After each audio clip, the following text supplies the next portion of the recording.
I transmigrated to a parallel world where intangible cultural heritage is fading, only to helplessly watch as Korea claims our mortise-and-tenon joint techniques as their own. At the height of my fury, I awakened a god-level intangible cultural heritage inheritance system. Starting off with master-level paper-cutting skills, I immediately started broadcasting to live restore the lost 9-layered silk weaving technique that had been missing for centuries. An intricate and three-dimensional 100 birds paying homage to the phoenix artwork instantly went viral online, slapping the arrogant fools so hard it drew national intangible cultural heritage experts knocking at the door for collaboration. But I know, this is just the beginning. Countless lost treasures still lie hidden within my system. When ancient ink-making techniques, bronze casting methods, and other skills emerge one after another, those thieves will face an even fiercer storm. Chapter 1, A Mere Stick Dares to Boast. Qin Mo stared at the computer screen, where the webpage prominently displayed the news: South Korea successfully listed mortise-and-tenon technique as intangible cultural heritage. The comments from Chinese netizens were filled with frustration and helplessness. Again? First it was the Dragon Boat Festival and movable type printing, and now they're even trying to claim our ancestors' architectural techniques? What can we do? They have the physical artifacts, they have the restoration process. Even if it's as crude as a joke, we don't even have a proper inheritor on our side. Protest? With what? The Koreans just say one thing: you say this is yours? Then show us how you make it. That shuts down any argument right there. Qin Mo felt a surge of fury rush straight to the top of his head. He is not from this world. He came from a modern society where intangible cultural heritage, though facing challenges, still had a solid foundation. In this parallel world of Blue Star, the original host's memories told him that the intangible cultural heritage here was simply pitiful, with severe generational gaps. What infuriated him even more was that several countries, led by South Korea, dared to brazenly snatch away treasures originally belonging to China using mere scraps of knowledge passed down from Chinese culture or even entirely fabricated evidence and register them as their own cultural heritage. From knot records to papermaking, from traditional attire to architectural craftsmanship, dozens of our ancestors' painstaking legacies have been unjustly credited to others. As for China, apart from venting feudal anger, there was nothing they could do. Because they were broken. Truly broken. Those exquisite and unparalleled skills, some were lost, some were incomplete, simply couldn't be shown off. Fuck. Qin Mo slammed his fist onto the table with such force that the instant noodle cup jumped. He can't swallow this insult. I must do something. Let these treasures belonging to China return with dignity. Let those petty scoundrels learn what it truly means to face their ancestors. At the very moment his anger and resolve intertwined, a mechanical voice echoed in his mind. Ding! Detecting the host's intense emotional fluctuations and desire to revive intangible cultural heritage, the Intangible Cultural Heritage System is activating and binding. Binding successful. The beginner's gift package has been distributed. Gift package contents: Basic Intangible Cultural Heritage Knowledge Base Entry Level, One-Time Perfect Skills Experience Card, Master Level Paper Cutting, Ninefold Threaded Silk X1. Qin Mo was stunned for a moment, then overwhelmed with wild joy. The system? My cheat has arrived. He quickly skimmed through the system information, his gaze locking onto a nationwide live streaming competition called the Starlight Cup. The rewards were substantial, and more importantly, it was a platform that could quickly gather popularity. He needed fame, immense attention, and to make sure people at the national level noticed him. Paper cutting. 9-layered coiling silk? Qin Mo did some research and discovered that this craft was also coveted by South Korea, which had even spread rumors about planning to apply for UNESCO heritage status, citing similar patterns found on ancient tomb murals as their justification. Yet in Chinese historical records, this craft was only briefly mentioned in a few lines and had long been lost to time. Perfect.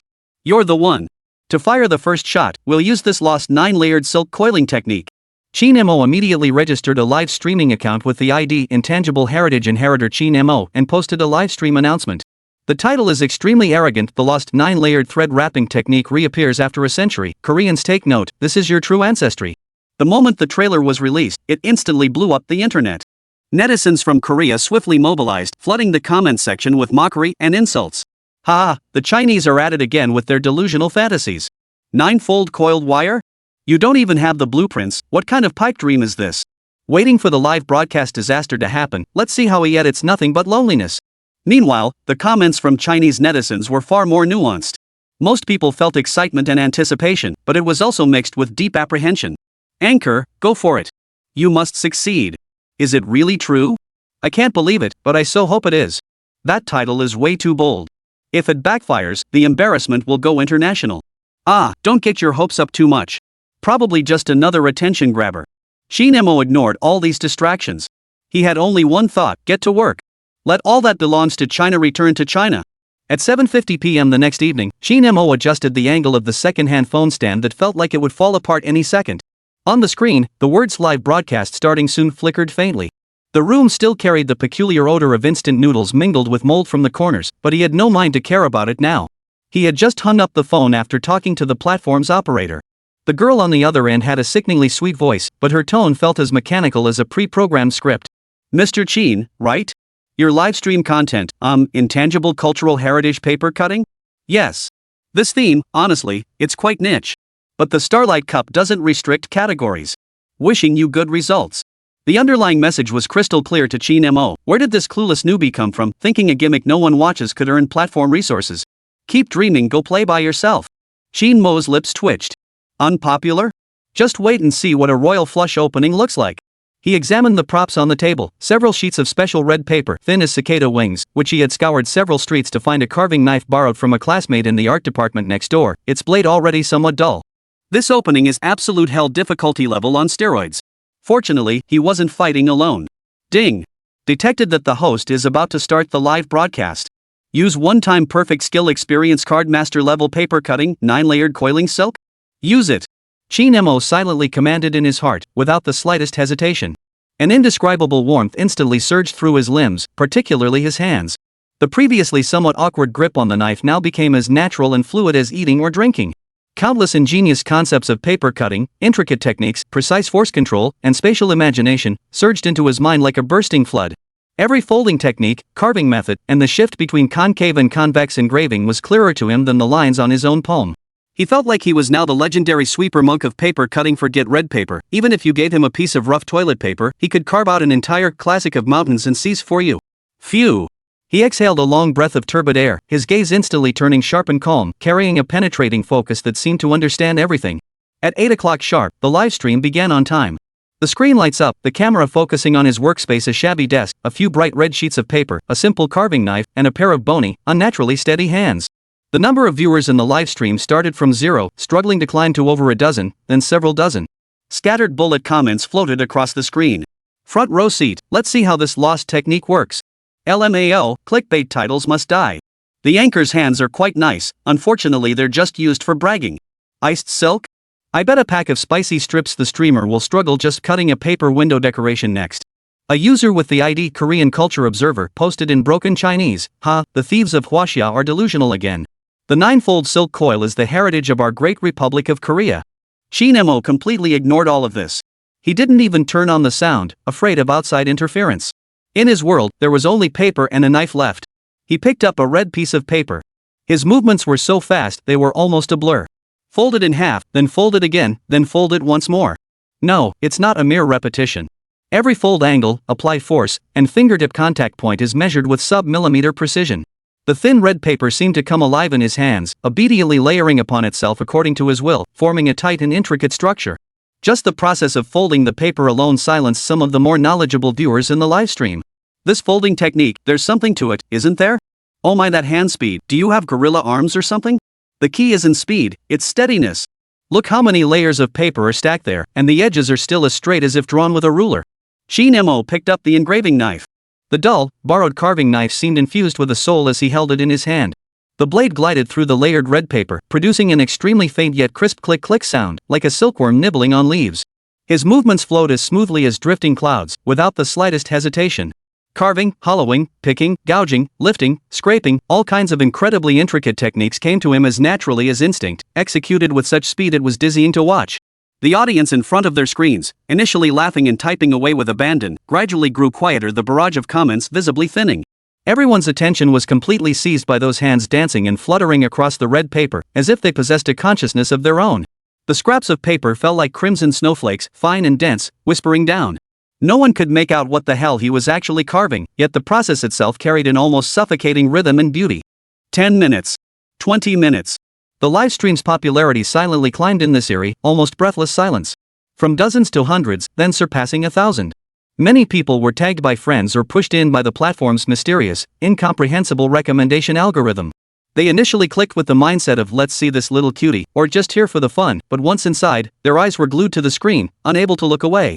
Chapter 2, Punching the Korean Guy in the Face. Holy crap, what is this thing? Is this freaking paper cutting? Why does it look like micro-carving to me? Carved with paper? Upstairs, it's not cutting, it's carving. Look, he's using a knife. A knife. The previously sarcastic Korean culture observer had also vanished without a trace, probably rendered speechless by this superhuman display before his eyes. And the barrage style of that ID archaeology excavator has completely changed.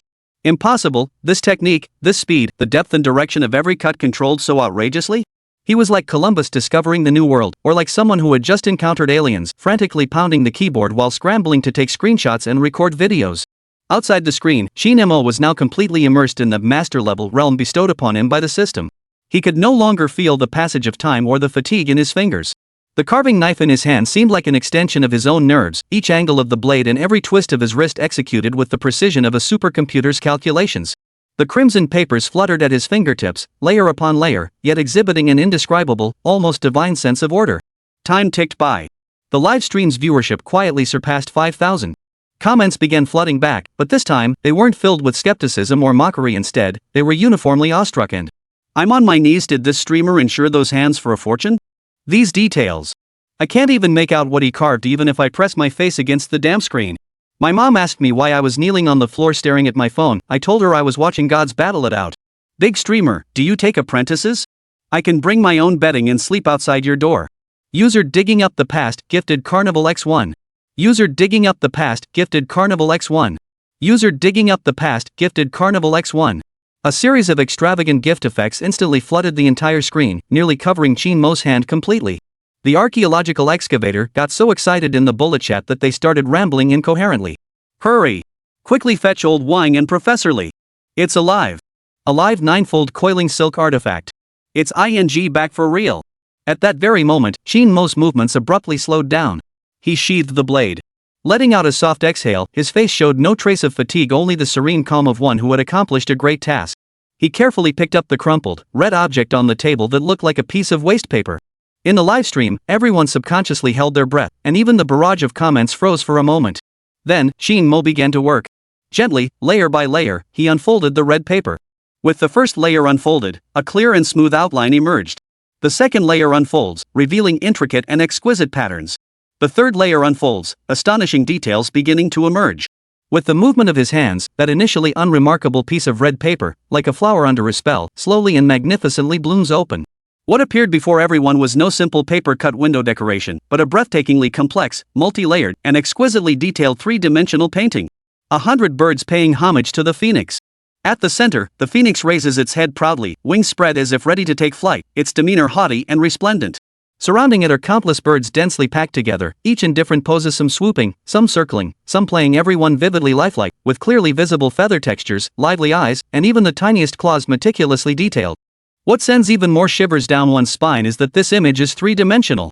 As the paper unfurls layer by layer, various birds are distributed across different planes, overlapping yet remaining independent of one another, creating an unbelievable sense of spatial depth. Countless hair-thin lines delineate every detail without a single break or smudge. The entire composition appears not carved but as if it had grown naturally from the paper itself, utterly exquisite, a masterpiece of divine craftsmanship. The livestream instantly went from dead silence to a nuclear explosion. The barrage of comments exploded like a floodgate had been opened, frantically scrolling at a speed too fast to read specific content, only leaving the screen flooded with, "Wow, holy shit, is this even something a carbon-based lifeform could create?" and "Mom, I'm seeing a god." The gift effects spiraled completely out of control, bursting open one after another on the screen like free fireworks. Rockets, airplanes, sports cars, castles. Expensive gifts that were usually hard to come by were now pouring out as if they were on sale at a wholesale market. Ding! Congratulations, host, live stream viewership has surpassed 10,000. Newbie mission, reached 10,000 popularity for the first time, completed. Quest reward, random intangible cultural heritage skill mastery level X1 has been delivered to the warehouse. Qin Mo glanced at the system notification out of the corner of his eye, his heart utterly calm, even slightly amused. 10,000? That's just the beginning. Carefully holding up the paper-thin yet intricately layered 100 birds paying homage to the phoenix, he slowly rotated it before his phone camera, allowing every viewer to admire this masterpiece from all angles. Under the light, the red paper seemed to come alive, with the phoenix's eyes gleaming as if flowing with light, and the feathers of 100 birds appearing to flutter ever so slightly.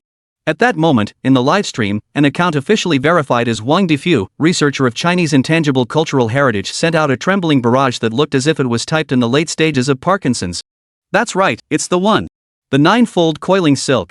I once saw a textual description of a similar pattern in the illustrations of a fragmentary ancient tome. The texture, the structure, the divine essence. It's an exact match. Heavens!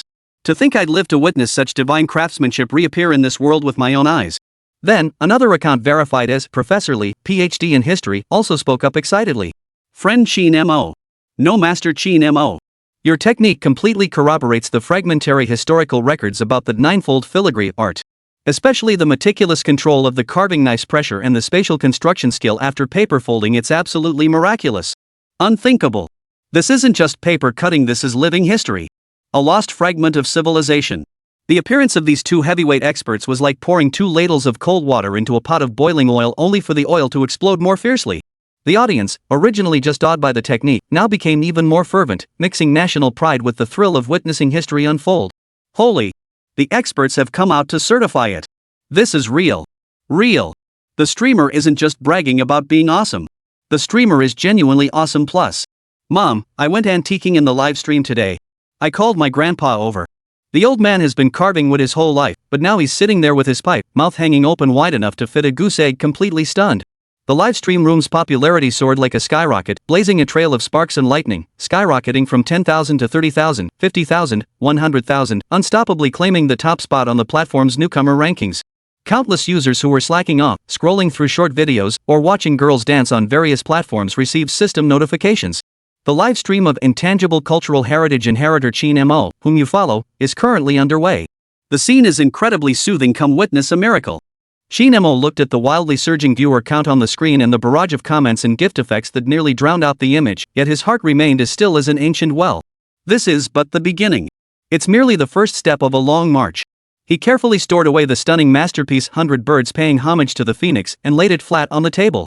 Then, he raised his head and looked directly into the phone's camera for the first time, speaking out. His voice carried a clarity, perhaps from prolonged focus, tinged with a barely perceptible weariness, yet brimming more with a settled confidence. That's it for today's livestream. Bullets filled the air in an instant. Don't do it, streamer. I already took my pants off, and this is all you show me? Not really. Encore. Encore. I'll send you a rocket gift. Anchor, please, extend the stream. I still have to work tomorrow. Tomorrow, same time. Qin Mo ignored the barrage of comments begging him to stay and continued speaking. I will continue to showcase other intangible cultural heritage crafts. He paused for a moment, his gaze seemingly piercing through the screen, sweeping over every ID that was watching. The ninefold coil is just the tip of the iceberg. The corners of his lips curled into a faint arc, exuding a calmness that seemed capable of seeing through everything and a confidence that looked down upon the world. Then, he reached out his finger and directly clicked the end live stream button on the screen. Qin Mo turned off the live stream, leaving only the hum of the old computer fan in the room. He rubbed his wrist as the surge of power from the master-level paper-cutting skill rapidly faded, leaving only some muscle memory and the clear theoretical techniques in his mind. Ding! The beginner mission reward random intangible cultural heritage skill proficient level X1 has been stored in the system warehouse. Please check, host. Qin Mo opened the system warehouse, where an ancient scroll icon with intricate textures hovered silently. Ancient ink making technique master level. Master the complete traditional ink production process from soot selection, material mixing, pestle pounding, molding to ink drying and gold tracing, achieving the skill level of an experienced artisan. Making ink? Qin Mo's eyes flickered slightly. This craft is equally ancient, nearly extinct under the impact of modern industry, with its core techniques at risk of being packaged and stolen by neighboring countries who attempt to graft superficial aspects onto their own heritage. Percent rising to his feet. The phone was buzzing wildly like a boiling pot, the screen shaking violently with incessant notification sounds. Unfamiliar calls nearly jammed the phone's calling function, while private messages and friend requests on the live streaming platform flooded in like a tidal wave, instantly overwhelming the inbox. Back-end live streaming data showed the follower count skyrocketed from single digits to over 50,000 and was still climbing at an astonishing rate. The livestream recording titled Century Lost Ninefold Silk Weaving Reappears in the World had already topped the trending lists on major video platforms, with explosive views and barrage comments. The ID archaeological excavator was particularly active, not only spamming private messages but also pinning a comment in the section, publicly revealing their identity. Wang Difu, a researcher at the National Intangible Cultural Heritage Protection Center, and leaving urgent contact details, earnestly hoping Qin Mo would notice. Chapter 3: The Nation's Invitation. Meanwhile, at the National Intangible Cultural Heritage Protection Center, Wang Difu trembled with excitement as he played the recording for several gray-haired senior experts, his voice quivering. See this, Professor Lee. Master Wang. This is undoubtedly the lost ninefold coil thread technique. The skill, the layering, and the spatial structure revealed in the final piece. This is no mere modern craftsmanship.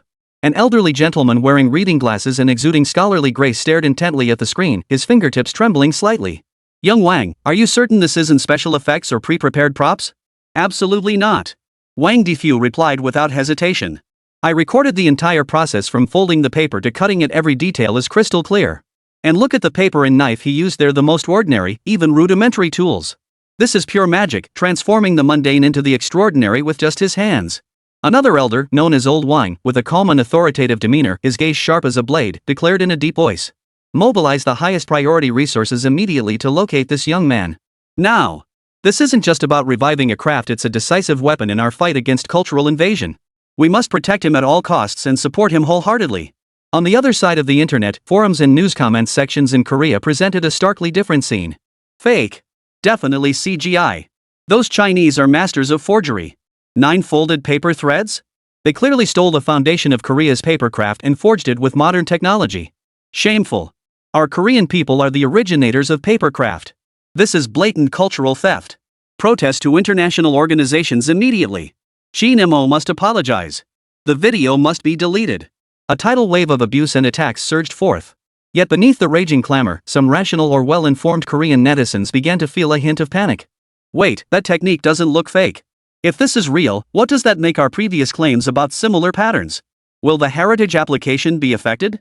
We've been preparing for this for so long.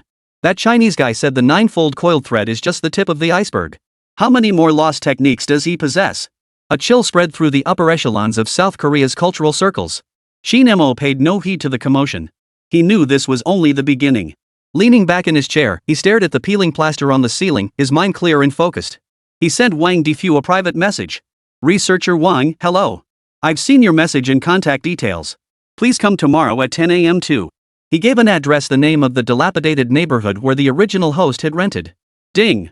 Host detected. Establishing contact with official Intangible Cultural Heritage Protection Agency. Main quest path to ICH Revival Phase 1 activated. Mission objective, with official support, publicly showcase at least 3 Chinese intangible cultural heritage techniques that have been maliciously appropriated internationally or have been lost, sparking global attention and enhancing national cultural influence. Rewards, based on completion rate, receive different tiers of intangible cultural heritage skills: mastery level, grandmaster level, system popularity boost cards, and other unknown rewards. A faint smile tugged at Qin Mo's lips, though it didn't reach his eyes. Official backing had arrived, exactly the assistance he'd been seeking. But control must remain firmly in his hands. Early the next morning, Qin Mo tidied his room, shabby yet passable for guests. He avoided upscale clubs. This humble space was his turf, allowing him to stay composed. At 9:50 a.m., 2 black sedans pulled up at the community gate. Stepping out were Wang Difu and several middle-aged and elderly men whose dignified demeanor and distinguished bearing immediately stood out. They made their way through the old neighborhood, drawing curious stares from the elderly residents that scanned them like searchlights. Qin Mo greeted them at the door, his demeanor neither servile nor arrogant. The meeting took place in the cramped living room. The surroundings were modest, yet Qin Mo's presence commanded the visitors' respect.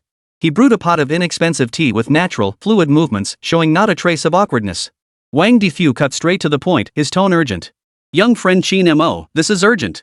Your livestream has caused a massive stir, especially internationally. The Koreans are in disarray, but they're also launching a frenzied counterattack, trying to smear you as a fraud. We desperately need your cooperation for a powerful counterpunch." Professor Lee added. "We've reviewed your footage countless times. It's undeniably authentic 9-fold coiled silk. Our Chinese intangible heritage research community has finally witnessed a living miracle. Young friend, you are truly a national treasure." Another middle-aged man, who appeared to be a leader, stepped forward, grasped Qin Mo's hand, and said excitedly, "Comrade Qin Mo, the nation thanks you. You've accomplished a monumental feat of immeasurable merit. Whatever you require, just ask. The state will support you fully." Listening to their praise and urgency, Qin Mo understood deep down that all this stemmed from the value he had demonstrated. He needed this value to leverage greater resources. His voice was calm yet powerful as he spoke. "Thank you for your recognition, leaders and experts. I understand the urgency. I am willing to cooperate with the nation to retrieve every single treasure that belongs to China." He paused, his gaze fixed on the assembled crowd, his eyes sharp as blades. "But my approach may differ from your traditional methods. I require maximum freedom to showcase and disseminate these treasures at my own pace and through my own methods. I need the nation to provide the platform, resources, and protection, but the specific actions will be determined by me." These words caused the visitors to exchange glances. They had anticipated various possibilities, including Qin Mo demanding exorbitant sums of money or positions of power, but never expected him to request freedom and control so directly. A brief silence fell over the living room as several pairs of eyes focused on him, their gazes filled with scrutiny and calculation. Old Wang pondered for a moment, his eyes weighing the proposal. Finally, he nodded and said, "Agreed. Extraordinary times call for extraordinary measures. The state will make special arrangements to provide you with maximum support and convenience while ensuring your safety and research environment. However, this is conditional upon your actions aligning with the nation's overarching objectives, reviving China's intangible cultural heritage and countering those petty criminals. This is my bottom line," Qin Mo affirmed, clasping his hands together lightly in a gesture of preliminary agreement. The National Intangible Cultural Heritage Protection Center would establish a dedicated task force for Qin Mo, providing funding, equipment, and venue support while resolving all his logistical concerns. In return, Qin Mo pledged to showcase and promote intangible cultural heritage skills at official international events or major platforms. Seizing the momentum, Qin Mo presented his first request. "I require a quiet, professional space, along with specific materials and tools. What I will demonstrate next is the ancient method of ink making." Upon hearing ancient ink making techniques, the experts and officials were stunned once more. This craft faced equally severe generational gaps and risks of international competition, making its significance no less than that of the Ninefold Silk Coil technique. "Excellent. No problem. The venue and materials will be arranged immediately." The leader made the decision without hesitation. After the meeting concluded, the officials departed with unmistakable urgency, their footsteps hurried. Qin Mo saw them off and returned to his room, refocusing on the system. Ding. Main Quest Phase 1 progress, established deep cooperative relationship with official institutions, secured resource support. Mission evaluation, good. Next step recommendation, leverage official platforms promptly to showcase the next intangible cultural heritage craft and expand influence. Qin Mo flexed his fingers, his mind conjuring the intricate process and unique charm of traditional ink making. Those so-called ancient millennia-old methods now felt within reach, having mastered the craft to perfection. The next demonstration would transcend a mere personal showcase, it would be a cultural counterattack representing the nation. He would show the world that China's cultural treasures were not worthless relics to be coveted, but living legacies brimming with boundless wisdom and power. Those who dared to covet them would witness firsthand what true depth and counterattack truly meant. Chapter 4, $500,000 for ink smoke? Qin Mo, overpriced. Suburbs of Beijing. A secluded courtyard, hidden from the bustling city, radiated an air of solemn tranquility and an aura of inviolable authority. Here, state resources operated with unprecedented efficiency, giving birth to a state-of-the-art studio that fused ancient and modern elements tailored for one man alone. Wang Difu personally oversaw the establishment of Qin Mo's special task force. 3 capable members handled administrative tasks, gathered intelligence, and managed external communications, ensuring this machine operated with astonishing precision and efficiency.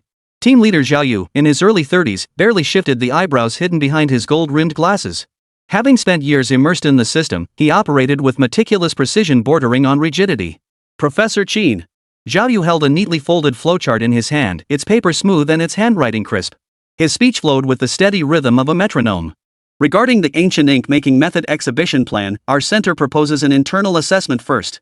We'll have the expert panel review the technical details, then hold a press conference, and finally consider a live broadcast. Qin Mo lowered his head, his consciousness seemingly immersed in some unseen world. Without raising his gaze, his tone was calm yet radiated absolute confidence. "No need for all that. Once materials are ready, I'll go live directly. Evaluation? The global audience, they're the true test. But Professor Qin, this violates protocol. The risk is too great.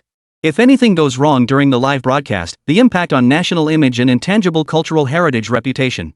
Zhao Yu's gaze sharpened behind his gold-rimmed glasses. "I'll take the risk." Qin Mo interrupted him calmly, his voice not loud but carrying an unquestionable resolve. "What I need is absolute control, not a by-the-book showcase performance. Master Wang has already agreed to grant me maximum freedom." Zhao Yu faltered, turning to Wang Difu for support.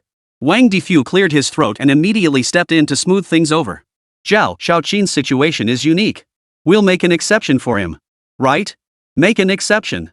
For now, focus your efforts on helping Qin gather all the ink-making materials." The materials list was handed over, listing over a dozen obscure and awkwardly named items. They resembled ancient incantations, each word seeming to deliberately challenge the reader. Pine soot and oil soot require traditional methods from specific vintages. Glue must be made from premium deer antler or gelatin, aged for best results. Pestles must be crafted from specific stone or hardwood plus musk, borneal, pearl powder. Qin Mo added. "These ordinary goods on the market won't do. They have to be the real thing." Wang Difu took the list, his expression instantly turning grave. These items weren't just rare in ordinary markets, even in the top professional circles, many were priceless rarities. "Don't worry, Xiao Qin." Wang Difu patted his chest, his tone as decisive as a military order. "With the full force of the state behind us, we'll dig to the ends of the earth to find them for you." Over the next few days, the special task force operated like a precision wound machine. Most materials were swiftly secured through official channels or special collections. Only the most crucial item, the decade-aged tung oil smoke, vanished without a trace, as if it had slipped into nothingness. This tung oil smoke was profoundly specialized, requiring specific tung trees, specific parts, and an extremely intricate ancient collection method. After being cellared for over a decade, it yielded smoke of exquisite fineness and pure color, the core ingredient of ancient tribute ink and a benchmark for measuring an ink maker's skill. Finally, following a lead from a retired master ink artisan, Wang Difu led Qin Mo and Zhao Yu to a low-ceilinged, inconspicuous old shop deep within Beijing's Lilikang district, the Hanmo studio. The shopfront bore the patina of time, as if moss had been personally applied by the years themselves. Inside, dim light filtered through, the air thick with the mingled scent of ink and aged paper, the very essence of ancient secrets. A man in his 60s, clad in a long robe and sporting a goat beard, sat with his withered hands resting on the armrests of a traditional armchair. His eyes were closed as he rested, completely oblivious to the three who had entered. He didn't even lift an eyelid. Wang Difu stepped forward, adopting an extremely humble posture as he respectfully stated their purpose. Seeking 10-year-old tung oil smoke? Only then did the old man's eyelids part slightly. His cloudy eyes flashed with lightning-like sharpness, sweeping over Wang Difu before settling on Qin Mo's face, which was far too young. His gaze held undisguised contempt and scrutiny. "Oh, that stuff causing all the commotion online." The old man cut him off indifferently, his gaze returning to Qin Mo with a tone dripping with pedantic disdain. "Youngsters should stick to paper cutting." "What? You fancy yourself a connoisseur, dabbling in ink? That's not the same thing." He gestured towards several roughly packaged blocks of ordinary ink in the corner of the counter. "There. Student ink over there. A few dozen bucks apiece. Enough to keep you busy for a while." His words dripped with undisguised contempt, like invisible blades cutting straight into Qin Mo's pride. Zhao Yu's face flushed instantly, about to argue back, but Qin Mo silently stopped him. Qin Mo stepped forward, standing before the old man with a calm gaze. His voice wasn't loud, yet it rang clear in the silent room, like a stone dropped into a pond, shattering the stillness. "Old gentleman, we've come sincerely to seek Mo Yen. We're not here to play dot." "Sincerity?"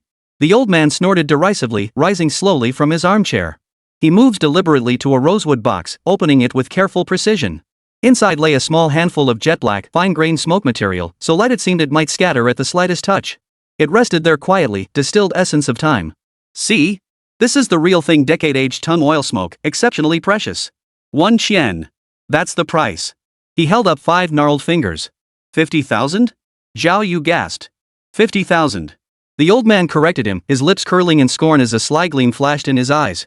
"Besides, even if you had the money, I might not sell. This treasure deserves someone who understands it and knows how to use it. You look so young, with your delicate skin you've probably never even held a pestle. Buying it would just be a waste." He scrutinized Qin Mo from head to toe, shaking his head slowly. "Young man, take this old man's advice, keep your feet on the ground. Stop chasing gimmicks. Intangible cultural heritage?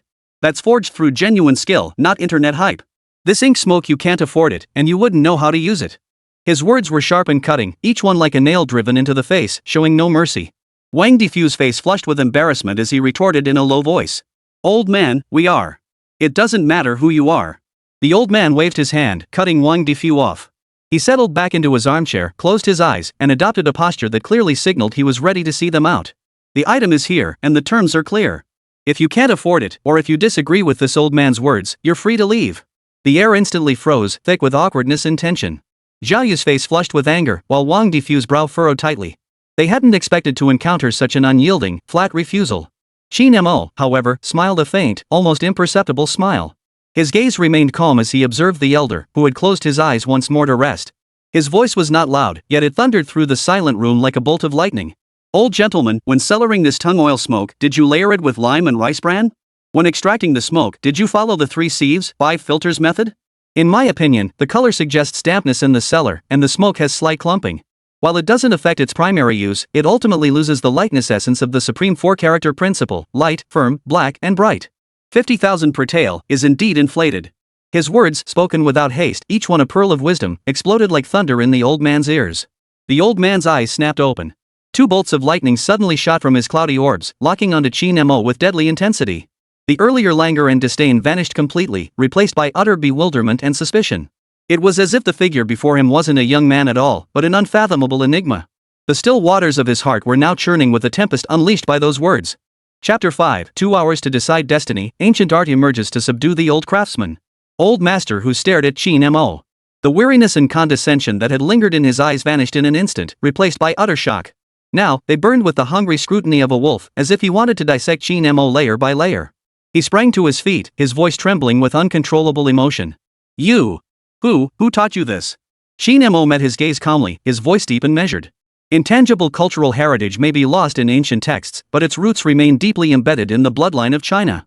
If you truly cherish this craft, you should understand it shouldn't be enshrined on an altar, it must be reborn in this day and age.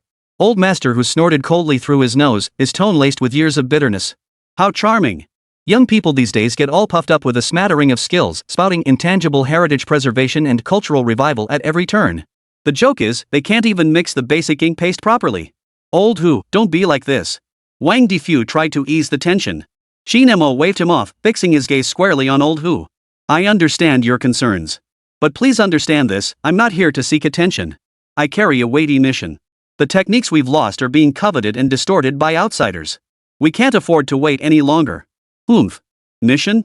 Old master who sneered, his scorn almost tangible. Is this how everyone from the capital talks? No matter how pretty the words, without real skill, it's all just empty talk.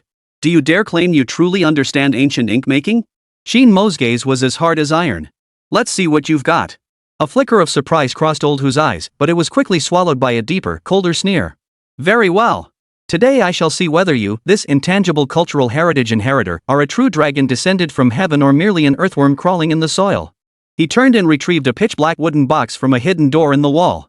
The box was covered in the gouges of time, as if bearing the weight of centuries.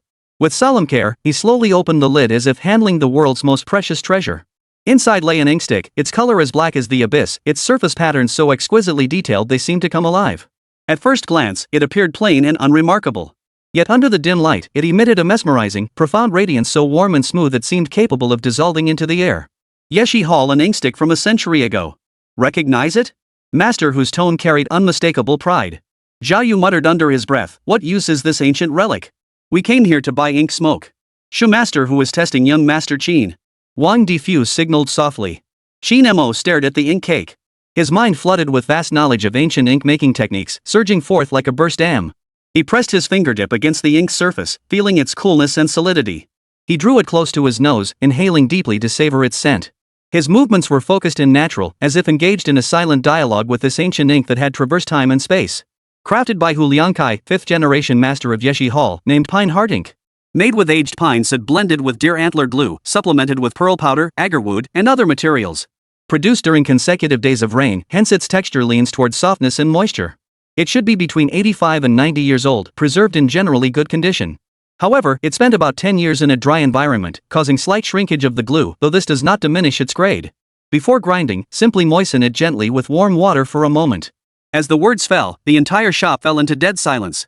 Master whose face turned deathly pale, his hands trembling uncontrollably.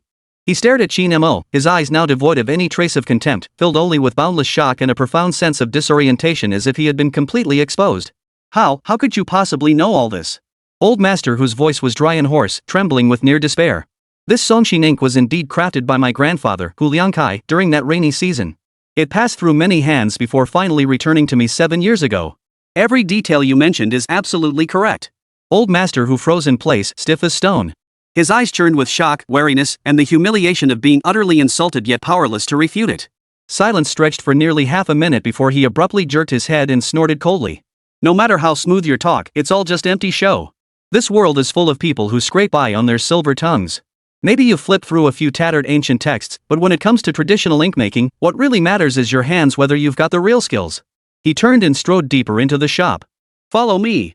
I want to see for myself what this intangible heritage inheritor is really made of. Wang Difu and Zhao Yu exchanged glances, while Qin Mo, expression unchanged, stepped forward to follow. Passing through a narrow passageway, the backyard suddenly opened up. A spacious, well-lit workshop stood before them, its tools arranged with precision, heavy ink-pounding mortars, weighty bronze pestles, categorized stocks of soot and glue, and assorted molds. The air was thick with the rich aroma of ink, forming a complete traditional ink workshop. Master who pointed to a set of old equipment in the corner. Everything's over there. Pine soot, deer antler glue, common additives. Stop just talking, get to work. Make me a decent piece of ink and I'll believe in you. Zhao Yu protested urgently. Master Hu, we came to buy ink, not to be tested. Teacher Qin doesn't need to. I'll do it. Qin Mo cut him off, his voice calm yet firm. The ancient ink-making knowledge granted by the system had fully integrated within him. This was the perfect opportunity to validate and put it into practice. A trace of mockery flashed in old Master Hu's eyes. 2 hours? Absurd. Ink making is slow work that demands precision, it's not building blocks.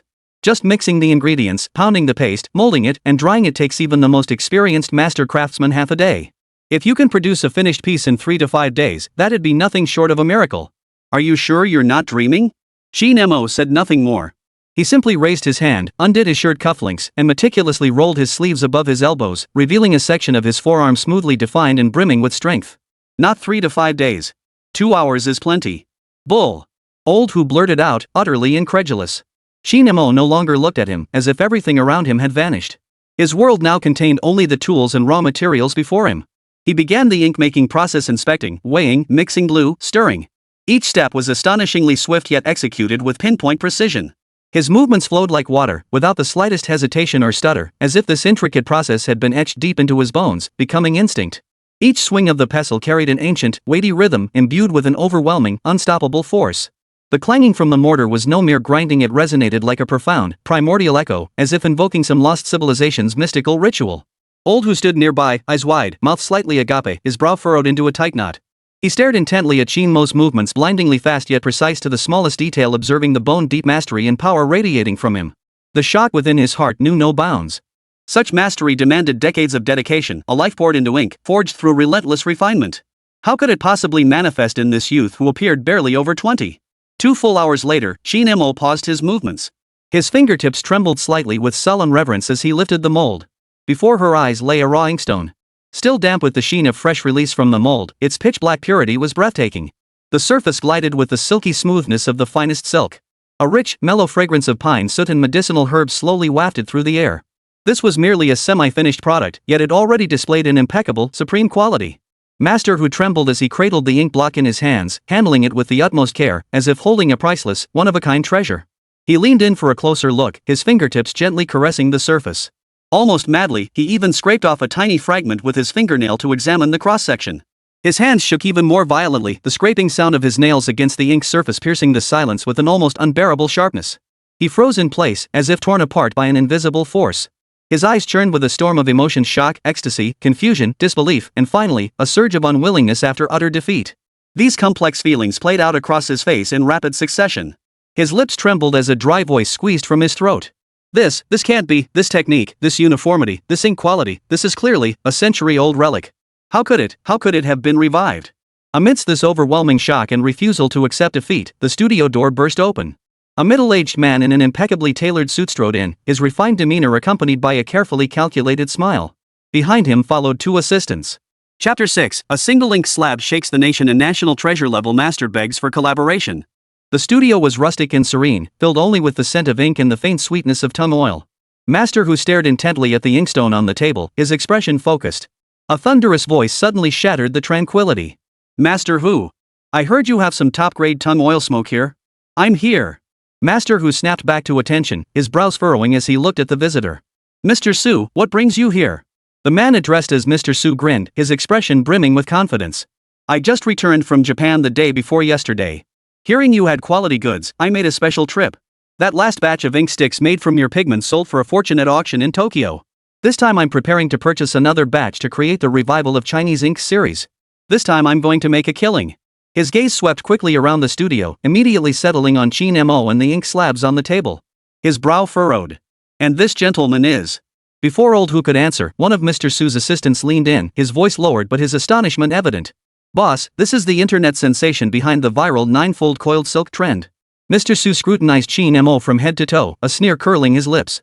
Oh? The minor internet sensation who went viral by cutting a few pieces of paper? Now dabbling in ink? He stepped closer, looking down at the ink slab on the table with a dismissive snort. Master Hu, are you teaching a student? Master Hu's expression was complex, and he didn't respond immediately. Taking this as tacit approval, Mr. Su turned to Qin Mo, his tone condescending. Young man, give up that notion now. Traditional ink making is a national treasure requiring a lifetime of dedication, not something for attention-seeking, trend-hopping internet celebrities like you to dabble in. Know your place. Go back where you came from and stop interfering with Master Hu's work. Zhao Yu's face flushed crimson as he prepared to retort, but Qin Mo pressed a hand on his shoulder, meeting Mr. Su's gaze directly. Mr. Su? How much do you actually know about traditional ink making? Mr. Su paused, then burst into laughter. Ha! Ask if I know ink? I'm the owner of Beijing's Ink Treasure Pavilion. 20 years in the ink business. Which top ink artisan in the country doesn't know me? Even the experts at the Forbidden City call me brother. You ask if I know ink? Then could you tell me the strengths and weaknesses of this ink blank?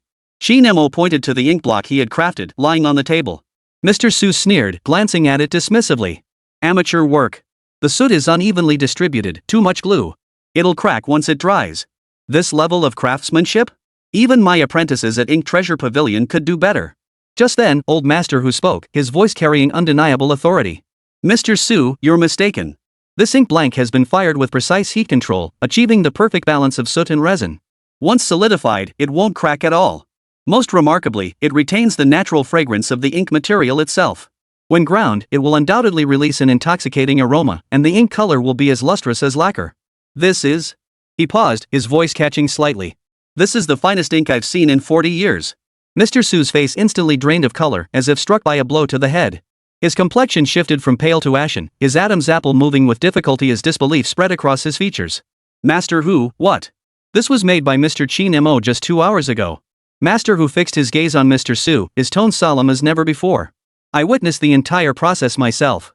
Su looked from Master Hu to Qin Mo, then suddenly barked at his assistant. Quick! Call Professor Lin. I'm here with old Master Hu. Tell him to come immediately to authenticate a piece of ink. Say it's of the utmost importance. He turned to Qin Mo, his eyes brimming with resentment and defiance. Professor Lin is the Palace Museum's restoration expert, specializing in ink appraisal. If he says this ink blank is genuine, I'll give you $1 million. If he calls it trash, you're out of the ink business forever. No more desecrating China's cultural heritage. You up for the bet? Wang Difu grew anxious. This isn't appropriate, is it? Young Qin, ignore him. Bet. Qin Mo uttered only one word. But I don't want your $1 million. I want tongue oil soot and your apology. Su snorted coldly. Arrogant. Just wait for your comeuppance. Half an hour later, a white-haired elder hurried in, supported by his assistant. Wearing thick spectacles, he entered with a hint of displeasure. Xiao Su, what's so urgent? This old man was taking his afternoon nap. Professor Lin. President Su greeted him warmly, pointing to the inkstone on the table. Could you please take a look? What's the quality level of this ink blank? Professor Lin pushed his glasses up, bent down to examine the ink block closely, and even pulled out a magnifying glass for a detailed look. As time ticked by, the casual expression vanished from his face, replaced by solemn concentration. Finally, he grew so excited his hands trembled. Fine ink. Truly a masterpiece. His voice trembled. This texture, this luster. It's clearly a masterpiece reviving the essence of ancient techniques. It blows those mass-produced antique-style inks out of the water. Master Hu, when did you create this new work? Master Hu shook his head and gestured toward Qin Mo, who stood silently nearby. This young man made it. Professor Lin whipped his head around, his gaze instantly locking onto Qin Mo, filled with shock and scrutiny. You? How could it be? Qin Mo merely smiled faintly, saying nothing. The air froze instantly. Mr. Su's face turned ashen, his expression grim. His assistants exchanged nervous glances, holding their breath. Ahem. Finally, Wang Difu broke the awkward silence. Mr. Su, regarding the wager. Su looked stiffly at Qin Mo, his eyes still filled with resentment and jealousy, but more so with shock and resignation. I concede. His voice was hoarse and dry, as if he'd forced the words through gritted teeth. The tongue oil smoke, I'll buy it for you. Also. He bowed his stiff neck. I apologize for my earlier rudeness. Qin Mo smiled faintly. Mr. Su, you're too kind. I'll take the oil, and I'll pay for it. He turned to old Master Hu, his expression solemn. Master Hu, to be perfectly honest, my mission here concerns a national intangible cultural heritage project. I must confront those petty individuals with ulterior motives toward China's intangible heritage on the international stage. Your MON will be the key to helping me uphold our nation's prestige. Master Hu's expression grew complex. After a moment's silence, he slammed his hand on the table. The tongue oil ink, it's yours. Every last piece of rare ink in my storeroom, I give it all to you. He gripped Qin Mo's hand with trembling excitement. My boy. I've waited over 40 years for this moment. The true heir to the Chinese ink tradition. Professor Lin also stepped forward, his voice trembling. Young man, I have some precious ink artifacts and samples at the Palace Museum that might inspire you. Whenever you have time, you must come and see them. Seeing this, Mr. Su didn't want to be left behind. Mr. Qin, our ink treasure gallery has extensive overseas connections. Should you require any assistance, just ask. Zhao Yu stared in stunned silence, his mouth agape for a long moment, watching the once indifferent titans of the ink world now scrambling to curry favor with Qin Mo. Wang Defu, however, smiled with satisfaction and whispered to Zhao Yu. See? That's real skill. Young Qin's path isn't about the system's rules, he relies on himself. Our job is to support him and protect him, not hold him back. Qin Mo accepted the sandalwood box Hu Lao solemnly presented. Inside lay an exceptionally precious half-gene of 10-year-aged tung oil soot. Without a word, he carefully sliced a thin sliver from the edge of the still damping stone blank and offered it to old Master Hu. A token of my respect. Please accept it, Master Hu, and offer your guidance. Master Hu took the small piece of ink, holding it with trembling hands. Young man, you need no guidance from me. Your skill has already surpassed mine. Qin Mo did not turn back, merely striding toward the door. His back was straight, his spine erect, like the backbone of China that had traversed the river of time. Stepping over the threshold, his heart swelled with boundless ambition. The international stage awaited him. A system notification exploded in his mind. Ding! Mission progressing smoothly. Ink ingredients acquired. Progress toward reviving ancient ink making techniques plus.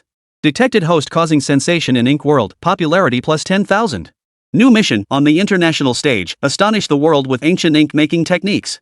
Qin Mo's lips curved upward, his eyes flashing with a fierce light. The next battle would be fought on the global stage. Those who covet China's national treasures tremble in anticipation. Chapter 7, There is only one truth. The air thickened in the task force meeting room. Zhao Yu pushed his glasses up his nose, his fingertips tapping lightly on the printed procedural plan laid out on the table. His words were carefully chosen, his voice carrying the characteristic solemnity of the bureaucratic world. Professor Qin, the center's stance is that prudence is paramount. We will first organize an internal assessment of your traditional ink-making techniques to ensure absolute certainty. Following that, we will hold a press conference to formally announce the findings. Only then will we consider a live demonstration, gradually expanding its impact. His pace was steady, his reasoning clear, each word and sentence radiating methodical rigor. Qin Mo sat across from him, his gaze drifting toward the window as distant scenery flowed past his eyes. Without turning, his calm voice replied. Too slow and unnecessary. I want a global livestream with simultaneous viewing. Contact interpreters worldwide for real-time commentary. Evaluation? He turned his head, a faint curve touching his lips. Millions, tens of millions of eyes worldwide will be watching. They are the ultimate evaluators. Zhao Yu frowned deeply, his tone urgent. Professor Qin. This is far too risky. A live broadcast is not like a recorded one. Any minor mistake could be magnified infinitely. Should any slip occur, it won't just damage your personal reputation. It would deal a massive blow to our nation's image and our entire intangible cultural heritage preservation efforts. No one can shoulder that responsibility. Wang Defu, listening nearby, cleared his throat and interrupted Zhao Yu. Zhao, we've witnessed young Master Qin's capabilities. Didn't he astonish everyone with the ninefold coiled thread performance? We must trust him. He turned to Qin Mo, his tone brimming with complete trust. Qin, go for it. Whatever support you need, we'll coordinate it fully. If the sky falls, we'll hold it up. Qin Mo nodded, saying nothing more. The plan was finalized. That afternoon, Qin Mo's livestream account released another preview.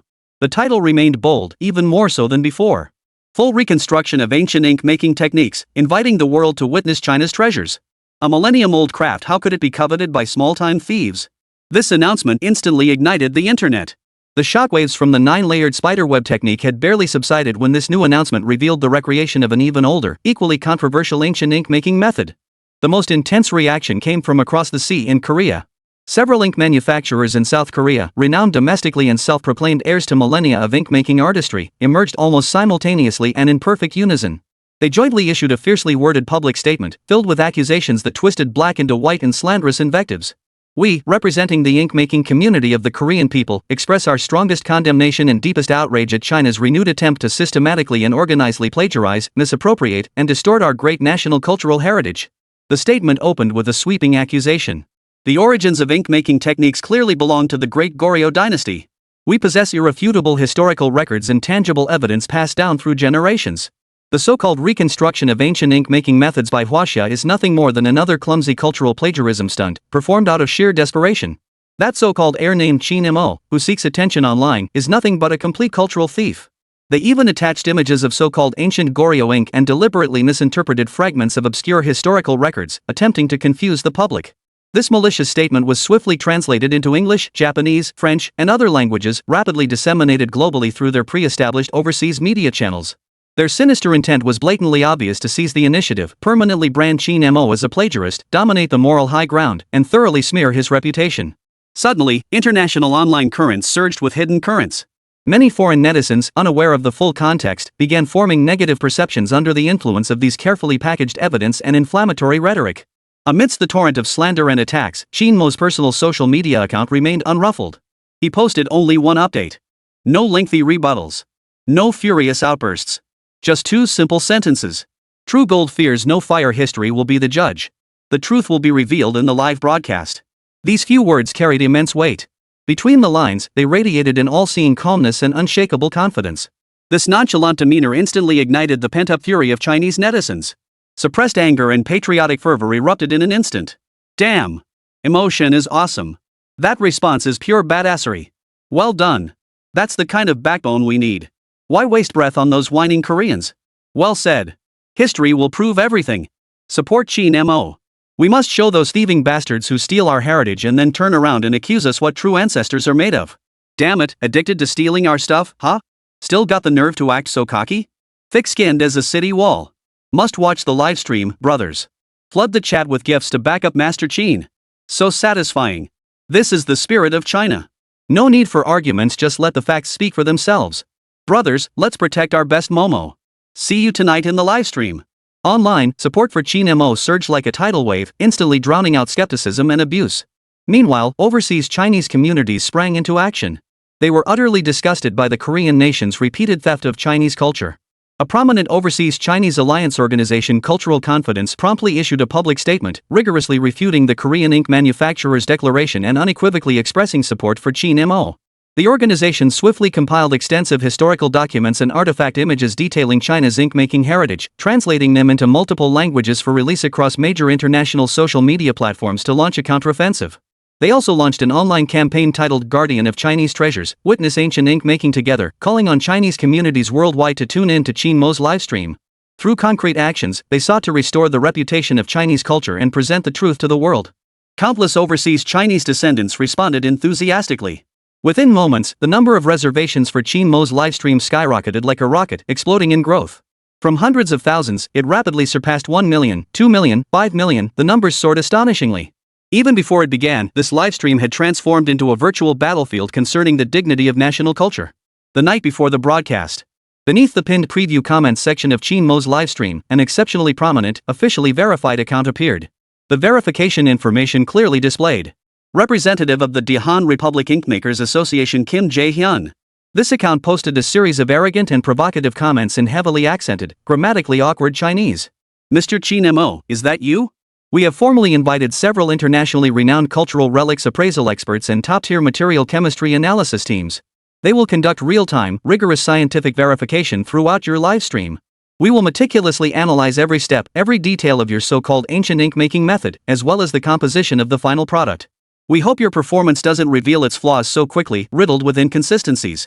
Otherwise, not only will you personally be disgraced, but the nation you represent will be humiliated and become a laughingstock in the eyes of the entire world. A laughingstock. The threat was palpable between the lines. Their condescending tone suggested Qin Mo was already fish on their chopping block, awaiting public execution. Faced with this blatant declaration of war, Qin Mo remained astonishingly calm. He personally stepped in, replying with just 8 words beneath the provocative comment. Bring it on. There is only one truth. Without a trace of anger, yet radiating an overwhelming composure and confidence. These 8 words ignited the internet once more. Countless netizens flooded the comment section, drowning Kim Jae-hyun's remarks beneath a tidal wave of anger. Meanwhile, Qin Mo's reply received a flood of likes, propelling it to the top of the thread. Chapter 8, The Ultimate Ink Treasure. Exactly 8 p.m. on the night of the livestream. Before the broadcast even began, viewership had already surged past a staggering 2 million.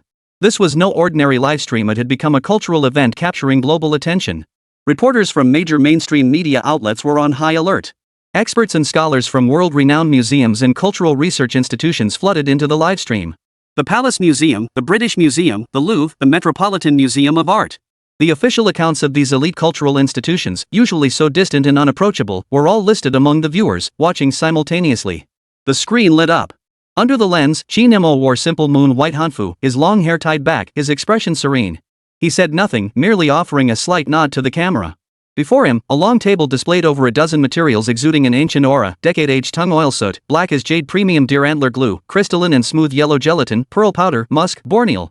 Alongside tools of various shapes and sizes, stone mortars, bronze pestles, specialized molds. Qin Mo washed his hands. His fingers were long and slender, with clearly defined knuckles.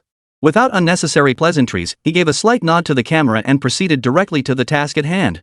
He measured ingredients proportionally, sifted them, and placed the deer antler glue into a copper pot, simmering it slowly over low heat. The gelatin gradually melted, releasing a distinctive, faintly fishy aroma. Next, he carefully added precious tung oil smoke and other auxiliary ingredients to the simmered gelatin solution in an extremely precise ratio, stirring meticulously.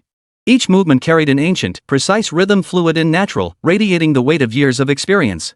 A torrent of information flooded his consciousness, making every detail and historical segment of the ancient ink-making process clearer than ever before. Qin Mo spoke, his clear voice piercing through the screen via the microphone. The art of ink-making originated in ancient times. The Shugashu Fuzhuan records, Xingyi first created ink, a character derived from black earth, formed from soot, akin to soil. The tung oil soot we use today is sourced from specific parts of ancient tung trees over 10 years old. It is processed using traditional methods, aged in cellars for a decade, to achieve its ideal qualities: lightness, firmness, deep blackness, and brilliance. For boiling glue, only premium deer antler glue is used, simmered over low heat to remove impurities and eliminate any gamey taste. The glue's consistency must be just right. Too much and the brush becomes sluggish, too little and the ink cracks. The ratio of glue to other ingredients is a closely guarded family secret. A slight deviation can lead to a world of difference. His explanation was both accessible and deeply rooted in tradition, weaving together the principles and historical origins behind each step of the process. Paired with his fluid, masterful movements, viewers felt transported beyond the screen through millennia to an ancient ink artisan's workshop, witnessing firsthand the birth of a timeless masterpiece. The comments exploded. Holy crap! I don't get it, but it's awesome. I actually understood? Or maybe I didn't? But it just feels mind-blowing. This isn't just ink making, it's a history and culture lesson. Mom asked why I was kneeling while watching the livestream. The streamers hands their works of art, right? Next comes grinding the ink. Qin Mo pours the mixed ink paste into a heavy stone mortar and picks up the weighty bronze pestle.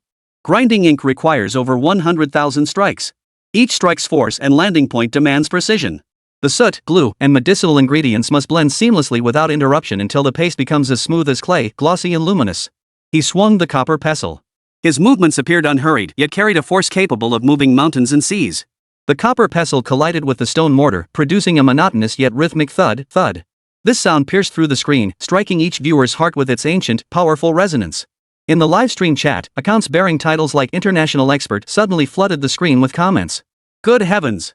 This mastery of material properties, this precision in temperature control, unbelievable. Dr. Allen, Materials Science, Cambridge. The force he applies to the pestle isn't uniform. Look at the subtle wrist adjustments. This is no simple repetitive labor. It's a living craft, imbued with profound experience.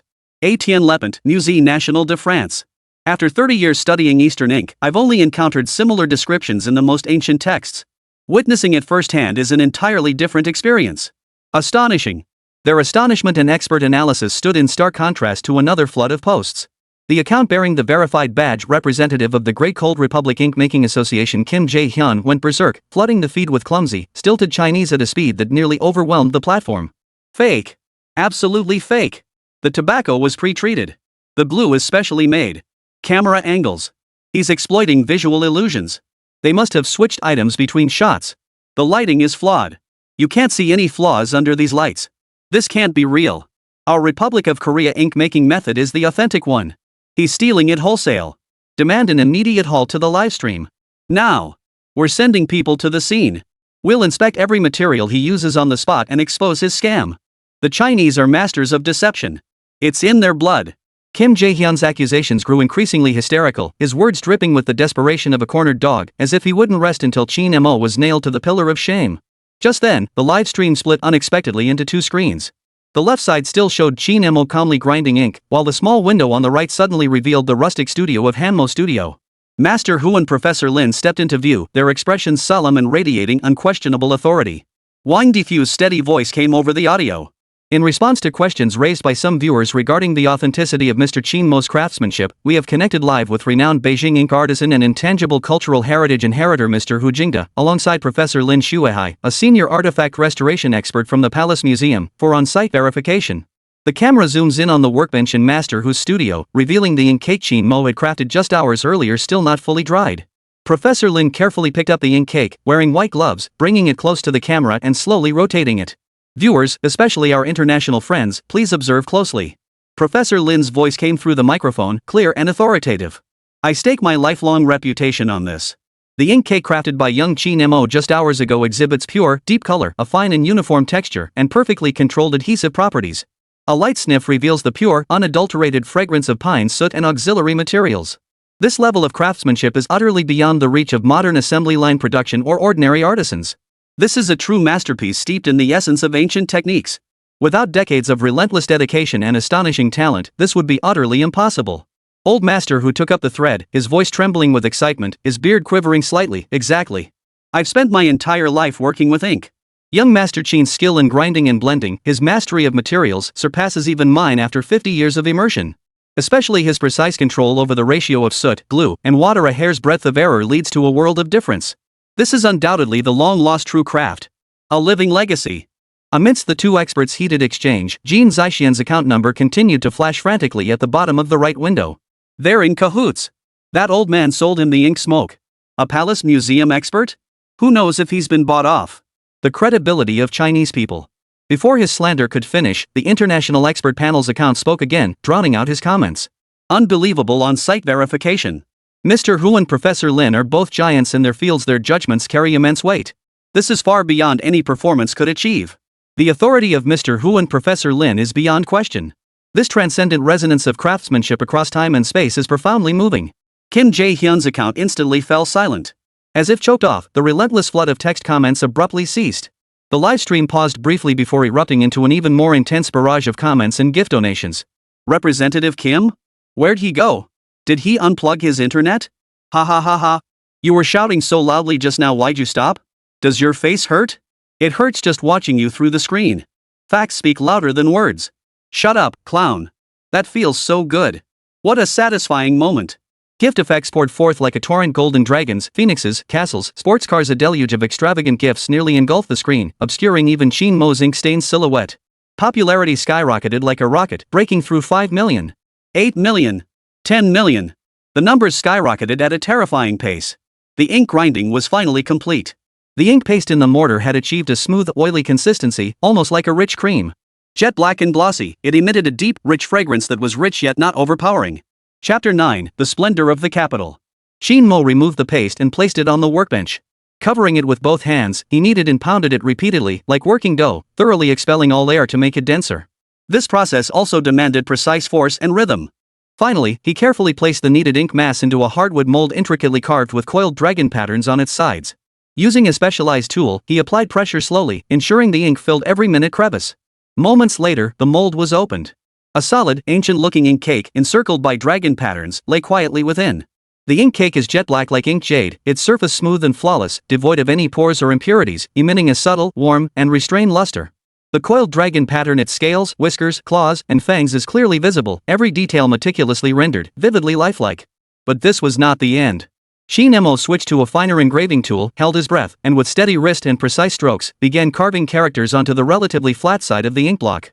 The blade glided smoothly, sending a shower of ink shavings drifting down. Soon, 3 small characters in ancient seal script appeared on the side of the ink block, Huaxia ink. The characters were archaic in style, structurally precise, their strokes carrying a vigorous, stone-like quality. After completing the inscription, he retrieved an extremely fine gold powder and a specially formulated binder. Using an almost invisible wolf hairbrush, he dipped it into the golden pigment and began applying gold leaf to the dragon pattern on the inkstick. His movements were gentle and focused, each stroke perfectly executed. Golden lines flowed slowly across the jet-black inkstick, outlining the edges of the dragon's scales and illuminating its eyes. With the final stroke, the entire ink block came alive. Golden light shimmered, and the coiled dragon seemed poised to burst forth from the ink, soaring straight to the heavens. At this point, the main process of making the inkstick was finally complete. But the livestream didn't end immediately. Qin Mo brought out an antique Duan inkstone and poured a small amount of water into it. He picked up the freshly made Huaxia ink, still warm to the touch, and gently ground it on the inkstone. His movements were deliberate and measured, his arm guiding his wrist in steady, even circles. As the ink cake met the stone, a richer, more complex fragrance slowly filled the air, a blend of crisp pine soot and the subtle aroma of precious herbs. This fragrance penetrated the screen, reaching the nostrils of every viewer, calming their minds involuntarily. Smooth, glossy, and jet black as night, the ink gradually pooled in the inkstone, free of any graininess, radiating an inner luster with just the right viscosity.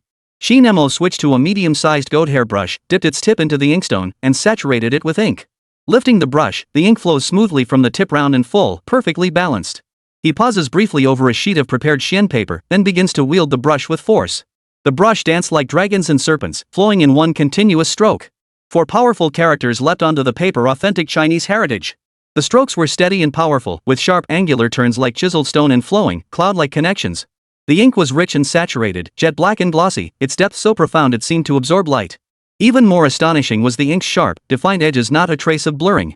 This perfectly demonstrated the inkstick's ideal consistency, locking the pigment firmly within the paper fibers and showcasing its essence to the fullest. After a brief hiatus, the official account of the British Museum posted an astonished comment that instantly rose to the top. Unbelievable! The expressive power of this ink, its depth, layered richness, and unique sheen. It's utterly unlike any Western pigment or ink we know. This transcends mere craftsmanship, it's the pinnacle of artistry. This comment was like cold water poured into boiling oil, sending the entire livestream into an uproar. The bullet comments became indistinguishable, reduced to a flowing cascade of colors and text. Gift effects reached unprecedented heights, nearly overwhelming the screen. The viewership count hovered steadily above 15 million and continued to climb, setting a new record for the platform and the global live streaming industry. Qin Mo set down his brush, lifted his head, and gazed calmly into the camera. His gaze was profound, piercing through the screen to meet every pair of eyes fixed upon him. Today's demonstration concludes here. His voice was clear and steady, devoid of any trace of excitement. But this is merely the beginning. Traditional ink making is but a drop in the vast ocean of China's intangible cultural heritage. The wisdom and skills accumulated over 5,000 years of Chinese civilization are profound and boundless. He paused briefly, his tone carrying a barely perceptible edge. How could such treasures be stolen, imitated, or defiled by mere clowns in the blink of an eye? His voice was not loud, yet it rang out with authority, like a heavy hammer piercing through the internet to resonate in the ears of tens of millions of viewers worldwide. With that, he said no more. His finger tapped decisively on the end broadcast button on the screen. The screen abruptly went black. In the live stream room, only countless bullet comments continued to scroll frantically, accompanied by the relentless effects of virtual gifts. Ding! Main quest: the path to reviving intangible cultural heritage. Phase 1 completion assessment, 85%. Mission rating, outstanding. Reward: spirit of intangible heritage, special skill granted. Host may briefly perceive key inspirations or fragments of information regarding certain endangered traditional arts under specific conditions. New mission unlocked: spark the wildfire, save more endangered Chinese intangible cultural heritage. Meanwhile, Jiaobangji, Kyoto. Inside an ancient textile workshop, soft light illuminated the space. A white-haired master artisan in traditional attire carefully displayed a vibrant silk fabric with intricate patterns to several journalists. This is the Kyoto Splendor silk weaving technique, passed down through generations in our family for over 1,000 years. The artisan's face radiates pride as he speaks with solemn gravity. It is a national treasure-level craft unique to our De Taiyang ethnic group. We are currently preparing materials to apply for UNESCO Intangible Cultural Heritage status. This news quickly spread across the internet back home. Qin Mo had just finished his call with Wang Difu and set down his phone. He clicked on the news article, seeing the Japanese artisan's proud face and the silk fabric touted as a 1,000-year legacy and a unique craft. His gaze lingered on the silk's distinctive texture and a unique weaving technique. In that instant, it felt as if long-buried memories had been stirred. His gaze suddenly sharpened, piercing through the screen to the very core of the silk where traces of a familiar technique lay hidden, a forgotten mark of ancient China. Chapter 10, The Challenge. The light from the phone screen faded, but Qin Mo's gaze remained fixed on the news image of the Jingzhua fabric. On the screen, every intricate and exquisite pattern, every dot and stroke, stabbed his eyes like sharp blades. This was no millennia-old tradition, it was clearly the shadow of Tang Dynasty brocade. It was theft, outright plunder, and they had the audacity to apply for UNESCO heritage status? Absolutely preposterous. He slammed his hand down on the table so hard it shook. Wang Difu burst through the door, his excitement impossible to contain. Xiao Qin, your live stream on ancient ink making has gone viral worldwide. The international cultural community is in an uproar. The Intangible Cultural Heritage Center's website traffic has skyrocketed. Scholars from all over the world are reaching out to us, eager to learn more about our nation's traditional crafts. Qin Mo ignored the comment, simply handing over his phone with suppressed anger in his voice. Look at this. Wang Difu took the phone, his joy instantly freezing as his brow furrowed. This again? Those Japanese saw the Koreans pulling it off and decided to copy them? Worse than copying, they're far more cunning. Qin Mo's tone was icy. This so-called Jingziwa is nothing but a fragment of our Tang Dynasty imperial brocade. They tweaked a few scraps and now dare to claim it's their original creation, passed down for 1,000 years. Damn it! Wang Difu slammed his fist into his palm. Our own preservation of silk weaving techniques has been weak, especially the most advanced imperial methods. After several upheavals, many lineages were severed. Now look, they've picked up the pieces. Silk weaving is my next target. Qin Mo's voice held not a trace of hesitation, only ironclad resolve. I'll go to Jiao Benchikan myself and slap that pride right back in their faces. Wang Difu was stunned. Go to Jiao Benji? That's far too dangerous. What exactly do you plan to do? Attend their East Asian Traditional Crafts Expo. Qin Mo's tone was unwavering. Check for me, is that so-called heir of Jingziwa, Ono Masato, attending? The door burst open as Jiao rushed in, clutching a tablet tightly in his hand. His voice was heavy. Miss Qin, there's trouble. Your livestream has gone viral internationally. All kinds of reactions are pouring in. Qin Mo raised an eyebrow. Explain. Jiao swiped through the screen, his voice heavy. Domestically, it's been met with overwhelming praise. National pride is skyrocketing. But internationally, it's far more complicated. He paused, then read the headlines on the screen. Most mainstream media in Europe and America are observing, but skepticism abounds. The New York Times asks whether you are a cultural prodigy or a meticulously crafted hoax. The BBC's headline is more direct: revival of ancient craftsmanship or cultural propaganda driven by national will? Exactly as expected. Qin Mo lifted his teacup, his expression unchanged. The harshest criticism came from Korean and Japanese media. Zhao Yu's voice carried anger. They've teamed up to smear you as a cultural thief, claiming it's impossible for a young person to master multiple lost skills in such a short time, implying this is systematic cultural plunder orchestrated by the state behind the scenes. They're turning the tables. Wang Difu slammed the table in fury. Zhao Yu sighed helplessly. What's worse, that Japanese Ragasahi Shimbun quoted an anonymous international appraisal expert claiming the techniques you demonstrated clearly bear traces of Japanese and Korean traditional crafts. Qin Mo set down his teacup, his gaze sharpening. They haven't even scratched the surface, yet they have the nerve to claim I borrowed their essence? Zhao Yu continued his report. Online, it's a complete mess.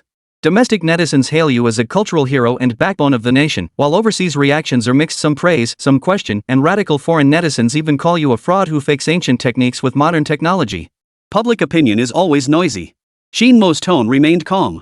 The truth requires a stronger fist to prove it. Ding. Detected hosts resolve to travel to Benji and participate in the East Asian Traditional Crafts Expo. Special mission Foreign Showdown unlocked. Mission details: travel to South Korea. At the East Asian Traditional Crafts Expo, publicly demonstrate authentic top-tier traditional Chinese silk weaving techniques to expose Jingziwa's cultural theft. Mission difficulty: extremely high.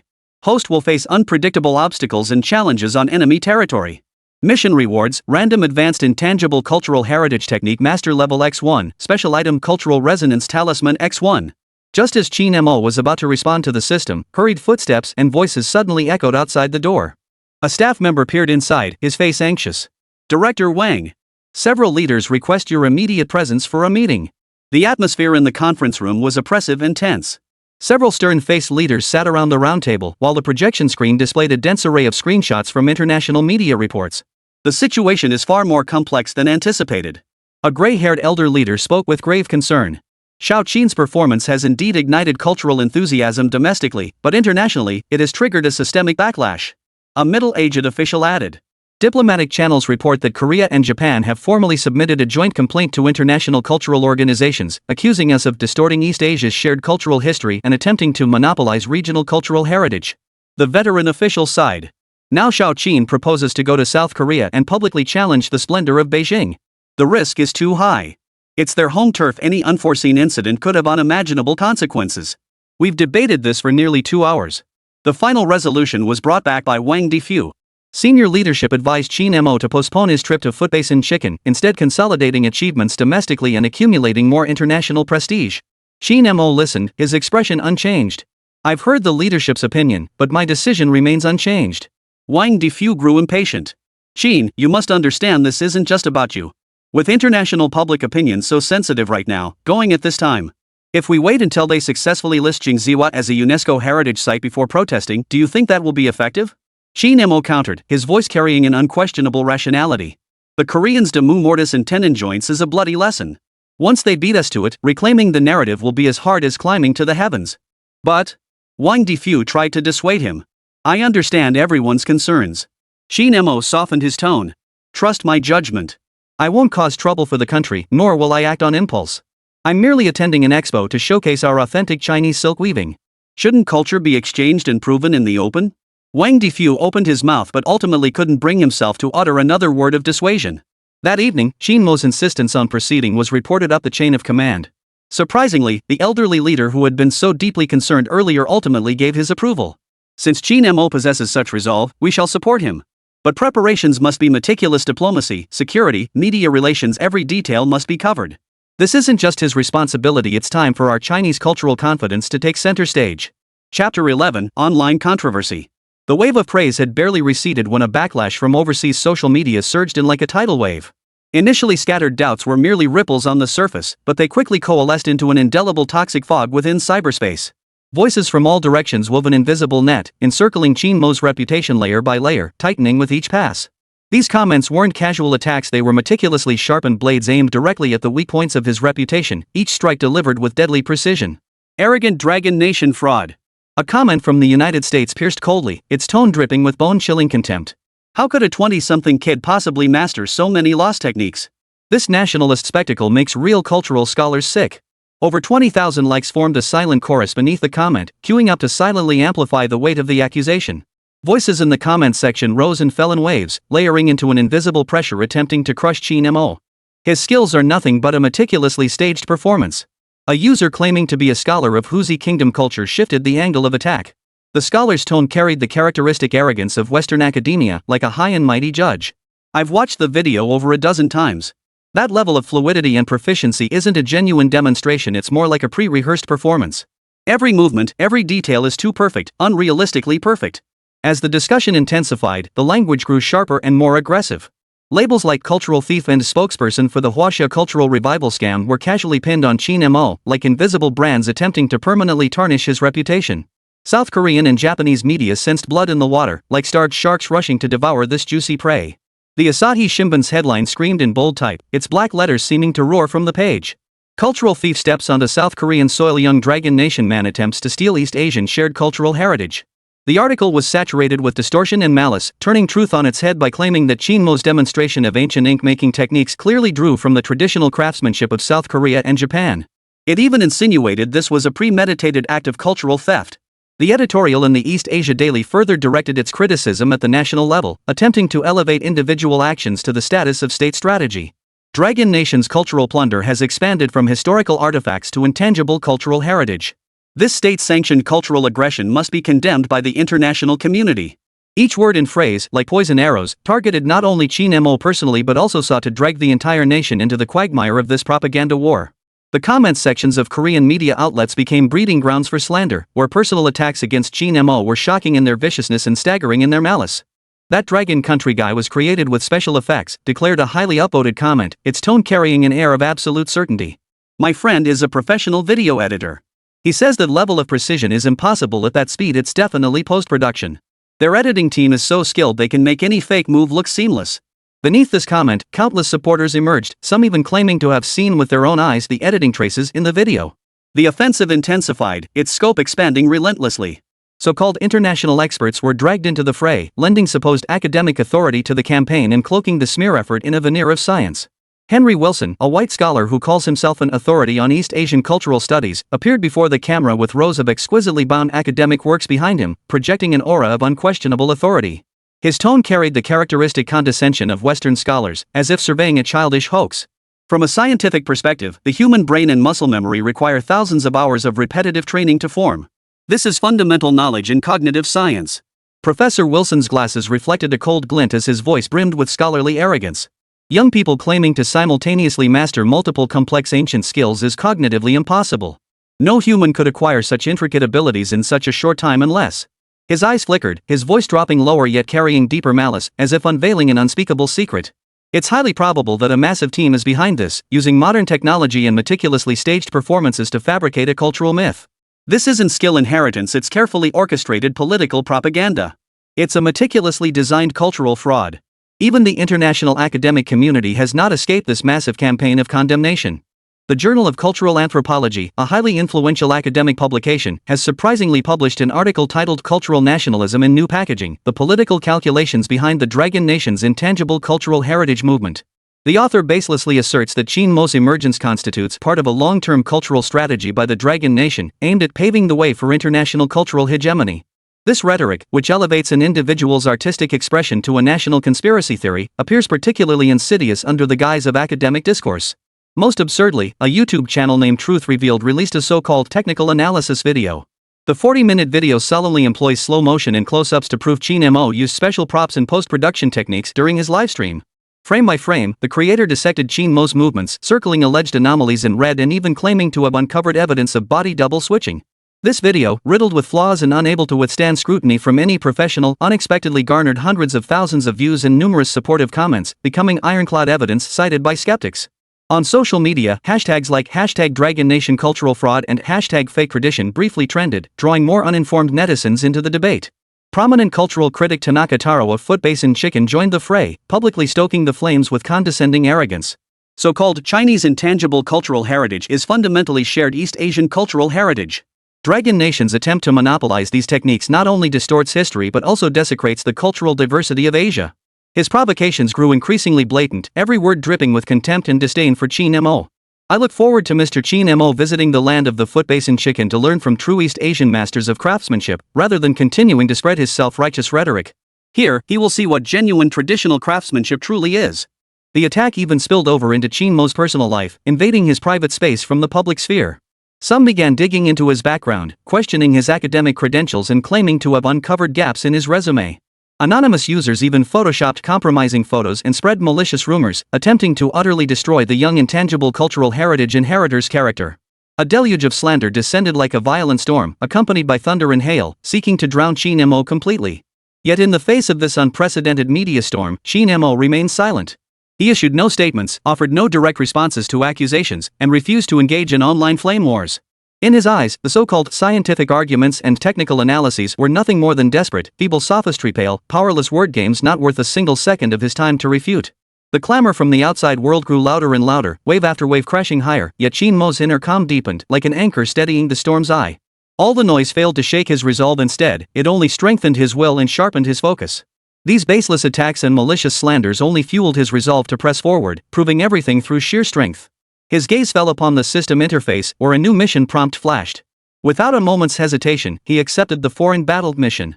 New options immediately illuminated the screen, text flickering against a dark blue backdrop like stars in the night sky. Use the special skill Spirit of Intangible Heritage to obtain critical information on lost ancient Chinese silk weaving techniques? Qin Mo's fingertip lightly tapped the screen, his voice firm and calm. Use. The instant the simple command was issued, a vast torrent of ancient knowledge surged into his mind like a river breaking its banks. This was not mere knowledge transfer, but a transcendent resonance of craftsmanship across time and space. Countless intricate diagrams unfolded before his eyes, like ancient brocade manuals brought to life. Exquisite weaving techniques flowed through his fingertips as if animated, allowing him to feel the tension of every silk thread between his fingers and the rhythm of each shuttle passing through the warp and weft. Mysterious dyeing formulas lingered on his tongue, as if he could taste the bitterness and fragrance of those ancient plant dyes. Even long-lost design philosophies crystallized in his mind: auspicious dragons and phoenixes, swirling cloud patterns, floral motifs, birds, insects, and fish. Each design held profound cultural significance and symbolism. Those supreme silk weaving techniques, buried in the dust of history, imprinted themselves directly into the deepest recesses of his consciousness in a way that transcended words and images, becoming part of his body, part of his blood. Qin Mo exhaled a long breath, a flash of all-knowing insight darting across his eyes. A confident, triumphant curve involuntarily formed at the corners of his lips. The system's notification tone sounded again, and text slowly unfolded before his eyes like an ancient scroll being unrolled. Congratulations, host. Core information of the celestial cloud brocade technique successfully acquired.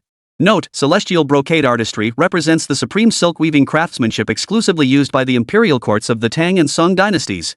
It integrates multiple divine techniques: weaving, dyeing, embroidery, and inlay into one, standing as the undisputed pinnacle of East Asian silk weaving. The Jingziwa style, a mere pale imitation, is but a fragmentary and crude approximation of its true essence. Qin Mo hesitated not a moment, lightly tapping the screen to dial Wang Diffu's number. Wang Diffu's slightly weary voice came through the phone. Though night was deep, the old man clearly hadn't rested yet, still running around tirelessly for Qin Mo's affairs. Qin Mo's response was firm and resolute, his voice brimming with unwavering determination and confidence. Old wine, prepare for me a loom whose structure most closely resembles that of the Tang Dynasty. The sooner, the better. Additionally, I need a batch of specific silk threads and natural dyes. His voice was calm, yet it held boundless strength, as if he had already glimpsed the dawn of victory. Chapter 12, Undercurrents Beneath the History Museum. The lights at Tokyo International Airport were blindingly bright. Every expression was clearly visible, Qin Mo calm, Xiaoyu tense, Wang Defu wearing his official smile. The moment they stepped off the jet bridge, reporters surged like a tidal wave, surrounding the trio. Flashbulbs exploded in rapid succession, making it impossible to open their eyes. Japanese questions came in rapid succession, the cacophony making it hard to distinguish individual voices. Mr. Qin Mo, do you truly master the ancient ink-making techniques? Is your visit here to challenge our traditional craft masters? Some say your skills are a rehearsed performance. How do you respond to that? Just as Wang Defu moved to step forward, Qin Mo raised his hand and pressed down on his arm. No need for words, Qin Mo said in a low, steady voice. Let the facts speak for themselves. These 4 concise words carried an invisible force, parting the crowd like a wave. They parted the clamor, and at the end of their gaze, a middle-aged man in a dark blue suit and gold-rimmed glasses walked slowly toward them. His posture was upright, his demeanor impeccable. He gave a slight bow, his face adorned with a perfectly measured, standard smile. Mr. Qin Mo, welcome to Tokyo. I am Abe Seki, Deputy Director of the Tokyo National Museum. We have been particularly looking forward to your participation in this East Asian traditional crafts exhibition. He extended his right hand, which Qin Mo gently grasped. Abe Seki's hand was slightly cool, his grip firm yet measured a textbook business handshake. Behind the gold-rimmed glasses, his eyes were sharp, scrutinizing Qin Mo as if appraising an exhibit rather than observing a person. Mr. Abe, you're too kind. Qin Mo responded calmly, his tone measured and composed. It is my profound honor to showcase traditional Chinese craftsmanship on the international stage. Abe Seki gave a slight nod, the lenses of his glasses reflecting a cold gleam. Mr. Qin's ancient ink-making techniques are truly impressive. He paused, a fleeting, inscrutable smile touching his lips, his gaze tinged with disdain. However, weaving and embroidery are another matter entirely. We look forward to your demonstration. He emphasized the last word heavily, drawing out the syllable with palpable condescension. Zhao Yu's face darkened instantly, his eyes blazing with fury. Wang Defu cleared his throat softly, his eyes signaling Zhao Yu to calm down. Qin Mo's lips curved slightly, a fleeting sharpness flickering deep in his eyes.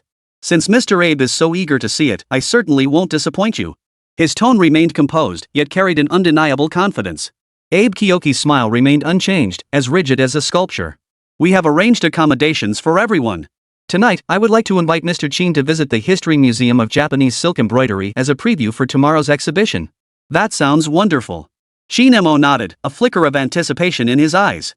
Abe Seki turned to lead the way, the 3 following behind. Along the way, Zhao Yu slowed his pace, leaned close to Qin Mo, and lowered his voice. Professor Qin, their attitude seems off. Could this be a trap? His brow furrowed, eyes filled with concern. Qin Mo kept his eyes fixed ahead, his pace unbroken, a faint smile playing at the corners of his lips. Of course there's a trap, but they think we're walking right into it. We see it clearly. By evening, the Museum of Japanese Silk Embroidery annexed to the Tokyo National Museum was brightly lit. Soft lighting illuminated the exhibits perfectly, without glare. The atmosphere inside was solemn, as if each piece of fabric bore the weight of 1,000 years of history. Abe Kyoki personally guided them through the exhibits with elegant poise. Beginning with basic fabrics and tools, the tour delved deeper, showcasing increasingly intricate works of artistry. This is our Heian period Orama no Nui silk. Abe pointed to a well-preserved ancient textile, his voice brimming with pride. The technique is exquisite, reserved exclusively for the imperial court at the time. This pattern treatment is unique to East Asia. Qin Mo observed silently, his gaze focused. His fingers occasionally twitched, as if touching the texture invisibly, feeling the essence of the craftsmanship. Until they turned the corner and entered the main exhibition hall. The exhibition hall was arranged in an oppressive red hue, with walls, floors, and lighting all radiating crimson. A massive display panel hung at the center, boldly inscribed with, "A study of the origins and evolution of cloud brocade techniques." The accompanying text below the image stated, "The art of Yun brocade originated in the Nara period 710–794, later introduced to the Tang Dynasty by Japanese envoys, where it was emulated and refined by Longwa artisans." Flanking the panel were multiple crude forgeries of ancient scroll paintings, depicting scenes of Japanese artisans instructing Chinese apprentices in Yunjin production. The scenes were meticulously staged, the Japanese artisans were depicted as lofty masters, while the Chinese apprentices appeared groveling, kneeling to learn the craft. Zhao Yu froze as if struck by lightning. His face flushed crimson, fists clenched so tightly his knuckles turned white, veins bulging on his forehead. Nonsense! Shameless! Wang Defu frowned, a flicker of anger in his eyes, but he quickly suppressed it, maintaining his composure. Qin Mo surveyed these absurd evidence with an unflinching gaze, his expression serene and undisturbed. He even scrutinized several of the scroll paintings, his gaze seemingly piercing through the forgeries to see the truth. Abe Seki stood nearby, his face wearing a perfectly measured look of regret, the lenses of his glasses reflecting a cold glint. It is regrettable that many precious techniques were lost during the turbulent history of the Dragon Kingdom. Fortunately, however, we Japanese have preserved the essence of these crafts intact. He sighed softly, his tone tinged with feigned pity. History is unforgiving, yet cultural heritage leaves its traces. He pointed toward a tapestry at the far end of the gallery, pride evident in his voice. That is our national treasure, the Jingzhua brocade. Verified to be 1,000 years old, it represents the pinnacle of Yun brocade craftsmanship in Jyobenchikan. Qin Mo smiled, a fleeting, sharp glint of coldness flashing deep in his eyes beneath a surface calm. Mr. Abe, this historical museum is thoughtfully arranged and quite imaginative. His tone was calm, even tinged with a hint of admiration, but the last two words were pronounced with deliberate emphasis. Abe Kyoki paused, his brow furrowing almost imperceptibly before his smile returned. History is like that, it requires constant excavation and restoration. Quite right. Qin Mo nodded, his voice measured and deliberate. History must be restored, the truth will ultimately come to light. He strode toward the millennium splendor of the capital brocade, each step steady and deliberate. This brocade measured approximately 2 meters long and 1 meter wide. Its deep crimson base was woven with intricate floral and bird patterns, adorned with gold thread lavish and exquisite. Under the lights, the fabric shimmered with a radiant glow. A beautiful piece of fabric. Qin Mo remarked, his voice filled with genuine admiration. The craftsmanship is truly exceptional. Abe Kyoki smiled with pride, a hint of arrogance flashing in his eyes. This is a national treasure, reserved exclusively for the imperial family throughout history. Tomorrow, Mr. Masato Ono, the successor of Kyoto Splendor, will personally demonstrate the production process. He paused, fixing his gaze on Qin Mo with implied meaning. I believe this will be a rare opportunity for Mr. Qin to observe. Zhao Yu trembled with rage, grinding his teeth in fury, about to retort when Qin Mo gently pressed his shoulder. Qin Mo's palm was steady, conveying silent strength. I look forward to tomorrow's demonstration. Qin Mo's tone was calm, his gaze sharp. However, Mr. Abe, a small suggestion: the angle of this brocade display could be adjusted to allow viewers a clearer view of the weaving structure on the reverse side. That is the key to authenticating its genuineness. The words struck like a sword, piercing straight to the heart of the matter. Abe Kyoki's smile froze, a fleeting flicker of unease crossing his eyes. Mr. Qin, you're too modest. The front of the brocade is an artistic presentation, the back is merely technical detail. He waved his hand, his tone deliberately light. When appreciating art, one should focus on beauty, not the minutiae of craftsmanship. Is that so? Qin Mo countered softly, his voice deep and resonant. In our Chinese tradition, true masterpieces of brocade emphasize appreciation from both sides. The intricacy of the reverse often reveals the artisan's true skill. His gaze fixed on Abe Seki, as if piercing through the disguise to see the panic within. A true master has no fear of revealing the minutiae of their work. Abe Seki pushed his glasses up his nose, the lenses reflecting light and obscuring his eyes. His smile stiffened. Eastern and Western aesthetic cultures differ. This is simply an expression of cultural diversity. He forced the conversation to shift, his voice slightly hurried. We should continue the tour. There are still precious exhibits awaiting Mr. Qin's appreciation. Qin Mo said no more, walking slowly toward the exit. His stride was steady, his posture upright, radiating an unshakable confidence. Before leaving, he glanced back at the millennium splendor of the capital tapestry, a knowing smile curving his lips. His gaze seemed to pierce through the millennia, seeing the truth hidden behind the brocade, the altered history, the stolen craftsmanship, the concealed facts. Tomorrow, everything would be laid bare. Chapter 13, History Cannot Be Rewritten. The air in the conference room hung thick and heavy, the flickering neon lights of Tokyo casting patchy shadows across every face. This is outrageous.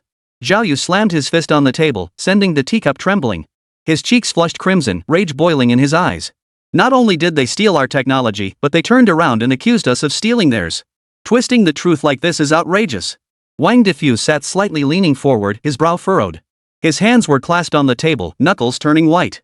It is indeed despicable. His voice was heavy, unable to suppress his anger. They came prepared, striking first to seize the moral high ground. Those so-called historical proofs are obviously forged to any discerning eye, but they easily mislead the uninformed international audience. He turned to Qin Mo, who had remained silent, his eyes filled with inquiry and concern. Qin Mo, what do you think? Qin Mo sat by the window, night shrouding his face, leaving only his sharp features visible. He lifted his teacup, the amber liquid swirling beneath the lamp. He sipped gently, his movements composed, as if the matter had nothing to do with him. The more they act like this, the more it proves they have something to hide. He set the cup down, the porcelain meeting the tabletop with a crisp clink. He lifted his head, his gaze sharp, piercing the room's oppressive silence. Tomorrow, I'll show everyone what true Yunjin mastercraft really is. Wang Difu rose and paced to the window. The Tokyo nightscape shimmered behind him, countless lights reflecting off his weary face. He turned to face Qin Mo, the worry between his brows deepening. But Qin, they've clearly made thorough preparations. Those exhibits, that so-called evidence, even the tour route has been meticulously designed. He paused, his voice low. Are you certain we can prevail on their home turf in front of so many international media outlets?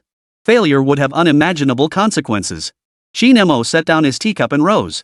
He walked to the window and stood shoulder to shoulder with Wang Difu. The nightscape of Tokyo spread out beyond the glass, a dazzling display of lights, yet cold and distant. The world of craftsmanship knows no borders. He gazed into the distance, his voice calm yet resolute, each word ringing with conviction. But historical truth cannot be distorted. The humiliation of prolonged plunder must end. He turned to face the others. The light fell squarely on his face, outlining his resolute features. His eyes shone with a cool, sharp light, like winter stars, bitterly cold yet brilliantly bright. The more they maliciously distort history, the more it reveals their lack of conviction. Tomorrow, I will use my strength, using the loom in my hands, to show the world what true Chinese brocade is. His voice was not loud, yet it carried an unshakable resolve. Not with words, but with these hands and this intricately woven fabric. Truth and craftsmanship never lie. Zhao Yu's anger gradually subsided. He rose and walked over to Qin Mo, slapping him hard on the shoulder. Teacher Qin, I believe in you.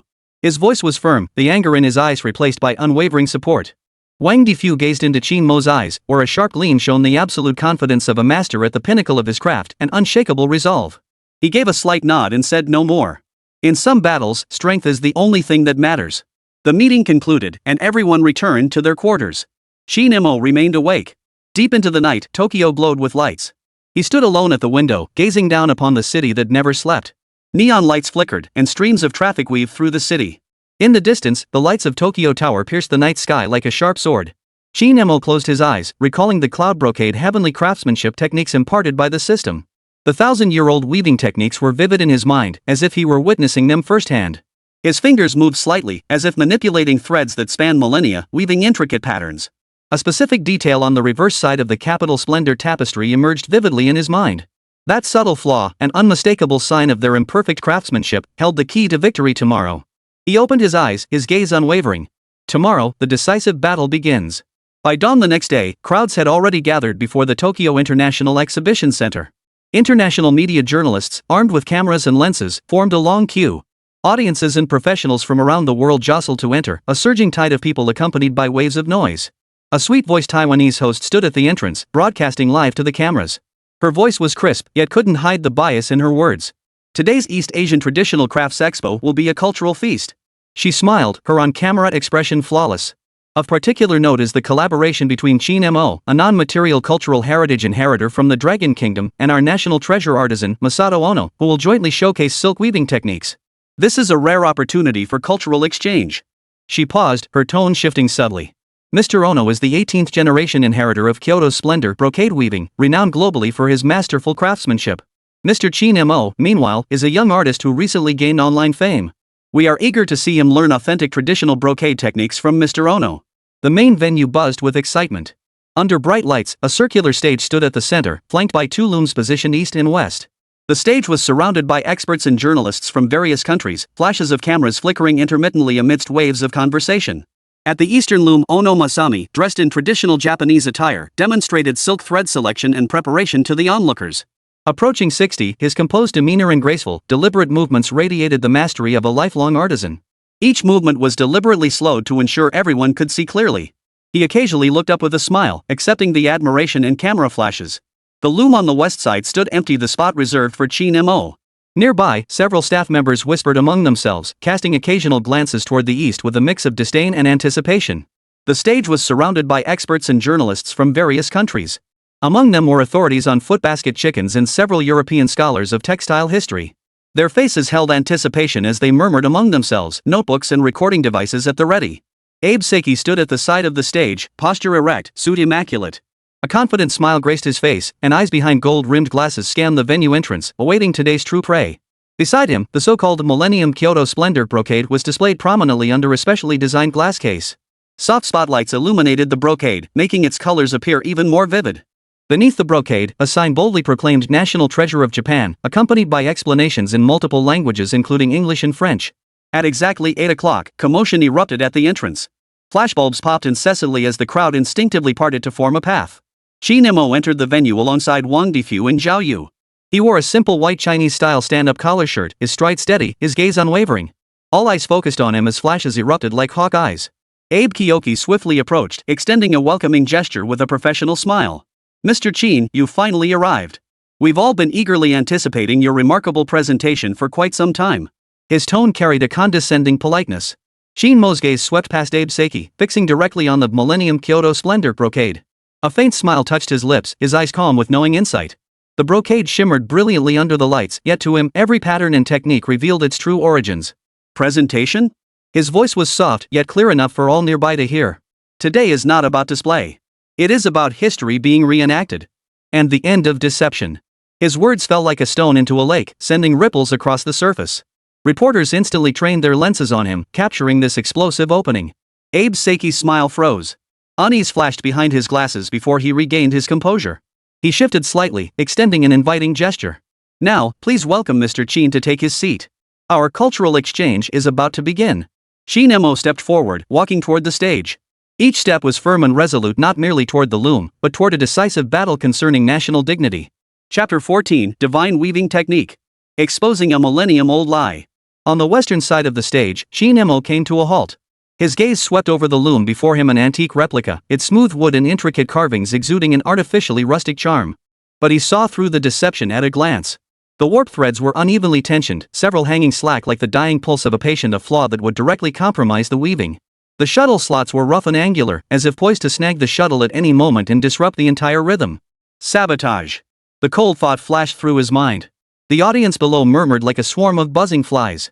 Cameras focused on the young man, waiting for the spectacle. Flashes flickered incessantly, eager to capture the moment of humiliation for the young Chinese man. Masato Ono stepped forward, clad in traditional cherry blossom patterned attire.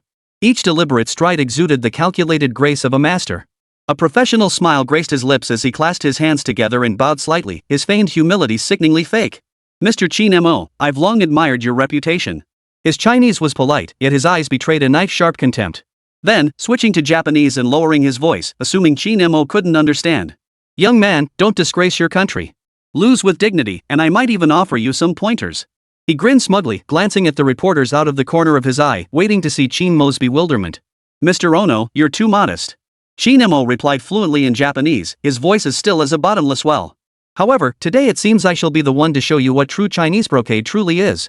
The smile froze on Ono Masato's face, stiffening like stone. A flicker of panic crossed his eyes, followed by utter bewilderment. Abe Kyoki stepped forward, clapping his hands to signal silence.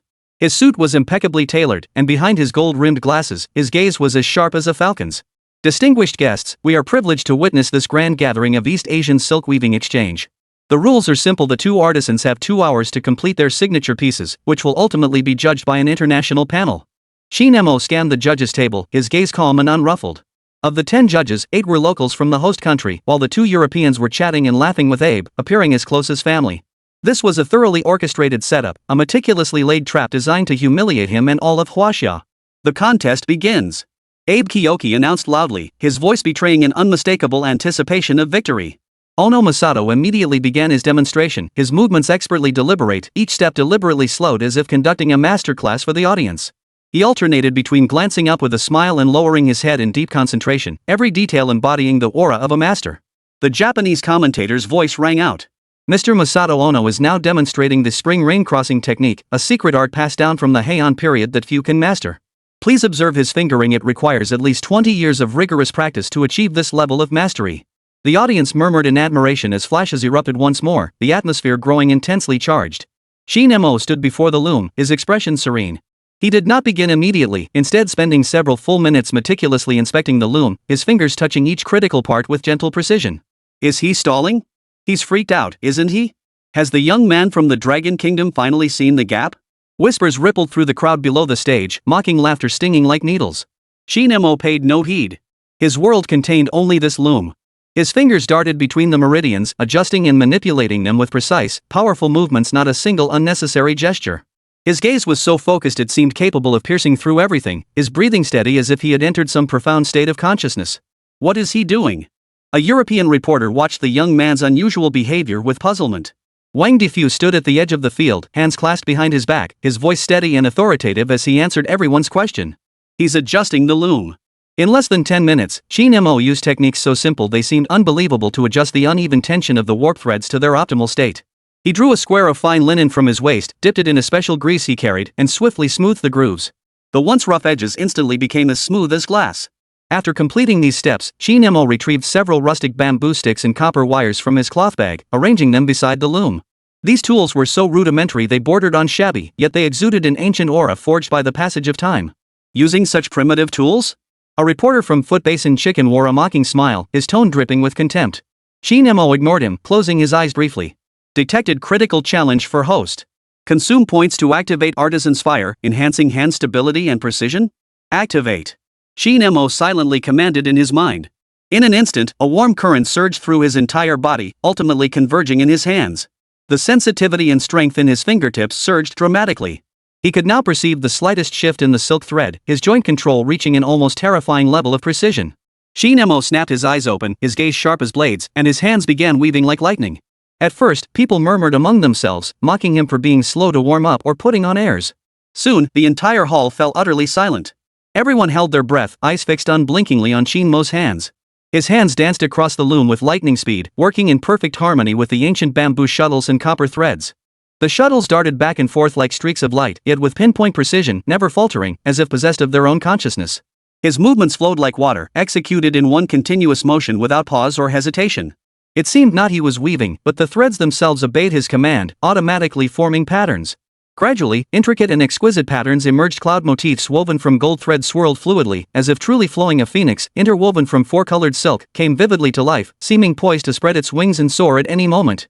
Colors interwoven shifted, layered with astonishing clarity, each detail rendered with breathtaking precision. This can't be possible. Masato Ono's weaving shuttle jerked to a halt, nearly slipping from his grasp. Watching Qin Mo's speed and precision defy all logic, his face contorted with disbelief. This was a realm he could never hope to reach in his lifetime. Beads of sweat instantly formed on his forehead. His hands trembled slightly, and the confidence that had filled his eyes vanished, replaced only by fear and unease. The commentator hurriedly tried to shift the focus back to Masato Ono, but no one was listening anymore. Every pair of eyes, every camera lens, was utterly transfixed by Qin Mo's dancing hands and the peerless tapestry taking shape before them. An hour passed. Ono Masato had completed about one-third of his work, an extraordinary achievement beyond his usual capabilities, worthy of praise. Yet Qin Mo had already finished more than half of his work, and its intricate complexity far surpassed his opponents. The brocade he wove featured layered cloud patterns with remarkable three-dimensional depth. Every feather of the phoenix was rendered with exquisite detail, vivid to the extreme. The color transitions were natural and soft, without the slightest hint of harshness. The entire piece radiated an ancient, mystical glow. Even more astonishing, he had literally written characters directly onto the fabric using an extraordinary weaving technique to weave hair-thin seal script onto the brocade surface.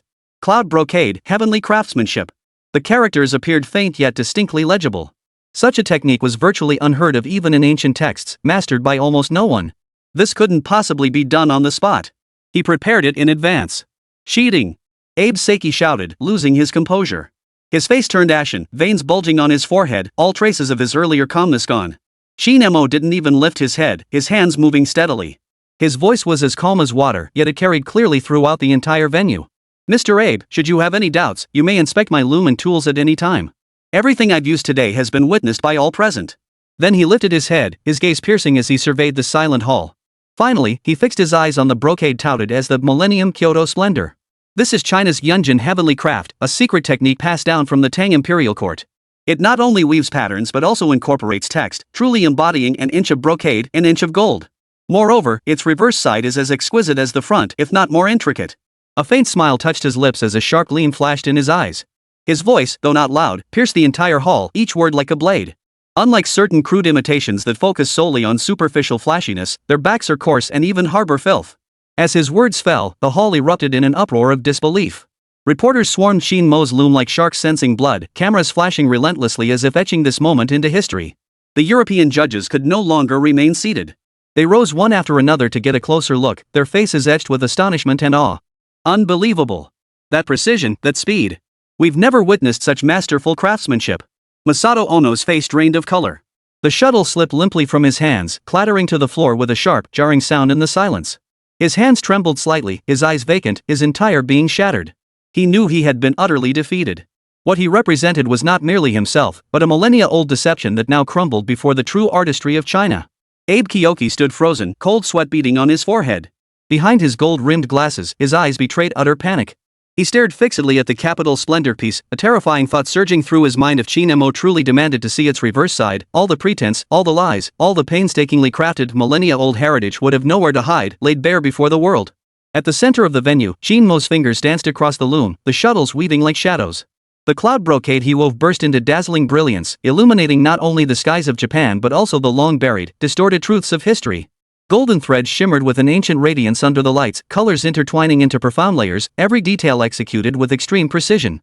The patterns pulsed with such vitality they seemed alive, the phoenix poised to soar, the cloud motifs appearing to flow as if in motion. A faint smile touched his lips once more, his gaze as sharp as ever.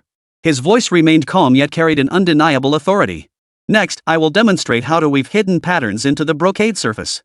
This represents the pinnacle of imperial Chinese brocade weaving, a technique mastered by our ancestors millennia ago. Yet certain individuals have merely grasped superficial imitations, then dared to claim these crude copies as original creations. His tone remained composed, yet each word cut like an invisible blade, piercing precisely the hearts of those who dared to steal and distort the cultural heritage of China. Each word bore the weight of millennia of civilization, every syllable conveyed an inviolable dignity and warning. He paused his movements, his gaze sweeping over Abe Seiki and Ono Masato before settling on the judges from the land of the foot-basin chickens. His eyes held bone-chilling coldness and the impending, complete reckoning. This contest had only just entered its true climax. Chapter 15, Imperial Secret Arts. Blinding beams of light tore through the darkness, converging on the center stage and instantly illuminating the entire exposition hall. Hundreds of gazes converged, fixed intently on the fingers dancing across the loom. Qin Mo's fingertips danced with such speed they blurred to the naked eye, yet moved with an indescribable composure. Each shuttle's passage, each thread's lift and weave, was executed with breathtaking precision. The loom came alive in his hands, no longer a lifeless object but an extension of his skill. Golden threads flowed like living water, strand by strand, tracing a cloud dragon soaring through mist upon the brocade. Layers of golden auspicious clouds deepened from pale to rich hues, as if a true dragon might burst forth from the brocade at any moment. The shuttle transformed in his palm into a silent golden streak of light, darting between warp and weft, leaving only after-images in its wake. Ono Masato stood frozen beside him, cold sweat soaking his hair and trickling down his cheeks. His gaze was fixed on Qin Mo's dancing fingers, his pupils suddenly contracting as if his breath had been choked off. Fragmented syllables tore from his throat as his lips quivered uncontrollably. Impossible. This can't be. His right hand shook violently, beyond his control. His palm was slick with sweat, and the weaving shuttle nearly slipped from his grasp. This was clearly the ancient imperial weaving technique his master had declared long lost, a technique existing only in fragmented ancient texts, featuring overlapping dragon scales, hidden gold thread patterns, and three-dimensional designs. Beside the stage, Abe Seiki's face shifted from crimson to iron gray, finally turning deathly pale. Behind his gold-rimmed glasses, his eyes flickered with panic, venom, and profound disbelief. Veins throbbed on his temples as his right hand clawed at the seam of his suit pants, leaving behind nail marks and damp stains. His gaze darted frantically across the room, searching for a lifeline, only to find every camera lens and every pair of eyes fixed unwaveringly on Qin Mo. The fake smile on his face and the terror on Masato Ono's face went unnoticed. The entire world seemed to revolve solely around that young man and the dazzling miracle unfolding beneath his fingertips. This young man is incredible. Professor Hans, the meticulous and composed textile expert from Beard Country, couldn't help but exclaim in awe. He took off his glasses and immediately put them back on, afraid to miss a single frame. That jacquard technique. It's a classic hallmark of Tang Dynasty imperial weaving.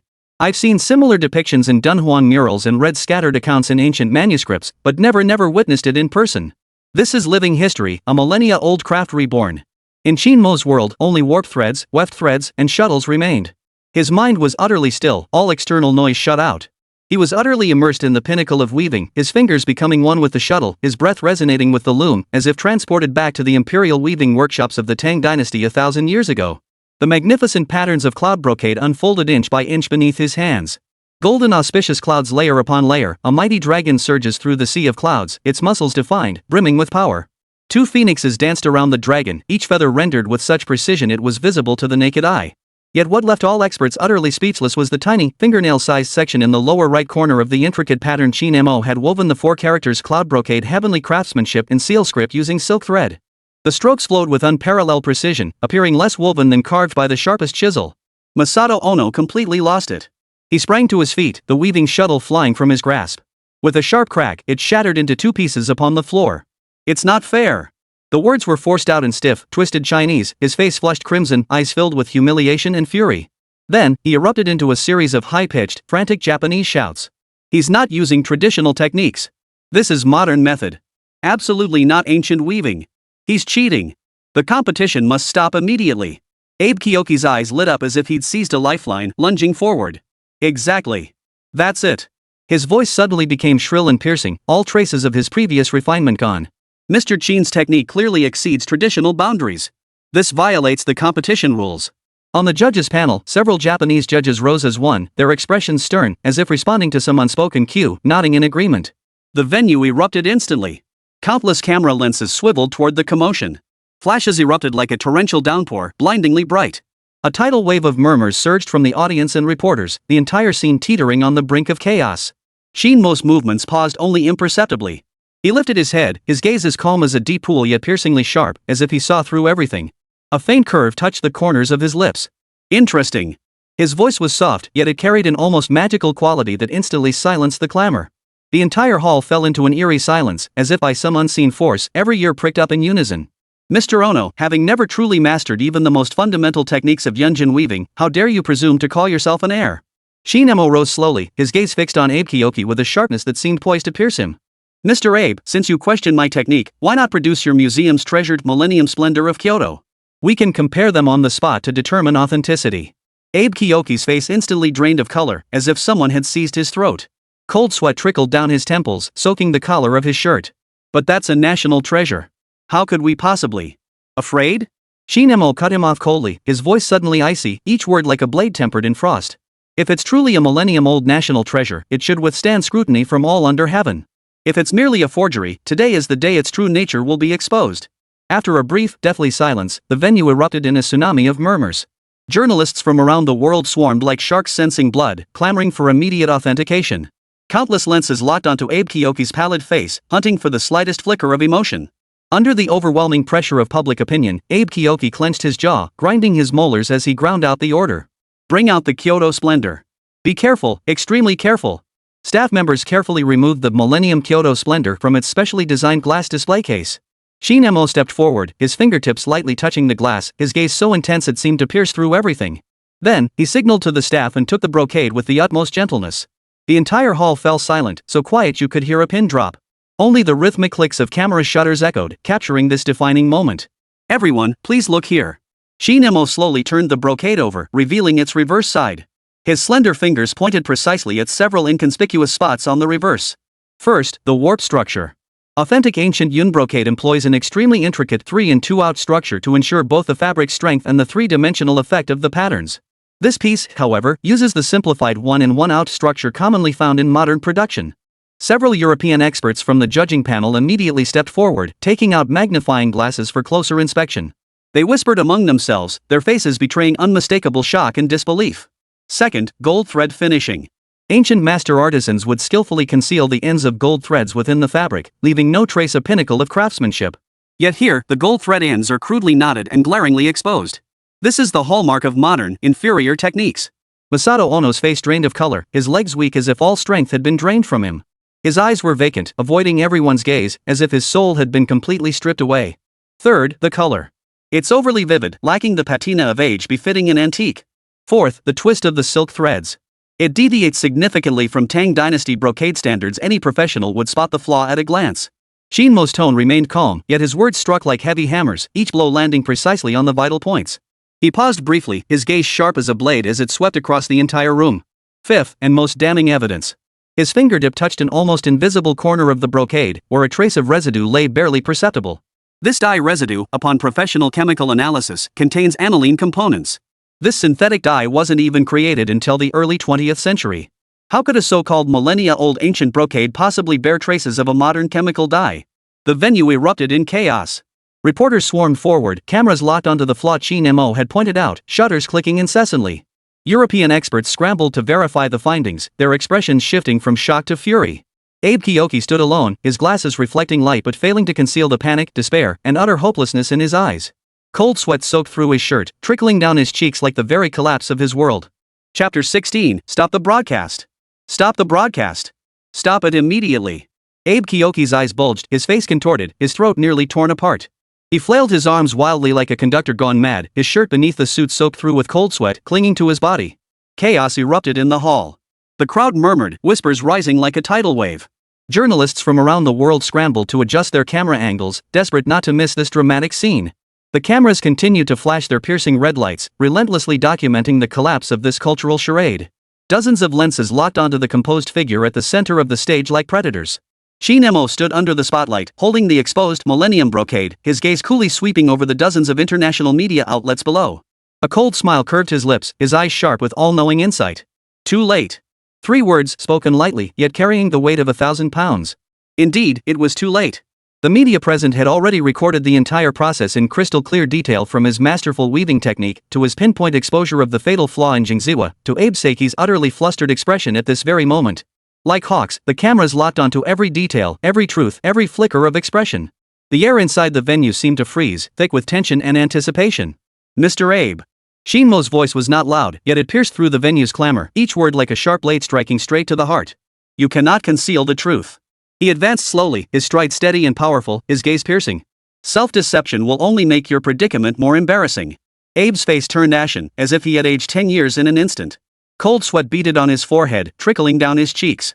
Behind his glasses, his eyes darted frantically, searching like a cornered rat for an escape route that didn't exist.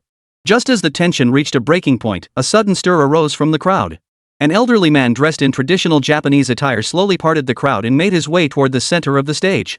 His head was crowned with silver hair, his face weathered by time, his back slightly hunched, yet his gaze was piercing.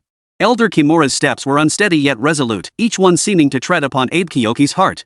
His stooped figure cast a long shadow under the spotlight, a shadow like a giant question mark enveloping the entire venue. Ladies and gentlemen. The old man Kimura spoke, his voice hoarse yet powerful, as if echoing through a tunnel of time. The room fell instantly silent. Every breath held, every ear strained, awaiting the old man's revelation of a new mystery. As a retired elder of the Foot Basin Chicken Thread Weaving Association, I have a duty to expose a lie that has persisted for years. The words exploded like a bomb within the hall. Reporters swarmed forward like hungry wolves, recorders and cameras jostling for position as flashes flickered incessantly, casting a ghostly pallor over the old man's weathered face. Kimura sighed, his eyes dim with a weight of guilt too profound for words. The Capital Splendor brocade was never our Jyo Benchikan creation. The old man's voice was low, yet every word rang clear in everyone's ears. Its prototype was a Tang Dynasty imperial brocade, the genuine article destroyed long ago during World War II. The so-called millennium-old national treasure now on display is merely a replica from the 1970s. Abe Seiki's face turned ashen, his lips trembling as if someone had seized his throat. He tried to protest, but found himself utterly speechless. The weight of the truth crushed him, leaving him gasping for breath. And that's not the worst of it. The elderly Kimura lifted his head, his eyes burning as he scanned the room, as if seeking to share this burden of guilt with every compatriot present. For years, the upper echelons of our Silk Weaving Association have been systematically creating history, attempting to claim various silk weaving techniques originating from the Dragon Kingdom as our own. From forging ancient texts and tampering with historical records to fabricating fake artifacts, they've stopped at nothing. The moment the old man finished speaking, a wave of gasps erupted throughout the hall. International journalists frantically took notes as camera flashes flickered incessantly, capturing this moment as historical evidence. Liar! Traitor! Masato Ono suddenly roared, his voice hoarse and distorted like a wounded beast. His eyes were bloodshot, his face contorted, as he lunged toward Elder Kimura, fists clenched so tightly his knuckles turned white. Zhao reacted with lightning speed, lunging forward to seize the out-of-control Masato Ono. His right arm swept across Ono's chest while his left hand seized the man's wrist, a swift, decisive move. Calm down. Zhao voice was cold and hard, his gaze sharp as a blade. Ono struggled briefly under his grip before finally collapsing like a deflated balloon. Chaos erupted on the scene. Reporters from various countries scrambled to capture the scene, flashes erupting in rapid succession as murmurs and gasps merged into a cacophonous roar. Security personnel swiftly formed a human wall around the stage, isolating the increasingly tense scene. The expo is temporarily adjourned. Abe Kyoki finally found his voice, announcing hoarsely with veins bulging on his forehead. Everyone, please evacuate the venue immediately. His voice was filled with despair and fear, like a drowning man grasping at straws. Yet his command rang hollow amidst the chaos. Qin Mo remained utterly still, resuming her seat before the loom. His movements were graceful and composed, as if he were detached from the turmoil, yet simultaneously at the very center of the storm. I will not leave. His voice was calm, his gaze unwavering, his fingers gently caressing the loom as if it were an old friend. I will finish this brocade. Let everyone see what true huaxia weaving craftsmanship truly is. His words carried no trace of anger, yet possessed an undeniable power. The shuttle danced once more in his hands, weaving breathtaking beauty. Wang Defu stood behind Qin Mo, his back straight and his gaze piercing. Hands clasped behind his back, he stood with unwavering composure, his eyes brimming with pride and resolve. Zhao Yu swiftly returned to Qin Mo's side, forming a human wall. Arms crossed over his chest, muscles taut, he scanned the surroundings with a fierce gaze, like a lion guarding its territory. Anyone who dares to approach, don't blame me for being rude. Zhao Yu's voice was low and dangerous, carrying a warning that brooked no challenge. His gaze swept over each security guard, causing them to involuntarily take half a step back. The venue fell into an eerie stalemate. Abe Kiyoki stood nearby, his face ashen, like a statue on the verge of collapse. Ono Masato slumped to the floor, his eyes hollow and vacant, as if his soul had been stolen. The elderly Kimura stood quietly by, witnessing it all. His eyes held both relief and sorrow. Most of the audience and media remained frozen in place, not a single soul willing to leave. They stared intently at the loom in Qin Mo's hands, greedily absorbing every detail, every movement. None of them wanted to miss the final presentation of this cultural marvel, this historic moment. The shuttle darted through the loom in Qin Mo's hands like a swift bird, the golden thread shimmering brilliantly under the lights. Exquisite patterns gradually took shape beneath his fingertips, as if coming to life to narrate a tale sealed away for millennia. This was not merely a display of craftsmanship, but a cultural vindication, a return to history. Chapter 17, Historical Truth. The last golden rays of sunlight fell upon the brocade as Qin Mo's hands moved with the fluid grace of flowing clouds, placing the final stitch. Time seemed to stand still as the entire hall held its breath. Qin Mo rose slowly, holding the flawlessly woven cloud brocade high. Under the lights, the dragon and phoenix patterns seemed to come alive, their golden threads shimmering with radiant brilliance. It is complete! Like thunder from a clear sky, the hall erupted in thunderous applause. Professor Hans, the renowned European brocade expert, knelt on both knees, tears streaming down his aged face. His trembling hand reached out, yet he dared not touch this artistic treasure. Good heavens! This is no mere fabric, it's a miracle. In my 40 years studying brocade, I've never witnessed such exquisite craftsmanship. Several colleagues bowed in unison, the highest tribute Western scholars pay to supreme artistic achievement. The applause surged like waves, each crest higher than the last, while camera flashes erupted like a cascading galaxy. The elderly Mr. Kimura shuffled tremulously toward the podium, his wrinkled face wet with tears. He drew from his bosom an ancient volume bound in layers of brown paper, cradling it in both hands as if holding a priceless treasure. Ladies and gentlemen, I must confess everything. The entire hall fell silent. This is a family heirloom, a handwritten manuscript chronicling my ancestors' experiences studying the arts in the Tang Dynasty. He turned the yellowed pages, his voice hoarse yet resolute. As an envoy to Tang China, my ancestor had the privilege of witnessing the splendor of Tang Dynasty brocade workshops firsthand, meticulously documenting all he saw and heard. He explicitly wrote in this book, "The cloud brocades of China are divine creations of heaven. Though we in Japan have studied them for 100 years, we have not even scratched the surface." Nonsense! Abe Kiyoki, his face drained of color, lunged forward like a madman, attempting to snatch the ancient text. This is a forgery. This is treason. Two security guards immediately stepped forward to restrain the elderly Kimura, the tension in the room instantly reaching a boiling point. Qin Mo stood immovable as a mountain, a faint smile playing at the corners of his mouth, his gaze sharp as blades. His confident demeanor sent a chill down Abe Kiyoki's spine. This young man had anticipated everything. At that very moment, the giant display screen in the hall flickered. The live feed abruptly switched to a bizarre historical footage. An ancient Tang Dynasty brocade workshop came into sharp focus, showing dozens of artisans operating looms. Their techniques were identical to those Qin Mo had just demonstrated. On the right side of the screen, several figures clad in foreign attire secretly recorded the weaver's motions, their expressions focused yet greedy. What on earth is this? Abe Seiki stared at the screen in horror, as if he had seen a ghost. No one could explain where this footage had come from, as if a fragment from the river of history had traveled 1,000 years to bear witness today. The signal's been hacked. Cut it off immediately. Abe Seiki screamed hysterically. It was too late. The international media broadcast had already spread the footage across the globe. Multiple national television networks even suffered server crashes due to the sudden surge in viewers. The global Chinese community erupted in fervor, with social media completely ignited by the trending topic restoring the true name of Huaxia culture. Qin Mo held up the completed Yun brocade to the assembled experts. Please verify, authentic Yun brocade is equally exquisite on both sides, flawless throughout. Huaxia artisans value consistency in every detail, perfecting both form and substance. Several international experts carefully turned the brocade over. Upon seeing the equally exquisite craftsmanship on the reverse side, they couldn't help but applaud. Incredible! Exclaimed a scholar of Gallic craft history. This is even more intricate than the front. Masato Ono finally collapsed completely. Kneeling on both knees, his eyes hollow and lifeless, he murmured, "My entire life has been spent learning a lie. Trembling, he pulled a paper cutter from his robe and frantically severed the silk threads on his loom, each cut feeling like a slice through his own flesh. It was a shame he could not face, a truth he could not bear. In a corner of the hall, several high-ranking Toyo executives huddled in urgent, hushed consultation, their expressions grim. Abe Saki's phone vibrated incessantly. He glanced at the screen, cold sweat pouring down his forehead, his body nearly collapsing. Qin Mo tidied his weaving tools, preparing to leave. Suddenly, a white-haired elderly woman from the east broke free from the crowd. Stooped and frail, she held an ancient sandalwood box in both hands. "Wait, sir," she called out in halting Chinese, her voice low yet unwavering. The entire hall fell silent once more. "This is a secret my family has guarded for 8 generations." The old woman struggled to her feet and walked toward Qin Mo, solemnly presenting the wooden box. "Please accept it." Qin Mo took the box and slowly opened it. His pupils instantly contracted. Inside lay a fragment of Tang Dynasty brocade, its patterns nearly identical to the one he had just woven. Even more astonishing was the yellowed parchment tucked beneath the box, detailing another long-lost Chinese artistry, the heavenly pattern embroidery technique. Tears welled in the old woman's eyes. "We know we were wrong. We hope this can be returned to its rightful owner." Before she could finish, 5 men in Western suits rushed forward, forcibly dragging the old woman away. "Let her go!" Zhao Yu roared in anger, about to intervene. Qin Mo gently pressed his shoulder. "It's unnecessary." He smiled calmly, lifting the wooden box in his hand. She has already made her choice in history.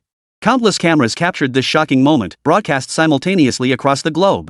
The wheels of history cannot be stopped, and the truth of culture will ultimately be revealed. Ding! Mission complete.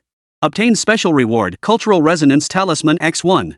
Can awaken global Chinese cultural memory resonance in times of crisis.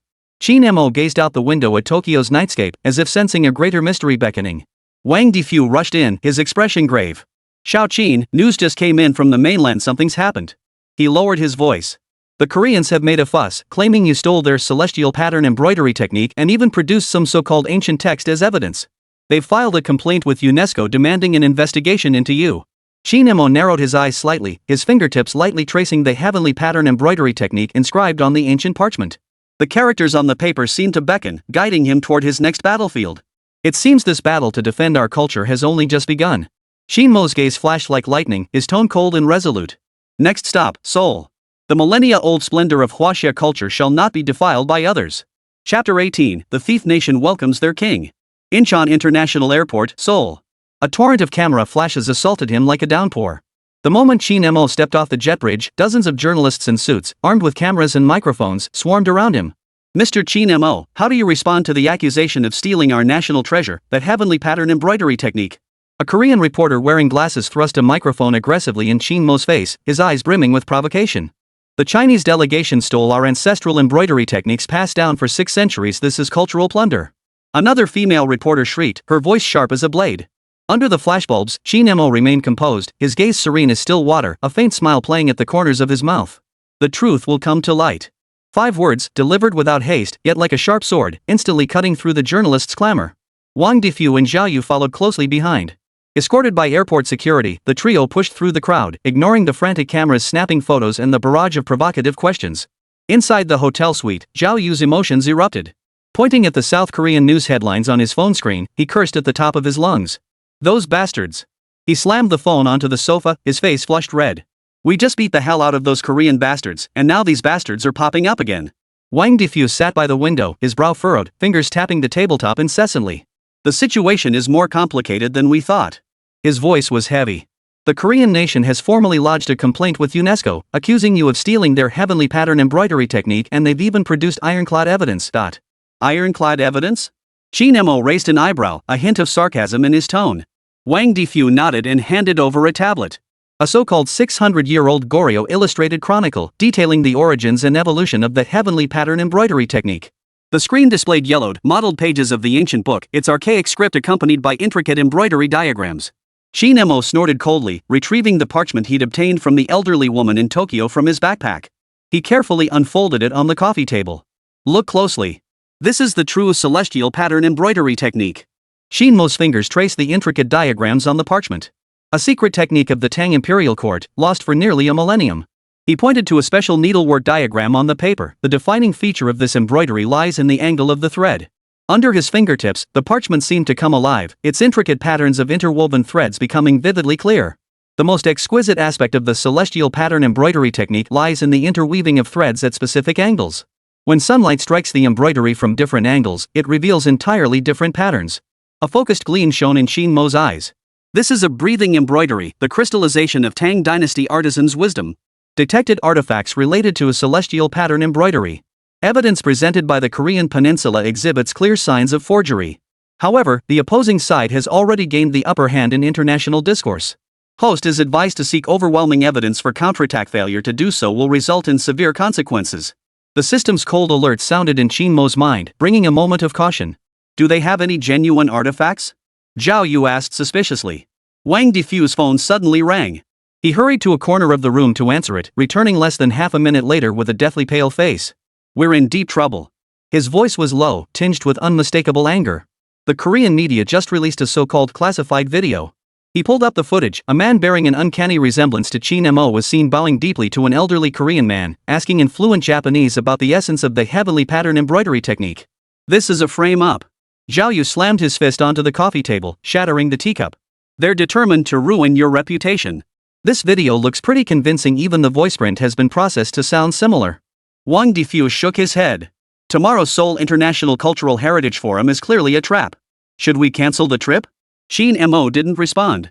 He opened his laptop and quickly initiated a video call.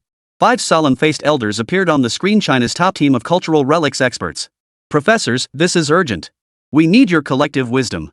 Qin Mo got straight to the point.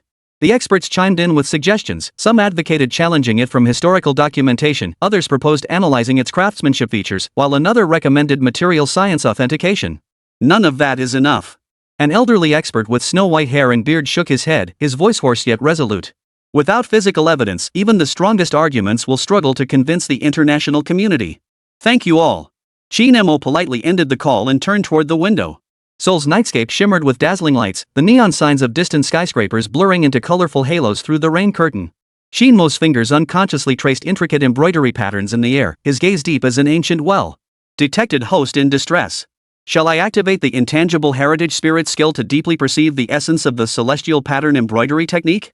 Warning, this will consume significant mental energy and may affect your condition the following day. Use it. Qin Mo responded without hesitation. In an instant, an electric sensation spread from the crown of her head throughout her body. Countless embroidery diagrams and needlework techniques flooded her mind like a tidal wave.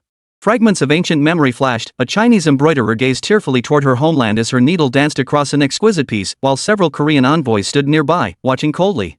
The embroiderer secretly stitched a tiny official seal of the Great Tang Bureau of Textiles and her own name Liu Ruyan onto the reverse side of the work. That spot could only be revealed under sunlight at a specific angle. Qin Mo snapped his eyes open, a faint smile playing on his lips. He dialed Wang Defu's number. Mr. Wang, I need you to urgently contact the Seoul Museum and tell them I'll be publicly authenticating an artifact at tomorrow's forum. His gaze was piercing, his voice unwavering. The Goryeo National Treasure, Moonlight Fairy. That's their crown jewel. Supposedly the greatest work by an embroidery master from the Goryeo period. How could they possibly agree? Wang Defu was incredulous. They will. Qin Mo's lips curved into a faint smile. Because I know the secret hidden on the reverse side of that embroidery is secret unknown to everyone else. In the shadows of the high rise across from the hotel, a telephoto lens was trained on Qin Mo's window. Behind the lens, Kim Song-woo, chairman of the Korean Cultural Heritage Preservation Committee, set down the camera and dialed a number with a cold smile. Everything is proceeding according to plan. Tomorrow will be the day that young man from China is disgraced and ruined. Qin Mo lay on his bed, eyes closed in meditation, yet every stitch and thread of the Moonlight Fairy painting, along with that hidden secret mark, played vividly in his mind. Suddenly, his phone vibrated. A text message popped up. Tomorrow's forum, beware hidden daggers. The descendants of Ruyan hold proof. The sender was listed as unknown number. Qin Mo's expression turned thoughtful, a confident curve lifting the corners of his mouth. Outside the window, Seoul's night rain fell in a steady drizzle. On the other side of the city, an elderly Korean woman trembled as she retrieved a long-forgotten wooden box from behind a brick wall. Tears welled in her eyes as she murmured, "Grandmother, it's time to reveal the truth to the world." Chapter 19, Framing. Outside the Seoul International Cultural Heritage Forum, crowds thronged and traffic surged. Journalists swarmed in, their cameras and microphones trained on every guest as they scrambled for prime positions. The forum hall was lavishly decorated, its giant crystal chandeliers refracting dazzling light that illuminated the sea of people below and the incessant flashes of cameras. The moment Qin Mo stepped onto the stage, the entire venue tensed. He didn't deliberately stand tall or lift his head, yet he carried an undeniable presence. Each step was steady and powerful, his gaze calm yet sharp as a blade. On stage, Choi Myung-hoon, the Minister of Culture from Korea, stood in a crisp suit, chin slightly raised, his eyes hiding a hint of contempt. Mr. Qin, we are curious, how does a young man dare claim to have mastered the heavenly pattern embroidery technique, a skill lost for centuries? Choi Myung-hoon's Mandarin carried a heavy accent, his tone aggressive. Qin Mo stood under the spotlight, a faint smile playing at the corners of his mouth, neither humble nor arrogant. A true artisan needs no words to prove himself, only his hands. This concise, powerful response sent ripples through the crowd. Interpreters swiftly translated it into multiple languages, prompting nods of approval from European and American journalists. Choi Ming-xuan's expression darkened instantly. He snapped his fingers sharply. Two staff members dressed in traditional attire immediately presented an ancient tome, carefully lifting the glass protective cover. This is the illustrated history of Goryeo, dating back over 600 years. Choi Myung-hoon declared proudly, his voice resonant. It details the origins and evolution of the heavenly pattern embroidery technique, proving it was a unique art form created during the Goryeo dynasty. The text projected onto the large screen revealed yellowed pages filled with intricate needlework diagrams and embroidery patterns. The Korean audience erupted in enthusiastic applause, while journalists' camera flashes flickered intensely, nearly blinding onlookers. Qin Mo stood as still as a pine tree, not moving an inch, his eyes narrowed slightly like a cheetah before locking onto its prey. Kim Song-woo strode confidently onto the stage. The chairman of the Korean Cultural Heritage Preservation Committee was tall and lean, with a hooked nose and a sharp mouth that looked more like a grimace than a smile. Today, we will not only present documentary evidence, but also physical evidence. Kim Song-woo gestured with his hand. 6 heavily armed security personnel carefully carried a specially designed display case onto the stage. Inside lay an exquisitely crafted embroidery piece, Moonlight Fairy. Under the spotlight, the embroidery shimmered brilliantly. Delicate threads traced the figure of an elegantly robed fairy, surrounded by intricate patterns of moonlight and flowers. As the light shifted angles, the floral patterns subtly transformed, seeming to sway in the moonlight as if alive. This is the pinnacle of heavenly pattern embroidery, crafted by Park Seon-hwa, the foremost embroiderer of the Goryeo royal court. It is a national treasure of our country and represents the zenith of East Asian embroidery art. Choi Myung-hoon's voice brimmed with pride. A chorus of gasps erupted from the audience below the stage. Even the European and American experts murmured in admiration, nodding repeatedly.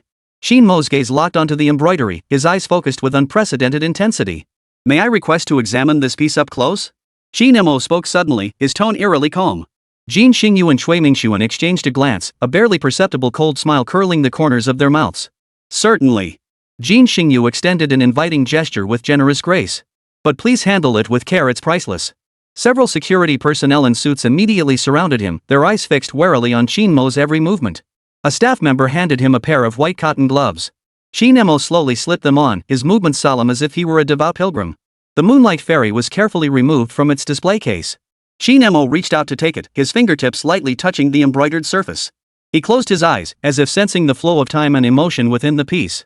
The room fell silent, broken only by the occasional click of camera shutters. Suddenly, Qin Mo opened his eyes, a sharp gleam flashing in his gaze. Please dim the main lights in the hall. Leave only the spotlight on, and keep the angle unchanged. His voice was low and unwavering. Choi Ming-xuan frowned. What are you doing? His tone brimmed with suspicion. Just as Kim Song-woo moved to stop him, Qin Mo gently flipped the embroidery, revealing its reverse side. The hall lights instantly dimmed, leaving only the spotlight at a specific angle to illuminate the reverse side of the embroidery in stark detail. The entire room erupted in an instant. Under the specific lighting, a line of minute seal script characters suddenly appeared in an inconspicuous corner on the reverse side. Imperial Weaving Bureau of the Great Tang, made by Liu Ruyan. This line of small characters was completely invisible under ordinary lighting, only appearing when illuminated at a specific angle. The entire hall erupted in chaos. European experts scrambled onto the stage, pulling out magnifying glasses and specialized equipment to meticulously examine the inscription. It's genuine. Professor Hermann, the renowned textile expert from Beard Country, exclaimed, his voice trembling with excitement. This is unmistakably the style of official Tang Dynasty seals. I've seen similar markings in Dunhuang artifacts. Jin Xingyu's face turned ashen, while Choi Ming-xuan roared in fury. This must be a forgery created on the spot. Retrieve the embroidery immediately. With a wave of his hand, several security guards immediately stepped forward, attempting to forcibly seize the embroidery. Hold on. The European and American experts protested in unison. This requires professional authentication. The scene descended into chaos, teetering on the brink of collapse. Just then, the back door of the venue burst open. Amidst stunned gazes, a white-haired Korean woman shuffled tremulously toward the stage. Security guards moved to intercept her, but the old woman unexpectedly shouted in fluent Chinese. I am a descendant of Liu Ruyan. My name is Liu Shanmei. This astonishing declaration detonated like a bomb, instantly igniting the entire venue as countless cameras focused on the elderly woman. Choi Myung-hoon and Kim Song-woo turned ashen-faced as if they had seen a ghost. Amidst the uproar, Liu Shanmei slowly ascended the stage, tears streaming down her wrinkled cheeks. My great-grandmother, Liu Ruyan, was an imperial embroiderer in the Tang Dynasty, mastering the heavenly pattern embroidery technique. Her voice trembled yet remained resolute. She was deceived by Goryeo envoys into going to Goryeo and never returned to her homeland. Yu Sunmi pulled an antique wooden box from her bosom, opening it with trembling hands. Inside lay a fragment of embroidery and a yellowed family genealogy. This is the secret passed down through our family for generations. The old woman's voice was low. We dared not speak out, fearing retribution. But I can no longer remain silent. I cannot let our ancestors' legacy continue to be stolen. Reporters snapped frantically, flashes illuminating the entire hall. Jin Xingyu's face drained of color. He staggered backward several steps, beads of cold sweat forming on his forehead. Choi Myung-hoon flew into a rage, pointing at Ryu Sunmi and shouting, "Traitor! Security! Take this traitor away!" Several security guards rushed forward, roughly shoving the elderly woman. Qin Mo's eyes flashed coldly. His form moved like lightning, instantly blocking the path in front of Ryu Sunmi. "Stop!" he barked, his imposing presence commanding attention. "Is bullying an elderly woman part of your cultural tradition?" The guards, intimidated by his presence, instinctively took half a step back. Qin Mo turned, his gaze piercing as he surveyed the entire scene. The Korean peninsula has been steeped in Chinese culture since ancient times. There is no shame in that. His voice was not loud, but each word rang with conviction. What is shameful is stealing another's culture and then accusing the owner of theft. Today, we are not only restoring the true name of heavenly pattern embroidery, but also seeking justice for the Chinese culture that has been plundered for thousands of years. European experts voiced their support for further investigation. Journalists scrambled to interview Liu Shanmei, and the elderly man tearfully recounted his ancestors' tragic story. The situation looked promising, and Choi Myung-hoon and Kim Song-woo were powerless to reverse the tide. At that moment, the conference hall doors burst open. A squad of armed police stormed in, aggressively surrounding the stage. The leading officer bellowed, "Mr. Qin Mo, you are accused of stealing national treasure-level cultural relic technology. Please come with us." The entire venue was stunned. Qin Mo, however, unexpectedly flashed a faint smile and cooperatively held out his hands. As the officers led him away, he turned and whispered to Wang Defu, "Don't worry. This is exactly what I wanted. Contact the mainland and prepare for the Cultural Resonance Project." A mysterious smile curved his lips, his eyes gleaming with unwavering certainty, as if everything was under his control. As the police car faded into the distance, neon lights flickered across Seoul streets as dusk fell. Unnoticed by anyone, the jade pendant on Qin Mo's chest began to emit a faint glow. A system prompt silently flashed through his mind. Cultural Resonance Project activating. Global Chinese Culture Enthusiasts Resonance Awakening Program initiated. This cultural battle had only just begun. Chapter 20, The Theft. The interrogation room at Seoul Police Headquarters was bathed in a harsh, blinding white light, like an invisible knife slicing across his face. Qin Mo sat expressionless on the cold metal chair, the silver handcuffs on his wrists reflecting the harsh, pallid light. Yet he appeared utterly unfazed, his gaze as calm as still water. "The confession is right here. Sign it, and your sentence will be reduced from 10 years to 5. The interrogating officer, sporting a crew cut, slammed the documents on the table and said coldly, the police badge on his chest glinting with a cold light under the lights. Qin Mo's lips curved slightly, a trace of scorn flickering in his eyes. "What crime have I committed? Exposing your cultural theft? Or unraveling the lies you've so carefully woven?" The officer slammed his fist on the table and roared, "Shut up! You stole our national treasure, the heavenly pattern embroidery technique. The evidence is irrefutable. Don't think being Chinese gives you free rein to do as you please." "Evidence?" Qin Mo chuckled lightly. "Your so-called evidence is a forged ancient text and a few staged videos? Is this the standard of your nation's justice system?" The officer's face turned ashen, about to explode, when the interrogation room door suddenly swung open. A senior officer in uniform entered and whispered a few words in his ear.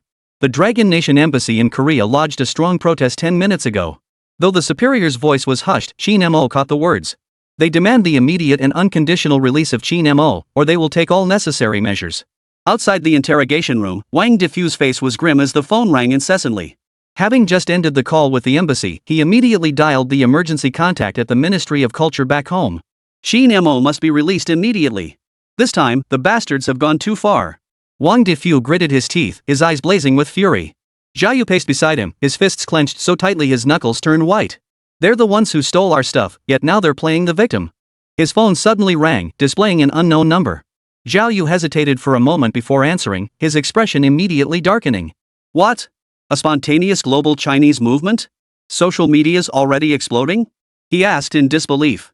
Inside the interrogation room, Qin Mo suddenly felt the jade pendant on his chest grow faintly warm. The system's alert sounded in his mind. Detected host in extreme disadvantageous situation.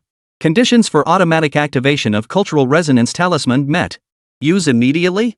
Qin Mo closed his eyes slightly, a faint smile playing at the corners of his mouth. Activate. An invisible wave spread from Qin Mo's body, piercing through walls and crossing national borders, rippling outward across the globe. In New York's Chinatown, an elderly tailor suddenly trembled, dropping his needle and thread. He looked up in bewilderment, his eyes filling with memories not of this era. My grandfather's grandfather once said. The old man murmured to himself before pulling a long-forgotten cloth bundle from the bottom of his cabinet. Inside lay a fragment of embroidery, a classic example of the heavenly pattern technique. At the Paris Fashion Institute, young Chinese-American designer Li Ming jolted awake from a dream, sweat soaking his sheets. He grabbed his drawing board and frantically sketched design after design, the lines mirroring those of the Moonlight Fairy painting. This is the memory in my blood. Li Ming excitedly snapped a photo and uploaded it, captioning. Heavenly pattern embroidery originated in the Tang Dynasty. Across the globe, countless Chinese people simultaneously experienced this extraordinary cultural awakening. They flooded social media with family heirlooms, oral histories, and hidden evidence. Hashtag release Qin Mo hashtag. Hashtag heavenly tattoo art belongs to China hashtag. Hashtag cultural plunder must stop hashtag. Within 2 hours, these hashtags surged to global trending topics, capturing the attention of hundreds of millions. Inside the interrogation room, the officer's phone kept vibrating.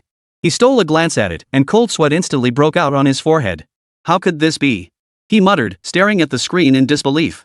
Qin Mo's lips curved into a faint smile. Looks like there's been a new development? Outside the Seoul Metropolitan Police Agency, the protest crowd had rapidly swelled from dozens to thousands. Among them were not only Chinese students but also tourists from the United States, Britain, France, and other countries, alongside local residents. Release Qin Mo. Restore cultural truth. Stop cultural plunder. The chants rose and fell in deafening waves. Live broadcast trucks from international media outlets lined up in a row, transmitting real-time footage of the scene to every corner of the globe. Reporters from CNN, BBC, and Al Jazeera scrambled to cover this rare cultural diplomatic crisis. This is insane. Zhao Yu stared at the constantly updating news on his phone, utterly disbelieving. Chinese people worldwide are providing evidence proving that the Tianwen embroidery technique originated in the Tang Dynasty. Wang Difu nodded, a look of astonishment flashing in his eyes. Rumor has it someone even found evidence in the British Museum's collection. Inside the interrogation room, Qin Mo folded his hands and spoke calmly. You may detain my body, but you cannot imprison the cultural memory flowing through the veins of the Chinese people. He stared directly into the officer's panicked eyes.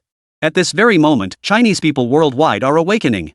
The truth of the celestial embroidery technique is surging like a tidal wave to every corner of the globe. The officer's face drained of color as he hurriedly exited the interrogation room. Moments later, a middle-aged man in a tailored suit, exuding distinguished presence, entered. Mr. Qin, I am Park Ji-hoon, cultural advisor to the presidential office. The man's expression grew grave. It seems we've run into some trouble.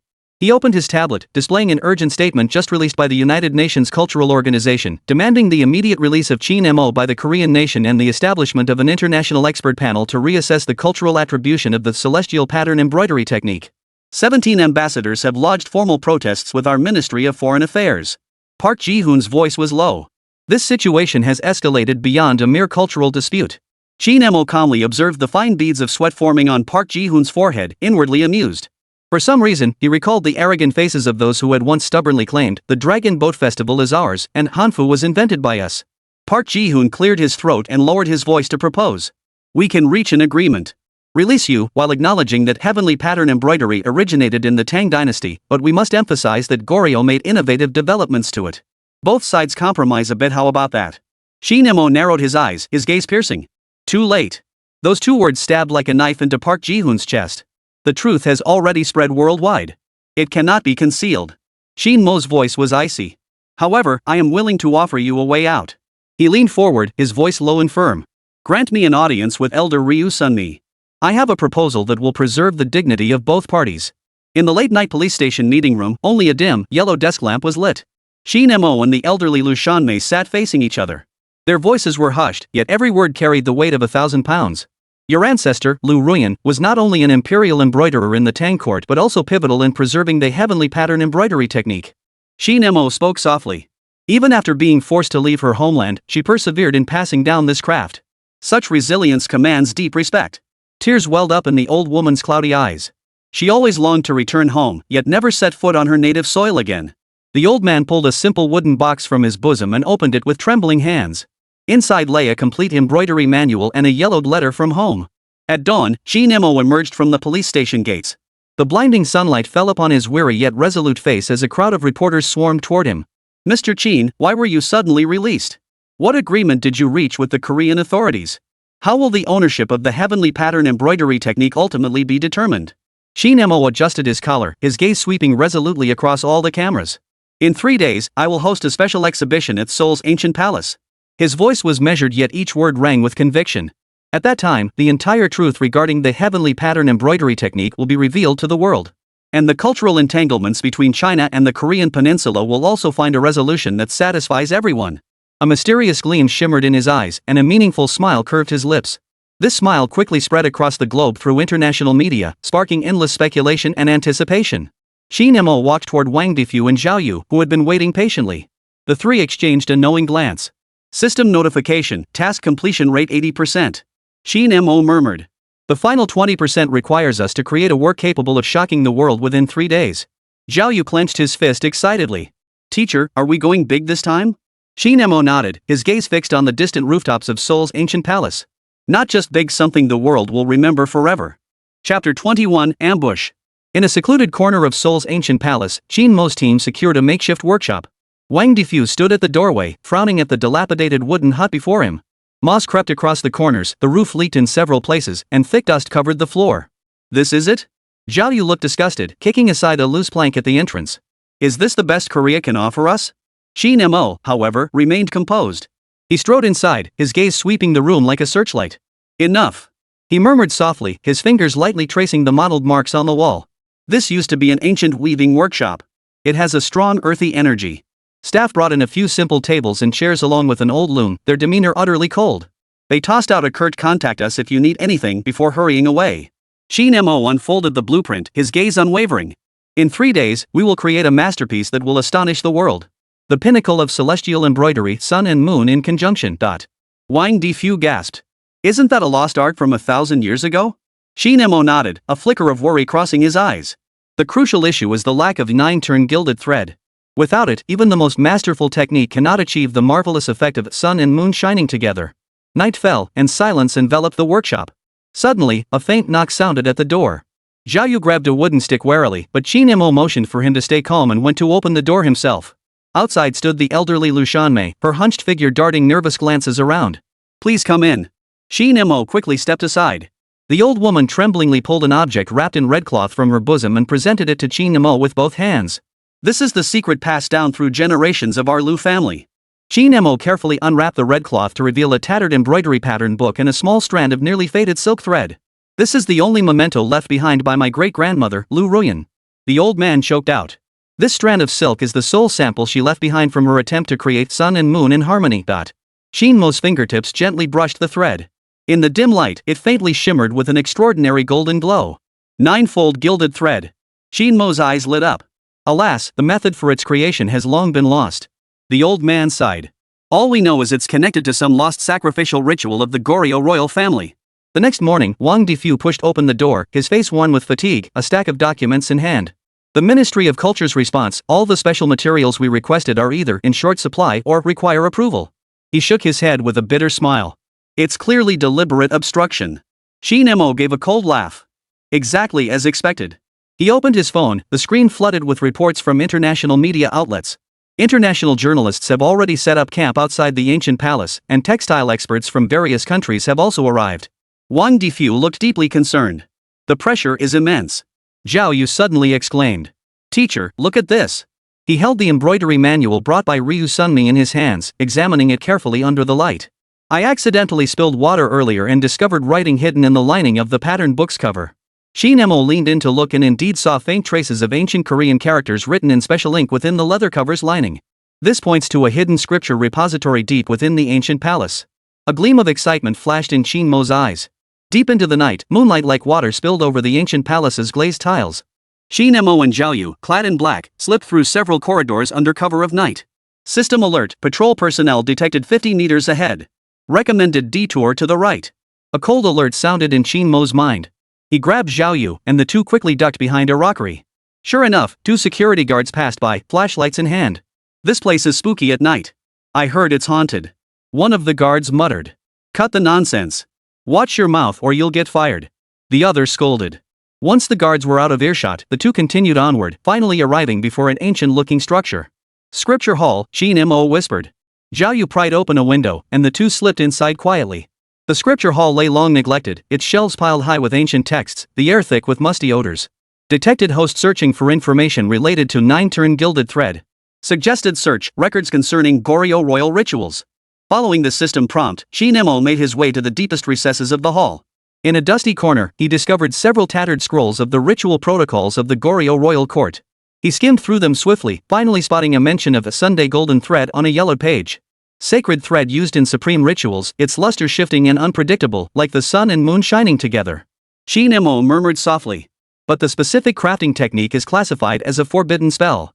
Just then, footsteps and voices approached from the distance. Someone's coming. Zhao Yu whispered nervously. The two quickly hid behind a bookshelf, holding their breath and straining to listen. I heard that Chinese guy wants to display sun and moon in harmony in the ancient palace? What a joke. A familiar voice spoke up. It was Jin Xingyu. Don't worry. Even if he finds clues to making the golden thread, he couldn't master it in such a short time. Another voice replied. Besides, we've already arranged for an accident. The two chatted and walked away. Qin Mo and Zhao Yu exchanged glances, both seeing the caution in each other's eyes. Back at the workshop, Wang Defu waited anxiously. Where have you been? I was worried sick. Seeing them return safely, he breathed a sigh of relief.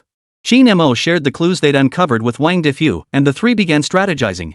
The media has already started painting a bleak picture. Wang Defu pointed to the news on his tablet. They're saying you're running out of tricks and your 3-day promise might become a laughingstock. Just then, Qin Mo's email suddenly received an anonymous message. Dear Mr. Qin, I possess partial secrets of the Sunday gold thread. I am willing to exchange this information for your public acknowledgement at the exhibition that the heavenly pattern embroidery technique was innovated and elevated in Korea. If interested, please reply. It's clearly a trap. Zhao Yu sneered. Qin Mo, however, seemed deep in thought. Their urgency suggests they genuinely possess something. He swiftly replied to the email, indicating he would consider their proposal while secretly tracing the message's origin.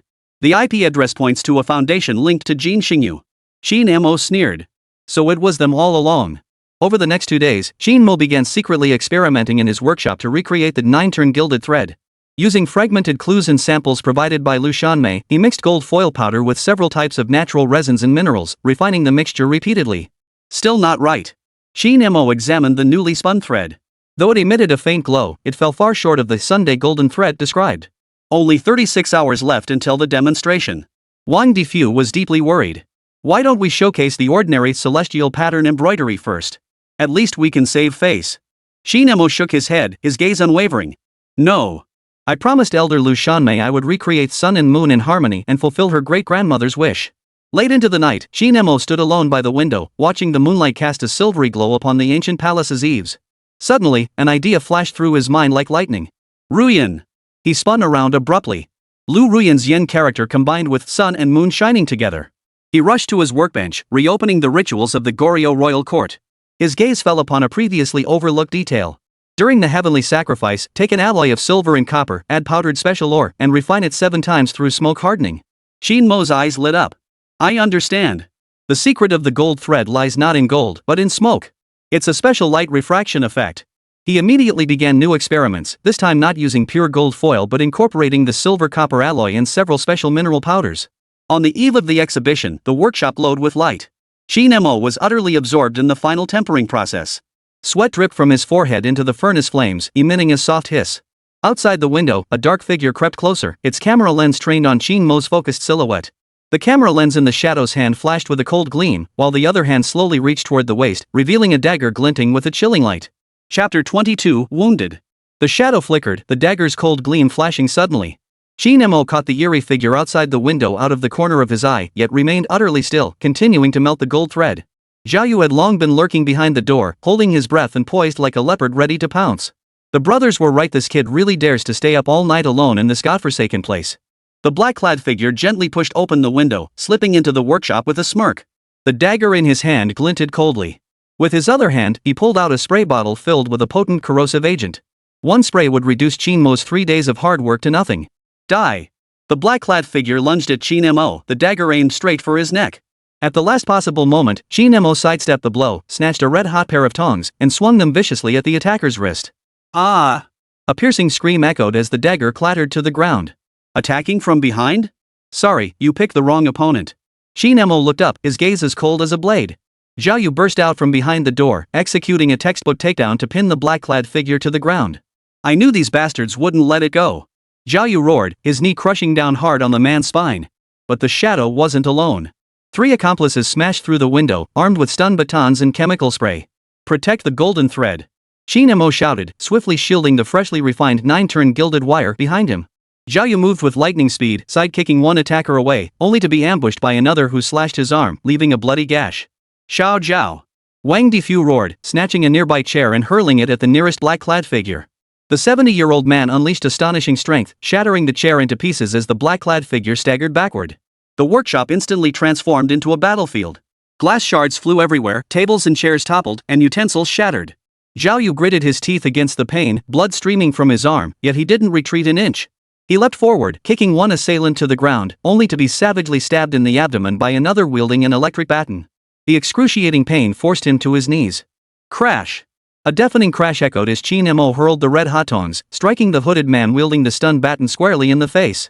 The assailant screamed and collapsed, his shattered mask revealing an unfamiliar face. 2 more! Wang Difu shouted while frantically pressing the emergency call button on his phone. Seeing the situation turn dire, the last 2 men in black made a desperate move. One of them sprayed corrosive agent onto the workbench. Qin Mo's eyes widened as time seemed to freeze. He threw himself forward, shielding the spray with his own body. His clothes instantly scorched in large patches, searing pain shooting through his skin. Ah! Qin Mo grunted, but he clutched the crystallization of his 3 days' work tightly. Just then, the ancient palace patrol heard the commotion and rushed in. Several guards burst into the workshop. Freeze! Everyone get down! The guards shouted, batons raised. Some black-clad figures attempted to flee, only to be surrounded by an international press corps that suddenly appeared outside the door. Flashes lit up the scene like daylight. CNN reporting live. Qin Mo's workshop attacked by unidentified assailants. A blonde female reporter shouted excitedly into her camera. Arrest them all! The security captain barked the order. The guards swiftly subdued the 4 men in black, one of whom dropped his phone in the commotion. Wang Difu acted swiftly, snatched the phone, and glanced at the recent call log. His expression turned grim. Jean Sinew. He raised the phone, his voice trembling with rage. The last 3 calls were all from Jean Xingyu's assistant. The room erupted in commotion as reporters swarmed forward, camera flashes blindingly flashing. Shame on you. Old Lady Liu Shanmei had appeared at the doorway unnoticed, her aged voice trembling with grief and indignation. They won't even spare their own ancestors. The men in black were escorted away as medical staff rushed to bandage Qin Mo and Zhao Yu's wounds. Qin Mo gritted his teeth against the burning pain, returning to the workbench to carefully inspect the gold thread in the furnace. It's okay. Nothing serious. He exhaled in relief, cold sweat beading on his forehead and dripping onto the furnace edge. Outside the window, the eastern sky began to glow with the first light of dawn. The first rays of sunlight streamed through the shattered window panes into the workshop, landing precisely on Qin Mo's alchemy furnace. A miracle occurred. As the first rays of dawn touched it, the hair-thin golden thread within the furnace suddenly burst into dazzling brilliance. No longer a single golden hue, the thread now shimmered like a rainbow, shifting through the 7 colors of the spectrum: red, orange, yellow, green, blue, indigo, and violet. Success! Tears of excitement glistened in Qin Mo's eyes. The 9-turn gilded thread is finally complete. Everyone present held their breath, speechless at the astonishing sight. Thinner than a spider's thread, the golden thread shimmered with an ever-changing, unpredictable radiance, as if possessed of life itself. This is nothing short of a miracle. The gray-bearded European expert said, his voice trembling. In my 40 years studying silk artistry, I've never encountered such a marvelous material. Zhao Yu forced a smile through the pain. Master, you've done it. Wang Difu's face was streaked with tears. His slightly trembling figure in the sunlight appeared exceptionally majestic. The elderly Liu Shanmei shuffled forward, extending her wrinkled hand to gently touch the golden thread shimmering with an extraordinary glow. Ruyan, did you see that? She murmured, tears sliding down her deep wrinkles. Your wish has finally been fulfilled by someone else. Qin Mo embraced the elderly woman gently. Your great-grandmother would be proud of you. By now, the sun had risen fully, and the golden thread burst into an even more dazzling radiance under its rays. A cold system notification echoed in Qin Mo's mind. Detected host successfully restoring the lost art of 9-turn gilded thread. Rewarding artisan's blessing status, temporarily boosting embroidery skills significantly. A surge of warmth flooded Qin Mo's entire body. His fingertips tingled as if electrified, filled with an unprecedented sense of sensitivity and power. Everyone. His gaze swept over every person present, his voice firm and resolute. Today, at this exhibition, I will complete a piece titled Two Dragons Playing with a Pearl, Sun and Moon Shining Together to showcase the true artistry of China's intangible cultural heritage to the world. Reporters scrambled to cover this explosive news, and the live video feed instantly spread across major media platforms worldwide. With Jin Sinyu's scandal exposed, international public opinion swung decisively in Qin Mo's favor. The Korean Ministry of Culture was forced to convene an emergency meeting overnight. The sweating minister announced, "We will severely punish the perpetrators and ensure the smooth operation of the exhibition." The sun rises in the east, its morning light radiant. An unprecedented battle for cultural revival was about to commence under the gaze of the entire world. Chapter 23, Two Dragons Playing with the Pearl. The main hall of Seoul's ancient palace, a millennium-old structure, was bustling with crowds today. Cameras from dozens of global media outlets surrounded the area, spotlights blazing as bright as daylight. Qin Mo stood tall as he stepped onto the specially constructed platform at the center of the venue, where an antique embroidery frame held a piece of pure white silk. Dressed in a simple white linen shirt, his expression was serene, yet his gaze was as sharp as a sword. Today, I shall complete a piece titled Two Dragons Playing with a Pearl, Sun and Moon Shining Together. Qin Mo's voice was not loud, yet it carried clearly throughout the entire hall. This work will be embroidered using the lost art of 9-turn gilded thread, showcasing the pinnacle of the celestial pattern embroidery technique. Below the stage, experts, scholars, and journalists from various nations filled the seats, their eyes fixed intently on the young man before them. Some even doubted whether such a youthful face could truly create the legendary masterpiece. Qin Mo lifted the scroll of 9-turn gilded thread from the table, its colors shimmering in the morning light. A collective gasp rippled through the audience. "It's beginning!" Zhao Yu murmured excitedly, his arm wrapped in bandages. Qin Mo took a deep breath, his fingertips gently touching the silk thread, feeling its wondrous texture and warmth. Then, his hands moved like lightning, needle and thread dancing at a speed nearly impossible to follow with the naked eye. "Good heavens!" exclaimed a Gallic embroidery master. "His speed! His precision! This surpasses human limits!" Qin Mo's fingertips danced across the embroidery fabric, each stitch executed with flawless precision, as if rehearsed countless times in his mind. The golden thread seemed to come alive in his hands, dancing across the silk as he wielded, tracing the outlines of two colossal dragons. Within the first hour, the first two lifelike dragons began to take shape. One dragon radiated majestic power, its scales shimmering with an ancient golden glow. The other dragon was ethereal and graceful, its scales refracting shifting iridescent light.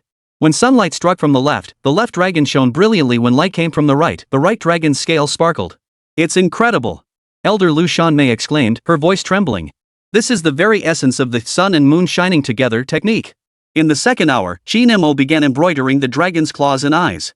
Each claw was razor sharp, as if capable of tearing through the heavens. Each eye was vibrant and alive, as if inhabited by a spirit. Even more astonishingly, as sunlight struck them at different angles, the dragon's eyes shifted through myriad expressions, now majestic, now benevolent, now furious, now joyful. "Is this even possible for humans?" exclaimed a reporter from the United States. In the third hour, Qin Mo began embroidering the pearl between the two dragons. This pearl, seemingly simple, was the crowning touch of the entire design, requiring the most exquisite craftsmanship. Qin Mo drew a spool of special silver thread from his pocket, weaving it with gold thread to form intricate three-dimensional structures on the pearl's surface. As the light shifted, mist seemed to flow within the pearl's core, sometimes taking the shape of the map of China, other times transforming into the outline of the Korean peninsula. What kind of magic is this? Even the seasoned experts from Europa stared wide-eyed. Beads of sweat formed on Qin Mo's forehead, yet his hands remained steady as a mountain. The system-awarded artisan's blessing state propelled him into an unprecedented state of focus, as if he had become one with the needle and thread, one with his creation. As time ticked by, the atmosphere in the hall grew increasingly solemn. Everyone held their breath, afraid to disturb this miraculous creative process. Finally, as the fourth hour drew to a close, Qin Mo slowly lowered the golden needle in his hand and took a deep breath. Silence fell over the entire hall as all eyes focused on the embroidery. Two massive dragons, intertwined and coiling, appeared lifelike, their scales shimmering with an incredible iridescent glow. Suspended between them was a pearl, its interior swirling with ever-shifting mists. The entire work radiated an otherworldly brilliance, as if it belonged to a realm beyond this mortal coil. "It's complete," Qin Mo announced softly. The entire hall erupted in thunderous applause and cheers. "Absolutely breathtaking. This is the most beautiful embroidery I've ever seen. Impossible. This absolutely cannot be done by human hands." At that moment, Qin Mo raised a hand to signal for silence. There's one final step left. His voice was calm, yet his gaze swept toward a shadowed corner. There, Abe Seiki and several experts were whispering intently, clearly plotting something. A faint, enigmatic smile touched Qin Mo's lips as he drew a small jade bottle from his robe. This final drop of ink will be the finishing touch for the pearl. Silence fell over the room once more, every pair of eyes fixed on Qin Mo's hand. Just as he prepared to make the final stroke, Abe Seiki abruptly rose from the corner. "Hold on!" he shouted loudly. "I object." All eyes turned toward this uninvited guest. This so-called heavenly pattern embroidery technique is actually a shared cultural heritage of East Asia. Abe Kyoki declared brazenly. Its formation was influenced by multiple cultures and should not be claimed as the exclusive property of any single group. Several Western sinologists rose to echo his words, attempting to muddy the waters. Qin Mo sneered coldly, his gaze piercing like lightning. "Then explain why this is on the reverse side of my embroidery." He gently flipped the embroidery, revealing its reverse side. The entire room gasped in shock. The reverse side was equally exquisite. Bearing an ancient seal faintly visible for seal script characters clearly discernible, Imperial Weaving Bureau of the Great Tang. This is the mark Liu Ruyan embroidered with her own blood on the reverse of the original work, as a permanent testament to cultural heritage. Qin Mo declared with unwavering conviction. The heavenly pattern embroidery technique originated in the Great Tang Dynasty and must not be tampered with. Just as everyone was stunned, a commotion erupted outside the hall. Several uniformed prosecutors strode in, approaching Jin Xingyu directly. "Mr. Jin Xingyu, you are formally arrested on suspicion of forging cultural relics, manipulating appraisals, and hiring thugs to inflict bodily harm," the prosecutor announced loudly. The entire hall erupted in uproar. Jin Xingyu's face drained of color. His legs buckled, and he nearly collapsed to the floor. Qin Mo watched it all unfold with a cold gaze, a faint smile playing at the corners of his mouth. He knew this was only the beginning. The path to cultural revival was long and arduous. But today, the dignity of Huaxia culture had finally been restored. He turned his attention back to the embroidery, holding the jade bottle, ready to add the final stroke to the twin dragons playing with the pearl. This stroke would not merely bring the embroidery to life, it would breathe new vitality and splendor into the soul of Chinese culture, awakening it from its millennia-long slumber. Chapter 24, The Finishing Touch, Awakening the Dragon's Soul. Within the main hall of Seoul's ancient palace, over 1,000 pairs of eyes fixed intently on Qin Mo on the stage, not daring to blink. Standing under the spotlight with the jade bottle in hand, he resembled a solitary, proud statue. Only the slight whiteness at his fingertips betrayed his inner tension. This ink, crafted from the dragon soul jade ink, is distilled from the essence of China's 8 sacred mountains, refined through 99 days of intense purification. Qin Mo's voice was calm, yet it sent shivers down the spines of all present. Abe Seiki sneered coldly from the corner, a venomous glint flashing in his eyes. "More nonsense. It's just ordinary ink. Where did all this legend come from?" A European reporter raised his hand and asked loudly, "Mr. Qin, you claim this final stroke will reveal an unprecedented effect in the embroidery. Is that credible?" Qin Mo ignored the question, his gaze fixed like a cheetah locking onto its prey as he held the jade bottle. The hall suddenly fell deathly silent. Even breathing seemed to stop, the air thickening into something tangible. "Watch closely," Qin Mo murmured softly. With a slight flick of his wrist, a drop of ink, like a black pearl, slid from the mouth of the jade bottle. The droplet traced a graceful arc through the air, as if time itself had slowed, drawing every gaze along its path. Drip! The ink bead landed with pinpoint accuracy on the pearl at the center of the embroidery, emitting a soft sound. The chamber fell into an eerie silence. Everyone waited, hoping for a miracle that might never come. 3 seconds, 5 seconds, 10 seconds. Disappointed sighs escaped some, while others shook their heads and whispered among themselves. Abe Seiki's lips already curved into a victorious smile. Suddenly, the pearl that had been given its finishing touch burst into light. Not an ordinary glow, but an unprecedented radiance, as if emanating from the depths of the cosmos. The light spread like mercury spilling across the ground, swiftly spreading along the dragon's body woven from 9 turn-gilded threads. Every scale was awakened, lighting up one by one. "Good heavens! What kind of technology is this?" exclaimed the bearded nation's expert, his old film camera clicking away. Qin Mo took a step back, watching his masterpiece gradually awaken under the spotlight with satisfaction. The 2 colossal dragons on the embroidery began to tremble faintly. Under the interplay of the special material and light, their scales seemed to flutter and undulate as if alive. Even more astonishingly, as the angle of the light changed, the dragon's eyes seemed to follow the viewer's gaze. No matter where one stood, it felt as if the dragon's eyes were fixed upon them. How is this possible? Elder Lu Shanmei trembled with emotion, tears streaming uncontrollably down her wrinkled cheeks. Suddenly, a deep, resonant dragon's roar echoed through the hall. The entire crowd gasped in shock, looking around frantically for the source of the sound. That embroidery roared? Many rose in disbelief, unable to fathom what they'd heard. The dragon's roar resounded once more, its power piercing the soul, as if emanating from the depths of every heart, awakening dormant cultural memories. Everyone in the hall rose involuntarily as countless flashes pierced the air, transforming into a sea of light. Congratulations, host! The sun and moon in harmony embroidery has been perfectly completed, achieving the legendary accomplishment Dragon's Touch. Your skill, celestial pattern embroidery, has been permanently upgraded to the pinnacle of mastery. The system prompt echoed in Qin Mo's mind. Jin Sinyu slumped in his chair, his eyes vacant like a walking corpse. The Korean Minister of Culture stood below the stage, his face as pale as paper. Cold sweat soaked through his bespoke suit, and he nearly collapsed into the arms of his entourage. All excuses and evasions seemed utterly futile in the face of this ironclad evidence. European and American journalists erupted in a torrent of questions. Mr. Qin, how was this technique achieved? Is this a holographic projection? Can you authorize us to conduct scientific testing? Zhao Yu danced with excitement, frantically refreshing his phone. Teacher, our livestream is exploding. Simultaneous broadcasts in 43 countries worldwide. Wang Difu clenched his fists, tears streaming down his aged face. He had waited his entire life for this moment. Below the stage, 7 representatives from international cultural organizations stood in a solemn line. The white-haired elder at the front produced a formal statement and declared in a resonant voice, based on today's on-site inspection and the global expert appraisal results, the International Cultural Heritage Committee formally confirms, the heavenly pattern embroidery technique originated in China's Tang Dynasty and constitutes an important component of Huaxia civilization.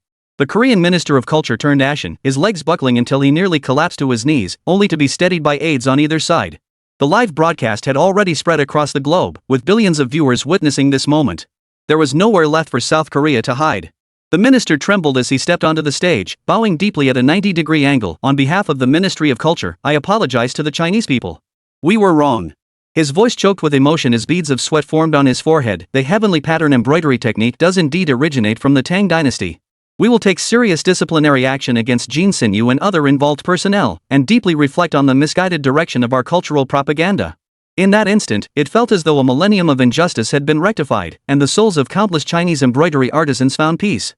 The elderly Liu Ruyan staggered onto the stage, knelt on both knees, and pressed her forehead to the ground in a profound bow to Qin Mo. This has been the heartfelt wish of generations of the Liu family, the old woman sobbed, unable to speak. On behalf of my ancestors and all artisans obscured by the dust of history, thank you. Thank you for restoring the true essence of Chinese culture. The entire hall fell silent, broken only by the sound of sobs rising and falling. Qin Mo hurried forward and helped the elderly woman up. Madam, I cannot accept such a profound gesture. He solemnly presented the sun and moon in harmony scroll to Liu Ruyan. This work is not merely a display of craftsmanship, but a testament to the friendly cultural exchange between our two nations. His voice was firm, his gaze piercing. I wish for the Liu family descendants to temporarily safeguard this piece. When the time is right, we shall exhibit it together, allowing the world to witness authentic cultural exchange and heritage. Tears welled in the old man's eyes as he tremblingly accepted the embroidery, as if receiving a priceless treasure. In the corner, Abe Saki's face darkened like a venomous snake, his eyes blazing with venomous hatred. Without a word, he hurriedly exited the room, surrounded by his entourage. Before leaving, he shot Qin Mo a vicious glare, his eyes screaming the threat, "This isn't over." Qin Mo merely smiled faintly, not even bothering to glance back. At the subsequent press conference, media from around the world swarmed in, flashes illuminating the room like daylight. Cultural confidence does not equate to cultural exclusivity, Qin Mo declared calmly yet emphatically before countless cameras. We welcome all friendly exchanges grounded in respect for history, but we firmly oppose any form of cultural theft or distortion. Reporters scrambled to capture the moment. That day, the front pages of global giants like the New York Times, The Guardian, and Le Figaro all featured Qin Mo's image in coverage. Knight of Eastern Culture, reviver of millennia-old craftsmanship, guardian of culture, countless titles were bestowed upon him. After hanging up the phone, Wang Difu's wrinkles smoothed out. Shao Qin, the nation's highest leadership, has given this incident the highest level of recognition. He danced with excitement. They've decided to establish a national special fund for global promotion of intangible cultural heritage, with you as the chief advisor. Zhao Yu frantically swiped through his phone. Teacher, the popularity metrics on the system backend are skyrocketing up over 20 million in just 1 hour. He pointed at the social media comments, grinning from ear to ear. The entire internet is talking about you. Even the President of the United States retweeted the video. Qin Mo smiled faintly, poured a glass of water, and leaned against the window of the hotel suite. In the distance, Seoul's nightscape sparkled with dazzling lights, yet they couldn't illuminate the darkness within the human heart. His phone suddenly vibrated, displaying an encrypted message from an unknown sender. Qin Mo frowned as he opened it, his expression instantly turning grave. Underlying currents are turbulent in Japan's bid to inscribe tea ceremony as UNESCO heritage. The Jade Do Tea gathering in Kyoto may become a turning point. Beware of the name Sin no Rikyu being exploited once more. He narrowed his eyes, set the phone aside, and gazed into the distance. The challenge had only just begun. Not an inch of China's millennia-old cultural splendor would be allowed to be stolen. Chapter 25, A New Battlefield, The Storm Over Japanese Tea Ceremony. The airport exit was packed with people, cheers erupting in waves. Qin Mo emerged slowly from the VIP wearing a black baseball cap. Instantly, a torrent of flashbulbs erupted like a downpour, blinding him almost to the point of closing his eyes. Teacher Qin Mo. Over here. Guardian of China's intangible cultural heritage. Mr. Qin, could you share your thoughts on this trip to Korea? Hundreds of fans and dozens of media outlets swarmed around him. Zhao Yu and airport security personnel exerted tremendous effort to clear a narrow path through the crowd. Thank you all for your concern. I've only done what any Chinese person would do, Qin Mo said with a smile, politely declining the microphone offered by a reporter as he strode purposefully toward the exit. Wang Defu waved ahead, a smile on his lips but worry in his eyes. Shaoqin, over 20 top brands have sent endorsement offers, and 3 satellite TV stations are competing to give you your own show. I turned them all down, Qin Mo shook his head, his gaze unwavering. Now is not the time for fame and fortune. Inside the car, Qin Mo turned off his phone, slumped into the seat, and exhaled deeply. The constant tension of recent days finally eased for a moment. But just then, the jade pendant on his chest suddenly burst into a dazzling golden light, illuminating the entire cabin. What's going on? Zhao Yu slammed on the brakes in fright, nearly rear-ending the car ahead. Detected host popularity value reaching peak threshold. System capable of major version upgrade. Confirm upgrade? A translucent system panel appeared before Qin Mo's eyes. The number in the popularity value column startled even him and had increased tenfold since before he left the country. Confirm upgrade. Qin Mo responded without hesitation. In an instant, a warm current surged from the jade pendant through his entire body. Data streams raced through his mind as the system panel transformed completely. Intangible Cultural Heritage System 2.0 Legacy Edition officially activated. New features: 1. Global Intangible Cultural Heritage Influence Real-Time Rankings hosts current rank, 99+. 2. Artistic Fusion Innovation Lab invest popularity points and materials to develop new techniques. 3. Transnational Intangible Heritage Mission Module accept or post missions related to heritage preservation in other nations. For the premium section unlocked in ICH Store exchange for lost blueprints, legendary materials, special inheritance tokens. Qin Mo eagerly tapped the rankings, a look of gravity crossing his face. The top spot was occupied by Sin no Riku's Air Master Rikyu Japan, followed by top artisans from Europe and America. The highest-ranked Chinese competitor was only 12th. So this is how it works? Qin Mo chuckled softly, a glint of competitive spirit flashing in his eyes. The system promptly displayed a new quest prompt. Tea Ceremony Origins. Kyoto Storms Japan's tea ceremony community is actively promoting its Jade Dew Fragrance School as the sole representative for UNESCO heritage status, while subtly positioning it as the origin and pinnacle of East Asian tea culture. The host must travel to Kyoto, Japan, to participate in the upcoming Jade Dew Fragrance International Tea Culture Exchange. At the event, demonstrate the true essence of tea ceremony originating from China's Tang and Song dynasties, reveal its decisive influence on the development of Japanese tea ceremony, and set the record straight. Mission rewards: Master Level Sencha Tea Ceremony, Legacy of Liu Yu Skill, Master Level Diancha Method, Secret of Emperor Huizong 7 Infusions Skill, Special Item Tang Style Yueya Secret Colored Porcelain Tea Set, Master Level Replica with built-in Calm Mind Effect X1. Qin Mo narrowed his eyes slightly. Tea ceremony? Another bunch of island dwarfs trying to steal our stuff? Upon returning to his residence, Qin Mo immediately plunged into a frenzied collection of reference materials. Books, documents, and printed images piled high on the desk, while screens played instructional videos on Japanese tea ceremony. The Jade Dew Fragrance Tea Ceremony enjoyed international acclaim, its distinctive fresh, crisp, and sweet flavor hailed as the pinnacle of teas. However, Qin Mo quickly identified the problem. The school deliberately obscured its origins in Tang and Song dynasty Chinese techniques like ground tea and whisk tea in its promotional materials, even going so far as to claim that certain Chinese tea art elements were influenced by them. This is pure distortion of history. Qin Mo slammed his fist on the table, nearly knocking over his teacup. What infuriated him even more was that the revered patriarch of Japanese tea ceremony Master Rikyu, hailed as the contemporary Sin no Rikyu, had publicly declared at an international tea forum, while Chinese tea culture is the origin, it has long been lost and disconnected in its homeland. Today's Chinese tea arts merely mimic the form without capturing the spirit, and cannot be compared to Japanese tea ceremony. In the video, the white-haired elder in ornate kimono sat cross-legged on tatami mats, hands tucked into wide sleeves, his face etched with suffocating arrogance. That old fool deserves a beating. Qin Mo gritted his teeth as he swiped the video away. Just then, his phone lit up with a message from Wang Defu. Shaoqin, bad news. Check the internet. Qin Mo swiftly opened social media to find a storm of public outrage already engulfing the internet. Countless accounts were spreading rumors labeling him a cultural opportunist attempting to steal the achievements of Japanese tea ceremony. They even presented so-called evidence, a heavily edited video that took his words in South Korea completely out of context. Abe Seki. Qin Mo's eyes flashed coldly as he instantly recognized the mastermind behind these accounts.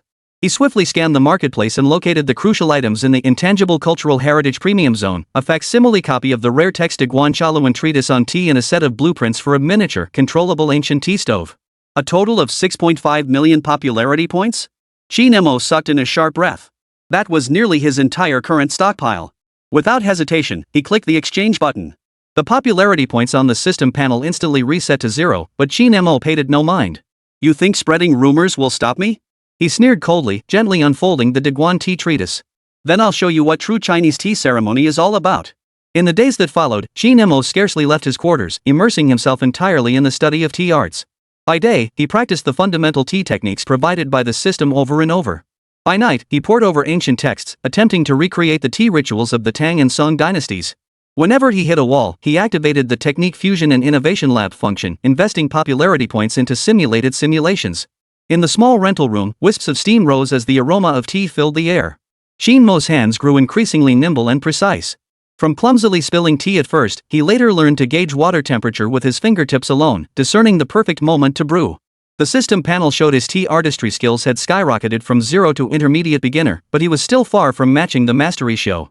Time is running out, Qin Mo thought, staring at the date circled in red on his calendar. The Jade Dew Fragrance International Tea Culture Exchange was just 2 weeks away.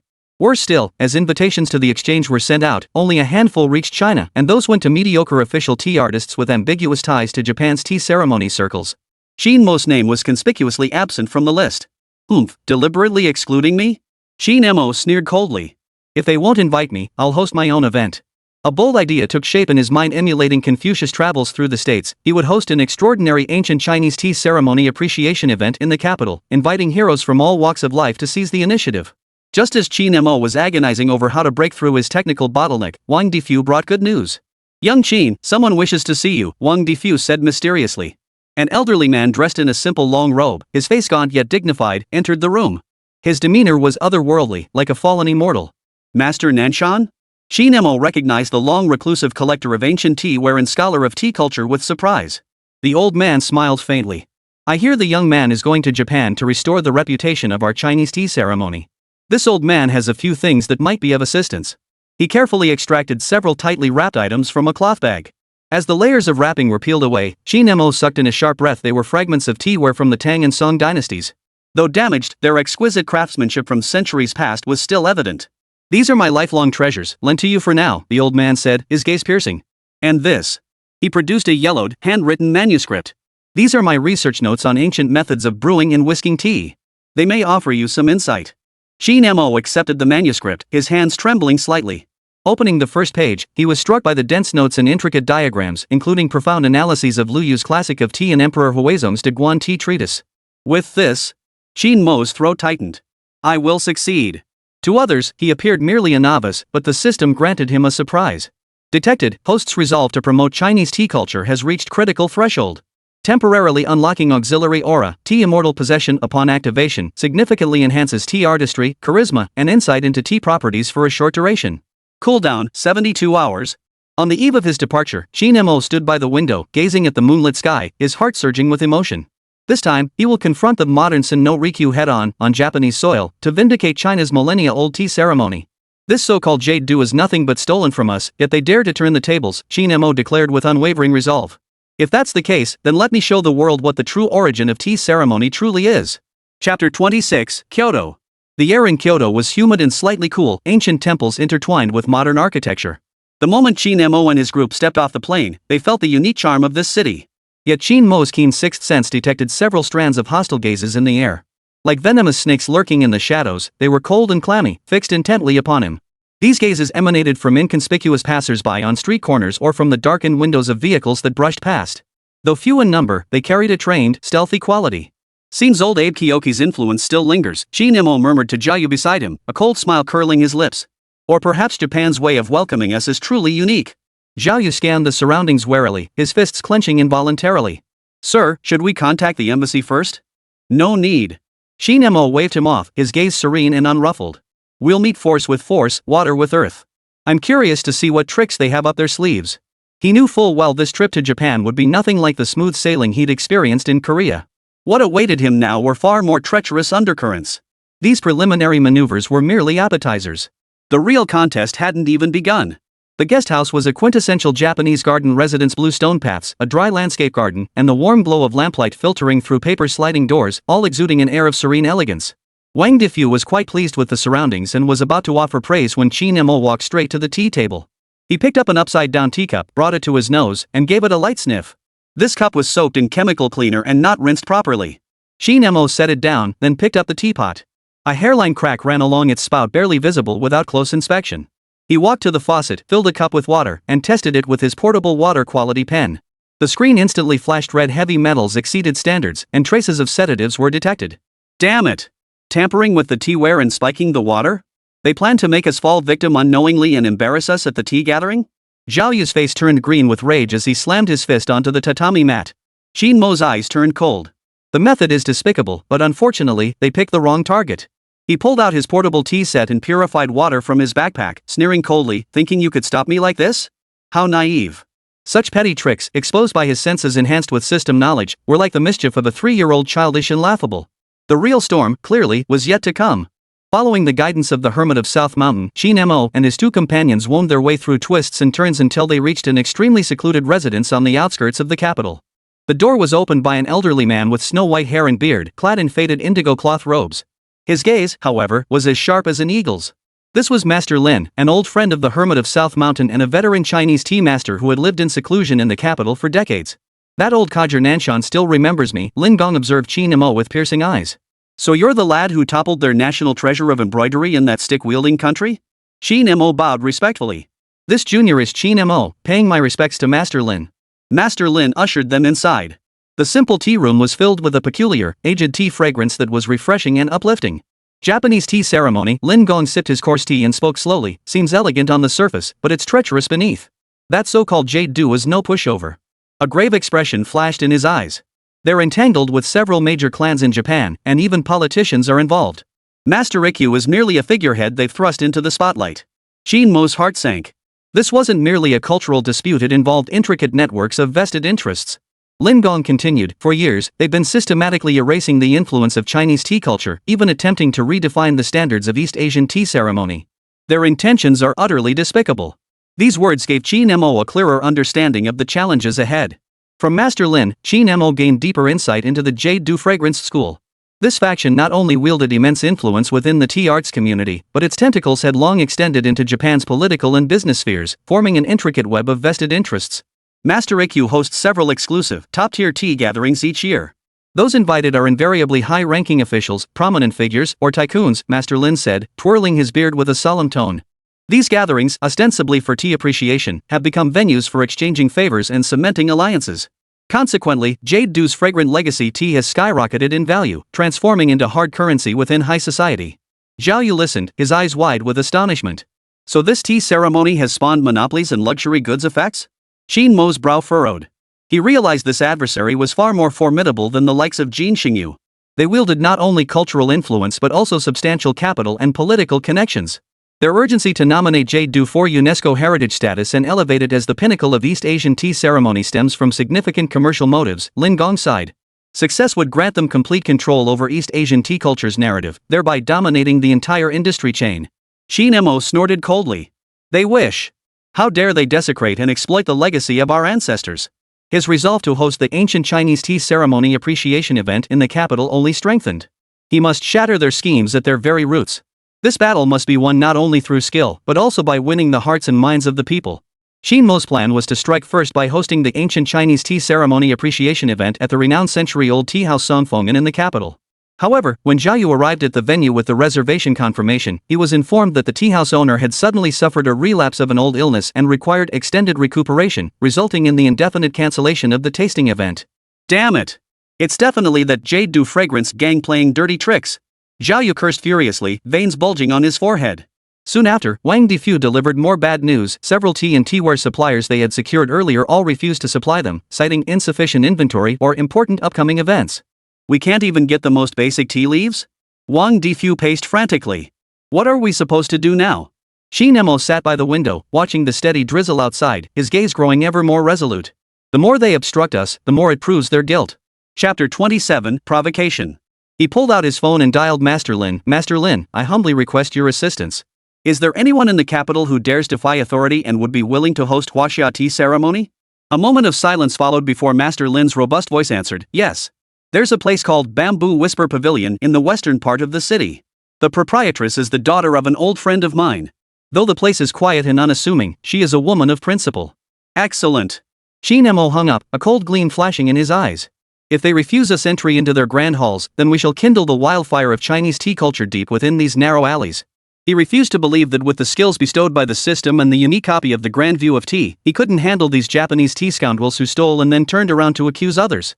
Just as Qin Mo was making urgent preparations for the ancient Chinese tea ceremony appreciation event, the revered patriarch of Japan's tea ceremony world Master Rikyu, hailed as the contemporary Sin no Rikyu, suddenly made a public statement through the media.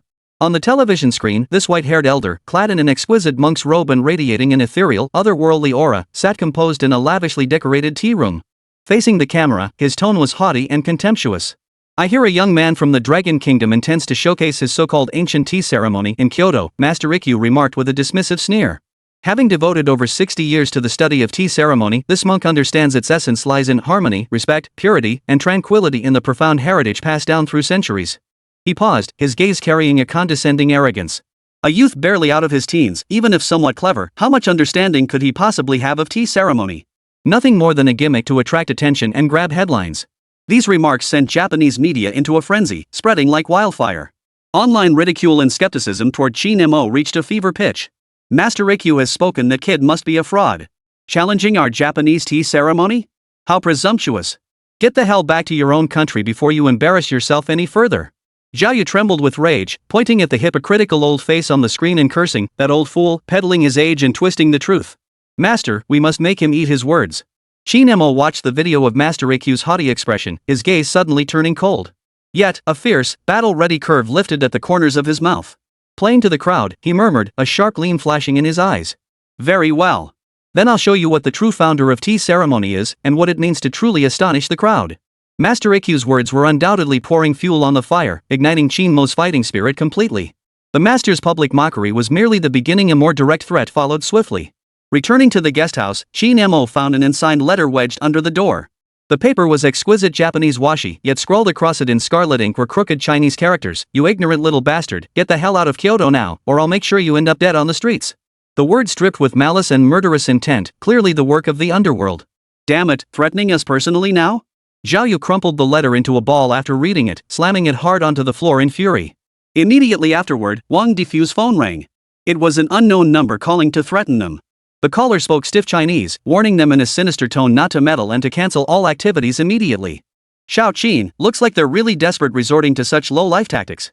Wang Defu hung up, his expression grave, worry etched between his brows. Qin Mo, however, remained unusually calm. He picked up the threatening letter, carefully examining the ink and paper. A cold smile touched his lips. Trivial tricks. And they think they can scare me? He understood clearly, the more furious and desperate the other side appeared, the more it proved he was on the right track. His actions had already struck at the core interests of certain individuals. They think this will make me back down? Qin Mo tossed the letter into the trash bin with a flick of his wrist, his gaze unwavering. The word back down has never existed in my dictionary. He picked up his phone and dialed Lin Gong's number, his voice steady. Lin Gong, please keep a close eye on Bamboo Whisper Pavilion. I fear they might resort to desperate measures. Outside the window, night deepened. Beneath the capital's bustling facade, dark currents churned. A larger storm was brewing. The threatening letters and calls did not deter Qin Mo. Instead, they ignited an even fiercer resolve within him. However, the adversary's tactics clearly extended beyond intimidation. They began targeting those close to Qin Mo. That evening, Zhao Yu ventured out alone to purchase miscellaneous items needed for a tasting event. As he passed through a quiet alley on his way back to the guesthouse, 4 or 5 burly men wielding wooden clubs suddenly burst out from both sides. These thugs looked like troublemakers, their eyes fierce and menacing. Without a word, they swung their clubs, aiming straight for Zhao Yu's head. Looking for trouble. Zhao Yu's eyes flashed with intensity. As a former Special Forces soldier, his combat skills were formidable.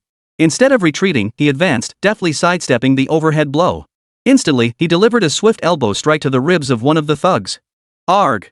The thug let out a piercing scream, the club flying from his grasp as his body curled up like a shrimp. Zhao Yu pressed his advantage relentlessly, darting through the group like lightning. His fists and feet struck with deadly precision, each blow aimed at vital points. Within mere minutes, the once swaggering thugs lay sprawled across the floor, each bruised and battered, wailing in agony. Zhao Yu planted his foot on the chest of the apparent leader and demanded coldly in Japanese, "Who sent you?" The man, beaten senseless, saw the wolf-like ferocity in Zhao Yu's eyes and was terrified out of his wits. Stammering, he confessed, it was Tanaka, the executive of the Yamaguchi Gumi. He said to teach a certain dragon country kid a lesson. Yakuza? Zhao Yu frowned, surprised that the local crime syndicate was involved. He searched their phones and indeed found frequent calls to a suspicious number in their call logs. Back at the guest house, Zhao Yu recounted the incident. Wang Difu turned pale with rage. "This is outrageous. They actually resorted to using gangsters. This isn't just cultural exchange anymore, it's outright criminal activity." After hearing this, a flash of murderous intent flickered in Qin Mo's eyes. He patted Zhao Yu on the shoulder. "Glad you're okay. I'll make them pay back every penny, with interest." The Japanese side's malicious intent was now blatantly obvious. They would stop at nothing to thwart Qin Mo. This only strengthened his resolve to hold the ancient Chinese tea ceremony appreciation event and to make it spectacular. He would show every petty villain that China's cultural treasures would not be defiled by anyone. Chapter 28, Yamaguchi Gumi. As the opening day of the tasting event drew nearer, the air in Kyoto felt thick and oppressive, suffocatingly stifling. Though secluded, the bamboo whisper pavilion where Qin Mo and his group stayed could not escape the harassment of criminal forces. Late that night, a shattering crash of glass jolted everyone awake. What was that? Zhao Yu sprang up from the tatami mat like a fish leaping out of water, a cold gleam flashing in his eyes. Qin Mo had already leaped off his bed, moving with the swiftness of a cheetah. The group rushed to the front courtyard to find it in utter disarray. Several paper windows facing the street had been smashed to pieces by rocks, letting in a bitter cold wind. Even more revolting, the main gate and the bluestone path in front were splattered with foul-smelling red paint and animal entrails, emitting a nauseating stench. Damn it! Those bastards have gone too far. Zhao Yu's forehead veins bulged with rage as he slammed his fist into the doorframe, producing a dull thud. Wang Difu's face turned ashen. Pointing at the filth on the ground, he stammered in fury. "In broad daylight, in plain sight, they're completely lawless." Qin Mo's face was dark enough to drip water, yet his eyes showed no trace of panic. Instead, they burned with two cold flames. He walked to the door, crouched down, and dipped his finger into the foul-smelling paint, bringing it to his nose. Industrial paint mixed with fish guts and dead rats. Qin Mo's voice was eerily calm. "Seems certain people can't sit still anymore and have resorted to such despicable tactics." He stood up, brushed the dust from his hands, and swept his gaze across the ravaged courtyard. A cold, sharp curve lifted the corners of his mouth. "The more they resort to this, the more it proves our tasting event has struck a nerve. Think smashing a few windows and splashing filth will scare me, Qin Mo? Dream on." A cold gleam flashed in Qin Mo's eyes as he already had a plan in mind. Such petty tactics wouldn't intimidate him. The storms he had weathered were 100 times more treacherous than this. These clowns' tricks only added fuel to the fire for his upcoming performance. He'd see what new tricks these cowardly, lurking creatures could possibly pull. Tomorrow's tasting event he would not only hold it, but make it spectacular. He would show all of Japan who the real clowns were. Madame Shizuko rushed over upon hearing the commotion. The sight before her left her face deathly pale, her body trembling slightly. A woman in her 40s, she wore a simple kimono, her brow etched with worry, yet her eyes held an unusual clarity. "Mr. Qin, I'm so sorry for the trouble we've caused you." Shizuko bowed deeply, her voice tinged with apology and a barely perceptible edge of fear. Qin Mo helped her up, his tone gentle. "Madame Shizuko, this isn't your fault. We've dragged you into this mess." Shizuko shook her head, bit her lip, and seemed to make up her mind. She ushered Qin Mo and the others into the inner room, carefully closing the door before lowering her voice. "Mr. Qin, these people. I fear they are from the Yamaguchi Gumi. Yakuza?" Zhao Yu's eyebrow shot up, a sharp glint flashing in his eyes. "Yes." Jingzi nodded, fear visible on her face. "A few days ago, someone came to the shop asking about you. They were very rude. I suspect they were acting on someone's orders." "Who sent them?" Qin Mo's gaze sharpened as he pressed for answers. Shizuko hesitated, a flicker of conflict in her eyes, before sighing. "I don't know the exact person, but I overheard them vaguely mention a big shot in the tea ceremony world." "A big shot in the tea ceremony world?" Qin Mo sneered inwardly. That narrowed the field considerably. The hypocritical old face of Grandmaster Ikkyu flashed through his mind. "This big shot wields immense power, with connections in both legitimate and underworld circles," Shizuko said, worry in her eyes. "Mr. Qin, you must be extremely cautious. They likely won't let this rest." Despite her fear, Jingzi fetched a bucket of water and a rag from the inner room and began silently cleaning the filth from the doorway. "Mr. Qin came here for our Chinese tea ceremony. Though I only run a small tea house, I know what integrity means," Shizuko said firmly as she wiped. "Bamboo Whisper Pavilion may be small, but as long as I'm here, I'll never bow to those evil forces." These words made Qin Mo look at this seemingly delicate Japanese woman with newfound respect. He thought to himself, with supporters like this, what great undertaking could possibly fail? That so-called big shot must be the old scoundrel Liu.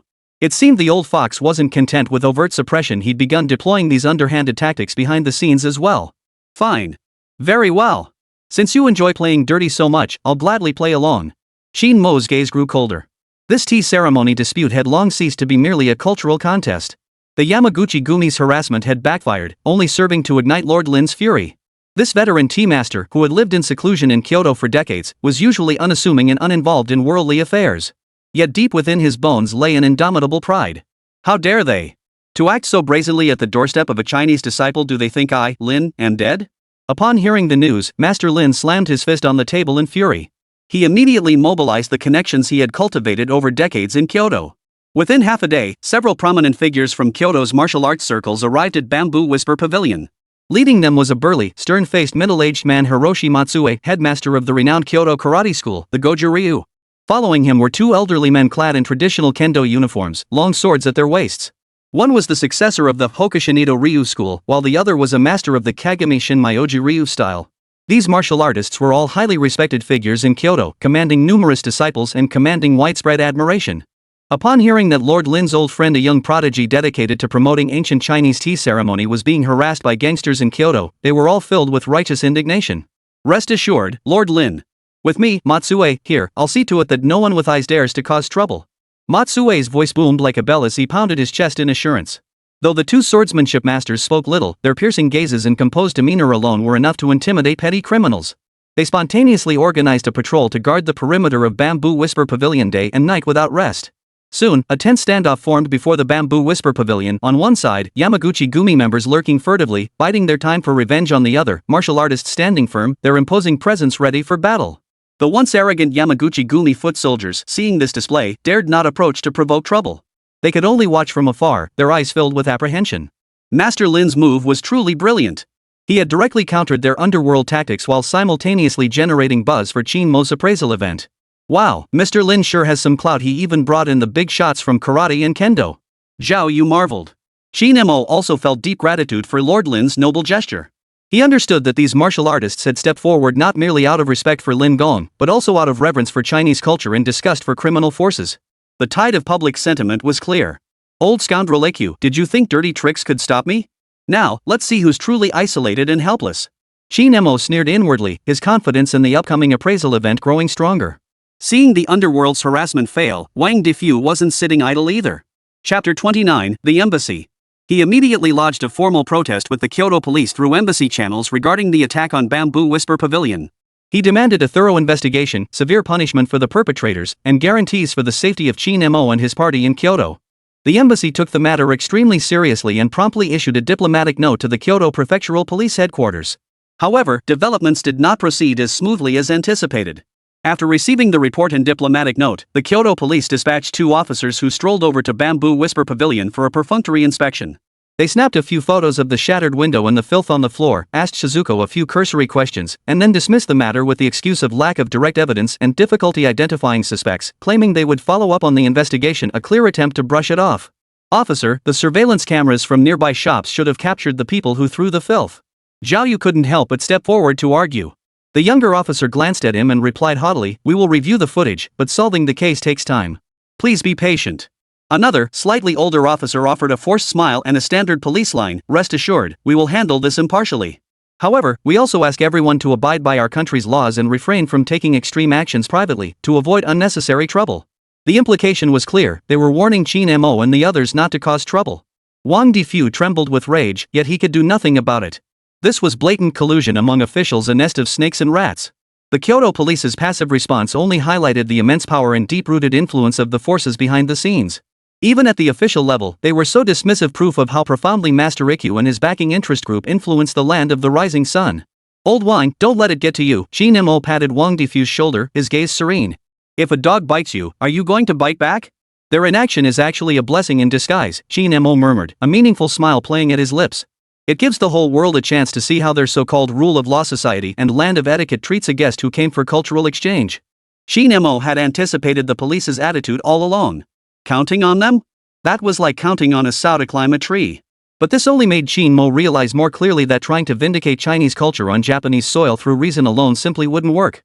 We must demonstrate strength they cannot refute or ignore. Since the authorities won't step up, we'll do it our way, making those who secretly sabotage us pay a heavy price. He had taken note of this debt. Faced with the Yamaguchi Gumi's relentless harassment and the police's passive response, Qin Mo grew even more composed and collected. He knew that the more critical the situation, the more he had to keep his head clear. The tasting event must proceed as scheduled, and it must be even more spectacular than anticipated to deliver a crushing blow to those responsible. If they enjoy playing dirty tricks behind the scenes, I'll make sure they stop for good. A sharp gleam flashed in Qin Mo's eyes. He opened the system store, his gaze scanning the vast array of items. Soon, he found exactly what he needed. Soundproof Barrier Talisman consumes 5,000 popularity points.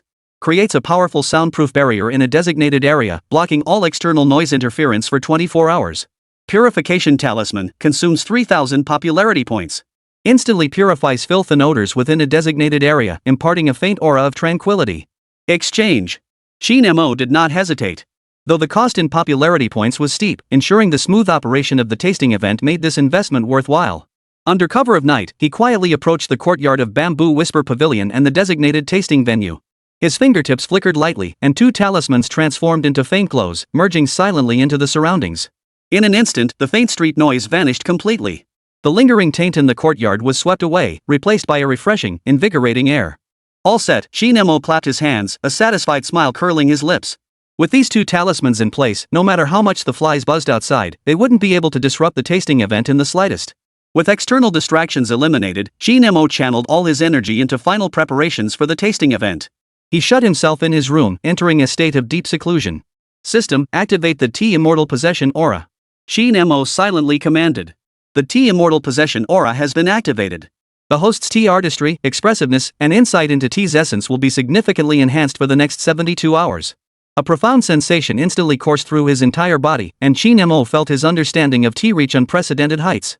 He opened the handwritten notes gifted by the Hermit of South Mountain, placing the system-rewarded facsimile copy of the rare Diguan T treatise beside it. Under the lamp, Qin Mo's gaze was focused and profound. His mind operated like a high-speed precision instrument, meticulously dissecting, analyzing, and synthesizing the essence of tea ceremony from both texts. The Tang Dynasty's method of boiling tea, the Song Dynasty's art of whisking tea, the profound wisdom of Liu Yu's classic of tea, Emperor Huizong's secret of 7 infusions. Countless pieces of tea knowledge and insights intertwined and collided within his mind, gradually forming a brand new tea ceremony system uniquely his own.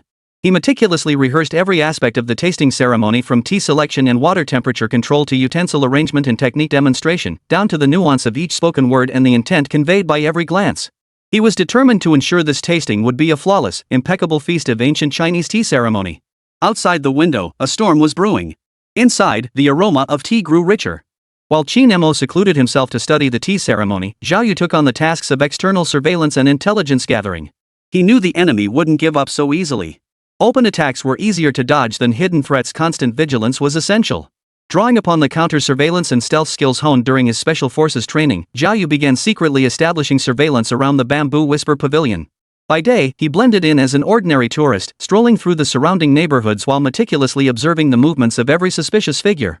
At night, he blended into the darkness like a ghost, silently monitoring the hideouts of the Yakuza members. Perseverance paid off. On a stormy night, Zhao Yu uncovered a crucial lead. Several core members of the Yamaguchi Gumi entered a private room at a high-end Kyoto restaurant with furtive movements. With extraordinary courage and skill, Zhao Yu evaded the restaurant's security and quietly positioned himself outside the private room. Though unable to make out the details of their conversation, he captured several crucial photographs through the door crack using a miniature camera. In the photos, the Yakuza members were respectfully reporting something to a middle-aged man dressed in an exquisite kimono, his face dark and sinister. Though Zhao Yu didn't recognize the middle-aged man, the young man standing beside him made Zhao Yu's pupils suddenly contract. That young man was none other than one of the direct disciples standing behind Master Ikyu in the public video statement just days ago. Damn it, finally caught you red-handed. Zhao Yu's heart leapt with excitement as he swiftly saved the photo. This was undoubtedly a bombshell. It directly proved the Yamaguchi Gumi's harassment campaign was inextricably linked to Master Ikyu. While it couldn't directly implicate Master Ikyu himself, the fact that his confidant was secretly meeting with Yakuza members was scandalous enough to cause a huge uproar. Zhao Yu immediately forwarded the photo to Wang Difu. Upon seeing the photos, Wang Difu was both shocked and delighted. Excellent. Little Zhao, you've done us a huge favor. With this, I'll be damned if they can deny it now. Now they held another trump card. At the appraisal event, Qin Mo would have even more confidence to expose their ugly faces. Master AQ, you like to pretend to be a saintly monk, don't you? When these photos are made public, I'll see where you can hide that old face of yours. Zhao Yu let out a cold laugh and remained hidden in the shadows. He knew the real show was yet to come. As the tasting event drew near and the series of disturbances at Bamboo Whisper Pavilion gained traction, international media attention gradually shifted toward this seemingly ordinary cultural exchange. Initially, most Western outlets treated it as a sensationalized Sino-Japanese cultural clash, their coverage tinged with bias toward the profound heritage of Japanese tea ceremony. However, when photos captured by journalists showed Master Lin inviting Kyoto martial artists to guard Bamboo Whisper Pavilion, creating a standoff with the Yamaguchi Gumi, and these images spread online, the public opinion began to shift subtly. Subsequently, the Kyoto police's lackluster response to the attack, coupled with Zhao Yu's photographs of Yamaguchi Gumi members secretly meeting with Master Iku's confidants though not yet publicly released, the information had leaked through certain channels, made international media sense something amiss. Influential international outlets like the BBC, Reuters, and the New York Times dispatched veteran journalists to investigate. Through interviews with local Kyoto residents, cultural scholars, and relatively neutral figures within the tea ceremony community, they gradually uncovered the monopolistic position of the Jade Dew Fragrance School within Japan's tea ceremony world and the complex web of interests behind it. Beneath the halo of Japanese tea ceremony, an unseemly crackdown in cultural hegemony? The mysterious Eastern tea ceremony dispute, cultural exchange or deliberate exclusion? Kyoto tea gatherings under Yakuza's shadow, who fears the truth? Headlines like these began appearing in the pages of international mainstream media. Though reporters chose their words carefully, their articles unmistakably conveyed skepticism and criticism toward the Japanese tea ceremony world's use of improper means to suppress competitors. They began portraying Qin Mo as a lone hero daring to challenge authority and expose corruption. The international public opinion, which had previously been overwhelmingly supportive of the Japanese tea ceremony, began to tilt in Qin Mo's favor. The elegant and pure international image that Master Riku and the Jade Dew Fragrance School had painstakingly cultivated over many years was thus cast into shadow. Well played! Wang Defu exclaimed, slapping his thigh excitedly as he read the reports. That's what you get for biting off more than you can chew. The harder they try to suppress us, the more they push us into the spotlight. Qin Mo, however, remained remarkably calm. He understood that public opinion was merely a temporary boost. What would truly decide the outcome was the tangible skill of tea ceremony demonstrated at the tasting event. However, the international media attention undoubtedly paved a larger stage for his upcoming performance. He would show the world the true charm of ancient Chinese tea ceremony and expose the utter absurdity and contemptibility of those attempting to steal and distort it. The storm was approaching. Chapter 30, The Challenge. Invitations to the tasting event flew like snowflakes to every corner of the capital. Qin Mo's team had a clear target: cultural luminaries, influential media outlets, and neutral tea connoisseurs who truly understood the art. Each invitation was designed with an elegant, antique charm, exuding a rich Chinese aesthetic. The very next day after the invitations were sent out, an unusually thick letter bearing a peculiar monk's emblem on its seal arrived at Qin Mo's hands at Bamboo Whisper Pavilion. Opening the envelope revealed high-quality Japanese paper, inscribed with flowing yet slightly arrogant Japanese calligraphy. The signature read boldly, Ikkyu and Ikkyu Sojin. A challenge from Master Ikkyu? Zhao Yu leaned in to glance at the letter, his brow instantly furrowing. In the letter, Master Ikkyu adopted the tone of a venerable elder, first praising Qin Mo's courage in traveling thousands of miles to Japan to exchange tea culture. Then, abruptly shifting tone, he offered a suggestion that brooked no argument, inviting Qin Mo to engage in a public exchange of tea ceremony skills at his upcoming Jade Dew Fragrance International Tea Culture Exchange. Under the guise of promoting friendly exchange and mutual understanding between the two nations' tea cultures. Yet between the lines, he made no secret of his belief that Qin Mo's tasting event was nothing more than child's play, not worthy of serious consideration. The real contest, he insisted, should take place on his home turf, under the spotlight of international media. This letter was less an invitation and more a blatant challenge, dripping with condescending scrutiny and an inescapable sense of pressure. That old fox is playing a cunning game. Zhao Yu slammed the table in anger. He wants to lure you onto his turf, then humiliate you before the world and crush our Chinese tea ceremony. Wang Defu's expression was equally grave. Xiao Qin, this is clearly a trap. Their exchange event is grand in scale, inviting only the top figures in the international tea ceremony world and mainstream media. If we go, what if? Qin Mo finished reading the letter, yet his face showed no trace of anger. Instead, a playful curve lifted the corners of his mouth. A challenge? Interesting. He placed the letter gently on the table, his eyes flashing with icy fire. He thinks he's guaranteed victory on his own turf? How laughably naive. Teacher, you're not actually going, are you? Zhao Yu grew anxious. Why wouldn't I? Qin Mo lifted his eyes, his gaze sharp as a blade. His voice was low but resonant. He wants to spar? Qin Mo, will see it through to the end. Perfect. Saves me the trouble of hunting him down. I'll make him admit before the whole world that his so-called jade dew fragrance is nothing but a pale imitation of our Chinese tea ceremony. Qin Mo picked up the challenge letter, her fingertips tightening slightly as a cold smile curved her lips. Reply to him. Qin Mo's voice was unwavering. After the Bamboo Whisper Pavilion tasting event at Kyoto's Ikuin Temple, Qin Mo will be there, punctually. Tell him to wash his neck clean and wait. The very next afternoon, after receiving Master Ikya's challenge letter, a package with no sender information arrived silently at the door of Bamboo Whisper Pavilion.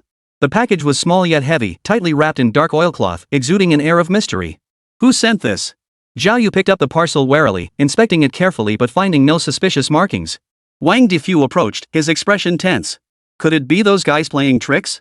Hope it's not something dangerous inside. Qin Mo gestured for them to calm down, sensing no ill intent within the parcel. Taking it, he felt its weight and a peculiar chill. Back inside, Qin Mo carefully placed the parcel on the coffee table before unwrapping the oilcloth layer by layer. Beneath the oilcloth lay a thick silk wrapping.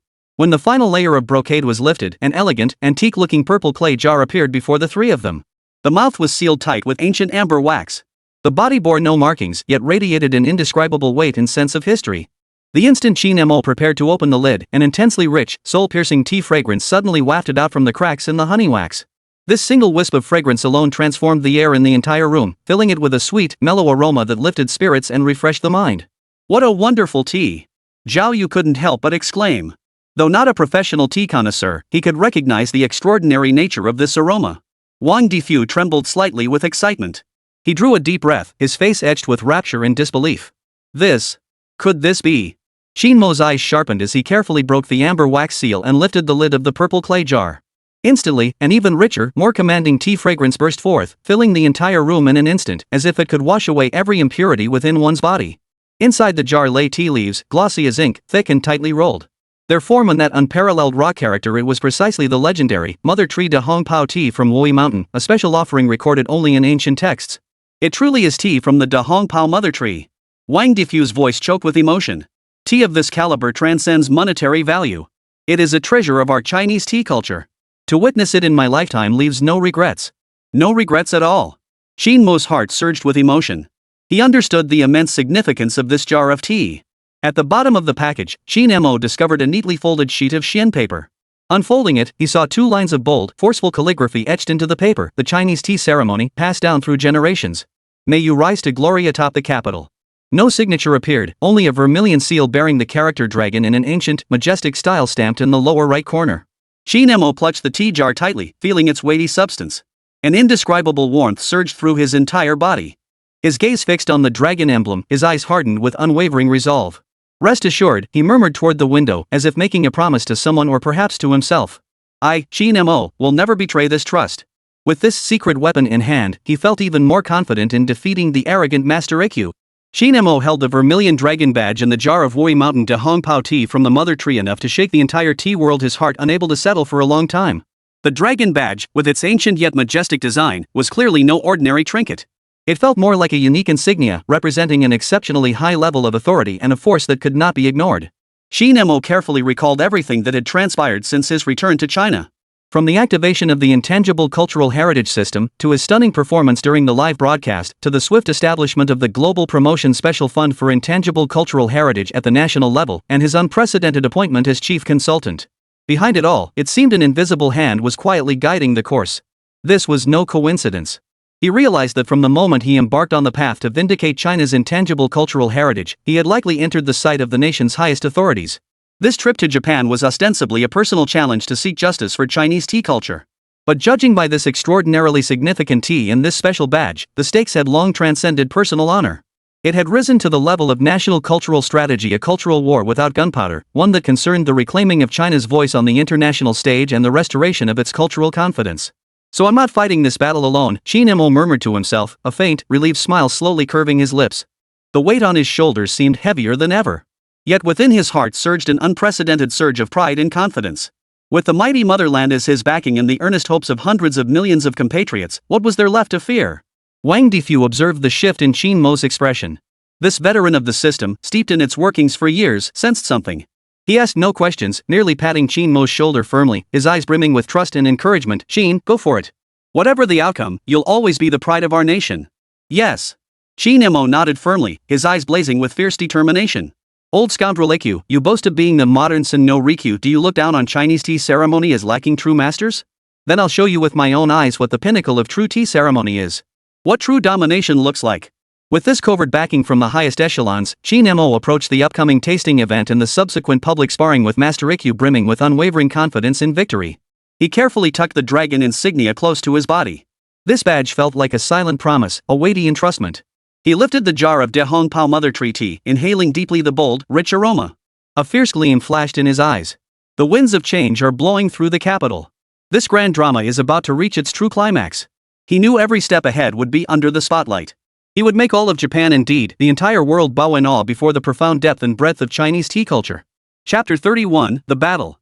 Just as Qin Mo received the mysterious De Hong Pao and felt his heart swell with boundless ambition, the long-dormant system notification sounded once more in his mind. Ding! Host is about to face a major challenge from the Japanese tea ceremony world. Popularity and international attention have reached the threshold to activate a special mission. Temporary side quest issued. Establish authority battle. Qin Mo's spirits soared as he immediately focused his attention. Golden task text appeared clearly on the system panel. Mission name, Battle to Establish Authority. Mission description, the host will soon host the ancient Chinese tea ceremony appreciation event at Kyoto's Bamboo Whisper Pavilion. This is a crucial counterattack against the Japanese tea ceremony world's distortion of history and cultural appropriation. The host must utterly captivate at least 5 top international tea ceremony critics present with indisputable mastery and profound cultural depth. This must compel the visiting representative of Master Liu who has come to observe or provoke to stumble over his words, fall silent, or implicitly concede defeat on the spot. Rewards: 1. Master level technique, 7 masterpieces of whisk tea, ultimate upgrade of Song Dynasty whisking methods, incorporating 7 lost exquisite techniques to conjure myriad transformations in tea liquor. 2. 3 million popularity points. Qin Mo's eyes lit up upon reading the mission description and rewards. Conquer 5 top international tea ceremony critics? Qin Mo stroked his chin. This was no easy feat. These critics were all sharp-eyed connoisseurs, having tasted countless famous teas. Ordinary skills wouldn't even register on their radar. Moreover, on Japanese soil, they'd likely be influenced by local interests, making objective neutrality nearly impossible. And force Master Liu's representative to blurt out a mistake or admit defeat on the spot? A cold smile curved Qin Mo's lips. Now that would be thrilling. The old fox Liu would surely send his most trusted disciple or confidant to the tasting event ostensibly to observe, but truly to spy on the situation. They might even cause trouble right there. Making them lose face and back down on their own turf would be nothing short of slapping the Grand Master Liu across the face. Glancing at the mission reward, Qin Mo's heart burned with excitement. 7 masterpieces of tea whisking. The ultimate upgrade of Song Dynasty tea whisking techniques. From the handwritten notes of the Hermit of South Mountain and the foundational knowledge provided by the system, he had already gained a preliminary understanding of Song Dynasty tea preparation. Song Dynasty tea preparation stood as a pinnacle in the history of Chinese tea culture. Its exquisite artistry and profound aesthetic transcended anything modern matcha ceremonies could hope to match. And this 7 masterpieces of whisking tea sounded far more formidable than ordinary whisking techniques. It even included 7 lost methods that could transform the tea liquor into myriad forms. This is practically tailor-made divine skill for the upcoming showdown with Master Liu. And those 3 million popularity points? Pure manna from heaven. With this fortune, he could once again raid the system shop for top-tier gear. Alright. This mission Qin Mo accepts. A fierce fighting spirit blazed in Qin Mo's eyes as he accepted the task without hesitation. Time was tight, the task was extremely challenging, but the rewards were exceptionally generous. He began rapidly strategizing how to flawlessly achieve the mission objectives at the tasting event. It was not merely about demonstrating tea brewing techniques, but also about skillfully weaving in the profound and extensive cultural essence of China's tea ceremony. He aimed to ensure that those so-called international critics not only savored the tea's exquisite flavor but also felt the weight and charm of China's millennia-old civilization. As for the representative of Master Liu, Qin Mo let out a cold laugh. If they dared to come, they wouldn't be leaving unscathed. The tasting event will be my first stage. Qin Mo clenched his fists, his gaze unwavering. The battle to establish my authority begins here. Old scoundrel Liu, are your disciples and followers ready to face the dimensional assault from China? The day of the tasting event finally arrived, amid the spotlight and surging undercurrents. In the early hours of the capital city, the sky hung like ink, with only a few scattered stars shivering faintly. Inside Bamboo Whisper Pavilion, silence reigned. Qin Mo, Wang Defu, Lin Gong, and the others had already retired to their rooms to rest and recharge for the day's appraisal event. Only Zhao Yu prowled the courtyard like a nocturnal panther, moving silently. Accompanying him were several agile martial artists the elite fighters Matsuo Hiroshi had deliberately left behind. They all knew this night would be anything but peaceful. Suddenly, faint, almost inaudible sounds came from the outer courtyard wall like the claws of a nightcat lightly scraping across tiles. Zhao Yu's eyes narrowed sharply. He gave a signal, and the martial artists immediately understood, silently dispersing to their predetermined positions and holding their breath. Sure enough, moments later, 3 shadowy figures flashed over the outer wall like ghosts, their movements astonishingly swift and their landings utterly silent. Immediately after, 2 more shadows slipped in from the opposite side. 5 black-clad figures in total, each carrying tool pouches. Inside, pry bars, spray paint cans, and even bottles of pungent chemical agents were faintly visible. Their target was clear: the venue for the upcoming tea tasting event, along with the precious tea sets and leaves Qin Mo had meticulously prepared. Ha, these Dragon Country folks really think hiring a few guards means they can sleep soundly, one of the figures muttered in Japanese, his voice thick with contempt. Let's make this quick, another black-clad figure urged. Butler Tanaka said we must turn this place upside down before dawn, so tomorrow's tasting event can't happen.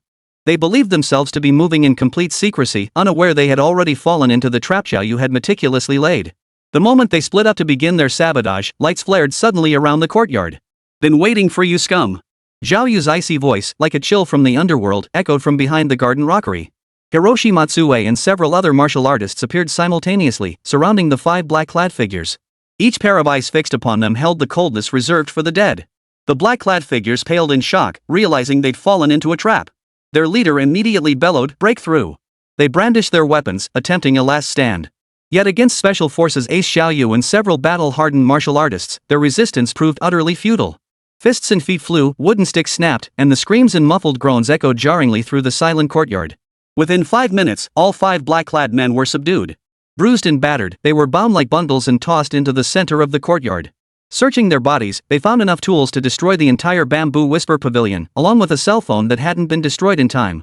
Zhao Yu opened the phone, scrolling through the call logs and text messages. A cold smile spread across his face just as he suspected. Tanaka, the Yakuza butler, again. Zhao Yu flung the phone onto the face of the leader. Seems the old monkey's patience has run out. Just then, the paper sliding door to Qin Mo's room slid open with a sharp swish. He stepped out slowly, clad only in a thin nightgown, barefoot, his gaze as cold as ancient ice, devoid of any warmth. He glanced at the moaning black-clad man on the floor, then surveyed the scattered tools of the crime, his face utterly expressionless. "Thank you all for your efforts," he said calmly, nodding to Zhao Yu and the other martial artists. Then, he walked over to the black-clad man who appeared to be the leader, slowly crouching down before him. The man shuddered violently under the gaze of those bottomless eyes, trembling so hard he dared not even breathe. "Go back and tell your master." Qin Mo's voice was soft, yet like a sharp ice pick, each word pierced the black-clad man's eardrums. "His little games end here. After dawn breaks, the real show has only just begun." The black-clad man stared at Qin Mo in terror, as if he had glimpsed a demon from hell. In the east, the horizon gradually tinged with the first hint of dawn. The first golden rays pierced the clouds, banishing the gloom and chill from the courtyard. Qin Mo had not slept all night, yet he showed no sign of fatigue. Instead, he was alert and energetic, his eyes sharp and focused. He returned to his room, bathed, and changed. Moments later, when he reappeared before the others, he was dressed in a custom-made ancient Chinese tea master's robe prepared long ago for this day. The moon-white robe was simple yet elegant, its lapels and cuffs intricately embroidered with subtle auspicious cloud patterns in silver thread, layered over a water-blue inner garment. A jet-black jade belt cinched his waist, from which hung an antique dragon-patterned jade pendant. His long hair was gathered simply with a wooden hairpin, a few strands falling casually across his forehead. His usual sharpness and wildness were tempered, replaced by an ethereal, jade-like master's demeanor. Yet beneath his brows lay a trace of calm, all-seeing composure. He drew a deep breath of dew-scented air as the first rays of dawn touched the courtyard. The turmoil of the previous night passed over him like a gentle breeze across water, leaving not a single ripple in his heart. Instead, they only heightened his anticipation for the upcoming tasting event. "Kyoto, here I come. And so does the Chinese tea ceremony." A faint smile touched Qin Mo's lips as he pushed open the weathered yet sturdy door of Bamboo Whisper Pavilion. Outside, the first light of dawn was breaking. A cultural feast destined to astonish the world was about to begin. Chapter 32, Bamboo Whisper Pavilion. Kyoto's dawn carried a distinctive cool, damp chill, the thin mist still lingering over the ancient capital. The elegant named Bamboo Whisper Pavilion stood in stark contrast to the roaring crowd gathered before its doors today. Outside the narrow entrance, traffic was already gridlocked, with no room to move. Dozens of international media outlets, armed with cameras and lenses bearing the logos of CNN, BBC, Reuters, and others, had completely surrounded the small tea house. Flashbulbs flickered like stars in daylight, eagerly snapping every figure entering Bamboo Whisper Pavilion. Whispers filled the air as journalists murmured among themselves, the atmosphere thick with excitement and anticipation. A showdown concerning cultural prestige was about to unfold here. Invited Kyoto cultural luminaries, dressed in exquisite kimonos or Western attire, emerged one after another from black sedans. Their expressions varied, some wore curiosity and anticipation toward the ancient Chinese tea ceremony, hoping to witness the lost treasure firsthand. Others, particularly representatives from Japan's indigenous tea ceremony circles, bore sharp gazes, scrutinizing and skeptical, as if intent on seeing through this tasting event. Several internationally renowned tea ceremony critics mingled among them, serving as the judges of this cultural clash. Their pens would determine the direction of public opinion. Their presence undoubtedly added greater weight and more variables to the tasting event. Lin Gong stood at the entrance of Bamboo Whisper Pavilion today, dressed in a faded, plain-colored long robe. His silver hair was meticulously combed, and he greeted each guest personally with a sharp, alert gaze. His weathered eyes sparkled with love for Chinese culture and a hint of barely perceptible nervousness. Wang Difu assisted nearby, leveraging his diplomatic finesse to greet familiar international journalists, subtly conveying signals of friendship and confidence. Zhao Yu and several karate practitioners dispatched by Matsuo Hiroshi stood like immovable rocks at the perimeter. Their eyes were as sharp as hawks, maintaining order without a hint of emotion, vigilantly watching the crowd for the occasional glance laced with ill intent. Last night's ambush left them with no room for complacency. The proprietress of Bamboo Whisper Pavilion, Shizuko, had specially donned an elegant lavender kimono for the occasion, her hair piled high in a chignon, radiating the gentle grace unique to Japanese women. She personally served fragrant welcome tea to each early guest, its aroma wafting through the air and temporarily dispelling the morning chill. Though her hands trembled slightly as she served, betraying her inner tension. The steadfastness and pride in her eyes radiated like a warm spring breeze, touching many present. For this tasting event, she had endured immense pressure. Her spirit was truly moving.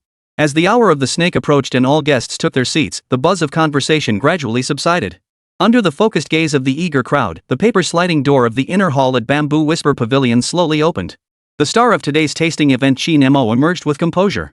He wore a moon-white tea master's robe in ancient Chinese style, embroidered with auspicious cloud patterns. The sleeves billowed gracefully, as if he had stepped out of the moonlight. A solemn black jade belt cinched his waist, from which hung a finely carved dragon-patterned jade pendant that swayed gently with each step. His jet-black hair was held back by a simple wooden hairpin, adding an air of carefree elegance. His entire being radiated the luminous grace of a polished jade, exuding an ethereal, otherworldly aura while concealing a sharp edge deep within his gaze. His entrance instantly captured every camera lens, consuming countless rolls of film. Just as the crowd was quietly marveling at Qin Mo's composure, a sudden commotion erupted among the people.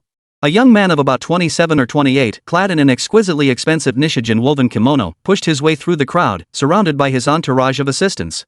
His chin was slightly raised, his gaze haughty, and his face bore an unabashed air of superiority, as if the very air around him had become noble by his presence. This man was none other than the proud disciple who had stood respectfully behind Master Ikkyu in the video where he had publicly mocked Qin Mo. Onodera Akira, hailed by the Japanese tea ceremony world as the first heir to the Jade Du legacy. Holding an exquisitely crafted, gold-embossed invitation in his hand, he deliberately waved it. Stepping before the journalists, he declared in a tone bordering on proclamation, "I am Onodera Akira. Today, I have come on behalf of my master, Ikkyu Sojin, to observe Mr. Qin Mo's tea ceremony appreciation event." He bowed slightly, his posture impeccable, yet his tone brimmed with undisguised contempt and provocation, "and I wish Mr. Qin's tasting session every success." The words "complete success" were deliberately emphasized, dripping with sarcasm. Japanese journalists immediately caught the implication, their cameras swiveling toward him. Onodera Akira strode directly before Qin Mo, a false smile plastered across his face. Leaning in close, he whispered in Japanese, his voice barely audible to anyone but Qin Mo, dripping with contempt, "Mr. Qin, holding a tasting event in such a shabby alleyway is a bit too frugal, don't you think?" His gaze swept lightly over the slightly worn entrance of Bamboo Whisper Pavilion, a sneer curling his lips. "Such a place, and you dare discuss the origins of tea ceremony? Truly laughable." Each word in his speech was like a poisoned needle, aiming to pierce Qin Mo's pride. Facing Onodera Akira's near-rude provocation, Qin Mo's expression remained as serene as ever. He offered a faint smile, his gaze as still as the bottomless depths of an ancient well, not a ripple stirring.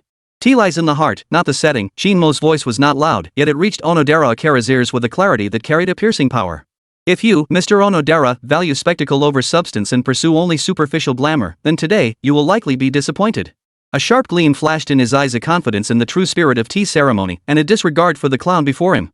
These words struck like an invisible slap, freezing the smile on Onodera Akira's face.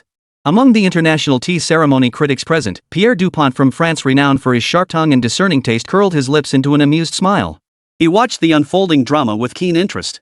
While he hadn't held high expectations for ancient Chinese tea ceremony, Onodera Akira's unabashed arrogance caused his brow to furrow imperceptibly. "Oh?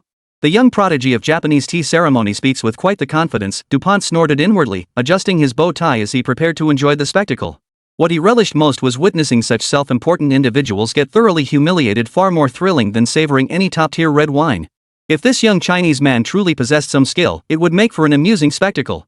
If it was all bluster, then this farce would still be worth the price of admission. The other guest, the esteemed British tea critic Lady Elizabeth Anderson, was far more composed. In her 60s, her silver hair was meticulously styled, and she wore a perfectly tailored British suit, exuding an air of refined elegance. Mrs. Anderson paid no heed to Akira Onodera's flamboyance, instead offering a friendly smile to Qin Mo, who remained calm and composed throughout. She held a profound academic interest and reverence for Eastern culture, particularly the lost and mysterious ancient tea ceremony traditions of China. For her, the opportunity to witness this firsthand today represented a rare journey of scholarly exploration. She anticipated that this young man from the East would deliver genuine surprises, rather than yet another performance designed to attract attention. Even before the tasting officially began, the atmosphere in the venue had grown unusually tense and awkward due to Onodera Akira's abrupt intrusion. His well-trained assistants dispersed, deliberately or seemingly casually filming every corner and arrangement of the venue with miniature cameras or smartphones. Their lenses even attempted several times to zoom in on Qin Mo's meticulously prepared antique tea sets and the mysterious jar of De Hong Pao mother tree tea. Their blatant probing, coupled with the contempt and scrutiny evident in their eyes, made many present feel uneasy. This wasn't an observation or exchange, it was clearly an attempt to disrupt and find fault. Zhao Yu's eyes flashed coldly, his anger flaring, but he remembered Qin Mo's warning and held back from reacting immediately. He stepped forward, his towering frame like an iron tower, subtly blocking a Japanese assistant who was attempting to get too close to the tea table. The assistant, who had been sneaking around trying to photograph the tea leaves inside the canister with a special lens, collided unexpectedly with Zhao Yu and jumped in surprise. "Observation is permitted," Zhao Yu said in a low voice, his standard Japanese carrying an unmistakable warning. "But please maintain your distance. Do not disturb the tranquility of this tea gathering, and above all, do not touch any items." His gaze flashed like lightning across the assistant's face. Overwhelmed by his imposing presence, the man involuntarily took 2 steps back, daring not to make another move. Qin Mo seemed oblivious to the entire exchange, merely nodding slightly. A cold smile played on his lips. "Looking for trouble? Bring it on." He had already deployed the system-rewarded soundproofing barrier charms and purification charms throughout the courtyard of Bamboo Whisper Pavilion. The courtyard now stood completely isolated from the outside world's clamor and impurities. The air was fresh and pleasant, serene and peaceful, forming its own secluded realm. No matter how wildly those clowns outside might leap about, they couldn't disturb him in the slightest. Today, he would make everyone understand what true Chinese tea ceremony meant, and what absolute power meant. These Japanese tea snobs thought they could run wild on his turf? They were still too green. Seeing the situation, the proprietress, Shizuko, stepped forward at just the right moment.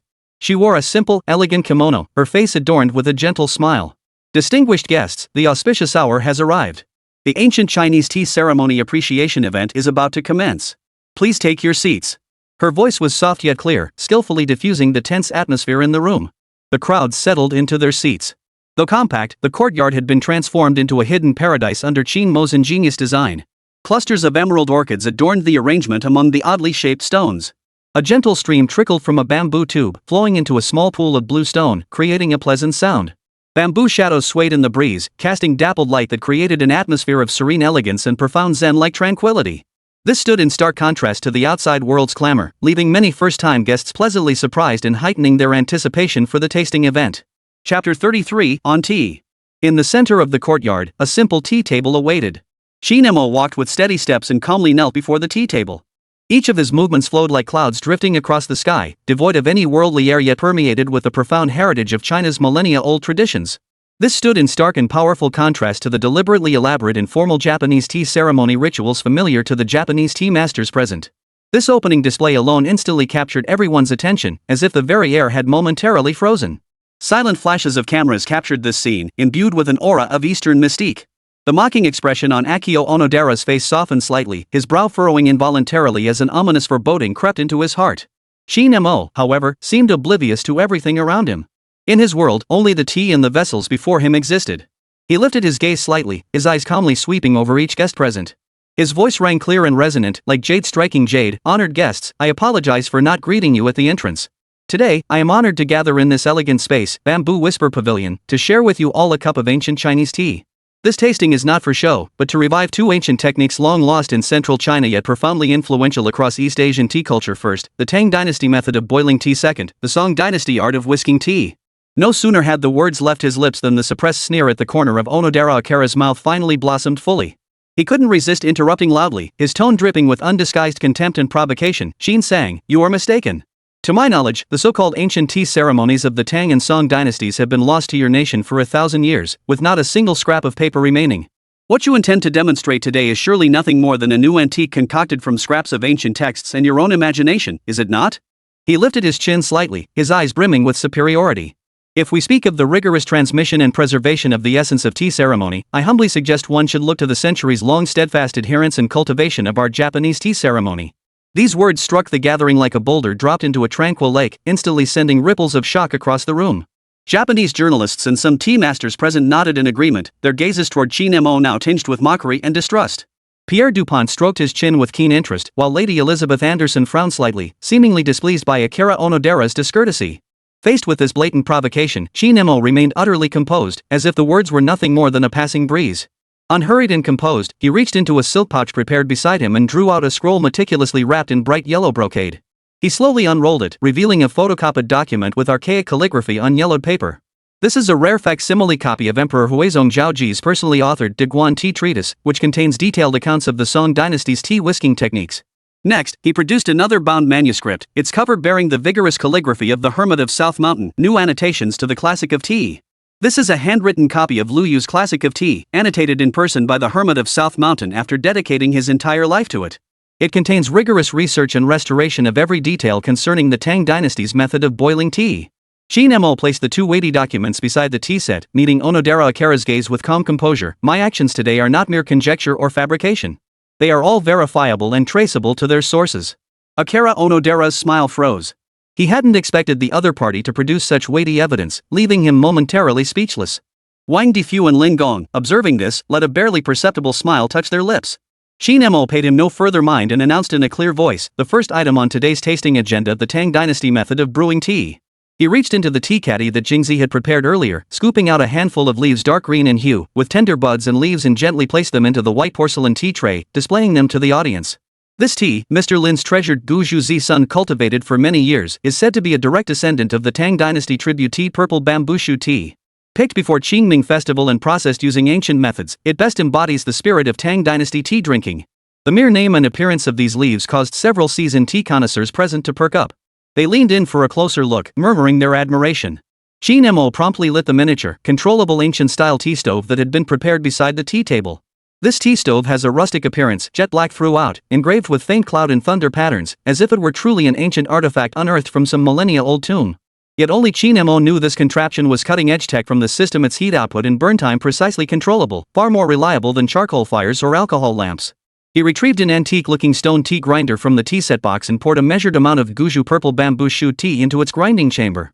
As his wrist moved steadily in a circular motion, the grinder emitted a deep, rhythmic rustling sound. The purple bamboo shoot tea was slowly ground into a fine, powdery substance. Next, he took out a fine silk sieve, poured the ground tea powder into it, and gently sifted it. Each step strictly followed the grinding and sifting method described in Liu Yu's Classic of Tea, performed with meticulous care, focused and serene, exuding a profound sense of antiquity. This mere process of preparing tea gradually calmed restless hearts, as if truly transporting them back to the Tang dynasty, an era when carriages, horses, and mail moved at a leisurely pace. Next came the boiling of water. Qin Mo fetched an antique-looking silver kettle, filled it with crisp mountain spring water, and placed it upon the tea stove. He listened intently, carefully discerning the subtle changes in the sound of the water boiling in the kettle. As the Classic of Tea states, when the water boils like fish eyes, with a faint murmur, it is the first boil. When bubbles form along the rim like a spring gushing forth, it is the second boil. When waves surge and boil, it is the third boil. Qin Mo's judgment of the boiling point was precise to the utmost degree.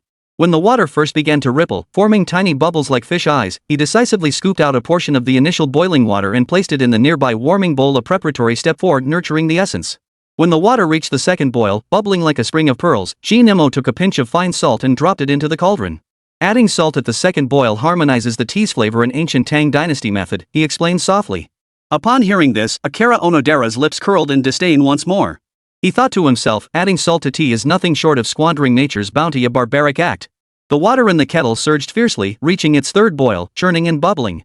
Qin Mo immediately stirred the center of the kettle with a long-handled bamboo ladle while slowly adding the reserved water from the steaming vessel, the crucial step of nurturing the foam to halt the boil and cultivate the tea's froth. This technique of nurturing the foam embodied the essence of the passage in the Classic of Tea, then measure it out in portions, preventing it from surging. Lift the lid, measure the quantity, and add it in measured doses. It ensured the tea foam became fine and even, ceasing to form further. The few genuine tea connoisseurs from Japan and the international critics present witnessed Qin Mo's precise, ancient-style sequence of movements. A flicker of astonishment crossed their eyes as they silently nodded in approval.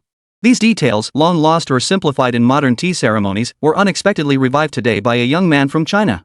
As the tea broth gently simmered once more in the kettle, the tea powder fully blended with the boiling water. An indescribable tea fragrance instantly filled the courtyard of the Bamboo Whisper Pavilion. Unlike the crisp, assertive freshness of modern green tea or the rich, fragrant bouquet of oolong, this aroma possessed a primal mountain wildness, a depth and vigor sealed by time. It carried a primal, wild mountain essence, a depth and vigor sealed by the passage of time, as if piercing through the barriers of history to transport one back to the Tang Dynasty, an era of martial glory and poetic elegance. All present, upon inhaling this unique tea fragrance, felt their spirits lift. The restlessness and doubts in their hearts dissipated considerably. Qin Mo carefully ladled the brewed tea into several pre-warmed Yueyao secret color porcelain tea bowls using a long-handled bamboo spoon. These bowls were the Tang-style Yukiln secret color porcelain tea set rewarded by the system. Though replicas, they possessed a calming effect and beautifully complemented the tea's hue. The jade green tea liquid, set against the warm, jade-like glaze of the secret color porcelain, appeared even more clear and luminous, exquisitely elegant. It resembled a piece of fine jade, a delight to behold. French critic Pierre Dupont, still sporting his usual contrarian demeanor, was half coaxed, half pushed into being the first taster. He lifted the petite secret color porcelain tea bowl, first bringing it close to his nose to inhale its distinctive aroma. Then, tilting his chin slightly with an air of scrutiny and discernment, he took a shallow sip. The moment the tea touched his tongue, Dupont's brow furrowed sharply, as if the unfamiliar taste caused him slight discomfort. Yet within mere seconds, his furrowed brow gradually smoothed out, and a look of disbelief and astonishment flashed in his eyes. "Oh my God!" Dupont couldn't help but exclaim softly, his voice brimming with astonishment and admiration. What is this flavor? So bold yet refined, a hint of bitterness at first sip, followed by an endlessly lingering, mellow aftertaste. This is unlike any tea I've ever tasted.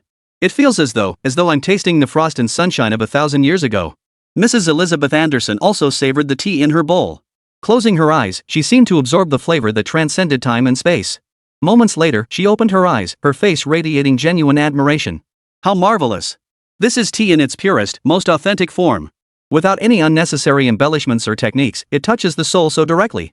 It's as though I can see the open-heartedness and inclusiveness of the Tang Dynasty's golden age, embracing all rivers and seas.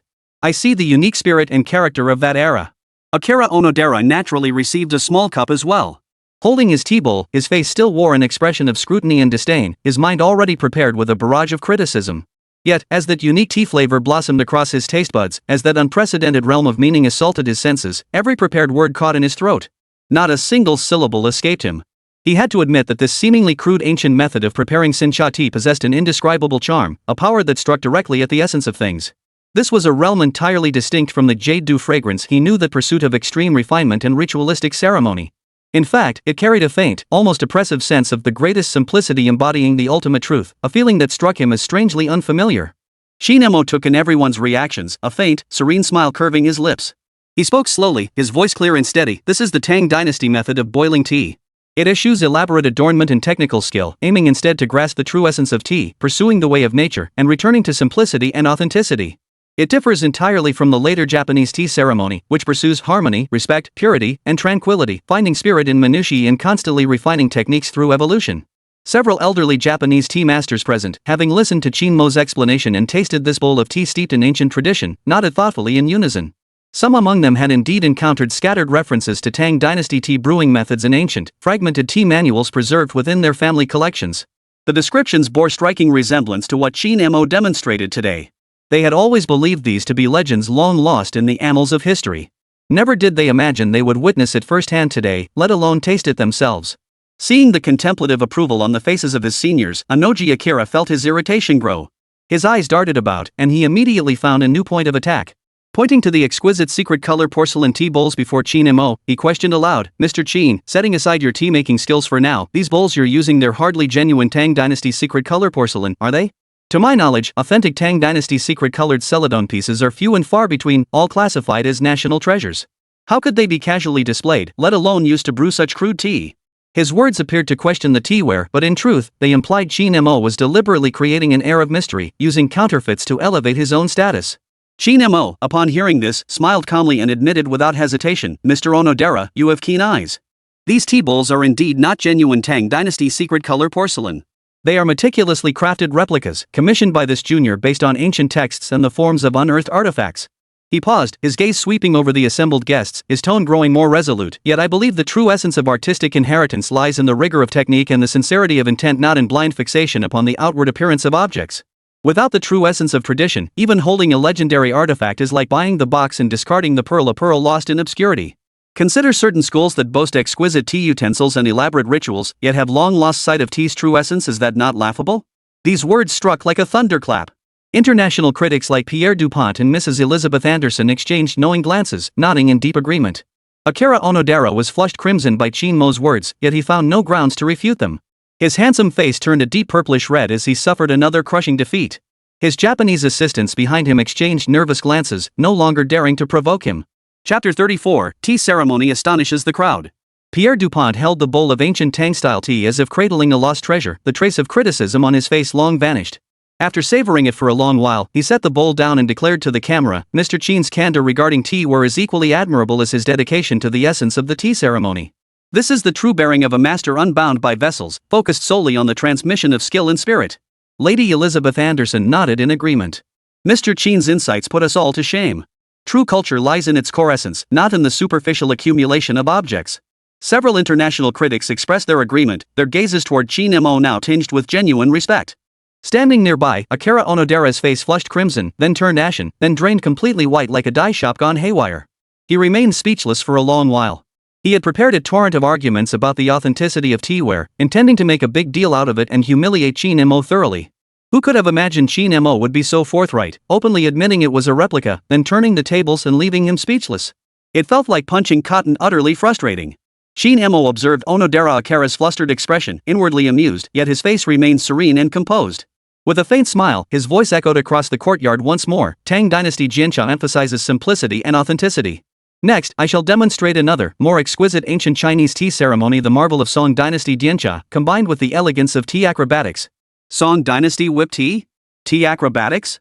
The moment these words left his lips, the atmosphere exploded like a spoonful of cold water dumped into boiling oil. The Japanese tea masters present grew restless, whispering and murmuring among themselves. Song Dynasty whip tea? Isn't that the origin of our matcha ceremony? Tea acrobatics? Could it be the legendary tea painting technique that creates art on the surface of tea broth?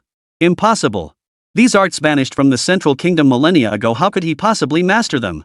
Onodera Akira's pupils contracted sharply as a wave of intense unease washed over him. Song Dynasty whip tea was the direct progenitor of the Japanese matcha ceremony they prided themselves on. If Qin Mo could truly recreate it flawlessly, wouldn't the so-called essence of centuries of inheritance at his Ikuan temple become a laughingstock? Ignoring the murmurs, Qin Mo calmly retrieved a second set of tea utensils from another brocade box. As these artifacts were displayed before the crowd, a low murmur of astonishment rippled through the courtyard once more. A gin kiln black glazed bowl stood before them, its walls adorned with distinct, flowing rabbit fur patterns. Under the lamplight, it emitted a faint, shimmering blue glow, as if containing the vastness of the cosmos. This system-produced replica, though not genuine Yalbian porcelain, possesses its own unique ability to retain fragrance and heat, making it truly remarkable to behold. A moon-white porcelain tea grinder, with its simple and elegant form, radiates the refined aesthetic sensibilities of the Song people. Then there is the tea whisk from the imperial kiln, its bamboo fibers evenly and densely woven, its handle smooth and warm to the touch like jade. Each artifact seemed to step straight out of a Song Dynasty painting, carrying the unique elegance and scholarly spirit of that era. Even Pierre Dupont, a seasoned connoisseur who had seen his share of treasures, couldn't help but nod slightly, a flicker of admiration in his eyes. Fine pieces, he murmured to himself, his anticipation for Qin Mo's upcoming performance growing. The real spectacle began with the tea preparation, already captivating the soul. Qin Mo opened the purple clay jar bearing the enigmatic dragon emblem and carefully extracted a minuscule amount of tea leaves. The leaves were glossy black, tightly rolled, none other than the legendary Wui Mountain de Hongpao mother tree tea, a treasure capable of shaking the entire tea world. Its rarity transcended monetary value, causing every discerning tea connoisseur present to gasp in awe. He placed this priceless tea into a specially crafted agate tea grinder, and with a gentle twist of his wrist, began to grind it finely. As the agate grinding wheel turned, an indescribable, unique rock character mingled with a subtle orchid-like floral and fruity fragrance. Like an invisible hand, it instantly captured everyone's sense of smell. A mist-like tea powder, carrying a faint wisp of smoke, slowly rose from the cracks of the grinding wheel, filling the entire courtyard. The fragrance was both commanding and gentle. Merely inhaling it felt like a cleansing of the very soul, invigorating the spirit as if transported to the celestial realm of Wui. Good heavens! What tea is this? Such an extraordinary fragrance. Lady Elizabeth Anderson exclaimed, her face lighting up with rapture. Akira Onodera was also taken aback. Though he prided himself on having sampled Japan's finest teas, he had never encountered such a captivating aroma. The unease in his heart grew ever more intense. Qin Mo carefully sifted the finely ground tea powder through a silk sieve, ensuring not a single coarse particle remained. This process, known as ROT, was a crucial step in Song Dynasty tea preparation, directly affecting the quality of the subsequent foam. Next, he began waiting for the water, or boiling it. Unlike the Tang Dynasty's method of boiling tea, the Song Dynasty's whipped tea demanded an extremely precise water temperature. For Song tea preparation, water must be heated to 7 boils, Qin Mo explained aloud as he worked, his voice clear and steady. The first boil resembles crab eyes, with faint bubbling sounds. The second boil resembles fish eyes, with beads gradually forming along the edges. The third boil resembles a gushing spring with pearls, as ripples gradually form on the surface. Pointing to the shifting bubbles in the copper kettle, he eloquently recounted the exquisite descriptions of boiling water from the Daguan tea treatise. Following this come the 4th, 5th, and 6th boils, culminating in the 7th boil. Only when the surface surges with waves and roars like galloping horses is it the optimal moment for preparing tea. His explanation was both profound and accessible, complemented by his precise control of the heat, leaving the audience spellbound. The Japanese tea masters felt both familiarity and strangeness. Familiar because their meticulous attention to water temperature in the matcha ceremony clearly originated from this tradition.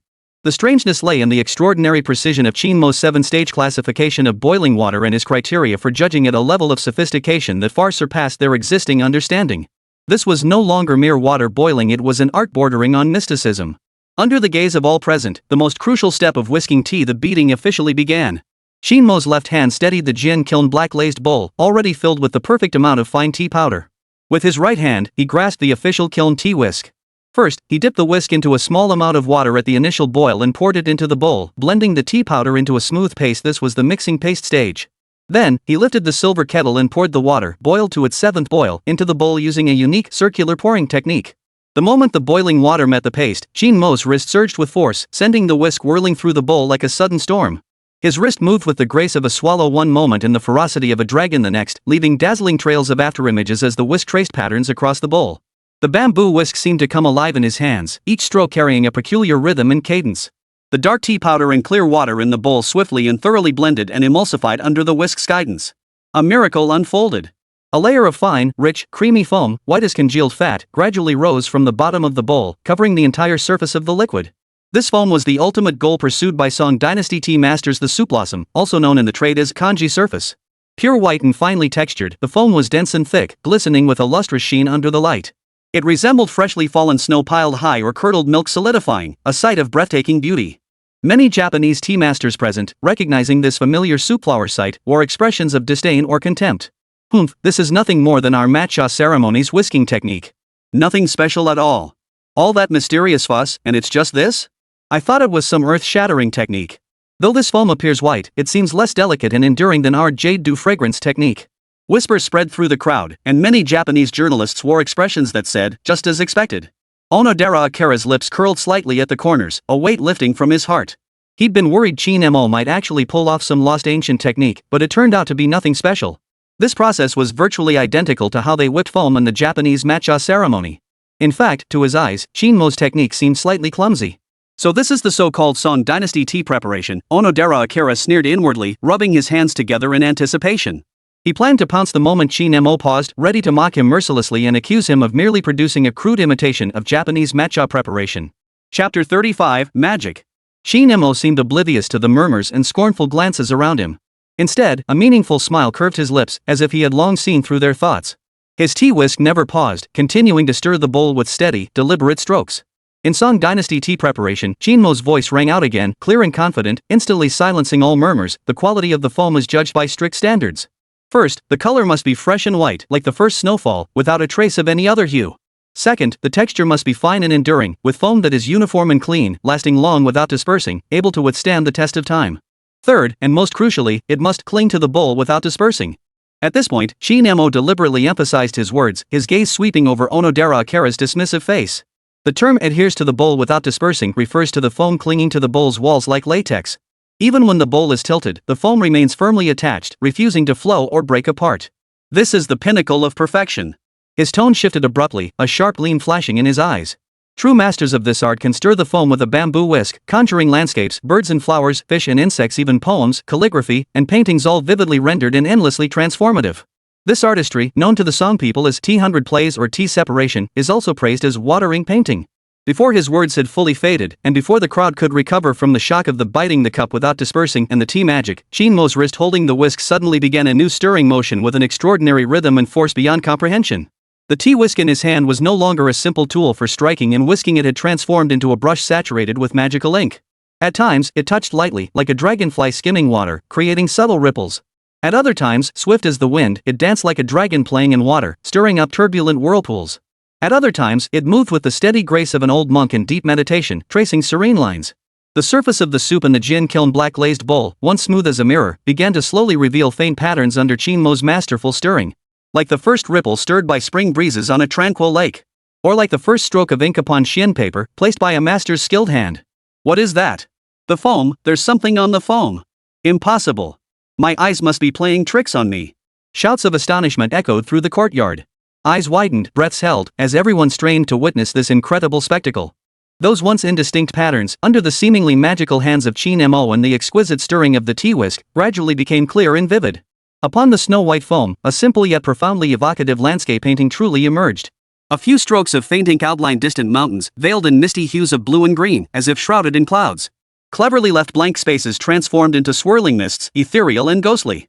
Several birds of varied forms, some soaring high, others circling low, dotted the landscape, adding vitality and movement.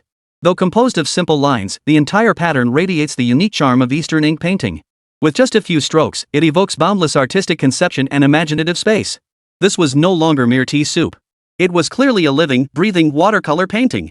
WHWH, what demonic art is this? Anoji Akira gasped, his arrogant smirk utterly vanishing, replaced by utter shock and disbelief as if he'd seen a ghost. He leapt from his seat, his body trembling slightly from sheer agitation.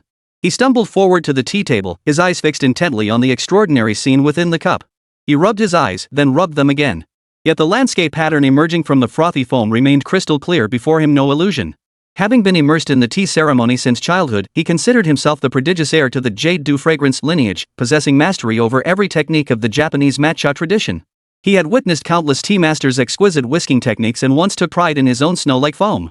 But he never dreamed that whisking tea could evolve into this miraculous art, painting directly upon the tea broth. This completely transcended his understanding, overturning everything he believed about the tea ceremony. Impossible, absolutely impossible.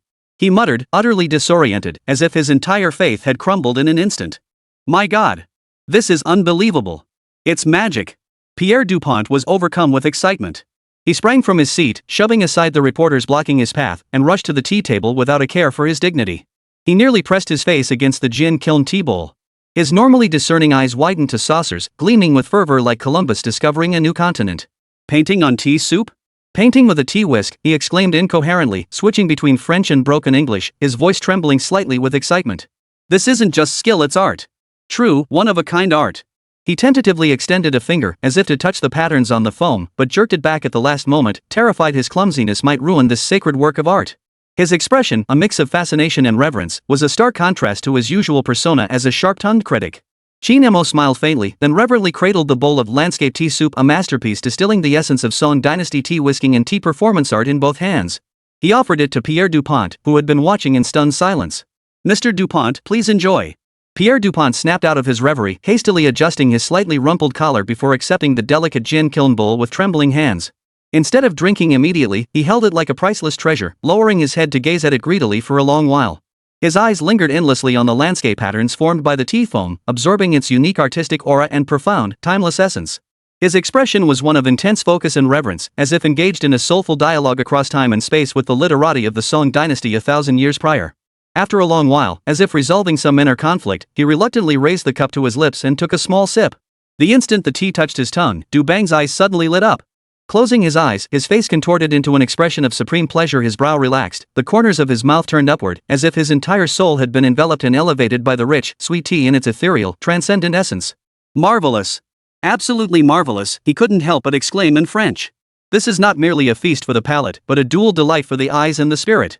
I never imagined a cup of tea could reach such heights. Ding! Congratulations, host! You have successfully conquered the world-renowned tea critic Pierre Dupont with the tea performance art, water ink painting technique. Detected update in hosts establish authority mission progress. 2-5 critics have been completely conquered. The system's notification chimed in Qin Mo's mind. He felt a surge of quiet delight. It seemed the charm of Song Dynasty whip tea and tea acrobatics was truly extraordinary. Even a high and mighty thorn in the side like Pierre Dupont had been conquered in one fell swoop. Chapter 36, Tea Ceremony Performance. Dragon Soaring, Phoenix Dancing. Pierre Dupont lifted the cup of landscape tea soup, downing it in one gulp. The arrogant skepticism on his face instantly gave way to fervor. He abruptly turned toward the nearest live streaming camera, his voice cracking with excitement. This isn't tea. This is the renaissance of tea artistry. This is the dazzling jewel of a lost civilization. Waving his arms wildly, spittle flying, Dupont declared, I hereby announce that I will immediately, right now, write an unprecedented in-depth report for Mr. Qin Mo. For this magnificent ancient Chinese tea ceremony, I will make all of Europe know. The entire Western world. Open their eyes wide to see what true tea artistry truly is. Dupont's impassioned declaration exploded like a depth charge in a tranquil lake, instantly igniting the emotions of the other international critics present. Uncontrollable curiosity and eagerness flashed in their eyes as they leaned forward, their intense gazes fixed on the tea ceremony set before Qin Mo. Mr. Qin, might we also have the privilege of tasting this miraculous water ink? An Italian food critic asked urgently in halting Chinese. Indeed, Mr. Qin. To witness such miraculous artistry without tasting it would be a profound regret in life, a Spanish cultural scholar chimed in, unable to contain his excitement. The look in their eyes had shifted from initial scrutiny and skepticism to something bordering on reverent anticipation. Facing their anticipation, Qin Mo offered only a faint smile, a smile that carried the calm assurance of one who sees through everything. Gentlemen, please be patient, he said calmly, his voice carrying a soothing, reassuring quality.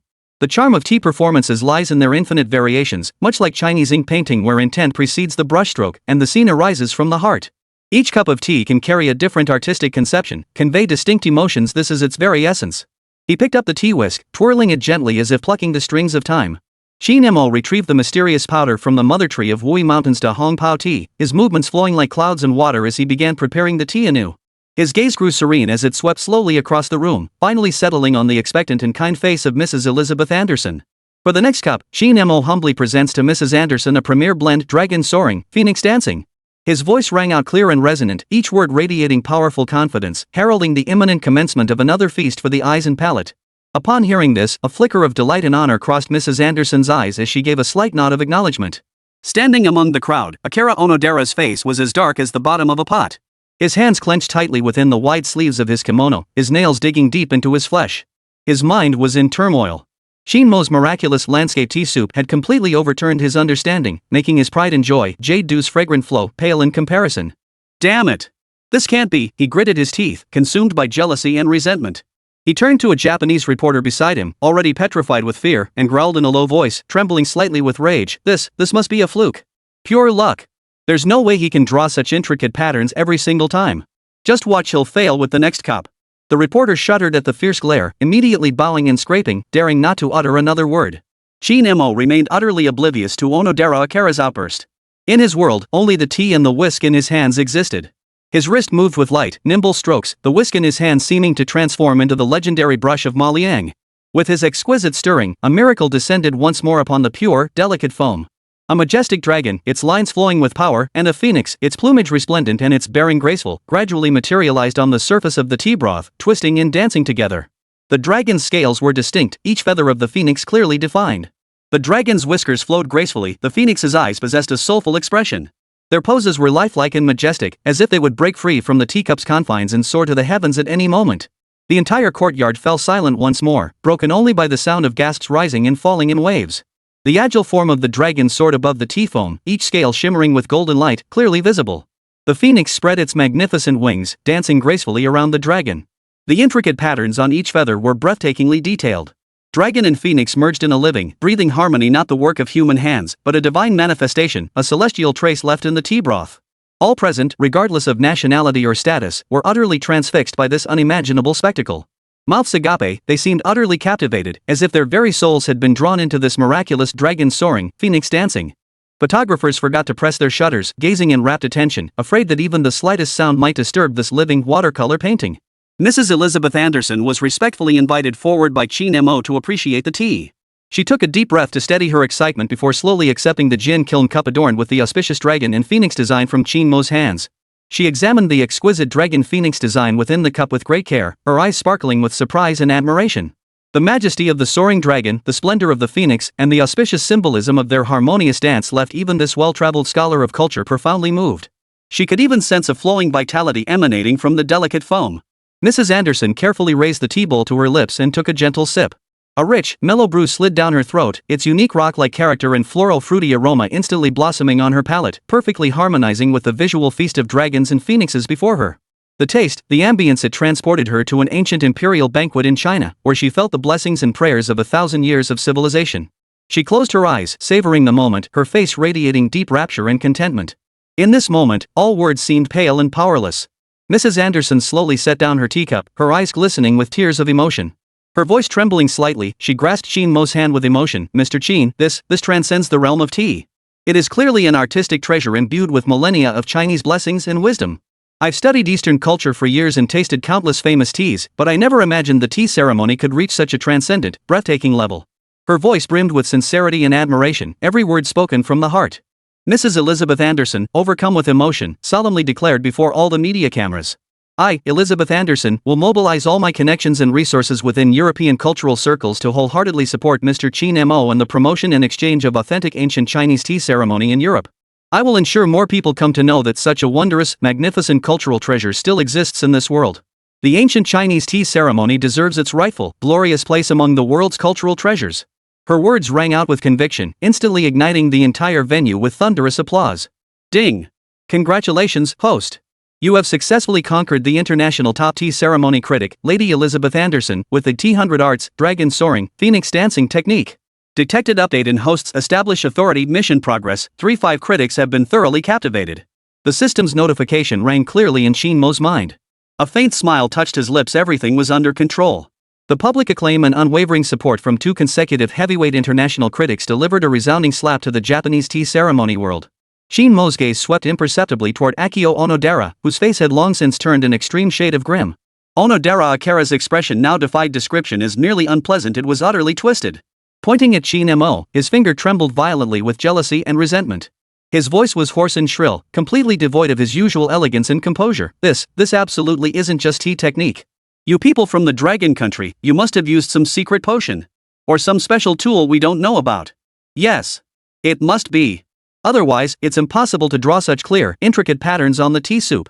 He roared like a madman, trying to mask his inner fear and collapse with this hysterical outburst. He couldn't accept that his cherished jade dew fragrance had proven so utterly helpless before Qin Mo. Just as Onodera Akira was throwing a tantrum, causing the scene to descend into chaos. A middle-aged German man with gold-rimmed glasses, his hair meticulously combed, and an air of strict professionalism, slowly rose to his feet. He pushed his glasses up his nose, his gaze sharp and cautious behind the lenses. Everyone, please quiet down. His voice was not loud, yet it carried an undeniable sense of authority. My name is Hans Schmidt, from the Department of Chemistry at the University of Hamburg, and I am also a tea culture enthusiast. He introduced himself solemnly. I myself am deeply astonished by the extraordinary skills demonstrated by Mr. Qin Mo. From a scientific perspective, I would like the opportunity to closely observe and examine the tea leaves, water, and related tools used by Mr. Qin Mo to rule out any possibility of non-traditional factors. At these words, all eyes in the room once again turned to Qin Mo. Upon hearing this, Qin Mo's face softened into a serene smile, radiating confidence and openness. He bowed his head slightly to Professor Hans Schmidt with composure and declared in a clear voice, Professor Schmidt's rigorous spirit is truly admirable. Please examine freely, he said, spreading his hands in a gesture of openness. True art never fears any form of scrutiny or analysis. What I employ is nothing more than the purest tea, the cleanest water, and the millennia-old techniques of China. His gaze swept across the room like a blazing torch, each word resonating with undeniable authority. Chapter 37, The Battle to Establish Authority. Under the gaze of the crowd, Professor Hans Schmidt pushed his gold-rimmed glasses up his nose and strode solemnly toward the tea ceremony table. His distinctive Germanic blue eyes, sharp as surgical blades, scrutinized every item before Qin Mo. The room fell silent, broken only by the rhythmic clicks of camera shutters. Every breath was held as all present awaited the verdict of this scientific trial. Professor Schmidt showed no courtesy whatsoever. He first sampled the Guizhou Zisun tea powder Qin Mo had previously used, pinching a few strands with special tweezers and placing them into a transparent sample bag. Next, he meticulously scraped a minuscule amount of powder from the jar of Wui Mountain de Hongpao Mother Tree tea powder, which exuded a bold rock aroma. Even the mountain spring water Qin Mo had used to brew the tea was pipetted into separate test tubes. Every action was meticulous, imbued with the characteristic rigor and seriousness of hamburgers. Professor Schmidt took a silver metal briefcase from his assistant, opened the lid, and revealed a dazzling array of portable precision analytical instruments. Resting quietly on the blue velvet lining were a compact spectrometer, a handheld Raman spectrometer, and a palm-sized micro-gas chromatography mass spectrometry GCMS unit. These cutting-edge devices, typically confined to top-tier laboratories, had now been brought into this rustic Japanese garden to subject the ancient tea ceremony to a scientific interrogation. The professor slipped on white gloves and deftly operated the instruments, placing tea and water samples into the analysis chambers one by one.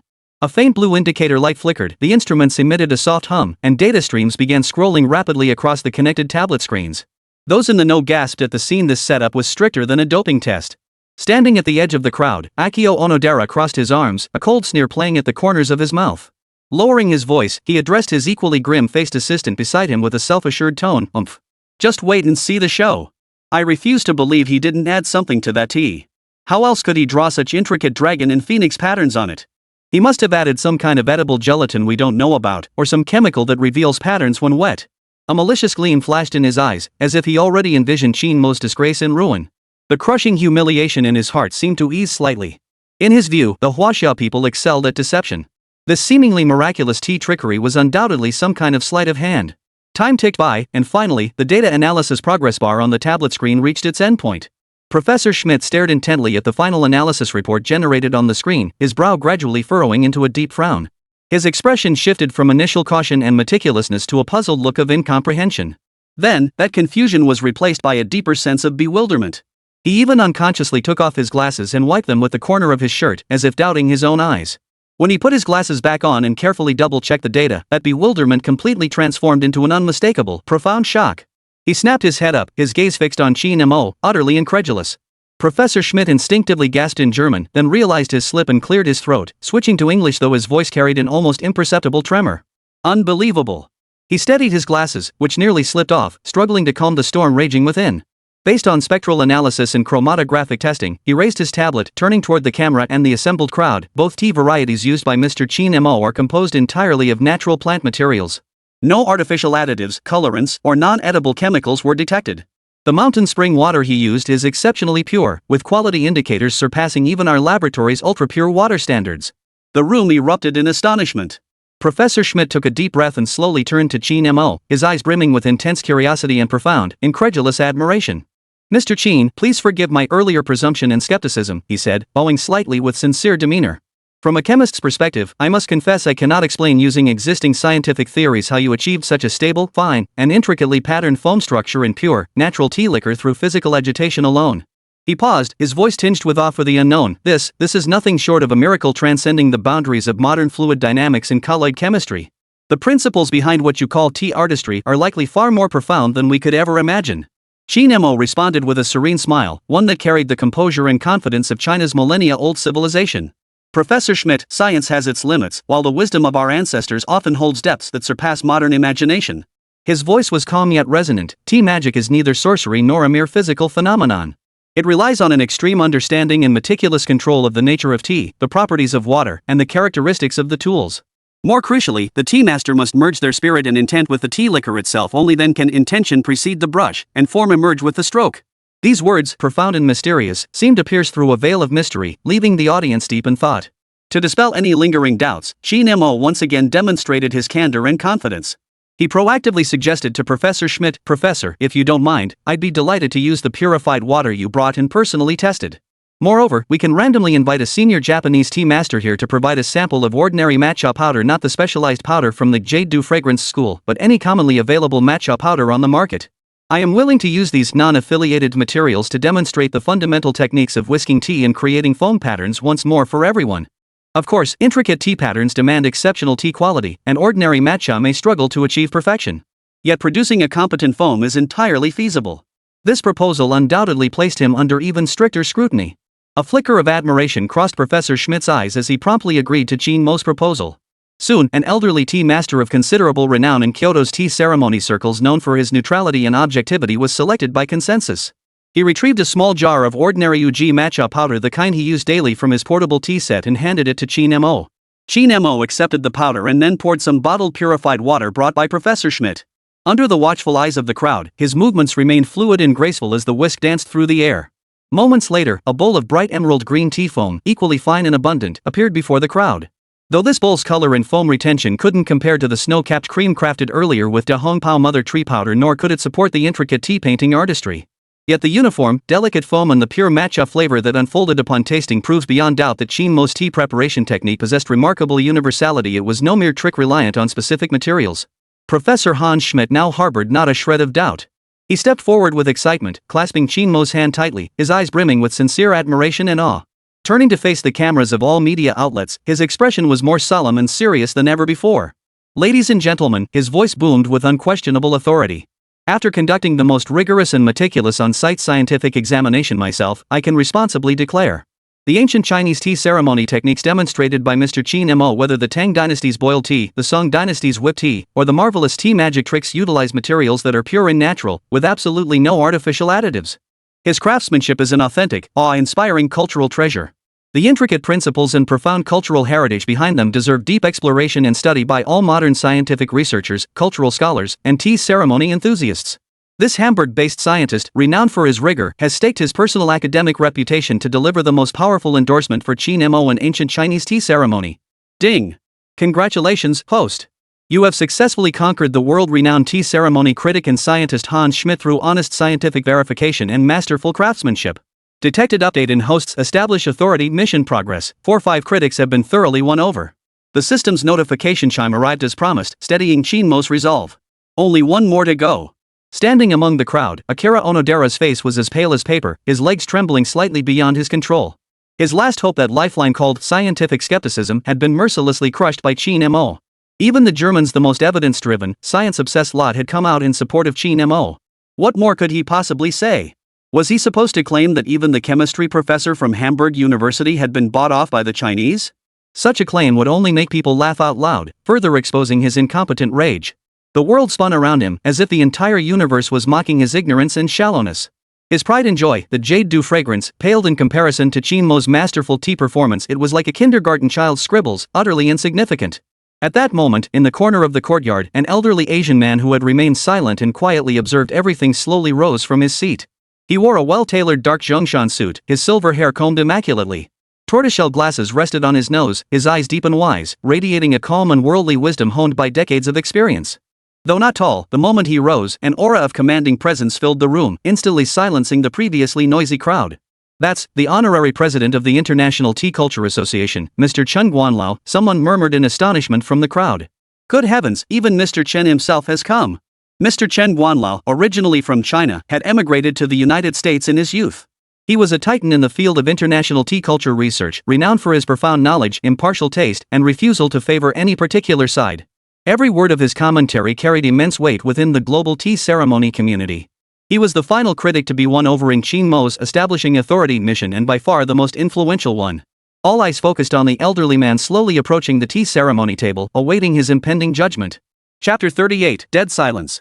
Dead silence fell over the entire venue.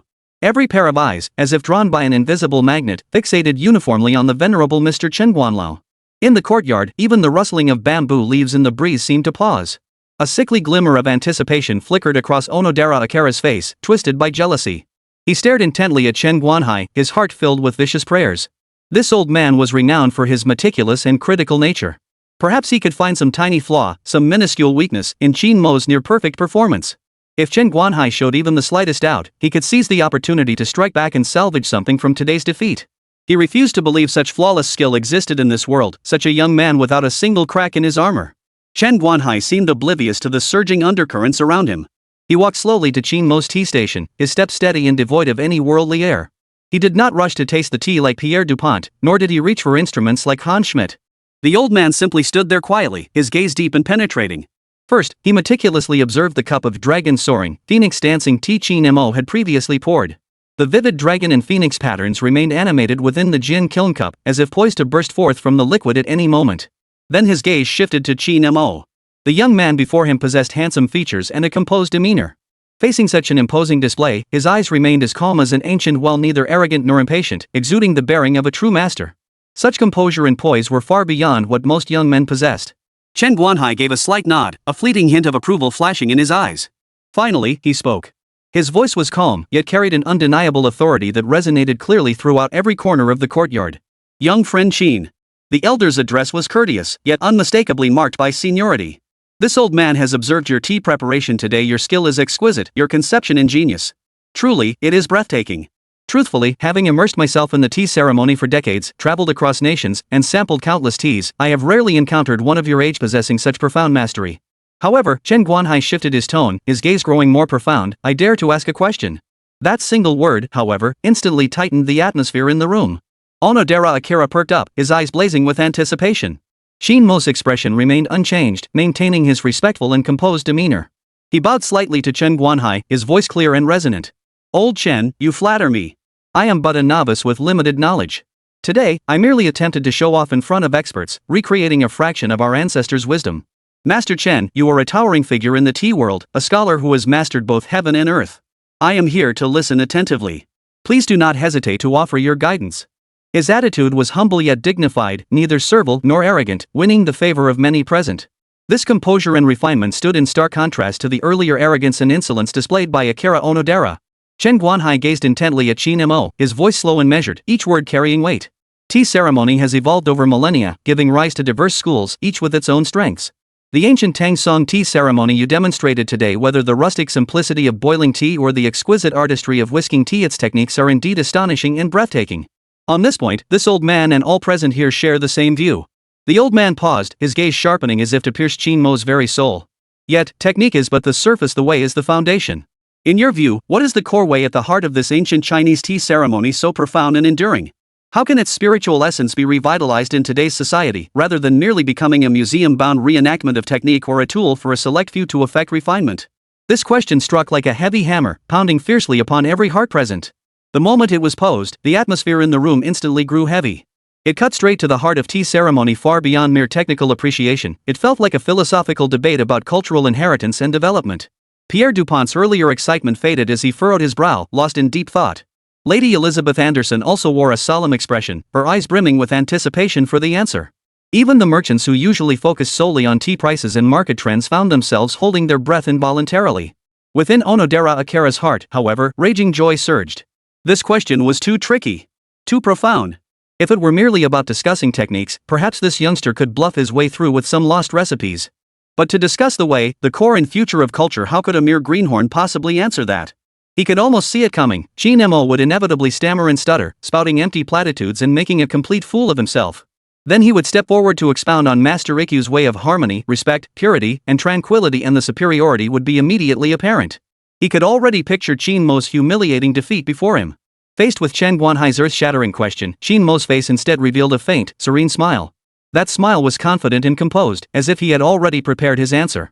Master Chen speaks with great insight, and your question strikes precisely at the heart of the matter. His voice was clear and resonant as his gaze swept over the expectant faces of the crowd, speaking with measured deliberation. In my humble opinion, the core essence of the way in Chinese tea ceremony lies in 8 words: harmony between heaven and man, following nature's course. What is unity of heaven and humanity? It is the harmonious unity of humanity and nature. Tea grows between heaven and earth, absorbing the essence of sun and moon, carrying the spirit of mountains and rivers. To savor tea is to taste this land and water, to appreciate this creation of nature. The Tang Dynasty's boiled tea, brewed with mountain spring water in coarse earthenware, captures the unadorned wild spirit of the wilderness.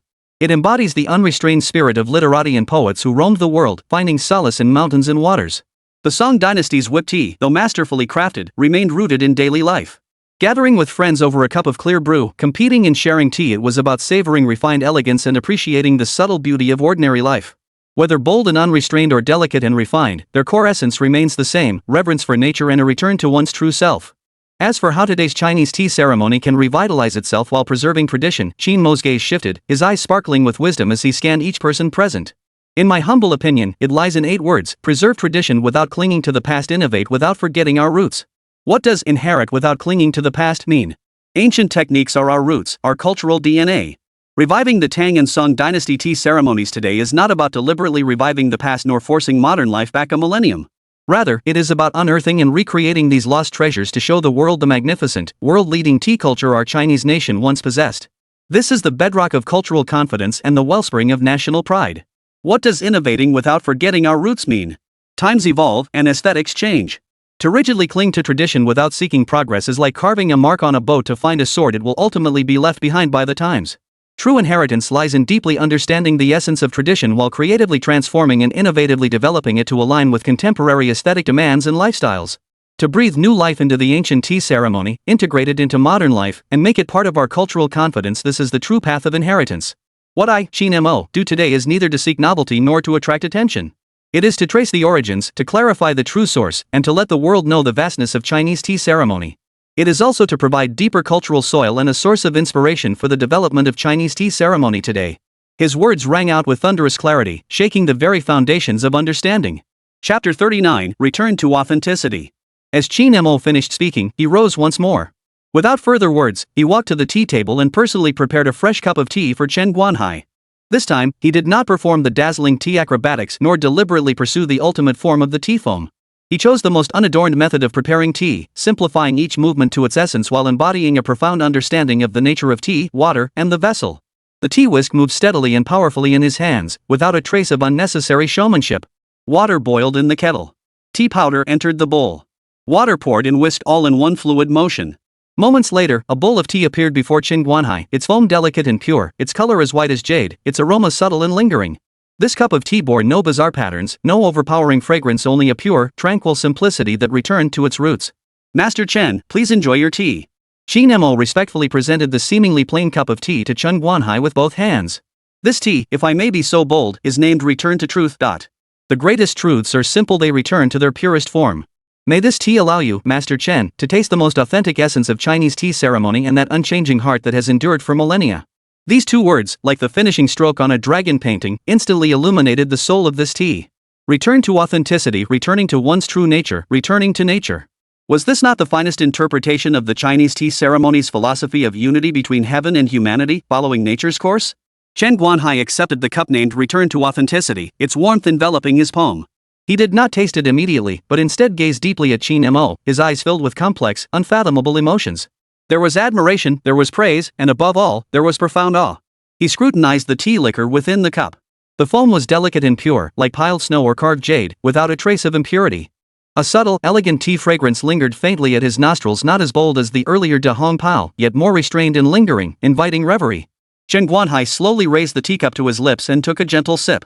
The tea broth touched his tongue, neither bitter nor astringent, but smooth and mellow, like a clear spring washing away the dust of the soul. It was an indescribable taste, no stunning impact, yet possessing a power that reached straight to the heart. He closed his eyes, savoring it deeply, as if the entire world had fallen silent. A long, long time passed. When Chen Guanhai opened his eyes again, his weathered gaze held an unmistakable thrill and admiration, even glistening with a hint of tears. Excellent. Truly harmony between heaven and humanity, following nature's course. Excellent. Truly inheriting tradition without clinging to the old, innovating without forgetting the roots. He uttered two excellent S's in succession, his voice trembling slightly with emotion, each word resonating with profound strength. Chen Guanhai abruptly stood up, turning toward all the media cameras and every guest present. His voice was no longer calm, but had grown exceptionally loud, carrying an undeniable authority and fervor. Ladies and gentlemen, today, before the eyes of the world, this old man must confess I have been profoundly enlightened and greatly enriched. Mr. Qin Mo, not only is your craftsmanship extraordinary, but your understanding of Chinese tea ceremony and your contemplation of cultural heritage are profound and insightful, striking at the very heart of the matter. Even we, who have spent our lives studying ancient texts, feel ashamed by comparison. His eyes blazed with fervor, as if consumed by flames. Countless camera flashes erupted in that moment, capturing the historic words of this tea world patriarch. Therefore, I, Chen Guanhai, in my capacity as honorary president of the International Tea Culture Association, solemnly declare. Old Chen's voice suddenly soared, each word exploding like thunder in the ears of the crowd. The ancient Chinese tea ceremony demonstrated today by Mr. Qin Mo, whether the rustic simplicity of Tang Dynasty boiled tea or the exquisite artistry of Song Dynasty whipped tea, is thoroughly documented and has been passed down with clear lineage. It is undeniably the origin and treasure of East Asian tea culture. Its profound historical value, its sublime artistic achievement, and its vast cultural significance are immeasurable. It deserves the respect, study, and preservation of all tea culture enthusiasts worldwide. These words fell like the final verdict, sealing the matter once and for all. The entire courtyard of Bamboo Whisper Pavilion erupted in thunderous applause and cheers. Ding! Congratulations, host!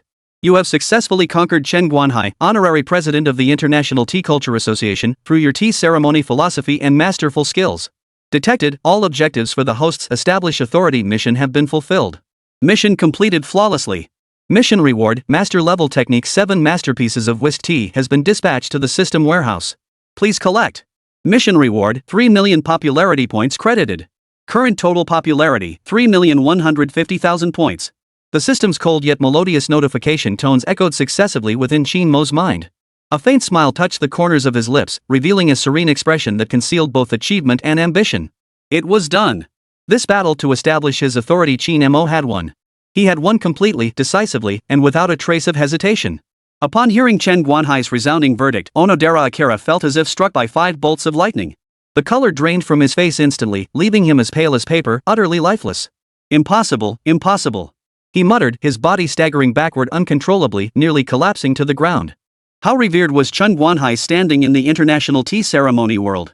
His words were practically gospel. If even he publicly endorsed Qin Mo and vindicated the ancient Chinese tea ceremony, what hope did his Ikuan temple and his jade dew fragrance have of turning the tide? It was utterly over. Everything he had prided himself on was crushed to dust before Qin Mo, utterly annihilated. He seemed to hear the sound of his beliefs collapsing, accompanied by the merciless ridicule echoing from every corner of the world. He fell utterly silent, frozen in place like a soulless puppet. Qin Mo observed Onodera Akira's utterly defeated state with only a faint smile, saying nothing more. True victory never came from verbal humiliation, but from crushing superiority that left opponents feeling utterly hopeless and powerless. Today, this modest tea tasting at Bamboo Whisper Pavilion unleashed a tidal wave that shook Kyoto and the entire international tea ceremony world. The name of ancient Chinese tea ceremony, through this single event, resounded throughout Kyoto and became renowned far and wide. Chapter 40, Kyoto's storms stir once more, the invitation from Ikuan. The moment the Bamboo Whisper Pavilion tasting concluded, global media erupted like a lit powder keg. A small Kyoto courtyard instantly became the epicenter of a global tea culture storm. Breaking news from major agencies snowballed across the globe, headlines dripping with sensationalism, lost Chinese treasure resurfaces in Kyoto. The birthplace of Eastern tea ceremony, a millennia-old artistry's stunning return. Qin Mo conquers the world with a single cup of tea. On social media, Qin Mo's name surged alongside keywords like ancient Chinese tea ceremony and tea painting, dominating trending lists worldwide with overwhelming force. Countless video clips were shared frenetically, the rustic grandeur of Tang Dynasty Jianxia, the exquisite artistry of Song Dynasty Dianxia, and especially the mesmerizing tea acrobatics painting on tea soup left countless netizens awestruck, exclaiming magic and miracle.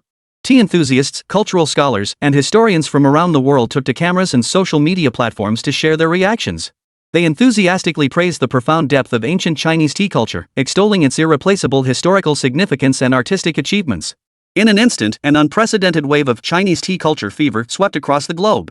Qin Mo's reputation soared to unprecedented heights through this event, cementing his status as the undisputed new cultural ambassador of China. Even as the tasting event's excitement lingered, 3 internationally influential critics, Pierre Dupont, Mrs. Elizabeth Anderson, and Hans Schmidt, took the unprecedented step of collaborating. Working through the night, they penned a sharply worded, meticulously researched op-ed that appeared the next day at astonishing speed on the front pages of cultural sections of top international newspapers like The Times and Le Monde. The article's title was direct and pointed: Stolen Glory and Concealed Truth, the Kyoto Tea Ceremony reveals the origins of East Asian tea culture. Drawing on their personal experiences, the 3 critics vividly described the ancient Chinese tea ceremony techniques demonstrated by Qin Mo at the Bamboo Whisper Pavilion. Dupont, with his characteristic French romanticism and sharp wit, vividly rendered the visual impact of the tea performance, calling it Eastern poetry flowing in a tea bowl. Mrs. Anderson, from the perspective of cultural heritage and historical context, profoundly analyzed the profound influence of ancient Chinese tea ceremony on the entire East Asian tea culture, including Japanese tea ceremony. Professor Schmidt further attached his on-site scientific test data, providing irrefutable evidence of the purity and authenticity of Qin Mo's techniques. In the latter part of the article, the tone shifts abruptly to deliver a scathing critique of the Japanese tea ceremony community, represented by Master Ikkyu. They directly accuse them of distorting history, appropriating cultural achievements, and even resorting to underhanded tactics to suppress dissent. The so-called jade dew tradition merely schemes a few waves from the millennia-old ocean of Chinese tea culture, yet dares to present itself as the entire sea. This narrow-minded cultural hegemony not only disrespects history but also desecrates art. This article detonated like a bombshell, igniting a firestorm in international discourse and utterly shattering the Japanese tea ceremony world's veneer of elegant serenity. Akinori Onodera knelt in a daze within the silent inner hall of Ikuan, defeated like a rooster, stripped of his former arrogance. Before him, Master Ikkyu sat cross-legged, eyes closed and silent, fingering a dark rosary like an old monk in deep meditation. Master! Master! Akio Onodera's voice trembled, barely coherent. He recounted everything that had transpired at the Bamboo Whisper Pavilion tasting event to Master Ikkyu, embellishing the story with dramatic exaggeration as he wept. He deliberately exaggerated Qin Mo's arrogance and emphasized the international media's biased coverage, yet he couldn't help but acknowledge the terrifying mastery of Qin Mo's skills. That Qin Mo's tea illusions, it's pure sorcery. A flash of unmistakable fear flickered in Onodera Akira's eyes. He actually painted landscapes and dragons and phoenixes on the tea soup. And that chemistry professor from Hamburg confirmed there were no additives in his tea. He emphasized Mr. Chen Guanhai's final declaration. Those words, like a final judgment, had utterly shattered all his pride. Even Chen Guanhai declared that ancient Chinese tea ceremony is the true origin of East Asian tea culture. I've failed you, master. I've brought shame upon you. By the end, Onodera Akira could no longer hold back his sobs. The inner hall fell silent, filled only with his stifled sobs and the faint rustling of prayer beads being rolled between his fingers.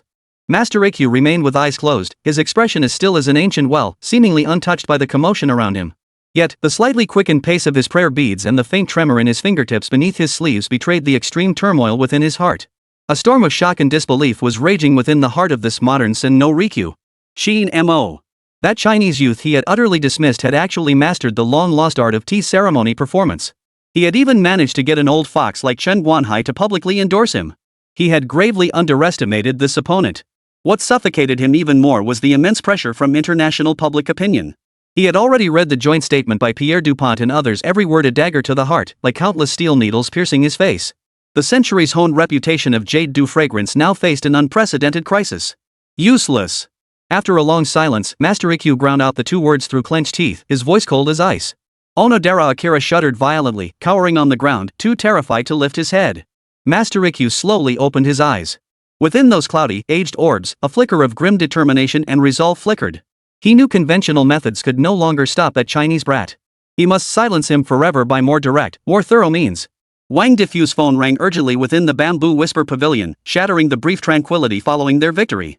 He answered the call, his previously excited expression gradually giving way to solemnity and agitation. Yes. Yes. Rest assured, sir. We will cooperate fully.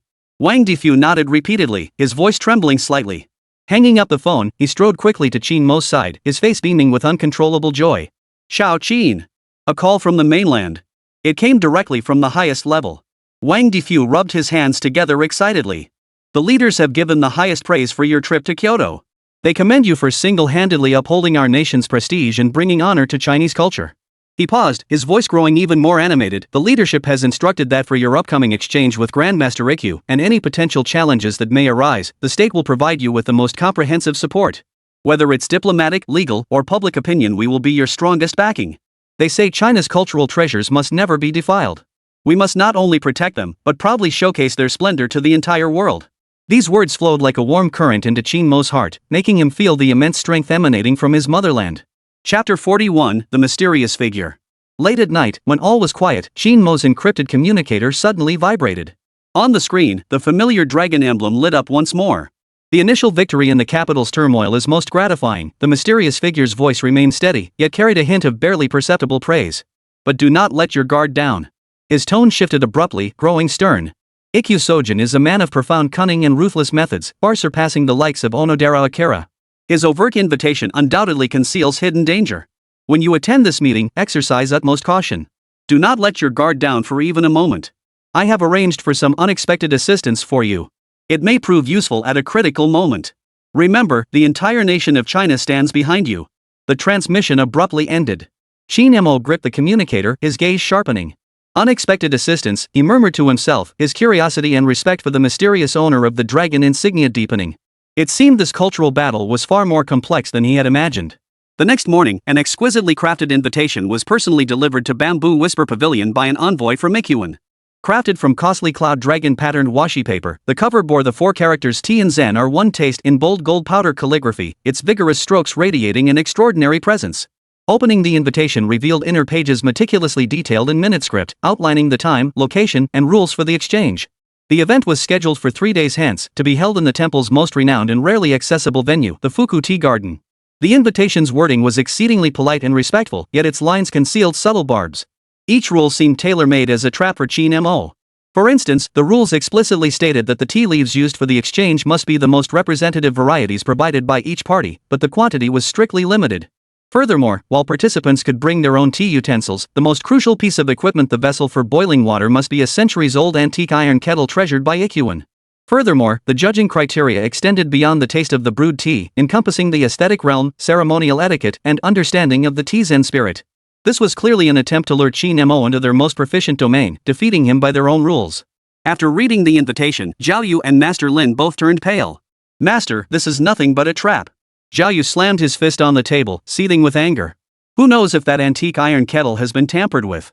And their standards for aesthetic conception and ceremonial etiquette aren't those entirely up to their own discretion? Lin Gong stroked his beard, his brow furrowed. Young Qin, Ikkyu Sojin is determined to exploit his home advantage and trap you in a deadly situation. He's been immersed in the tea ceremony for decades, with countless followers in Japan. That empty tea garden is his very sanctuary. Going there, we'd have none of the advantages of time, place, or people. It's far too dangerous. In this old man's opinion, it would be better. Wang Defu, though equally troubled, understood Qin Mo's resolve. "Xiao Qin, we all support your decision," Wang Defu said solemnly. "But above all, safety comes first. I'll contact the embassy immediately to ensure comprehensive security and diplomatic contingency plans. We won't give them any opening." Qin Mo scrutinized every rule on the invitation, his fingers tapping rhythmically on the tabletop. When his gaze landed on the clause stating, "The core water boiling apparatus must be the 1,000-year-old antique iron cauldron provided by Ikkyu," a cold curve suddenly formed at the corner of his mouth. "Interesting," he murmured under his breath, a fleeting, sharp gleam flashing in his eyes. These Japanese tea snobs had truly calculated their moves to the extreme. Too bad they miscalculated one thing. Qin Mo had never been one to play by the rules. Qin Mo slowly opened the system interface. The 3 million points of golden popularity value shimmered like the most loyal soldiers, awaiting his inspection. His gaze settled upon the newly added master-level skill in the task rewards, the 7 masterpieces of tea whisking. With a flicker of intent, the detailed description of the 7 masterful techniques of whisking tea flooded his mind like a tidal wave. The lost ultimate tea whisking techniques of the Song Dynasty, encompassing 7 miraculously exquisite methods. First art, snow wave whisking using a special rhythm to strike rapidly, creating layers upon layers of fine, enduring foam on the tea's surface, as dense as snow waves. Whiter than snow, harder than jade. Second mastery, jade milk holding pearls upon the snow wave foam, skillfully dot translucent droplets of varying sizes, like pearls cradled in jade plates, achieving unparalleled elegance. The third marvel, spring snow floating in the void during the whisking, fine tea particles are suspended above the foam, like spring snowflakes drifting lightly and ethereally, creating a transcendent, otherworldly ambience. Fourth marvel, Milky Way cascading when pouring water, the stream cascades like the Milky Way, instantly merging with the tea powder.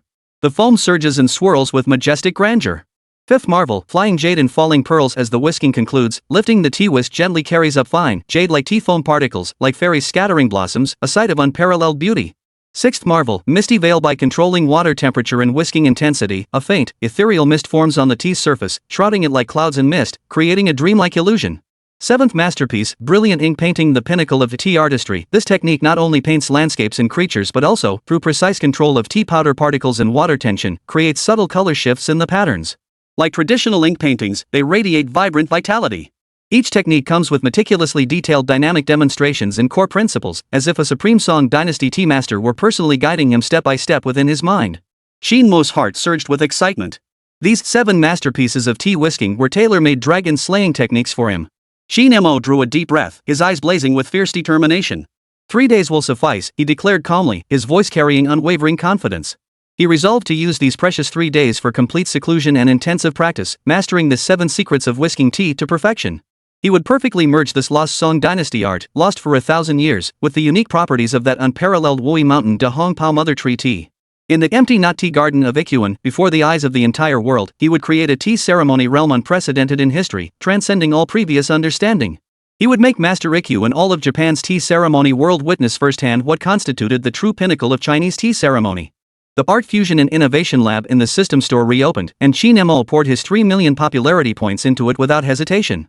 A journey of extreme exploration and innovation, blending the 7 masterpieces of whisk tea with de Hong Pao, had officially begun. The undercurrents in Japan did not subside with the success of the Bamboo Whisper Pavilion tasting event. Instead, they grew ever more turbulent. The remnants of Abe Saki's faction, like rats in a sewer, began frenzied online activity. They colluded with several right-leaning media outlets in Kyoto, known for their hostile stance toward China, to systematically spread negative propaganda targeting Qin Mo. Qin Mo is nothing more than a cultural tool meticulously packaged by the Chinese government. The authenticity of his so-called T100 art skills remains unverified. It cannot be ruled out that modern technology was used to cheat. How could a young man barely out of his teens possibly master so many lost techniques? There must be some hidden secret behind it all. These vicious rumors spread like a virus across the internet. Though clearly malicious slander to any discerning observer, they succeeded in sowing confusion and doubt among some uninformed Japanese citizens. Through this tactic, they sought to regain the upper hand in public opinion, creating an unfavorable atmosphere for Qin Mo ahead of the upcoming friendly competition at Ikkyu. The disciples and followers of Grandmaster Ikkyu were not idle either. They flooded major tea ceremony forums and social media platforms with posts, lavishly extolling the Jade Du Fragrance School's exquisite artistry and refined elegance. They revered Master Ikkyu as a deity, interpreting his tea philosophy as the highest realm of tea and Zen in harmony. Simultaneously, they began subtly insinuating that the tea acrobatics Qin Mo displayed at Bamboo Whisper Pavilion were nothing more than trickery and frivolity. While dazzling, they deviated from the fundamental principles of tea ceremony: harmony, respect, purity, and tranquility, and were not considered authentic tea practice. True tea ceremony lies in inner cultivation, not superficial flamboyance. Painting on tea soup is merely a gimmick to attract attention, far removed from true Zen.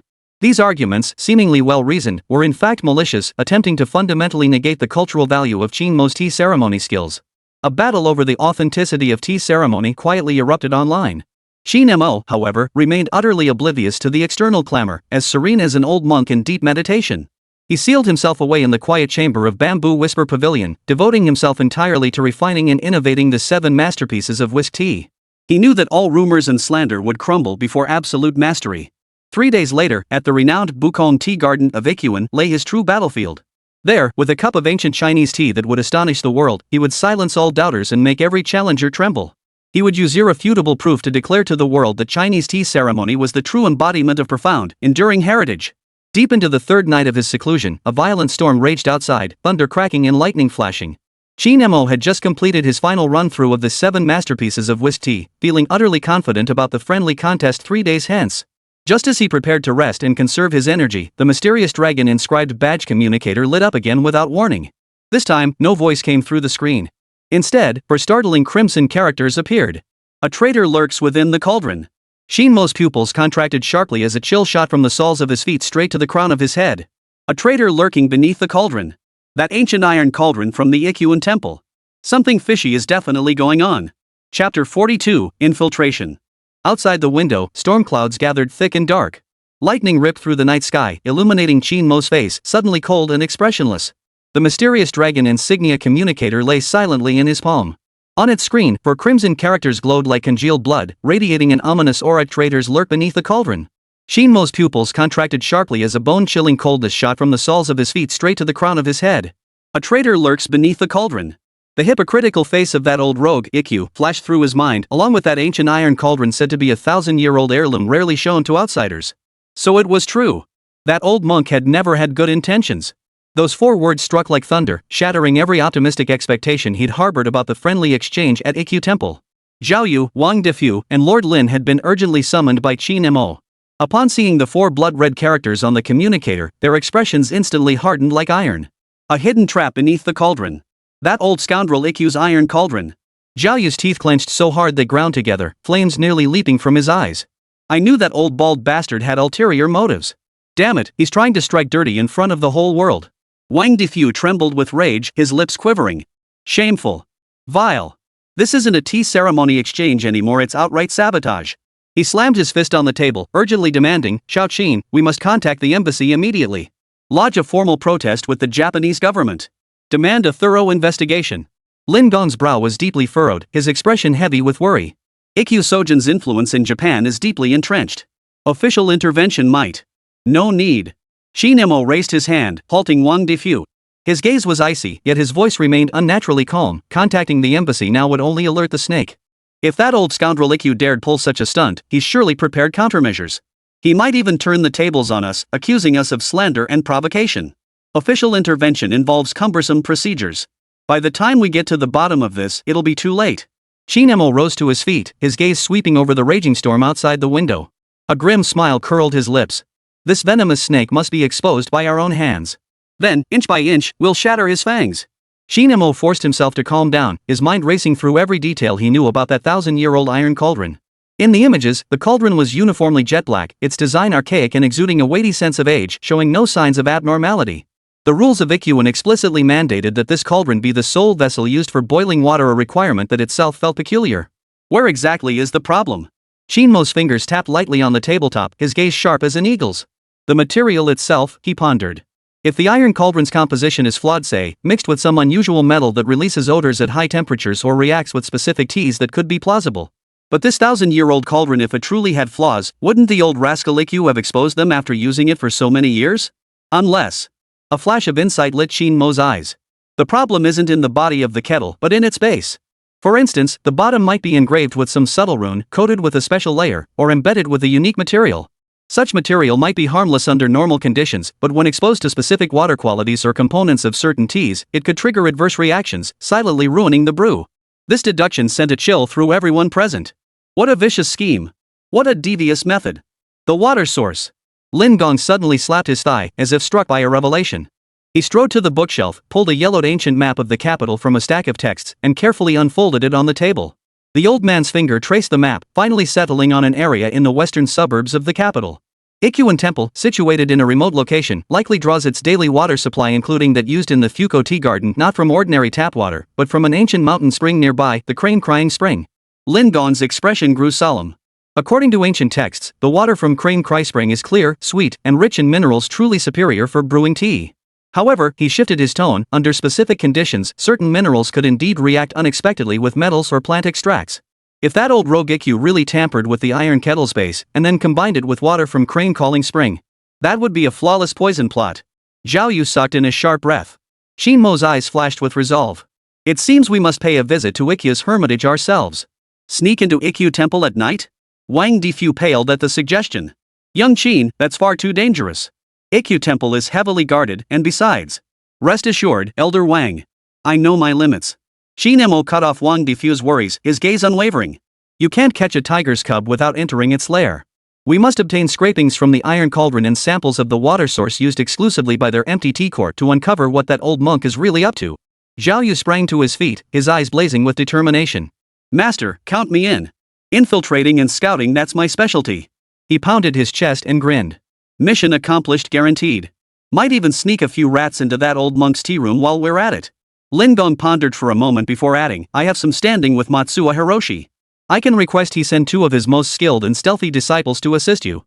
More hands mean more eyes watching our backs. Qin Mo nodded in agreement. Excellent. No time to waste, we move tonight. Outside the window, wind and rain continued their relentless dance. A covert infiltration operation targeting the ancient temple quietly commenced under the cover of night. Qin Mo swiftly opened the system store and exchanged for several crucial miniature reconnaissance tools, a button-sized night vision camera, 2 pairs of specially designed stealth boots that drastically reduced movement noise, and an infrared jammer capable of temporarily blocking infrared sensors. While these gadgets might fall short against modern security systems, they were more than sufficient to counter the traditional defenses of an ancient temple like Ikyuan. At midnight, torrential rain poured down, the pitch-black night providing the perfect cover. Zhao Yu and the 2 lean, agile karate disciples dispatched by Matsuo Hiroshi approached the towering outer walls of Ikyuan Temple like 3 ghostly shadows, moving silently. True to its centuries-old heritage, Ikyuan Temple maintained meticulous vigilance even in such foul weather. Patrol monks, lanterns in hand and sutras on their lips, maintained a strict 3-step 1 guard, 5-step 1 sentinel rhythm. Who knew how many watchful eyes lurked in the shadows? Damn it, these bald monks are tougher to infiltrate than a military camp. Zhao Yu muttered under his breath, deftly securing the button-sized night vision camera in an inconspicuous corner of the wall. The miniature screen clearly displayed the patrol monks' routes and intervals. 2 on the left, 1 on the right. 3-minute gap between patrols. A sharp gleam flashed in Zhao Yu's eyes as he signaled to the 2 Japanese martial artists.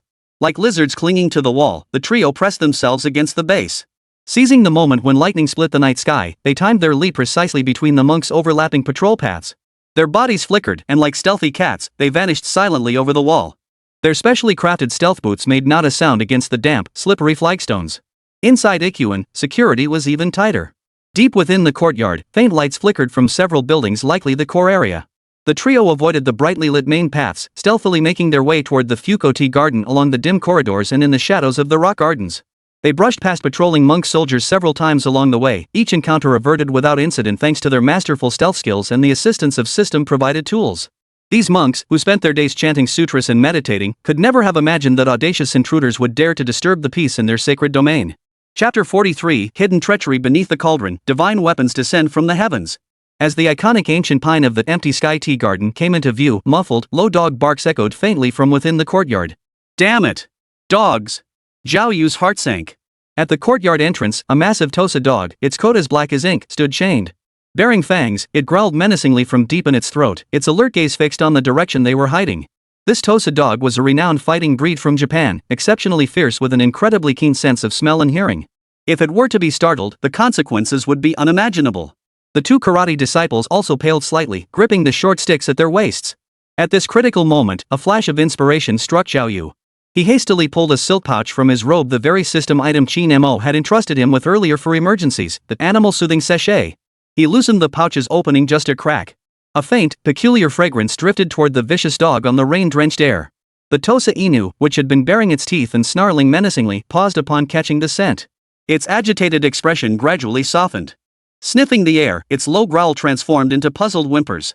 Finally, it lay down on the ground, tail wagging, yawning as if its earlier vigilance had been an illusion. Got it! Zhao Yu breathed a sigh of relief, flashing an OK sign to the two Japanese martial artists. The trio crept silently toward the Fuku tea garden once more. The Fuku tea garden was pitch black, broken only by the sound of raindrops hitting the eaves and the stone lanterns in the courtyard.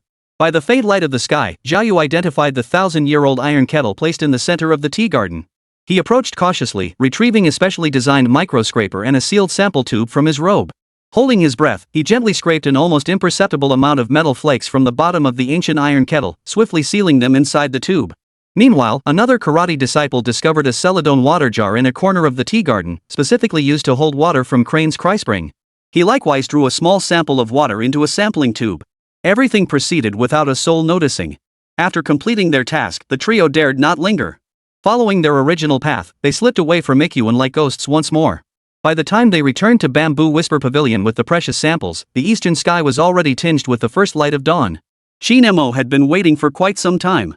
Qin Mo took the two hard-won samples and, without pausing for rest, immediately began working through the night on their analysis. Before departing Kyoto, Professor Hans Schmidt, intrigued and impressed by Qin Mo's T100 arts skills, had specially left behind his portable precision analytical instrument, hoping it would aid Qin Mo's research.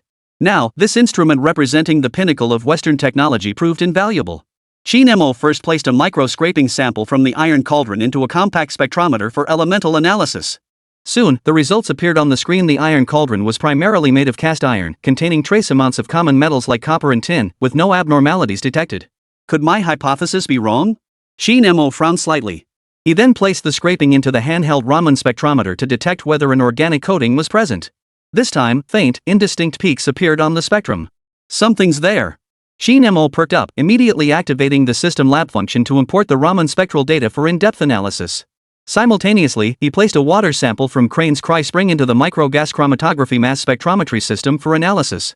The water quality was indeed as Mr. Lin had described, crystal clear and pure, rich in various minerals beneficial to human health. However, the concentration of one trace element appeared slightly higher than in ordinary mountain spring water. After hours of high-speed computation and simulation analysis by the system lab, a startling conclusion emerged before Qin Mo's eyes. The bottom of that 1,000-year-old iron cauldron was indeed coated with an extremely concealed special substance. It was not a metallic or chemical coating, but a sap extracted from specific high-altitude mosses. This moss extract was colorless and odorless, making it extremely difficult to detect. At room temperature, it remained stable and completely harmless to humans. However, when exposed to specific high temperatures and reacting catalytically with tannic acids unique to certain teas such as complex phenolic compounds found in Wui Yancha de Hongpao and trace elements present in slightly higher concentrations in Hemming spring water, it slowly released an extremely faint, peculiar odor carrying a hint of burnt and musty notes. This off flavor is so subtle that most people might not even notice it. But for top tea masters whose senses of taste and smell have been honed to perfection, it is enough to ruin the perfect taste and ambience of an exceptional brew. Even more insidiously, the reaction products slightly inhibit the volatilization of certain aromatic compounds in the tea liquor. This dulls and stifles the fragrance, robbing it of its essential liveliness and layered complexity. This was nothing short of a plot tailored to destroy Qin Mo and his jar of De Hongpao Mother Tree Tea, a treasure capable of stunning the world. Damn that old bastard Ikkyu. That bald monk's mind is sharper than a needle's point, his schemes stink worse than stones in a latrine. Upon learning the truth, Zhao Yu erupted in fury, his rage shattering an innocent low table with a single punch. Wang Difu trembled with rage, his face ashen. What a vile scheme. This isn't mere dishonesty, it's the ultimate desecration of the tea ceremony spirit. Young Qin, we must expose this immediately. Let the world see this old monk's true colors. Master Lin's beard quivered with fury. I once revered him as the Grand Master of Japanese tea ceremony. Never imagined he'd be such a despicable scoundrel. Shame on him. Utter disgrace. This elderly tea master, long secluded from the world, was now utterly enraged by Ikkyu Sojin's treacherous intentions. Expose him? Qin Mo's lips curled into a cold smile, his eyes flashing with a terrifying glint. That would be too lenient. He paced slowly, his voice as calm as the dead silence before a storm. Since that old scoundrel Liu went to such lengths to prepare this gift for me, wouldn't it be a waste of his kindness if I didn't enjoy it properly? Wang Defu and Lin Gong froze at his words, exchanging puzzled glances. Qin Mo let out a cold laugh and opened the system shop once more. His gaze swept swiftly across the dazzling array of items, quickly locking onto one named 100 Herbs Clear Dew. 100 Herbs Clear Dew, crafted from 100 rare detoxifying immortal herbs, distilled through 9 cycles of steaming and sun drying, and refined with water from the rootless. Neutralizes all poisons, purifies water, and awakens plants' latent fragrances and vitality. Required popularity points for exchange, 500,000. This is it. A fierce gleam shot from Qin Mo's eyes. This 100 grass clear dew was practically tailor-made to counter that old scoundrel Isho's poisonous scheme. Not only could it perfectly neutralize the toxicity of that moss extract, but it could also reverse the process and unlock the deeper layers of fragrance within the big red robe. Then, that old scoundrel his 1,000-year-old iron cauldron would instead become the perfect assist for Qin Mo to showcase his divine skill. Without hesitation, Qin Mo exchanged for the 100 grasses clear dew. He carefully dripped several drops into an inconspicuous small porcelain flask he carried with him, preparing to slip it into the iron cauldron's boiling water unnoticed on the day of their friendly competition. After completing these preparations, he whispered instructions to Zhao Yu, "Little Zhao, go immediately to the capital's tea market and buy me several varieties of the most common, cheapest Japanese sencha or bancha. Remember, I want varieties that either have inherent off flavors or are particularly sensitive to water quality." Though puzzled by the request, Zhao Yu, accustomed to obeying Qin Mo's commands without question, promptly nodded and departed. He immediately nodded and departed. Qin Mo watched Zhao Yu's retreating figure, the cold smile at the corner of his mouth growing deeper. "Old rogue Ikyu, you think to betray me with that iron kettle? Then I'll make you witness firsthand how your precious iron kettle turns against you. I'll make you brew a pot of world-class stinking tea with your own poison, one that will strip you of all dignity and make you the laughingstock of the world." Just as Qin Mo meticulously laid his trap, preparing to deliver a colossal surprise to the old rogue Isho, the mysterious dragon insignia communicator silently lit up once more. This time, a brief message appeared on the screen: "The secret beneath the kettle is known. The aid has arrived in the capital. Await further news. This object may resolve the tea vessel's predicament. Act boldly, without worry." Below the message was a blurry image, vaguely showing a set of tea utensils with an extremely archaic design and a bronze sheen. An unexpected ally? Related to the tea set? Qin Mo stroked his chin, a hint of amusement flickering in his eyes. It seemed the national authorities weren't entirely unaware of the old rogue Isho's little maneuvers. This assistance arrived at the perfect moment. Qin Mo tucked away the communicator, his heart swelling with boundless ambition. A cold smile of calculated certainty curved his lips. All the pieces were now in place. Every trap lay laid bare. All countermeasures were clearly mapped out in his mind. "Old rogue Ikyu, you boast of being the modern Sen no Rikyu, reveling in political maneuvering and manipulating hearts and minds, don't you? You think that so-called 1,000-year iron kettle is your trump card, your surefire victory? Little do you know, the mantis stalks the cicada, unaware of the sparrow behind." A cold gleam flashed in Qin Mo's eyes. He had already calculated everything with crystal clarity. That 1,000-year iron kettle of yours will soon bear not the name Ikyu, but Qin. 3 days hence, at the Fuku tea ceremony, a cataclysmic spectacle destined to overturn the entire Japanese tea ceremony world and shock the world at large would unfold. Chapter 44, The Fuku Tea Garden. On the day of the decisive battle, before dawn had broken, the grounds outside Ikyuan were already sealed tight like an iron barrel. The 4 characters Fuku tea ceremony in gilded letters appeared cold and ominous under the glare of countless spotlights. Dozens of the world's top media outlets had descended, their cameras and microphones like a dense forest trained on the closed temple gates. Every inch of air was taut as a bowstring.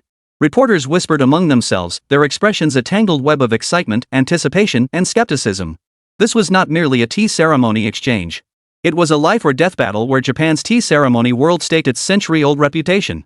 It was also the pivotal moment for ancient Chinese tea ceremony to redeem past humiliations and reclaim its glory. The tension was so thick you could almost squeeze water from it. Everyone waited, waiting for the protagonists to make their entrance. A black sedan pulled slowly to a halt before the temple gate. The door opened, and Qin Mo stepped out first, clad in a moon-white tea master's robe. His expression was calm, his gaze serene, as if he were merely attending an ordinary tea gathering rather than stepping into a den of tigers and dragons. Wang Defu, Zhao Yu, and Lin Gong followed closely behind, their expressions solemn yet radiating an unyielding resolve. Onodera Akira, leading a group of Ikuan disciples, had been waiting at the entrance for some time. Today, he wore an even more opulent Nishijin woven monk's robe, his chin held higher, arrogance nearly spilling from his eyes. "Shin sang, you've traveled far. My apologies for not greeting you sooner." Onodera Akira bowed with a forced smile, his insincere courtesy nauseating. He deliberately slowed his speech, adopting a condescending tone. My master has been waiting for quite some time at that empty void tea garden, hoping to engage in a deep exchange of tea ceremony insights with you, Mr. Qin. He emphasized the words in-depth exchange with deliberate emphasis, his tone brimming with unmasked provocation and threat. Behind him, his disciples stood with eyes rolled back in their heads and noses turned up, gazing at Qin Mo as if he were a clown who didn't know his place.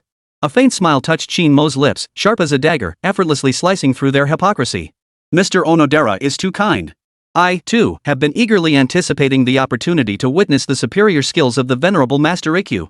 His voice was not loud, yet each word rang with conviction.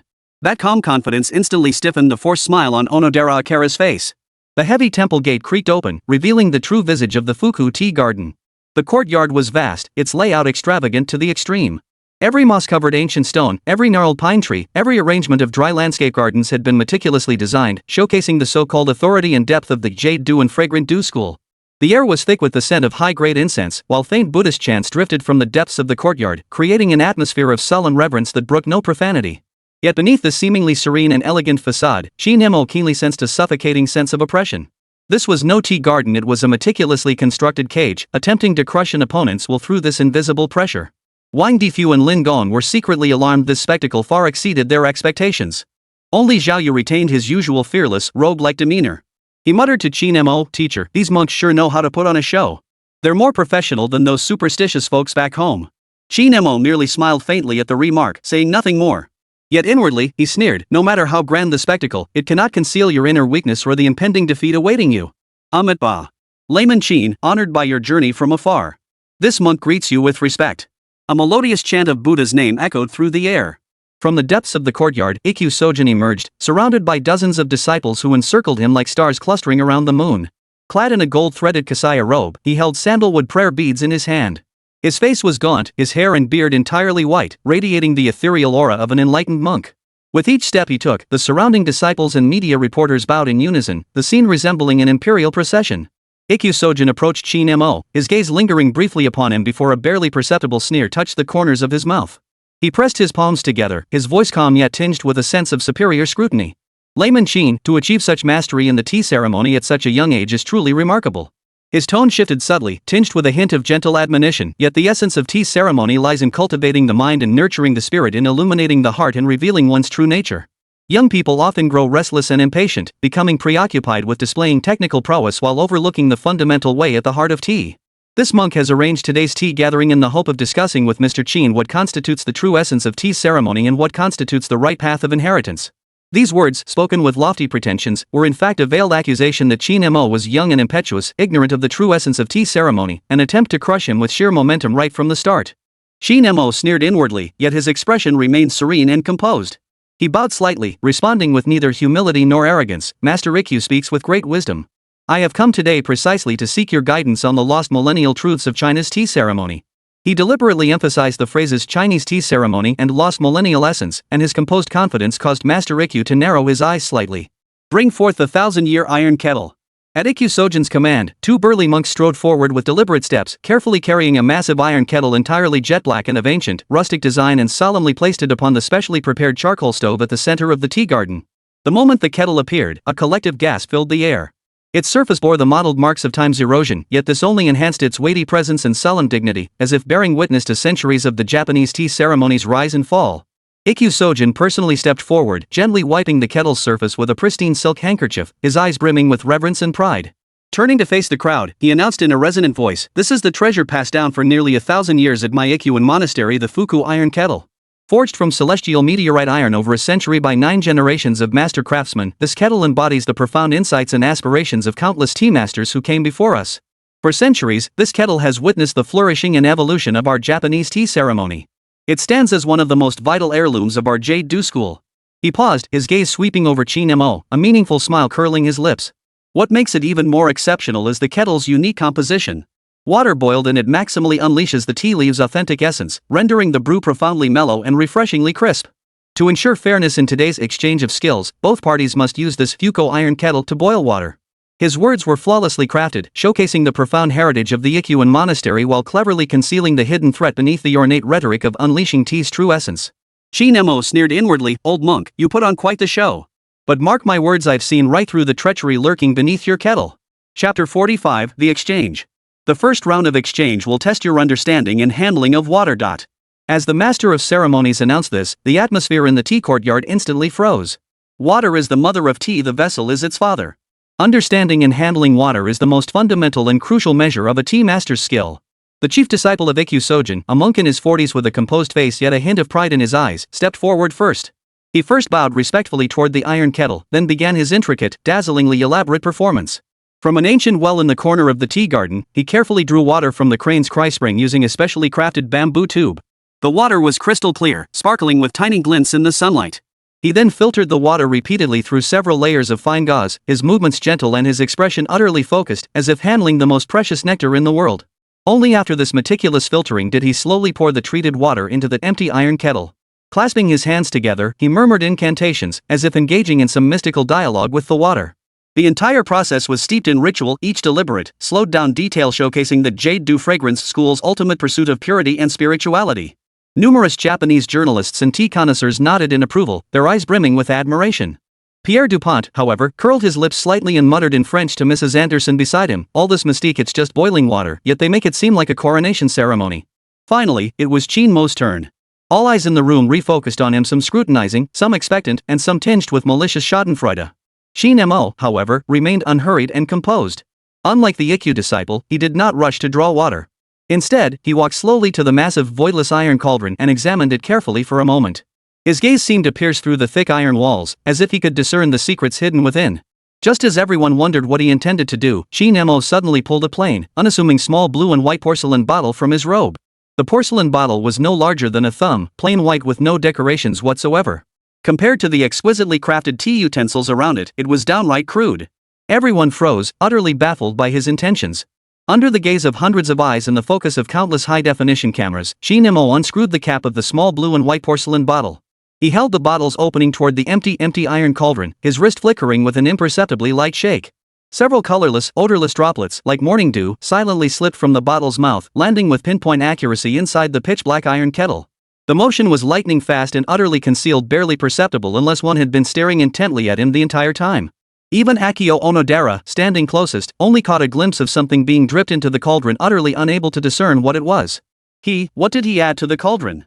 Akira Onodera's heart jolted, and he was about to speak up in question. Qin Mo, however, had already nonchalantly tucked away the small porcelain bottle, as if his earlier action had been nothing more than an unconscious habit. Those few drops were precisely the divine substance Qin Mo had exchanged for from the system of 100 grasses clear dew. This substance neutralized all poisons, purified water, and even unleashed plants' latent deep aromas and vitality. Old scoundrel Ikkyu, you thought to use this iron kettle to frame me? Now, I'll show you what it means to tie your own hands. After completing this discreet maneuver, Qin Mo strolled leisurely to a corner of the tea garden. There stood a massive celadon water jar, filled to the brim with spring water drawn from Crane's Cry spring, identical to the water used by the Ikkyu disciples. He personally lifted a wooden ladle beside the jar, scooped up the crisp spring water, and slowly poured it into the empty iron cauldron. No elaborate filtering, no pretentious rituals, just the simple, direct act of drawing and pouring water. Then, he lit the specially prepared silver bone charcoal beneath the iron kettle. Flames rose, and the water from Crane Crying Spring began to boil. The entire process was clean and decisive, without the slightest hint of hesitation, forming a stark contrast to the elaborate formalities of the previous Ikkyu disciple. Yet it exuded an air of returning to simplicity, a sense of grandeur and composure. Moments later, wisps of steam began rising almost simultaneously from both kettles. Ikkyu Sojin's disciple carefully retrieved the finest Gyukuro tea, exclusive to his Gyukuro Ryuho school, from an exquisite tin tea caddy. The leaves were a vivid emerald green, shaped like pine needles, and emitted a unique, seaweed-like fragrance, clearly a valuable, high-grade tea. He dropped the leaves into the boiling water and stirred them swiftly with a bamboo whisk.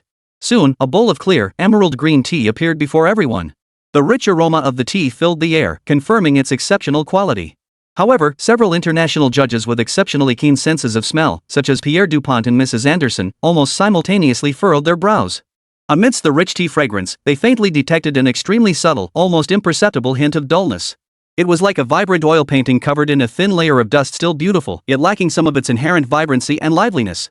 It was Qin Mo's turn. He did not present the jar of Wui Mountain de Hong Pao Mother Tree tea capable of stunning the world. Instead, he reached into an ordinary cloth bag prepared by Zhao Yu and pulled out a handful of cheap Japanese bancha tea. Its leaves were dull in color, coarse in texture, and even mixed with a few tea stems. This type of bancha was the most common and cheapest daily beverage in Japan, typically consumed only by commoners and utterly unfit for refined gatherings. The crowd erupted in astonishment at this sight. What is he doing? Using such inferior tea leaves for a tasting competition? Is this some kind of joke? Or is he deliberately humiliating Master Ikkyu? Onodera Akira nearly burst out laughing, his eyes brimming with contempt and disdain. Running out of tricks? Daring to make a fool of himself with this trash? He's just inviting humiliation. Even Wang Defu and Lord Lin wore expressions of utter bewilderment, unable to fathom why Qin Mo would make such a shocking move. Qin Mo, however, seemed oblivious to the surrounding murmurs and scornful glances. With a calm expression, he tossed a handful of cheap bancha into the bubbling iron cauldron. A miraculous scene unfolded. Under the silent influence of the 100 grasses dew, any trace impurities in the empty iron cauldron that might have adversely affected the tea liquor were completely neutralized. The Crane's Cry spring water within the cauldron became purer and more refreshing than ever before. Even more astonishingly, when the inexpensive bancha tea met this supremely pure spring water, catalyzed by the unique properties of the empty iron kettle now acting as a positive catalyst, it unleashed an unprecedented clarity and purity. Any lingering off flavors or astringency were thoroughly purified, vanishing without a trace. In their place emerged a simple yet profoundly moving tea aroma, carrying subtle notes of grain and fresh grass. Though not as rich and commanding as the finest yukuro, this fragrance was like a refreshing breeze from the fields, lifting the spirit and banishing worries. It was like a village maiden, unadorned and free of makeup, possessing the purest, clearest eyes, more authentic and captivating than any heavily made-up noblewoman. Two internationally renowned judges with keen senses of smell, Pierre Dupont and Mrs. Elizabeth Anderson, rose almost simultaneously from their seats, their faces etched with disbelief and astonishment. They hurried to Qin Mo's tea table, disregarding etiquette as they practically snatched the two freshly poured cups of bancha tea from his hands. Dupont first drew a deep breath of the tea's crisp, refreshing aroma. The hint of discerning judgment that had lingered on his face vanished instantly. He eagerly sipped a small mouthful, his eyes suddenly lighting up. "Oh, my God! Is this really bancha?" he exclaimed in disbelief. "So pure. So refreshing. Not a hint of off flavor. This is the cleanest bancha I've ever tasted." Mrs. Anderson was equally stunned. Savoring the tea in her mouth, she murmured with genuine admiration, "How marvelous! Mr. Qin has managed to brew such ordinary tea leaves into this pure, natural flavor. This ability to transform the ordinary into the extraordinary is truly breathtaking."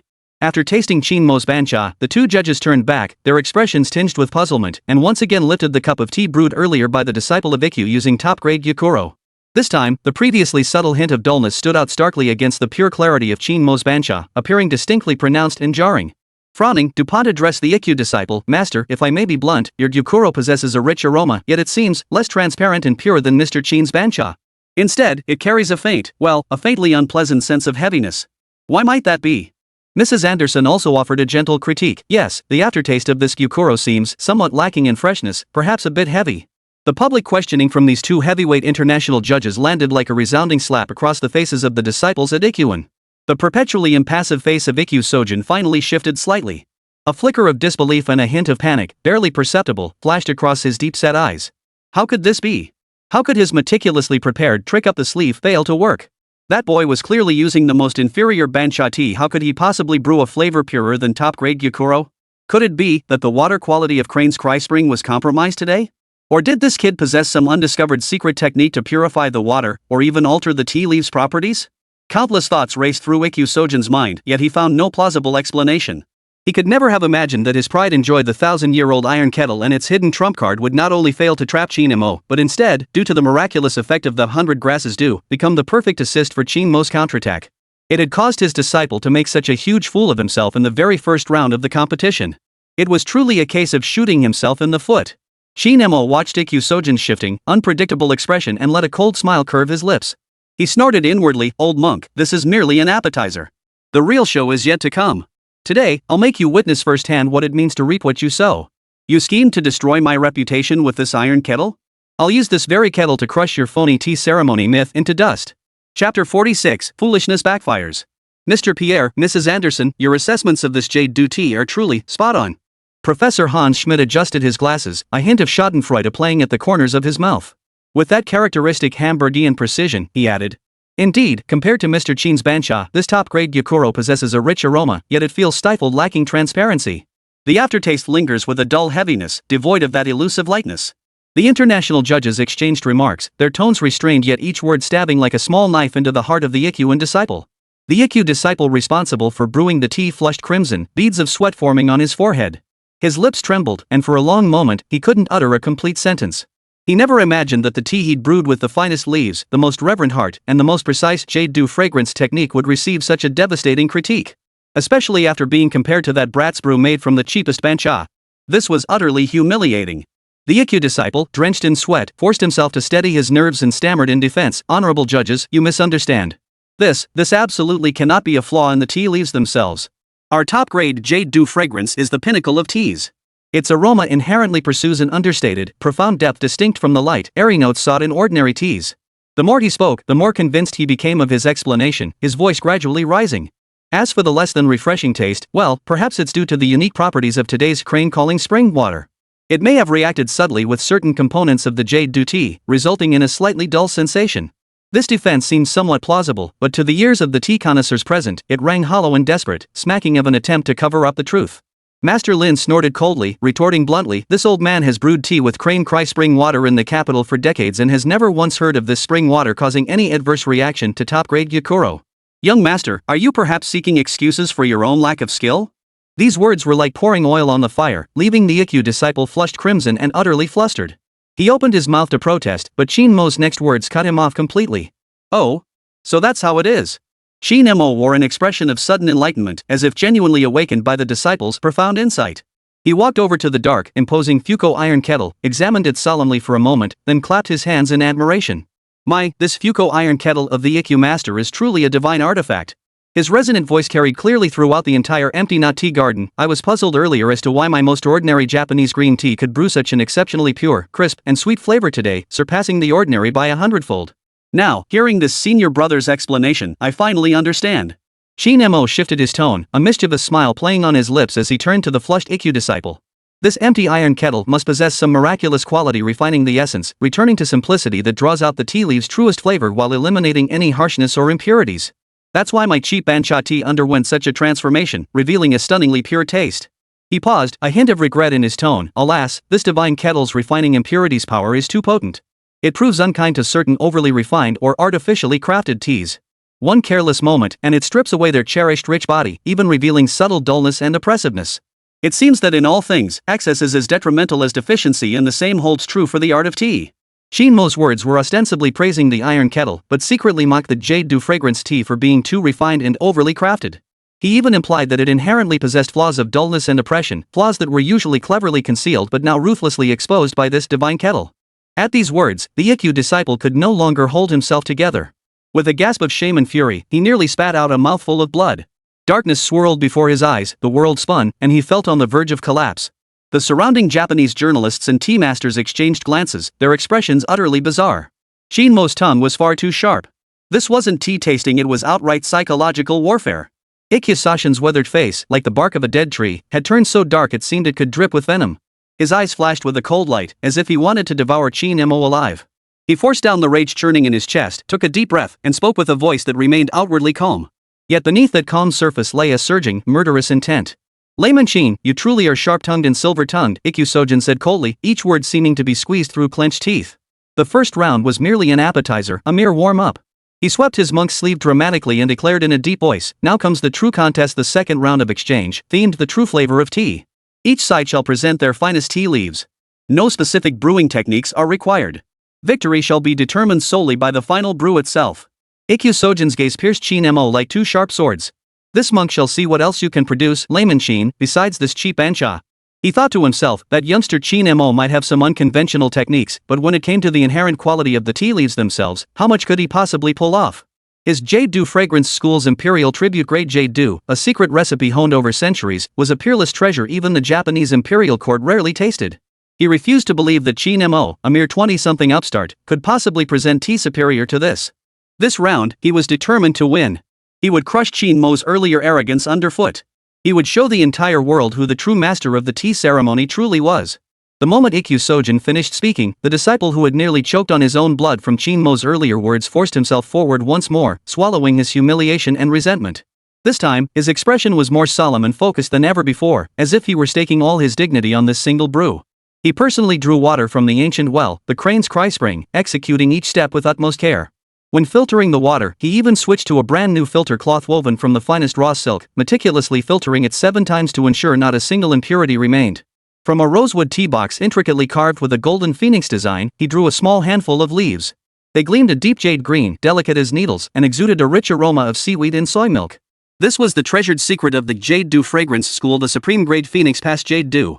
With an annual yield of less than 100 grams, this tea was exclusively offered as tribute to the imperial court of Japan. For commoners, even catching a glimpse was rare, let alone tasting it. Ikkyu's disciple placed these priceless leaves into the freshly reboiled fuku iron kettle, each movement performed with the reverence of a pilgrim. He pressed his palms together, closed his eyes, and silently recited several sutras before beginning to stir the tea broth with a specially crafted jade-handled whisk. He employed the secret technique passed down for centuries within the Jade Dew fragrance school, stirring the tea slowly and deliberately. This time, he poured his entire lifetime of learning, every ounce of his spirit and intent, into this single bowl of tea. He intended to use this perfect bowl of Phoenix's past to wash away the shame of moments before and defend the century-old reputation of Jade Dew fragrance. Yet, to his utter despair, the same catastrophe struck again. Under the invisible yet powerful purifying and stimulating effects of the 100 grasses clear dew, the bukwa iron kettle seemed to further amplify the potential negative effects on this highly refined, top-grade gyokuro. The tea liquor still exuded an intoxicating aroma, with the unique fragrance of seaweed and soy milk even more intense than before.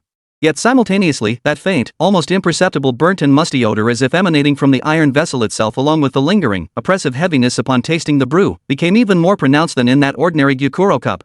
It was like a flawless piece of white jade, yet stained with an indelible blemish right where it was most visible. Though still precious, it left an unsettling, indescribable discomfort, like a fishbone lodged in the throat. After taking a small sip himself, the disciple's face instantly turned as pale as paper. This couldn't be possible. He had meticulously perfected every step of the process. Why did the brewed tea taste worse than before? That familiar, nauseating heaviness clung to his taste buds like maggots and rotten flesh, driving him to the brink of madness. He looked at his master in utter bewilderment, his eyes filled with helplessness and despair. Ikkyu Sojin's pupils also contracted sharply. The ominous foreboding in his heart now engulfed him completely. What on earth was wrong with this fuku iron kettle today? Chapter 47, Counterattack. Just as the Jade Dew fragrance group descended into despair and chaos, Qin Mo finally moved. He remained as composed and unruffled as ever, as if everything unfolding before him had nothing to do with him. He slowly approached the tea table and retrieved from the brocade pouch beside him an earthenware jar of simple yet elegant design, its entire body radiating a warm purple hue. Clearly engraved upon the clay pot was a crimson dragon emblem, its bold strokes radiating an air of majestic authority.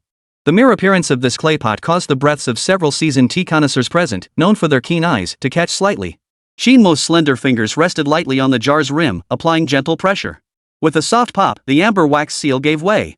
In an instant, an indescribable, overwhelmingly dominant aroma, a unique rock fragrance reminiscent of deep orchid and incense, burst forth from the jar's opening like a 1,000-year-old dragon awakening from slumber. That fragrance carried the majestic grandeur of Wuyi Mountain's crimson peaks and emerald waters, the unyielding spirit of rare tea grown among rugged rocks, and the rich depth and profound complexity of time-honored aging. Unlike the deliberate pursuit of freshness in Jade Dew or the ethereal elegance of Longjing, it is a primal, untamed, yet infinitely transformative fragrance of a king. The moment this fragrance filled the air, it instantly enveloped the entire Bukong tea court, casting everyone present, tea connoisseurs and novices alike, into an indescribable state of awe and intoxication. The rich fragrance previously created by the top-tier Phoenix Ancient Gyokuro pales in comparison to this regal aroma, like a firefly encountering the full moon, instantly overshadowed and utterly overwhelmed. The entire courtyard fell silent, filled only with the bold and lingering rock aroma that spread freely through the air, as if it were about to completely conquer one's soul. This is Wuyi Mountain. Da Hong Pao Mother Tree Tea. Lin Gong leapt from his seat, his aged frame trembling violently with overwhelming emotion. His eyes blazed with disbelieving ecstasy and awe. Pointing at the purple clay jar in Qin Mo's hands, his voice cracked, "There's no mistake. Absolutely none. This unparalleled, regal rock essence, this commanding aura of deep orchid and incense under heaven, only the legendary Da Hong Pao Mother Tree Tea could possibly possess it." The words fell like a bucket of cold water into boiling oil, instantly sending the entire Bukong tea court into an uproar. What? The Da Hong Pao Mother Tree Tea? You've got to be kidding. Isn't that a legendary divine tea? Supposedly extinct long ago. Good heavens.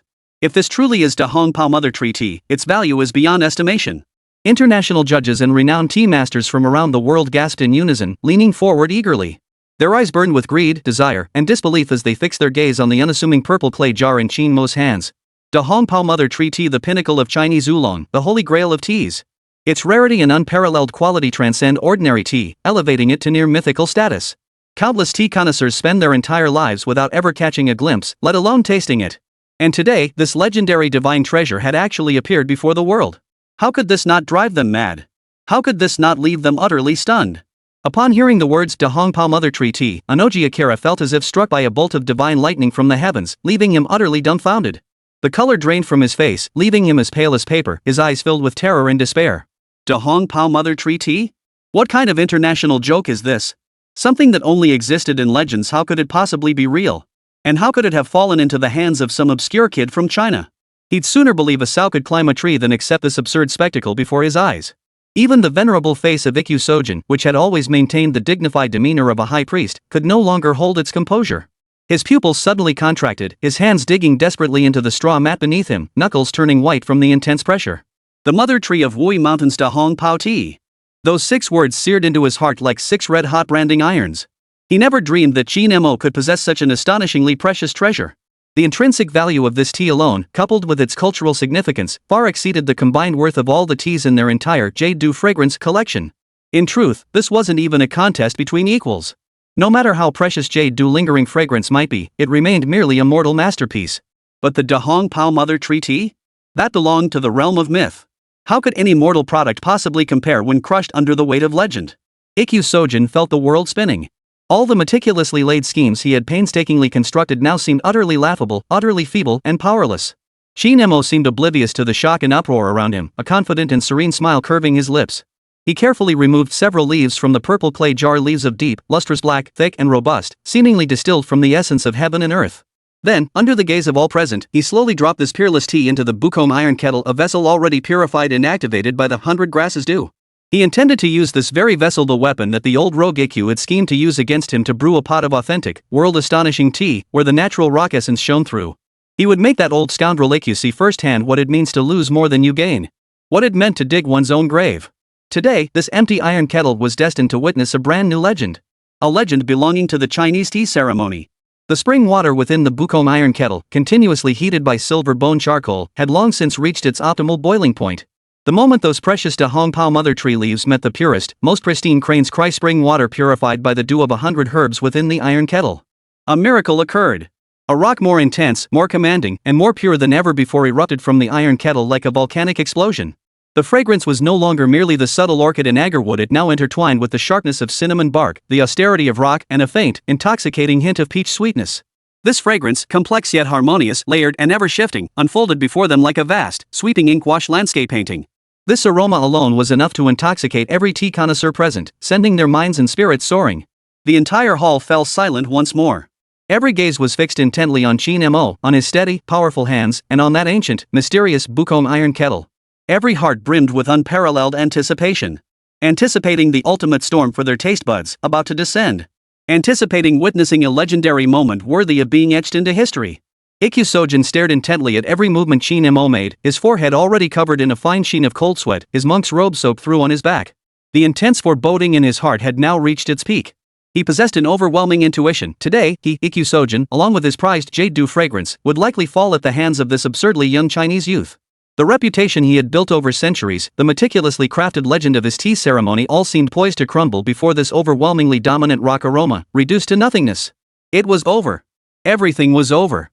This thought gnawed at his heart like a venomous snake, bringing waves of despair and suffocation. But he refused to accept defeat. He still had one final trump card. Chapter 48, Fairy Scattering Flowers. Qin Mo flicked his arm, and the leaves of the grand red robe mother tree tea condensed essence of heaven and earth dispersed like flowers scattered by a fairy, landing precisely within the empty iron cauldron. Within the cauldron, the crane's cry spring water purified and energized by the 100 herbs dew had long been poised for action. The moment the tea leaves touched the divine water, the iron cauldron seemed to resonate with dragon roars and phoenix cries. An indescribable, overpowering rock essence and a deep, lingering orchid fragrance exploded forth. This fragrance surpassed the earlier hint of tea's emerging character, more intense, more pure, more complex, and utterly intoxicating. The entire empty knot tea garden was instantly enveloped by this regal fragrance. At first sniff, it was the pungent spice of cassia bark, growing defiantly atop crumbling rocks, carrying a hint of icy sharpness that pierced the spirit. Upon deeper inhalation, it revealed the delicate fragrance of orchids blooming secretly in a secluded valley, graceful, profound, and soul-stirring. Upon deeper contemplation, a faint, elusive hint of peach sweetness emerged, layered with the rich, mellow woody notes of aged timber, layers upon layers, ever shifting and unpredictable.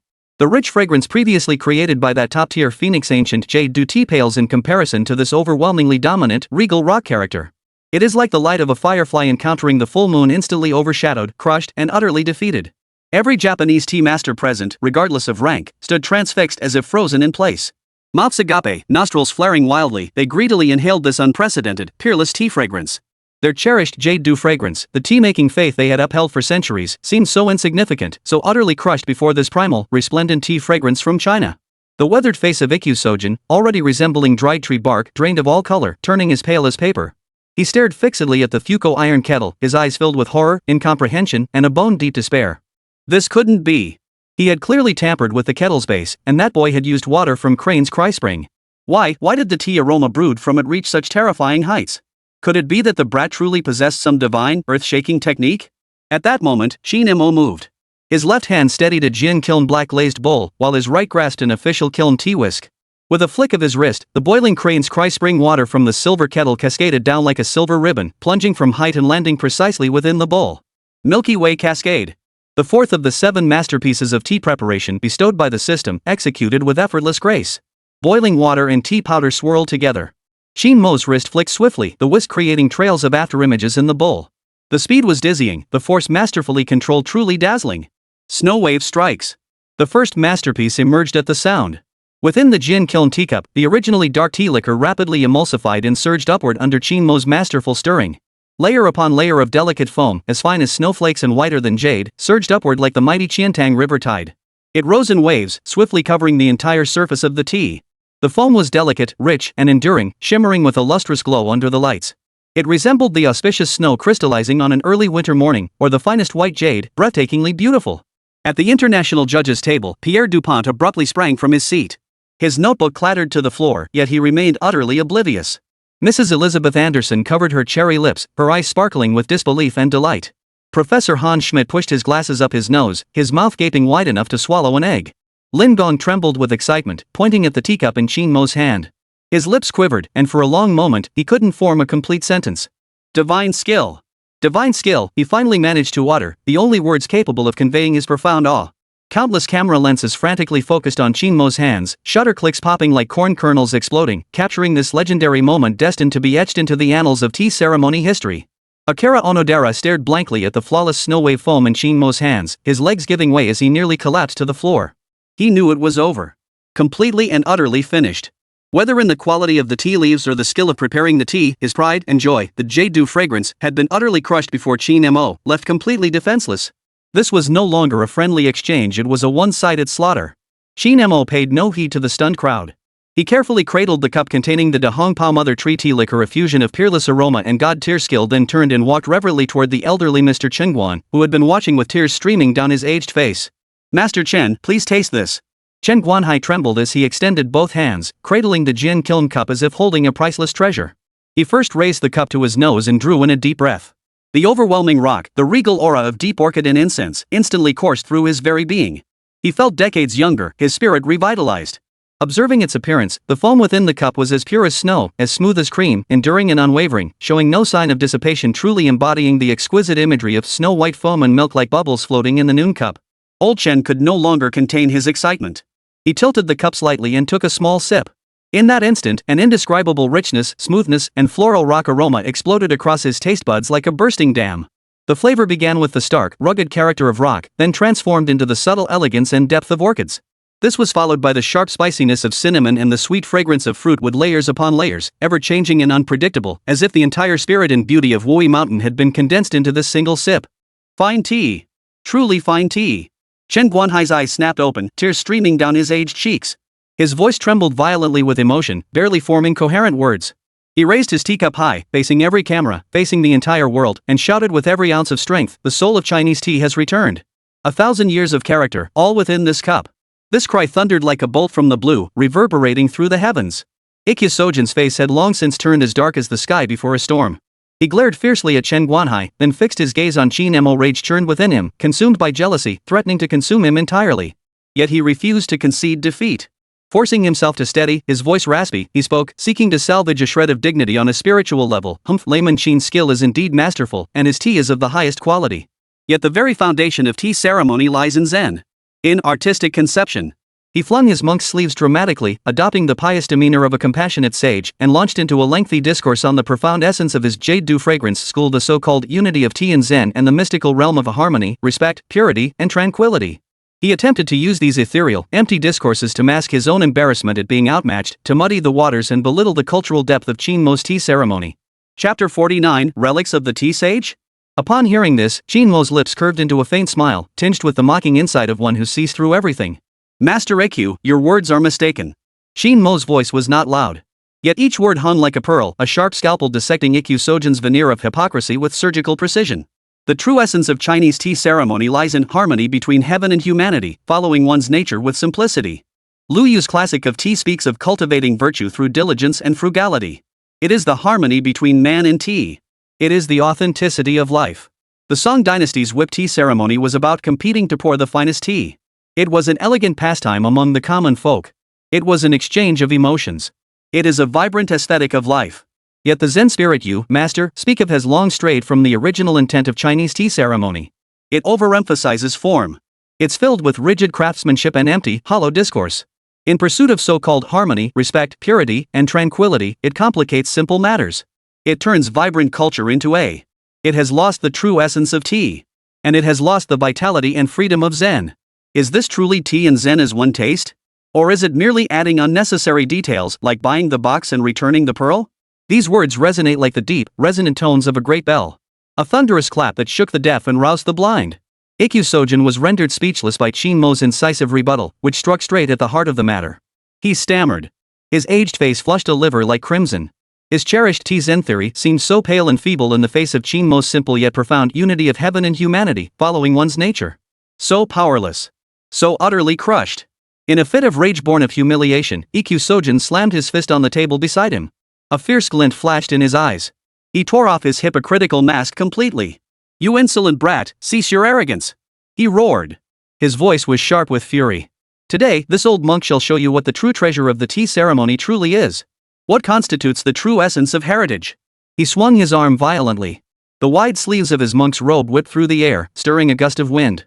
Two disciples immediately emerged from the inner hall, carefully carrying a massive tray draped in bright yellow brocade. The tray was heavy. The disciples' steps were deliberately steady. When the brocade was abruptly lifted, a set of earthenware tea utensils, featuring an ancient and peculiar design, appeared before everyone. The entire set was a deep, dark, and dull blackish brown, its surface covered with unique kiln change patterns. This tea set stood in stark contrast to the exquisite porcelain commonly seen.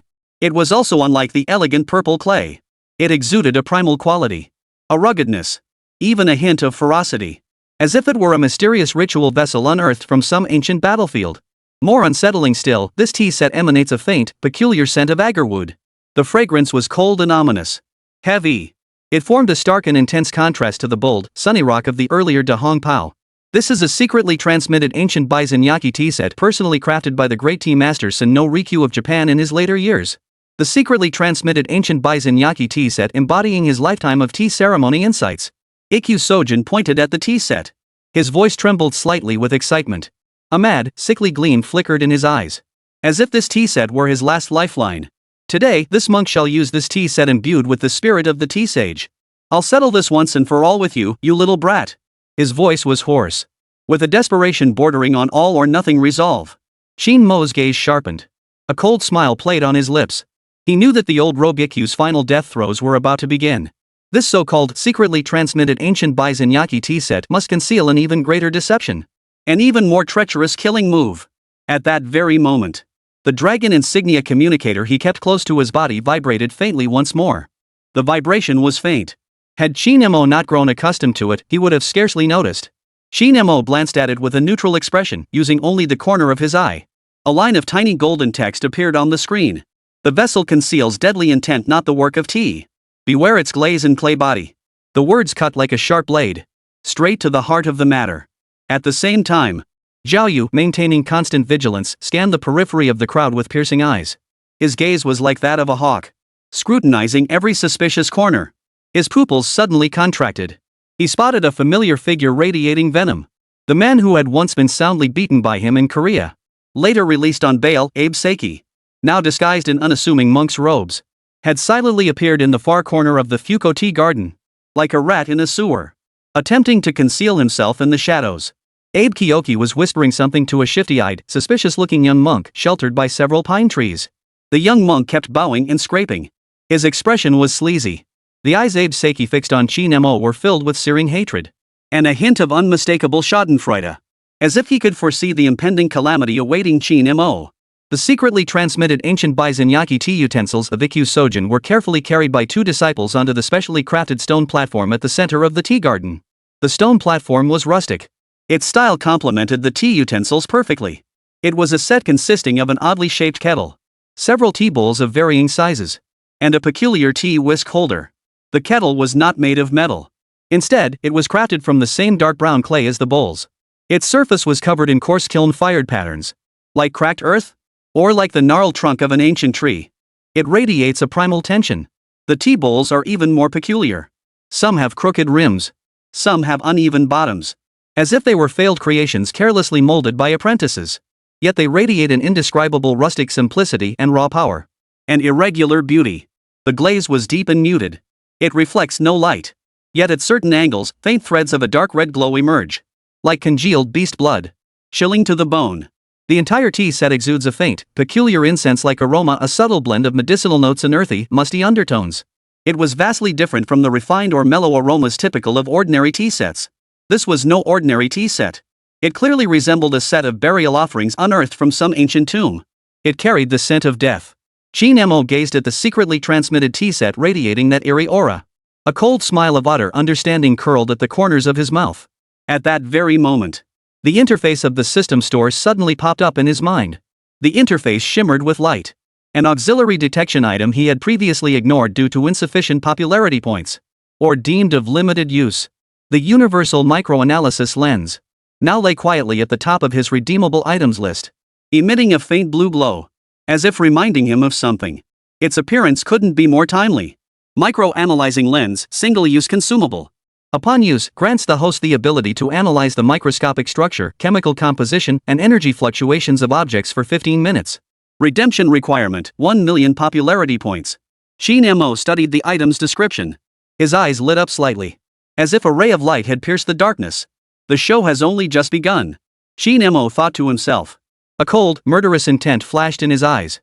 He would tear away the last shred of dignity. He would tear apart the last shred of dignity of this modern Sen no Rikyu. He would make everyone see whether these so-called relics of the tea sage were truly treasured heirlooms, or a deadly poison. Chapter 50, Tea and Zen are one.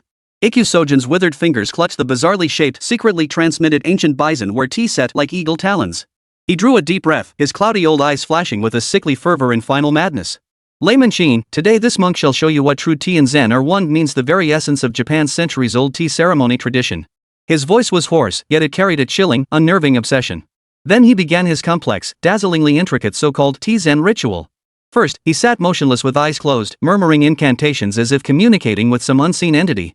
Then, with deliberate, excruciatingly slow movements, he purified his hands and burned incense, executing every detail with meticulous precision and ritualistic solemnity. Behind him, his disciples sat cross-legged in unison, palms pressed together, chanting sutras.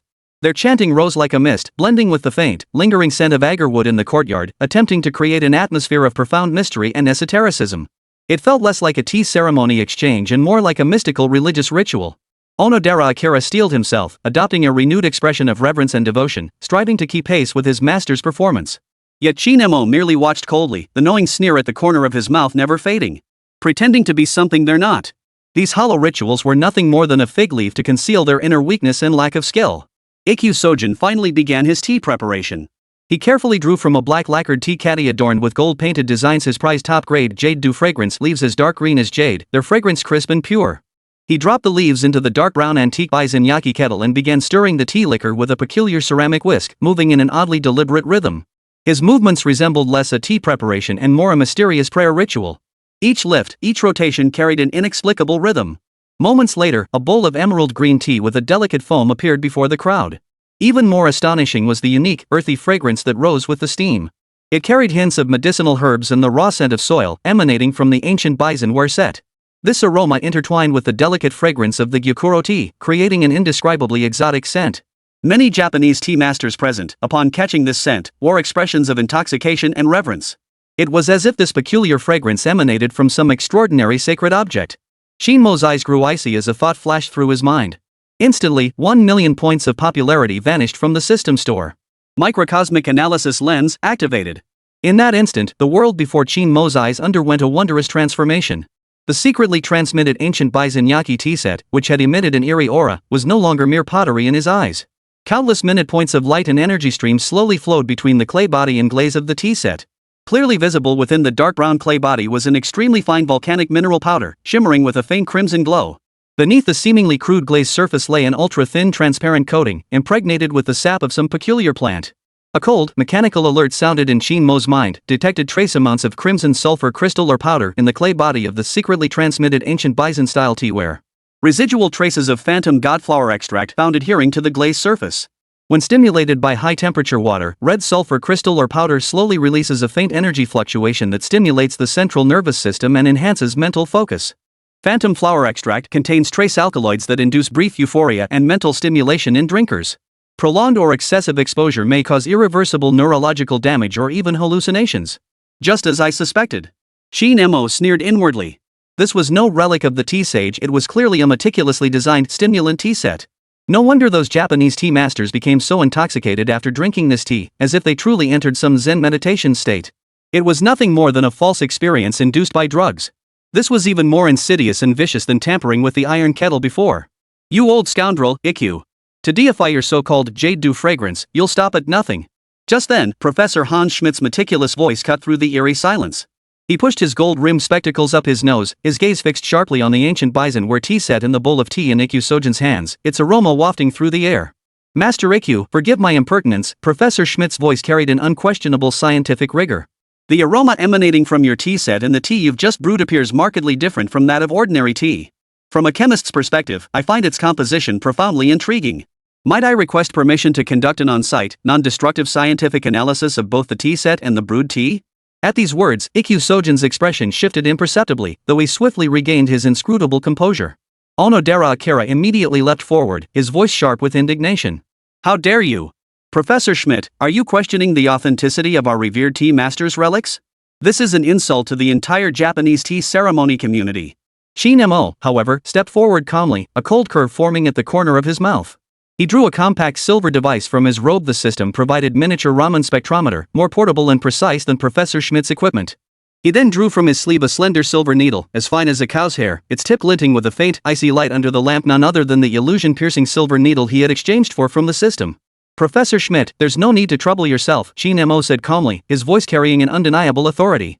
I, Qin, am also quite interested in this so-called relic of the tea sage. Why not let me demonstrate on the spot how to discern authenticity and dispel illusions? Holding the silver needles and a spectrophotometer, he strode step by step toward the ancient Byzantine tea set, which emanated an eerie aura. His gaze was as cold as ice, as if he intended to expose the greatest deception in the Japanese tea ceremony world right then and there. All eyes instantly focused on the silver needle and compact spectrometer in Qin Mo's hands. Countless cameras locked onto the scene, desperate not to miss a single detail. Ikyu Sojin's pupils suddenly contracted. An ominous foreboding gnawed at his nerves like a venomous snake. What on earth was that boy holding? Qin sang. Cease the charade of mystification and heretical deception. Onodera Akira shrieked, his voice sharp yet trembling with fear, attempting to halt Qin Mo. The relics of our Eastern tea sage. How dare you, an outsider, desecrate them? Qin Mo didn't even bother to glance at him, striding directly toward the set of secretly transmitted ancient Byzanyaki tea utensils. First, he gently pierced the glazed surface of a dark brown tea bowl with the tip of the illusion-piercing silver needle. A miraculous scene unfolded. The originally silver-white needle tip, upon contact with the glaze, visibly began to shimmer with an eerie, faint purplish-black hue at a speed discernible to the naked eye. Though the hue was faint, it was clearly visible under the high-definition lens's magnification. This! Professor Hans Schmidt gasped in astonishment. He abruptly pushed Akio Onodera aside, strode swiftly to the stone platform, and stared intently at the discolored silver needle, his eyes filled with disbelief. This color reaction. Could it be? Qin Mo didn't give him time to speculate further. He picked up the compact miniature Raman spectrometer, aimed it at the tea bowl's clay body and glaze, and performed rapid scans on each. Beep beep beep. The spectrometer emitted a faint beeping sound. On the connected portable microscreen, complex spectral curves and data streams flashed rapidly. Moments later, a clear chemical composition analysis report appeared before everyone's eyes. Two strikingly anomalous components were highlighted in the report.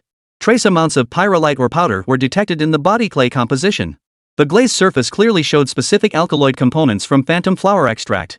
These two substances perfectly matched the analysis results previously indicated by the system. Impossible. This absolutely cannot be. Ikkyu Sojin could no longer maintain his composure. He abruptly rose from his cushion, his gaunt fingers pointing at the data on the screen, his voice trembling violently with horror.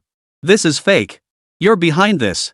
Qin Mo sneered coldly, handing the spectrometer to Professor Hans Schmidt, who had been staring at the results in stunned silence. Professor Schmidt, as an expert in this field, I trust you can make the most impartial judgment regarding the authenticity of this data. Professor Schmidt took the spectrometer and meticulously cross-checked the screen data against the spectral chart. His expression shifted from shock to fury. He snapped his head up, his gaze piercing like a sword as it locked onto Ikkyu Sojin. His voice, thick with fury, boomed. Master Ikkyu. Based on this spectral analysis report, I can state with certainty that your so-called secretly transmitted ancient Bison Yaki tea set contains rare mineral and plant alkaloid components within its clay body and glaze. These substances exert mild stimulant and hallucinogenic effects on the human nervous system. Though present in minute doses, prolonged or excessive exposure to these substances poses a potential irreversible threat to the health of those who consume them. The moment these words were spoken, the entire venue erupted in chaos. International journalists swarmed like sharks sensing blood, frantically pointing their cameras at Ikkyu Sojin and the bizarre tea set. The relentless flashes nearly drowned the entire Fuko tea garden in light. The so-called relics of the tea sage were actually poisonous substances? This was the greatest scandal in the history of Japanese tea ceremony. Chapter 51, An Inherited Treasure? Ikkyu Sojin's face instantly turned as white as paper, drained of all color. He staggered backward several steps, nearly collapsing to the ground, but was swiftly caught by the quick-thinking Onodera Akira beside him. No. This can't be. Ikkyu Sojin's eyes glazed over as he muttered incoherently. He desperately tried to defend himself, but the irrefutable spectral data stood like an insurmountable mountain, crushing all his excuses to dust. Professor Schmidt, you must be mistaken. Akira Onodera made a final desperate attempt, but his voice trembled with guilt, lacking conviction. My master knew nothing of this. This tea set is a family heirloom, passed down for centuries. Perhaps the ancients inadvertently added some special materials during its creation, not intentionally.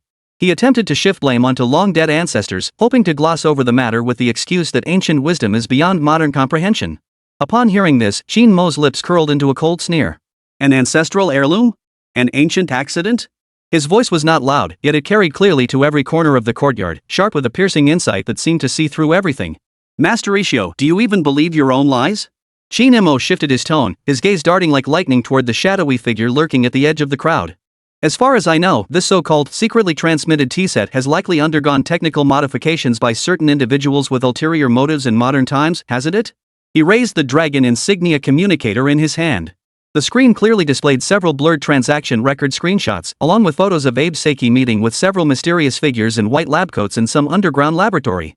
Even more damning, Zhao Yu had already anonymously distributed photos he'd previously captured showing Abe Seiki secretly meeting with core disciples of Ikkyu at a traditional Japanese restaurant to international journalists present. Abe Seiki. It's him. The cultural thief arrested in Korea. Among the crowd, sharp-eyed reporters recognized the familiar figure in the photos, and gasps of recognition rippled through the crowd. Qin Mo's voice rang out once more, like the final hammer of judgment, striking down with brutal force. Master Ikkyu, dare you claim you knew nothing of Abe Seiki's scheme to enhance the hallucinogenic effects of this tea set using modern biotechnology? Do you dare claim that your so-called Jade-do fragrance school with its pretentious rituals and unique tasting experiences has absolutely no connection to this technologically enhanced set of stimulant tea utensils? Wasn't the true purpose to deify you, Ikkyu Sojin, fabricate a false tea zen experience, and thereby control followers for illicit profit? Every word cut like a sharp blade, piercing deeply into Ikkyu Sojin's heart and shattering his hypocritical facade. In the corner, Abe Kyoki, who had been lurking furtively, knew the moment Qin Mo produced those photographs and transaction records that everything had been exposed. His face paled, a flash of despair and madness crossing his eyes as he turned to flee amidst the chaos. But the moment he moved, Zhao Yu, already lying in wait outside the courtyard in Matsuo Hiro's disciples, acting on Lord Lin's orders, pounced like tigers descending a mountain. Where do you think you're going? Zhao Yu bellowed, his body moving like lightning. With a clean, decisive chokehold, he pinned the panicked Abe Seiki firmly to the ground. Several karate disciples swiftly closed in, subduing the remaining accomplices. The entire sequence unfolded in the blink of an eye, lightning fast. By the time the crowd could react, Abe Kyoki had already been bound hand and foot, dragged in disarray before the stone platform. The truth, at last, was laid bare before all.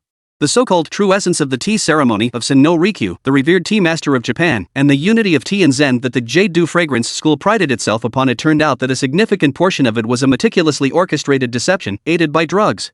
The glorious image of Ikkyu Sojin, the enlightened monk and contemporary tea sage he had painstakingly cultivated for decades, crumbled like ice under the scorching sun in that instant, vanishing without a trace.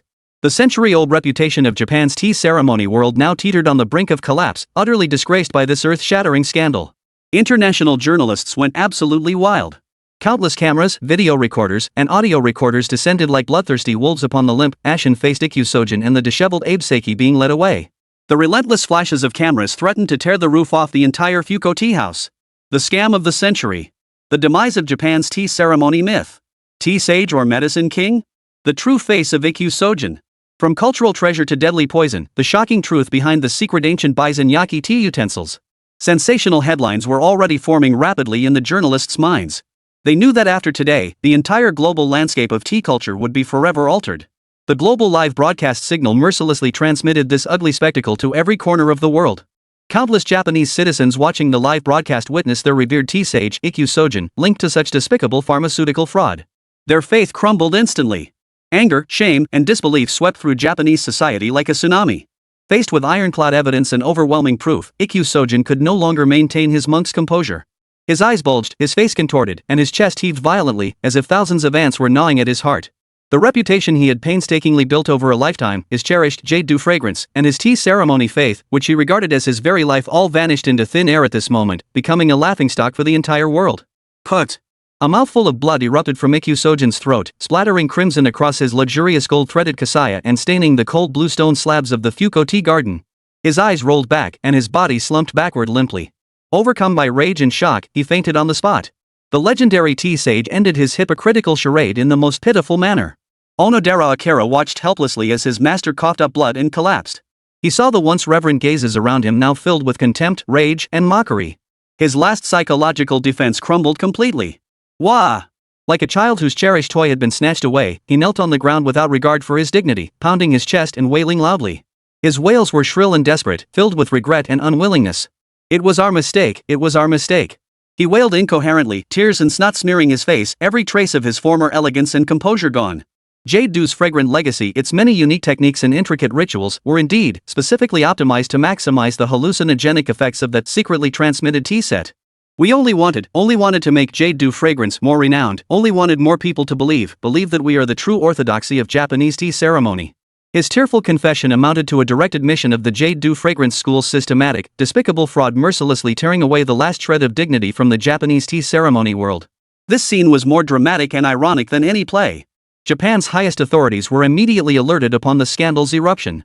The farce at Ikkyu Temple, broadcast live worldwide, had escalated into an international diplomatic and cultural crisis. Condemnations and inquiries poured in from nations worldwide like snowflakes blanketing the Japanese government. Under unprecedented international pressure, the Japanese cabinet convened an emergency meeting overnight. By dawn the next day, the chief cabinet secretary appeared at a press conference with a grave expression, announcing to the world.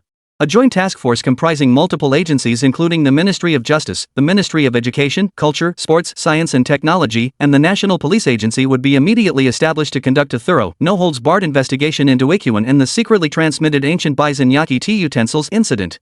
Simultaneously, all cultural exchange activities and UNESCO heritage nomination efforts by the Jade-do Fragrance School and its affiliated organizations would be suspended immediately until the investigation results were released. This decision dealt a fatal blow to Japan's already faltering tea ceremony world. The Jade-do Fragrance School, once renowned throughout Japan and the global tea ceremony world, has seen its reputation plummet to rock bottom after this incident. A century of legacy has been destroyed in an instant. Meanwhile, the instigator, Qin Mo, calmly stepped out of the heavy temple gate of Fuko Tea House, surrounded by a swarm of media. At the subsequent impromptu press conference, facing the cameras and microphones of dozens of top international media outlets, Qin Mo remained composed. His tone was calm yet resonant. As an ancient nation with 5,000 years of splendid civilization, China has always welcomed all sincere and friendly cultural exchanges and mutual learning. We are willing to share our outstanding traditional culture with nations around the world, and we are eager to learn from and draw upon the advanced civilizational achievements of other peoples. However, he shifted his tone abruptly, his gaze sharpening like a blade. We firmly oppose any form of cultural theft, historical distortion, or the use of deception and fabrication to gain unjust advantages. Today's events should serve as a wake-up call to certain individuals and organizations. True cultural confidence stems from respect for one's own history, from upholding the authentic essence of art, and from possessing an open and magnanimous spirit, not from false illusions or base tactics. We hope the Japanese tea ceremony community will confront history, engage in profound self-reflection, return to the essence of tea ceremony, abandon narrow sectarianism and delusional cultural superiority, and truly contribute to the healthy development of tea culture across East Asia and the world. These words, delivered with neither servility nor arrogance, were both reasoned and well-founded. They showcase the dignified bearing of a great nation while mercilessly exposing the ugly faces of those clowns. It earned the sincere admiration and enthusiastic applause of all conscientious journalists and cultural scholars present. The system prompt sounded as expected, a cheerful rhythm echoing in Qin Mo's mind. Ding! Congratulations, host! You have successfully exposed the shocking deception within Japan's tea ceremony world, completely shattering the false myth of the Jade du Fragrance school. Mission established authority has been exceeded. System overall rating, SSS grade perfection. Congratulations, host, on acquiring the mission reward, Master Level Tea Utensil Authentication and Restoration Skill. Congratulations! Host has obtained special item, Calm Mind TX 3 servings drinking grants a significant boost to mental power and focus for 1 hour. Congratulations, host, on receiving the popularity points reward, 5 million points. Current total popularity points, 8,150,000. A faint smile touched Qin Mo's lips, revealing a serene expression that concealed both achievement and ambition. 8,150,000.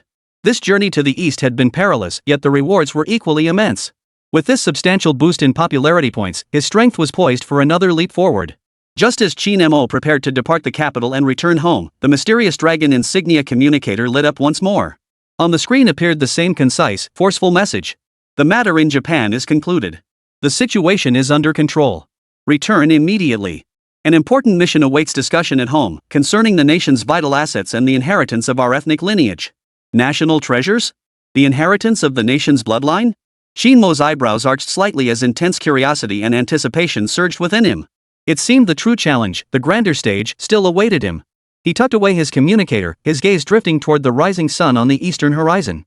Yet deep within, he sensed that the capture of Abe Seiki was far from as straightforward as it appeared on the surface. That man had operated in Japan for years, his influence deeply entrenched. How could he have been taken down so easily? Was there a deeper scheme at play behind the scenes? And the true purpose of that mysterious organization bearing the dragon emblem? It seemed far more than just safeguarding intangible cultural heritage. Their power far exceeded his imagination. This is getting more and more interesting, Qin Mo murmured, a playful curve lifting the corner of his mouth. His eyes sparkled with a hunger and excitement for the unknown challenges ahead.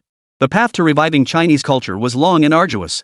And he, Qin Mo, would continue to charge forward on this grand and tumultuous path, invincible and unstoppable. Chapter 52, Returning in Triumph. A chartered aircraft emblazoned with the vibrant national flag tore through the clouds and touched down at the Capital International Airport. As the cabin door opened and Qin Mo's figure appeared, the tarmac instantly transformed into a sea of red. Qin Mo. Hero of China. Tea God. Over 10,000 citizens who had gathered spontaneously waved national flags and banners, roaring and screaming so loudly that the sound nearly shook the terminal's dome to its foundations. Countless media reporters were buzzing with excitement, their cameras trained on Qin Mo. The constant clicking of shutters filled the air, as if they were determined to capture every single hair on his body in crystal clear detail. This spectacle was 100 times grander than any international superstar's welcome. This was the highest honor reserved for a Chinese hero. Leaders from the Ministry of Culture, the Ministry of Foreign Affairs, and even higher levels had personally come to line up at the bottom of the boarding stairs to welcome him. Comrade Qin Mo, welcome home. The elderly man at the head of the line clasped Qin Mo's hand firmly, his eyes brimming with admiration and excitement. Your journey to Japan has elevated our nation's prestige, inspired the people, and achieved an extraordinary feat for Chinese culture. The nation thanks you. The people thank you. The highest honors, the most sincere affirmation, every word carried immense weight. Qin Mo, the undisputed hero of Chinese culture. Meanwhile, the earth-shattering reversal of the Bamboo Whisper Pavilion incident and the full exposure of the Ikuan Century scandal exploded across the global internet like two nuclear bombs. Qin Mo's personal accounts on YouTube, Twitter, and Instagram saw their follower counts skyrocket like rockets, soaring to terrifying 9-digit figures within days. Top-tier celebrities? Internet influencers? In his presence, they were all mere juniors. System notifications crackled like New Year's firecrackers in Qin Mo's mind as his popularity surged past the 10 million mark. This move was a total win. The national government swiftly seized this once-in-a-lifetime opportunity, launching the grand-scale Chinese Cultural Revival Promotion Week. Unsurprisingly, Qin Mo became the chief spokesperson for this campaign. People's Daily News Broadcast Focus Interview. Every state-run media outlet imaginable launched an unprecedented, all-encompassing campaign to promote Qin Mo and the outstanding traditional Chinese culture he embodied. Overnight, studying traditional culture and savoring the ancient charm of China became the hottest trend nationwide. Such influence, who could rival it? Faced with a flood of commercial endorsement offers, program invitations, and high-profile interview requests, Qin Mo unexpectedly chose to decline them all. Through his studio, he announced that he would temporarily decline all commercial activities to devote himself to scholarly pursuits. He would organize his insights and gains from his journey to Japan, preparing thoroughly for deeper cultural inheritance and innovation in the future.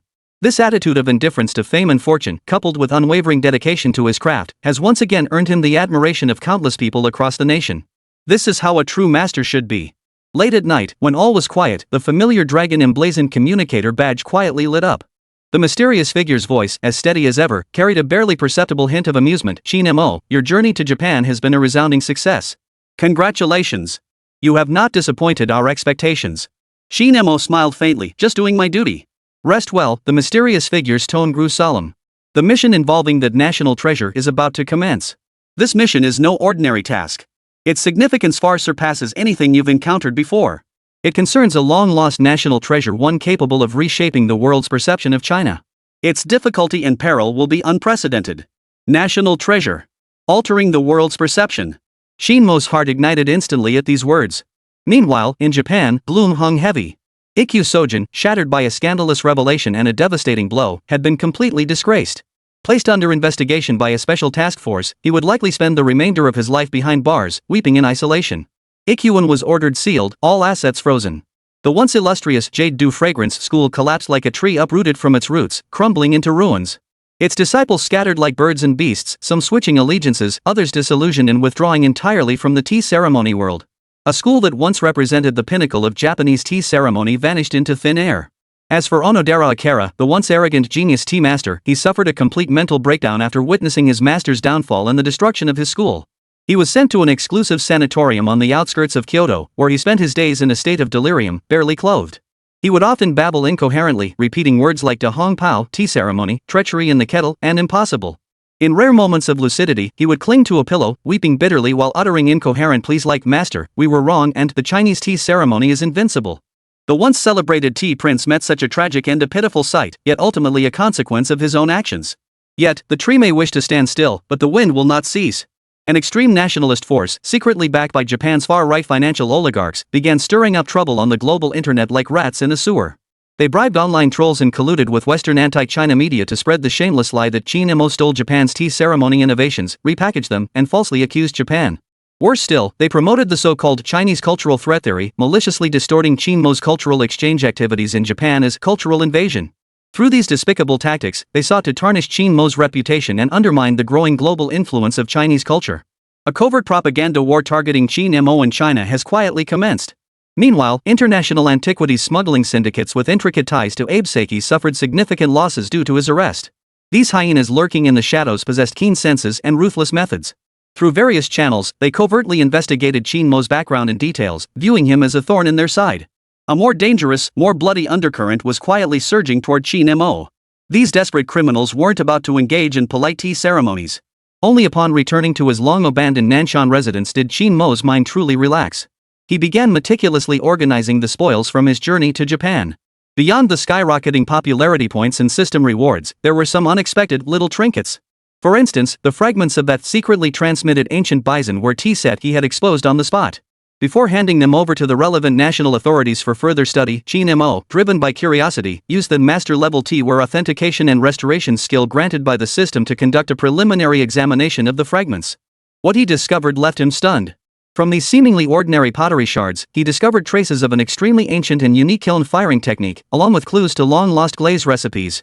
These clues seemed to point toward the lost techniques of some mysterious ancient kiln in the land of the rising sun. Could it be that this cursed tea set truly harbors some unknown secret in its origins? As Qin Mo pondered this, the system shop interface suddenly refreshed on its own. Among the dazzling array of exchange options, a brand new item shimmering with an eerie blue glow caught his attention. Eye of Truth Fragment 1-3, a mysterious eyeball fragment containing a trace of the power to pierce through the fundamental laws of illusion. Collecting all 3 fragments allows synthesis into the complete form, the divine Eye of Truth. Using a single fragment grants the host temporary duration depends on mental strength, ability to perceive a target's deep disguises, energy flow mechanisms, and even faint causal connections. Required popularity points for exchange, 3 million. Pierce through deep disguises. Uncover energy flow mechanisms.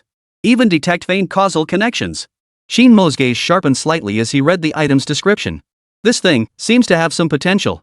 Standing in the courtyard of Nanshan residence, Qin Mo gazed at the sunset gradually sinking below the horizon, his heart filled with mixed emotions. The Japanese tea ceremony world had been utterly crippled by this battle, unable to stir up any significant waves in the near future.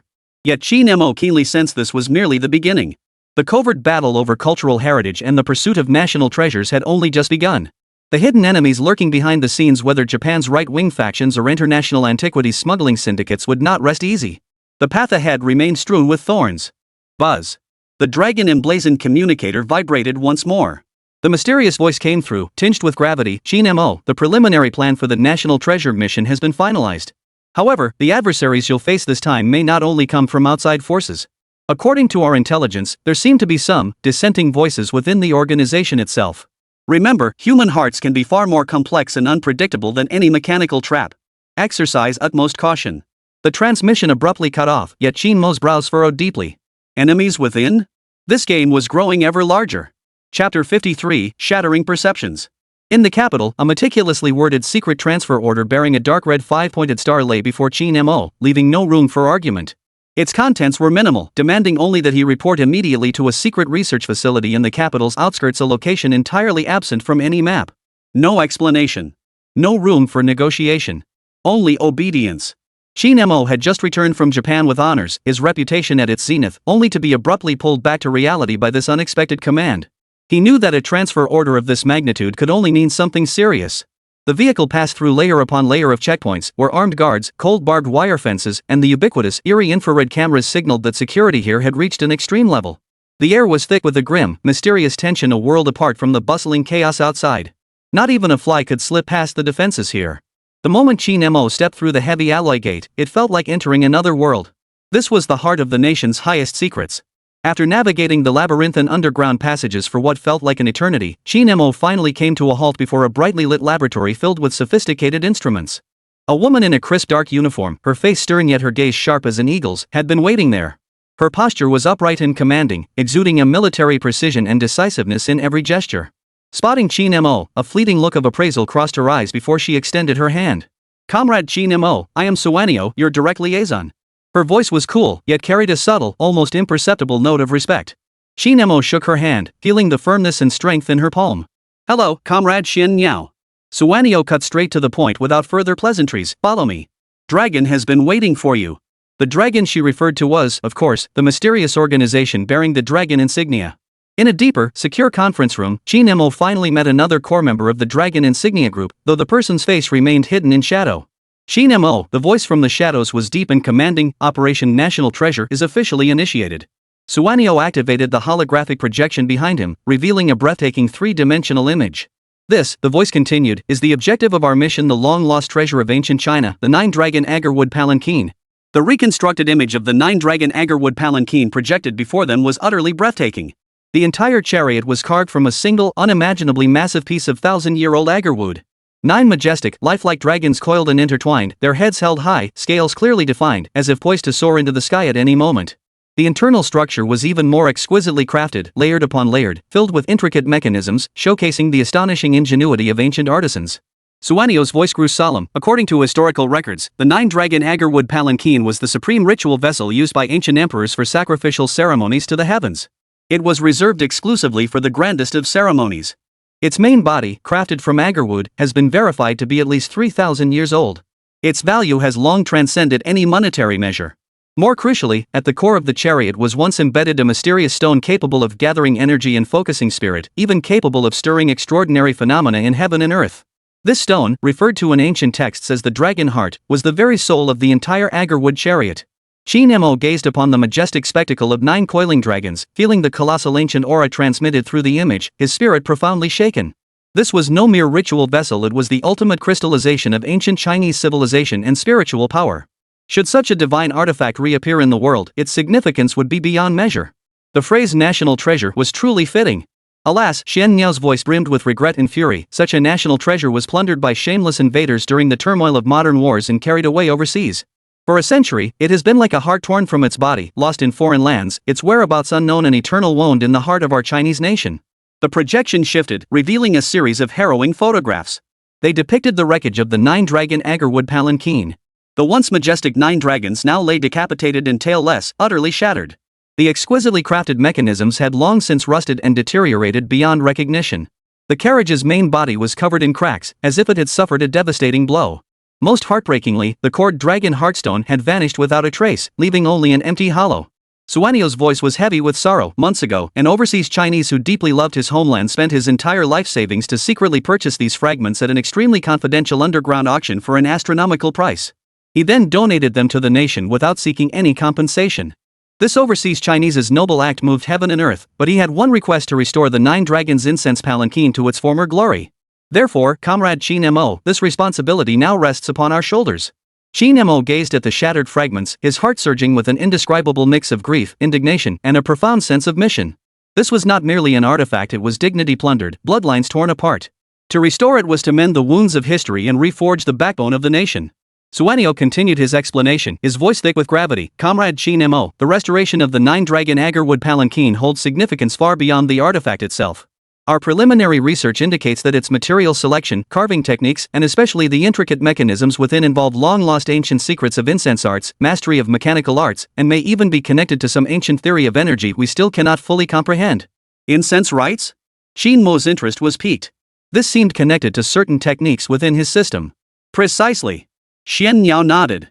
Ancient sages believed that specific types of agarwood, when carved and arranged in particular ways, could channel mystical energies from the cosmos. This achieved extraordinary effects, communicating with spirits and harmonizing yin and yang. And the 9-dragon agarwood palanquin is the supreme embodiment of this doctrine. If we can successfully restore it and unlock its secrets, it will provide immeasurable impetus to our research into ancient Chinese technological achievements, spiritual beliefs, and even cosmological views. This could even completely overturn the Western world's stereotypical view of our ancient Chinese civilization as backward and ignorant. Therefore, this is not merely a restoration of cultural relics, but a grand endeavor to trace the origins of civilization. Qin Mo listened with his heart surging. He finally understood why the Dragon Badge held this matter in such high regard. This 9-dragon agarwood palanquin was nothing less than a key unlocking the treasure trove of China's lost ancient civilization. Its strategic significance was unparalleled. Chapter 54, The storm has already begun. The difficulty of restoration is also unprecedented, Xian Niao said solemnly. First, the materials. The main body requires nearly identical 1,000-year-old agarwood to fill the gaps, which is virtually impossible to find in today's world. Not to mention the lost dragon heartstone, its unique composition is described in ancient texts as warm to the touch, with 7 hidden orifices that channel the power of the stars. To this day, we cannot even identify what mineral it truly is. Then there's the craftsmanship. Xian Niao gestured toward the projection displaying intricate, hair-raising mechanical mortise-and-tenon structures. These ancient mechanical arts have been lost for millennia. Modern techniques simply cannot replicate them. Then there's the carving of the 9 dragons. Its spirit and grandeur are beyond the reach of even the most masterful sculptors, who would need to devote their entire lives to achieve such perfection. The inlay work is even more intricate, demanding perfect alignment between materials and structure, not a single millimeter out of place. Qin Mo listened quietly, her fingers unconsciously rubbing together. These so-called lost techniques, however, seemed far from insurmountable before his all-encompassing intangible cultural heritage system. In his mind, knowledge of ancient wood carving, jade carving, mechanical arts, and even obscure incense-making techniques began flashing like a kaleidoscope. A powerful premonition told him that this 9 dragons agarwood palanquin felt like a stage tailor-made for him. He accepted the challenge. We've assembled a joint task force comprising China's foremost experts in cultural relic restoration, historians, archaeologists, and material scientists, Xian Niao said, his tone tinged with resignation. Every member of the team is a leading authority in their respective field, highly respected and esteemed. However, 3 months have passed, and the restoration work has progressed extremely slowly, almost to a standstill. Particularly in restoring the core mechanism and recreating the divine essence of the 9 dragons, everyone is at a loss, unable to find any breakthrough. Those lost ancient techniques stand before us like an insurmountable chasm. Therefore, Xian Niao took a deep breath, his gaze intense as he looked at Qin Mo. Comrade Qin Mo, the entire team indeed, the highest authorities have placed immense hopes on your joining us. The astonishing talent and profound mastery you've demonstrated in tea ceremony, guqin, and numerous intangible cultural heritage crafts have given us a glimmer of hope. We believe you may hold the key to unlocking these lost mysteries. Qin Mo felt the weight of that trust and expectation, and a surge of resolve filled his heart. Comrade Xin Yao, I shall spare no effort to fulfill this mission. He knew this was not merely an honor, but a responsibility heavier than Mount Tai. This hot potato, he accepted it without hesitation. Led by Xian Yao, Qin Mo entered the temperature and humidity control top-secret vault housing the fragments of the Nine Dragons agarwood palanquin. When the scarred fragments of agarwood, weathered by millennia of history, appeared before his eyes, an indescribable sense of sorrow and weight instantly overwhelmed him. The air carried a faint, lingering trace of agarwood, a blend of dust and the scent of time. Qin Mo reached out and gently touched a fragment carved with dragon claws. Though broken, the wood still radiated a powerful vitality and smooth texture within. The instant his fingertips touched the fragment, the system's cold, familiar alert sounded like an explosion in his mind. Ding! Host detected contact with a fragment of China's lost national treasure, the Nine-Dragon agarwood palanquin. Conditions for triggering an epic tier quest met. Chain epic quest, recasting the Nine-Dragon spirit activated. Phase 1, tracing origins, uncover the true cause of the Nine-Dragon agarwood palanquin's destruction and locate clues to the core restoration materials, millennial dragon saliva wood and dragon heartstone. Quest rewards, varies by completion rate. Base reward 10 million popularity points. 1 special skill lottery chance. Plus an unexpected mystery grand prize. Epic quest. 10 million popularity points. Mysterious grand prize. Qin Mo's heart began to pound violently. This reward was so incredibly generous it was almost outrageous. It seemed the system also recognized the extraordinary significance of restoring this Nine-Dragon agarwood palanquin. Qin Mo suppressed his excitement, focusing his attention as he carefully examined the fragments before him. He instinctively drew upon the relevant knowledge from the master-level T-ware authentication and restoration techniques bestowed by the system. Though intended for T-ware, the principles of identifying materials, structures, and traces of age were universally applicable. His gaze pierced like a torch, swiftly detecting several extremely concealed, abnormal fracture marks on a dragon body fragment that appeared naturally weathered. The fracture surfaces bore razor-sharp edges, bearing a trace of extremely fine, almost imperceptible metallic scraping residue. This did not resemble natural damage. It was more like cutting with a sharp tool or violent prying by human hands. He picked up another cracked carriage body component and examined it closely. Though the cracks appeared random, Qin Mo keenly detected a hint of discord in their direction and depth. The edges of certain cracks seemed to retain traces of a slightly darker, stiff, gelatinous substance. Could this be traces left by some clumsy modern restoration attempts? Someone had tampered with it before its return. Qin Mo's heart sank instantly. This situation was far more complex than he had imagined. As Qin Mo focused intently on his examination, a voice old and tinged with arrogance sounded from behind him. "Young man, have you finished looking? This isn't some tea bowl or teapot you fiddle with daily, this is a national treasure." Qin Mo turned to see an elderly man with snow-white hair and beard, wearing reading glasses, gazing at him with a haughty expression. Beside the old man stood several middle-aged experts, their expressions equally unfriendly. Suanio hurriedly stepped forward to introduce them. "Comrade Qin Mo, this is Gu Mingxian, the chief restoration expert of the Palace Museum. Gulu, this is Comrade Qin Mo, whom I've mentioned to you before." Gu Mingxian gave a faint sniff through his nostrils, his eyes brimming with undisguised disdain and skepticism. "Oh, so you're the young man who's made a bit of a name for himself in Japanese tea ceremony circles?" Gu Mingxian said slowly, his tone dripping with the superiority of someone who felt entitled to act superior. "Young Qin, restoring national treasures is no child's play. It certainly isn't achieved with mere cleverness or gimmicks meant to attract attention. It demands decades of accumulated experience, profound academic grounding, and reverence for history. You're still young. While you may show talent in certain techniques, to think you could restore this Nine-Dragon agarwood palanquin? That's nothing short of wishful thinking. You're simply too green for that." The words were blunt, dripping with the contempt and suppression of a senior toward a junior. Qin Mo raised an eyebrow slightly. He knew this was the warning shot. It seemed this elder held considerable displeasure toward him, the parachute recruit. Qin Mo, however, remained unperturbed, offering only a faint smile. His gaze swept over the thick preliminary restoration assessment report Gu Mingxian had just set down, and he casually picked it up. The elder is correct in his admonishment. This junior is indeed lacking in knowledge and experience. However, Qin Mo shifted his tone, tapping a specific page in the report. "This junior dares to suggest that I have differing views on several conclusions in the elder's report." Gu Mingxian's expression darkened. "Oh? Young man, what are your insights? Feel free to share them." His tone dripped with sarcasm, waiting to see Qin Mo make a fool of himself. Qin Mo didn't mince words. The report concludes that the fracture in this dragon head fragment resulted from millennia of weathering, causing the agarwood's internal structure to rot and decay.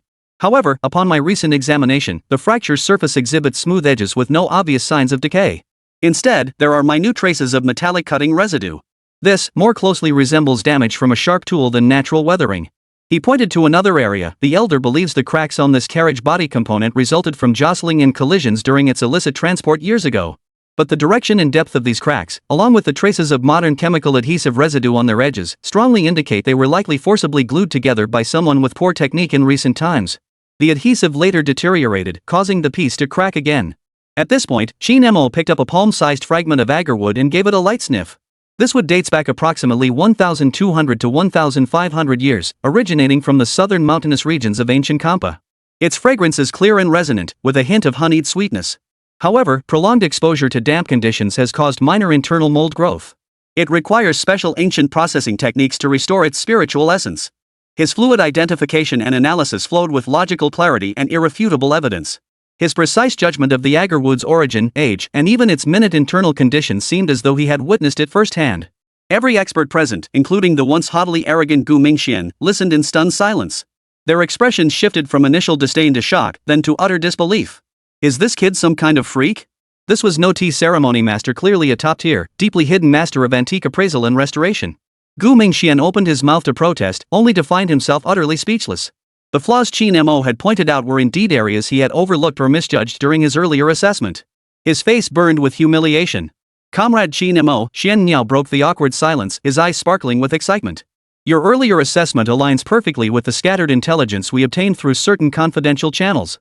This Nine Dragons agarwood palanquin has indeed undergone multiple unprofessional, even destructive, restorations during its years adrift overseas. Moreover, our latest leads indicate that the lost chi gathering stone, the Dragon Heartstone, appears to have ended up in the hands of an elusive, wealthy collector in Japan or Southeast Asia. This collector has intricate connections with multiple international antiquities smuggling syndicates.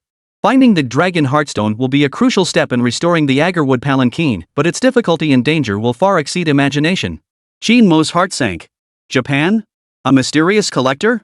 Antiquities smuggling rings? It seemed this mission would involve more than just ancient techniques and cold materials. It would also involve a life or death struggle against greedy and ruthless enemies lurking in the shadows. His gaze fell once more upon the fragments of the agarwood palanquin lying silently on the display stand. Those 9 shattered dragons seemed to roar silently, yearning for the day they would be reborn. It's not just external enemies, Xian Niao's voice lowered again, tinged with warning. According to intelligence we've gathered, certain right-wing factions in Japan, along with international antiquities smuggling syndicates linked to Abeseki, appear to have caught wind of the 9 Dragons' agarwood palanquin's return to China. They will not rest until they get what they want. These people are like maggots clinging to bone. Once they set their sights on it, they will stop at nothing to destroy, steal, and even, at any cost, make this national treasure vanish forever. Therefore, Comrade Qin Mo, this time you are not merely a restorer, you are also a guardian. Qin Mo's eyes sharpened as a fierce resolve surged within him. Think you can snatch the national treasure from his hands? Think you can stop China's priceless relic from shining once more? Dream on. Today, Qin Mo would show those petty thieves what it means to face the guardian deity of China. Those who dare to harm China's treasures shall be punished, no matter how far they flee. He knew this was not merely a clash of supreme skill, but a war without gunpowder. A war concerning national dignity, cultural heritage, and the rise and fall of the nation. And he would be the sharpest blade in this battle. This heavy, scalding hot potato, he would not only catch it, but make it blaze with radiant brilliance in his hands. A new storm was already gathering. Chapter 55, Expert? Gu Mingxuan's withered face stretched longer than a donkey's muzzle, his nostrils flaring with a snort powerful enough to extinguish candles. He eyed Qin Mo askance, his voice dripping with sarcasm. Young man, this isn't some tea house for you to show off your skills. These are fragments of national treasures, there's no room for carelessness. Several so-called experts beside him, wearing thick-rimmed glasses, chimed in with disdain, their words dripping with distrust and rejection toward Qin Mo, the outsider. Exactly. Restoring artifacts requires genuine expertise, not just smooth talk. Young whippersnapper, do you even know what reverence for history means? Qin Mo seemed oblivious to their snide remarks. He merely swept a calm glance over the group, a faint, composed curve touching his lips. Esteemed seniors, I am but a novice with limited knowledge. I dare not presume to speak lightly. Shifting his focus, his gaze settled on the fragments of agarwood resting quietly on velvet cushions. A fleeting, sharp gleam flashed in his eyes. However, to restore them, we must first understand the root of the damage. Though I am unworthy, I would like to conduct a preliminary observation, auscultation, inquiry, and palpation on these fragments. Perhaps it might offer some insignificant insights for the subsequent restoration. Observation, auscultation, inquiry, and palpation? Gu Mingxian snorted as if hearing the most absurd joke. Do you think this is treating a patient? Ridiculous. Qin Mo didn't argue. He simply extended his hand toward Xian Niao. Comrade Xian Niao, would you permit me to examine these fragments up close? Suanio, who held near blind trust in Qin Mo, nodded immediately. Comrade Qin Mo, please proceed. Qin Mo slipped on specially designed gloves and walked slowly toward a pile of agarwood fragments exuding an ancient, ethereal aura. He didn't rush to examine them, instead first activating the system-granted piercing vision fragment. A faint, cool aura spread from his eyes. The fragments before him seemed altered in his vision, revealing subtle textures and energy flows imperceptible to ordinary people. He picked up a fragment carved with dragon scales. It felt smooth to the touch, yet carried an unusual, almost sticky resistance. In the master-level T-ware authentication and restoration techniques, knowledge about wood material identification and structural analysis instantly came to mind. Though focused on T-ware craftsmanship, the underlying principles are universally applicable. Its core methodologies can be applied with similar effectiveness to appraising other wooden artifacts. Qin Mo's fingertips gently traced the edge of the dragon scales, his gaze pausing briefly on an inconspicuous fracture. Ancient, Qin Mo's voice was low but clear to Gu Mingxuan's ears. In your report, you concluded this fracture resulted from natural weathering, correct? Gu Mingxian nodded haughtily. Of course. I've studied wooden artifacts for decades. I possess that level of discernment. Qin Mo smiled faintly. Forgive my frankness, but while this fracture edge shows signs of weathering, its inner layer retains extremely fine, uniformly oriented scratch marks. This pattern more closely resembles cutting by a sharp tool followed by prolonged, concealing polishing. He picked up another seemingly intact carriage body component, tapped it lightly a few times, and listened intently. This piece, he continued, the report states its structure is still relatively stable, requiring only surface cleaning and reinforcement. But to my ears, it sounds hollow inside. Moreover, he pointed to several minute cracks on the wood's surface, nearly indistinguishable from the grain. The orientation of these cracks doesn't fully align with the wood's natural grain. Their edges also bear the characteristic signs of aging from modern chemical adhesives. This indicates that before its return, it likely underwent a very crude repair attempt to conceal internal damage. With each word Qin Mo spoke, the expressions of the experts beside Gu Mingxian darkened further. These details had indeed escaped their notice before, or rather, they hadn't even considered such possibilities. Gu Mingxuan's aged face was already losing its composure. He forced a rebuttal. Humph. This is just mystifying. How could such minor details overturn the professional judgment of our entire team? Qin Mo didn't engage in an argument. Instead, he picked up a palm-sized, unremarkable fragment of agarwood. Among the numerous shards, this piece appeared utterly ordinary, so much so that the expert team had merely classified it as scrap material awaiting cleaning. He held the fragment to his nose and inhaled lightly, then closed his eyes as if sensing something. Moments later, he opened his eyes, his gaze piercing as lightning, fixing it directly on Gu Mingxian. Gulao, the seemingly worthless scrap. Inside it, it must have suffered damage from a type of insect called the bone-piercing, heart-drilling bug in its early stages. The holes bored by this insect are extremely fine, and it secretes a special mucus to fill the cavities, making it extremely difficult to detect by ordinary means. If not completely eradicated, even after restoration, a recurrence of the infestation would spell utter ruin for the entire agarwood carriage. Gu Mingxian sneered dismissively upon hearing this. You're exaggerating. I've never heard of any bone-piercing, heart-drilling worm. Are you just making this up? Qin Mo smiled calmly, picked up the fragment, and tapped it rhythmically with his knuckles. Please listen, elder. Does this sound not seem more muffled than other wood, with a faint, almost imperceptible rustling? Gu Mingxian held his breath, straining to listen. Sure enough, within the tapping, there seemed to be a faint, almost imperceptible, unusual sound. Under the faint perception of the eye of discernment fragment, Qin Mo could even vaguely sense several tiny areas within the wood where energy was exceptionally weak, the very cavities left behind by insect damage. This can't be. Gu Mingxuan's expression finally shifted. He snatched the wood fragment, turning it over and over, even using a magnifying glass, yet still saw no trace of insect damage. Qin Mo smiled faintly. If you doubt it, Master Gu, examine this wood fragment under a high-powered microscope or perform non-destructive testing. The answer will reveal itself. Suanio acted decisively, arranged for testing immediately. Within half an hour, the results were in. Inside that seemingly flawless agarwood fragment, dense clusters of tiny holes and remnants of insect eggs, evidence of early infestation, were indeed present. This result felt like a resounding slap across the faces of Gu Mingxian and his team of experts. They stared at Qin Mo, their eyes filled with disbelief, shock, and utter horror. What kind of prodigy was this young man? Chapter 56, 9 Dragon Agarwood Palanquin. Qin Mo observed the stunned expressions without a trace of smugness. He continued, esteemed seniors, identifying the hidden damage is merely the first step in restoring this 9 Dragon Agarwood Palanquin. The crucial task lies in finding matching millennial dragon saliva wood to serve as the primary material for restoration. He paused, his gaze sweeping over the weathered fragments, a flicker of nostalgia and longing passing through his eyes. The original agarwood used in the 9 Dragon Agarwood Palanquin was of extraordinary quality. Its fragrance was rich and commanding, yet carried a unique crispness and sweetness, a distinctive essence achievable only through special processing of top-grade agarwood from specific origins and specific ages. This fragrant wood, referred to in ancient texts as ambergris wood, takes 1,000 years to mature and is worth its weight in gold. Gu Mingxian had long shed his earlier arrogance. He humbly inquired, then, in young friend Qin's opinion, where might one find this dragon's saliva wood today?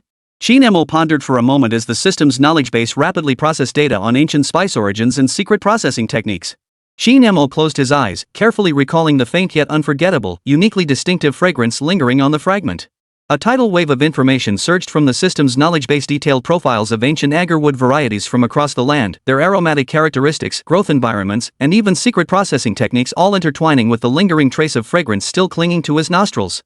This fragrance initially honeyed sweetness, then floral and fruity notes in the middle, yet the lingering finish carries an extremely faint hint of earth and fresh vegetation, like the scent after a rain clears. Qin Mo slowly opened his eyes, his gaze sparkling with wisdom.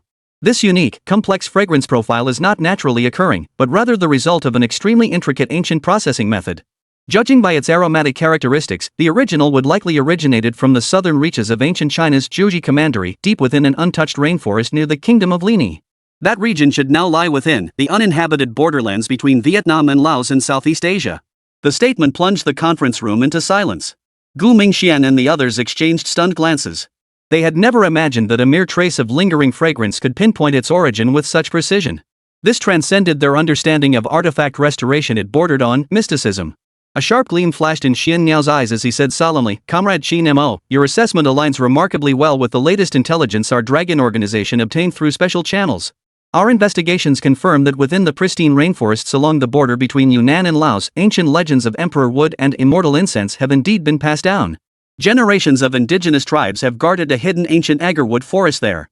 However, Xian Niao shifted his tone, his expression turning grave. "That region is extremely treacherous. It's rife with miasma and venomous insects. More troubling still, in recent years, it has become a stronghold for international antiquities smuggling syndicates and local armed factions. Armed conflicts frequently erupt there as they vie for rare woods and antiquities. It's exceptionally perilous. We've dispatched several teams to attempt infiltration, but all returned empty-handed. Some even suffered casualties." This news instantly plunged the conference room into an atmosphere of extreme gravity. The quest for the Millennium Dragon's saliva would prove to be an arduous journey fraught with peril, a mission where survival was a mere 1 in 1,000. After listening to Xian Niao's briefing, Gu Mingxuan's expression shifted several times. Though he still harbored a hint of skepticism toward Qin Mo's mystical assessment, he couldn't deny that the young man possessed some uncanny abilities. More importantly, the state entrusting such a crucial mission to a mere novice was a blow to his pride as the Palace Museum's chief restoration expert. After a moment of deep contemplation, Gu Mingxian clenched his jaw and declared, "The search for this fragrant wood concerns the restoration of a national treasure. This old man cannot shirk his responsibility. I shall personally lead a small team of experts to conduct field research in that rainforest alongside Comrade Qin Mo." He paused, glancing at Qin Mo, his tone carrying an unmistakable note of finality. "Comrade Qin Mo, you are still young and lack experience in fieldwork. With us old hands present, we can offer you necessary assistance and guidance." While framed as guidance, it was really about his own unease. He wanted to keep a close eye on Qin Mo to see what he was truly capable of. If the young man was indeed talking nonsense, they could cut their losses in time, avoiding embarrassment or even jeopardizing national affairs. Qin Mo merely smiled calmly and nodded. "You are wise and magnanimous, elder. I am deeply impressed. With such esteemed seniors accompanying us, this journey will surely yield twice the results with half the effort." He understood perfectly well. How could such petty thoughts of Gu Mingxian escape his notice? Still, having more people around might offer some cover at certain moments. As for this old fellow wanting to supervise him? Who knows who will be supervising whom by then? Qin Mo understood clearly that this quest for the sacred wood would be far from the simple journey it appeared to be. Ahead lay a den of dragons and tigers, fraught with perils at every turn. The Dragon organization operated with remarkable efficiency, swiftly outfitting Qin Mo's group with top-tier wilderness combat gear. From bulletproof vests and night vision goggles to military-grade communication devices and medical emergency kits, nothing was lacking. They even prepared a small number of specialized weapons with astonishing firepower. Suanio personally selected an exceptionally experienced guide for them, codenamed Wildcat. This individual was said to be a veteran of the most elite special forces, a master of jungle warfare, tracking, stealth, and various wilderness survival skills, a true ace in Dragon's field operations. With these preparations, the group's safety margin was undoubtedly greatly enhanced. The news spread, and Zhao Yu was the first to jump up, rushing over to Qin Mo and pounding his chest in eagerness. "Master, how could I miss out on such an exciting treasure hunt? Rest assured, with me here, those unlucky demons and monsters won't even touch a single hair on your head." Seeing Zhao Yu's eager expression, Qin Mo felt a warm glow in his heart.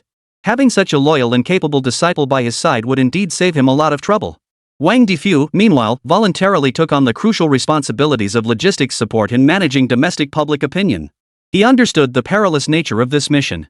With Qin Mo charging ahead, the rear guard must remain solid. No missteps could be allowed, lest those with ulterior motives find an opening.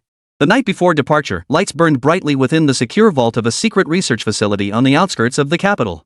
Qin Mo sat alone, once again facing the fragments of the 9-dragon agarwood palanquin. The daytime clamor and debates had faded away. Now, his mind was completely immersed in the unique aura emanating from these ancient relics. He meticulously examined each fragment, attempting to decipher more secrets about this national treasure from the fractured patterns and worn traces. The eye of discernment fragment activated once more, a faint coolness circulating within his eye sockets. This time, his gaze settled upon the base of a component carved with a dragon's tail, an inconspicuous corner previously obscured by thick layers of grime. Qin Mo carefully brushed away the grime with a specialized miniature brush. Before his eyes appeared a tiny, irregularly shaped groove, barely larger than a fingernail. This groove was entirely different from the massive one discovered earlier, intended for embedding the dragon heartstone. It was smaller, more concealed, and seemed to retain faint traces of something resembling metal corrosion within.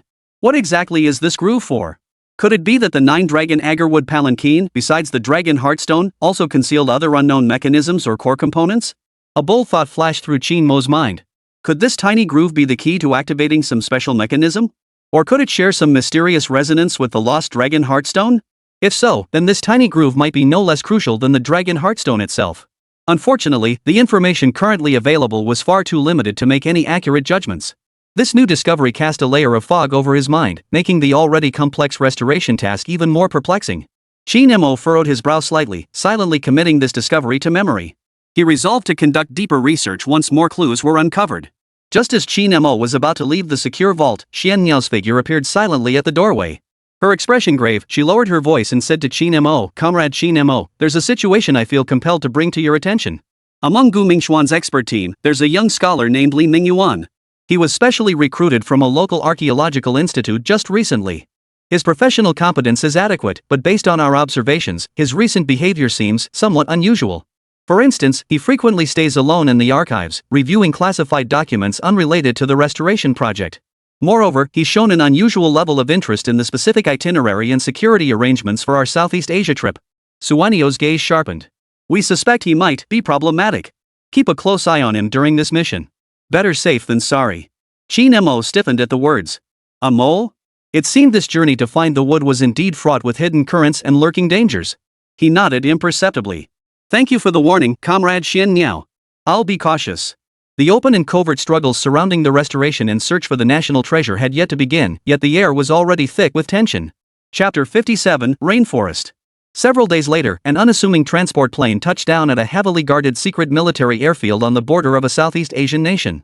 Qin Mo, Xian Niao, Zhao Yu, and their guide Wildcat, along with the 7-member expert team led by Gu Mingxian, which included the young scholar Shaoli Li Mingyuan, whose behavior was decidedly peculiar, quietly stepped onto this unfamiliar land under the cover of night. The air thickened with a stifling, putrid heat, punctuated by the occasional howl of unidentified beasts that sent shivers down the spine. This was the only path to the legendary ancient agarwood forest, a primordial rainforest teeming with danger and untouched by human footprints. "Everyone, stay alert." The voice was deep and commanding, yet the weathered face of Shanmao showed no emotion. "From this moment on, we stand at the gates of the underworld. The slightest carelessness could cost us our lives." At his words, a chill ran through every member of the group. On their second day in the rainforest, Gu Mingxuan's pampered experts fully experienced the ferocity of this Hall of the King of Hell. Primitive giant trees blocked out the sky, slicing sunlight into fragmented patches. The forest floor was dimly lit, visibility extremely low. Beneath their feet lay a thick layer of decaying organic matter. Each step sank deep into the soil, up to their calves, making every movement painfully difficult. Even more deadly were the ever-present miasma and venomous creatures. Colorful venomous snakes, palm-sized spiders, and all manner of unidentified blood-sucking flying insects made defense nearly impossible. Before long, members of the expert team began vomiting and suffering from diarrhea. Others were bitten by venomous insects, their bodies swollen and red. They groaned in misery, looking utterly wretched, and their pace slowed dramatically. Gu Mingxian was panting heavily, his aged face deathly pale, nearly collapsing from exhaustion several times. In stark contrast, Qin Mo maintained his usual calm and composed demeanor, strolling along as if taking a leisurely walk. Thanks to the low-level herbal knowledge skill he'd temporarily exchanged through the system, he could always find herbs along the roadside at critical moments, plants that repelled poisonous insects and neutralized miasma. On one occasion, an expert accidentally consumed a highly poisonous wild fruit, foaming at the mouth and visibly near death. Qin Mo simply gathered a few unremarkable leaves nearby, crushed them into a paste, and applied it under the expert's tongue. He then administered a special vine sap to wash it down. Within moments, the expert miraculously began to recover. This feat left both the guide Shanmao and Zhao Yu secretly amazed, deepening their admiration for Qin Mo. Gu Mingxian and the other experts, however, wore expressions of awkwardness and shame. Their gaze toward Qin Mo, initially tinged with disdain, now carried an increasingly subtle hint of awe. In this life or death situation, no amount of credentials or titles could compare to the tangible skill of saving a life. The team trudged on for 5 grueling days, narrowly avoiding local militia patrols lurking in the rainforest on multiple occasions, all skillfully evaded by the seasoned guide Shanmao. That evening, they set up a temporary camp beside a hidden stream. While surveying the surroundings, Link suddenly spotted several partially extinguished cigarette butts and deliberately buried food wrappers hidden behind a thicket of bushes. Damn it! Wildcat's expression darkened. These are the traces of international antiquities smugglers. And judging by the freshness, they must have left this place no more than 6 hours ago. He scrutinized the brands and text on the food wrappers before stating gravely, "It's the Rattlesnake Crew." These ruthless, well-equipped operatives have been active in the Golden Triangle for years, specializing in tomb raiding, treasure hunting, and smuggling artifacts. They're in this rainforest too? Could it be they're after that ancient agarwood as well? Xian Niao frowned deeply. Qin Mo's heart sank. It seemed obtaining the 1,000-year-old dragon's drool would inevitably lead to a fierce battle. Night fell, and the rainforest fell silent, broken only by the chirping of insects and the distant growls of unidentified beasts. 2 campfires burned within the encampment. The group took turns keeping watch, the atmosphere thick with tension.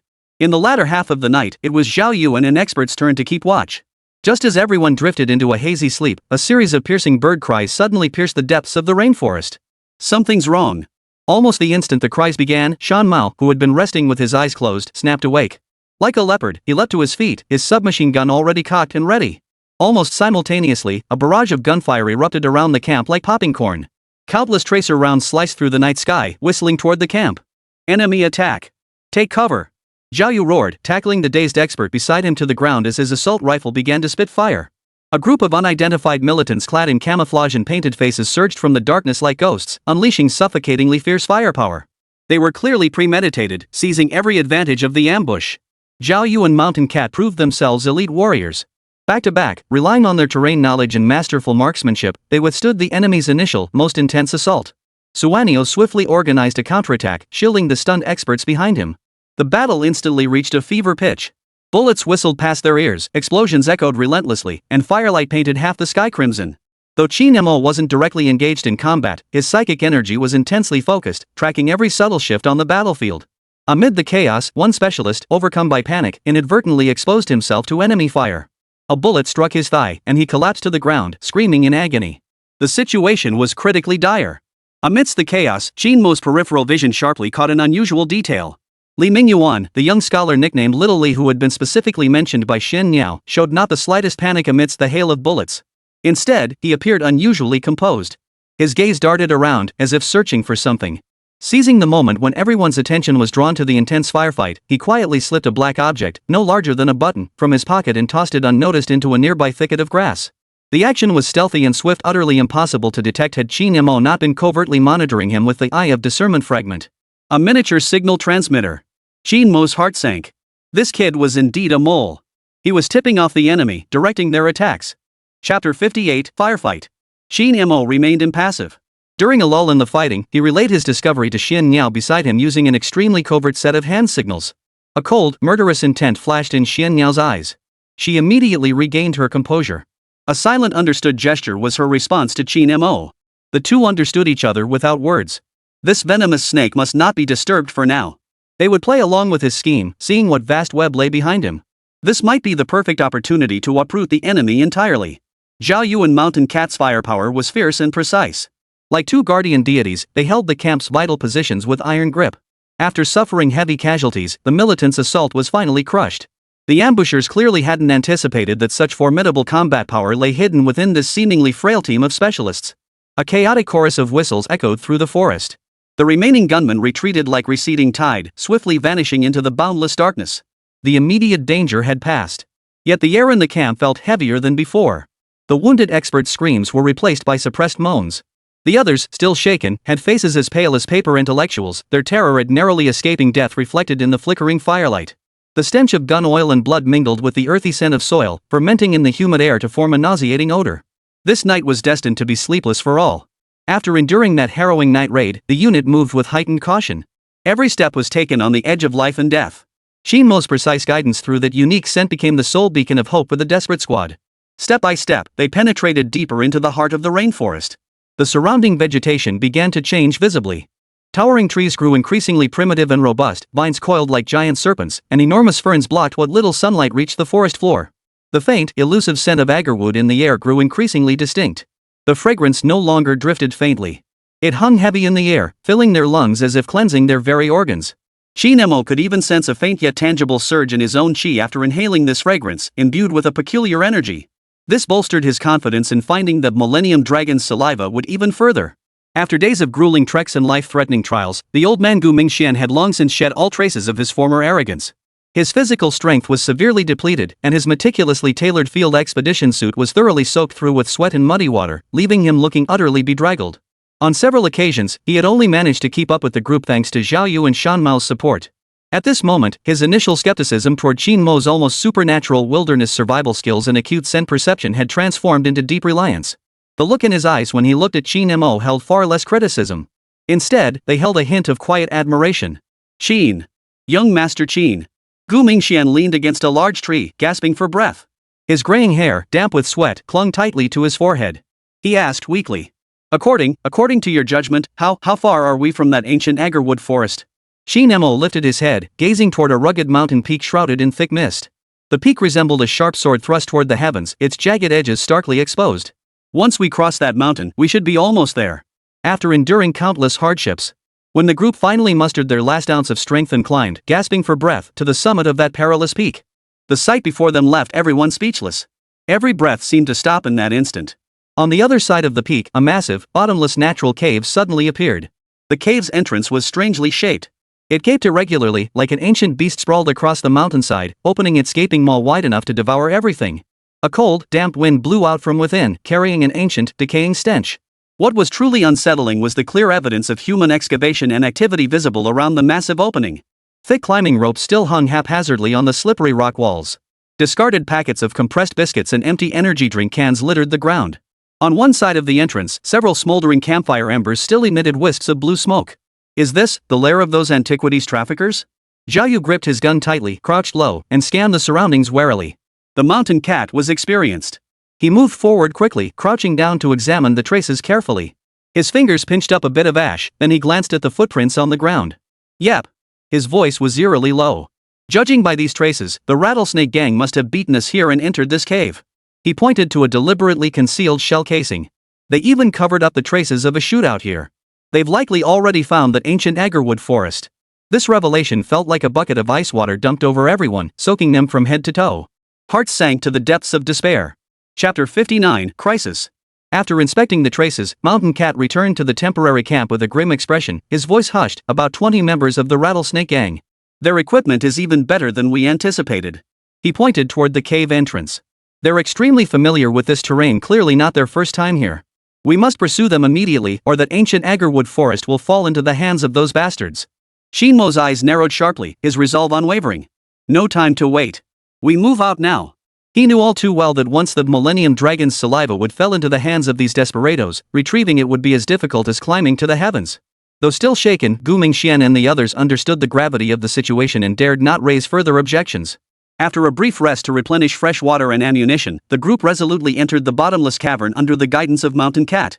The moment they entered the cavern, everyone was stunned by the sight before them. The cavern's vastness far exceeded their wildest imaginations. Its ceiling soared dozens of meters high, while its width stretched beyond estimation, a natural underground palace. Even more astonishing was that this cavern was not purely natural.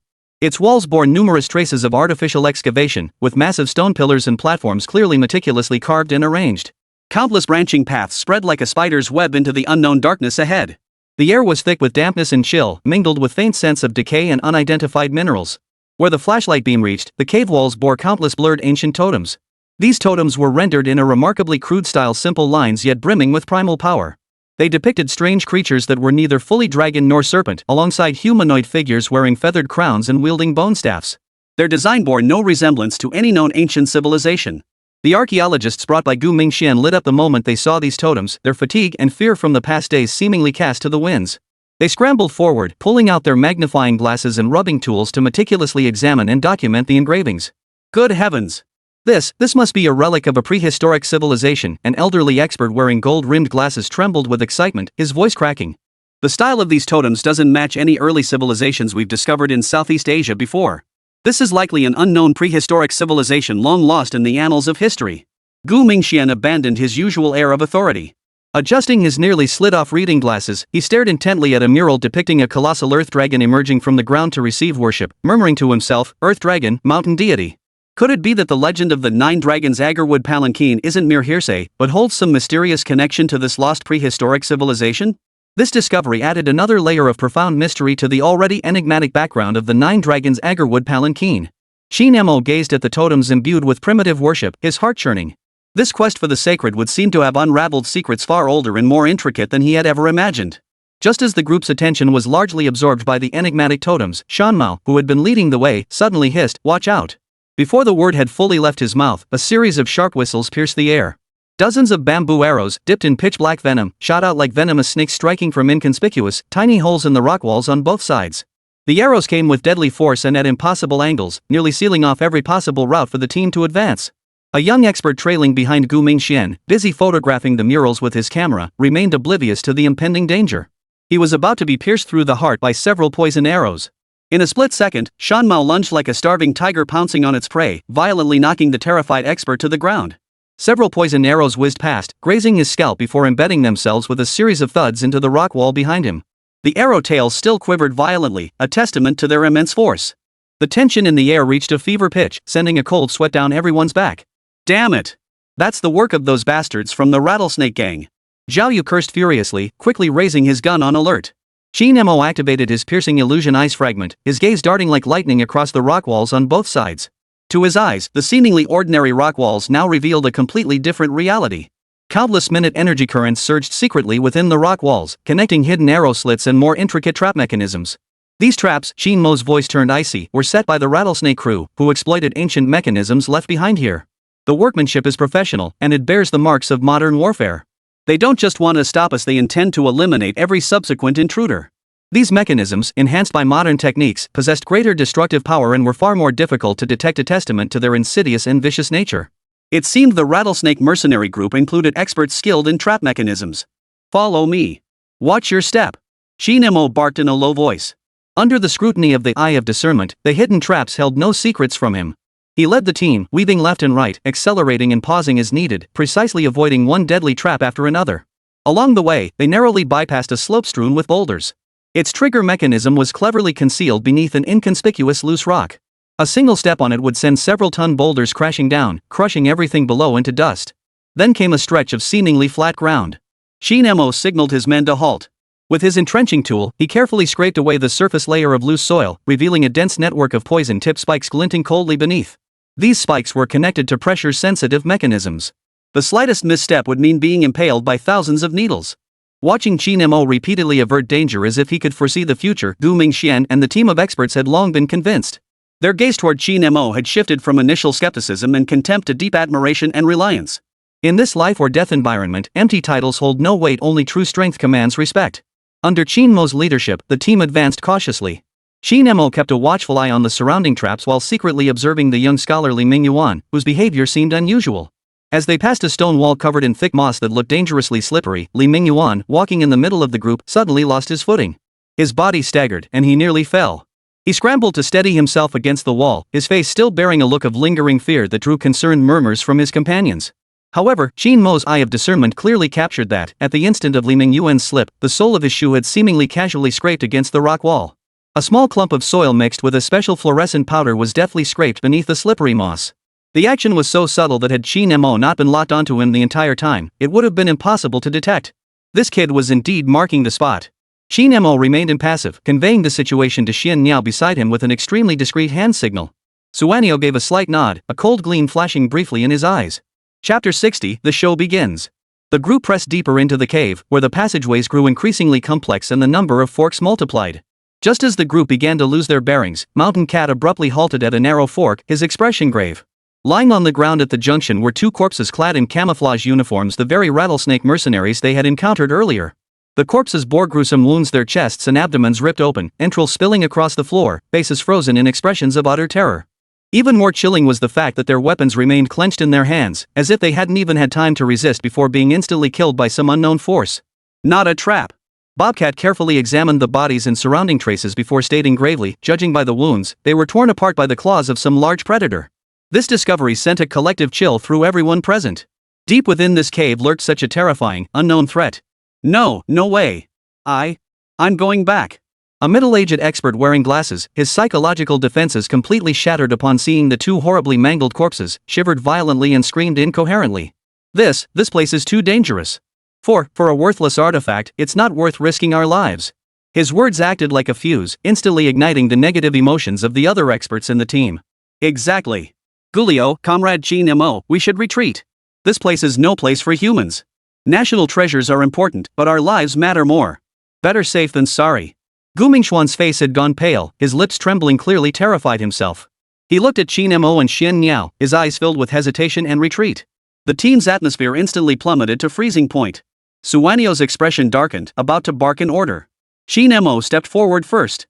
His gaze burned like fire as it swept over the experts, their faces etched with fear. His voice was not loud, yet it carried an undeniable authority and strength. National treasures not an inch shall be surrendered. Do you understand that this 9-dragon agarwood palanquin carries not merely the value of agarwood, but the lost civilization and glory of our Chinese nation spanning thousands of years? A century ago, when invaders seized it with guns and cannons, did they consider its preciousness? Did they contemplate the humiliation and bloodshed endured by our ancestors? Today, after enduring so much hardship, it finally has a chance to see the light of day again. As descendants of the Yellow Emperor, how can we shrink back from mere danger? If we dare not make even this sacrifice, how can we face our ancestors? How can we claim the right to speak of national rejuvenation? His words rang out like the clang of great bells, deafening and awakening all. The experts who had been clamoring to retreat were stunned into silence by Qin Mo's impassioned speech. One by one, their faces flushed crimson with shame as they bowed their heads in embarrassment. Gu Mingxian too felt a jolt run through his body. A complex emotion flickered in his eyes before finally dissolving into a long sigh. Qin Mo knew these words had only temporarily quelled the team's fractious mood. Once hearts wavered, it was like planting a time bomb ready to explode at any moment. The team pressed onward in the oppressive atmosphere. The faint, lingering scent of incense grew increasingly potent, mingling with a faint whiff of gasoline and the rumble of generators. They're up ahead. Mountain Cat perked up, his voice hushed. After winding through several more twisting passages, the scene suddenly opened up before them. The group discovered they had reached the edge of a massive underground cliff. The abyss plunged into pitch darkness, seemingly reaching the Earth's core. Across the chasm, about 100 meters away, lights blazed brightly. Vaguely visible were tents and metal equipment. The roar of generators and the clamor of voices emanated precisely from that direction. That was clearly the lair of the Rattlesnake mercenaries. They had actually built their base on the other side of this subterranean cliff. Connecting the two sides of the cliff was a rickety-looking vine bridge. Woven from dozens of sturdy vines as thick as a man's arm, its surface was covered in moss. Swaying slightly in the chilly wind blowing from the cavern, it appeared precariously unstable. Looks like we'll have to cross that vine bridge, an expert swallowed nervously. Qin Mo's gaze, however, was fixed intently on the vine bridge. Under the scrutiny of his piercing illusion eyes, the seemingly sturdy bridge concealed a deadly trap. Near the opposite shore, at several critical load-bearing points, more than half of the resilient vines had been secretly severed by an extremely sharp blade, leaving only a thin layer of skin connecting them. This method of severing was extremely subtle from the surface, nothing appeared amiss. But the moment someone reached the bridge's end, nearing the opposite shore, those severed vines would snap apart instantly. Then, the bridge would collapse, people would fall, plunge into the abyss, and vanish without a trace. What a vicious trap! Just as the group hesitated over how to cross the bridge, the usually taciturn Li Mingyuan suddenly stepped forward, his expression suddenly radiating righteous resolve. Everyone, I've seen similar descriptions of this path in certain scientific expedition records. Those with lighter weight face less risk. He patted his chest and volunteered, I'm the lightest here and have some wilderness experience. Let me go first to scout the way for everyone. His heroic gesture seemed utterly abrupt and suspicious, especially at a moment when everyone felt vulnerable. Gu Mingxian and the others, however, couldn't help but regard him with newfound respect. They nodded in approval, praising him for his sense of responsibility and consideration for the greater good. Suwanio and Shanmao exchanged a meaningful glance but remained silent. Zhao Yu curled his lip, inwardly cursing the kid for putting on airs. Qin Mo watched Li Mingyuan's hypocritical self-sacrificing act, a cold smile curling his lips. Good lad, finally unable to hold back. Playing along with his scheme, Qin Mo feigned approval with a nod. Researcher Li demonstrates profound understanding of the greater good. I am truly impressed. In that case, we'll rely on you to lead the way, researcher Li. Please proceed with utmost caution. A fleeting, almost imperceptible flash of smugness and ruthlessness crossed Li Mingyuan's eyes. He gave a heavy nod and strode purposefully toward the treacherous vine bridge. The instant Li Mingyuan stepped onto the bridge, Qin Mo, facing away from him, swiftly made several complex and discreet hand signals to Zhao Yu and Shan Mao behind him. A countermeasure plan targeting the mole and the enemy had already taken shape in his mind. The play had only just begun. Chapter 61, Crisis. Amidst the chorus of praise for his sense of responsibility and big-picture thinking, Li Mingyuan stood even taller, his chest puffed out as if he truly were a lone hero sacrificing his life for righteousness. He drew a deep breath, his demeanor resembling a martyr heading to the execution ground, a mix of tragic grandeur and resolute determination. This successfully fooled Gu Mingxian and his group of so-called experts, whose eyes were dim and whose wits had clearly deserted them. Only Zhao Yu curled his lip and muttered to Qin Mo, "Teacher, this kid's acting is something else. The Oscars owe him a little gold statue." Qin Mo's lips curved slightly, but he remained silent. Deep within his eyes, however, lurked a trace of icy amusement, as if he were observing a clever mouse about to stumble into a trap.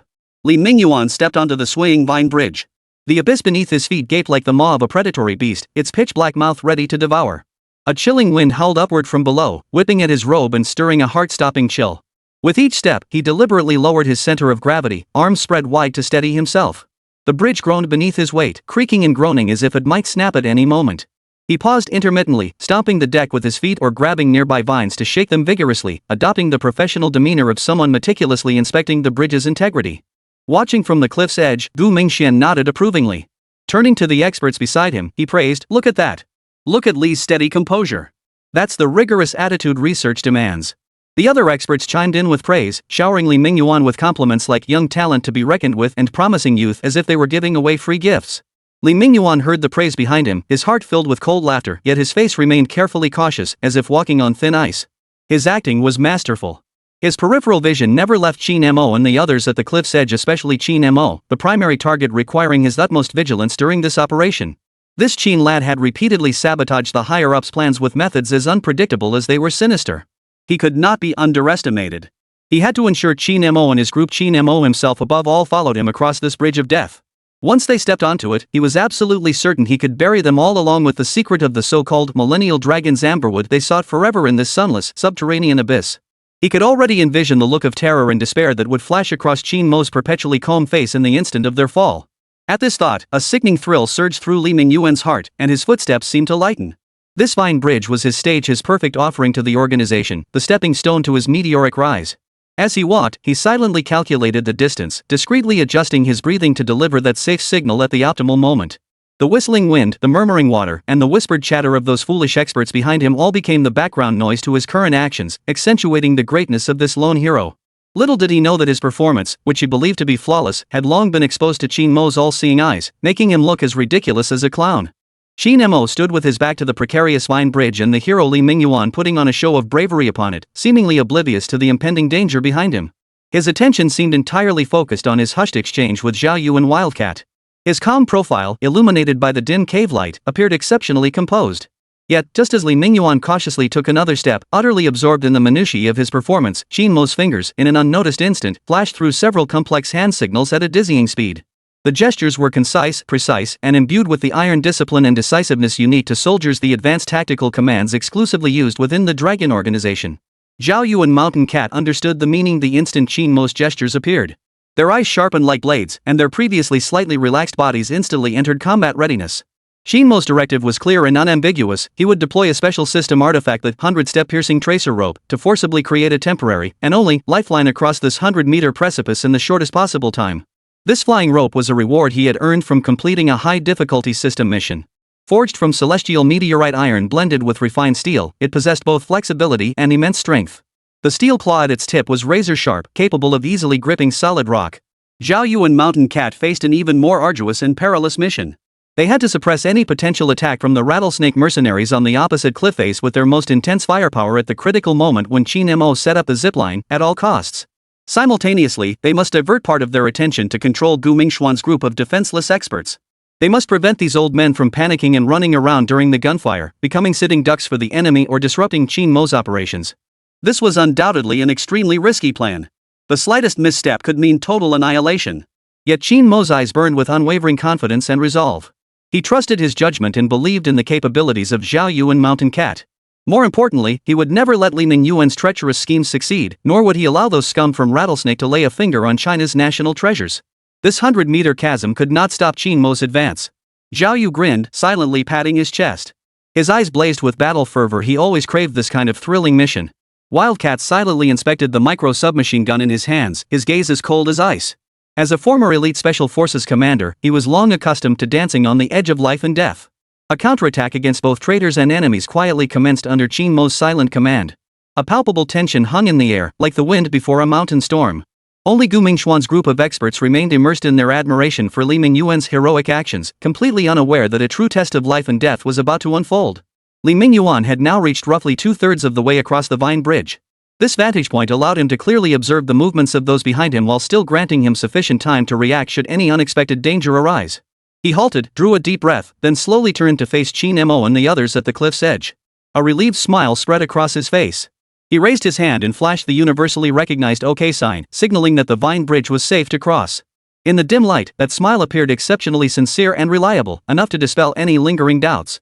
Yet, in the instant he made the gesture, a flash of bone-chilling malice and uncontrollable smugness darted across the eyes hidden behind his glasses. The fish was finally taking the bait. He sneered inwardly. Meanwhile, the other hand, hanging at his side and concealed by his sleeve, silently retrieved a miniature black remote control from his pocket no larger than a matchbox. At the top of the remote sat a crimson button, glowing ominously in the dim light like the forked tongue of a venomous snake. The moment Qin Mo and his men stepped onto the Vine Bridge, the instant they reached its center, he would press that button without hesitation. At that moment, the miniature high explosives pre-planted at several critical load-bearing points of the Vine Bridge would detonate instantly. The entire bridge, along with everyone upon it, would be reduced to shards in a deafening explosion, plummeting into the bottomless abyss below, leaving not a single trace behind. This plan was nothing short of perfect. He had even mapped out how he would make a dramatic escape after detonating the explosives, and how he would concoct a heartrending lie to claim credit with the organization. He could already envision his meteoric rise to prominence, becoming a core member of the organization. A twisted, greedy smile crept across his lips, forming a grotesque and nauseating contrast to the sincere and reliable expression on his face. He waited patiently, waiting for Qin Mo and the others to take that first step toward death. Time seemed to freeze in that moment. The wind continued to howl in his ears, carrying the chill of the abyss. And the shadow of death, like an invisible giant net, silently enveloped the cliff's edge. Li Mingyuan's eyes grew increasingly triumphant. He had even begun silently counting down in his mind. 3, 2, 1. Just as he prepared to advance further, luring Qin Mo and the others onto the bridge, a thunderous shout erupted from the cliff's edge like a bolt from the blue, reverberating through the entire cavern. No! The bridge is faulty. Qin Mo's voice thundered like a bolt from the blue, its piercing clarity instantly shattering the false sense of security Li Mingyuan had painstakingly cultivated. The smile froze on Li Mingyuan's face. His heart lurched, and a powerful sense of foreboding, like a venomous snake, instantly seized his heart. Qin Mo pointed abruptly at several load-bearing joints near the opposite shore of the Vine Bridge, his expression revealing perfectly timed shock and fury, as if he had just uncovered some earth-shattering secret. Those vines. The inner sides of the load-bearing vines show clear cuts made by a sharp tool. This bridge has been tampered with. His words exploded like a bomb dropped into calm waters, instantly turning Gu Mingxian and the others pale as cries of alarm erupted in succession. Almost the instant Qin Mo finished speaking, a sudden change occurred. Qin Mo's arm shot out with a violent jerk. A jet-black streak of light erupted from his hand like lightning, piercing the air with a shrill whistle. Moving at a speed barely perceptible to the naked eye, it hurtled straight toward the solid rock face 100 meters away, opposite the cliff's edge. It was the 100-step piercing arrow flying rope. A deafening clang of metal echoed as the specially forged steel claw head of the flying rope, sharp as an eagle's talon, sank deep into the opposite cliff face. It embedded itself several inches, holding as steady as a mountain. In the blink of an eye, a makeshift lifeline connecting both sides of the cliff had been forged. Across the chasm, the rattlesnake mercenaries lurking in the darkness clearly hadn't anticipated Qin Mo's lightning-fast reaction or his utterly bizarre tactics. Watching their meticulously laid trap collapse at the last moment, they could no longer hold back. A torrent of gunfire erupted like a violent storm, pouring out instantly from every concealed firing position on the opposite bank. Chapter 62, A Hail of Bullets. Countless tracer rounds sliced through the darkness, weaving a deadly web of fire that savagely sealed off the entire Vine Bridge area and the cliff edge where Qin Mo and his companions stood. Bullets slammed into the rock face, sparks flying in dazzling bursts as fragments of stone scattered wildly. Whistling shrapnel, like the scythe of death itself, reaped lives with frenzied abandon right beside their ears. Fire! Kill them! Leave none alive! The mercenary leader's furious roar echoed from across the river. Without warning, the battle erupted in the most brutal manner imaginable. Zhao Yu and Mountain Cat reacted with lightning speed. Almost the instant the gunfire erupted across the river, these two tigers, lying in wait for so long, roared in unison, their voices shaking the heavens. "Ing bastards! Die!" Zhao Yu's assault rifle spat deadly flames like an enraged fire dragon, sweeping with deadly precision and ferocity toward the exposed firing positions across the river. Wildcat remained terrifyingly composed, his submachine gun delivering short bursts. Each crack of gunfire was met with a muffled groan or agonized scream from across the river. One attacked, one defended, one fierce, one stealthy. Their seamless coordination instantly crushed the rattlesnake mercenaries' arrogance with overwhelming firepower. Explosions, gunfire, roars of rage, and screams of agony echoed deafeningly throughout the subterranean cavern, threatening to tear the ancient space apart. The experts accompanying Gu Mingxian were utterly terrified by this sudden hail of bullets and fire. They scattered like frightened rats, clutching their heads and wailing pitifully, creating a scene of utter chaos. Fortunately, Xian Niao had anticipated this. She directed several agile security personnel to swiftly drag these dead weights behind relatively safe cover. Simultaneously, she calmly assessed the battlefield situation, periodically providing precise fire guidance to Zhao Yu and Mountain Cat. Meanwhile, Li Mingyuan, standing on the deadly vine bridge, had turned as pale as paper, his eyes filled with terror and despair. He never dreamed Qin Mo could see through his near-perfect disguise, much less possess such miraculous skills to forcibly construct a passageway on a 100-meter cliff. The plan was exposed. Utterly and completely exposed. An unprecedented terror washed over him like a cold tide, instantly drowning all rational thought.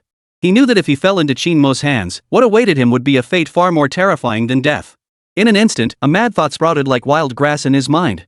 If I can't live, neither will you. A final flash of savage fury and madness flickered in Li Mingyuan's eyes.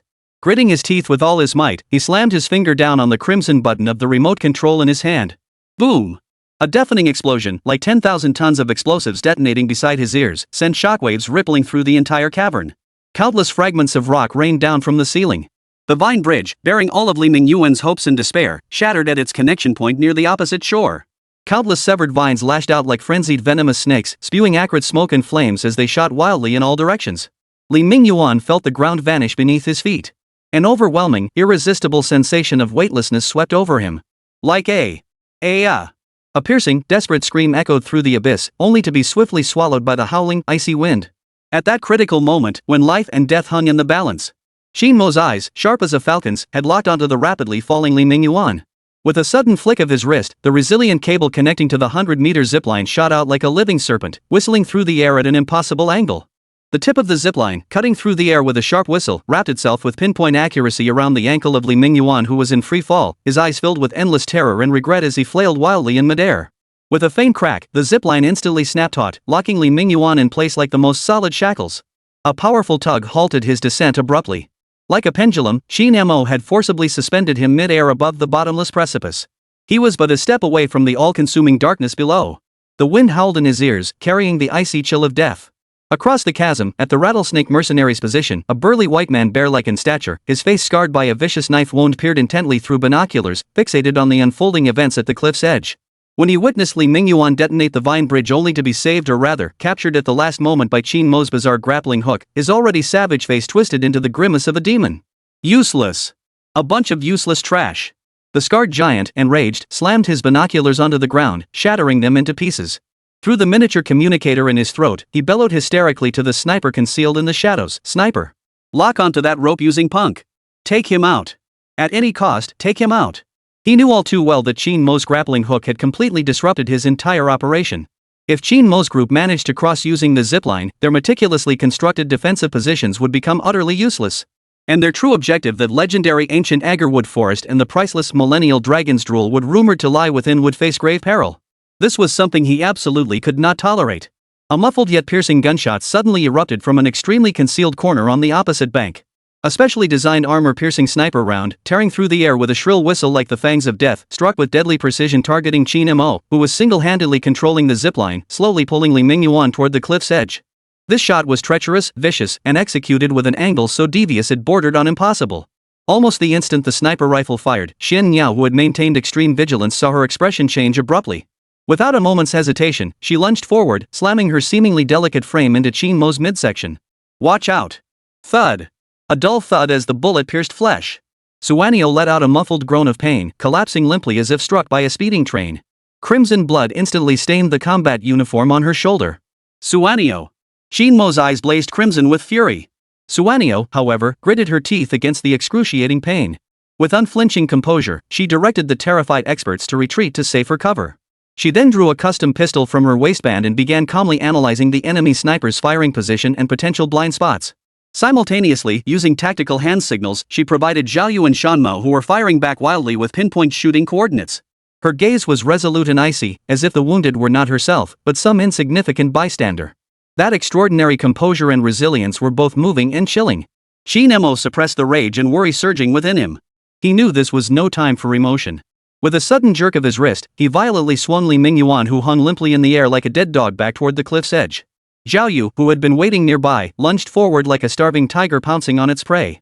He pinned Li Mingyuan, who was nearly paralyzed with fear, to the ground with brutal force. With brutal efficiency, he stripped Li Mingyuan of every piece of equipment, weapons, ammunition, communication devices, leaving nothing behind. Soon, a meticulously crafted encrypted satellite communicator, bearing no markings on its casing, was pulled from Li Mingyuan's inner pocket. "Teacher, this bastard was up to no good." Zhao Yu slammed the communicator hard at Qin Mo's feet, his eyes blazing with murderous intent. Just as the firefight reached a tense stalemate, an eerie deadlock set in. The battle on the opposite cliff seemed to take an unexpected turn. Suddenly, from the deepest recesses of that pitch-black, cavernous abyss, a soul-shaking, inhuman, beastly roar erupted. The roar was desolate and ancient, brimming with boundless fury and savagery, as if a primordial beast from the dawn of time had awakened.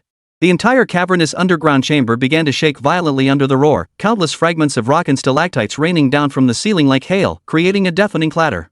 Even the ground beneath Qin Mo's feet transmitted distinct tremors. This sudden upheaval caused both sides, locked in fierce combat, to pause involuntarily, their faces etched with shock and uncertainty. Then, something even more spine-chilling occurred. From behind the rattlesnake mercenaries' position on the opposite cliff face, several shrieks pierced the air, so piercingly shrill they seemed inhuman, followed by a series of short, desperate gunshots. The screams were filled with utter terror and agony, as if they had encountered some unimaginable horror. The gunfire abruptly ceased, replaced by a spine-chilling cacophony of bone-crunching and flesh-tearing sounds. Something was unleashing a massacre behind them. And it was doing so with brutal efficiency. The rattlesnake mercenaries' position instantly descended into deathly chaos and panic. The already hideous face of the scarred leader twisted in extreme terror, turning as white as paper, drained of all color. He flung his assault rifle aside, clamping both hands over his ears as if trying to block out the horrifying roars and screams. He screamed into the throat-mounted communicator, his voice breaking into a near-hysterical, tearful shriek. "The monster! It's that monster! That damn monster is out again! Retreat! Everyone, retreat immediately! Abandon the position! Move out now!" His voice, sharpened by terror, was shrill and piercing, filled with utter despair and helplessness. Not a trace of his former arrogance or ferocity remained. Clearly, he harbored a bone-deep terror for that so-called monster. Seizing this golden opportunity while the enemy across the river was thrown into utter chaos and panic, a fierce gleam flashed in Qin Mo's eyes. Without hesitation, he barked an earth-shattering command to Qin Mo and Zhao Yu beside him. "Now! We're going across!" He yanked the grappling hook in his hand, and the lifeline spanning the 100-meter chasm instantly snapped taut. He prepared to use this system-forged grappling hook to lead the remnants of his team across this deadly chasm. To uncover the final secret of the ancient agarwood forest, to reclaim the nation's most precious artifact. An even more perilous and exhilarating adventure was about to begin. Chapter 63, Open Fire. Qin Mo's thunderous shout reverberated like a bolt from the blue through the deep, deathly silent cavern. Zhao Yu and Mountain Cat, transformed almost simultaneously into two killing gods, returned from hell. Zhao Yu, seething with pent-up rage, now unleashed his fury at the command. His eyes blazed with savagery as the custom assault rifle on his shoulder roared to life like an awakened dragon, its muzzle spewing furious tongues of fire. The scorching bullets tore through the darkness like furious lashes, relentlessly striking the mercenaries on the opposite cliff face, who were momentarily thrown into chaos. He cursed incessantly, each bullet carrying his boundless contempt and murderous intent, targeting specifically those mercenaries who dared to peek out. In stark contrast to Zhao Yu's savage fury, Qin Mo remained as cool as ice that had never melted. His submachine gun was steady as a rock, each short burst of fire precise beyond measure. His bullets seemed to have eyes, always finding the enemy's weak spot from the most angles. Each gunshot was almost always accompanied by a muffled groan or a short, sharp scream from the opposite bank. The two men, one on the left and one on the right, weaved a dense and deadly web of crossfire, pinning down the once arrogant rattlesnake mercenaries on the opposite bank. The once torrential barrage of return fire now fell sporadically and chaotically, clearly stunned by this sudden, fierce assault. Panic spread like an invisible plague among the mercenaries. Though these desperados were fierce, against top-tier masters like Zhao Yu and Mountain Cat, they could only take the beating. Qin Mo watched coldly, the chaos among the mercenaries across the river exactly as he had anticipated. This was precisely the effect he sought, buying himself the most precious golden time for his next move. These scum dared to lay hands on China's national treasures. They had to be prepared to be utterly crushed. Their so-called superior equipment and ferocity were nothing but worthless junk in the face of overwhelming power and an unshakable conviction of victory. Zhao Yu grew more exhilarated with every shot, the barrel of his rifle beginning to glow faintly red. Yet he paid it no mind, continuing to unleash a furious hail of bullets. Wildcat, meanwhile, operated like a cool-headed hunter, unhurried and deliberate, each shot calculated for maximum lethality. Across the river, the mercenary positions descended into chaos and wails of agony. Their meticulously constructed fire network shattered into pieces under Zhao Yu and Wildcat's savage assault. Qin Mo spun swiftly, carefully handing the wounded Xin Niao, pale-faced yet still resolute, to the terrified Gu Mingxian and several other experts still standing nearby. "Take care of her." Qin Mo's voice carried not a shred of emotion, cold as the millennia-old ice beneath this abyss. His piercing gaze swept over these so-called experts, who now trembled like leaves, every trace of their usual arrogance and reserve gone. "Every last one of you stay put behind cover." Qin Mo's tone suddenly turned bone-chillingly cold, each word like a sharp ice spike driving deep into their hearts. "Remember, this is an order. Anyone who dares to move, anyone who makes a single unnecessary sound and disrupts my plan, I will shoot them dead on the spot." The palpable killing intent radiating from him spread like a tangible force, instantly enveloping the entire cliff edge. Gu Mingxian and the others felt a chill run from the soles of their feet straight to the tops of their heads. Even breathing became a cautious act, each of them holding their breath in terror. They had never seen Qin Mo like this before. His gaze, his aura, it was 100 times more terrifying than those gun-wielding mercenaries moments ago. In that moment, they finally realized that the seemingly young man before them was far from the clever tea ceremony master they had previously assumed him to be. He was a true, enraged tiger. At this life-or-death juncture, all credentials, status, and prestige became utterly meaningless. Only absolute power and unquestionable authority could command the situation. The experts were utterly cowed by Qin Mo's palpable killing intent, falling silent as if frozen by fear. They scrambled to nod and bow, desperate not to become the unlucky one Qin Mo might single out with his threat of "whoever I kill first." All previous doubts and grievances toward Qin Mo had now vanished without a trace, replaced by genuine fear and reverence. Their sole thought now was to cling tightly to Qin Mo's coattails. Perhaps that was their only remaining chance. Seeing this, Qin Mo nodded with satisfaction. He knew that with these pampered individuals who only caused trouble in critical moments, a soft approach wouldn't work. Only iron-fisted methods could make them obey. With this rear guard temporarily secured, he could now devote all his energy to the mission ahead. The wounded Xin Niao leaned against the cold rock wall, her forehead beaded with fine, cold sweat. Watching Qin Mo's resolute, upright figure retreating, a complex flicker passed through her eyes: worry, trust, and even a touch of inexplicable admiration. "Cover me. I'm going first." Qin Mo bellowed at Zhao Yu and Shanmao, who were still frantically suppressing the enemy fire across the chasm. Before the words faded, his iron-clawed hands had already seized the 100-step piercing rope, spanning the 100-meter chasm. Taking a deep breath, Qin Mo's legs slammed against the hard rock face. His entire body shot forward like an arrow released from its string. His form was agile as a monkey, nimble as a swallow, gliding swiftly along the cable, swaying slightly in the fierce wind toward the opposite cliff face 100 meters away. Beneath his feet lay a bottomless, ink-black abyss. A chilling wind howled upward from below, like countless icy hands reaching to drag him into eternal darkness. The wind screamed violently in his ears, like the wails of ghosts and howls of wolves, attempting to unsettle his mind. The zipline screeched against the rock face, emitting a bone-chilling squeak that sounded as if it might snap at any moment. Yet Qin Mo's gaze remained as resolute as bedrock, without a trace of hesitation or fear. His body traced a breathtaking arc through the air, each movement brimming with power and grace. It seemed less like crossing a chasm of death and more like performing a magnificent aerial display. Seeing this, Zhao Yu and Mountain Cat pushed their firepower to the absolute limit. Bullets poured out like they were worthless, raining down on the mercenaries on the opposite bank who dared to raise their heads and fight back. They aimed to buy Qin Mo precious time and space for his perilous crossing with the most ferocious firepower possible. Experts like Gu Mingxian stared in stunned silence at Qin Mo's figure, descending like a divine warrior. Their mouths gaped open, breaths nearly forgotten. They never dreamed a single person could achieve such feats.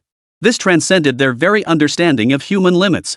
Qin Mo's figure appeared exceptionally small in the dim cave light, yet radiated an overwhelming aura of unyielding resolve, a spirit that charged forward undeterred, even against 1,000 foes. He knew this journey was not merely about recovering the lost national treasure, but about defending the dignity and glory of China.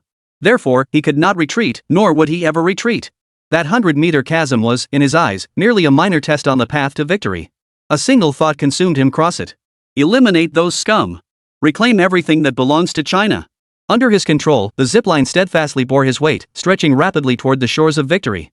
On the opposite cliff face, a rattlesnake sniper concealed in a hidden corner had finally regained his composure through sheer professional discipline after initial panic and chaos.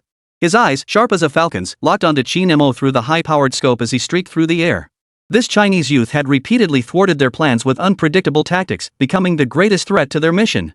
He must be eliminated. Otherwise, the consequences would be endless. The sniper slowly regulated his breathing as a cold, murderous intent crystallized in his eyes. His fingers rested lightly on the trigger, as if caressing a lover's skin, waiting for the perfect moment to fire. The moment Qin Mo's figure glided to the center of the cliff, his speed slightly slowing that instant when old momentum faded and new momentum hadn't yet built. A cold gleam flashed in the sniper's eyes. "Die, you yellow-skinned monkey," he sneered silently within his mind. Bang! A deep, piercing gunshot erupted abruptly from the darkness.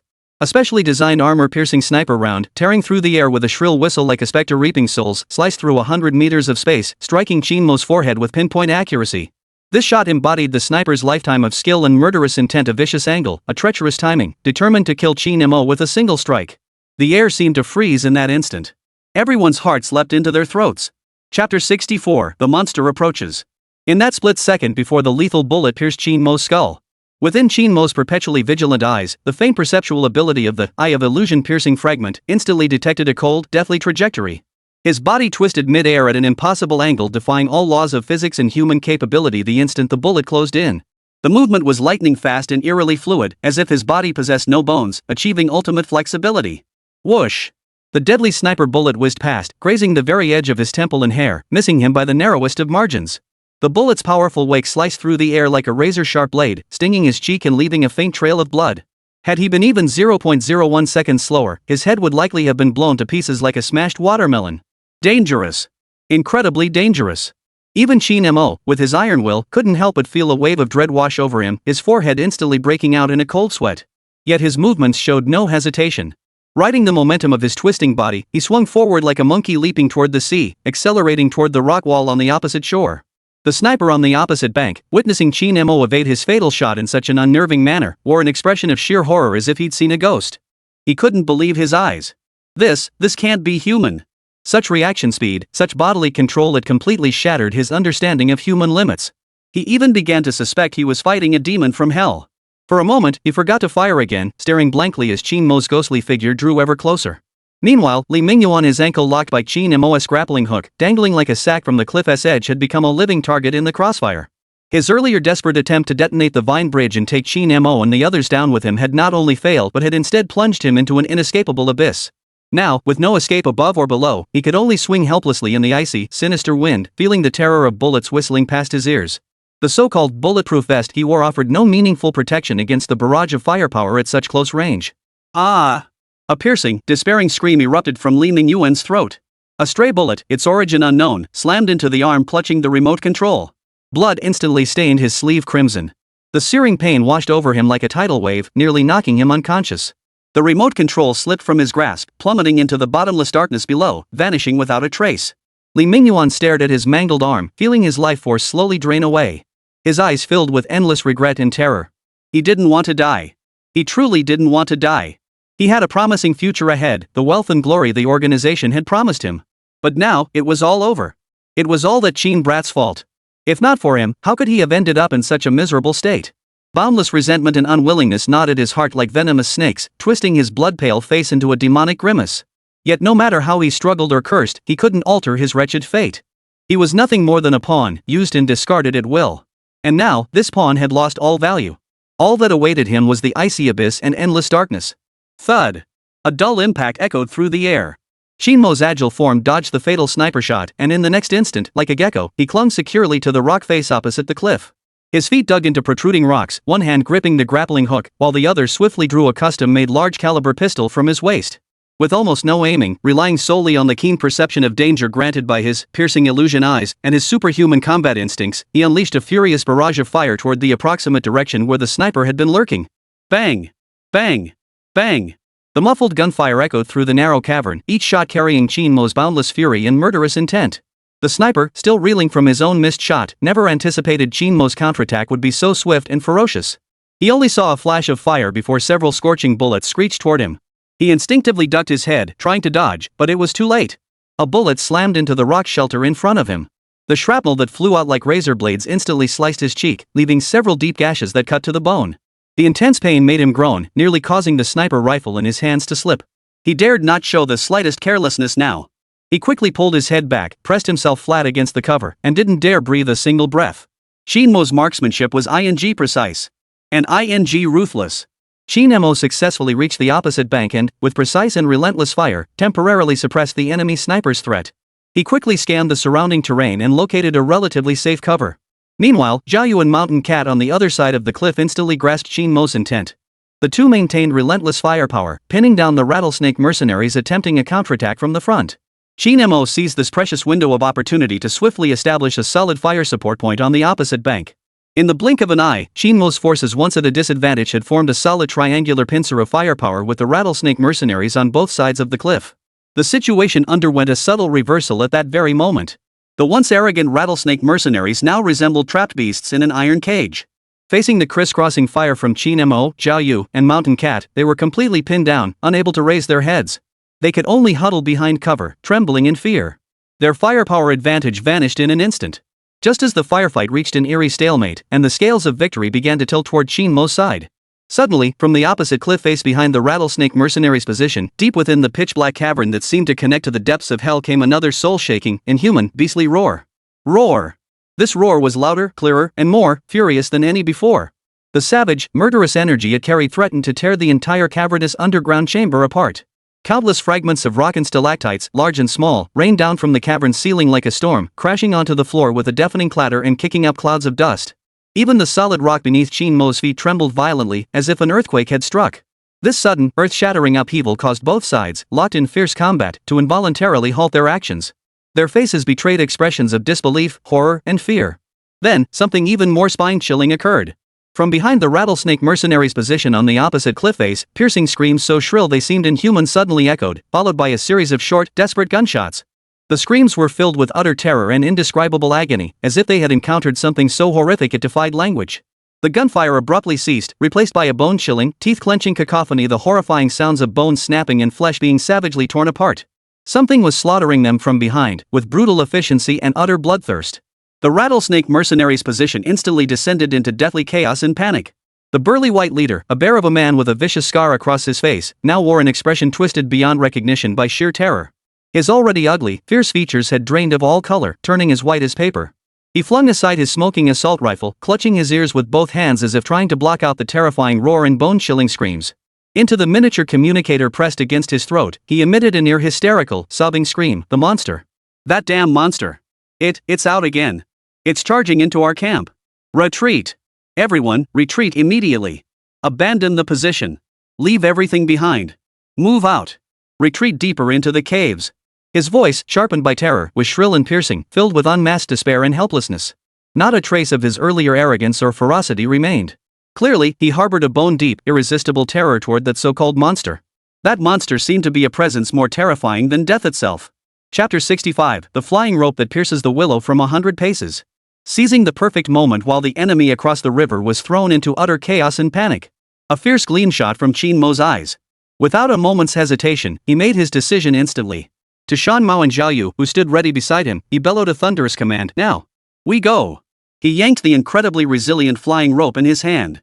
The black cable, spanning the 100-meter chasm and carrying the hope of life, instantly snapped taut as steel. He intended to use this makeshift passage, forged by the system divine artifact, 100-step piercing flying rope, to lead this battered yet resolute remnant force across the death-filled abyss. To unveil the final mystery shrouding the legendary ancient agarwood forest. To reclaim the priceless national treasure that rightfully belonged to the Chinese nation. An adventure even more perilous, more thrilling, and brimming with unknowns and challenges was about to begin in earnest within the depths of this dark underground cavern. What lurks in the darkness ahead? What manner of creature is this so-called monster? All answers await their discovery. Qin Mo felt not a shred of fear in his heart, only boundless fighting spirit and anticipation. The immediate crisis had passed. The terrifying hail of bullets and deafening explosions seemed like distant memories now. At the cliff's edge, only the howling cold wind and the heavy breathing of the group remained. Qin Mo wasted no time. He swiftly inspected the zipline's anchors, confirmed its stability, and immediately began directing the group to cross the 100-meter chasm in batches. First, he hastily bound Li Mingyuan, who lay limp on the ground like a dead dog, with ropes. Then, like hauling cargo, he flung him across the chasm using the zipline. Zhao Yu and Shan Mao were stationed on the opposite bank to receive them, keeping watch for any unusual movements deep within the cave. Next came the experts, whose courage had long since been shattered. Qin Mo knew full well that expecting these frail old men to cross the zipline on their own was pure fantasy. He simply gathered several relatively sturdy ropes, bundled the experts together in pairs or trios, and like stringing candied haws, used the zipline's pulley system to transport them in batches to the opposite shore. This crude yet effective method, though somewhat chaotic, proved safe and swift.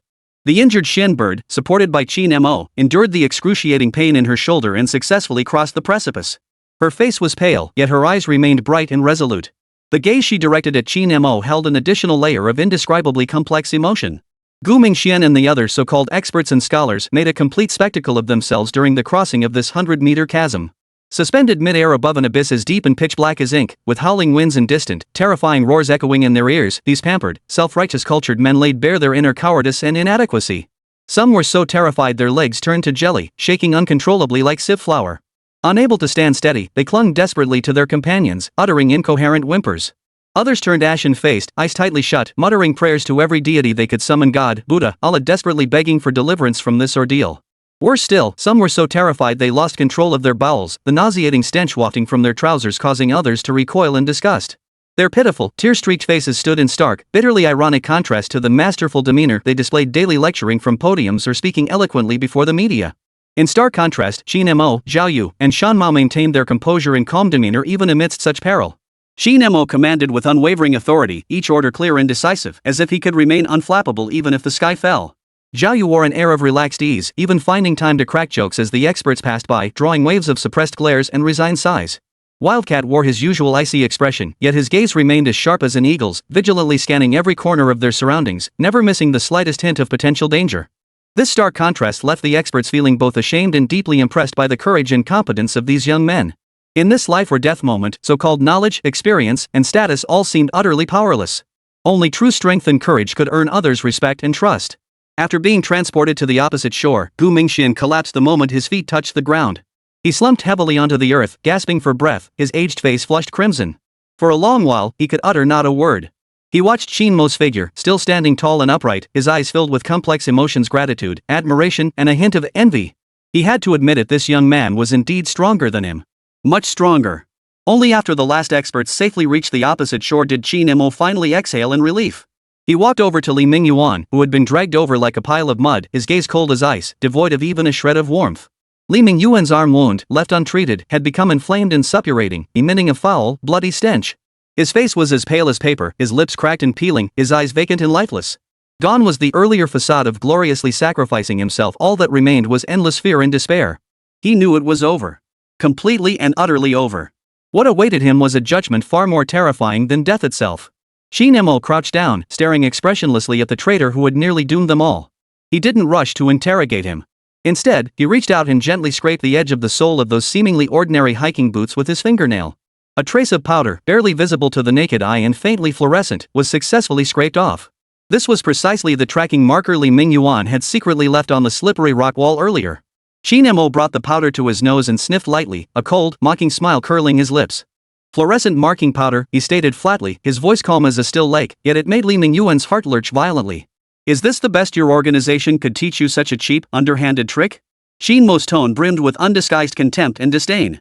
You think such despicable methods could harm China's national treasure? Truly, laughable. Li Mingyuan's face drained of color, his body shaking violently with fear. His teeth chattered, unable to utter a sound. He knew that before a monster like Qin Mo, meticulous in thought and ruthless in execution, any evasion or concealment would be futile. A flicker of impatience crossed Qin Mo's eyes. He had no time to waste on this worthless fool. He prepared to deploy the interrogation techniques specifically designed for stubborn subjects, exchanged through the system, to thoroughly entertain this reckless mole and pry every scrap of intelligence about that mysterious organization from his mouth. Just as Qin Mo was about to act, Wildcat, who had been patrolling the abandoned mercenary camp, suddenly let out a stifled gasp. He sprinted over, his face etched with unprecedented shock and gravity. Qin Mo. Zhao Yu. Come see this immediately. Lynx's voice trembled slightly with excitement. In the mercenaries' abandoned tents, I found something that absolutely shouldn't be here. In his hands, he held several bloodstained map fragments torn apart and roughly pieced back together, along with a peculiar miniature compass carved from the bones of an unknown beast. Scrawled across the map fragments in ancient pictographic script were several blurred place names. One of the place names, after being painstakingly deciphered by Zhao Yu, this amateur archaeology enthusiast, caused everyone's pupils to suddenly contract. 9 dragons. Agarwood. Forbidden ground? Chapter 66, Cultural Hegemony. Across the cliff, the tide of battle had already turned. Qin Mo descended like a god of slaughter. The moment he touched down, he swiftly established a terrifyingly effective firing position, leveraging the traction of his grappling hook and the intricate terrain of the opposite cliff face. Each thunderous roar from his large-caliber custom pistol felt like death's precise summons. Bullets, trailing scorching airwaves, whistled through the makeshift cover erected by the mercenaries, sending showers of debris and dust flying.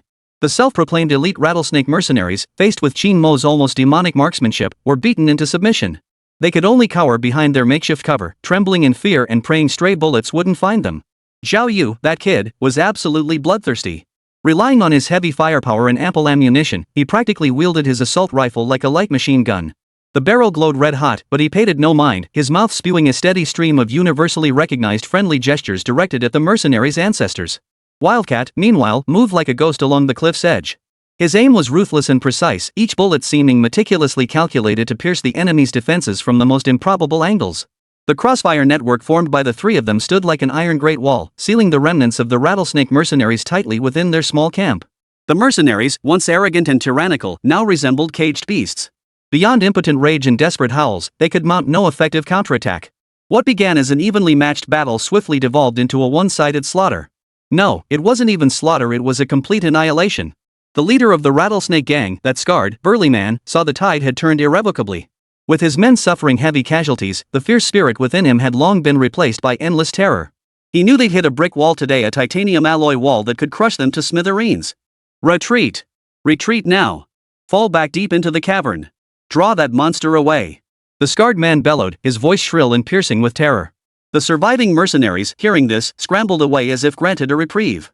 They crawled and rolled toward the darker, deeper cave entrance behind the camp, not even pausing to pick up weapons they'd dropped. They would rather face the unknown terror lurking within than endure another wave of Qin Mo and his two companions' relentless, deadly fire. Qin Mo watched their frantic retreat with cold eyes, issuing no order to pursue. Never pursue a desperate enemy. Besides, deeper within that cave, something far more important awaited him. Thus, the battle concluded abruptly in an atmosphere bordering on the absurd. Sunlight would never penetrate this gloomy underground cavern. At the cliff's edge, only the acrid smell of gunpowder lingered, along with several mercenary corpses whose eyes had not yet closed. They silently bore witness to the fierce carnage that had just unfolded. Qin Mo holstered his pistol and walked toward Li Mingyuan, who lay limp on the ground like a pile of mud, his gaze cold.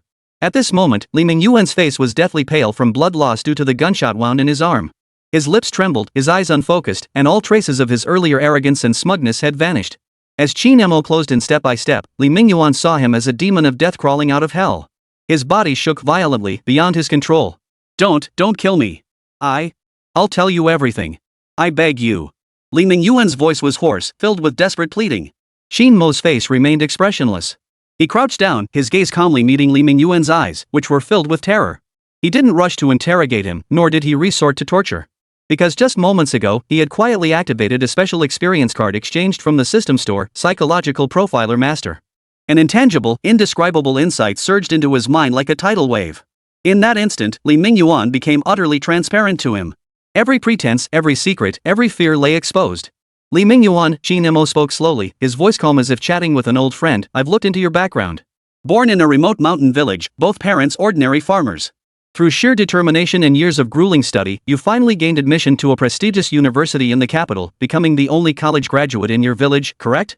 Li Mingyuan's pupils contracted sharply at these words, fear deepening on his face. Qin Mo, seemingly oblivious to his reaction, continued unhurriedly, you're intelligent and ambitious. You crave success, yearn to escape your impoverished origins, and aspire to rise above others. Unfortunately, reality is often cruel. In a place like the capital, where hidden talents abound, your abilities weren't given the recognition they deserved, and your efforts constantly went down the drain. You watched as those less capable than you, simply because of their family background, easily obtained everything you dreamed of. Your heart filled with resentment and bitterness, didn't it? Each of Qin Mo's words cut like a sharp scalpel, precisely dissecting the deepest scars within Li Mingyuan's heart. They laid bare the dark, hidden aspects he had deliberately concealed and refused to confront, exposing them raw and bleeding before him. Li Mingyuan's breathing grew ragged, beads of cold sweat forming on his forehead. He tried to protest, but found himself utterly speechless. Because everything Qin Mo said was true. So when they found you and promised you wealth, status, and power beyond your wildest dreams, you chose betrayal without hesitation, correct? Qin Mo's voice remained calm, yet it carried a piercing force that cut straight to the heart. You thought you'd grasped a lifeline to change your fate. You believed you could finally hold your head high, trampling those who once looked down on you underfoot. Too bad you chose the wrong path from the start. You made a deal with the devil, and in the end, you'll be devoured by him until not even a bone is left. A faint trace of pity tinged Qin Mo's tone, as if he were observing a hopelessly pitiful creature.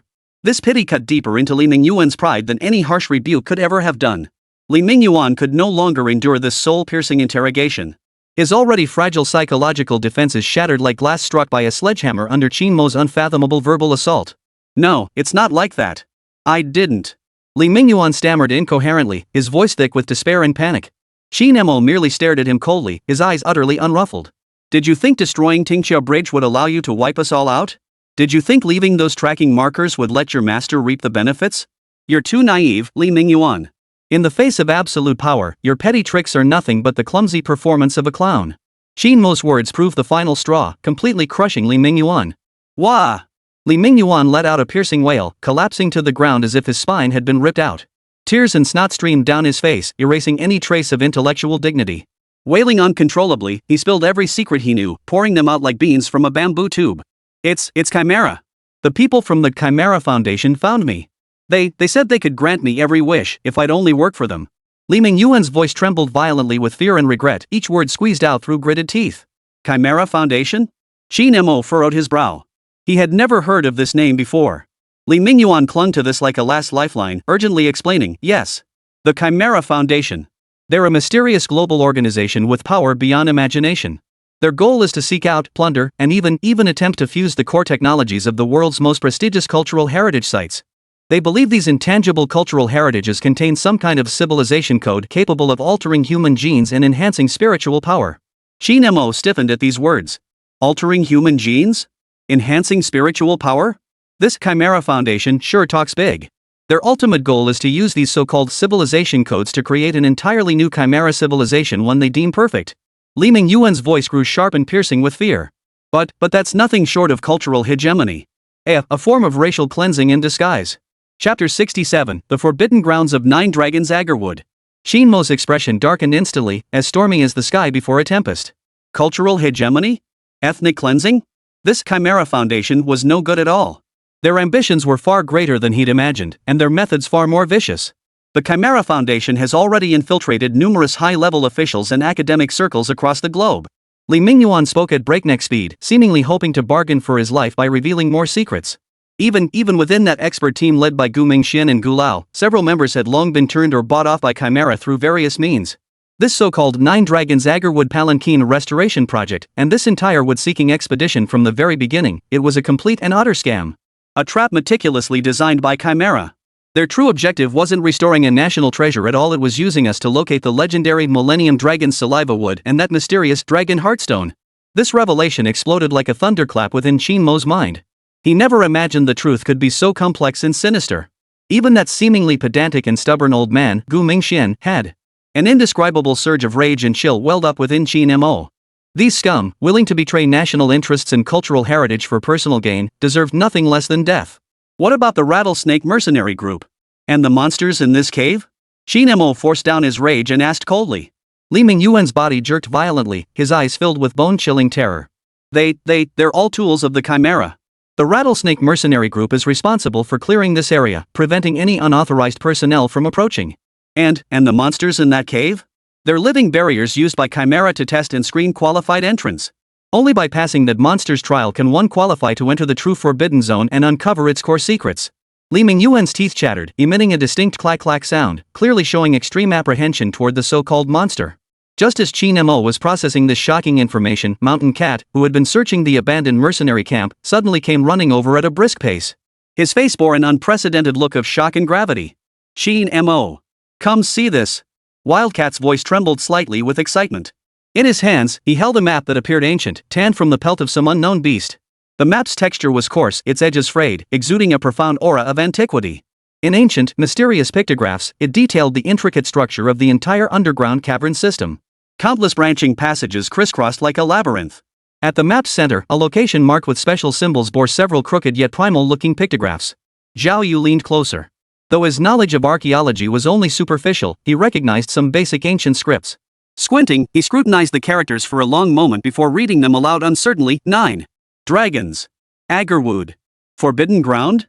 The moment he spoke, every pair of eyes instantly fixated on that ancient animal hide map. At the center of the map, the specially marked location depicted a towering tree with lush branches and leaves, seemingly reaching to pierce the cave ceiling. The tree's form was exceptionally peculiar, its twisted, ancient trunk resembling coiled dragons, emanating an awe-inspiring aura of majesty and sanctity. Beneath the giant tree stood a circular altar, simple in design yet imbued with a primal sense of reverence. At the altar's center, a fist-sized stone was reverently enshrined. Crystal clear throughout, it radiated a multicolored glow. Its shape was almost identical to the legendary dragon heartstone embedded at the core of the 9 Dragons incense palanquin. Dragon heartstone. It really is the dragon heartstone. Xian Niao gasped in shock. Her face, slightly pale from injury, was filled with disbelief, excitement, and wild joy. Wildcat took a deep breath and flipped the animal hide map over. On the reverse side, densely packed in the same ancient pictographic script, was a passage that sent chills down the spine. What does this say? Zhao Yu scratched his head, utterly bewildered. Qin Mo took the map and scrutinized the ancient characters on the reverse side. Drawing upon the vast knowledge bestowed by the system, he miraculously recognized these long-lost characters. It records that this place is the ruins of a prehistoric kingdom called Jumong. Qin Mo's voice was low and solemn. The ancient kingdom of Jumong revered a sacred tree as its totem, guarding the agarwood divine tree within these underground caves for generations. They believed this tree possessed mystical powers that connected heaven and earth. The 9-dragon agarwood palanquin, he continued, was the supreme ritual vessel crafted by the ancient state of Jumong. They poured their nation's resources into it, harnessing the divine power of the sacred agarwood tree and incorporating countless rare treasures. It took generations to forge this vessel, used for sacrificing to heaven and earth and communicating with the gods. This revelation sent a collective gasp of astonishment through the crowd. A lost prehistoric kingdom. A sacred agarwood tree imbued with mystical power. A supreme ritual artifact for communicating with the gods. This was more fantastical than any myth or legend. Then what about the monster in this cave? Zhao Yu couldn't help but press further. Qin Mo's gaze returned to the ancient text, a flicker of understanding crossing his eyes. That so-called monster is not some bloodthirsty beast. It is a guardian deity created by the ancient state of Jumong, harnessing the power of the sacred agarwood tree and combining it with some long-lost biotechnology, the earth vein pangolin. Its sole purpose is to guard this sacred agarwood sanctuary and the sacred agarwood tree, repelling any intruders driven by malice or greed. It attacks only those invaders whose hearts are filled with wicked intent. For those who approach with reverence and no ill will, it will not strike first. So that's it. The group suddenly understood. No wonder those rattlesnake mercenaries had suffered such frenzied attacks from that monster, while they themselves had passed through the depths of the cave several times before without being actively attacked. Just as the group was utterly stunned by these relentless revelations of ancient secrets. From the cavern's depths, the guardian deity Earthvein Pangolin roared once more, its thunderous cry echoing throughout the entire limestone cave. But this time, the roar carried a distinct note of unusual agony and urgency. It seemed as though it was locked in a life and death struggle with some formidable foe and it was losing. Qin Mo snapped his head up, his gaze darting like lightning across the ancient beastskin map. His finger finally came to rest on a crucial path leading to the 9 Dragons Agarwood Forbidden Land. The direction the remnants of the rattlesnake mercenaries had fled was precisely there. This is bad. Those mercenaries have likely clashed head-on with the guardian deity. Qin Mo's expression darkened. A strong sense of foreboding surged within him. This was not merely an opportunity to reclaim a national treasure, it was the pivotal moment to unravel the mystery of a prehistoric civilization lost for millennia. He absolutely could not allow those greedy mercenaries to destroy this sacred land bearing the ancient memories of Huaxia. We depart immediately. Head for the 9 Dragons Agarwood Forbidden Zone. Qin Mo made his decision without hesitation, his voice filled with an unquestionable resolve. Chapter 68, The Guardian Beast's Desperate Plight and Qin Mo's Choice. Qin Mo, Zhao Yu, and Shan Ma shot forward like arrows, racing toward the 9 Dragons Agarwood Forbidden Land at breakneck speed. They followed the fleeing direction of the rattlesnake mercenaries, those stray dogs, and the increasingly shrill, furious roars of the Earthvein Pangolin. The scenes along the way grew increasingly harrowing. Shattered gun parts, scattered shell casings, and boulders overturned by some immense force all testified to the brutal battle that had erupted here. Even more chillingly, they discovered several corpses of rattlesnake mercenaries in quick succession. The manner of their deaths was 100 times more gruesome than the 2 bodies found at the fork in the road. Some had been torn clean in two at the waist, their entrails and intestines spilling across the ground, emitting a nauseating stench of blood and decay. Others appeared to have been ripped open by the claws of some monstrous beast, their ribcages and organs mangled beyond recognition, their faces frozen in the ultimate terror and despair of their final moments. The so-called experts like Gu Mingxian had never witnessed such a bloody and terrifying scene. Each of them turned ashen-faced, their legs weakening. They scrambled and crawled along behind the group, terrified of becoming the next victims. Within the group, Li Mingyuan brutally dragged along by Zhao Yu with a rope layered with venom and resentment. Seizing a moment when everyone's attention was fixed ahead, he discreetly twitched his wrist, seemingly attempting to secretly sabotage some hidden tracking device on his body. But his little maneuver was no match for Zhao Yu's hawk-like eyes. Damn it, you think you can pull tricks on me? Zhao Yu exploded in rage, snapping his hand back to deliver a resounding slap that sent stars dancing before Li Mingyuan's eyes and blood spurting from his nose and mouth. He roughly searched Li Mingyuan's body and, sure enough, found another miniature transmitter hidden in the lining of his underwear. This one was even more concealed and exquisitely crafted than the fluorescent powder device. Damn it! Still not settling down even when death is upon you. Zhao Yu slammed the transmitter hard onto the ground, crushing it under his foot before kicking Li Mingyuan several more times to vent his rage. The closer they approached the core of the forbidden zone, the more potent the distinctive scent of agarwood became, thickening until it seemed almost tangible. Simultaneously, the intense gunfire, deafening explosions, and the earth vein pangolin's roars filled with endless agony and fury grew clearer and more heart-stoppingly terrifying. Qin Mo and his group crept silently to the edge of the battlefield, hiding behind a massive forest of stalagmites before cautiously peering out. The sight before them made everyone gasp in horror. In a relatively open underground cavern ahead, 7 or 8 surviving rattlesnake mercenaries used the complex, bizarre rock formations for cover. Wielding assault rifles and grenade launchers to furiously assault a bizarre creature the size of a small elephant. Its entire body was covered in scales as translucent and crystalline as jade. That creature was none other than the legendary guardian beast, the earth vein pangolin. The earth vein pangolin now bore little resemblance to the majestic, awe-inspiring creature they had first encountered. Its once impenetrable, iridescent jade-like scales were now shattered in multiple places, revealing mangled flesh beneath. Crimson blood gushed forth like a spring, staining the ground beneath it a glaring dark red. Its movements had grown sluggish and clumsy, each breath accompanied by heavy gasps. It was clearly gravely wounded and poisoned by some potent toxin. Yet, within its beastly eyes, still gleaming with intelligence, burned an unyielding will to fight and an unwavering resolve to protect.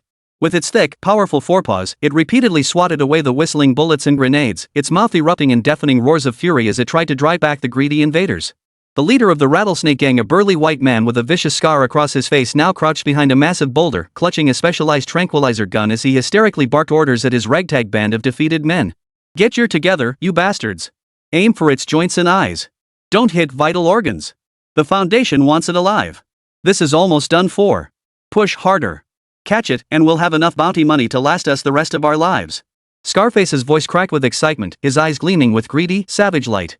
Clearly, as Xian Niao had anticipated, the Chimera Foundation harbored immense interest in this guardian beast itself, seeking to capture it alive for some undisclosed research. Qin Mo's gaze, however, did not linger long on the fierce battle. His gaze pierced through the smoke and flames, locking firmly on the battered ground-piercing pangolin. Within the area the pangolin was defending with its life, a colossal ancient tree stood, its sheer size almost unimaginable. Reaching dozens of meters high, it nearly touched the cavern's ceiling. Its twisted, ancient trunk resembled coiling dragons ascending into the sky, radiating an awe-inspiring aura of majesty and sanctity. Its canopy was so dense and lush it blocked out the sky, each leaf seemingly carved from the purest jade. In the dim cave light, they faintly emitted a dreamlike, iridescent halo. An indescribable fragrance, rich and commanding yet tinged with a crisp sweetness, wafted from the ancient tree, filling the entire cavern. It invigorated the senses, as if cleansing the very soul. Without a doubt, this was the legendary divine agarwood tree, the very embodiment of the Millennium Dragon's saliva wood, a sacred tree that had absorbed the essence of heaven and earth over 1,000 years to reach its current form. Just as Qin Mo stood utterly awestruck before this divine ancient tree, among the experts of the Guming Xian team beside him, a professor surnamed Zhou, who had remained quiet and inconspicuous throughout, suddenly revealed a fleeting glimpse of greed and fervor, barely perceptible to ordinary eyes, behind his thick glasses. A fleeting glimpse of greed and fervor, imperceptible to ordinary eyes, suddenly flashed within his eyes. Silently, he drew from his robe a peculiar metal whistle entirely jet black and engraved with eerie runes, as if preparing to exploit the moment when all eyes were elsewhere to carry out some unscrupulous scheme. Xian Yao gritted her teeth against the searing pain in her shoulder. Her face, slightly pale from blood loss, now bore an expression of grim determination. She swiftly assessed the battlefield situation before her and whispered to Qin Mo, "Those bastards from Rattlesnake may have fierce firepower, but they don't seem intent on killing that pangolin immediately. Their goal is likely to lure the pangolin away from that sacred tree, or capture it alive. That pangolin possesses extraordinary sentience. It seems to be guarding the sacred tree with its life, refusing to budge an inch." Qin Mo's heart sank upon hearing this. He knew he now faced an extremely difficult choice. Should he seize the opportunity while the rattlesnake mercenaries and the earth vein pangolin were both weakened, quietly slip in and claim the Millennium Dragon's saliva wood from the sacred tree? Or, should he first rescue this guardian beast, intricately linked to ancient Chinese civilization, now trapped in dire peril? The former option carried the least risk, offered the highest probability of success, and aligned most closely with their primary mission objective. The latter, however, meant facing both the frenzied counterattack of the rattlesnake mercenaries and the potential hostility of the wounded divine beast, an extremely volatile and perilous choice. Yet, with almost no hesitation, Qin Mo's mind had already made its choice. Save it. He must save it. He, Qin Mo, was not only a bearer of China's intangible cultural heritage but also a guardian of Chinese civilization. This earth-vein pangolin, as the guardian deity of the ancient kingdom of Jiumeng and intrinsically linked to the origins of the nine-dragon agar-wood palanquin, was itself a fragment of China's lost civilization. He could not stand idly by and watch it meet a tragic end at the hands of these greedy invaders. Moreover, Qin Mo sensed a vague premonition: this divine beast and the sacred tree must share some mysterious symbiotic connection. Saving it might bring unexpected aid and turning points to his upcoming actions. It could also completely thwart the filthy schemes of the Chimera Foundation. Wildcat. Zhao Yu. A cold gleam flashed in Qin Mo's eyes as his voice rang out with unwavering resolve, leaving no room for doubt. You two take out the heavy weapons operators and their commander, Scarface, with precision sniping. Paralyze their command structure and disrupt their attack rhythm in the shortest possible time. The rest of you, stand by in position. Without my orders, no one is to make a move. As for that damn... Qin Mo's gaze shifted to the blood-soaked, wailing earth-vein pangolin, a complex flicker passing through his eyes. Leave it to me. He prepared to deploy the special healing serum for beasts he'd just exchanged in the system, along with his mastery of long-lost ancient trap techniques, to aid this guardian beast on the brink of extinction and turn the tide of battle. A breathtaking drama of the mantis stalking the cicada, unaware of the sparrow behind, was about to unfold at the edge of this underground forbidden zone brimming with unknown dangers. And what waves would that enigmatic metal whistle in the hands of the erratic Professor Zhou stir amidst this chaotic battle? Everything remained shrouded in uncertainty. Chapter 69, Ancient Tactics Surprise Attack. A cold gleam flashed in Qin Mo's eyes. His hand signals flashed like lightning as he roared like thunder, "Move out!" Zhao Yu, already seething with pent-up rage, charged like a mountain tiger unleashed. The custom-made heavy assault rifle on his shoulder roared deafeningly. A torrent of fire instantly wove a deadly net, mingled with shards of rock and dust, crashing down upon the disorganized mob of rattlesnake mercenaries. The mercenaries' formation, arrogant 1 second, shattered instantly like a pawn struck by a boulder. Men and horses tumbled in chaos, howls of terror filling the air. Like a specter merging with the shadows, Lynx silently materialized at another angle. Each slight tremor of his sniper rifle was accompanied by a mercenary collapsing to the ground, a precise, bloody hole piercing his forehead. Just as the scar-faced leader raised his gun to command a counterattack, a cold, murderous intent locked onto him. A flash of cold steel erupted from Wildcat's barrel. A bullet darted forth like a venomous snake, tearing clean through the scarred man's gun-wielding arm. The scarred man let out a beastly howl as his weapon clattered to the ground, blood instantly staining his combat uniform crimson. Under the heavy fire cover from Zhao Yu and Wildcat, Qin Mo's figure shot forward like an arrow released from a bowstring, plunging straight into the seemingly insignificant pile of boulders flanking the battlefield. With a flick of his wrist, a packet of powder shimmering with an eerie glow was already in his grasp, the beast-subduing powder trial version, exchanged from the system. His other hand swiftly pulled several stones of varying colors and a few dried branches from his pack, that ancient concealment array material kit. Qin Mo moved with lightning speed. In the blink of an eye, a simple yet deceptively intricate confusion array silently took shape between the earth-vein pangolin and the mercenaries.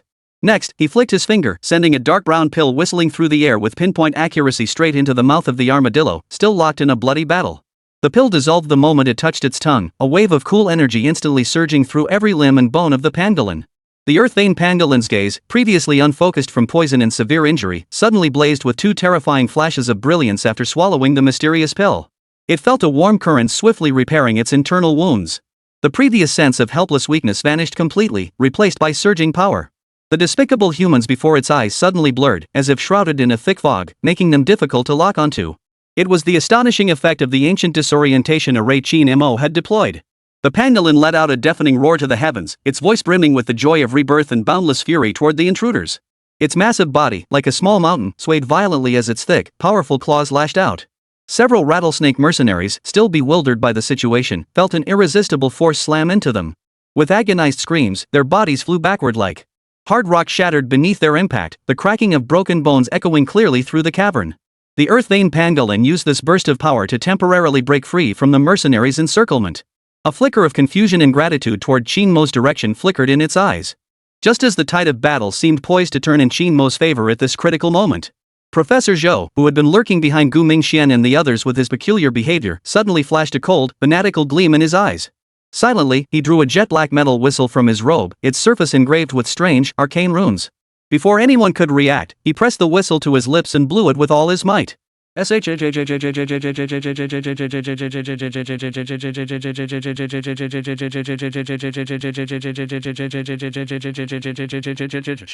piercing, shrill high-frequency sound utterly unlike anything produced by earthly instruments sliced through the cavern like an invisible blade, instantly cutting through the chaotic gunfire and roars. The sound was utterly unnerving, sending chills down the spine and unsettling the soul. The earth vein pangolin, in the midst of its fierce counterattack, froze rigid the instant it heard the piercing whistle. In its newly reanimated beastly eyes, a fleeting yet indescribable mix of agony and bewilderment flickered as if struck by some invisible psychic assault. Its once agile movements became sluggish and clumsy once more. Qin Mo's expression darkened instantly. His gaze, like two icy blades, pierced fiercely toward Professor Zhou, who was still puffing out his cheeks and blowing the whistle furiously. "Professor Zhou! What the hell are you doing?" Qin Mo roared, his voice brimming with undisguised murderous intent. Professor Zhou shuddered violently at the thunderous roar, nearly dropping the whistle from his hand. Yet his face twisted into an expression of feigned innocence and urgency as he stammered, "Comrade. Comrade Qin Mo, you've misunderstood.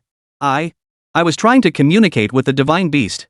Ancient texts record that certain special melodies can soothe spirit beasts and even establish a connection with them." His flimsy excuse wouldn't fool a 3-year-old.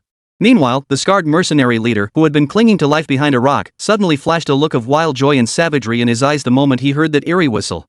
He seemed to recognize that whistle and knew exactly what it meant for them. "Ha ha ha ha! Well done! Well done!"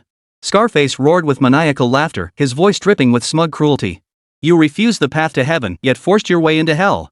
You bastards, you're finished." Disturbed by that eerie whistle, the earth vein pangolin's movements once again became sluggish and clumsy, its mind plunged into extreme chaos and agony. The battle, which had just begun to turn in their favor, suddenly became precarious once more. Several rattlesnake mercenaries who had narrowly escaped death rejoiced at the sight. They raised their weapons once more and unleashed a furious hail of bullets toward the pangolin. "Zhao Yu!" Qin Mo's eyes flashed with murderous intent as he roared the order without hesitation. Zhao Yu understood instantly. Without hesitation, he swung his gun barrel and fired a single shot at Professor Zhou, who was still pretending to whistle. Bang! The bullet struck Professor Zhou's metal whistle with pinpoint accuracy, shattering it into pieces. Professor Zhou felt a sharp numbness in his palm, letting out a pained cry. His face contorted with disbelief, shock, and fury. Before he could utter a word of protest, Zhao Yu lunged forward. The butt of the rifle slammed hard against the back of his skull, knocking him unconscious instantly. Zhao then dragged him like a dead dog behind cover. The entire sequence was clean and decisive, without a hint of hesitation. Chapter 70, The Forbidden Ground opens. Qin Mo hesitated no longer. He drew a deep breath and darted from behind cover like a ghost, charging toward the earth vein pangolin now in grave peril once more despite the constant threat of stray bullets. The faint true chi within him surged to its peak, racing along ancient and profound meridian pathways. This was an ancient secret technique he had learned from the system's scriptures, specifically designed to communicate with spirit beasts and soothe their minds. Qin Mo's palm gently tapped the scarred yet still incredibly hard scales on the ground vein pangolin's head. His movements were gentle yet resolute, each tap's force and rhythm subtly harmonizing with some mysterious cadence. A gentle, pure energy slowly flowed through his palm into the pangolin's body. The earth vein pangolin's eyes, previously wild and agitated from excruciating pain and the piercing whistle's disturbance, gradually calmed as it sensed the pure essence of Chinese culture emanating from Qin Mo's palm and the genuine kindness within his heart. The savage glint in its intelligent, beastly eyes faded, replaced by a hint of confusion, a spark of curiosity, and an indescribable sense of closeness and affection. It seemed to sense from Qin Mo a long-lost, deeply familiar aura that originated from the bloodline. It was the aura of the ancient civilization that had created and revered it. The earth vein pangolin emitted a low, docile whimper. Its massive head actually rubbed gently against Qin Mo's leg, as if expressing submission and gratitude. This scene left Gu Mingxian and the others watching from afar utterly speechless, unable to believe their eyes. This was the same ferocious, bloodthirsty guardian beast that had slaughtered so many moments ago? How could it have been tamed by Qin Mo in a single encounter? Damn it! Cooperate with me. Take out those bastards. A sharp gleam flashed in Qin Mo's eyes as he growled at the earth vein pangolin. As if understanding his command, the earth vein pangolin suddenly let out a deafening roar to the heavens. The sound carried not a trace of pain or confusion, only boundless fighting spirit and a thirst for slaughter. In that moment, man and beast seemed to achieve some mysterious understanding. Leveraging his precise battlefield assessment, Qin Mo continuously directed the earth vein pangolin. Utilizing its intimate knowledge of the complex cavern terrain and its impenetrable jade-like scales, it unleashed devastating strikes against the remaining rattlesnake mercenaries. At times, the pangolin charged like a heavy tank, smashing the rock shelters the mercenaries relied on for cover into splinters. At other times, it moved like the most agile assassin, silently slipping through narrow cave passages to circle behind enemies and launch lethal ambushes. Combined with Zhao Yu and Lynx's deadly accurate firepower, the rattlesnake mercenaries who had hoped to make a last stand lost all will to resist in the face of this terrifying human beast assault. Desperate screams rose and fell, soon drowned out by deafening explosions and Pangolin's furious roars. The once arrogant scar-faced leader, after having several ribs shattered by Pangolin's claw and his kneecap pierced by Lynx's bullet, finally abandoned all resistance. He collapsed to the ground like a dead dog, emitting incoherent wails. The battle swiftly drew to a close under near overwhelming pressure. When the last rattlesnake mercenary was torn to shreds by the earth vein Pangolin's razor-sharp claws in utter despair, the entire cavern finally fell back into a suffocating, deathly silence. The air thickened with the sickening stench of blood and gunpowder. Only after confirming every intruder was eliminated did the earth vein pangolin halt its massive form, panting heavily. Its beastly eyes, gleaming with intelligence, fixed a deep gaze upon Qin Mo, filled with gratitude and awe. Then, with somewhat unsteady steps, it approached the thousand-year dragon's saliva wood radiating a multicolored halo. Under the stunned and uncertain gazes of the crowd, it extended its massive claw-scarred yet still razor-sharp and began digging furiously at a thick, moss-covered stone wall beside the sacred tree. Rock fragments scattered, dust billowed. Moments later, a narrow, pitch-black opening barely wide enough for one person to squeeze through appeared before them, emanating a chilling, eerie cold. The newly revealed opening seemed bottomless, as if connecting to another unknown world. A scent of agarwood, 100 times more potent and pure than anywhere they had encountered before, along with an indescribable, heart-stopping ancient pressure, slowly seeped out from within the opening. This aura caused everyone present to perk up, as if their very souls had been cleansed. Qin Mo's piercing illusion eyes could even clearly sense that within the cavern lay an unimaginably vast and pure energy.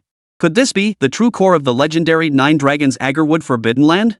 Li Mingyuan and Professor Zhou the traitor who had nearly caused a catastrophe, knocked unconscious by Zhao Yu and then revived with cold water now lay bound like two dead dogs in the corner, their eyes filled with despair and terror. Qin Mo approached the barely conscious, scarred mercenary leader, his gaze as cold as steel. Talk. The Chimera Foundation besides you two, who else did they send? What exactly are they trying to do here? A flicker of venom crossed the scarred man's eyes, but he dared not resist. He could only stammer out everything he knew. Cough. Cough. Chimera. They've infiltrated this place long ago.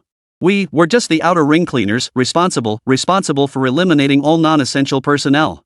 That Professor Zhou, he's also part of Chimera, the whistle in his hand, it's used to control this beast, a kind of pain command. So it was. Qin Mo understood. The methods of this Chimera Foundation were indeed treacherous and vicious to the extreme. Not only did they seek to steal China's national treasures, they even aimed to control this guardian beast intimately linked to ancient Chinese civilization. After digging open that mysterious entrance, the earth vein pangolin lay quietly nearby. Its beastly eyes, gleaming with intelligence, fixed on Qin Mo, as if signaling him to enter the newly opened cavern. There, it seemed, lay the true heart of the Nine Dragons Agarwood Forbidden Ground and likely the secret to the lost dragon Heartstone. Chapter 71, The Core of the Forbidden Land. The newly opened passage was deep and dark. The earth vein pangolin let out a low growl and darted inside first. Qin Mo hesitated not a moment. Nodding to Zhao Yu and Shanmao, he commanded, "Follow me." He grabbed the half-dead Scarface by the collar, then signaled Zhao Yu to keep an eye on the two traitors.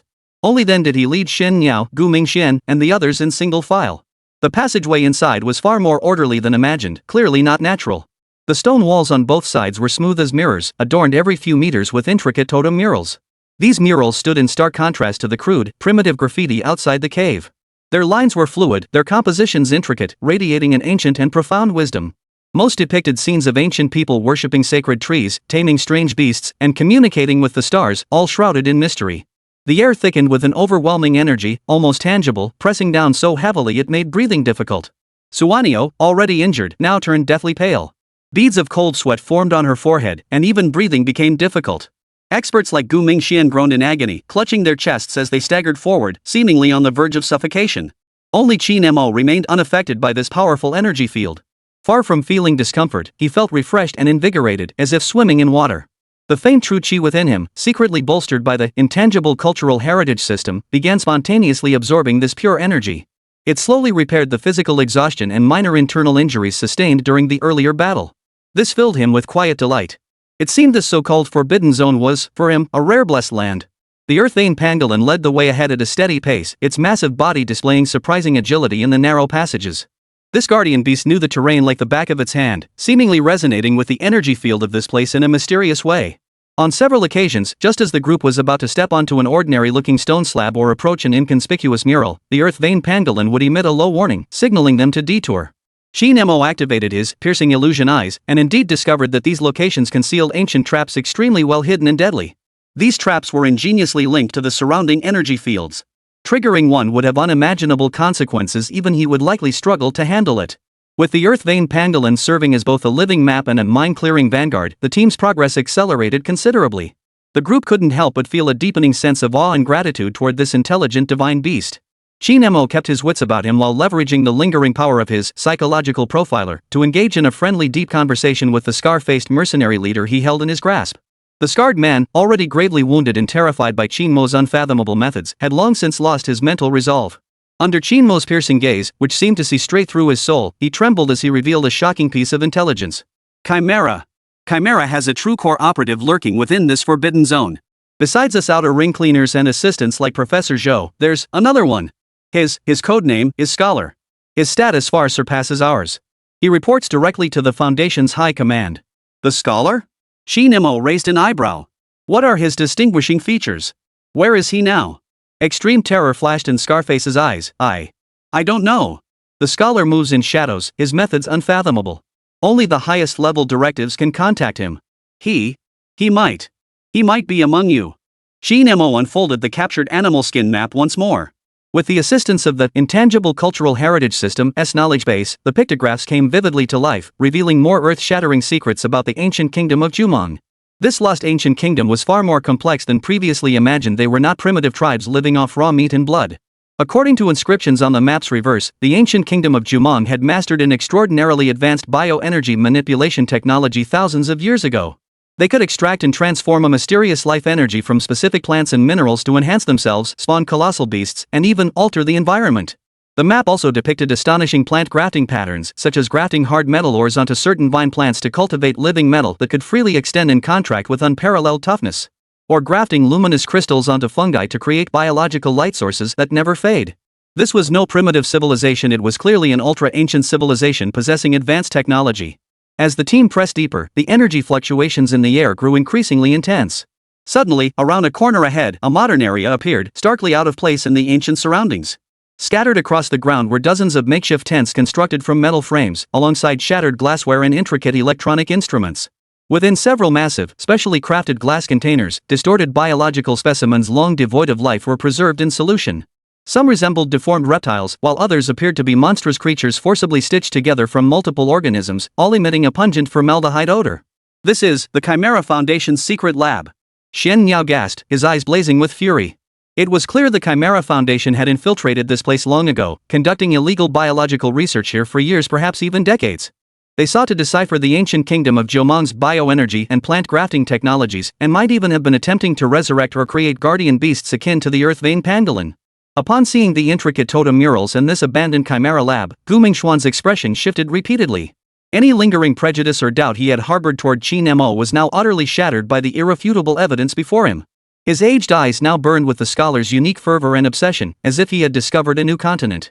He no longer bothered to act superior due to his age. Instead, he followed Qin Mo step by step, pointing at the pictographs on the stone walls and humbly seeking his guidance. Young friend Qin, this symbol, what exactly does it mean? Why does it bear some resemblance to Oracle bone script, yet be so utterly different? And this mural, could it depict ancient people observing celestial phenomena and establishing calendars? Qin Mo didn't hold back. Patiently, he concisely explained some of the information he'd deciphered through the system's knowledge base. Gu Mingxian listened with rapt attention, his gaze toward Qin Mo shifting from initial scrutiny to utter admiration and awe, a complete reversal of his attitude. The Earth Vein Pangolin halted before a massive circular stone wall. The wall was smooth as jade, its center dominated by a colossal stone gate over 10 meters tall. Above the gate, a magnificent bas relief was carved, a towering divine tree, lush and vibrant, its roots plunging deep into the earth. Above its canopy, 9 lifelike dragons coiled and danced around the sacred tree, nourished by the multicolored aura radiating from its branches. This motif of the divine tree nurturing dragons resonated fatally with the legend of the 9 dragon sandalwood palanquin and the depictions on the earlier animal hide map. At the very center of the stone door lay a complex cryptographic mechanism, faintly glowing. It was composed of countless bronze gears, jade discs, and celestial scales. Its precision far surpassed any known modern mechanical lock, radiating an ancient and profound aura. Experts like Gu Mingxian gathered around the cryptographic device, studying it for hours. They took photographs, made meticulous notes, and engaged in heated discussions, citing ancient texts. Yet the more they studied it, the more perplexed they became, each furrowing their brows in frustration, utterly stumped. This cryptographic device not only integrated the 10 heavenly stems and 12 earthly branches, the 5 elements, and the 8 trigrams, but also referenced long-lost ancient astrology far beyond the capabilities of scholars specializing in traditional archaeology.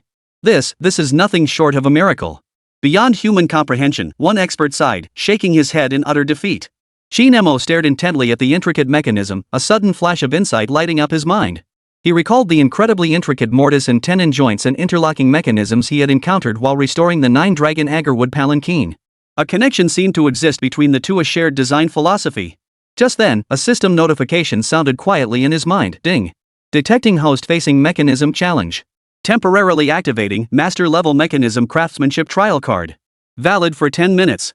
A confident smile curved Qin Mo's lips. Under the astonished and uncertain gazes of the crowd, he took a deep breath and stepped forward slowly. His slender fingers, as if possessed of life, began to press, twist, and manipulate the mechanisms on the stone door covered in ancient runes and intricate scales with astonishing speed. His movements flowed seamlessly, without the slightest hesitation. Each fingertip landed with pinpoint precision, as if rehearsed 1,000 times. Bronze gears clicked softly as jade discs turned slowly, their celestial markings flickering faintly in the dim light. Gu Mingxian and the others watched in stunned silence, almost forgetting to breathe. The mastery of mechanism Qin Mo displayed at this moment was utterly beyond comprehension, completely surpassing their understanding. Just how many hidden cards did this kid still have up his sleeve? Snap rumble. Accompanied by a teeth-grinding friction of gears and the dull rumble of shifting stone, the massive stone door sealed for millennia actually began to swing open slowly to both sides with Qin Mo's final, precise adjustment. A surge of primal life energy hundreds of times purer and more colossal than anything felt within the passage gushed forth like a burst dam, flooding over them from beyond the threshold. So dense it seemed almost tangible, the energy carried the refreshing scent of agarwood and 100 herbs, invigorating the spirit and making every cell seem to rejoice. Beyond the door lay not the gloomy cavern they had imagined, but a vast, boundless underground forest bathed in a soft, multicolored halo.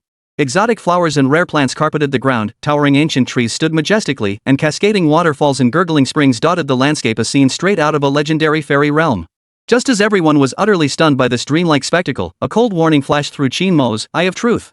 His gaze, sharp as a sword, instantly locked onto a certain associate professor surnamedly within the expert team, a man who had kept his head bowed and remained silent the entire time. On that associate professor Qin Mo distinctly detected an extremely subtle yet strikingly similar anomalous energy fluctuation to that of the mysterious chimera lurker codenamed Scholar. Chapter 72, Divine Tree Realm. The moment the massive stone doors swung open, an overwhelming surge of life energy, mingled with an exotic fragrance, swept out like a storm. Beyond the gate lay an underground world beyond imagination. A soft, multicolored halo enveloped this vast, boundless subterranean forest. Countless rare flowers and plants, long extinct in the outside world, grew freely here, radiating vibrant vitality.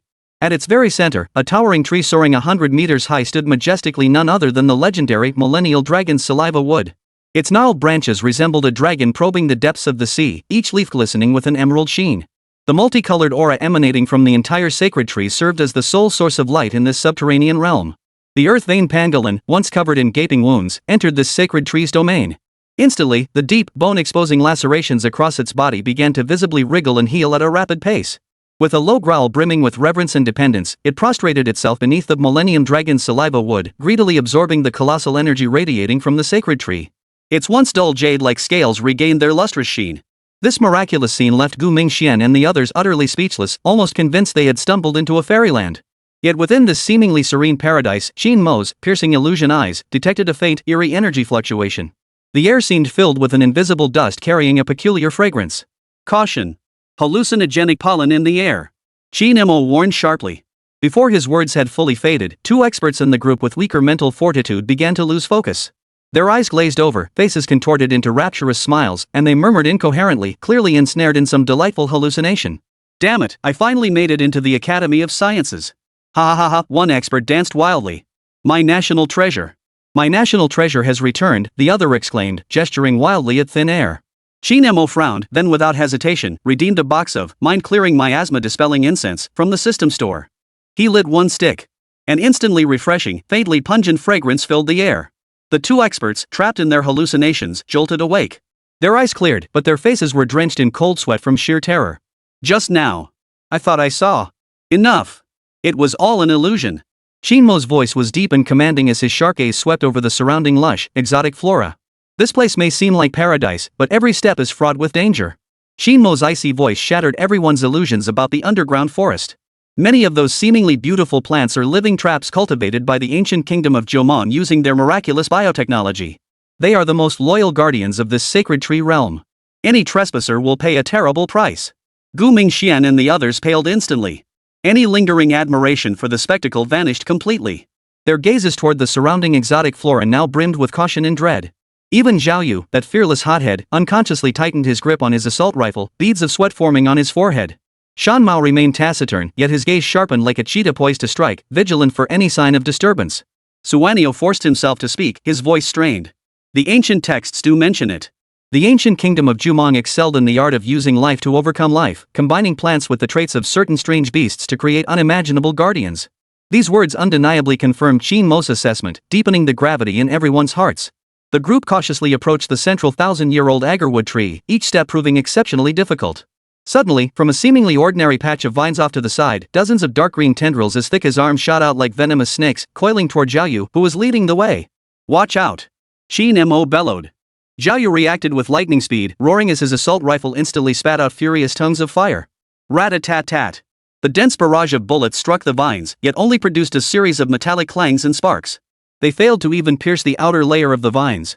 The vines were as tough as steel, moving like snakes, their tips even sporting razor-sharp barbs that glinted with a chilling, heart-stopping coldness. "Are these ing plants or alloy chains?" Zhao Yu yelped, scrambling backward to evade the vine's deadly entanglement. As the vines prepared to strike again, a sharp gleam flashed in Qin Mo's eyes. Drawing upon the system-granted skill, ancient herb identification, he swiftly identified a small, pungent-smelling shrub near the vine cluster. "Use that one." Qin Mo pointed at the shrub and barked at Shan Mao. The mountain cat flickered like a ghost, evading the vine's attack. With a flash of cold steel from his military knife, he swiftly severed several branches. Qin Mo took the branches, swiftly crushing them into a pulp. The dark green juice released an even more intense, pungent odor. "Rub this on yourselves." Qin Mo handed the juice to the others. Though puzzled, they trusted Qin Mo and complied. Sure enough, once the pungent sap coated their skin, the once ferocious vines recoiled as if encountering their nemesis, retreating 3 paces and daring not to approach. Qin Mo finally breathed a sigh of relief, leading the group through the vines to carve out a relatively safe passage. As the group pressed forward, still shaken by the ordeal, a subtle flicker of something unusual passed through the eyes of Professor Wang, the quiet, unassuming archaeologist who had remained largely unnoticed. Bending down to examine an unusual plant, he made an imperceptible movement with his finger. A miniature device, no larger than a fingernail and emitting a faint red glow, was silently buried into the soft soil beneath his fingertips. The moment it touched the soil, it swiftly blended in, as if it had never been there. After completing this, Professor Wang maintained his scholarly expression of focused research, as if nothing had transpired. Little did he know, his supposedly discreet maneuver had been clearly observed by Qin Mo's all-seeing, piercing illusion eyes. A miniature sonic disruptor, Qin Mo thought coldly, his expression unchanged. Intended to disturb the sacred tree's energy field, thereby weakening the earth vein pangolin, or perhaps, activating certain aggressive plants sensitive to specific frequencies? This mole codenamed scholar was indeed far more cunning and vicious than the likes of Li Mingyuan and Professor Zhou.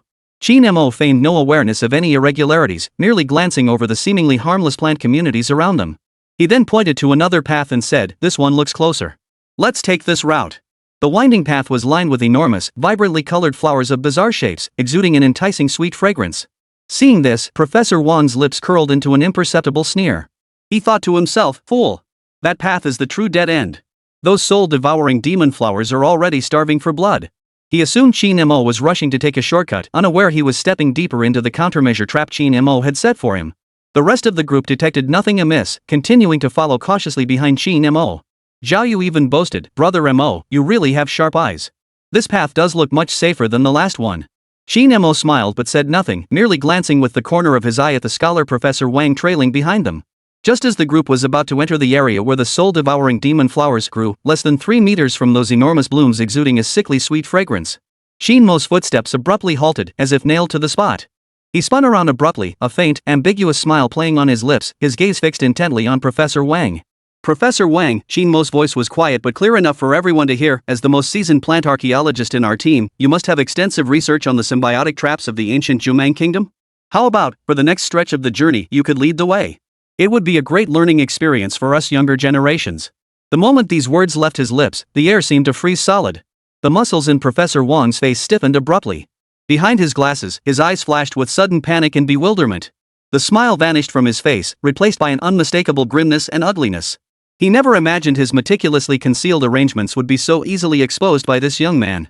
Comrade Qin Mo, what do you mean by that? Professor Wang's voice was dry as he tried to feign composure. I just think we should be more cautious. There's something about those plants over there that feels off. His defense sounded utterly feeble at that moment. The smile vanished completely from Qin Mo's face, replaced by an icy, murderous glare. What do you mean? Qin Mo snorted coldly, his voice as biting as the winter wind. Professor Wang, how long do you plan to keep up this charade? Did you think no one saw you secretly planting that miniature sonic jammer just now? Or did you think your little trick to lure us to our deaths could really fool anyone? Each of Qin Mo's words struck like a heavy hammer, pounding relentlessly into Professor Wang's heart. Gu Mingxian, Xian Yao, and the others paled visibly at these words, staring at Professor Wang with disbelief. No one could have imagined that this normally refined and erudite Professor Wang would be the mole lurking among them. And not just any mole, the core operative codenamed scholar from the Chimera Foundation. With his identity utterly exposed, the facade on Professor Wang's face shattered completely. A flash of crazed ferocity and utter resolve flickered in his eyes, erasing every trace of scholarly refinement. Since you've discovered me, there's nothing left to say. Professor Wang snarled, his voice becoming shrill and twisted. I was planning to let you live a little longer, but now it seems I'll have to send you on your way sooner. Before the words faded, he violently pulled a peculiar-looking remote device from his robe and pressed a blood-red button without hesitation. Die, all of you. Taste the might of the Jiumeng 10,000 plants array. With Professor Wang's frenzied roar, the entire sacred tree domain erupted like a primordial beast awakening from slumber. Countless plants, once seemingly harmless, now bared their vicious fangs. The ground split open, spewing forth countless razor-sharp bone-spiked vines. Giant flowers opened their gaping maws, spewing highly corrosive venom. Even the air thickened with suffocating, deadly spores. The entire underground forest instantly transformed into a living hellscape, teeming with deadly traps. Chapter 73, The Traitor's Backlash. Professor Wang pressed the crimson button on the remote control, and the entire sacred tree domain instantly awoke from its slumber. Countless hidden threats erupted in that very instant. Die, all of you.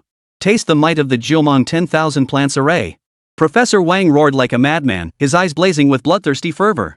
He thrust his feet forward, charging recklessly toward the central millennial dragon's saliva wood tree.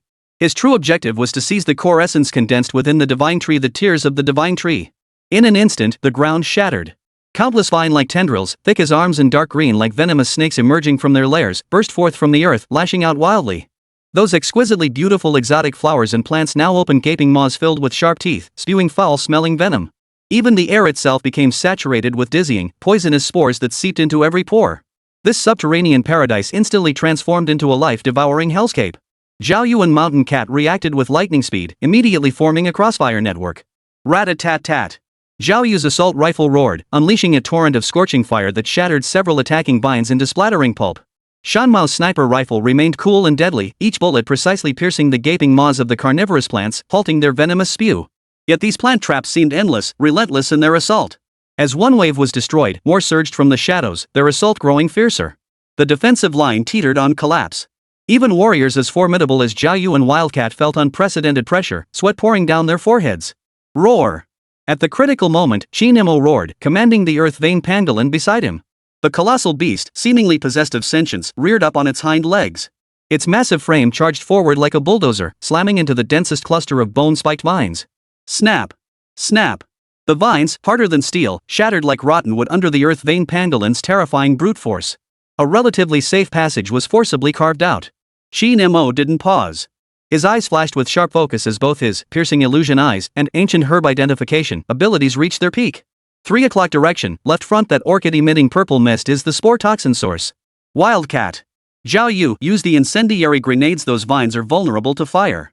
As he issued commands, he pulled several unassuming herbs from his robe collected earlier and swiftly rubbed them together before scattering the mixture into the air. A peculiar, refreshing fragrance spread, neutralizing some of the toxins in the air and invigorating everyone.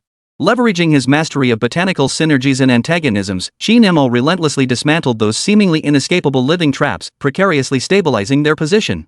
Professor Wang had already charged beneath the towering divine tree, his face twisted in a greedy, maniacal grin. He reached out, his hand poised to touch the trunk radiating colossal life energy. Yet, the instant his fingertips neared the divine tree, a visible, rippling rainbow-hued aura surged from the trunk like water waves, forming an invisible energy shield. Boom! Professor Wang slammed into an invisible wall, violently repelled and sent tumbling face first into the dirt. Struggling to his feet, his face contorted with disbelief and fury. Impossible. The records clearly stated. You think that trash chimera gave you as the full extent of the ancient Shuemong kingdom's sacred tree's secrets? A cold voice rang out behind him. Qin Mo had closed the distance unnoticed, his face wearing undisguised scorn. This sacred tree is a divine entity born of heaven and earth. It possesses a spirit that sustains its life. How could its protective power be easily broken by your base technological means? Professor Wang stared at the sacred tree mere inches away, then at Qin Mo blocking his path. A flash of desperate madness flickered in his eyes. With no retreat left, his only chance lay in a desperate, all-or-nothing gamble. He abruptly pulled a specially designed syringe from his robe, its tip glowing with an eerie blue light. Inside was a viscous liquid that carried a dangerous aura. "You forced my hand." Professor Wang snarled, his face contorted in fury. Without hesitation, he plunged the syringe deep into his own neck. The icy cold agent surged instantly through his veins. In an instant, Professor Wang's body underwent a terrifying, earth-shattering transformation. His muscles rapidly inflated and knotted like inflated balloons, tearing through his clothing. A layer of hard, horn-like, dark blue-black scales emerged on his skin. His fingers thickened into sharp, jagged claws, his nails resembling the talons of a predator. His facial features contorted and deformed, his eyes turned blood red, and a bestial growl unlike any human voice erupted from his mouth. In mere seconds, the once scholarly Professor Wang had transformed into a terrifying, half-human, half-beast monster over 2.5 meters tall. A savage, violent aura erupted from him, his strength and speed exploding under the catalyst of the genetic serum. Roar! The mutated Professor Wang unleashed a deafening roar, stomping his foot so hard the ground instantly cracked.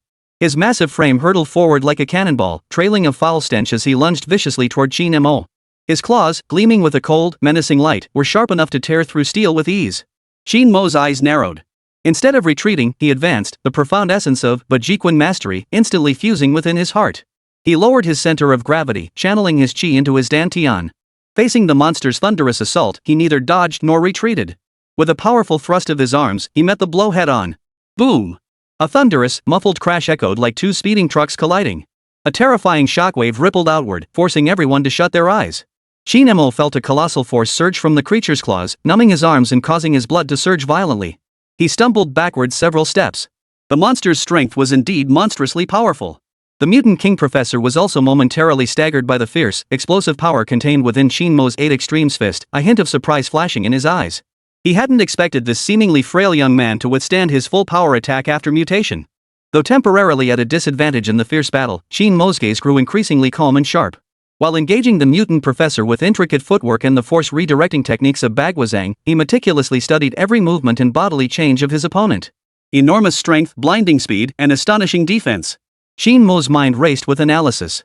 But this kind of forced genetic mutation must have fatal flaws. He noticed that with every burst of power from mutant Professor Wang, the skin around the distinct injection scar on the back of his neck would twitch unnaturally. Its color also differed slightly from the surrounding scales, appearing more fragile. That spot must be the weakest point where the genetic sequence was most unstable and his defenses thinnest. That's the spot. Qin Mo's mind raced as a plan formed. He deliberately feigned weakness, stumbling backward as if exhausted, his body leaning sharply to the left. The mutant king professor, seeing this, fell right into the trap.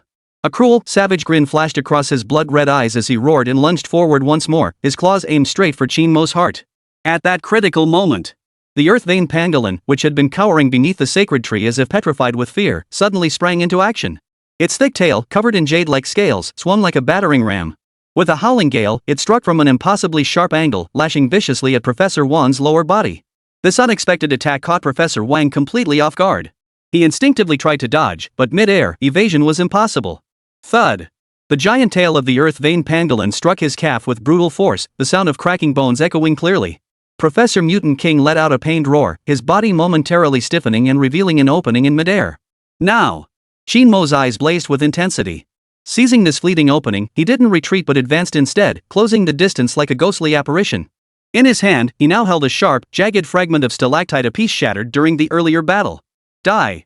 Qin Mo roared with fury, channeling every ounce of strength into thrusting the razor-sharp fragment like a short spear toward the exposed fatal weakness at the back of the mutant king professor's neck. Thud! Blood spurted. The hard stalactite pierced through the fragile skin and muscles at the back of the mutant professor's neck without resistance, sinking deep inside. The mutated Professor Wang let out a piercing, agonized howl, filled with utter resentment and despair. His massive body collapsed to the ground as if all strength had been drained from him. The dark blue-black scales covering his body rapidly faded away. His swollen muscles shrank and withered like deflated balloons. In mere moments, the terrifying monster dissolved into a pool of foul-smelling, putrid pus. It twitched a few times on the ground before all signs of life vanished completely. In its dying moments, its eyes, filled with venomous hatred, locked onto Qin Mo. With its last ounce of strength, it rasped out a curse: the Foundation. The Foundation won't let you off the hook. With Professor Wang's death, the frenzied attacks of the living traps throughout the sacred tree domain seemed to lose their driving force, gradually subsiding. Vines retracted underground, carnivorous plants snapped shut, and the toxic mist in the air slowly dissipated. This treacherous underground forest finally returned to its former tranquility. The central millennial dragon saliva wood tree seemed to sense the goodwill emanating from Qin Mo and all he had done to protect this place. The multicolored energy shield enveloping the divine tree flickered faintly, then slowly cracked open a narrow fissure just wide enough for one person to pass through. Immediately after, a single drop of resin as pure and crystalline as the clearest water, seemingly containing a starry sky within, and radiating unimaginably vast life energy slowly dripped down from the thick branch of the sacred tree. The resin did not fall but hovered before Qin Mo as if alive, emitting a soothing, enchanting fragrance. This was the legendary treasure the tears of the sacred tree said to revive the dead and mend broken bones, embodying the ancient secrets of life from the realm of Jiumeng. Just as Qin Mo reached out to catch the mystical resin, the system's notification sounded clearly in his mind. Ding! Congratulations, host, on acquiring the epic tier, heaven-defying material, Tears of the Divine Tree. Tears of the Divine Tree contains the colossal primal life force from the dawn of creation. Can repair any physical damage to wooden or jade national treasures, while bestowing upon them an indescribable spark of spirit and vitality. Chapter 74, Dragon Heart Altar. Qin Mo carefully stored the suspended drop of Divine Tree Tears into a specially crafted jade box. The earth-vein pangolin let out a low whimper, its massive head nuzzling affectionately against Qin Mo's leg. Then it turned toward the thick roots of the Millennium Dragon's saliva wood. With a gentle nudge from its forepaws, several seemingly ordinary massive roots slowly shifted, as if activating an invisible mechanism. A bottomless, spiraling staircase suddenly appeared before everyone's eyes. The stone walls flanking the staircase were smooth, radiating an ancient aura distinctly different from the world above. Go! Qin Mo's eyes sharpened. Without hesitation, he grabbed the scarred man, now limp as mud, by the collar. He signaled Zhao Yu and Shan Mao to watch over Li Mingyuan and the unconscious Professor Zhou, then stepped onto the stairs first. Suanio, Gu Mingxian, and the others suppressed their exhaustion and fear, following closely behind. The staircase spiraled downward, seemingly leading to the depths of the Earth's core. After an unknown duration, the path suddenly opened up. They had arrived at an underground chamber even more magnificent and ancient than the sacred tree realm. The space was vast and empty, its vaulted ceiling adorned with strange crystals that shimmered like stars, emitting a faint, ethereal glow. At the center of the chamber, a circular altar over 100 meters in diameter stood silently. The altar was carved from a single massive block of obsidian black as ink, yet faintly radiating starlight. Its surface was engraved with countless intricate and profound mystical runes. These runes were even more ancient and primitive than the Jiumeng script on the stone door, radiating an indescribable primordial aura. At the very center of the altar, the focal point of all eyes, a fist-sized, translucent stone floated silently in midair. It was none other than the legendary Dragon Heartstone. Within the Dragon Heartstone, a miniature galaxy seemed to flow endlessly, sparkling with countless starlight points. Even more unsettling, it pulsed rhythmically like the heartbeat of a living creature.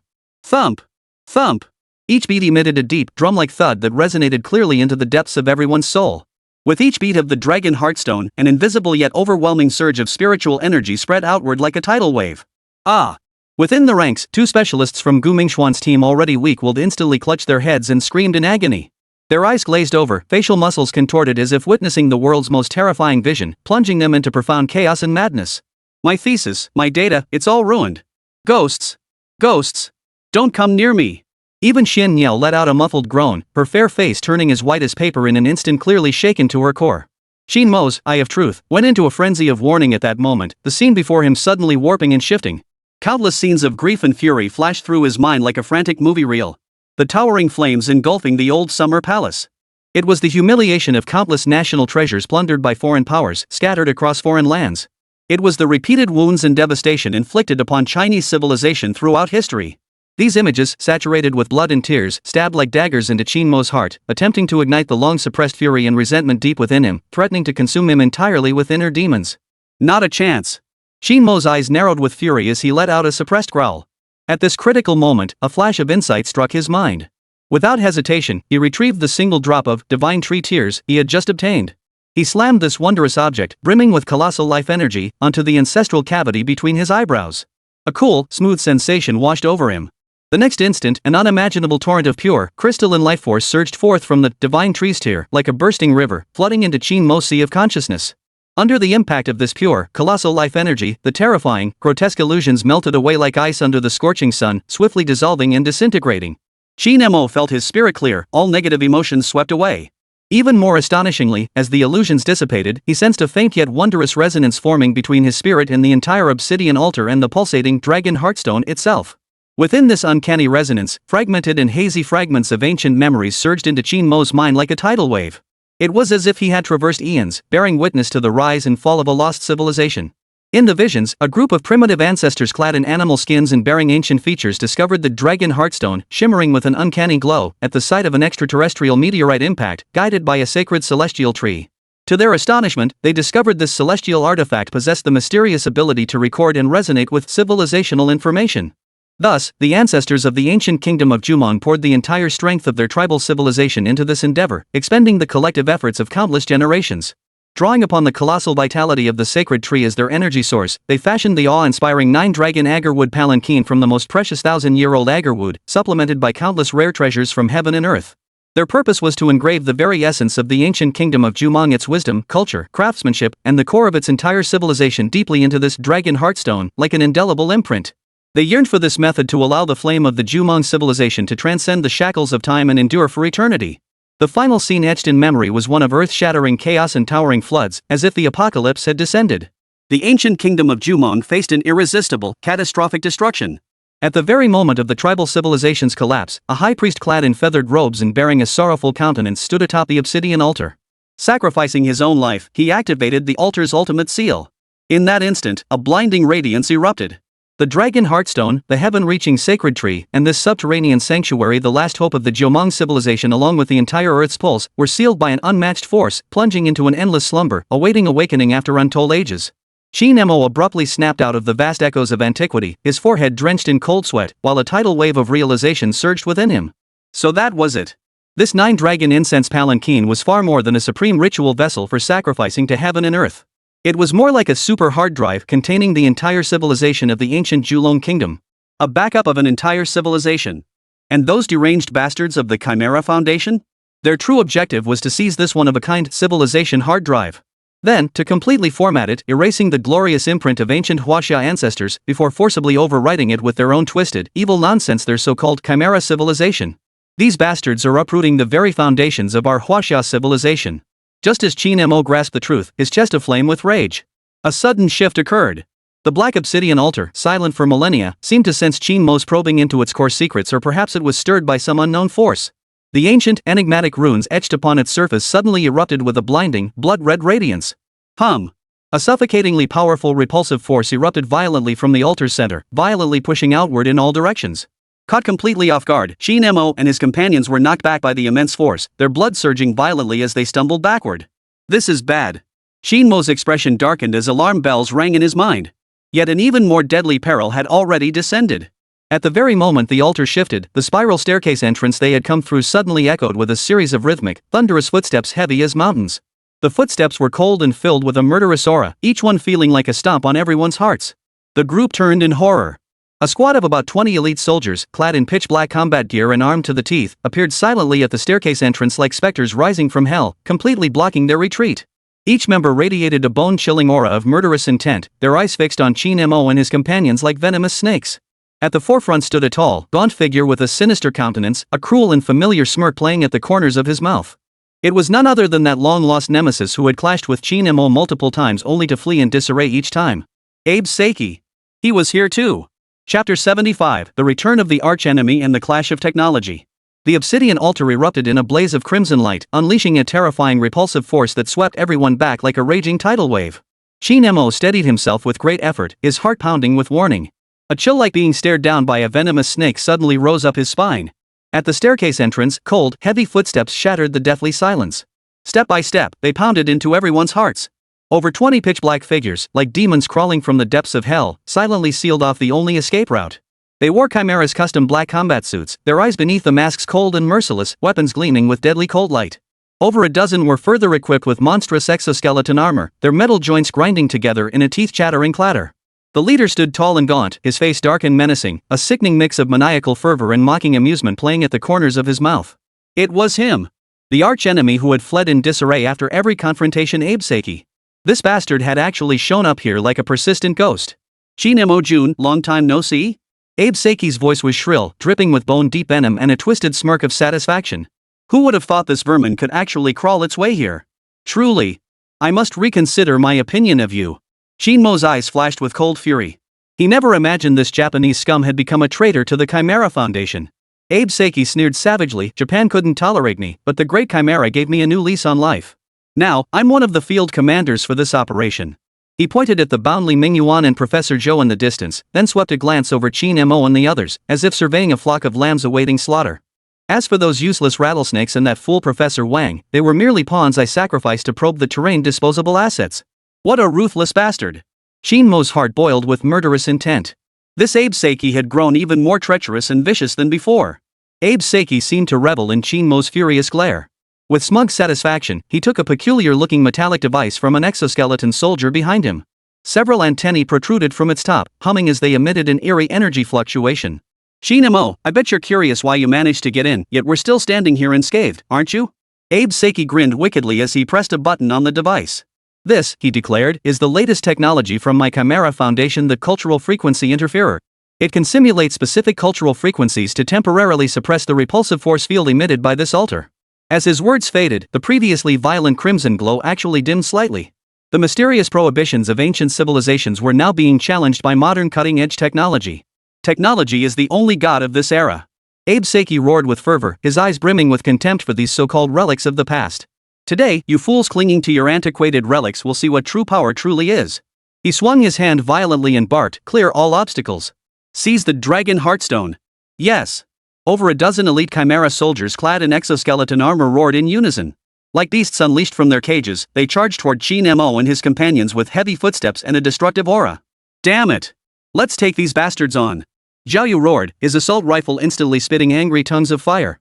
Wildcat, however, remained cool-headed, searching for the perfect shooting angle as the muzzle of his sniper rifle glinted coldly. Rat-a-tat-tat. Bang! Bullets poured down like a storm upon the exoskeleton armor, yet only produced a series of shrill metallic clangs and dazzling sparks. The specialized armor possessed astonishing defensive capabilities conventional bullets simply couldn't penetrate it. Useless. Our nightmare exoskeletons aren't something your outdated weapons can even scratch. An exoskeleton soldier sneered, his Gauss rifle already charging. Zhao Yu and Mountain Cat's expressions darkened. These bastards' gear was insane. Roar! The Earth Vein Pangolin bellowed, its massive frame charging like an out-of-control heavy tank, recklessly plowing toward the foremost exoskeleton soldiers. Its indestructible jade-like scales collided violently with the cold metal armor, erupting in a deafening roar. Boom! Bang! Relying on its terrifying brute strength and defense, the Earth Vein Pangolin managed to force two exoskeleton soldiers back, temporarily halting their advance. But the exoskeleton soldiers were numerous and their firepower fierce. Instantly, several scorched energy marks appeared on the Earth Vein Pangolin's body. Abe Saki's objective was never to engage Qin Mo and his companions in combat. His gaze, like that of a ravenous wolf, was fixed relentlessly on the pulsating Dragon Heartstone at the altar's center. Useless fools! Get around that bastard! Get the Dragon Heartstone at any cost, he roared hysterically. Qin Mo's eyes narrowed as his mind raced. This altar, forged from the very soul of the ancient Jomon kingdom, could not possibly be so simple. Suddenly, fragments of ancient echoes about the altar's mechanisms flooded his mind. Zhao Yu! Wildcat! Cover me! Qin Mo barked, his form flickering as he charged not backward but forward, hurtling toward the perilous edge of the obsidian altar. His footsteps shifted, weaving a peculiar rhythm between the ancient runes beneath his feet. Hum! As Qin Mo moved, an inconspicuous black stone slab at the altar's edge suddenly caved downward. Boom! Immediately after, several thick stone spikes erupted from the ground without warning, narrowly grazing the leg of an exoskeleton soldier as they shot past. The soldier broke out in a cold sweat. Had the exoskeleton's support system not reacted in time, he would have been skewered like a candy-coated hawthorn berry. What? Abe Saki's expression darkened. This altar has hidden mechanisms? Qin Mo sneered coldly. Using his eye of truth and the fragmentary knowledge he had just acquired, he continuously triggered the ancient prohibitions hidden around the altar. In an instant, poison arrows rained down, earth spikes shot up, and boulders rolled. Those seemingly invincible exoskeleton soldiers, caught utterly unprepared by these ancient traps, instantly fell into disarray, their formation shattered. Damn it! Blow those traps to smithereens! Abe Kyoki roared in fury. Yet these traps were linked to the altar's energy, endlessly regenerating, impossible to destroy completely. Qin Mo! You damned bastard! Seeing his attempt to seize the dragon heartstone thwarted, Abe Kyoki's old and new grudges surged forth, his eyes blazing with murderous intent. In that case, I'll send you on your way myself. He slammed his finger down on a crimson button embedded in his arm's exoskeleton. Exoskeleton system overdrive mode activate. Zzzzzzz. A shrill electrical hum filled the air as blinding arcs of electricity erupted from the seams of Abe Seki's exoskeleton armor. His frame seemed to grow taller, muscles bulging as a terrifying aura, far surpassing anything before, erupted from him. Speed, strength, reaction time, all skyrocketed. Die. Abe Seki roared like a beast, his form blurring into a streak of light as he lunged toward Qin Mo. His metal-clad fist tore through the air with a sonic boom, crashing down toward Qin Mo's head. This strike alone could shatter stone and split boulders. Qin Mo's pupils contracted sharply as a sense of impending doom instantly engulfed his entire body. In that split second, inspiration struck Qin Mo. He violently pulled the newly acquired tear of the divine tree from his robe. Without hesitation, he pressed this wondrous object, brimming with colossal life energy, firmly against the Shanzhong acupoint on his chest. Simultaneously, he frantically channeled the faint yet pure true qi within his body. Boom!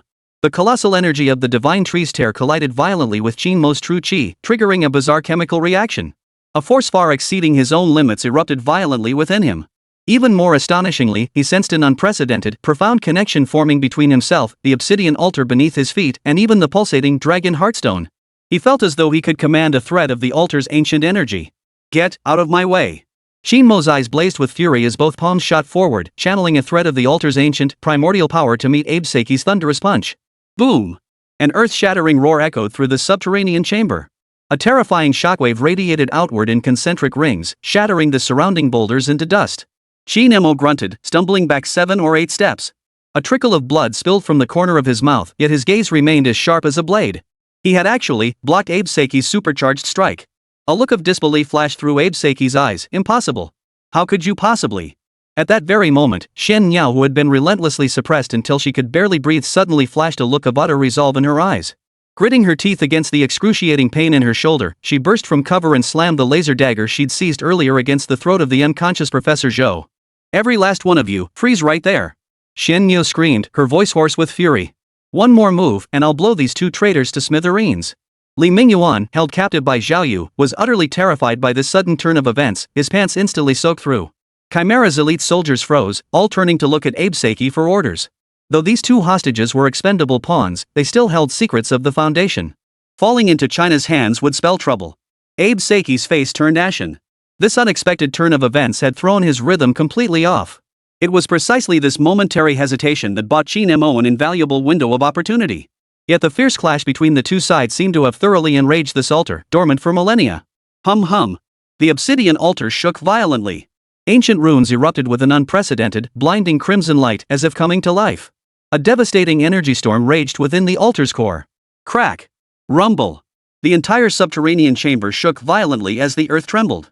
From the vaulted ceiling, countless massive stone blocks rained down like hailstones. The ground split open with terrifying, bottomless fissures.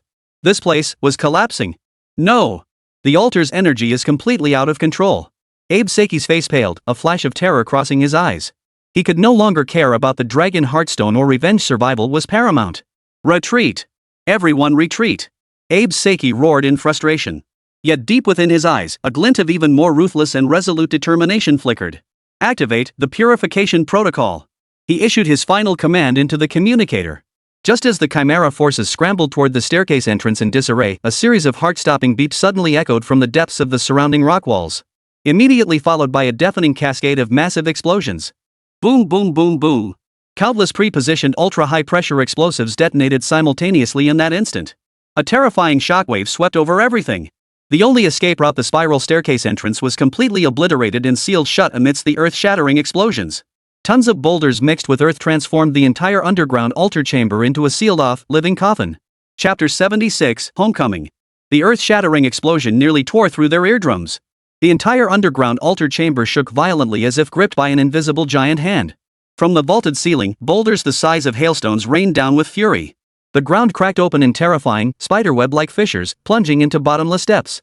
Thick smoke and dust instantly filled every inch of the space, choking the air until breathing became impossible. Cough, cough, cough. Zhao Yu crawled out from behind a boulder, covered in grime, his voice raspy. Damn it! Those bastards, playing so dirty.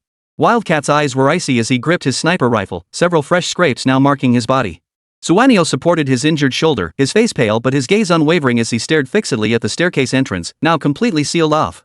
There, tens of thousands of tons of rubble and earth had piled up into a mountain of despair. It's over. All over. An elderly expert from Gu Mingxuan's team collapsed to the ground, his legs giving way at the apocalyptic sight. Tears welled up in his clouded old eyes. We can't get out. We're all going to die here.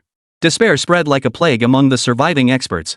They had endured countless dangers along the way, believing they had finally glimpsed hope, only to be thrust into an even deeper abyss at the very last moment. Gu Mingxuan's lips trembled. This usually composed old professor could no longer hold back his tears. Could it be? Heaven intends to destroy the inheritance of our nation's treasures? Amidst the deathly silence and wails, only Qin Mo remained standing tall. Wiping blood from his lips, his piercing gaze cut through the swirling dust, locking onto the pulsating dragon heartstone at the altar center. Under the gaze of the Eye of Truth, he saw clearly the dragon heartstone was frantically absorbing the scattered energy from the explosion. Its pulsing rhythm grew even more intense than before, filled with a certain hunger. The crimson glow not only refused to dim in the explosion's aftermath but grew more eerie, like an ancient heart awakening. A harrowing image flashed through Qin Mo's mind, the ancient echo of Grand Priest Zhomong sacrificing himself to activate the final seal. Two flashes of sharp light erupted from his eyes. No! There's still a chance. Qin Mo's voice was not loud, yet it struck the hearts of everyone present like the tolling of morning bells and evening drums. Those on the brink of despair instinctively turned to Qin Mo, clutching at what felt like their last lifeline. At that very moment, the cold, mechanical system notification in Qin Mo's mind sounded like heavenly music. Ding!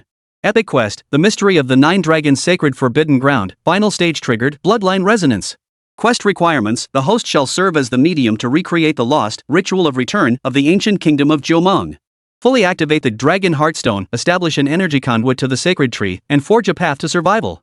Quest rewards: complete restoration blueprint for the national treasure, special bloodline ability, imprint of civilization. Ritual of return. Qin Mo's heart trembled violently. On the system interface, the requirements for the ancient ritual appeared in clear detail. Core Ritual Element 1, the life essence of the sacred tree, sacred tree's tears. Ritual Core Element 2, the essence blood of the guardian divine beast. Ritual Core Element 3, the blood of an inheritor possessing pure Huaxia bloodline. 3 items. Qin Mo took a deep breath, his eyes blazing with the fiery hope. Tears of the sacred tree, he possessed it. The bloodline of the inheritor, he himself is it. Then, the essence blood of the guardian divine beast. Qin Mo's gaze abruptly fixed upon the earth vein pangolin, which had also suffered severe injuries in the explosion yet stubbornly remained guarding the embryonic form of the sacred tree. Everyone, don't give up. Qin Mo roared in a deep voice, his tone filled with unwavering resolve. We still have a glimmer of hope. Without a moment's hesitation, he strode toward the earth vein pangolin, whose aura had grown faint. The colossal beast seemed to sense the encroaching doom as well. Its once dull eyes now flickered with a hint of agitation and unease. Buddy! Qin Mo's voice was low and earnest. We need your help now. The earth vein pangolin's intelligent eyes looked at Qin Mo with confusion. Qin Mo pointed to the dragon heartstone at the altar's center, then gestured toward himself, conveying the message in the simplest, most direct way. This divine beast, seemingly endowed with human-like understanding, appeared to grasp the meaning instantly. Its massive head gave Qin Mo a slight nod. The next moment, to the stunned gazes of the crowd, the earth vein pangolin abruptly raised one of its massive, scarred claws. Its razor-sharp claw tip slashed viciously across its own forepaw. SSSSHH. The hard jade-like scales split open, and droplets of golden blood, as dazzling as molten gold and brimming with immense energy, slowly seeped from the wound. That blood emanated a primordial aura that sent shivers down the spine. The earth vein pangolin let out a low, guttural roar, extending its claw dripping with golden blood toward Qin Mo. An indescribable wave of emotion and profound respect surged within Qin Mo. He nodded solemnly, without a moment's hesitation, drawing the laser dagger from his waist and slashing it fiercely across his left palm. Crimson blood gushed forth instantly. Gritting his teeth against the searing pain, he gathered his own blood, the golden divine beast essence blood of the earth vein pangolin, and the crystalline, life-filled tear of the divine tree, into the palm of his hand. Qin Mo strode forward with unwavering determination, step by step, toward the center of the obsidian altar. There, an inconspicuous recess corresponded with the dragon heartstone, precisely the core array point marked in the ancient ritual diagrams. He drew a deep breath and carefully dripped the liquid effusion of 3 purest energies from his palm into the recess. The moment the 3 energies merged. The entire obsidian altar seemed to abruptly awaken from a dream that had slumbered for eons. The ancient runes on its surface, once dim and lifeless, seemed infused with a soul. One by one, they burst into an unprecedented, dazzling radiance. Golden blood of divine beasts, emerald power of sacred trees, crimson blood of the inheritor. The three-colored radiance intertwined and coiled, transforming into a pillar of light piercing heaven and earth, shooting straight toward the ceaselessly pulsating dragon heartstone above the altar. Thud! Thud! Thud! The dragon heartstone's pulsations reached their peak at this moment. An indescribable, boundless will like a slumbering ancient titan slowly awoke from the depths of the dragon heartstone. Qin Mo felt a flash before his eyes, his consciousness instantly ripped from his body by an irresistible force. He was pulled into a bizarre space composed of pure information streams and colossal energy. Here, there was no up or down, no east or west, no flow of time. Countless flashes of light and shadow streaked past his eyes. There was swear and drilling wood to kindle fire, igniting the first spark of civilization. It was Yuchao building nests from wood, giving humanity shelter from wind and rain. It was Shinnong tasting hundreds of herbs, making the land of the 9 provinces lush with vegetation. It was Sangjia creating characters, causing spirits to weep in the night, as the light of wisdom pierced the darkness of ignorance. From the harsh survival struggles of the primordial age to the intellectual clashes of the 100 schools of thought. From the mighty military achievements of Qin Shi Huang and Emperor Wu of Han to the brilliant elegance of Tang poetry and song lyrics. Each epic chapter of China's sweeping, soul-stirring evolution was etched like the deepest imprint into his very soul. He felt the cultural imprint deeply rooted in his bloodline, enduring 10,000 years of storms yet remaining resilient and everlasting. Just as Qin Mo was utterly immersed in this vast river of civilization, unable to extricate himself. Ding! The system notifications sounded once more. Congratulations, host! You have completed bloodline resonance and successfully activated the return to origin ritual. Host has obtained an epic tier reward, complete restoration blueprint for national treasure. Host has acquired the special bloodline ability, Civilization Imprint. Civilization Imprint, this bloodline mark is unique to inheritors of Huaxia civilization. With this imprint, the host can establish deep resonance with any Huaxia national treasure, briefly deciphering its historical information and craftsmanship. Under specific conditions, the host may even borrow a thread of its inherent civilization fortune to turn the tide at critical moments. Qin Mo's body was enveloped in a soft, sacred rainbow-hued aura. He could distinctly sense something indescribable stirring deep within his bloodline, a profound bond, flesh and blood connected to this land and this civilization. The ritual was complete. The fully activated dragon heartstone emitted a clear, resonant dragon's roar before abruptly transforming into a streak of light. Like a weary bird returning to its nest, it shot toward Qin Mo's brow. A fleeting chill touched his skin as the dragon heartstone fused directly into the ancestral cavity of his brow, leaving behind only a faint, nearly imperceptible energy residue. Simultaneously, the glow emanating from the obsidian altar beneath Qin Mo's feet gradually receded. Yet the embryonic form of the millennial dragon's saliva wood, the altar's energy source, seemed to receive some command. Its roots, deeply buried underground, began to grow and spread frantically at that very moment. Rumble! The crowd felt the earth beneath their feet violently tremble once more. This time, however, it was not a destructive collapse, but rather, a new life breaking through the earth. Not far from the altar, the rock wall sealed by massive stones was forcibly pierced by the divine tree's roots, revealing an entirely new passageway. The passage spiraled upward, its depths unfathomable, its walls lined with strange luminous plants emitting a soft, glowing halo that illuminated the path ahead. A fresh breeze carrying the earthy scent of soil wafted down from above the passage. That was the scent of the surface. A passageway. There really is a passageway. Jiayu was the first to cry out in disbelief, his voice brimming with wild joy. The elderly experts like Gu Mingxian were so overcome with emotion that tears streamed down their faces. They knelt on the ground, bowing reverently toward the sacred tree and the altar. A miracle. This is truly a miracle. We were saved. The immense joy of surviving the catastrophe washed over everyone like a tidal wave. Even the usually cold-hearted mountain cat couldn't help but let a barely perceptible curve touch the corners of her mouth. Suanio gazed at Qin Mo, her beautiful eyes sparkling with wonder. This man always managed to create unbelievable miracles in the most desperate moments. Qin Mo exhaled a long, heavy breath, feeling the warm yet powerful energy at his brow. A faint, satisfied smile touched his lips. It wasn't over yet. The glory that belonged to Huaxia, he would reclaim it with his own hands. Let's go. We're going home. Qin Mo waved his hand decisively, his voice ringing out with unwavering resolve. Chapter 77, The Hero Returns Amidst Surging Undercurrents. At the passage's end, blinding sunlight finally replaced the dim fluorescent glow. Qin Mo stepped out first, breathing in the long mist air, fresh with the scent of earth and greenery. Behind him, Jiayu, Wildcat, Shen Niao, and the still shaken Gu Mingxian followed in single file. It felt like another lifetime. Along the border, dozens of soldiers clad in special operations gear, their eyes sharp as hawks, stood at attention, waiting. Emblazoned on their chests was the crimson dragon emblem of the Dragon Organization. A middle-aged officer bearing a star on his shoulder strode forward, saluting Qin Mo with a crisp military salute. Comrade Qin Mo, welcome home. Commander Candle Dragon has been awaiting your arrival.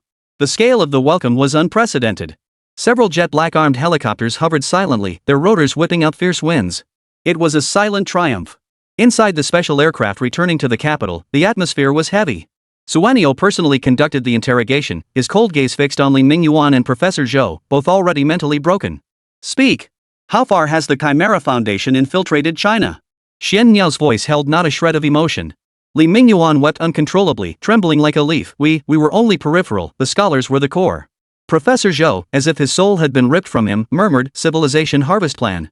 They aim to harvest all the lost civilizations of the world. 2. To build their twisted, chimera New World Order. Qin Mo sat nearby, eyes closed in meditation, yet every word penetrated his ears with crystal clarity. The Chimera Foundation, this malignant tumor, proved far more vast and far more insane than he had imagined. A global harvest of civilizations, what an insatiable appetite. The special aircraft touched down at a secret military airfield on the western outskirts of the capital. The trunk of the Millennial Dragon's tear agarwood, radiating colossal life energy, along with numerous critical materials retrieved from the Forbidden Zone, were transported under heavy guard to the National Cultural Heritage Administration's top-secret storage facility. The news swept through China's archaeological and cultural relic restoration communities like a storm. What? The sacred tree of the ancient kingdom of Jomon has been found? Alive? This is nothing short of defying the heavens. Countless venerable national treasure-level experts, upon hearing the news, were so overcome with excitement they couldn't sleep all night. They petitioned en masse, desperate to catch a glimpse of the divine object. China's priceless treasure, lost for millennia, had finally seen the light of day once more. That very night, within a secluded courtyard compound closed to the public, Qin Mo met one of the legendary dragon organization's highest-ranking leaders. Code name, Candle Dragon. The old man wore plain cloth garments and appeared unremarkable, yet his gaze seemed to pierce through the ages, as deep and vast as the starry sea. Young friend Qin Mo, you have earned immense credit for this operation. Candle Dragon's voice was gentle yet carried an undeniable authority. The nation shall never forget any of its meritorious subjects. Following the organization's deliberation, you are hereby granted full authority over the restoration project of the 9 Dragons Incense Palanquin. Candle Dragon's words rang out with deliberate emphasis. The organization will provide you with maximum support in personnel, finances, and resources. You hold absolute command. A ripple of emotion flashed through Qin Mo's heart as he nodded solemnly. I shall not fail in this mission. Yet this appointment sent ripples of discord through the Dragon organization's ranks. Deputy Director Gao, renowned for his meticulousness in overseeing technology and security, openly raised objections during a high-level meeting. Commander Dragon, Comrade Qin Mo's abilities are beyond question. But in restoring a national treasure, is this not overly risky? Deputy Director Gao's voice carried a metallic chill. The methods he relies on, if I may be blunt, carry a strong mystical flavor. They lack sufficient scientific data to support them. The risks are uncontrollable. He pushed his gold-rimmed glasses up his nose, his gaze sharp and unyielding behind the lenses. This Deputy Minister Gao was a quintessential technocrat, a believer in data and logic who instinctively guarded against anything beyond the realm of empirical understanding. The atmosphere in the high-level meeting room grew tense. Deputy Minister Gao argued forcefully, the restoration of the 9 Dragons Incense Palanquin concerns the nation's destiny.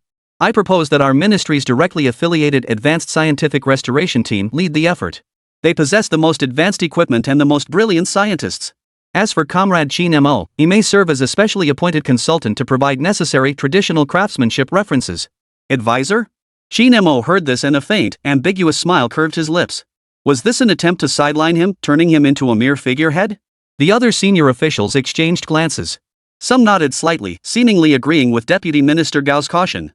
Commander Candle Dragon remained impassive, his fingers tapping lightly on the tabletop. Faced with the senior leadership's disagreements and skepticism, Qin Mo remained unusually calm. He rose slowly, his gaze sweeping over every person in the conference room. His voice was clear and firm. Deputy Minister Gao, I understand your concerns. Words alone are insufficient. Why not conduct a small verification? 3 days. Qin Mo held up 3 fingers. Your department's scientific team and I will simultaneously analyze a fragment of the 9 Dragons agarwood palanquin. After 3 days, we'll see whose interpretation yields more hidden information, greater accuracy, and higher value. The victor will lead the restoration. The loser will cooperate unconditionally. His words rang out with unwavering certainty. The entire room gasped. This kid dared to challenge him openly. Nonsense. Deputy Minister Gao's face darkened, about to erupt. I agree, Commander Candle Dragon suddenly spoke, settling the matter decisively. His deep gaze fixed on Qin Mo, tinged with approval and expectation. A young man with spirit, that's a good thing. Let it be as Qin Mo suggests. A contest between mysticism and science shall commence. Deputy Minister Gao opened his mouth, but ultimately swallowed his displeasure. With a cold snort, he swept his sleeves and stormed out. The wager was sealed. The night was still. Qin Mo sat cross-legged in his room, regulating the true qi depleted during his journey. Suddenly, the dragon heartstone mark embedded in his brow began to glow faintly. A peculiar sensation spread outward from his brow. A stir arose within Qin Mo as the civilization mark quietly activated. In that instant, he seemed to hear a mournful cry echoing from a distant time and space. It was the call of the wreckage of the 9 dragons' incense palanquin. It was the unwillingness of something shattered beyond repair, a long dormant yearning, a yearning to be restored, a yearning to reclaim the supreme glory it once bore for the civilization of China. This call was crystal clear, piercing straight to the soul. Qin Mo's eyes snapped open, his gaze blazing with intensity. He had heard the heart's cry of the national treasure. At the same moment, thousands of kilometers away, deep within a hidden base on a volcanic island, the emblem of the Chimera Foundation glowed with an eerie light under the dim illumination. Abe Seiki lay bare-chested on a cold metal operating table, his body pierced by a network of grotesque tubes. Several researchers clad in white protective suits slowly injected a gene serum, glowing with a faint blue light, into his body. Ah! Abe Seiki let out an uncontrollable scream of agony, veins bulging like twisted dragons across his skin. Power. I need greater power. His eyes glowed with a blood-red madness. A blonde-haired, blue-eyed high-ranking member of Chimera, wearing a monocle, curled his lips into a cruel smile as he snapped a silver-white metal bracelet onto Abe Seiki's wrist. This is the Sanctuary Council's latest Lawbreaker cyber armor, specifically designed to counter all ancient energy fields. Go, Abe Kuan. Carry the will of Chimera and crush the man who brought shame upon you. Abe Kyoki felt the surging, destructive power within him, erupting into a series of beastly, maniacal laughs. Qin Mo. I'm back. This time, I'll make you wish you were dead. Chapter 78, Mending the Heavens. Beneath the glazed tiles of the Forbidden City, deep within the Earth's shadows. National Top Secret Workshop Number 1. The air hummed faintly with the characteristic drone of the constant temperature and humidity system. This was the heart of Huaxia's technological prowess, housing the most advanced equipment and fortified by the strictest security measures. The shattered remains of the 9-dragon sandalwood palanquin now lay silently on a specially designed dust-free restoration platform, awaiting the miracle to unfold. The restoration project, codenamed Mending the Heavens, had transcended all other priorities in importance. Each fragment carried the breath of a lost civilization, tugging at the hearts of countless people. Qin Mo stood amidst the cold metal and flickering indicator lights, his gaze fixed solely on the agarwood that had weathered millennia. Every corner of this space showcased the pinnacle of modern technology, while also foreshadowing an impending storm. Deputy Minister Gao had indeed kept his word. The next day, a lavishly assembled scientific restoration team arrived in full force at the workshop. At its head stood Qianli, a man in his early 30s with gold-rimmed glasses and hair combed immaculately. A Harvard-trained prodigy who had returned to his homeland, he was a dual expert in quantum physics and materials science. His eyes saw only data and formulas, and he sneered at all empirical wisdom. The moment they met, Qianli scrutinized Qin Mo from head to toe, his lips curling in undisguised contempt. Qin Mo, is it? I've heard a lot about you. Never imagined someone relying on such quackery could make it this far. He pushed his glasses up and pointed to a complex, massive instrument behind him. This is our latest quantum tomography scanner. Paired with our supercomputing cluster, it can construct a 3-dimensional damage model of the 9 dragons agarwood palanquin at the molecular level. On the screen, countless points of light flickered, outlining the intricate structure of the incense carriage fragment with breathtaking precision. We've analyzed every single damage point, every material type, and even the decay level of each organic molecule with crystal clarity. Qianli's voice brimmed with intellectual superiority. Restoring national treasures relies on science, not shamanistic rituals. Young man, some things are beyond the reach of someone like you. Provocation, blatant provocation. The air in the workshop instantly froze. Qin Mo seemed oblivious to Qianli's scornful sneer. He simply walked to the designated fragment of agarwood, no larger than the palm of his hand, and quietly closed his eyes. No instruments, no data, not even white gloves. His fingertips gently brushed the rough surface of the fragment, the motion as tender as caressing a lover's skin. Time seemed to stand still in that moment. Qin Mo's breath grew long and steady. At the center of his brow, the faint mark of the dragon heartstone seemed to flicker with a fleeting glow. He seemed to be listening to the tale of this 1,000-year-old wood, silent for so long, as it whispered its past. Qianli stood nearby, arms crossed, snorting derisively. Playing at magic tricks. I'll see what you can produce in 3 days. The team members behind him all wore expressions of eager anticipation. To their eyes, Qin Mo's actions were no different from those of a primitive tribal shaman. The silent battle began the very moment one stepped into this workshop.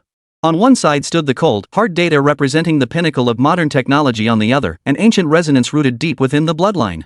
Who could truly unlock the secrets of this millennia-old national treasure? 3 days passed in the blink of an eye. In the workshop's conference room, Chief Candle Dragon sat at the center, Deputy Minister Gao's face dark, and several National Treasure restoration experts wore solemn expressions. Qianli strode onto the stage with confidence and opened his PowerPoint presentation. After 72 hours of continuous analysis by our team, utilizing synchrotron radiation scanning, Raman spectroscopy, and precise carbon-14 dating, we have reached the following conclusions about this fragment. The screen displayed a succession of complex data charts and three-dimensional models. First, we detected 17 microscopic cracks measuring less than 50 micrometers in length on this fragment. The formation of these cracks spans at least 3 distinct historical periods.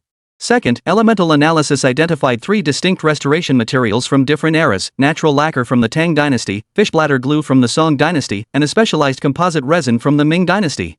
Qianli spoke at breakneck speed, each data point delivered with pinpoint precision. The sheer depth of his analysis left the veteran experts in attendance silently nodding in admiration, utterly amazed. This was the power of modern technology. A smug smile finally touched Vice Minister Gao's lips. His gaze toward Qin Mo brimmed with the arrogance of one certain of victory. In his eyes, this wager was already over. Finally, it was Qin Mo's turn. He had no PowerPoint, no thick report, not even a single sheet of paper. Empty-handed, he calmly walked to the front of the stage. All eyes were fixed on him, curious, skeptical, and hopeful. Qin Mo met their gazes and spoke slowly. His voice was not loud, yet it carried clearly to every ear. First, he paused, his words startling the crowd. This wood is no ordinary agarwood. Within it, densely packed like hair-thin strands, are natural golden threads. Twisting and coiling like dragon patterns. If my estimation is correct, there should be 999 of them. The room erupted in shock. Golden threads? Dragon patterns? 999 strands? How could that be possible? Second, Qin Mo continued calmly, at the core of this wood lies a micro-mortise-and-tenon mechanism smaller than a grain of rice. Its structure is so intricate that it cannot be opened by human hands. Only resonance with sound waves of a specific frequency can unlock it. Another wave of gasps swept through the room. A micro-mechanism? Sonic resonance? This was pure fantasy. Thirdly, Qin Mo's voice grew distant. Deep within this wood lies dormant a fragment of the spiritual imprint of a previous restorer. This master craftsman of the ancient realm, if my senses deceive me not, his surname was Gong Sun. Gong Shu. Wasn't that the legendary Liu Ban? The entire conference room erupted in chaos. Qianli could no longer contain himself and burst into laughter. Absurd. Utterly absurd. Pointing at Qin Mo, he doubled over with laughter. Gold thread? Mechanical devices? A spiritual imprint? Gongshu Ban? Qin Mo, are you writing a fantasy novel? I'll admit you've got some luck, maybe even know a few lost crafts. But here, in the face of science, your mystifying tricks are worthless. Deputy Minister Gao also spoke in a stern voice. Comrade Qin Mo, you can eat whatever you want, but you can't just say whatever you want. This concerns the restoration of a national treasure. It's not a place for your wild imaginings. Commander Candle Dragon's brow furrowed slightly, but he still ordered in a deep voice, Xiao Shen, activate the highest precision synchrotron radiation source. Perform a 3-dimensional perspective scan on the fragments. Share the results in real time. Though disdainful, Qianli dared not disobey the order. Soon, the massive screen displayed the real-time images captured by the synchrotron radiation source as it penetrated the fragments, revealing them with crystal clarity. Everyone held their breath, staring intently at the screen. The scan images gradually assembled, penetrating from the surface to the core. Suddenly, the researcher operating the equipment let out a startled cry.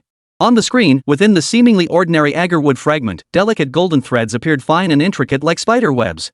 They truly twisted and coiled, carrying an ancient and mysterious rhythm, spreading throughout the wood fibers.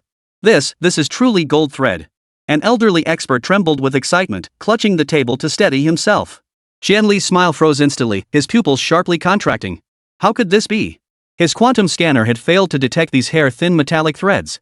Then, as the scan focused on the core of the fragment, an even more horrifying sight emerged. Within the densest grain pattern, a micro-mechanism smaller than a grain of rice, its intricate structure so complex it made one's scalp tingle, became clearly visible to all. Crafted from dozens of components finer than human hair, its precision meshed parts defied belief. Its design transcended the very limits of modern micro-sculpting technology. The entire conference room fell deathly silent. Science, in that moment, seemed to have suffered a dimensional blow. Qianli's face had turned deathly pale. Impossible, absolutely impossible. Qianli muttered, his eyes filled with bewilderment and refusal to accept defeat. He snapped his head up, fixing his gaze on Qin Mo as if clutching at a last straw. Even if there were gold threads and mechanisms, what about that spiritual imprint? The Gongshu surname? That's pure fantasy. Superstition. Deputy Minister Gao chimed in, exactly. Something as ethereal as a spiritual imprint can't be verified by science. Yet Qin Mo merely smiled indifferently. Slowly, he drew from his robe an ancient-looking bronze tuning fork. This tuning fork was precisely what he had rushed to craft overnight, harnessing the energy of the tears of the divine tree and drawing upon the system's knowledge base regarding ancient musical scales. Whether it's mere conjecture or not, one test will reveal all.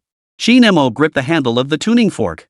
Following the ancient frequency from the distant past that had surfaced in his mind due to the civilization imprint, he gently tapped it with his finger. Hum. A clear, resonant tone, tinged with an indescribable melancholy and primal simplicity, filled the conference room. As if possessing the power to pierce through time and space, the sound directly impacted the fragment of agarwood. The instant that specific frequency rippled outward, a miracle occurred. On the large screen, the miniature mortise-and-tenon mechanism that had been motionless began to shift. Its minute components slowly rotated, misaligned, and opened. Click. An extremely faint yet distinctly audible mechanical click emanated from within the fragment. Immediately after, an extremely faint yet undeniably real beam of light projected from the opening mechanism's crevice. The light twisted in condensed midair, finally coalescing into two crooked, ancient-looking tadpole-shaped seal script characters. The strokes were archaic and crude, brimming with the weight of history. The ancient script expert present leapt from his seat the moment he recognized them, gasping in astonishment. Gongshu. It's the character's Gongshu. It truly is a lost work of Gongshu. Good heavens. This is a mark left by Liu Ban himself. Irrefutable proof. No. It was a miracle as solid as a mountain. Qin Mo, in an utterly unimaginable manner, had utterly crushed the scientific restoration team representing the pinnacle of modern technology. Xianli's legs buckled, and he collapsed to the ground, his eyes vacant as he muttered, "Impossible, my data, my model, why?" His scientific faith, in this very moment, was shattered by Qin Mo in the most direct, most shocking way possible. Deputy Minister Gao's mouth gaped open, struggling to utter a word. His usually stern, rigid face was now etched with utter disbelief, horror, and bewilderment. After a deathly silence, thunderous applause erupted throughout the conference room. Commander Candle Dragon rose slowly, his gaze fixed intently on Qin Mo, his eyes brimming with unabashed admiration and excitement. Excellent. Well done, Qin Mo. His decisive voice echoed throughout the workshop. Effective immediately, Qin Mo assumes full responsibility for the Nine Dragons Agarwood Palanquin restoration project. No individual or department shall interfere under any circumstances. All necessary resources shall be provided without reservation. Qin Mo bowed slightly, a confident smile spreading across his face. With his skill and the ancient wisdom flowing through his Chinese bloodline, he had defended the dignity of a civilization preserved for millennia. In this moment, he was not fighting alone. Behind him stood countless venerable masters and artisans who had devoted their lives to preserving the legacy of Chinese civilization. Chapter 79, Tears of the Sacred Tree. Qin Mo secured absolute control over the restoration project of the Nine-Dragon Agarwood Palanquin. His very first order sent the entire national top-secret workshop into an uproar. All modern analytical instruments are to be removed immediately. Effective immediately, the workshop's temperature and humidity must be reconfigured according to the yin-yang harmony principles documented in ancient texts. Qin Mo's voice was calm yet carried an undeniable authority that reverberated through the workshop brimming with cutting-edge technology. This was sheer madness. Countless expensive, precision instruments representing the pinnacle of modern restoration technology were now ordered to be removed. Replacing them were ancient copper basins, freshly cut willow branches, and arrangements that seemed utterly baffling to ordinary eyes. Xianli stood in the corner, his face alternating between pale and ashen. He wanted to protest, but the memory of the miraculous defeat 3 days prior made him swallow his words. After his faith in science crumbled, he now gazed upon Qin Mo as if looking up at an ancient god of unfathomable depth. Though Vice Minister Gao was no longer present, the order reached his ears, enraging him to the point of nearly smashing his cup. Yet he could only grit his teeth and accept it. An order issued personally by Commander Candle Dragon who dared defy it? Inside the workshop, researchers accustomed to data and instruments now exchanged bewildered glances, utterly at a loss. They felt as though they had been transported overnight from a cutting-edge 21st century laboratory back to the imperial workshops of some ancient dynasty. Qin Mo, however, paid no heed to the murmurs and astonished glances around him. His expression was focused as he personally directed the workshop staff to adjust every detail. From the intensity of the charcoal's burn to the direction of the steam's rise, everything strictly followed the rhythm of some long-lost ancient technique. Within half a day, the entire workshop's atmosphere transformed completely. Gone was the cold, clinical feel of technology, replaced by a hint of warmth and vitality, as if even the air carried the breath of antiquity. This first step alone had already overturned everyone's understanding. With the environment prepared, Qin Mo turned to the first critical challenge of restoration, debridement. The wreckage of the Nine Dragons Agarwood Palanquin was covered in chemical adhesives left behind by the Chimera Foundation's botched restoration. These adhesives, with their complex composition, had fused tightly with the agarwood fibers, clinging like a malignant tumor. Xianli's team had previously attempted removal. They employed the most advanced laser ablation technology and tested dozens of polymer solvents. The results were either incomplete removal of the adhesive or irreversible secondary damage to the agarwood itself. Each fragment of agarwood had endured millennia, becoming fragile beyond measure. The slightest mishandling could reduce it to dust. We've exhausted every possible method. Zhenli's voice carried a hint of hoarseness and defeat. These chemicals possess excessive permeability and have partially bonded with the wood fibers. Conventional physical or chemical approaches struggle to remove them without damaging the core material. His assistants nodded in agreement behind him, their faces etched with helplessness. This was a chasm modern technology could not bridge. Those bastards at Chimera had employed the most vicious methods, clearly intent on utterly destroying this national treasure. Even if restored, it would bear permanent scars. The meeting room screen still displayed the microscopic magnification of the adhesive contamination zone. Those grotesque chemical chains resembled hideous grins, mocking the impotence of modern science. All eyes turned to Qin Mo. They wanted to see how this young man, who had created the miracle of the Gongshu imprint, would tackle such a daunting challenge. Qin Mo approached the glue-covered fragment, showing none of the Qianli team's trepidation. He simply reached out, gently caressing the contaminated wood grain as if sensing its pain. Moments later, he turned and instructed his assistant, bring a cup of dew collected from morning locust leaves. Also gather 3 grams of fresh mugwort and 7 young foxtail grass shoots. Pound them into a paste. Simmer over low heat for the duration of 1 incense stick, then extract the clear liquid. The others listened, utterly bewildered. Morning dew? Mugwort? Dogtail grass? What on earth did these things have to do with removing stubborn chemical adhesives? This is utter nonsense. Several young researchers nearly burst out laughing on the spot, but seeing Qin Mo's gaze, calm as a deep abyss, they forced themselves to hold it back. Qianli opened his mouth but ultimately chose silence. He no longer dared challenge Qin Mo with his scientific theories. Soon, a bowl of emerald green medicinal liquid, emitting a faint herbal fragrance, was brought over. Crystal clear and seemingly ordinary, it revealed no unusual properties. Qin Mo picked up the softest goat hair brush and dipped it into the liquid. Holding his breath, he gently dabbed the tip onto the stubborn chemical adhesive. As if possessed of life, the liquid swiftly seeped in. A miraculous scene unfolded before everyone's eyes. The chemical adhesive, once as stubborn as psoriasis, began to soften and break down the instant it touched the solution, as if encountering its nemesis. There was no violent reaction, no harmful fumes, just a quiet, gradual separation from the agarwood fibers. The residue dissolved into cloudy, fluffy particles suspended in the solution. The entire process unfolded with astonishing gentleness. With a light flick of Qin Mo's wrist, the brush swept over the surface, removing every trace of the adhesive.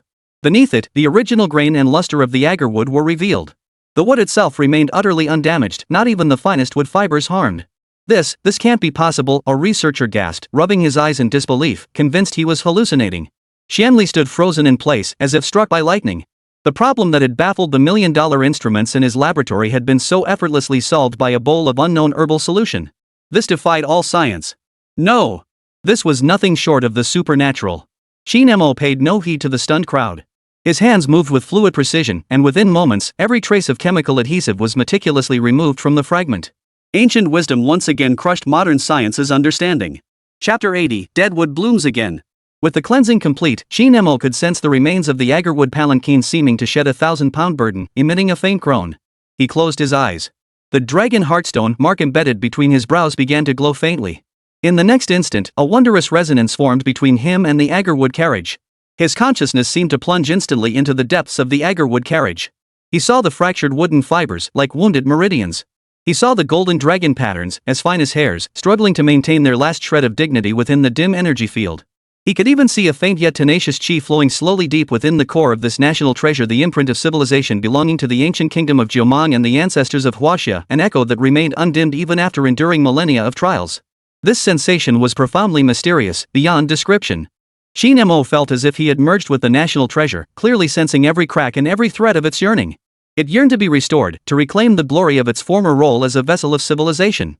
This vision was far clearer and more profound than any 3D scanner, penetrating straight to its essence. Qin Mo drew a deep breath. The fusion of the dragon heartstone with the imprint of civilization truly held boundless potential. He felt more confident about the core restoration ahead. The researchers around him only saw Qin Mo with eyes closed in deep concentration, radiating an aura of profound stillness and majestic presence that deterred any disturbance. They did not know that at this very moment, Qin Mo was engaged in a soul-to-soul dialogue across time and space with a national treasure that had slumbered for 1,000 years. All preliminary preparations were now complete. The atmosphere within the workshop had shifted from initial skepticism and confusion to profound reverence and anticipation.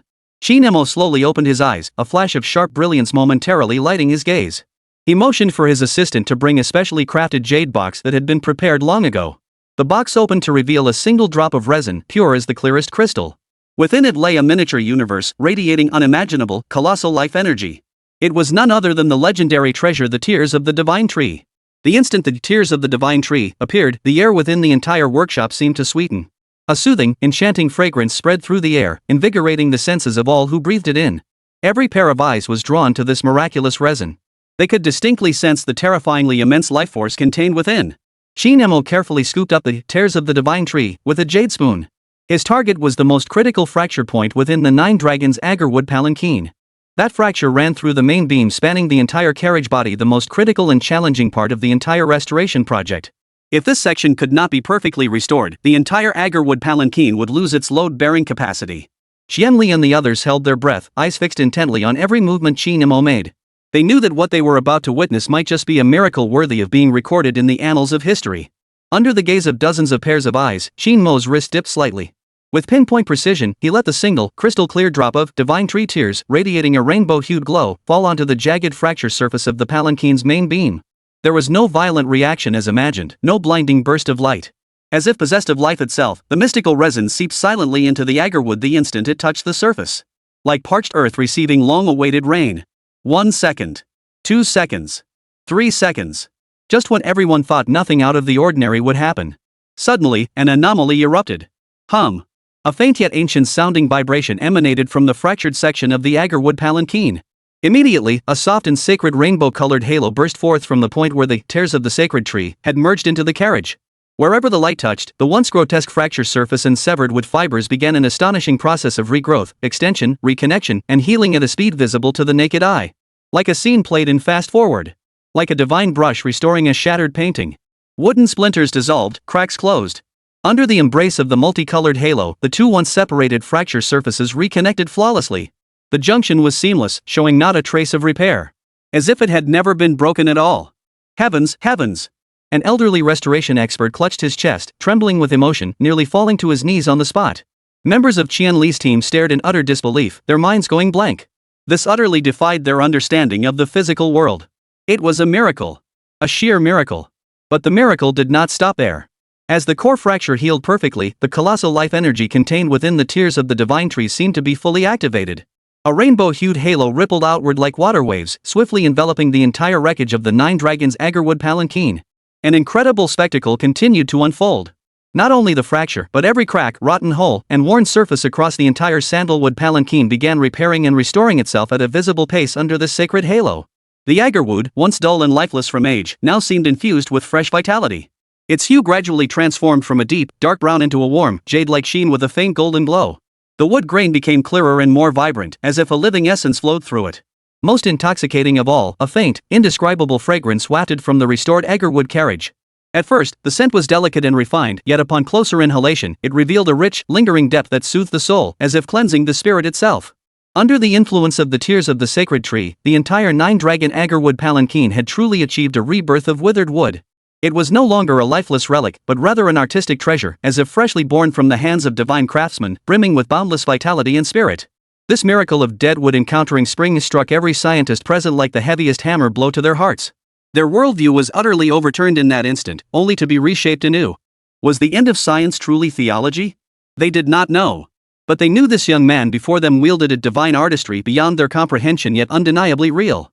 Qian Li's legs grew weak, and he could barely stand. He gazed at the 9 Dragons agarwood palanquin, radiating vibrant vitality, then looked at Qin Mo's calm, composed profile.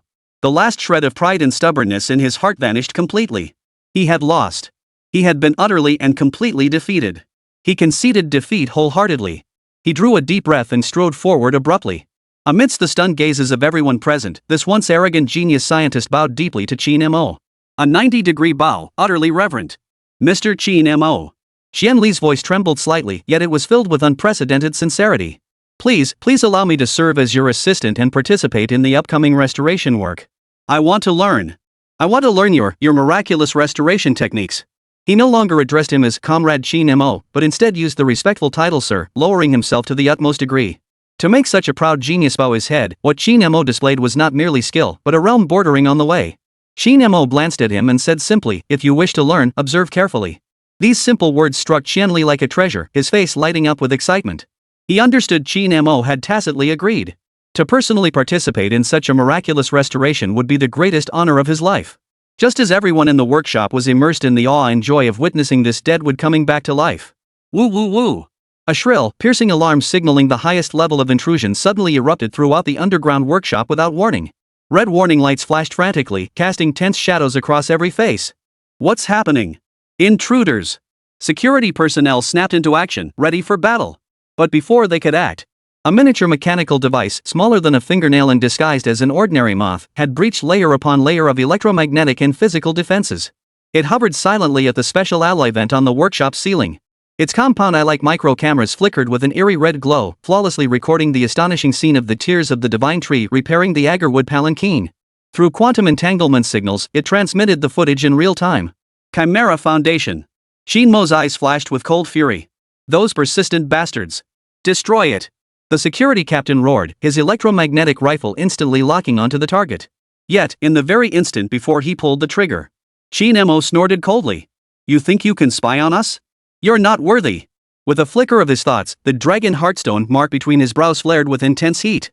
A surge of pure energy instantly drew forth from the newly restored Nine Dragons agarwood palanquin, now vastly enhanced in spiritual power, through the dragon heartstone. This energy carried a trace of the ancient Shumong kingdom's vast aura, along with a hint of the tears of the divine tree's colossal vitality. Qin Mo snapped his fingers. Whoosh! An invisible energy beam, nearly imperceptible to the naked eye, shot through the air like a sharp arrow, striking the miniature reconnaissance drone disguised as a moth with pinpoint accuracy. Thousands of kilometers away, deep within a hidden base of the Chimera Foundation nestled in a volcanic island, Abe Seki, his body riddled with tubes, watched everything unfolding in the workshop through a massive holographic screen with greedy eyes. When he witnessed the tears of the sacred tree manifesting its unearthly restorative power, his eyes blazed with a sickening fervor. A miracle! This is the true miracle. I must possess it. But in the very next second, the holographic screen before him suddenly crackled with static, blanketed in snow. Immediately after, a thunderous boom. The entire screen shattered explosively. Countless shards flew in all directions. Abe Kyoki didn't even have time to react before an overwhelming, terrifying mental shock surged through some mysterious link, violently crashing into his mind. Ah! He let out a piercing scream, clutching his head as he writhed in agony on the floor. Crimson blood gushed wildly from his eyes, ears, mouth, and nose. Blood poured from all 7 orifices. In their first clash across the void, Qin Mo, harnessing the power of the national treasure, emerged utterly victorious. The backlash energy, infused with a trace of the tears of the sacred tree's life force, clung to him like flesh-eating maggots. It ravaged his spiritual sea with relentless fury, yet kept him alive, condemning him to endure the most excruciating agony. Abe Seki, having failed miserably in his scheme, was gravely wounded on the spot. Inside the base, alarms blared, chaos erupted. Chapter 81, The End of Science and the Silent Challenge. Within the workshop, silence reigned. Xianli led a group of scientists who had once looked down on everyone else, bowing deeply before Qin Mo. Mr. Qin. His voice trembled with uncontrollable emotion, please allow us to become your assistants. We wish to learn the true restoration techniques that belong to our Chinese nation.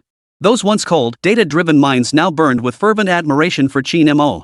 The barriers of science crumbled before this miraculous legacy. Qin Mo, single-handedly, had utterly captivated this group of pillars of the nation. His authority within the project team had reached its zenith. The alert was lifted, and the charred remains of the miniature moth were carefully collected. Qin Mo picked up a fragment smaller than a fingernail. Under the eye of discernment, its intricate internal structure became clearly visible. Quantum entanglement communication. His brow furrowed slightly as his voice grew low. Such communication technology, far beyond its time, was beyond the capabilities of ordinary organizations. The Chimera Foundation's technological prowess is far more terrifying than we anticipated. Qin Mo turned to Xin Niao beside him, his gaze grave. Issue the order, their defense level must be elevated once more. These bastards are relentless. Suwanio nodded solemnly, a chill deepening within him. Hours later, in an office far away in the capital. After hearing the full account of the workshop incident and the report on the micro-reconnaissance drone, Vice Minister Gao fell into a prolonged silence. A cigar burned between his fingers, ash piling up in a long strand, yet he remained utterly oblivious. Tears of the sacred tree. Deadwood blooming anew. He murmured, his gaze intensely complex. The scientific truths he had personally verified clashed violently with the unfathomable miracle before him, threatening to tear apart the worldview he had spent decades constructing. He had to admit Qin Mo had created a miracle. Yet that stubbornness inherent to scientists still left him guarded and skeptical towards such mystical methods defying existing theories. Just how many secrets was this kid hiding? Having eliminated the surveillance risks left by the mole, Qin Mo showed no sign of stopping. Standing before the 9-dragon agarwood palanquin, now largely restored, his gaze burned with intensity. The next step was the very soul of this national treasure, the 9 lifelike, self-propelled mechanical dragons. To revive the 9 dragons, we need a special material. Qin Mo's voice echoed through the solemn workshop. This substance is called Dragon Bone Mystic Gold, an ancient rarity possessing a unique memory effect. It can carry the complex chi pathways required for the mechanical dragon's operation. At these words, the workshop, which had just settled down, erupted once more. Dragon Bone Mystic Gold? Memory effect? Xianli and the other materials experts exchanged bewildered glances.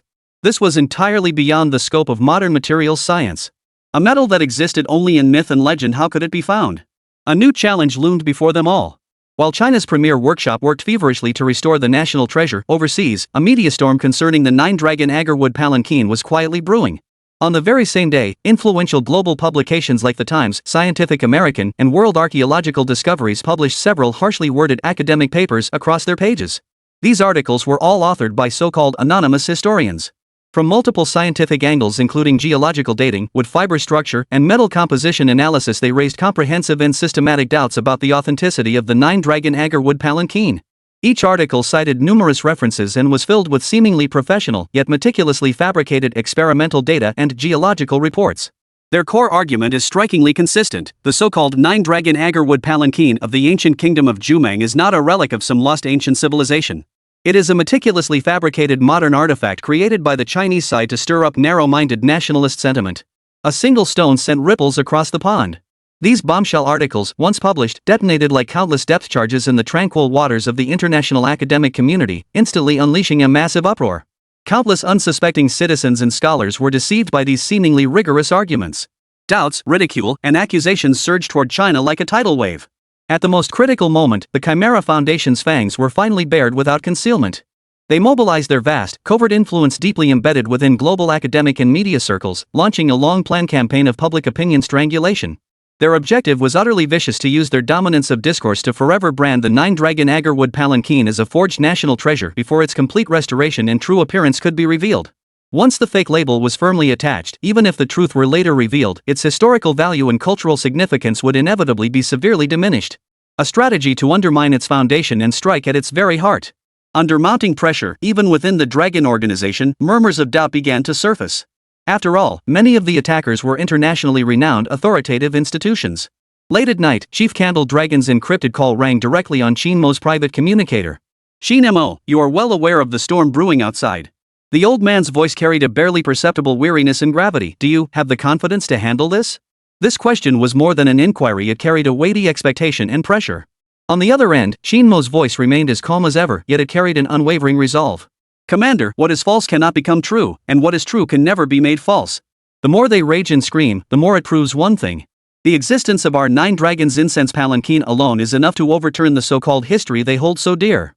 The words rang out with thunderous force, resonating powerfully. Commander Candle Dragon fell silent for a moment before bursting into a hearty laugh. Excellent. I'll be waiting for that day, the day it overturns history. Hanging up the phone, Qin Mo's gaze grew profound. The clamor and skepticism from the outside world were nothing more than irritating trivialities to him. He walked to an antique writing desk and retrieved an ancient text from a hidden compartment secured by 3 secret locks. Bound with fishgut thread, its pages had long since yellowed. The edges of the pages bore faint traces of insect damage, eroded by the passage of time. On the cover, for archaic seal script characters stood, records of the master craftsman, uncommon tales. This was precisely the unique, secret tome he had exchanged from the system at the cost of enormous popularity points. It was also the only known clue that might hold the secret to forging the mysterious Dragon Bone Mystic Gold. Qin Mo gently brushed away the dust from the pages, his gaze sharp. He knew well that in the face of this overwhelming tide of slander and attacks, any feeble defense would be utterly meaningless. The only counterattack, and the most decisive one, was to awaken the 9 mechanical golden dragons that had slumbered for millennia, to soar anew across this realm and reclaim their divine glory. Using undeniable facts to crush all lies and conspiracies. He would make the entire world see clearly what the true treasures of China were, what the true legacy of civilization was. Meanwhile, a far greater storm was brewing. Under the secret operations and substantial funding of the Chimera Foundation, Professor Alistair Blackwood, a titan of archaeology revered internationally for his supreme reputation and hailed as the foremost contender for the Nobel Prize, suddenly issued a public statement through his official social media account. In the statement, Professor Blackwood, with his characteristic rigor and authority, declared that he would closely monitor developments in the Nine-Dragon Agarwood Palanquin incident. He concluded with a profound remark: "There is only one truth in history, and it permits no one to desecrate it under any pretext." This declaration from the esteemed scholar was instantly reposted and amplified by major global media outlets, adding the most intense fuel to an already raging public opinion battle. A storm was brewing, and danger lurked everywhere. Chapter 82: The Strange Tale of the Examiner's Record. Inside the capital's top-secret workshop, the air hung heavy. Qin Mo gathered Qian Li and other top scientists before the yellowed pages of the strange tales of the records of crafts. On the open pages, the entries concerning dragon bone mystic gold were revealed to be a series of mysterious symbols twisted and coiled like tadpoles. "This is the Luban ruler encryption method." A white-haired ancient script expert gasped in shock, his eyes filled with both horror and fervor. This legendary encryption method, even more obscure than Oracle bone script, rendered each character an unsolvable puzzle. The crowd exchanged stunned glances, breathing so carefully they seemed to hold their breath. This was the first and most formidable test set by the ancient sages. Qian Li's pride faced its first severe challenge before these hieroglyphic-like characters. Gritting his teeth, he activated the nation's ultimate weapon, the Tianhe supercomputer. Within the vast server room, indicator lights flashed frantically as cooling fans roared deafeningly. Billions upon billions of exhaustive decryption attempts and logical simulations raced forward under the Tianhe's terrifying computational power. Yet after 3 days and nights, the screen still displayed the cold, unyielding message: "No matching logic library found." Decryption failed. Without the core encryption principles, even the most powerful computing power was merely groping blindly in the dark. The pinnacle of modern technology once again proved feeble and powerless before the crystallized wisdom of Master Luban. Qian Li slumped in his chair, bloodshot eyes peering from behind his glasses. For the first time, his belief in the omnipotence of science wavered. Just as everyone was at a loss, Qin Mo slowly closed his eyes. The dragon heartstone mark embedded between his brows began to glow faintly. Civilization imprint silently activated. His consciousness seemed to resonate instantly with the Nine-Dragon Agarwood Palanquin lying quietly on the restoration table. Within the sandalwood carriage, the gongshu mark personally inscribed by Luban seemed to awaken, emitting a faint yet resilient thread of consciousness. This essence, spanning millennia, struck him like a bolt of lightning, imprinting the core logic of the Luban ruler encryption method into Qin Mo's mind. In an instant, the once obscure symbols became crystal clear before his eyes. The puzzle was solved. Qin Mo's eyes snapped open, his gaze blazing with an intensity that seemed to hold the birth and death of stars within it. When Qin Mo revealed the deciphered formula for dragon bone mystic gold to the workshop, the entire space fell into a deathly silence once more. The list of ingredients on the paper was utterly baffling enough to make any modern metallurgist tear up their doctoral certificate on the spot. Primary ingredient: 3 taels and 3 cache of refined charcoal from jujube wood struck by heavenly lightning. Auxiliary material: 1 tael and 1 cache of powdered obsidian core from the 10,000-mile volcano of the East Sea. Conductive material: 7 qian of extraterrestrial meteorite iron, extracted from its stellar core. Additionally required: 1,000-year ice silkworm silk, phoenix bloodstone, sulfur from the Earth's toxic fire. Each name in this litany seemed plucked straight from the classic of mountains and seas. This wasn't a metal recipe at all, it was clearly a formula for refining immortal elixirs. Qian Li stared at the formula, his mouth twitching. After a long pause, he finally managed to ask, "Mr. Qin, are you sure this isn't a joke? This stuff, what it would refine wouldn't be mystical metal, but mystical arts." Deputy Minister Gao was the first to receive this formula, which could only be described as shocking and outrageous. His office ashtray instantly overflowed with cigarette butts. Nonsense. Utter nonsense. Deputy Minister Gao slammed his palm on the desk, sending the teacups rattling. Lightning-struck wood? Volcanic rock? Meteorite iron? How could these possibly forge metal? Uncontrollable fury and deep skepticism flashed in his eyes. This was no longer a battle between science and mysticism, it was a direct challenge to his very foundation as a materialist. The risk is far too high. Each of these materials is practically a national treasure. If this fails, who will shoulder the responsibility? He immediately ordered special personnel to provide round-the-clock protection for Qin Mo, a euphemism for surveillance, lest the young man pierce holes in the heavens. This mystical formula detonated like a bomb, igniting fierce debate among the Dragon Organization's high command. Faced with a tidal wave of internal skepticism, Qin Mo remained unusually calm. He uttered only one sentence: "Without the dragon bone mystic gold and the 9 dragons Agarwood Palanquin, it is merely a gilded cage." With those words, he silenced every voice urging him to abandon the project. In the end, it was Commander Candle Dragon who overruled the dissent, choosing once more to place unconditional trust in Qin Mo. Materials, approved. Site access approved. Full support for all requirements. The old man's piercing gaze seemed to see through the future. Fixing his eyes on Deputy Minister Gao, his voice brooked no argument. Old Gao, this time, you are only permitted to observe. You are forbidden to interfere, and even more so, to meddle.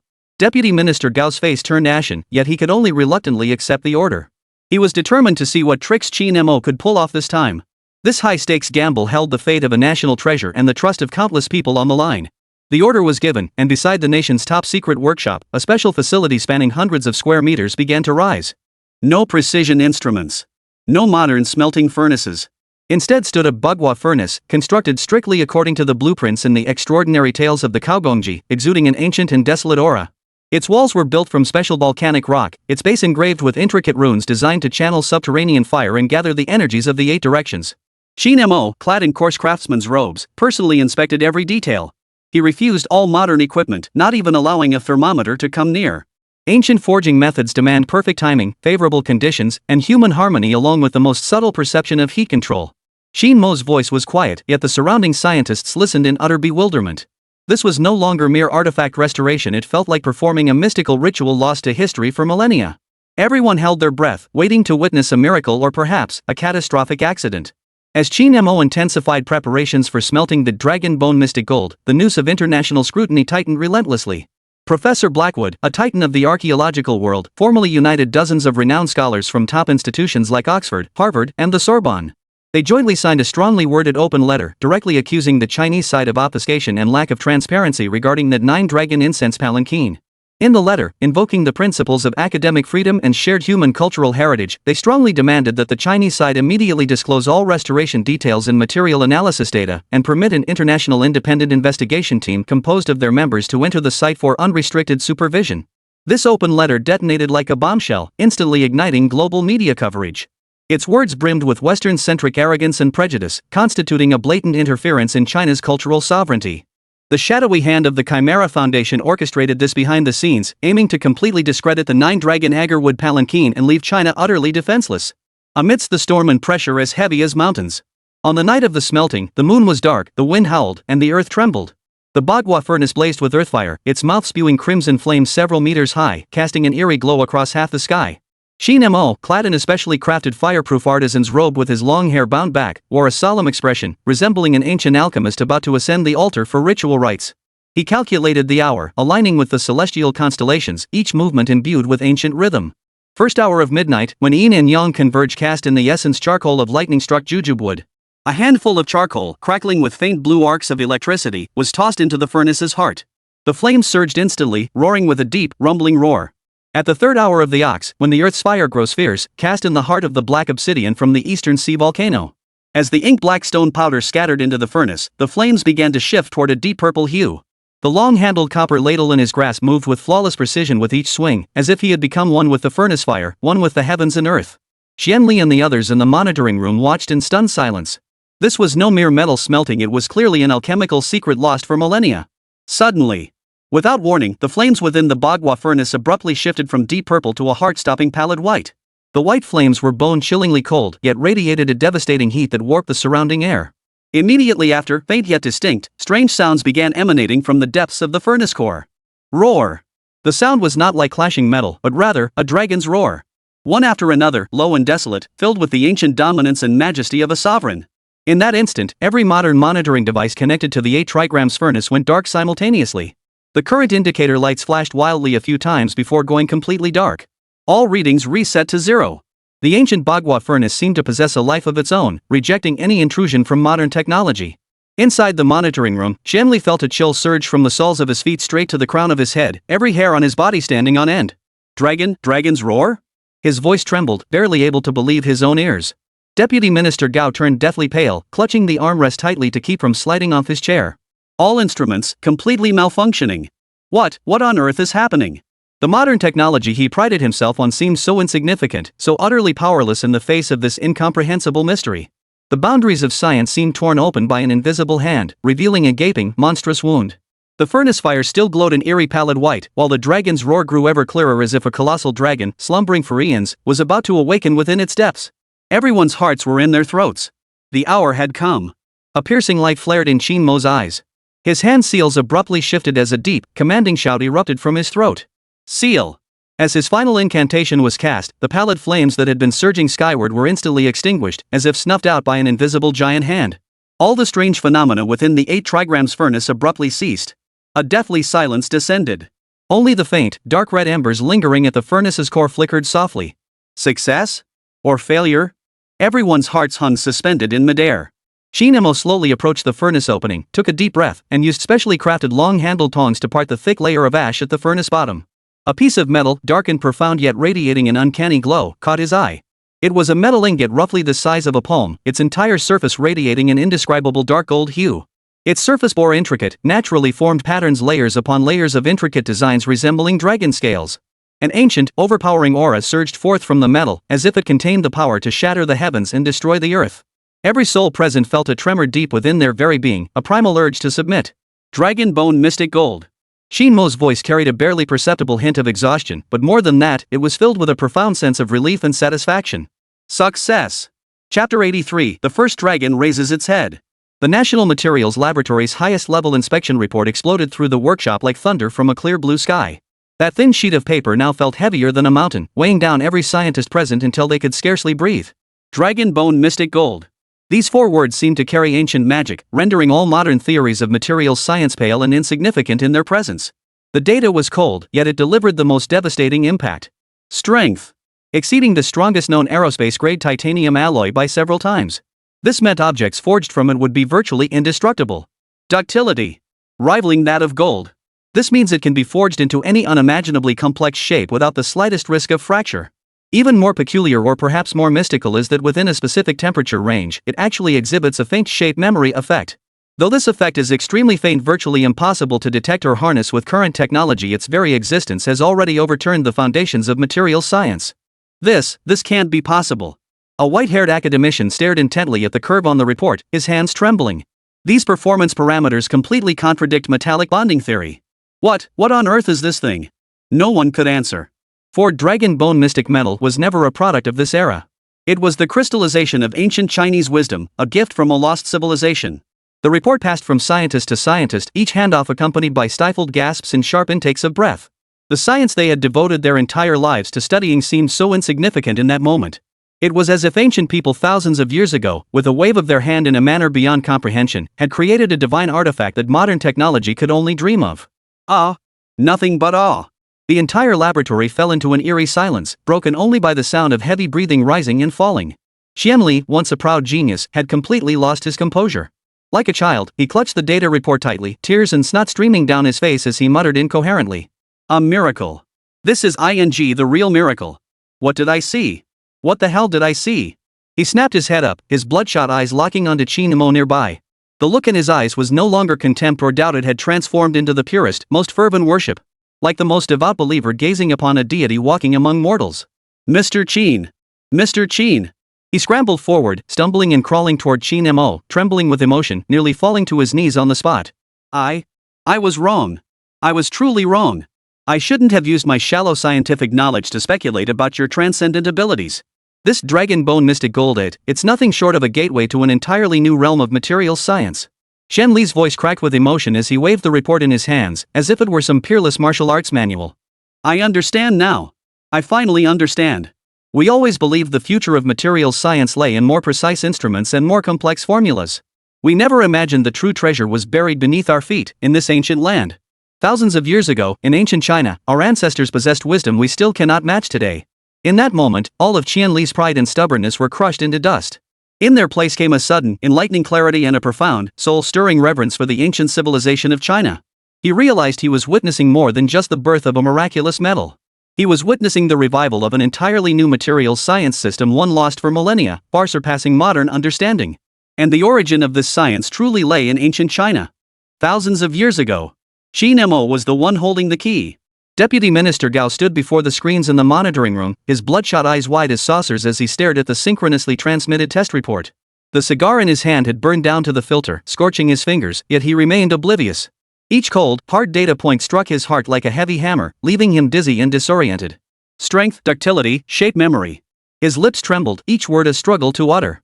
As a staunch advocate of the pure science approach, he had devoted his life to data and logic.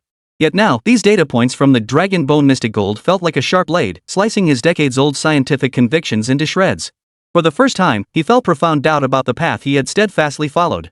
Could it be that the ancient traditions, dismissed as feudal dregs and superstitious mysticism, truly concealed wisdom surpassing modern science?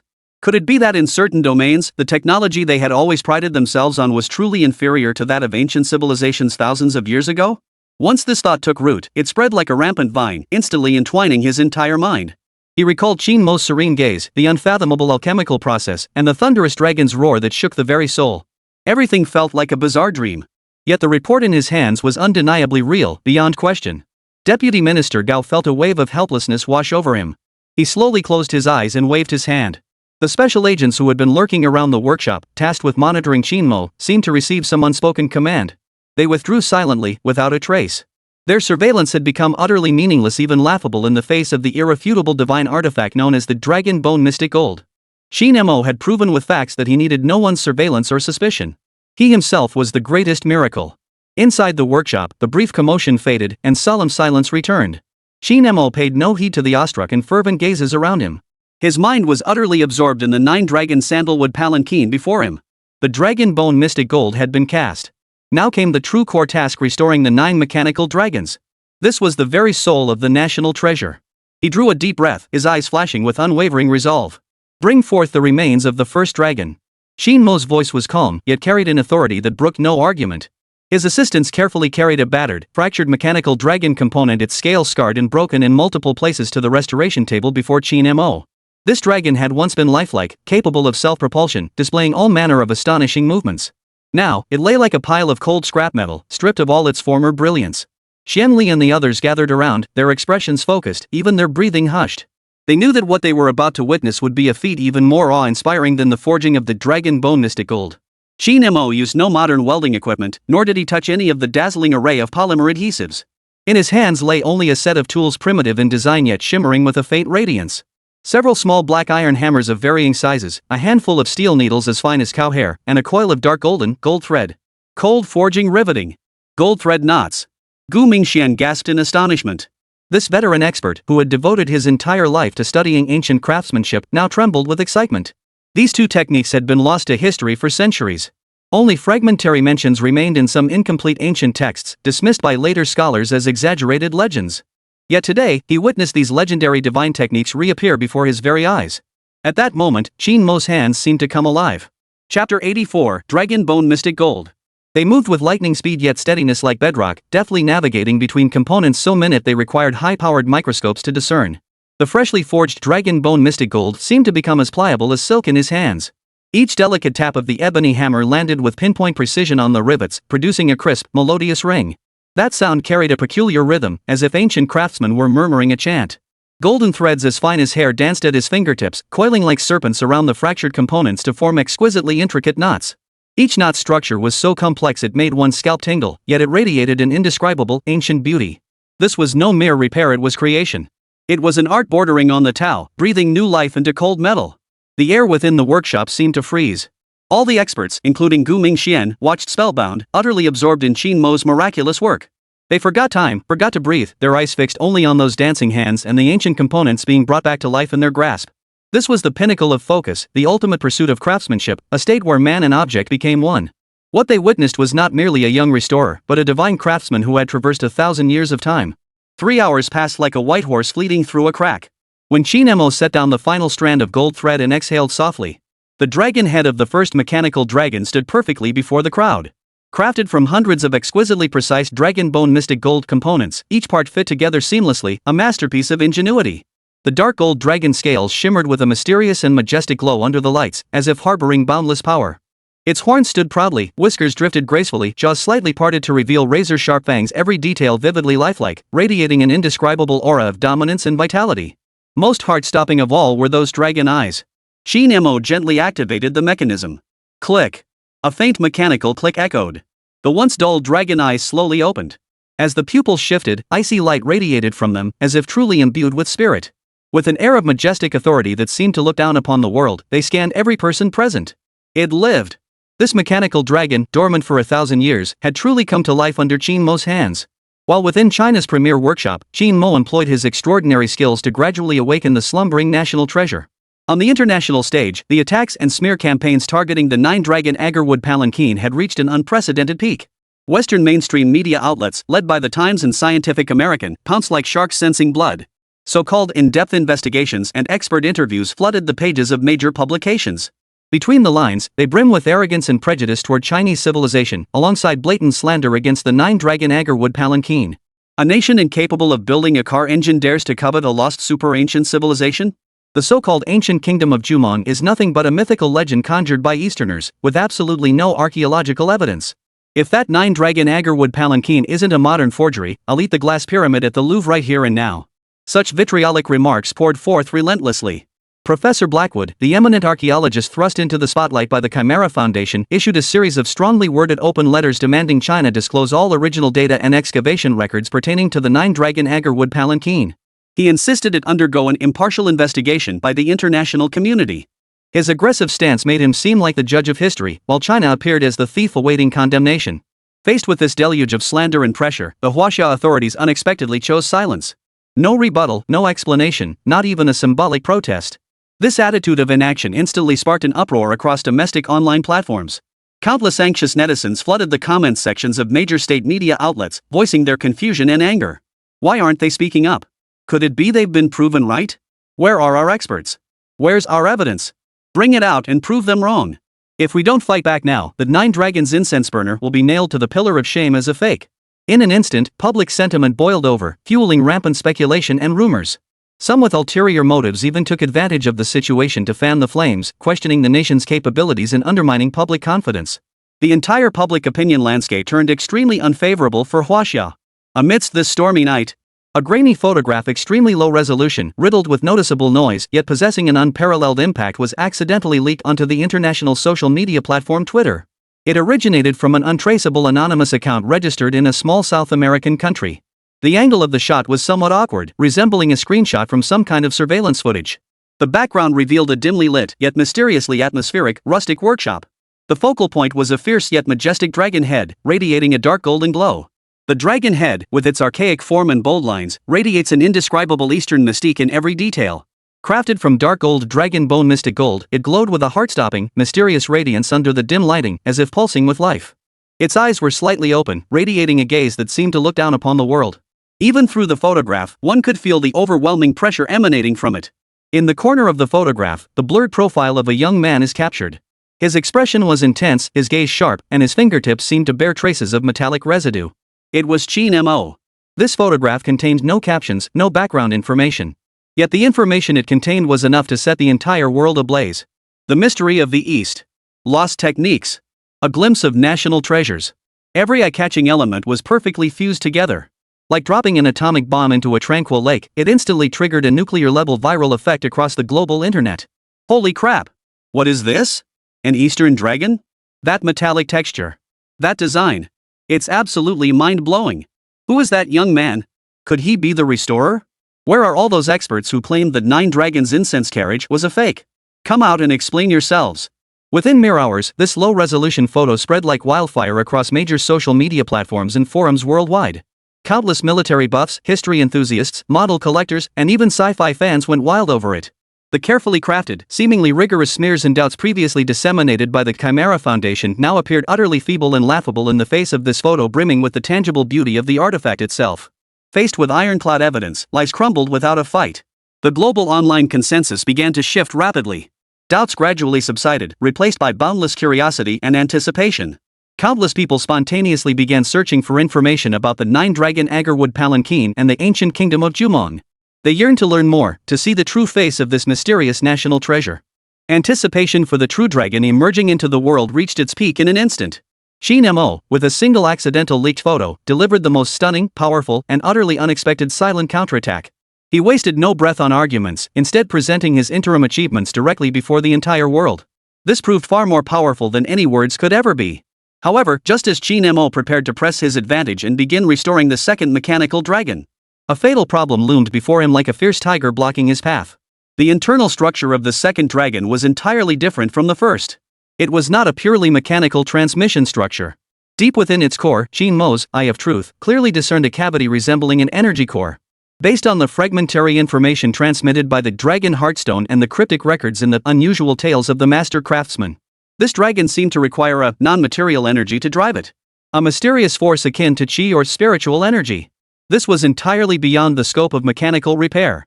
Qin Mo's brows furrowed as he fell deep in thought. Chapter 85: The Hongmen Banquet in Paris and the Earth-Shattering Gamble.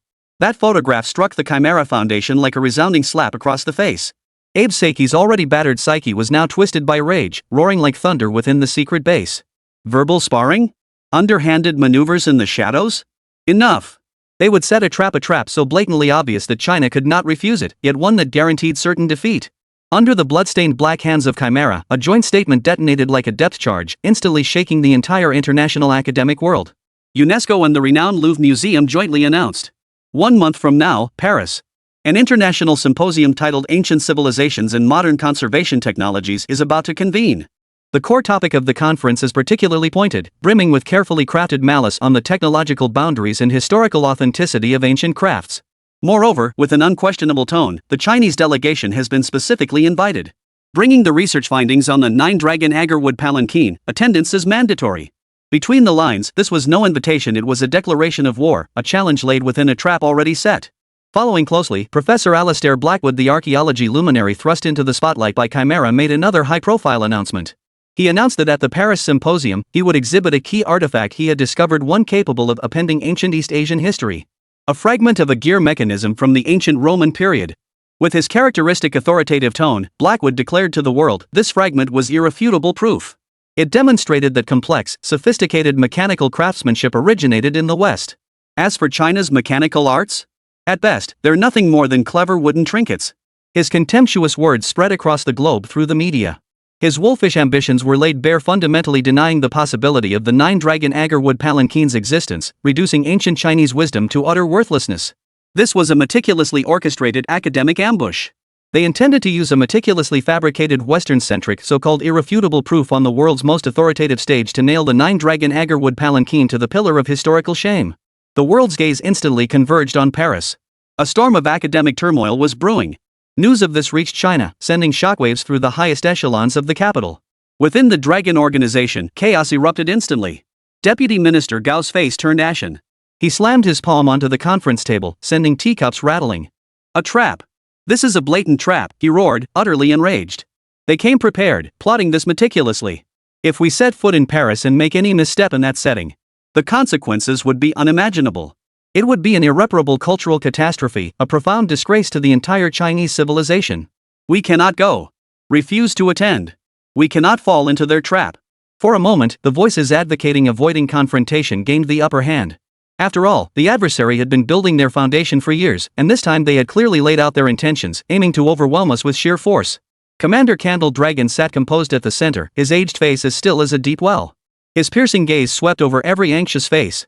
Finally, his encrypted call connected directly to Qin Mo's personal communicator. No pleasantries, no preamble, only the weight of the matter laid bare. Qin Mo, the old man's voice carried a barely perceptible weariness, yet remained as steady as a mountain. You should be aware of the situation in Paris. Will you go, or not? After a pause, his tone grew suddenly solemn. If you go, you will represent more than just a restoration project. You will stand for China itself, confronting the arrogance and prejudice of the entire Western academic world head-on. The weight of that trust and pressure, heavier than 1,000 pounds, transmitted clearly through the airwaves. At that moment, within the workshop, Qin Mo stared intently at the second mechanical dragon before him, a creature of radically different construction, requiring mysterious energy to drive its mechanisms. The icy touch of the dragon bone's mystical metal intertwined with the warm pulsations emanating from the dragon heartstone embedded between his brows. A near-mad fervor of battle intent flared in his eyes. The opponent had thrown down the gauntlet at his very doorstep. Retreat? That was not Qin Mo's style. Commander, Qin Mo's voice was calm, yet it carried an unyielding resolve, a madness that sent tremors through the entire dragon organization. We're not just going. A defiant curve lifted the corners of his mouth. His voice was not loud, yet it thundered like a crack of lightning. We're taking the fully restored 9 Dragons agarwood palanquin to Paris. Earth-shattering. The conference room fell instantly silent. This was no longer a gamble. It was an outright challenge. He intended to use the 9 divine dragons, soon to be unveiled to the world, to deliver a public lesson to those Westerners who fancied themselves the beacons of civilization right on their home turf, under the spotlight of the entire world. The lesson? It would be called what the hell Chinese wisdom. Transporting the nation's most sacred artifacts overseas meant unprecedented security pressures and political risks. The entire Dragon organization plunged into unprecedented, frantic preparations because of Qin Mo's insane decision. The Paris affair could be put on hold for now. At this moment, Qin Mo faced an even more. The second mechanical dragon. That mysterious energy core cavity loomed before him like an insurmountable chasm.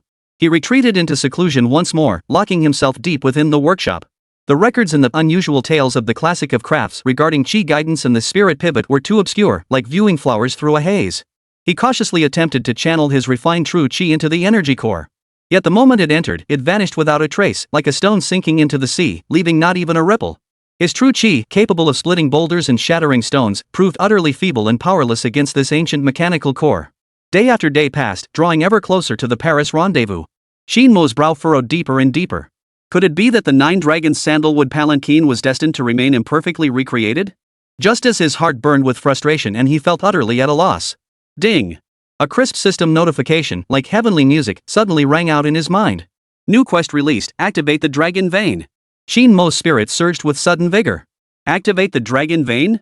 What did that mean? He eagerly glanced at the system panel as the mission details clearly appeared. Mission objective: using the Dragon Heartstone as a catalyst, establish a bridge between heaven and earth. Channel the latent dragon energy of national fortune to infuse the second dragon soul of the Nine Dragons' Agarwood Palanquin with an inexhaustible source of energy. Qin Mo's breathing instantly quickened. The Dragon Heartstone. That mysterious crystal long fused into his brow, bound to his very bloodline. Connect heaven and earth, unleash the nation's dragon energy? This was no mere restoration. It was nothing short of defying the heavens. He instinctively touched his forehead. The Dragon Heartstone, as if sensing his intent, suddenly grew scorching hot. A vast, overwhelming consciousness faintly emanated from it. Chapter 86, National Treasure Abroad and Assassination Across 1,000 Miles. Qin Mo's earth-shattering decision finally landed on the desk of Commander Candle Dragon. The old man remained silent for a long while, the ashtray piling high with stubbed-out cigarette butts. Approved. A single word, heavy as a mountain. The machinery of the state suddenly sprang into motion with unprecedented ferocity. Operation Dragon Chariot Eastbound, a highest-level security operation, was immediately activated. China's most elite special forces, dormant state security agents, and the Dragon Organization's global network of field operatives were instantly mobilized. An impenetrable net, covering land, sea, and air, silently unfurled all to escort the priceless national treasure. On the eve of departure, Qin Mo remained in seclusion deep within his workshop. The Dragon Heartstone embedded between his eyebrows burned so intensely it felt as though it might ignite.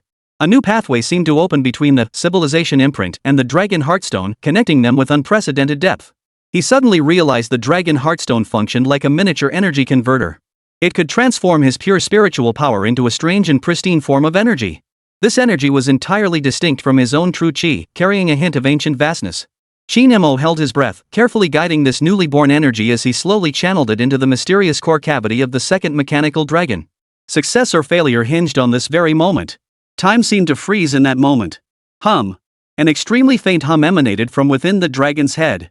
Immediately after, the tightly closed dragon eyes slowly glowed with a faint yet undeniably real light. Though the light lasted only an instant before fading once more. But it was enough. A relieved smile curved the corners of Qin Mo's lips. This path was the right one. The Nine Dragons' Agarwood Palanquin was carefully placed inside a massive container crafted entirely from a special alloy. This container not only possessed an independent micro-life support system but was also equipped with multiple layers of physical isolation and powerful electromagnetic interference defenses. A heavily modified military transport aircraft, stripped of all markings, silently rose into the night sky, piercing through the clouds. Destination: the European continent. Yet halfway through the journey, as the transport entered the airspace of a nation in West Asia, disaster struck. A shrill radar alarm suddenly pierced the cockpit. Unidentified aerial object approaching at high speed. Two advanced fighter jets, painted with eerie black eagle emblems, tore through the night sky like specters, closing in from both sides at breakneck speed. A stiff, commanding voice crackled over the radio channel: Chinese transport aircraft ahead, identify immediately. We are conducting a routine flight inspection. Cooperate and land at the designated airport. Flight inspection? Bull. This was a blatant threat. The two fighters continuously executed dangerous, intimidating maneuvers, their missile launchers clearly visible beneath their wings, their intent to kill blatantly obvious. Chimera Foundation. Qin Mo listened to the urgent report from the front via encrypted communication, his eyes instantly turning icy cold. These bastards actually dared to deploy military force, attempting to hijack the national treasure mid-transit. At the critical moment. Whoosh. Whoosh. Two trails of fiery exhaust burst through the clouds behind them. China's escort fighters finally tore through the sky at the most critical moment, arriving like gods descending from the heavens. A cold warning crackled over the public channel: unidentified foreign aircraft ahead, cease your dangerous actions immediately. This is sovereign airspace of China. Any provocation will trigger the most severe consequences. A breathtaking aerial standoff erupted suddenly at 10,000 meters. The roar of engines and the silent battle of electronic warfare made the air itself freeze. Finally, realizing they stood no chance against the claws of China's divine eagles, the two black fighters reluctantly turned their noses and departed in frustration. The transport aircraft, having narrowly escaped danger, continued its westward journey. As the convoy entered the European continent, speeding along the highway toward Paris, Death's scythe rose silently once more. Hundreds of meters ahead, a seemingly ordinary chain reaction collision erupted abruptly. Several cars were twisted together in the collision, blocking half the lane. But just as the convoy slowed to detour around the wreckage, boom! A severely overloaded heavy container truck, like an out-of-control steel beast, roared deafeningly from the ramp behind and to the side. At an utterly unreasonable angle, it violently smashed through the guardrail and barreled toward the convoy's most critical special vehicle. Targeted. Ruthless. Ambush. Spread out. Zhao Yu, the iron-blooded commander overseeing ground security, a warrior forged in mountains of corpses and rivers of blood, saw his pupils contract sharply. Almost the instant the truck appeared, his beastly battlefield instincts detected the thick scent of death. He yanked the steering wheel hard. The specially modified convoy vehicle screeched with the shrill sound of tires grinding against the asphalt, executing a breathtaking drift that narrowly avoided the deadly impact of the oncoming heavy truck. Crash! The truck lost control, crashing headlong into the roadside barrier. Its front end instantly mangled as flames roared. But the danger was far from over. Bang! Bang! Bang! From what appeared to be accident vehicles and camouflaged positions along the highway, dozens of armed militants burst forth, their eyes fierce, wielding automatic weapons. Bullets rained down like hailstones, relentless as death's summons, pouring down upon the convoy. A brief yet brutally intense highway gunfight erupted. Zhao Yu, Wildcat, and the others took cover behind their vehicles, engaging the enemy in a desperate fight to the death. Bullets whistled through the air, blood spattered everywhere. Several assassins disguised as ordinary passers-by were instantly killed by the precise shots of the Huaxia special agents, their brains splattering on impact. Amid the chaos, Zhao Yu shielded a comrade, his arm grazed by a stray bullet that drew a trail of blood. Without flinching, he spun and shot the ambushing enemy dead with a headshot. These deranged lunatics of Chimera would stop at nothing to prevent the national treasure from reaching Paris, even launching an armed assault of this scale deep within Europe. In their eyes, there were no longer any rules or boundaries. Ultimately, though several perimeter security personnel were wounded, China's warriors repelled this desperate assault with superior equipment and combat prowess far exceeding the ordinary. The battered convoy, reeking of gunpowder and blood, finally arrived at the brilliantly lit Louvre 1 hour ahead of schedule. At that moment, the Cour Richelieu Conference Hall of the Louvre was packed to capacity. The world's foremost archaeologists, historians, museum directors, and journalists from major media outlets packed the space to capacity. Flashbulbs flickered like daylight, and the air was thick with a mixture of tension and anticipation. On the podium, Professor Alastair Blackwood, the eminent archaeologist, held a rust-stained yet exquisitely crafted bronze fragment, his words flowing with fervor. This was the very artifact he referred to as the ancient Roman gear mechanism fragment. Ladies and gentlemen, Blackwood's voice boomed with unquestionable authority. This fragment is irrefutable proof. It undeniably demonstrates that the true origins of complex mechanical engineering lie in the West. In the great Roman Empire. He swept his gaze across the room, a sneer curling his lips. As for certain Eastern nations and their much-hyped mechanical arts, pardon my bluntness, but those are nothing more than clever wooden toys. They cannot be compared to true technology. His caustic words drew knowing chuckles from some Western scholars in the audience. Blackwood, basking in his triumph, prepared to deliver a more cutting parallelism to cap off his speech, a speech designed to pronounce the death sentence on ancient Chinese civilization. At that very moment, creak! The massive double doors of the conference hall, crafted from thick oak and carved with intricate patterns, slowly and steadily swung open under the stunned gazes of dozens of guards. A figure emerged, bathed in the faint, dim light streaming from beyond the threshold, appearing at the far end of everyone's line of sight. Qin Mo stood in a perfectly tailored dark Zhongshan suit, ironed to perfection without a single wrinkle. His expression was calm, his gaze deep and penetrating as he pushed a mysterious case over 2 meters tall, crafted entirely from a dark alloy, and currently covered by a large piece of bright red velvet. Under the gaze of hundreds of eyes worldwide, under the focus of countless camera lenses. Step by step, steady and resolute, he pushed the national treasure bearing China's millennia of glory onto the podium, symbolizing the world's highest academic hall. The entire conference hall fell silent. Only the steady rhythm of Qin Mo's footsteps echoed, mingled with the faint scrape of alloy wheels against marble. Each step felt like a heavy hammer striking Blackwood's stunned, ashen face. Chapter 87, The Dragon Raises Its Head. Qin Mo's appearance shattered the self-righteous authority and arrogance within the Richelieu conference hall like a boulder thrown into stagnant waters. Dead silence fell over the entire hall. Hundreds of gazes coalesced into an invisible net, pinning him in place. Flashbulbs seemed frozen in time. Reporters forgot to press their shutters, their mouths agape in stunned silence. On the podium, Professor Blackwood's smug smile froze instantly, like a poorly fitted mask. The contempt in his eyes swiftly turned to astonishment, only to be replaced by a flash of anger born of humiliation. How dare he come? How dare he actually bring that thing here? After a brief moment of disorientation, Blackwood forced himself to regain his composure. He was, after all, a seasoned veteran. He picked up the microphone, a sharp, cold smile tugging at the corners of his mouth, his voice dripping with condescending judgment. Oh? Young man from the East, you've finally shown yourself. What? Have you come to admit your ridiculous farce and prepare to apologize to true history, to the entire world? His voice echoed through the vast conference hall via the speakers, drawing a few stifled chuckles. This was the linguistic trap he had set. No matter how Qin Mo responded, he seemed destined to be at a disadvantage. Yet Qin Mo didn't even lift an eyelid. He strode directly to the podium, ignoring Blackwood's outstretched arm attempting to block him, and stood at its very center.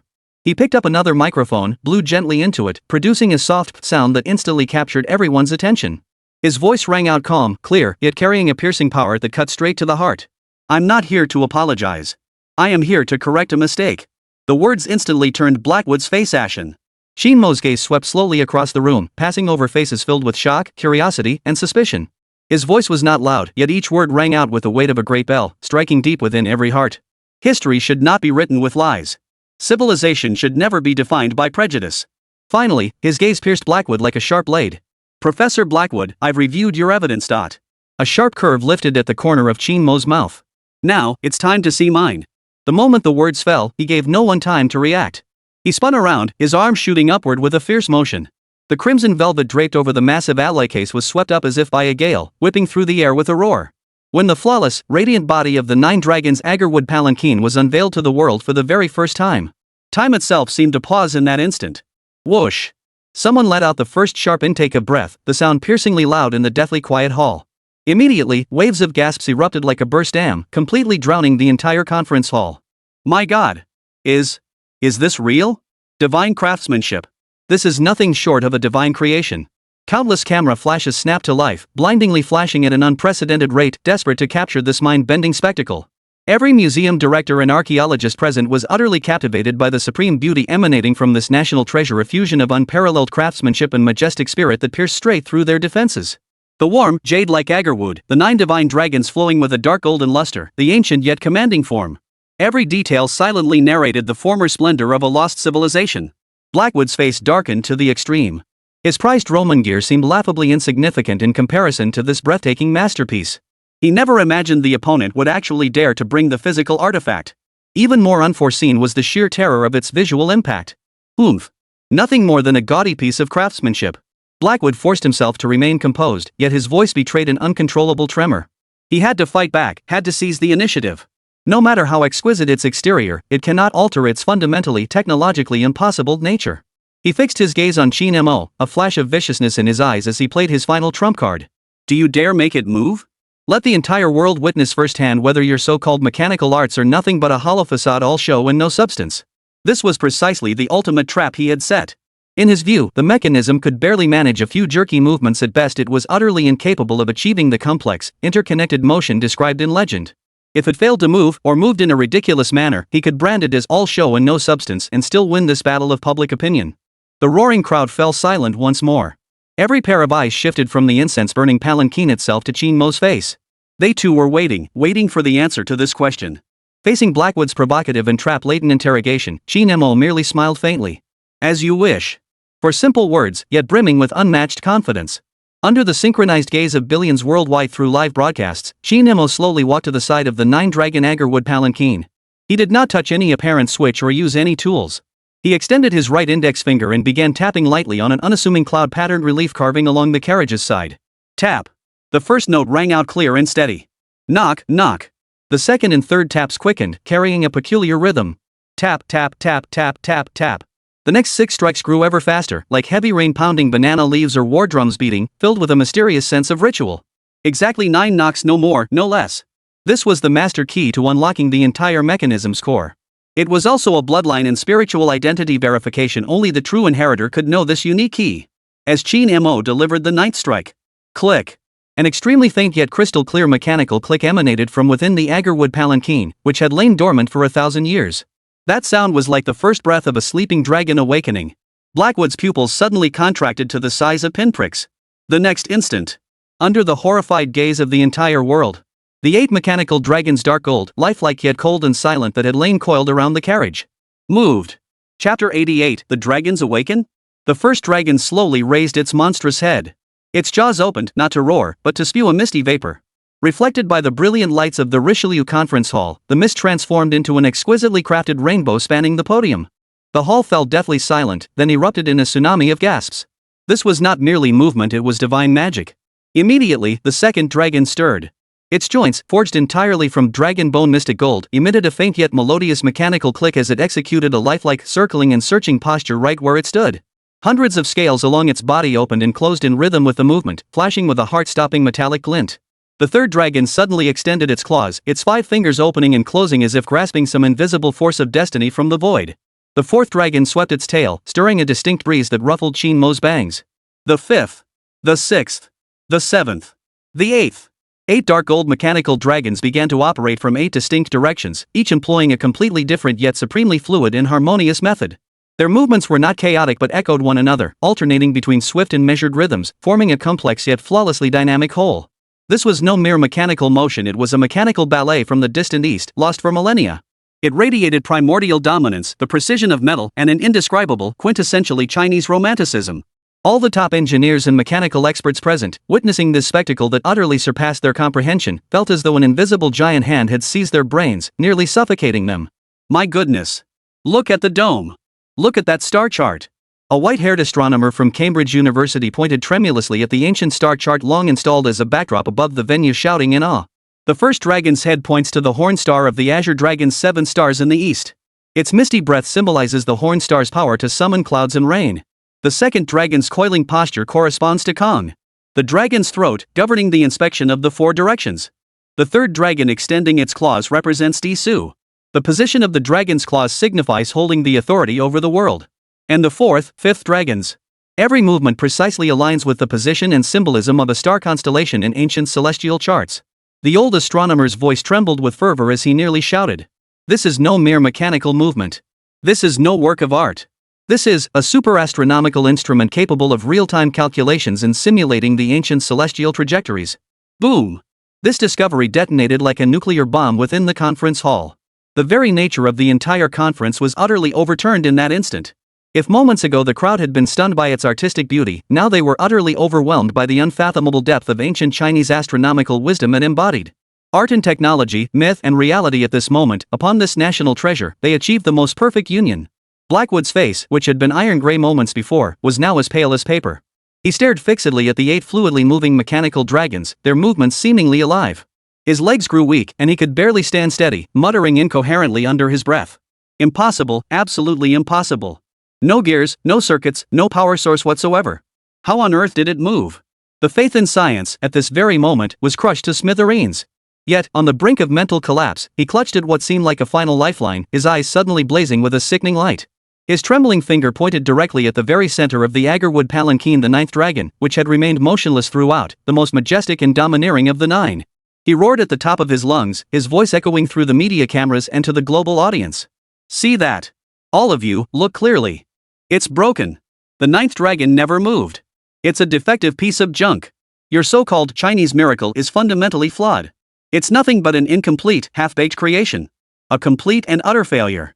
He tried to use this to negate the entire 9 dragons' incense palanquin's value, to salvage the last shred of his own dignity. The roaring crowd fell silent once more. All eyes instinctively focused on the silent central dragon. Indeed, against the backdrop of the other 8 dragons' lively and spirited movements, its silence stood out as particularly jarring and glaringly conspicuous. Countless journalists turned their lenses toward the 9th dragon, poised to capture this crucial flaw in perfection. Seeds of doubt seemed to sprout anew in people's minds. Facing Blackwood's desperate, mad dog-like struggle, not even a flicker of emotion crossed Qin Mo's face. He even wore a mysterious smile tinged with a hint of pity. That smile sent an inexplicable chill through Blackwood's heart. Who told you? Qin Mo's voice rang out, not loud, yet clear enough for every ear to catch. It carried a hint of mockery, yet also an absolute composure, as if he were about to reveal the final mystery. That it is the same as the other 8 dragons? With those words spoken, Qin Mo paid no further attention to Blackwood, who froze in stunned silence. Under the gaze of the entire world, he slowly closed his eyes. No one saw it. Beneath the skin of his brow, the dragon heartstone mark long fused with his very bloodline suddenly ignited. A colossal, searing energy began to stir from the depths of the mark, surging wildly. The slumbering true dragon was about to open its eyes. Chapter 89, 9 Dragons. It is not a mere artifact, but the very essence that carries the chi. Qin Mo's voice echoed through the silent hall, profound and mysterious, yet striking each person's heart like a heavy hammer. No one understood his words, yet all sensed an absolute confidence radiating from them. Pretending to be divine. Those 4 words echoed relentlessly in Blackwood's mind. He felt an urge to burst into laughter to mock this Eastern charlatan's final, desperate gasp. Qin Mo closed his eyes. He ignored all the eyes fixed upon him below the stage, ignored the countless cameras trained on him, and immersed himself completely in his own world. The next instant, beneath the skin of his brow, the dragon heartstone mark long fused into his very bloodline ignited with explosive fury. A colossal energy, invisible to the naked eye, scorching and boundless, poured through the mystical connection between him and the 9 dragons' incense palanquin. Like a floodgate opening, it surged like the Milky Way from the heavens, violently pouring into the silent central dragon. This was neither true chi nor any known form of energy. It was the pulse of a lost civilization, the purest, miracle-driving source energy transformed by the dragon heartstone. Hum. A deep, resonant hum, as if from primordial chaos, erupted from the central dragon's body, reverberating throughout the entire venue. Under the gaze of billions, upon Blackwood's face twisted in utter bewilderment. A miracle descended. The central dragon, forged from an unknown material and shrouded in darkness, suddenly lit up from within. A gentle light, as pure as moonlight, seeped out layer by layer from within the dragon's body, piercing through its thick metallic shell. The light intensified from faint to brilliant in the blink of an eye. Finally, a beam of light, solid as substance and imbued with an ancient, primordial essence, erupted with fierce force from the dragon's wide-open maw. The beam did not strike anyone, but instead projected precisely into the air several meters ahead of the agarwood palanquin. Rather than dissipating, the beam remained suspended, sweeping through the air like a divine brushstroke. A colossal, dazzlingly luminous, ever-shifting 3-dimensional celestial map abruptly unfolded in the void. This celestial map dwarfed the constellation charts associated with the 8 dragons by 1,000-fold in grandeur and 10,000-fold in complexity. Countless brilliant stars moved within it along ancient and profound trajectories, slowly weaving together to form a magnificent cosmic panorama. This was no cold model of modern astronomy, it was a living cosmos, brimming with Eastern philosophy and imagination. Heavens, heavens! Below the stage, the Cambridge astronomer trembled like a child struck by lightning, his body shaking violently. His tablet displayed the most complex ancient star chart model he had spent decades perfecting. Yet before this dynamic miracle seeming to embody the ultimate truths of heaven and earth, that model appeared as crude as a child's scribble, naive and laughable. Jumong. This is the cosmology of the ancient kingdom of Jumong. From the back row, Professor Gu Mingxian, who had been struggling to contain his excitement, could no longer hold back. Tears streamed down his aged face as he shouted hoarsely. This isn't mere calculation. It's a legacy. It's the ultimate contemplation of the cosmos by our ancient Chinese ancestors, preserved intact. This roar ignited the entire hall. Unparalleled shock. Everyone was left with tingling scalps and trembling souls by this technology, no, divine skill that transcended the ages. It turned out that the previous 8 dragons' movements were merely an appetizer. This 9th dragon was the true core, the very essence. It was not machinery, it was the brain and soul of this national treasure. Yet this was merely the beginning. Just as everyone thought this was the limit, within the vast 3-dimensional star map, light and shadow swirled, and the scene shifted once more. An ancient chant resounded, the stars faded, and a blazing flame erupted. It was Swearin, drilling wood to kindle fire. A spark of civilization illuminated the primordial darkness. Then, the scene shifted. Yuchao built nests from wood, giving early humans shelter from wind and rain. Shin Nong tasted hundreds of herbs, encountering 70 poisons in a single day. By testing medicines on himself, he opened the chapter of Chinese medicine. Sangjia observed the patterns on turtle shells and bird tracks, gazed at celestial phenomena, and created pictographic characters that carried millennia of wisdom. Yu the Great wielded his plow and hoe, cleaving mountains and redirecting rivers. He passed his home 3 times without entering, subduing the raging floods. Scene after scene of the grand, sweeping ancient scrolls representing the origins of Chinese civilization unfolded before everyone's eyes like the most spectacular holographic film, flowing slowly with an epic beauty and artistic power that captivated all who witnessed it. These were not mere images, but spiritual imprints etching the Chinese nation's history of relentless struggle and arduous pioneering into the very depths of every soul present. At this moment, words proved inadequate. In this moment, national borders blur. Every soul present, regardless of nationality or initial mindset, was utterly conquered by the resounding echoes of this magnificent civilization. What they beheld was no longer a cold national treasure. What they witnessed was the weight of 5,000 years of civilization. The enduring roots of a great nation. Finally, all the images, all the stars, all the light and shadow began to converge toward the center, collapsing inward. The light erupted to its zenith, crystallizing into two enormous, ancient, and supremely majestic pictographic characters. Huaxia. Those two characters seemed to possess the power to suppress all else. The entire venue fell utterly silent. Even breathing ceased. Every soul present was utterly pierced by this divine spectacle, brimming with colossal, epic beauty. This was no longer an artifact. This was a living epic of civilization. It was a cultural relic so profound that any nation, any civilization, would bow in reverence before it. This was the true meaning of a devastating blow. Thud. A dull thud snapped everyone out of their trance. Professor Alistair Blackwood, the once arrogant luminary of archaeology, now collapsed to the cold marble floor, his legs giving way beneath him. His tie was askew, his hair disheveled, his eyes vacant, his mouth opening and closing unconsciously, yet no sound emerged. It was over. He knew it was over. His academic career, his lifelong reputation, the very arrogance of Western-centric ideology he embodied, all had been crushed into the most humble dust by that dazzling light, by those two ancient scripts that had suppressed the modern world. He dared not even lift his gaze to look upon the sacred artifact again. For he sensed the cold, piercing gaze of the central dragon's eyes fixed upon him, as if judging a blasphemous thief who had dared to desecrate the divine. Meanwhile, the so-called ancient Roman gear he had clutched like a precious treasure to attack China had fallen to the ground at some point. Now, bathed in the radiance of the nine-dragon sandalwood palanquin, that rust-stained metal fragment lay discarded like a toy cast aside by a clown, ridiculous and pitiable. Around the world, billions of viewers watching the live broadcast erupted in fury. Holy! Holy! I can't even speak except to say holy. Is this a relic? You call this a relic? This must be crafted by gods descended from heaven. I'm crying. I'm a grown man, but when I saw the characters Huaxia appear, tears just started streaming down my face. Blackwood? Where's that clown now? Crawl out and keep yelling, you bastard. This isn't just a slap in the face, it's ripping off the West's face, tossing it on the ground, then driving over it with a nine-dragon sandalwood palanquin. At this moment, public opinion underwent a stunning reversal. Qin Mo, with irrefutable facts and a miracle that shook the world, won this war for Huaxia, a war concerning the dignity of civilization. He slowly opened his eyes, his gaze calmly sweeping over the collapsed Blackwood. Then, he looked down at the crowd below, at the faces filled with shock, fervor, or reverence. Chapter 90, Truth Revealed and the World's Ode. After a long, almost tangible silence, a gasp, like that of a drowning man finally drawing air, escaped someone in the hall. That gasp served as a signal. The next instant, thunder erupted. The applause did not merely begin, it exploded. Like a mountain collapsing and a tsunami crashing, applause surged madly from every corner of the conference hall, coalescing into a torrent that shook the heavens and earth. It pounded every eardrum, reverberated through every soul, threatening to tear the myth-adorned dome of the Richelieu Hall from its foundations.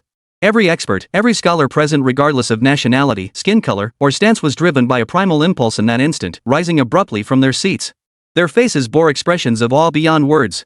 Their eyes surged with fervor, excitement, and the deepest reverence. All eyes converged like pilgrims on a single focal point, the young figure from the east and the sacred artifact standing quietly behind him, as if bearing the weight of China's 5,000 years of history upon its shoulders. They paid homage to Qin Mo.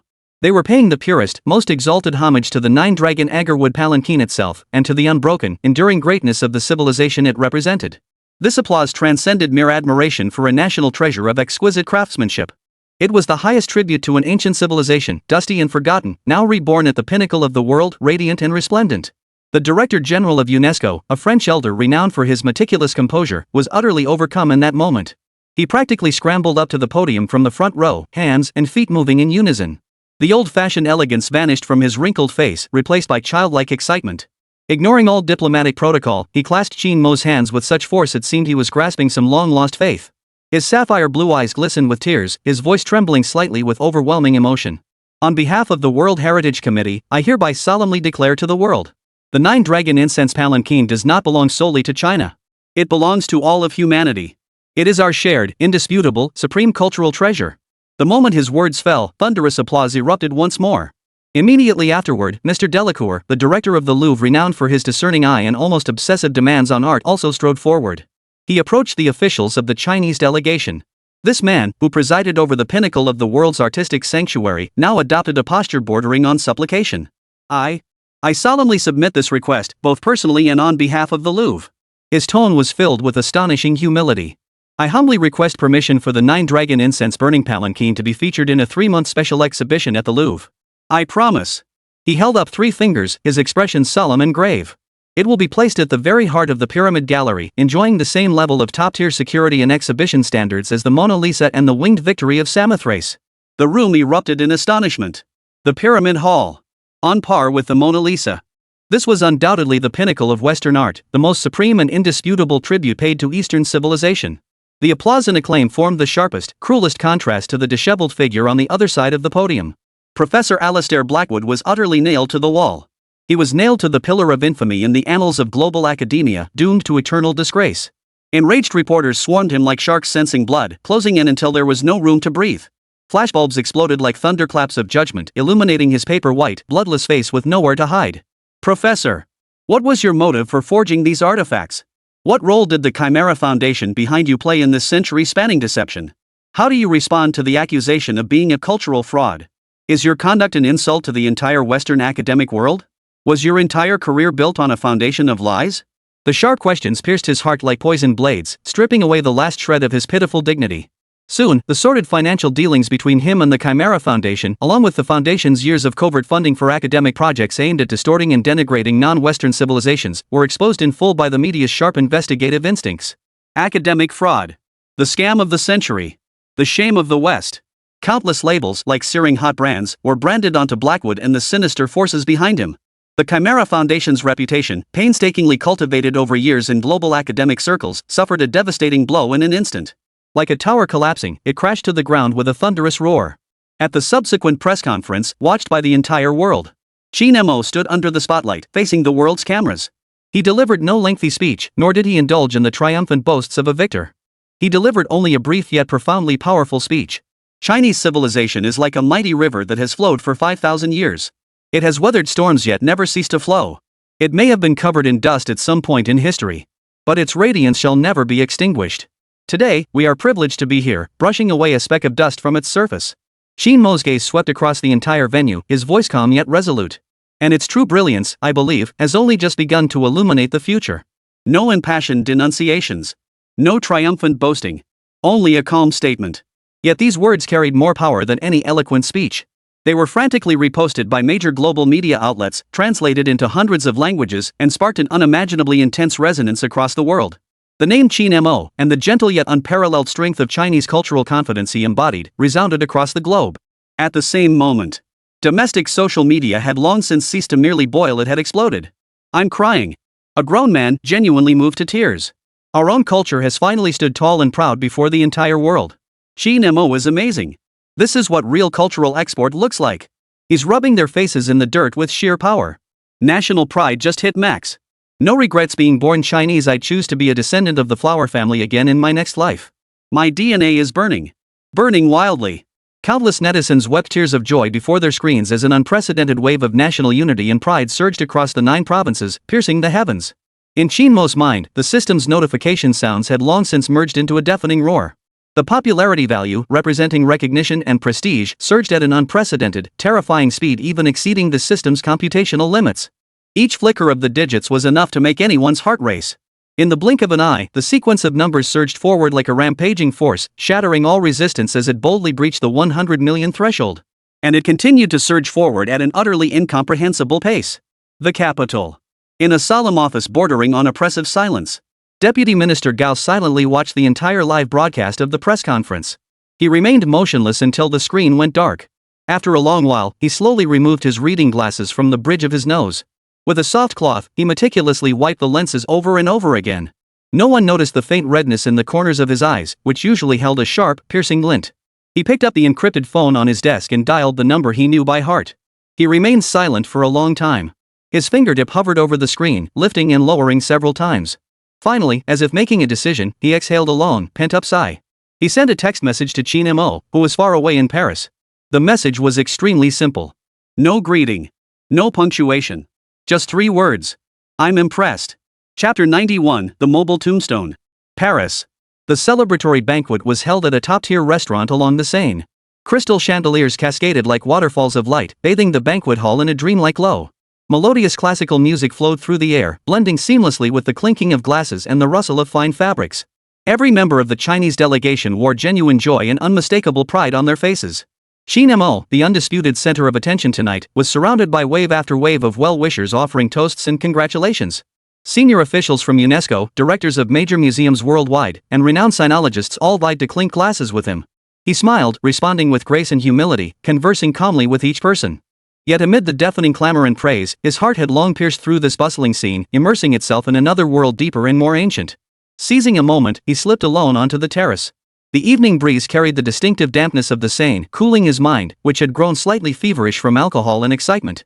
Turning his back on the dazzling lights and glamour of the banquet hall, he shut out all the noise.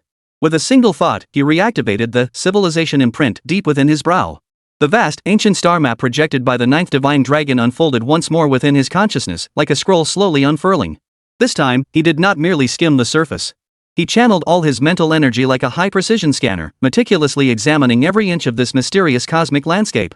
Familiar celestial constellations, the purple forbidden enclosure, the great enclosure, the heavenly market enclosure flashed through his mind with crystal clarity. The sense of accomplishment from conquering Blackwood and those stubborn scientific faction adherents was immense. But Qin Mo knew deep within his heart that the true secrets of this divine artifact lay far beyond that. What it revealed was a vast knowledge system transcending the limitations of a single dynasty or era. His spirit drifted like a ghost across the vast, uncharted edges of the celestial map. Suddenly, his gaze froze. Right there. At the edge of that profound void, in an utterly inconspicuous corner nearly swallowed whole by endless darkness, he discovered a solitary star. A solitary star, faintly visible and emitting an eerie, ominous crimson glow. It resembled a drop of blood frozen upon the black velvet of the cosmos. Faint, yet stubbornly persisting. Qin Mo's heart skipped a beat. This star belonged to no ancient constellation system he knew. Neither Babylonian, ancient Egyptian, nor Chinese star charts contained any record of it. What sent a chill down his spine even more was its trajectory. Against the backdrop of the entire celestial map's harmonious and orderly rotation, the path of this red star appeared so jarring, filled with a violent sense of discord. It seemed to defy all known laws of physics. With a brutal, all-consuming presence, it forced its existence upon the cosmos. It did not resemble a part of the cosmos. It resembled more, a wound in the cosmos.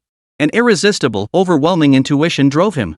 Qin Mo instinctively concentrated all his mental energy, channeling it like an invisible laser beam that pierced the dimensions of consciousness, shooting straight toward that eerie red star. The instant his psychic energy touched that crimson glow, buzz, agonizing pain, an excruciating, bone-piercing agony beyond any description suddenly erupted from the dragon heartstone marked between his eyebrows. The sensation wasn't like being pierced by steel needles. It felt more like a red-hot ice spike being mercilessly driven into the deepest recesses of his soul. In an instant, the dazzling star map before his eyes shattered violently. It dissolved into countless specks of light, vanishing completely.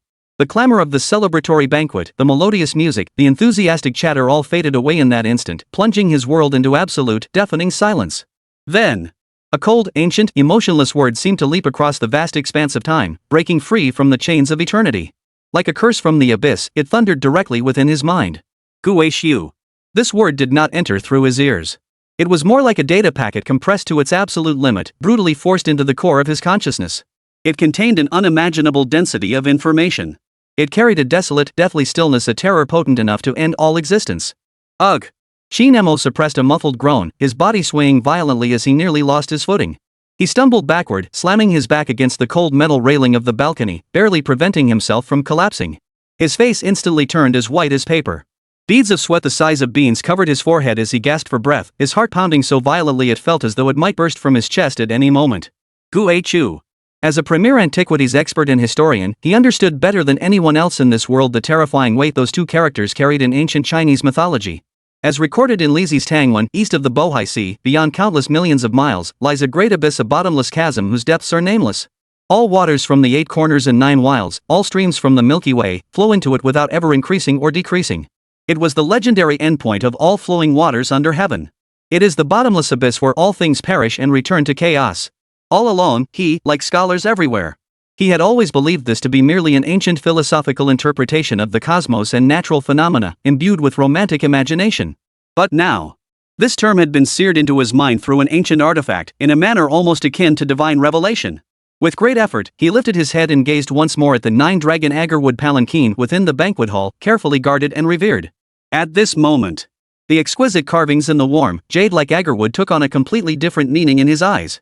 The 9 majestic, lifelike dragons coiled around it no longer seemed like auspicious beasts guarding imperial power. Their snarling jaws, tightly shut eyes, and powerful, muscular bodies. All of it now resembled something else entirely, a seal. A confinement achieved at any cost. They were not supporting the chariot. They were straining every muscle to suppress some terrifying secret within the chariot. A thought that sent shivers down his spine and made his soul tremble like a rampant vine instantly overtook his entire mind. This star chart might not be an ancient astronomical record at all. It was a warning. A map. And that eerie solitary star, glowing with an ominous crimson light, was the destination marked in blood upon the map. The abyss was not a myth or legend. It is a place that truly exists. And this 9-dragon agarwood palanquin, hailed as a treasure of Chinese civilization and driving the entire world into a frenzy, its true purpose may not be an imperial carriage at all. It is a mobile, ancient tombstone. Chapter 92, The Sovereign's Homecoming and the Shadow's Counterattack. At the Victory Banquet in Paris, the Louvre director and the Chinese delegation formally signed a 3-month special exhibition agreement for the 9-dragon agarwood palanquin under the glare of countless cameras. This news detonated like a bombshell within Western cultural circles, unleashing a tidal wave of upheaval. The Pyramid Hall of the Louvre. A prime exhibition space on par with the Mona Lisa. This represented the highest tribute from the Western art establishment to Chinese civilization, marking an unprecedented triumph in cultural diplomacy. The name Qin Mo instantly topped global search trends. His popularity, a measure of prestige, skyrocketed at a terrifying speed that nearly crashed the system.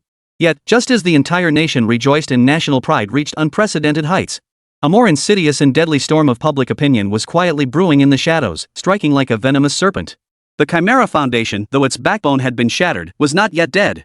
This dormant viper abandoned its assault on the impenetrable 9-dragon's agarwood palanquin, redirecting all its venomous fangs toward Qin Mo himself. Qin Mo was nothing but a puppet thrust into the spotlight.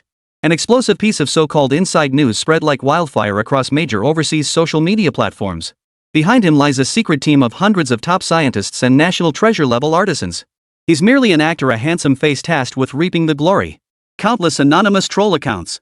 Heavily paid so-called opinion leaders. And a flood of anonymous whistleblowers posing as whistleblowers with a conscience swarmed every platform like locusts. Every word dripped with incitement and defamation.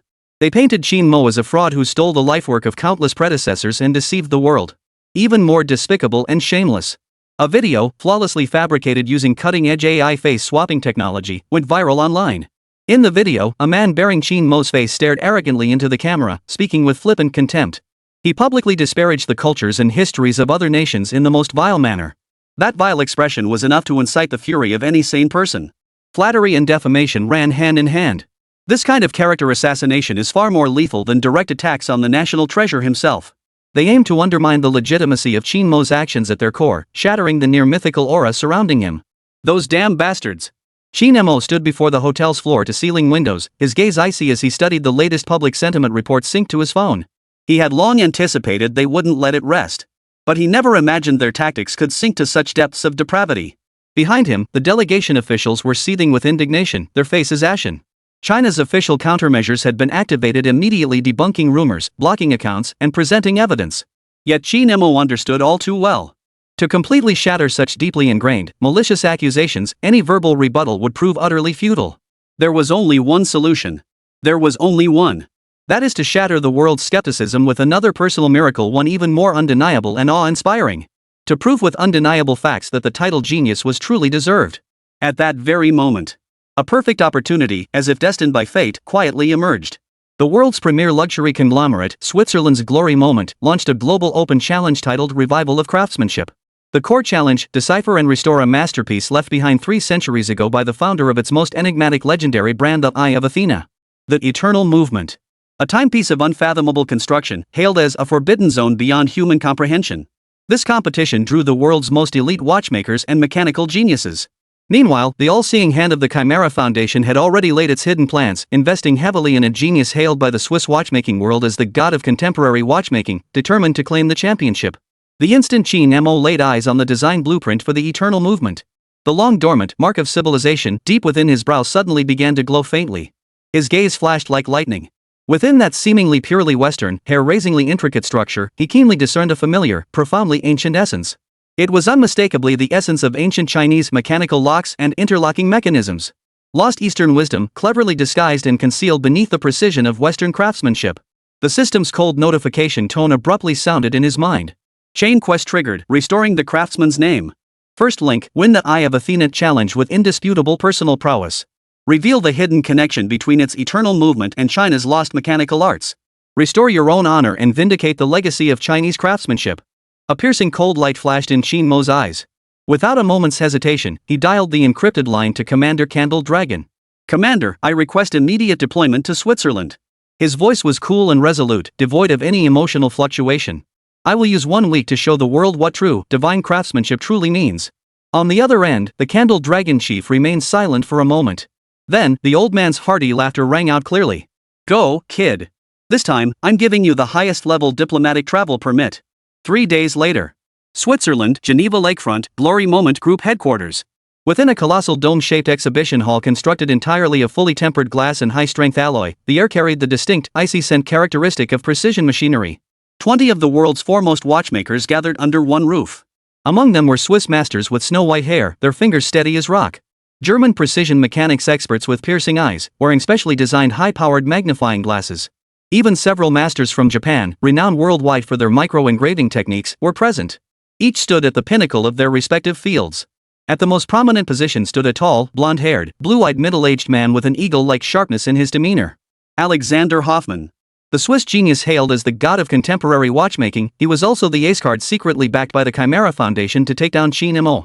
As Qin Mo stepped into the futuristic exhibition hall dressed in casual attire, a flash of undisguised contempt and mockery flickered in Hoffman's sapphire blue eyes. Oh? He deliberately raised his voice, speaking English with a thick German accent so everyone in the hall could hear. Well, if it isn't Mr. National Actor from the East? Joining a competition that actually requires real talent? What's the matter? Didn't your massive team come along? What can you possibly do without them? A suppressed, harsh chuckle rippled through the surrounding crowd. Clearly, Chimera's verbal assault had already planted seeds of doubt in the minds of these self-important Western artisans. Qin Mo didn't even lift an eyelid. His gaze seemed to bypass Hoffman entirely, fixating instead on the central exhibit, a fragment of the prototype Eternal Movement encased within a specially designed inert gas glass dome. The prototype fragment of the Eternal Movement. It was a metal component barely larger than the palm of one's hand, its surface covered in rust and pockmarked by the ravages of time. Yet through the rust, one could still make out its breathtakingly intricate gear mechanism and the enigmatic symbols etched upon it. Gentlemen, the rules of the competition are simple. The organizer's representative, an elegantly dressed Swiss gentleman, stepped forward and announced in a solemn voice. Over the next 7 days, you must reconstruct the complete Eternal Movement based on this prototype fragment before you and the sole design blueprint left by the founder. There are 3 criteria for evaluation. First, structural precision. Second, operational stability. And, most crucially, the third point. The old man paused, his gaze sweeping across the room. Unravel the ultimate mechanism known as the Eternal Mystery, which the founder concealed within this masterpiece. As soon as he finished speaking, staff distributed high-precision copies of the blueprint to each contestant. When Qin Mo took the yellowed parchment, seemingly bearing centuries of time, his pupils suddenly contracted into the most dangerous pinpricks. Those classical patterns seemingly scattered casually along the edges of the blueprint as decoration. In his eyes, they were unmistakably ancient Chinese runes, cleverly distorted and disguised. And at the very center of the blueprint, that most crucial, most intricate mechanical structure, one that countless Western engineers had studied for centuries without cracking its code. Its fundamental principle was identical to a long-lost supreme mechanical secret technique he had encountered in the strange tales of the master craftsman, the 9-turn Linglong lock. A cold, razor-sharp curve slowly formed at the corner of Qin Mo's mouth. This was no mere Western Eternal Movement. This was clearly a priceless ancient mechanical treasure that had been lost from China and drifted overseas. It seemed this contest was not merely about vindicating himself, but also to reclaim justice for China's supreme craftsmanship, lost for centuries. Chapter 93, the competition begins. The competition officially begins. Within the dome-shaped exhibition hall, the air hung heavy as solidified metal. 20 master artisans from across the globe stood solemnly before their workstations, their expressions grave, like generals preparing to march into battle. All eyes converged on the very center of the hall. Encased within an inert gas-protective shield, the fragment of the Eternal Movement emitted a faint glow beneath the cool white lights, a light that blended the weight of time with the brilliance of wisdom. It did not resemble a lifeless object. Rather, it resembled a monarch silent for 3 centuries, coldly scrutinizing the challengers below with its unfathomable inner workings, as if testing their souls. Alexander Hoffman was the first to move. The man hailed as the god of modern watchmaking, his face bearing an innate arrogance, snapped his fingers at his assistant. His team immediately rolled out a massive array of sophisticated instruments, instantly commanding the most attention in the room. A fully automated laser scanner could capture every engraved mark on the fragment's surface with nanometer-level precision. An atomic spectrometer instantly analyzed the precise alloy composition. Miniature robotic arms, each emitting a faint blue glow, represented the world's most advanced micro-machining technology. A wave of suppressed gasps rippled through the crowd. This was no longer watch restoration, it was a space-grade scientific research site.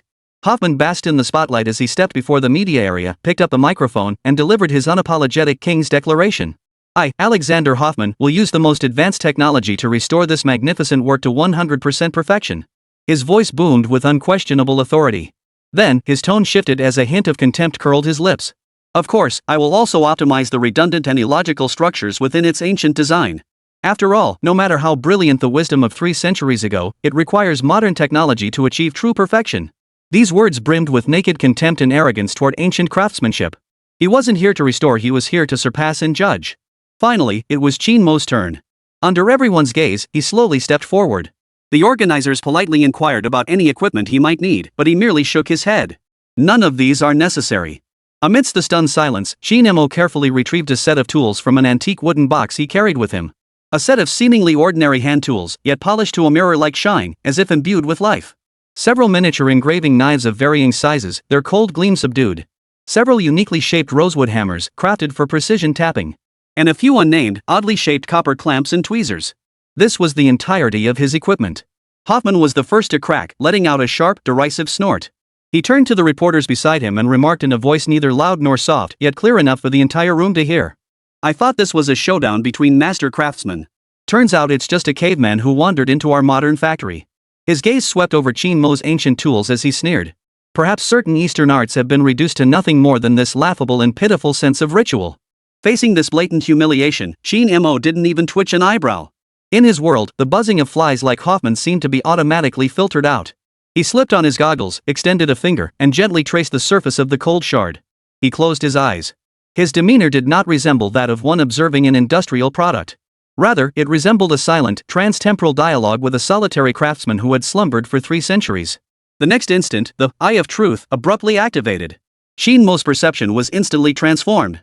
The fragment no longer appeared as a solid object to his eyes, but transformed into a 3-dimensional image composed of countless faint light lines. The intricate internal dovetail joints, as fine as hair, concealed beneath layers of rust and dust accumulated over the ages. The fatigue marks within the metal, left by prolonged stress and undetectable by any modern instrument. Everything, every detail, revealed itself with unprecedented clarity before his eyes. The soul of this eternal movement had, in that instant, fully opened its doors to him. At that very instant, the system's cold, metallic alert suddenly rang out in his mind. First round task issued, astonish the crowd.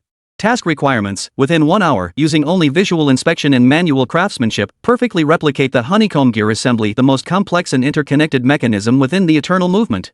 Reward, 5 million popularity points. 1 master-leveled mortise-and-tenon mastery experience card. A cold smile curved Qin Mo's lips. Perfect timing.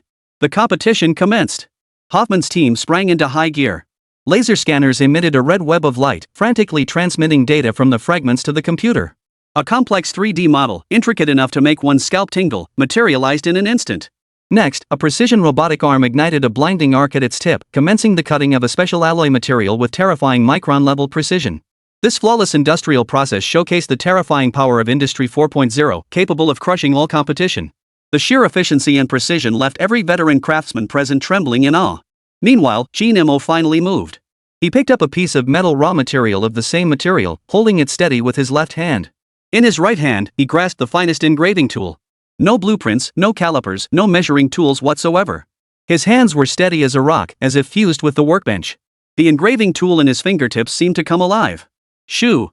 A faint sound echoed as a metal shaving finer than a strand of hair was precisely shaved off. Each cut, each twist of his wrist carried a peculiar rhythm incomprehensible to outsiders. At times, it was as light and nimble as a dragonfly skimming water. At other times, it was like a dragon plunging into the sea, forceful and decisive. That wasn't carving, it was dancing. This scene, captured by the live broadcast cameras, was clearly transmitted around the world. The paid trolls hired by the Chimera Foundation swarmed out like flies drawn to blood. This is hilarious. Everyone else uses lithography machines, but he's wielding nail clippers? Is this some kind of joke? Pretending to be some kind of mystic? Is this what China's masters are like? Looks to me like a fraud trying to grab attention. This is it, we've lost face worldwide. What's the point of boasting about cultural confidence? This is just disgracing the nation. Online, the skepticism and ridicule directed at Qin Mo reached its peak at that moment. Countless uninformed viewers, swept up in this torrent of malicious criticism, began questioning all of Qin Mo's previous accomplishments. Yet, just as Hoffman's robotic arm, the pinnacle of human technological achievement, finished cutting the rough gear blank and prepared for precision machining. Snap. A faint sound. Qin Mo set down his engraving tool. He opened his left palm. A honeycomb gear set lay quietly in his palm. Its shape, dimensions, and the intricate, almost suffocating microscopic details were identical to those on the prototype fragment. It even possessed an additional layer of warm, polished luster unique to hand-finished craftsmanship. He had done it too quickly. So fast it defied all reason. So fast that everyone instinctively assumed it must be nothing more than a crude, hastily made imitation. Hoffman even snorted in disdain, not even bothering to glance at it as he continued directing his team's operations. In his eyes, this was nothing more than the desperate last gasp of an Eastern charlatan running out of tricks. Following the competition rules, a judge stepped forward for a stage inspection. The visitor was the vice president of the Swiss Watch Association, a venerable, white-haired elder renowned worldwide for his strictness and impartiality. The old man approached Qin Mo, his face bearing a formulaic politeness, yet his eyes concealed a hint of barely perceptible suspicion. He picked up Qin Mo's work and raised the high-powered professional magnifying glass he carried with him, specially made in Germany. The moment his eyes met the lens and he clearly saw the gear assembly, the old man's usually impassive face suddenly froze. The next second, it was as if he had witnessed the most astonishing supernatural creation in the world. The calm and doubt on his face were instantly replaced by utter horror. The hand gripping the magnifying glass began to shake violently, beyond his control. Chapter 94: The Lost Internal Mechanism and an Unfathomable Victory. Impossible. This absolutely cannot be. The veteran referee let out a startled cry, his hands trembling slightly with excitement as he repeatedly adjusted the angle of the magnifying glass, as if witnessing a miracle. His loss of composure instantly ignited the curiosity of the entire audience. Several esteemed judges, including Hoffman himself, instinctively gathered around. When the lens focused on the gear assembly under the magnifying glass, the entire world fell silent. Under the magnifying glass, everyone gasped in horror. Qin Mo's gear assembly contained a layer of hair-thin mortise-and-tenon joints completely invisible to the naked eye. It wasn't carving, it was inlay. Countless metal components, as fine as cow hair, interlocked in a manner defying the laws of physics, layer upon layer. Together, they formed an internal support system that required no welding or bonding, yet possessed unparalleled strength. The structure was so exquisitely crafted it seemed beyond human capability, more like a palace built by deities themselves at the atomic scale. This internal framework was invisible on the original fragments and absent from any blueprints. It lay utterly buried beneath rust and the passage of time, concealed in a dimension beyond the reach of modern technology. Hoffman's team's multi-million-euro laser scanner perfectly captured the fragment's exterior form, yet remained utterly ignorant of this hidden soul. Everyone present felt a bone-chilling chill. This transcended the realm of craftsmanship. Hoffman's face instantly turned ashen. He snatched the magnifying glass, and when he saw the exquisitely intricate inner structure, his pupils suddenly contracted. A crushing sense of humiliation, mingled with incomprehensible terror, robbed him of his senses. Pointing at Qin Mo, he screamed, "Cheating! You must have more detailed blueprints. This is internal material we've never released. You're a thief." Like a raging bull, he hurled the most vicious accusations to mask his own pathetic failure. Qin Mo finally spoke, his voice calm yet carrying clearly throughout the hall, "I have no blueprints." He met Hoffman's murderous glare, his own eyes holding a trace of pity. "But I know this, 300 years ago, craftsmen would never have used glue or welding to secure such intricate components. Such fragile connections would be an insult to wisdom. This embedded self-locking structure was the inevitable choice of craftsmanship in that era." He picked up his own creation and the prototype fragments, ignoring Hoffman entirely as he strode directly to an ultra-high-precision X-ray scanner. It was the pride and joy of Hoffman's team. Qin Mo placed both items side by side in the scanning chamber and addressed the organizers, "Please verify." His movements were deliberate and unhurried, radiating absolute confidence. It seemed less like undergoing an inspection and more like delivering a public lecture on artisan spirit to the entire world. The scan results appeared on the large screen almost instantly. On the left was the 3D model generated by the Hoffman team using cutting-edge technology, merely the outline of the outer shell. On the right was the real-time X-ray image. Under the X-ray, the rust-filled interior of the prototype fragment revealed an embedded self-locking structure identical to the one in Qin Mo's work. Not a single detail was off. Identical. Like twins. The truth was revealed. This structure cannot be scanned by modern technology, it can only be reasoned out and replicated through a profound understanding of ancient craftsmanship logic. It demands an astonishing level of insight into materials science, mechanics, and the very mindset of ancient artisans. This isn't technology, it's mysticism. No, it's the inner teachings possessed only by true grandmasters. Dead silence fell over the entire venue. All the previous mockery and skepticism now felt like a resounding slap across their own faces. The online trolls who had been ranting wildly fell collectively silent before the ironclad facts. The two starkly contrasting images on the screen pierce the hearts of every arrogant Western craftsman like the sharpest blade. Their pride in modern technology now seemed so pale, so laughable. Hoffman had perfectly replicated the form using modern technology, even achieving greater smoothness and precision. Yet Qin Mo, using seemingly primitive tools in his bare hands, had restored the true soul. One was showing off. The other was preserving tradition. The superiority was immediately apparent. The first round's verdict was unsurprising. The elderly judge, who had been filled with doubt moments before, stepped forward, his voice trembling. He fixed Qin Mo with a profoundly complex gaze. Shock, shame, and a profound reverence born from the depths of his soul. Grasping the microphone, he solemnly declared to the world, "Round 1, Mr. Qin Mo of China wins decisively." The watchmakers who had been smirking moments before now looked at Qin Mo with expressions that had shifted from contempt to solemnity, even reverence. They finally understood this was never an equal contest. It was a dimensional strike. An entity from a higher plane of civilization had effortlessly crushed their entire understanding using methods beyond their comprehension. A Japanese micro-engraving master who had maintained neutrality throughout even stepped forward to Qin Mo, bowing deeply at a 90-degree angle. In halting Chinese, he uttered each word deliberately, "Your craftsmanship has transcended the realm of technique and reached the realm of artistry. I apologize for my previous discourtesy." He raised his head, his eyes ablaze with fervor. "May I ask to become your disciple?" Qin Mo's triumph landed like a heavy blow, striking the Chimera Foundation squarely in the face. The claims that he was a puppet or an actor became the biggest joke in the world at that moment. Global public opinion began to shift subtly. Hoffman, after a brief moment of shock and humiliation, saw his handsome face begin to contort.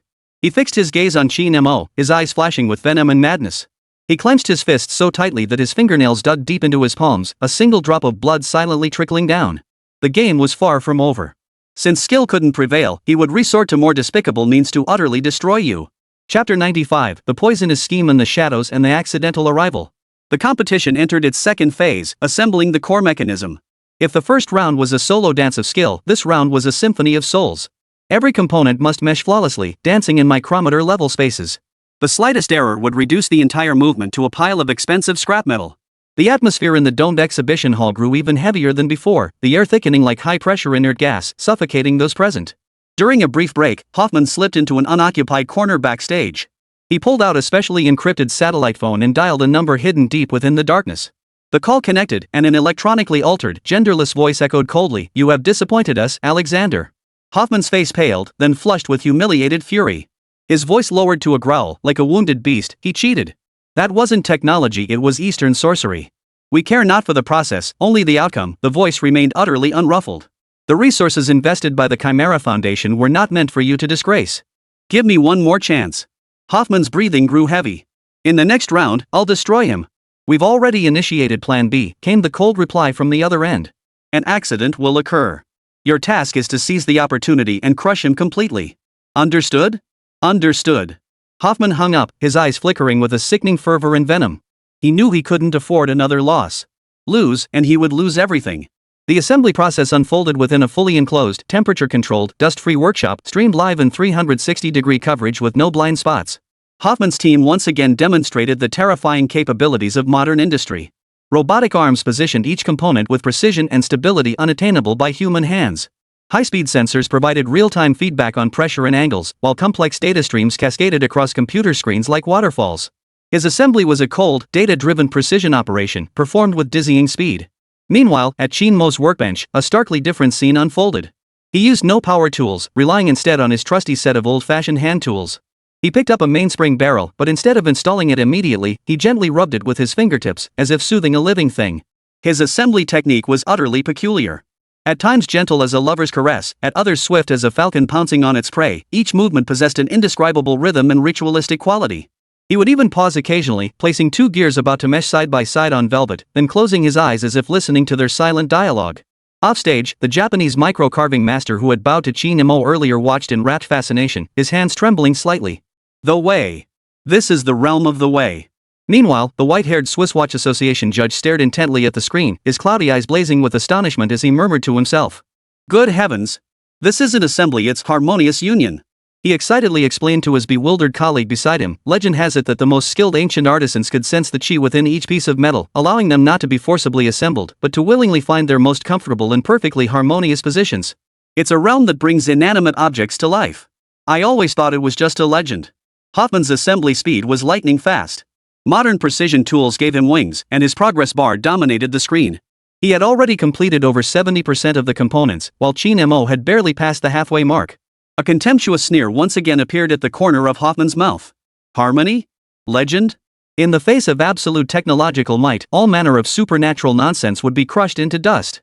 Just as Qin Mo was about to complete the installation of the most critical and fragile component, the escapement wheel, the very heart of the entire movement, an accident occurred.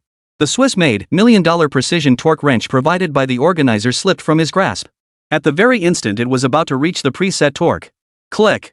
An extremely faint yet utterly fatal crack echoed from within the wrench.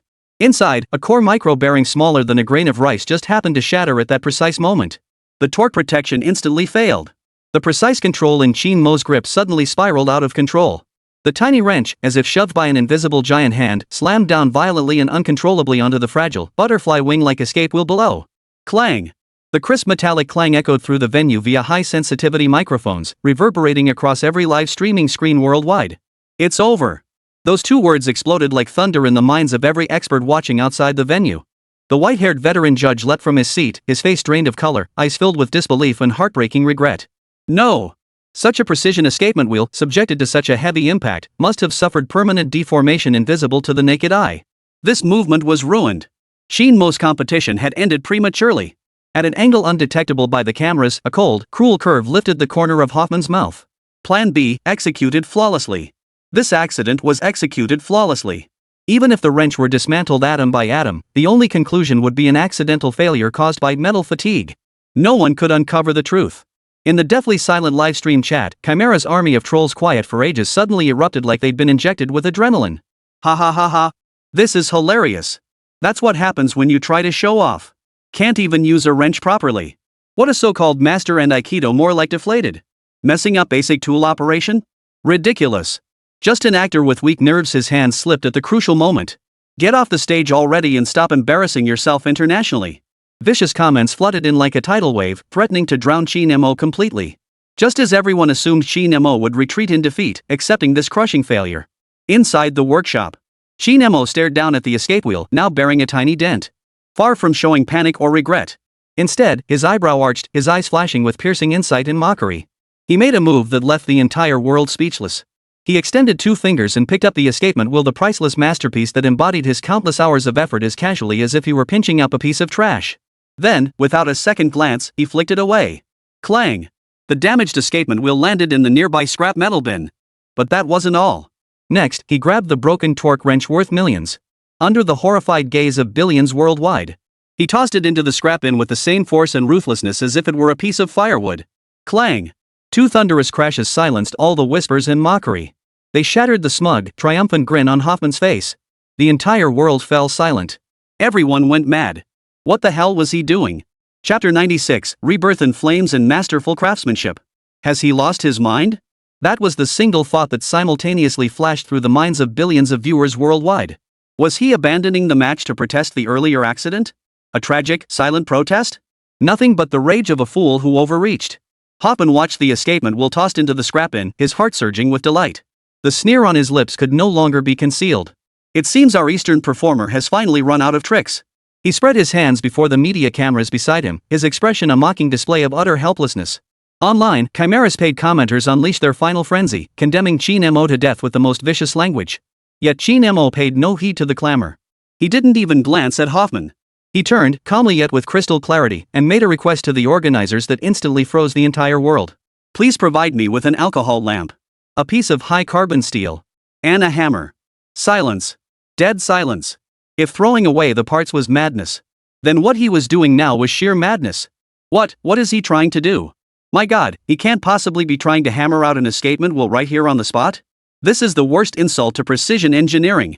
Hoffman burst into laughter as if he'd heard the funniest joke of the century. Hand hammered? Ha ha ha. Does he think he's forging a hoe in some backwoods blacksmith shop? The machining precision of an escapement wheel is measured in micrometers. A hammer? What could he possibly hammer out? A pile of expensive scrap metal? The organizers looked uneasy. This completely violated the competition rules and defied everyone's comprehension. Just then, the white-haired Swiss judge in the judging booth abruptly stood up. His gaze locked onto Qin Mo's impassive eyes within the workshop.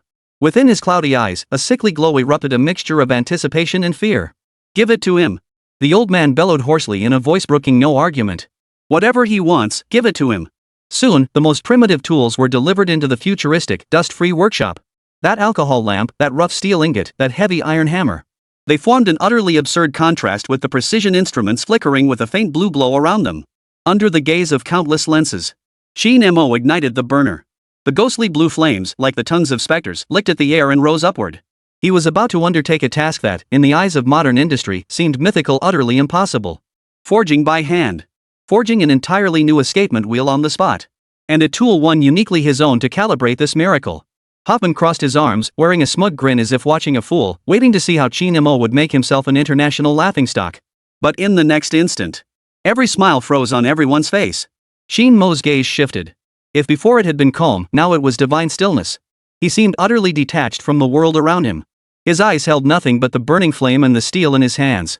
The high-carbon steel block glowed red-hot in the flames, resembling solidified magma. He moved. Without a moment's hesitation, he swung the hammer. Clang! The first strike, crisp, yet muffled, seemed to strike everyone's heart. It was no savage blow. It was precision engineered to the extreme. Power, angle, frequency, each strike seemed calculated through billions of supercomputer simulations, unmatched in precision. Sparks flew everywhere. Amidst the dancing sparks, golden like elfin spirits, everyone watched in horror. That rough steel ingot was being hammered into shape at a speed visible to the naked eye, a speed defying the laws of physics. This was no longer blacksmithing. This was a god, using steel as clay, freely unleashing his creative power. Deep within the imprint of civilization, the long-lost ancient forging techniques of Huaxia were brutally activated. Tempered steel. Quenching sound strike. With every swing of his hammer, he listens to the voice within the metal. Each strike reshapes the very soul of the steel. But it doesn't end there. After crafting the prototype escapement wheel, he employed the same miraculous technique to forge a set of miniature calibration needles, bizarrely shaped yet gleaming with an icy, piercing light. Using this homemade toolset, seemingly forged from myth, he began the final cold forging fine-tuning on that on-site crafted escapement wheel. His fingers seemed to possess a life and intelligence of their own. Each light tap, each gentle press, performed an atomic-level restructuring of the metal's internal structure beyond mortal comprehension. Half an hour later, Qin Mo set down his tools. A flawless, brand-new escapement wheel, shimmering with a deep, mysterious blue luster, lay quietly in the palm of his hand. It seemed to breathe. At the very moment of its birth, the movement being assembled by robotic arms on Hoffman's team emitted a soft click, completing its final assembly. Hoffman exhaled deeply, a victorious smile spreading across his face. But his smile lasted less than a second. For at the judges' table, the veteran referee had already grabbed Qin Mo's creation and rushed toward the highest precision testing instrument. When the final test data appeared on the large screen, the entire venue fell silent. The numbers on the screen clearly displayed. This piece, forged by Qin Mo with hammer and flame in just half an hour. Its precision metrics were astonishingly, by a full order of magnitude. This wasn't surpassing. This was annihilation. It was a complete and utter dimensional strike against modern precision engineering, achieved using the most primitive methods. This isn't craftsmanship. It's magic. It's witchcraft. It's a miracle. With this divine artifact forged from blazing fire and sweat, Qin Mo not only effortlessly shattered that vile conspiracy, he also forcibly elevated his own creation to an entirely new, peerless height that all must now look up to in awe. Did he win? No. He redefined the very nature of this contest in a way that sent shivers through his opponents' very souls. Chapter 97, The Eternal Enigma and the Final Trap. After witnessing the terrifying baptism of the forging miracle, no one in the entire Dome exhibition hall dared to underestimate Qin Mo in the slightest. Hoffman's face was so dark you could wring water from it. All his technical advantages, all his modern technology, had been crushed into a laughingstock by the opponent's miraculously primitive methods. Now, his sole hope rested on this final stage. The competition entered its final phase, solving the eternal enigma. The so-called eternal mystery referred to the unfathomable eternal movement. After its flawless assembly, it possessed no known power source. It had no winding knob. No reserved gear interfaces. It is a completely sealed, cold, beautiful dead object. For 3 centuries, the world's most masterful watchmakers have exhausted their ingenuity, yet failed to make it tick for even a single second. How to activate it remains the most fundamental and most unsolvable ultimate conundrum this peerless masterpiece has bequeathed to posterity. Under the spotlight, Hoffman was the first to complete his masterpiece. It was a masterpiece crafted from cutting-edge technology and flawless craftsmanship, gleaming with a cold radiance under the lights, every component precision engineered to perfection. Yet it remained utterly still. Like a beauty of unparalleled grace, yet devoid of soul. Hoffman took a deep breath, adjusted his tie, and regained that confident composure characteristic of the elite. He stepped onto the podium, facing the world's cameras, and delivered a speech he had meticulously prepared long ago. His voice boomed with magnetic authority, radiating scholarly rigor. Ladies and gentlemen, after hundreds of hours of meticulous analysis and rigorous reconstruction by my team and myself, I have reached a conclusion. He paused, his gaze sweeping across the room as if proclaiming an epic-defining truth. The so-called eternal mystery itself is nothing but a hoax. The room erupted in uproar. A conceptual art left to the world by our great founder 3 centuries ago. Hoffman's voice brimmed with incitement. Its greatness lies not in motion, but in the philosophical contemplation of the ultimate concept of eternity. It is, in itself, a static work of art. Its very existence serves to remind us that there is no such thing as perpetual motion in this world. Our 3 centuries of failure stem not from incompetence, but from our relentless attempt to transform an idea into a machine. And today, I, Alexander Hoffman, reveal this historical truth. These words were delivered with extraordinary eloquence. He skillfully attributed everyone's failures to flawed approaches to solving the problem.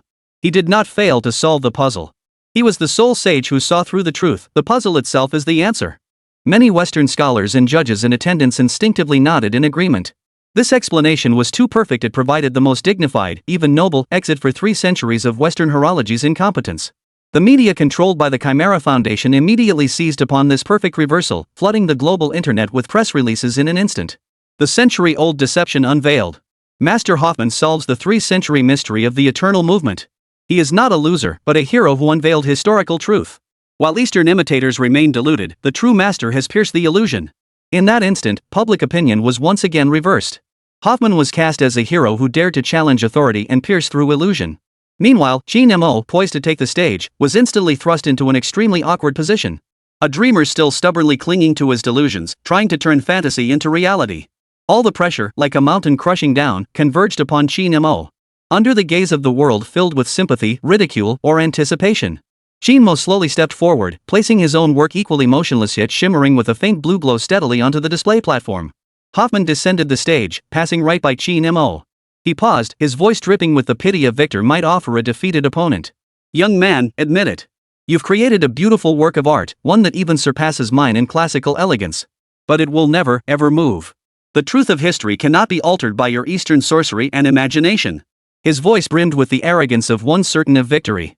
The eyes of the entire world were fixed on Qin Mo's face, awaiting his response. Would he rage? Would he defend himself? Or would he quietly admit defeat? Yet Qin Mo merely gazed at Hoffman, then suddenly smiled faintly. That smile held no anger, no resentment, not even a trace of sarcasm. Only a trace of absolute composure, as if he had seen through all the petty cleverness. He did not utter a single word. For any words, in the face of true miracles, seemed pale and powerless. He turned away, ignoring Hoffman, and faced his own creation. Then, under the astonished gaze of billions worldwide, he drew 2 objects from that rustic wooden box. Not some intricate key. Nor were they hidden tools. Instead, he drew forth 2 bronze objects primitive in form, their surfaces engraved with mysterious cloud patterns, resembling ancient chime bells. Tuning forks. The moment these 2 tuning forks appeared, the entire world fell silent. Time seemed to freeze. Every mind froze for 3 seconds. Tuning forks? He pulled out 2 tuning forks? My God, what is he doing? Has he lost his mind? Does he intend to start a precision machine with music? What kind of performance art is this? Losing the competition and preparing to play a dirge live? Hoffman froze for a moment, then burst into uncontrollable laughter as if he'd heard the funniest joke of the century. Ha ha ha ha. Tuning forks. I thought we were witnessing a clash of divine craftsmen, but it turns out a musician wandered onto the wrong set. His laughter, dripping with unmasked contempt, echoed through the silent exhibition hall, sounding particularly jarring. What a pathetic finale. Hiding your utter failure behind such cheap, attention-grabbing tricks. Is this the full extent of Eastern sorcery? Truly eye-opening. After a brief dead silence, the livestream exploded. Chimera's paid commenters went berserk, using the most vicious language to declare Qin Mo's social death. Qin Mo paid no heed to any of it. His world now contained only the motionless divine artifact before him and the 2 bronze tuning forks in his hands. He slowly raised the tuning forks, 1 in each hand. The camera instantly zoomed in for a close-up. To everyone's horror, they realized the ancient cloud patterns engraved on the tuning forks were identical to the designs on the edges of the Eternal Movement blueprints, patterns everyone had dismissed as mere decorative flourishes. A wave of intense unease seized Hoffman's heart. His laughter abruptly ceased. Qin Mo closed his eyes. His entire aura shifted dramatically in that instant. He was no longer a craftsman. He seemed to transform into an ancient shaman about to perform a ritual to the heavens and earth. The next second, he moved. He gently struck the tuning fork in his right hand against the one in his left. Hum. A clear, ancient, and resonant hum suddenly filled the air.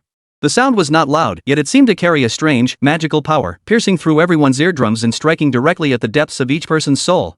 And in that very instant the hum sounded. On the display platform. The eternal movement deemed by all to be utterly immobile. At its very core, a hair-like thin balance spring began to vibrate violently in response to that humming sound. Began to vibrate violently. Chapter 98, The Lost Sound Rhythm and China's Answer. That humming sound, like a pebble tossed into a deathly still lake, instantly sent towering waves crashing through the hearts of billions of viewers worldwide. The maniacal grin on Hoffman's face froze solid. His sapphire blue eyes fixed intently on the display case, as if he could pierce through the resonating hairspring with his gaze. Impossible. Absolutely impossible.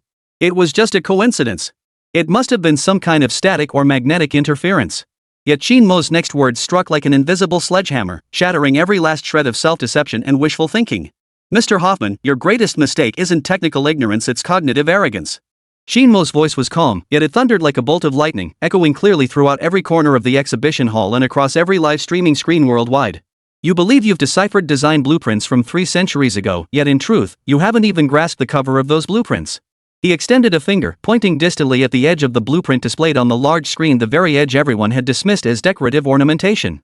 Your Western precision machinery relies on gears, levers, and springs. But our Chinese mechanical arts had grown bored with such things millennia ago. Our ancestors played with things of a higher dimension. A piercing wisdom that transcended time flickered in Qin Mo's eyes. Gong, Shang, Ju, Ji, Yu. He pronounced each syllable deliberately, reciting 5 ancient and mysterious notes. 5 tones harmonized, metal, stone, silk, bamboo, 8 sounds in perfect accord. This is the true key to activating this divine artifact. The entire hall fell silent. Gong, Shang, Ju, Ji, Yu. The 8 tones in perfect harmony? What the hell is this nonsense? Countless Western experts and scholars felt as though their brains had been force-fed a stream of incomprehensible gibberish, causing them to crash instantly. Their cherished physics seemed utterly inadequate in this moment. But Hoffman, upon hearing these words, was struck as if by lightning. He stumbled backward, the last trace of color draining from his face. He finally remembered. The founder's manuscripts did indeed contain scattered references to some peculiar Eastern theories about sound and harmony. But at the time, he had dismissed them as nothing more than a missionary's unfounded romantic fantasies about foreign cultures, casually setting them aside. He had actually treated the true answer as trash. No. No. Hoffman muttered to himself, his gaze beginning to drift. The worldview he had built upon modern science was crumbling inch by inch. At that moment, Qin Mo moved. He ignored the collapsing Hoffman and ignored the world's horror. His eyes held only the tuning fork in his hand and the divine artifact before him, one that had waited 3 centuries for a true connoisseur. He extended his right hand, moving with an utterly unique rhythm, as if imbued with some ancient cadence. Gently, he struck the second bronze tuning fork. Hum. Another clear, resonant hum. If the first note was the question, then this second note was the answer. 2 distinct yet perfectly harmonized sound waves, like a pair of invisible keys, precisely inserted themselves into the soul of the eternal movement, sealed for 3 centuries. A miracle descended before the gaze of billions. Click. A sound so faint it was almost inaudible, yet clear as a heavenly melody, emanated from within the mechanism. The first lock had opened. Immediately followed by click, click, click, click, click, click, click, click. A rapid succession of crisp, popping sounds, like beans bursting, erupted as the mechanisms unlocked. The 9-turn Linglong lock, with its 9 layers of seals, opened layer by layer in that instant. The next second, the entire world fell silent. That eternal movement declared a static work of art, mocked as a historical hoax. In this moment, it came to life. Its thousands of intricate gears turned without a whisper of friction, without the familiar tick-tock of ordinary timepieces. Instead, in a manner beyond description, absolute, silent, and elegant. Slowly, it began to turn. This was no mechanical motion. It was the trajectory of the stars. The breath of the cosmos. A miniature, silent, self-evolving divine realm. It displayed to the world a beauty of eternal, perfect order transcending time and space. A miracle. This is the real miracle, damn it. Thud. On the judge's platform, the gray-haired Swiss referee could no longer steady his trembling body, overcome by emotion. His knees buckled, and before the eyes of the entire world, he knelt down on the spot. Tears streamed down his wrinkled face, and his cloudy eyes shone with a fervent, devout light, the light of one who had witnessed faith itself. I saw it. I truly saw it. This is the true eternity. We were wrong. We arrogant fools have been mistaken for 300 years. Like the most devout of believers, he bowed his head deeply before the silent, spinning artifact. Meanwhile, elsewhere. Alexander Hoffman, the man hailed as the god of modern watchmaking. His handsome face instantly contorted. Wah! A mouthful of blood spurted violently from his lips, staining the pristine white floor before him crimson. His pride in technology, his unwavering faith in logic, his lofty sense of elite superiority. In that instant, they were crushed to smithereens by the silent turning gears, by the ancient rhythms from the east. He hadn't lost the match. He had been utterly crushed in soul by a higher dimensional civilization he could not comprehend. He was utterly broken. Qin Mo slowly lowered the tuning fork in his hand, his gaze calmly sweeping over the elderly referee kneeling on the ground and Hoffman, limp as mud. He stepped forward once more, his voice low yet each word cutting like a blade.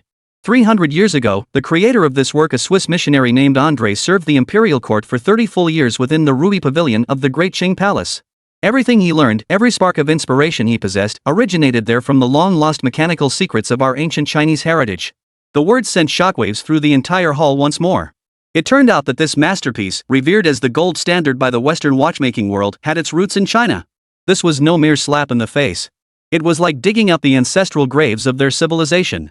Qin Mo gazed at the ceaselessly rotating movement, seemingly capable of enduring until the end of time, his eyes holding a trace of nostalgia and boundless sharpness. Therefore, it is not called some bull eternal movement.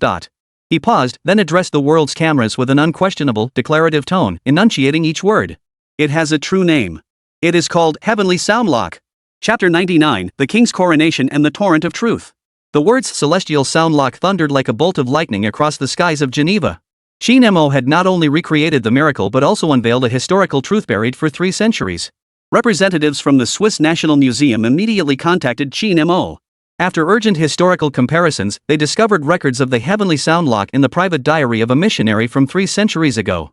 In the diary, André recorded in the most humble terms his experience learning the art of mechanical sound mechanisms from an Eastern divine craftsman, declaring his own work merely a clumsy imitation of Chinese wisdom. Irrefutable proof.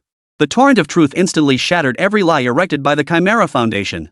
The so-called Western Eternal Movement had its roots in lost Chinese mastery. In this competition, Qin Mo not only triumphed but also achieved an unprecedented cultural tracing for China. Hoffman completely collapsed. Surrounded by a swarm of reporters, he broke down mentally, incoherently confessing his collaboration with the Chimera Foundation and the full truth behind his deliberate sabotage of the competition. The Chimera Foundation, that shadowy mastermind, has been dragged into the harsh light of day. Its years of infiltration and smear campaigns across academia, culture, and the arts have been thoroughly exposed by global media, leaving its credibility utterly bankrupt and turning it into a pariah. Qin Mo, through indisputable personal feats, utterly shattered the slander, labeling him a puppet actor. He is no longer merely a hero who restored national treasures, he has become a cultural warrior defending Chinese civilization and showcasing its true depth and charm to the world. The Glory Moment Group immediately announced it would donate the original fragments of the Heavenly Soundlock and Qin Mo's restored masterpiece to China free of charge, appointing Qin Mo as its brand's lifetime honorary advisor. This honor was comparable to a king's coronation. Qin Mo's personal prestige reached an unprecedented peak. In the system's backend, the number representing his popularity had long since surpassed the system's statistical limit, transforming into a golden, shimmering symbol. Ding! Congratulations, host, on completing the chain quest, Masterpiece Redemption. Task evaluation, beyond perfect. Calculating rewards. Detecting popularity overflow. System core undergoing emergency upgrade. Upgrade progress, 1%. Special reward issued, Mythic Puzzle Piece Guishu Clue Fragment 2. The system's notification tone carried a faint, unstable electrical tremor, clearly on the verge of crashing under this torrential flood of reputation. At the grand victory celebration held for him after the event, Qin Mo departed early. He declined all interview requests and commercial partnership offers. To him, those astronomical endorsement fees seemed like nothing more than worthless scraps of paper. Standing at the hotel window, he gazed down at Geneva's sea of lights, yet his eyes were fixed on the distant east. That was where his roots lay. There, even greater mysteries awaited him. His phone vibrated. An encrypted message popped up, sent by the Candle Dragon Chief. No pleasantries. No congratulations.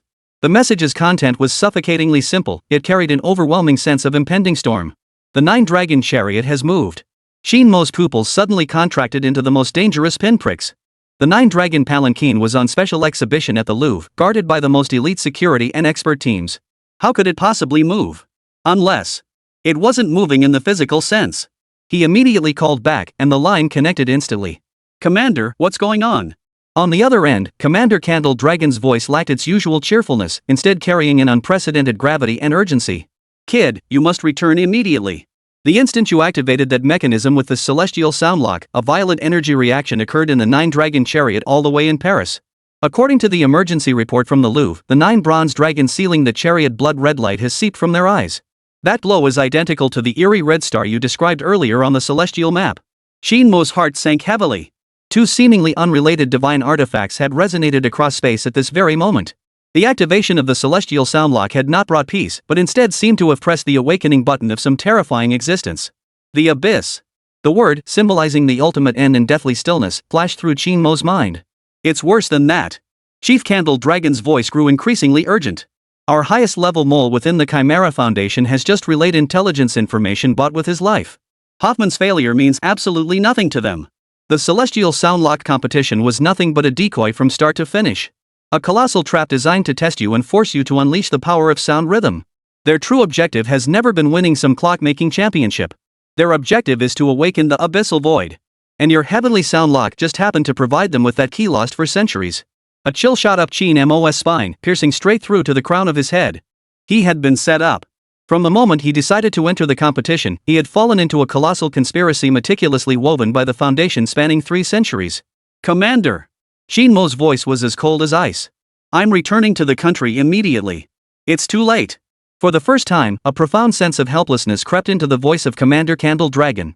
Just 10 minutes ago, the 9-dragon palanquin vanished. Under the Louvre's most stringent security system on par with that of the Mona Lisa in full view of hundreds of cameras and dozens of guards. It vanished. Just like that. Into thin air. As if swallowed whole by an invisible abyss. Chapter 100, Heavenly Soundlock. Heavenly Soundlock. 3 words, like 3 bolts of heavenly thunder, split the overcast skies and exploded over Geneva. The voice was not loud, yet it carried an undeniable declarative force, piercing every eardrum with such force it made souls hum. Qin Mo did not merely bring a miracle back to the world. He stood like an executioner wielding history's chisel, dissecting before the world's eyes the Western watchmaking industry's most cherished treasure of 3 centuries. He exposed its innermost secrets, the bloodline and backbone of China, long buried beneath the dust. The truth was laid bare before the world. The representative of the Swiss National Museum, an elderly man with meticulously combed hair, lost his composure on the spot. Forgetting all decorum, he rushed madly toward the backstage area, urgently contacting headquarters through emergency lines. Minutes later, a yellowed manuscript diary from 3 centuries ago appeared on every screen in the venue, projected in the highest possible resolution. It was the private diary of Father André. In it, André recorded in detail, with reverence bordering on humility, his awe-inspiring experience learning the art of mechanical sound principles at the Rui Pavilion in the Qing Imperial Court from a group of anonymous craftsmen he revered as the divine artisans of the East. He described his final work as nothing more than a clumsy and crude imitation of the vast, smoke-like sea of wisdom that was Huaxia. At the end of the diary, he wrote a line in trembling handwriting. I am but a thief who stole the spark of fire, while the true sun forever shines in the east. The evidence was irrefutable. No, this was no longer mere evidence. It was a resounding slap delivered across time and space by the sages of 3 centuries past, landing squarely on the face of every arrogant Westerner. The torrent of truth surged forth at that moment, becoming a tidal wave powerful enough to sweep away everything in its path. The decades-long wall of lies meticulously constructed by the Chimera Foundation crumbled before this torrent, as fragile as a sandcastle, swept clean in an instant. The so-called Western masterpiece, the eternal movement, its roots, its soul, its very essence all stemmed from China. All from that ancient land they had long slandered and belittled. In this contest, Qin Mo did not merely secure victory. He single-handedly accomplished an unprecedented, irrefutable cultural tracing for China. He reclaimed justice 3 centuries overdue. Alexander Hoffman completely broke down. Amidst the relentless flashes of cameras and barrage of sharp questions from journalists, his mind snapped. Raving incoherently like a madman, he screamed out every sordid deal involving himself and the Chimera Foundation, along with the full truth behind the deliberate sabotage of the match's wrench. The Chimera Foundation, that shadowy mastermind lurking in the underbelly of the global academic world, was brutally dragged into the light by Qin Mo. Its years of infiltration, smear campaigns, and funding of cultural frauds across academia, culture, and the arts were laid bare by global media. Its credibility was utterly bankrupt. From a respected academic funding institution, it had become a pariah, universally reviled. Qin Mo, through an indisputable personal miracle, trampled the slanders of puppet and actor along with the forces behind them into the dustbin of history. He is no longer merely a hero who restored national treasures. He became a god of war. A cultural war god who defended Chinese civilization and revealed its true depth and awe-inspiring allure to the world. The CEO of Glory Moment Group, a Swiss gentleman in his 70s, personally stepped onto the stage. Before the eyes of the entire world, he bowed deeply to Qin Mo. He announced that the original prototype fragments of the Heavenly Soundlock, along with the divine masterpiece restored by Qin Mo, would be gifted to China without charge. Simultaneously, the group would honor Mr. Qin Mo with the highest distinction, appointing him as its brand's lifetime honorary advisor. This honor was comparable to a king's coronation. At that moment, Qin Mo's personal prestige reached an unimaginable pinnacle. Deep within his mind, the system's cold, mechanical beep had long since dissolved into a chaotic roar of electrical currents. The numbers representing popularity surged with overwhelming force, skyrocketing beyond the system's core statistical limits. Finally, the numbers blurred and distorted, transforming into a symbol that flashed with a blinding golden light. Ding! Congratulations, host, on completing the chain quest, craftsmanship redeemed. Mission evaluation, beyond perfect. Calculating rewards. Detecting reputation data overflow. System core undergoing emergency upgrade. Upgrade progress, 1%. Special reward disbursed early, mythic puzzle piece Guishu Plu Fragment 2. The system's notification tones carried a faint tremor, as if the electrical current were unstable. Clearly, this overwhelming, unreasonable flood of reputation was pushing even it to the brink of system failure. At the extravagant victory celebration held for him after the match, Qin Mo departed early. He declined all interviews and turned down every commercial collaboration offer.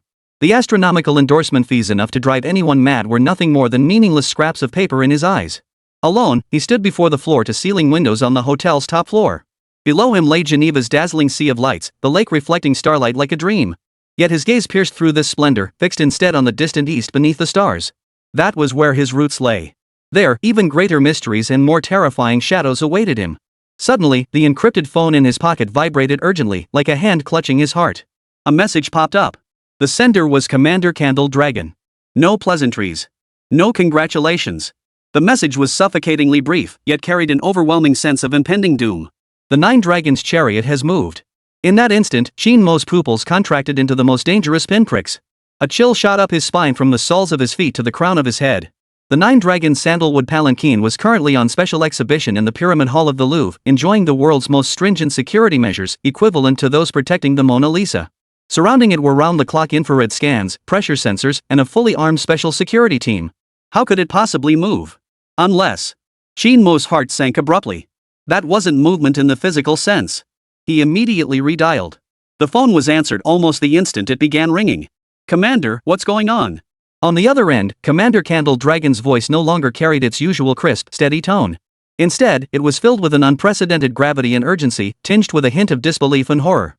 Kid, you must come back immediately. The moment you use the Heavenly Sound Lock to activate that mechanism with your vocal rhythm. Thousands of kilometers away in Paris, the Nine Dragon chariot has experienced a violent, unknown energy reaction.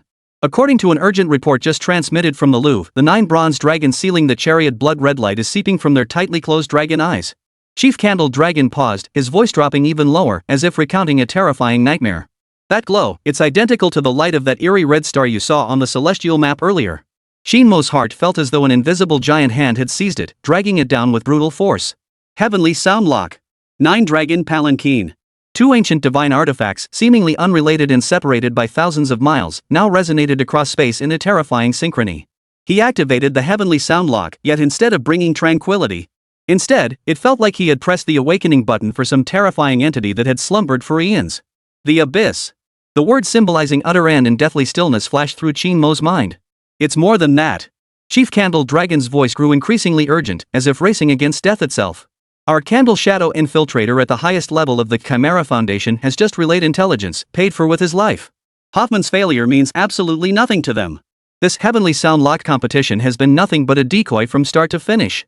A colossal trap designed to test you and force you to unleash the long-lost sound rhythm power of Huaxia. Each piece of information struck Qin Mo's nerves like a heavy hammer blow. Their true objective has never been some worthless championship in a clock-making competition. Their objective is to awaken the Guishu. And your Heavenly Sound Lock, your flawless victory, has provided them with that very key, the final key, lost for 300 long years. A bone-chilling cold shot up from Qin Mo's tailbone, piercing straight through to his cerebral cortex. He had been set up. From the moment he decided to enter the competition to clear his name, he had fallen into a colossal conspiracy, a 3-century-long web meticulously woven by the Chimera Foundation. He thought he was the one holding the reins. Little did he know he was the most deeply manipulated and most crucial pawn in the game. Commander! Qin Mo's voice was bone-chillingly cold, each word ground out between clenched teeth. I'm heading back to the country immediately. It's too late. For the first time, Commander Candle Dragon's voice carried a profound sense of helplessness, almost spilling out of the receiver. Just 10 minutes ago. The 9 Dragons incense palanquin. It's gone. Under the Louvre's most stringent security system comparable to a military base in full view of hundreds of high-definition cameras and dozens of armed guards, the chief's voice carried an inexplicable tremor. It just vanished. Vanished into thin air. Vanished. In the surveillance footage, it was there in the previous frame. The next frame showed nothing but emptiness where it had been. As if swallowed whole by an invisible abyss, silently and without a trace. Chapter 101, Suppressing the Abyssal Void.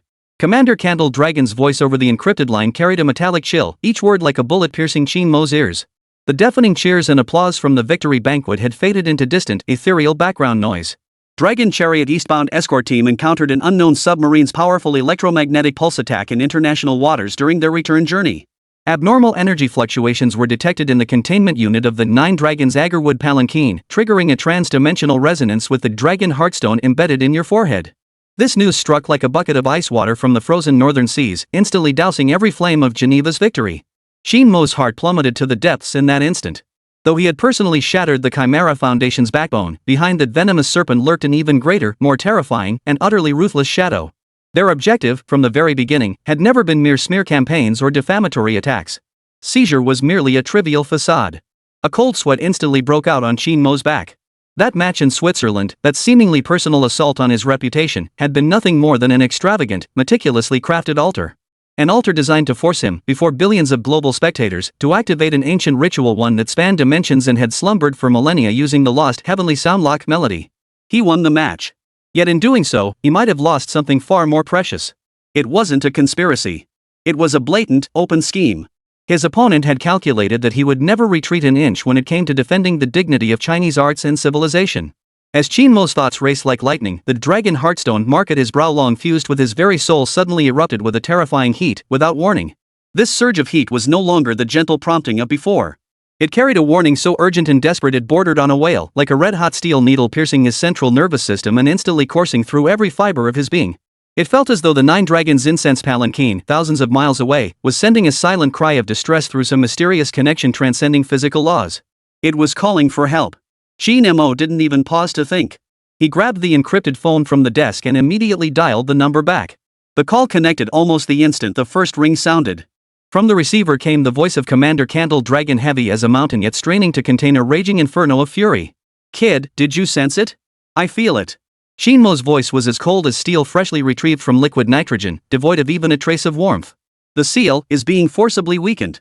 Commander Candle Dragon took a deep breath on the other end, as if to suppress the rage burning within his chest. Then, he delivered a second piece of intelligence more deadly and more mind-boggling than the first. Additionally, according to our latest decrypted top-secret intelligence, the forces behind the Chimera Foundation have been frantically searching worldwide for ancient ruins related to Guishu. Their next target is highly likely connected to the legendary Eye of the East Sea. The Eye of the East Sea. Guishu. These two terms, seemingly confined to myth and folklore, struck like lightning tearing through the night, instantly dispelling all the fog in Qin Mo's mind. The terrifying vision that had torn at his soul on the terrace of the Louvre in Paris. The premeditated attack unfolding before him on the high seas. In this moment, they were irrevocably linked by an invisible thread, steeped in the primordial aura of ancient chaos. As recorded in Lizi's Tang, east of the Bohai Sea, beyond countless millions of miles, lies a great abyss, a bottomless chasm whose depths are nameless, known as the Abyss of Return. The East Sea was precisely the legendary location of Guishu. The terrifying secret sealed by the 9-dragon Agarwood Palanquin, the truth hidden behind ancient Chinese mythology, capable of overturning the world's understanding, was now being resurrected from the dust of history by an unknown, malevolent force. It is not an organization. It is a group of madmen who dare to meddle with the forbidden, who seek to unleash ancient horrors, and who aim to drag the entire world into the abyss. At that very moment, that cold, mechanical voice, like a god of machinery transcending all laws, suddenly boomed within his mind. Ding! Epic main quest activated, suppress the ruins. For the first time, the system's notification carried an unprecedented tone, one that could only be described as a stern warning. Quest description: the malevolent watchers from the abyss have set their sights upon the forbidden realm. The seal of the 9 Dragons incense palanquin has begun to weaken, and the terror lurking beneath the real world is awakening. The host must locate and reinforce all lost sealing nodes before the gate of the abyss is fully opened. This was no longer a game about cultural heritage or seeking fame. This is an invisible war concerning the survival of an entire civilization. Immediately, the task panel before him began to frantically refresh. Section 1 task issued: Dragon Hunt in the East Sea. Objective: immediately travel to the East China Sea. Guided by the Dragon Heartstone, locate clues to the legendary first-generation dragon sealing pillar, the Divine Needle of the Sea, to thwart the intruder's plot and restore the first seal. The Divine Needle of the Sea. Qin Mo's breath caught in his throat at that instant. This legendary iron pillar, believed to exist only in the mythical tales of Journey to the West as a fictional artifact of the Eastern Sea Dragon Palace, was actually a real dragon sealing pillar. It was the first and most ancient seal cast by the ancient ancestors of Huaxia to suppress the abyss. Outside the window, Geneva's nightscape remained dazzlingly vibrant, radiating the order and tranquility of modern civilization. But in Qin Mo's eyes, beneath this facade of tranquility, a war far grander and more perilous than any worldly struggle for fame or fortune had already begun to unfold. The adversaries in this conflict were no longer academic charlatans or corporate tycoons. Instead, it was the true Shadow One that sought to overturn the world order and unleash ancient terrors. Without a moment's hesitation, he picked up the phone once more. Speaking to the Candle Dragon commander on the other end with a voice of utmost composure, he issued a request that carried the weight of an order. "Commander, I'm heading back immediately." His voice was calm, yet carried an unquestionable resolve. Additionally, prepare a top-tier research vessel capable of entering the deepest ocean depths immediately. I require the highest level of authorization. I'm heading to the East China Sea. Qin Mo paused, a piercing coldness flashing in his eyes as he spoke each word deliberately. Retrieve that anchor that secured our ancestor there. Chapter 102, The Deep Sea's Invitation and the Mysterious Teammate. The news of Qin Mo's return to the country was handled with utter silence at the official level. No flowers, no applause. What awaited him was a military SUV with blacked-out windows, driving straight onto the helipad. The air inside was stifling. Half an hour later, he stepped once more into the Dragon Organization's secret underground base. Commander Candle Dragon was already waiting there. He wasn't in uniform, just plain clothes, but every wrinkle on his weathered face seemed etched with the gravity of impending storm clouds. "Well done, kid," the old man said in a hoarse voice. "But the real trouble has only just begun." Without further pleasantries, he led Qin Mo directly to a massive white isolation chamber. Behind thick lead-lined glass stood a massive cylindrical vessel over 20 meters in diameter, filled to the brim with a deep blue inert cool and cold as an ocean from another world. The 9-dragon incense palanquin floated silently at the liquid's center. It was no longer the ancient, majestic artifact steeped in millennia of history that Qin Mo remembered. Across its bronze surface, crimson arcs of electricity writhed like venomous serpents, darting wildly and crackling with faint pops. Each ominous flash sent eerie ripples spreading through the surrounding coolant, as if a primordial beast, imprisoned within the chariot and on the verge of breaking free, was letting out agonized roars. "We've analyzed the transport ship's wreckage," Commander Candle Dragon's voice strained with barely contained fury. "The attack originated from a submarine. Its technology is at least 30 years ahead of this era." He paused, each word landing like iron blocks striking the floor.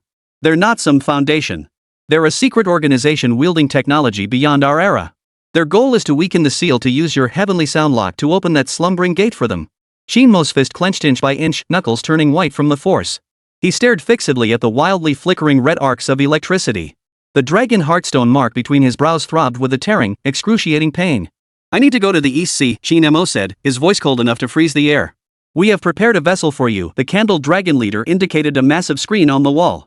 On it, a ship entirely black, resembling a sci-fi warship, lay docked silently in a military port. "Explorer 1, our most advanced deep-sea research vessel, capable of diving to the Mariana Trench." He shifted his tone.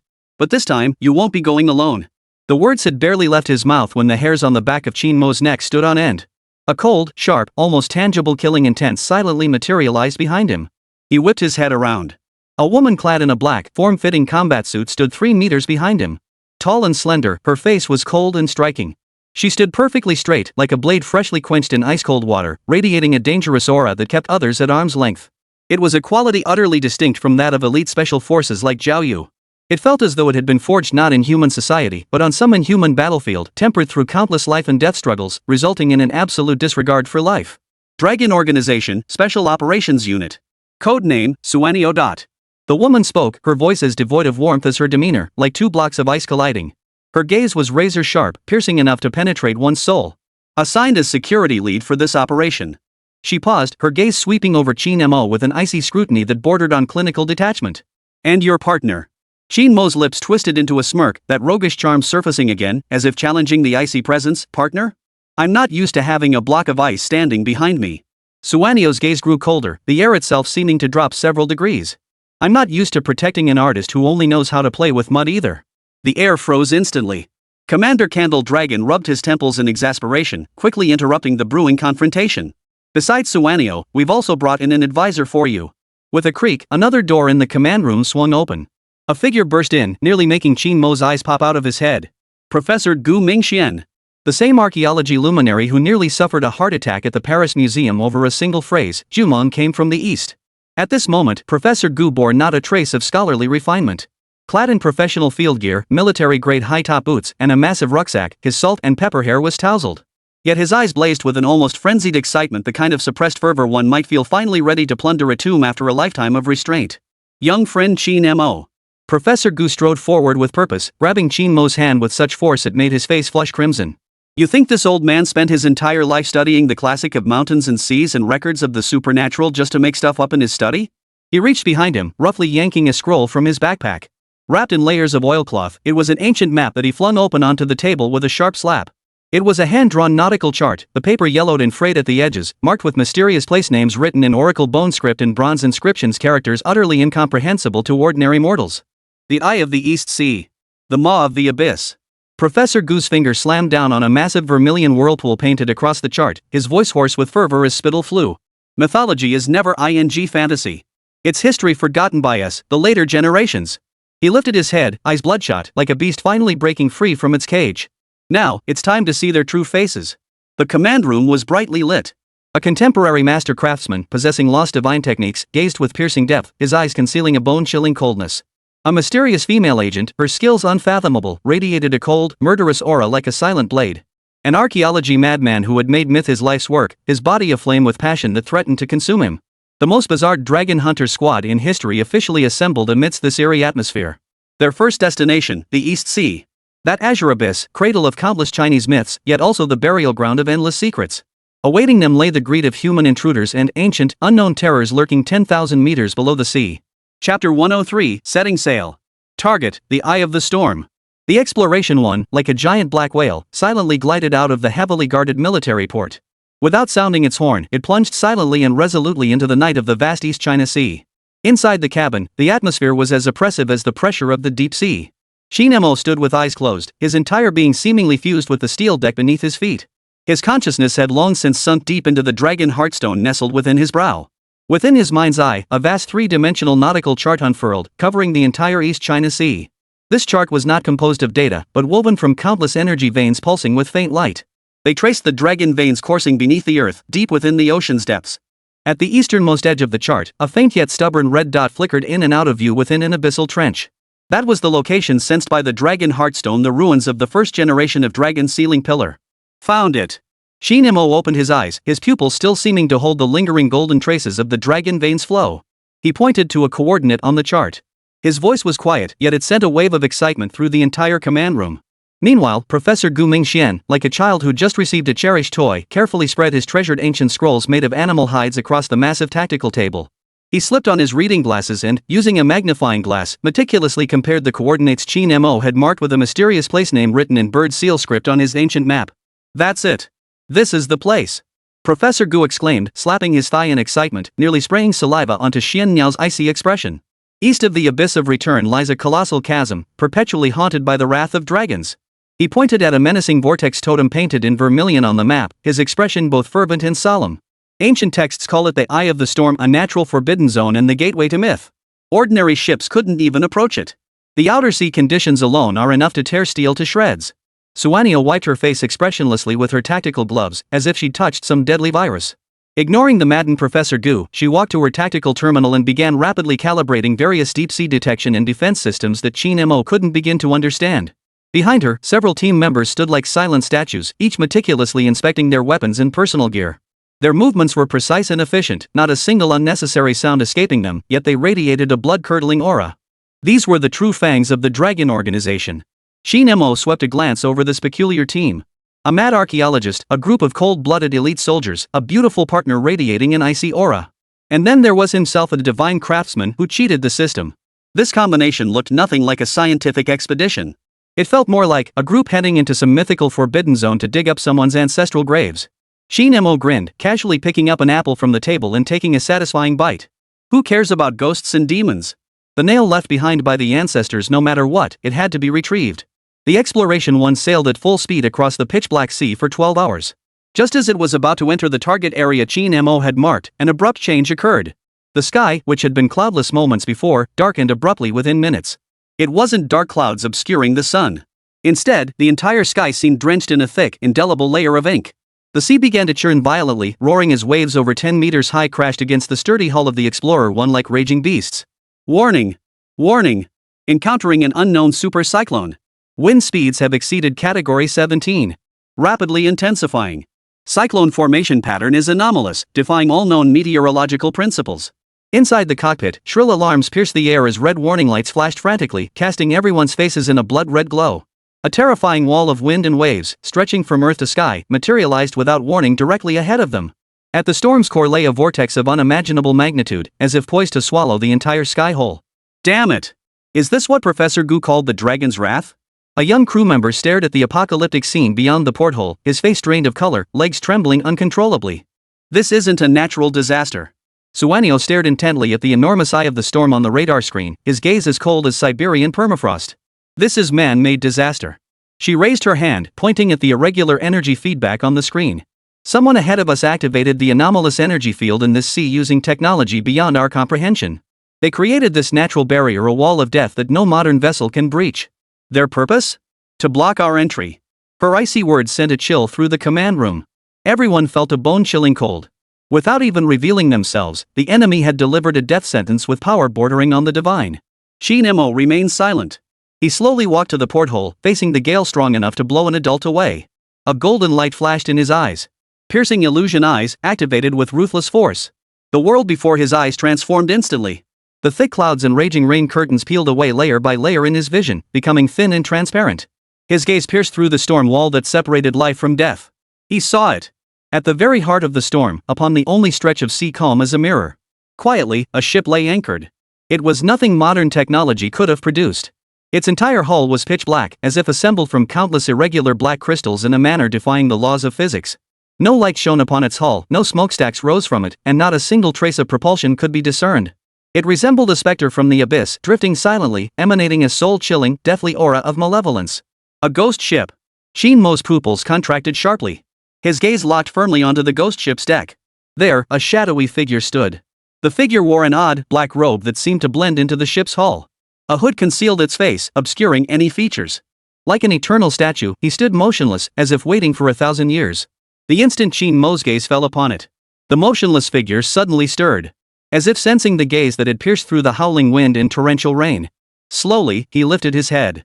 Beneath the hood's shadow, a pair of eyes lit up. Those were not human eyes. They were two burning, blood-red orbs of light. Across dozens of kilometers, across a storm fierce enough to tear steel apart. Qin Mo saw clearly the face hidden in the shadows, a silent smile curling its lips. In that smile, there was no contempt, no anger. Only a cat toying with a mouse kind of amusement, and an absolute cruelty that regarded all things as worthless. The first clash erupted abruptly, just before they crossed the threshold into the forbidden waters. The new enemy had laid the first and most audacious death trap. It seemed he was using this method to declare a fact to Qin Mo, to everyone aboard the Exploration 1. This path is impassable. Or rather, this path leads to hell. Chapter 104, The Sound of Breaking the Array and the Anvil in the Storm. Those eyes, burning with blood-red flames, like two red-hot branding irons, seared fiercely onto Qin Mo's retinas across the boundary between life and death. Boom! A deafening roar shook the Exploration 1 as its hull lurched downward, as if struck by an invisible colossal hand from the depths. Inside the command center, a young crew member at the helm could no longer withstand the divine pressure. His legs buckled, and he collapsed to the floor. His face was etched with utter, crushing despair. It's over. We're done for. This is beyond human strength. We're doomed. Despair spread like a silent plague, raging through the confined confines of the ship. The battle-hardened sailors, gazing through the portholes at the apocalyptic storm that seemed to connect heaven and earth, now had nothing but the dullness of death in their eyes.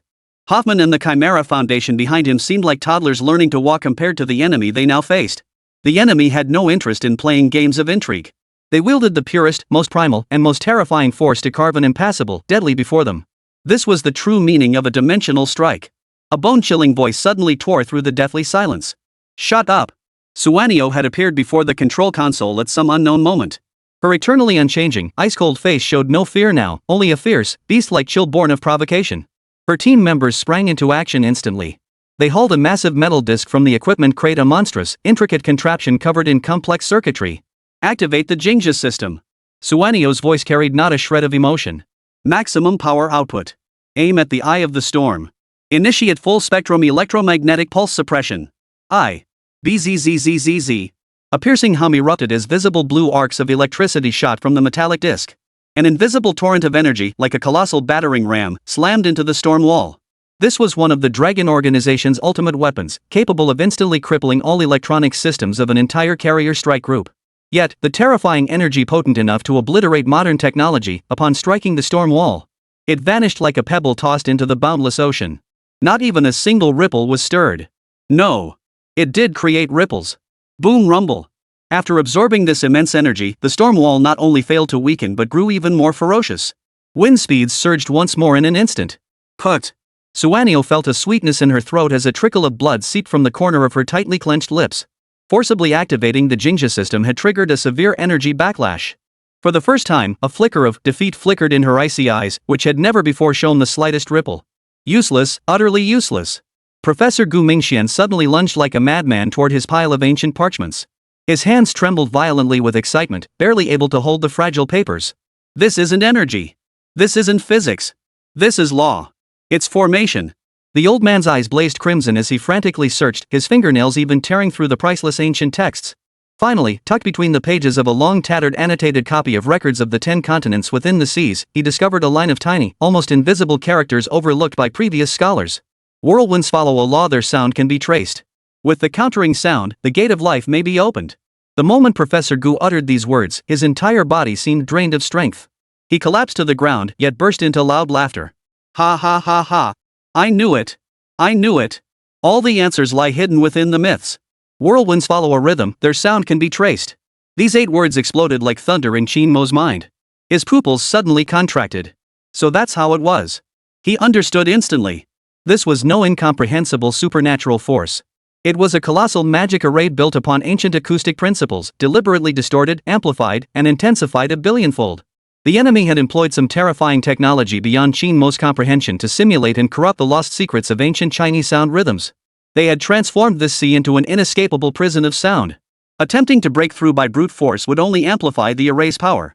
The only path to survival lay in discovering the rhythm of this array and using the sound that both complemented and countered it to open that invisible gate of life. He glanced at Xin Niao, her face deathly pale, blood trickling from the corner of her mouth, then at Professor Gu, who seemed possessed by madness. Then, under the stunned gazes of everyone present, he calmly made a request that shattered their entire worldview. I need an iron anvil. A pile of your ship's strongest high-strength alloy. And connect the ship's most powerful main energy source to me. Suanio snapped his head up, staring at him with the gaze reserved for a madman. What the hell do you think you're doing? Qin Mo grinned, revealing a row of white teeth. The smile carried a reckless arrogance. Didn't they lock us out? He pointed at the apocalyptic storm raging outside the window. His voice was quiet, yet each word thundered like a bolt of lightning, striking deep into everyone's heart. Then I'll forge a key right here in this storm. Chapter 105, The Divine Craftsman in the Raging Storm and the Iceberg's Emotion. Amid winds fierce enough to tear men apart and a deck violently heaving, Qin Mo's demand was dismissed as the ravings of a madman. He's mad. A young sailor, clutching a fixed handrail with deathly pale face, shouted. You can barely stand on deck now.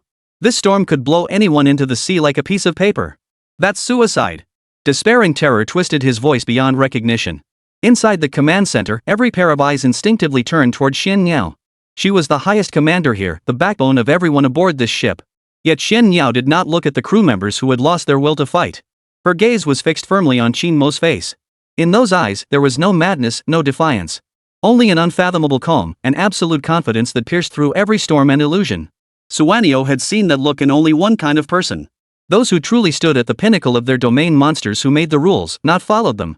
Between waiting to die in place and believing a monster could create a miracle, Suanio made a decision that defied all her training in logic. Staring into Qin Mo's eyes, as still as ancient wells, she nodded, as if compelled by some unseen force.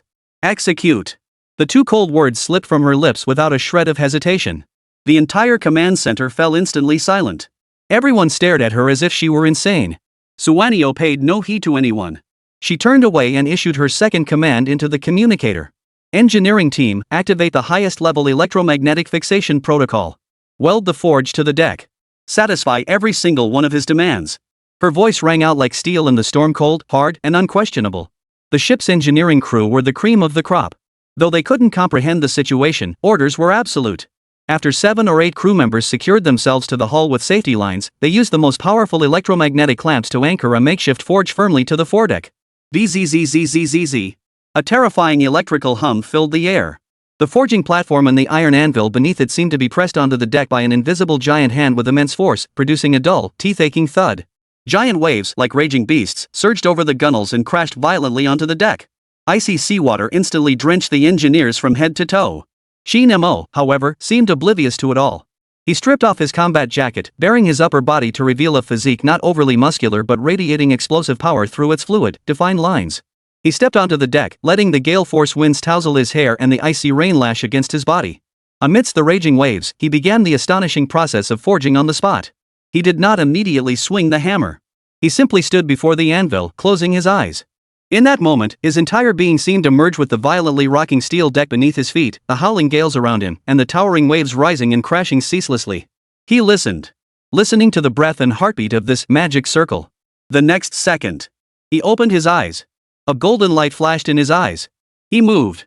The iron hammer in his hand, without a single flashy move, came crashing down. Clang! That crisp hammering sound was not drowned out by the storm's roar. It seemed to possess a strange penetrating power, precisely synchronizing with the rhythm of a giant wave crashing against the ship's hull. Each strike of his hammer seemed to achieve an eerie synchronization with the rise and fall of the waves and the howling of the gale.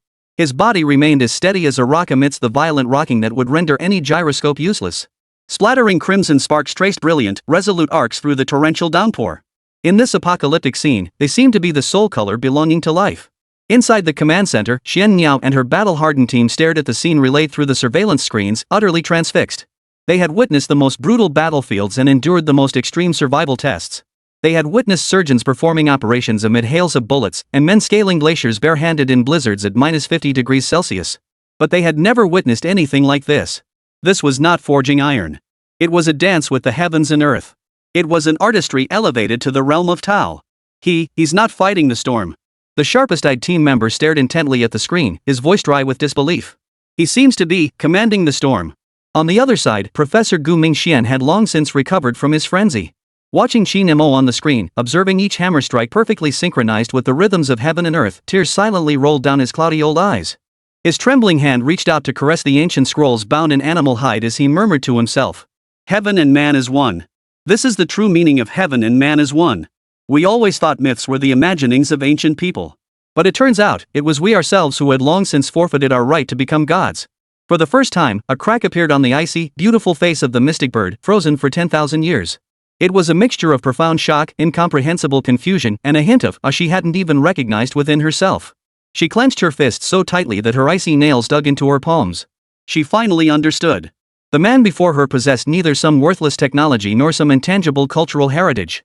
It was a true power capable of withstanding natural disasters and man-made calamities, even defying the gods themselves. He wasn't breaking the formation with brute force. He was reshaping the very laws of this world with his own way. Chapter 106, The Silent Voyage and the Abyss's Gaze. Torrential rain poured down like a deluge, and gale-force winds lashed like blades. Qin Mo's final hammer struck down with brutal force. Clang! It was not the sound of a hammer striking metal, but the roar of a dragon. A sound that pierced the storm, silenced the thunder, and contained the final note of the cosmic laws. Sparks danced their final dance in the downpour before fading away. Upon the iron anvil, an utterly bizarre creation revealed its true form. It was neither a knife nor a sword, nor any weapon in the conventional sense. It was a monstrosity forged from dozens of high-strength alloy sound columns varying in length and shape welded together at bizarre angles, resembling a fusion of ancient chime bells and futuristic antennas. Its entire body was pitch black, its lines twisted and contorted, utterly devoid of any aesthetic appeal. One might even say it was ugly, like a failed industrial scrap. What is this thing? In the command room, the crew member slumped on the floor stared at the bizarre contraption on the monitor, his eyes filled with bewilderment. Suanio and Professor Gu stared intently at the screen, equally baffled. After expending so much effort in forging it through an apocalyptic storm, this was all they had to show for it, a pile of scrap metal? Connected to the main energy core of the Explorer 1. Qin Mo's voice came through the communicator, calm yet carrying an unquestionable command. What? The head of engineering exploded on the spot. Mr. Qin, this object's structure is unknown, its energy circuits uncharted. Forcibly connecting it to the main power core, if it overloads, the entire ship will be blown to smithereens. Suanio's gaze darted back and forth between Qin Mo and the bizarre artifact she had dubbed Xinhai Law. Her mind raced through the risks, every logical thought screaming suicide. Yet Qin Mo's calm gaze seemed to carry a soothing magic that calmed the soul. Connect. Suanio uttered only one word. At that moment, every elite aboard the ship believed their commander had lost his mind. The massive high-voltage cable was laboriously hauled onto the deck by the engineers. Amid a blinding burst of electric sparks, it was forcibly connected to the base of the Xinhai Law. Buzz. The hull of the Exploration 1 jolted violently, and every light inside the ship flickered wildly. The energy core's overload alarm instantly blared, its shrill, piercing wail like the Grim Reaper's summons. Qin Mo paid no heed to any of it. He extended his finger, its tip still bearing the lingering heat from forging. Then, under the gaze of the world's most brilliant scientists, all utterly baffled, he tapped the unevenly sized metal sound columns with an incredibly mystical rhythm, as if it contained the orbital patterns of the stars. Gently tapped. The first tap. The second. Third. Not a single sound was heard. This colossal contraption, the very heart of the entire ship, fell deathly silent the moment it was struck. The very next second, when everyone thought it had failed, an invisible sonic wave, its frequency so high it surpassed the limits of human hearing and even the detection capabilities of all precision instruments. Like an invisible nuclear bomb dropped into a tranquil lake. It spread outward with terrifying force, radiating from the Xinhai Law at its core. A scene of utter terror unfolded. The wall of storm had a colossal barrier of howling winds and towering waves, stretching from sky to sea, seemingly an eternal apocalyptic tempest. In the instant it was swept by that invisible sonic wave. It was silently and completely neutralized. The winds ceased. The waves flattened. The earth-shattering roar, the soul-tearing fury, abruptly ceased as if someone had pressed mute. A channel 100 meters wide, its surface smooth as glass, a silence so profound it made the heart tremble. It had been forcibly torn open in the midst of this apocalyptic storm. On either side of the channel, towering waves and pitch-black storms continued their frenzied rage. Yet within the channel itself reigned absolute, deathly stillness, a calm that defied every law of physics. Like Moses parting the Red Sea in myth. My God. Professor Gu Mingxian trembled violently, tears streaming down his aged face as he fell to his knees. Staring at the silent channel on the screen, he stammered incoherently. This is a miracle. This is a true miracle. The crack on Xian Niao's frozen face finally shattered completely. Gazing at the screen, where a bare-chested, soaking wet man stood like a deity, her eyes held an awe and bewilderment she hadn't even recognized within herself. This man had forged a path to myth with the most primitive of hammers. Advance. Qin Mo's voice snapped everyone out of their stupor. The engines of Exploration 1 reignited, like a tamed beast slowly gliding into the silent channel. It was like a ghost walking the crevice between two worlds. Hell lay to the left, hell to the right, only the path beneath its feet offered a sliver of hope. The instant the hull fully entered the passageway, the path behind them slammed shut with a thunderous roar. The storm reconnected, more violent than before. They had successfully entered the eye of the storm. But they had also severed all retreats. Ahead lay the storm's core. Upon that expanse of sea, the only area calm as a vast black mirror. The ghostly ship, entirely black, floated there silently. At the bow, the shadowy figure clad in a black robe remained motionless. He seemed utterly unsurprised by the arrival of the Explorer 1. As if all this had been within his expectations all along. Slowly, he raised the hand concealed beneath his hood. Facing the shaken Explorer 1, which had trespassed into the forbidden zone. He made an elegant gesture of invitation. Like a polite gentleman awaiting his prey to step into his dining room. That silent gesture brimmed with supreme mockery and a cruel arrogance reminiscent of a cat toying with a mouse. Chapter 107, The Eye of the East Sea, and last words before the deep dive. The Explorer 1 plunged like a red-hot knife into cold butter. 1 second, a storm tearing through heaven and earth. The next, absolute stillness. The hull ceased its violent rocking, the storm's roar completely muffled by an invisible wall. Inside the command center, the young crewman slumped on the floor, raised his head blankly, staring at the unbelievable sight beyond the porthole. Calm seas. No, it wasn't calm. It was the utter death that comes when life is drained away. The sky was no longer the impenetrable ink of the storm, but instead took on an eerie, dark red hue, like congealed blood. It felt as though they weren't on the sea at all, but had stumbled into the enormous, single eye of a primordial beast, its gaze fixed upon them. The sea below was a heart-stopping black. Not the deep, mysterious indigo, but pure, absolute black, a darkness that reflected no light, swallowing everything. Like a colossal piece of obsidian, deliberately and flawlessly embedded at the very heart of the ocean. The ghost ship, an anachronism, vanished. Like a guide who had fulfilled its purpose, it withdrew silently after opening the gates of hell, leaving the stage for the sacrifice about to enter. Sonar, the sonar detector's gone haywire. A sonar technician leapt from his seat, pointing at the screen, his voice distorted by sheer terror. On the screen, all parameters had devolved into a chaotic mass of red gibberish. Only one piece of valid information remained. Directly beneath the Explorer 1 lay a perfectly circular oceanic abyss. Its edges were drawn with such precision it was eerily unsettling, as if traced by a compass. Its depth remained unknown.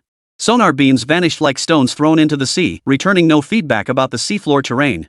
It felt not like the sea, but an abyss leading straight to the Earth's core, or perhaps another dimension. This deathly silence was 10,000 times more terrifying than the world-shattering storm that had just raged. The Eye of the East Sea. Professor Gu Mingxuan's body shook violently. Fear did not grip him. Instead, his wrinkled face bore the extreme fervor of one witnessing the arrival of his faith. The Maw of the Abyss. He lunged toward the table, his hands trembling as he caressed the ancient scrolls bound in animal hides, treasures he cherished as if they were his own life. The classic of mountains and seas, the Eastern Wilderness Records. Beyond the East Sea lies a great abyss, the realm of Shaohao. The Book of Lizi, Tang states, east of the Bohai Sea, beyond countless millions of miles, lies a great abyss, a bottomless valley whose depths are nameless, called the Abyss of Return. It is not myth. It is not fantasy. Professor Gu wept bitterly. He raised his head like a child, wailing at the crimson sky, then burst into laughter. Myths are the most authentic history left to us by our ancestors. It is we, their unworthy descendants, who have treated it as mere storytelling. His voice echoed through the deathly silent command room like a heavy hammer, striking every believer in modern science with brutal force. Everyone present, including the steel-hearted members of the Xian Niao team, felt a chill rise from the depths of their souls. Their worldview was utterly shattered in that instant. Myths are real. Then what of the terrifying beings within those myths, beings capable of destroying heaven and earth? Suanio was the first to recover from the shock. Her frozen face betrayed no emotion, but her clenched fists revealed the turmoil within. All units, enter maximum combat readiness. Her voice was cold and resolute, like a surgical blade slicing through the frozen terror. Engineering team, conduct final debugging on the Jialong and Haiyan immediately. Operations team, inspect all individual deep diving equipment. Target, Eye of the East Sea. As the orders were issued, the crew found their anchor, suppressing their inner fear and springing into action with extraordinary efficiency. Inside the command center, an operation briefing of extreme brevity was underway. The operation plan left no room for debate. The Jialong submersible would carry 3 personnel to scout ahead. The crew composition was equally indisputable. Qin Mo, guided by the Dragon Heartstone, served as the sole compass and key. Suanio, the operation's supreme combatant and commander, served as both the sharpest spear and the strongest shield. Professor Gu Mingxian, a walking encyclopedia of ancient mythology, served as the sole interpreter capable of deciphering every enigma along this path. The remaining 4 elite operatives would board another attack submarine, the Seagull slightly smaller but armed to the teeth, serving as backup and fire support. Submarines? Qin Mo stared at the 2 sci-fi-looking deep-sea submersibles on the tactical screen, rubbing his chin as that familiar roguish streak surfaced again. All right then. I just got my C1 license. Does piloting this thing count as driving without a license? He tried to lighten the suffocatingly tense atmosphere with a joke. But no one laughed. Suanio lifted her icy gaze and fixed it squarely on Qin Mo. Your mission is to sit there and be your compass. Her voice held not a hint of emotion. Don't complicate things further. Qin Mo shrugged and gave a dismissive chuckle. Professor Gu, however, was completely oblivious to their exchange. He clutched a data tablet, eagerly comparing the design blueprints of the Jialong submersible with a fish-shaped pattern from an ancient scroll. Unbelievable. Absolutely unbelievable. The alloy formula for this submersible's hull is 7/10 identical to the shipbuilding material described in the records of the lost in the western regions from the Qin Shi Huang era. The text states that vessel neither sinks in water nor burns in fire, capable of journeying 10,000 li in a day, diving beneath the sea, yet not a drop of water penetrates it. Our technology has come full circle, only to find itself back on the path blazed by our ancestors. The old man's exclamation left the surrounding engineers exchanging bewildered glances, feeling their scientific credentials had been insulted. Equipment ready. Qin Mo bypassed the high-tech individual gear.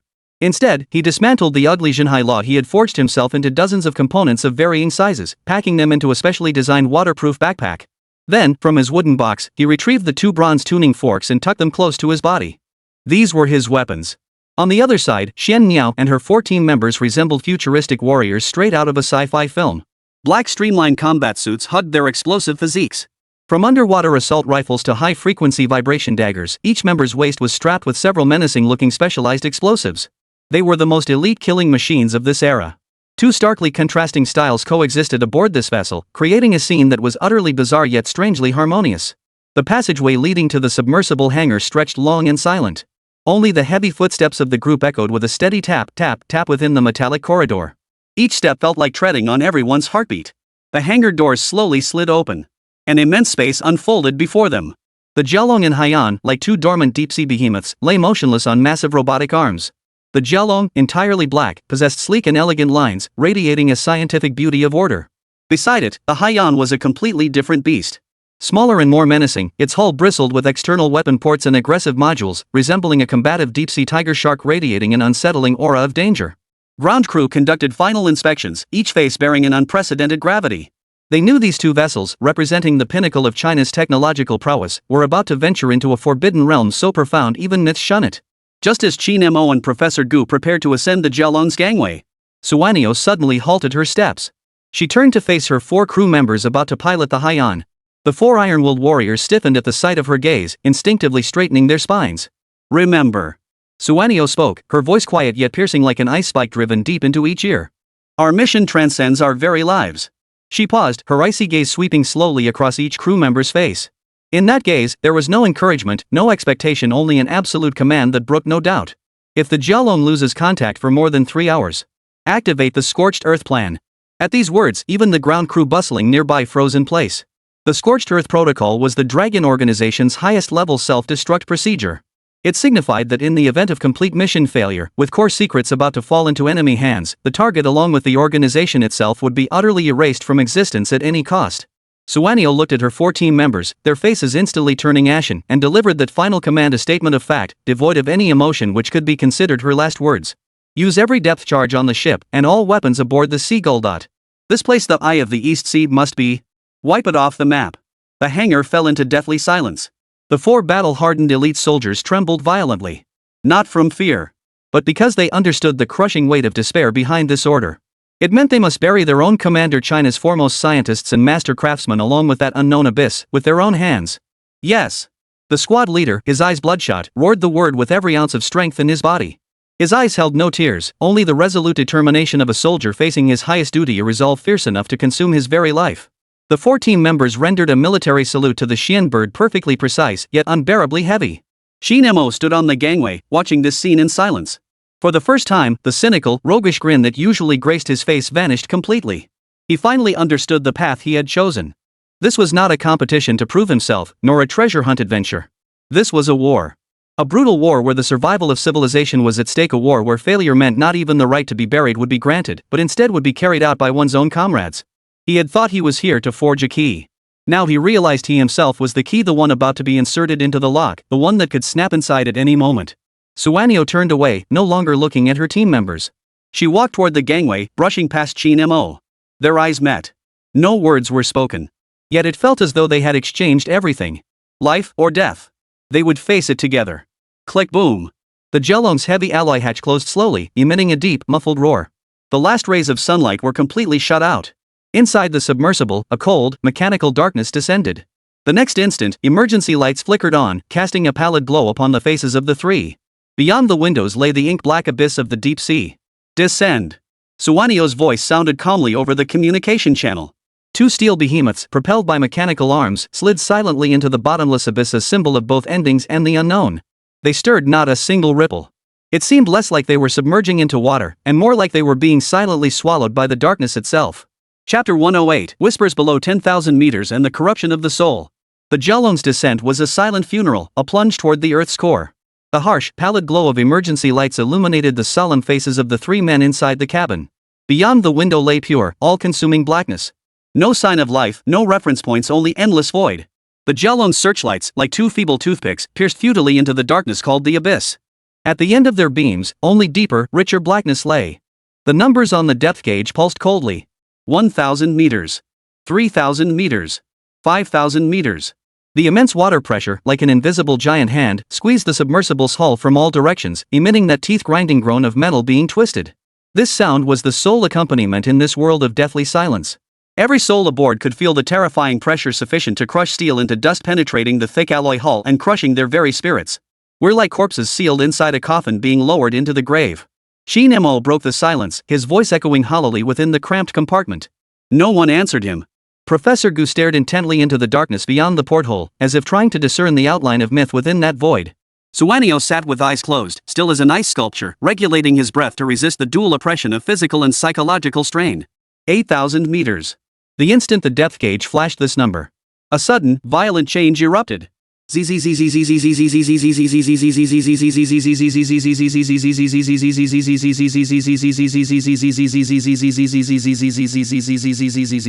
A piercing, ear-splitting crack of static erupted without warning in everyone's ears. Inside the cockpit, every communication display screen instantly became blanketed in chaotic static. Contact with the mothership, the Explorer 1, and with the support vessel, the Seagull, was severed completely in that instant. Only the piercing, ghostly wail of white noise echoed wildly through the cabin. Communication lost.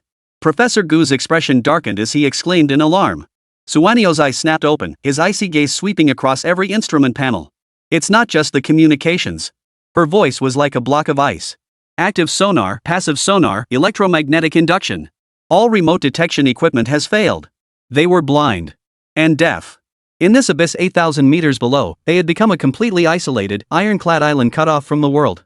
At that very moment, the piercing white noise abruptly vanished. A new sound took its place. It was not a sound heard through the ears. It was an indescribable, low murmur that seemed to resonate directly within the depths of one's brain. It had no pitch, no language, no logic. Yet it felt like countless poison-tipped needles piercing through the thick alloy casing from all directions, penetrating every person's flesh and bone, striking the most vulnerable part of their soul. That murmur whispered. It was tempting. It stirred the deepest fears, regrets, and despair buried within your heart, emotions you yourself had long forgotten. Ah! Professor Gu Mingxian was the first to break. He clutched his head violently, his scholarly face contorted with unprecedented terror and agony, as if enduring some form of torture. Stop reciting. Stop it. The old man let out a pained growl, his cloudy eyes bloodshot. It's my fault. I shouldn't have touched that oracle bone. Fire, such a huge fire. They all burned to death. They all burned to death. He had plunged into a complete hallucination, wailing belatedly for decades over the comrades lost in an archaeological accident during his youth. Shut up. Suanio snapped, her voice sharp as she tried to pull Professor Gu back from the brink of mental collapse. But the muttering seemed to grow angrier at her rebuke, becoming clearer and more vicious. Beep. Beep. Beep. In the driver's seat, an elite operative responsible for controls suddenly gasped for breath. His eyes locked on the dashboard before him, veins bulging on his forehead, pupils dilated with sheer terror. Sir, the gauges, the dashboard, its sprouting eyes. So many eyes. They're watching me. They're watching me. The dam of his mind burst at its second breach. Suanio's face instantly turned deathly pale. She realized this wasn't ordinary deep-sea phobia, but a mental assault unlike anything she'd ever encountered, something incomprehensible. This abyss was digesting them. Her eyes sharpened, without a moment's hesitation. With a click, she drew a silver syringe from her tactical pack at her waist. It was filled with an unidentified blue liquid. The needle glinted coldly. Without a second glance, she flipped her wrist and plunged the menacing needle deep into her own pale neck. Ugh! Suanio let out a stifled groan as her body convulsed violently. The blue serum surged instantly into her arteries. The color drained from her icy face at a visible pace, leaving her as pale as paper. Yet her icy eyes instantly regained their clarity and absolute rationality. This was the Dragon Organization's secret formula, potent psychostabilizer and neuroparalytic agent, codenamed Forget River. It forcibly blocked all mental interference at the cost of immense physical strain. Drinking poison to quench thirst. Yet at this moment, it was the only choice. Yet, just as she prepared to administer another injection to the already delirious Professor Gu and the team members, a hand pressed down on hers. It was Qin Mo. It's useless. Qin Mo shook his head. His face was equally pale, but his eyes were frighteningly clear. This isn't an illusion, nor is it a psychic attack. As he spoke, the dragon heartstone marked between his brows long fused with his very soul erupted with an unprecedented, searing heat. That torrent of heat acted like an impenetrable dam, sealing the terrifying, insidious whispers out of his mental realm. This is corruption. Qin Mo uttered the three words slowly, each one seeming to be forced out through gritted teeth. The next second, a golden light flashed in his eyes. Eye of Truth activated with brutal force. The world before his eyes instantly transformed. The sturdy alloy hull of the Jiaolong became thin and transparent in his vision. He saw it. He saw it clearly, what that so-called whisper truly was. It was not sound at all. It was a viscous, black substance like oil, yet formless and intangible like mist, pure negative energy. It was surging upward relentlessly, madly, from the bottomless abyss directly beneath the Jiaolong, the true depths of the ocean's void. It seeped into the seawater, into the alloy hull, into every living creature, contaminating, warping, devouring all reason and light. Qin Mo's pupils suddenly contracted into the most dangerous pinpricks. A bone-chilling cold shot from his tailbone straight to the crown of his head, making every hair on his body stand on end. Their previous assumptions were all wrong. Completely wrong. The seal on the Nine Dragons' agarwood palanquin was far from merely showing a slight crack.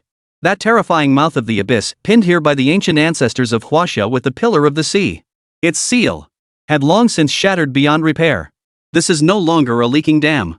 This is an underwater prison, imprisoning an ancient, on the verge of complete collapse.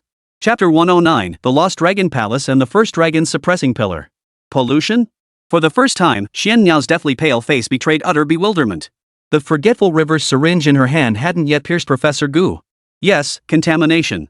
Qin Mo's voice rang out like an ancient bell, striking a note of clarity amidst the cabin filled with eerie whispers. You can't stem a flood with drugs. He glanced at Professor Gu, now raving mad and writhing on the floor, and the team member beside him. Without a moment's hesitation, Qin Mo drew the two weathered bronze tuning forks from the wooden box close to his body. What are you doing? Suwanio's gaze was as sharp as a blade. This was her last shred of sanity asking. Qin Mo did not answer her. He merely closed his eyes, the searing dragon heartstone mark between his brows becoming his sole sense. He heard it. That negative energy, thick as black oil, those abyssal whispers that polluted everything filtered through the dragon heartstone, it revealed its most fundamental essence. A frequency.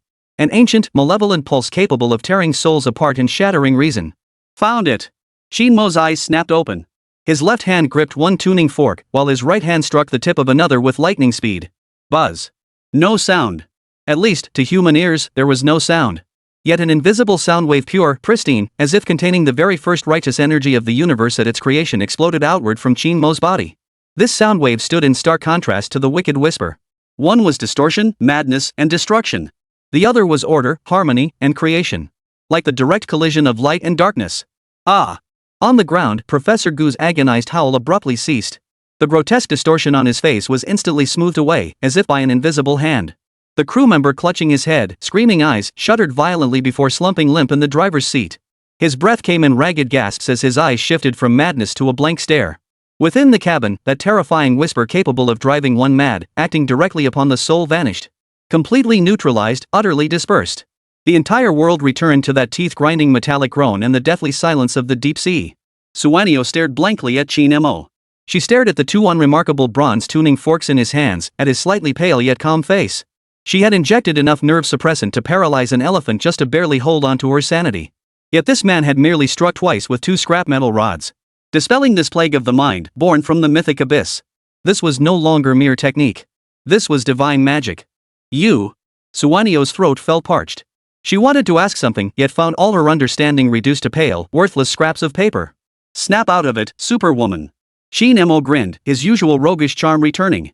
Looks like we're almost at the bottom. 9,500 meters. The moment his words fell, the Jelon's hull jolted violently, its descent suddenly slowing. At the same time, within the eternal darkness ahead, a faint light finally appeared. A faint, dreamlike blue glow. Lights. Full power. Suwanio barked the order. The matrix searchlights at the front of the Jelong erupted with blinding light, piercing the darkness of the 10,000-meter abyss like a sharp sword. Where the beam fell, a scene unfolded that could silence the entire world. This was no seabed. It was an endless expanse of ancient architecture, vast beyond imagination. Palaces built of massive stones, long since crumbling, yet still radiating an otherworldly, primordial grandeur. City walls soaring 100 meters high stretched like the spine of a slumbering giant, winding into the dark distance. Towering pavilions, though scarred by time, still pointed their soaring eaves toward the heavens they once touched. Countless structures were enveloped in a layer of mysterious moss, emitting a faint, ghostly blue glow. They were the sole, final beacons of light in this lost realm. They cast an ethereal, dreamlike glow over this undersea ruin, silent for 10,000 years, transforming it into a realm of divine wonder. Holy! The recovered team members stared blankly out the porthole, utterly speechless. Suwanio's icy eyes reflected the same ghostly blue glow, filled with utter awe. The Eastern Sea Dragon Palace. Professor Gu Mingxian struggled to his feet, pressing his entire body against the cold observation window. Tears instantly flooded his cloudy old eyes. The records of the lost and found recount, the people of once you built snail-shaped boats to sail the seas. These vessels, resembling snails, could sink beneath the ocean's surface without water entering.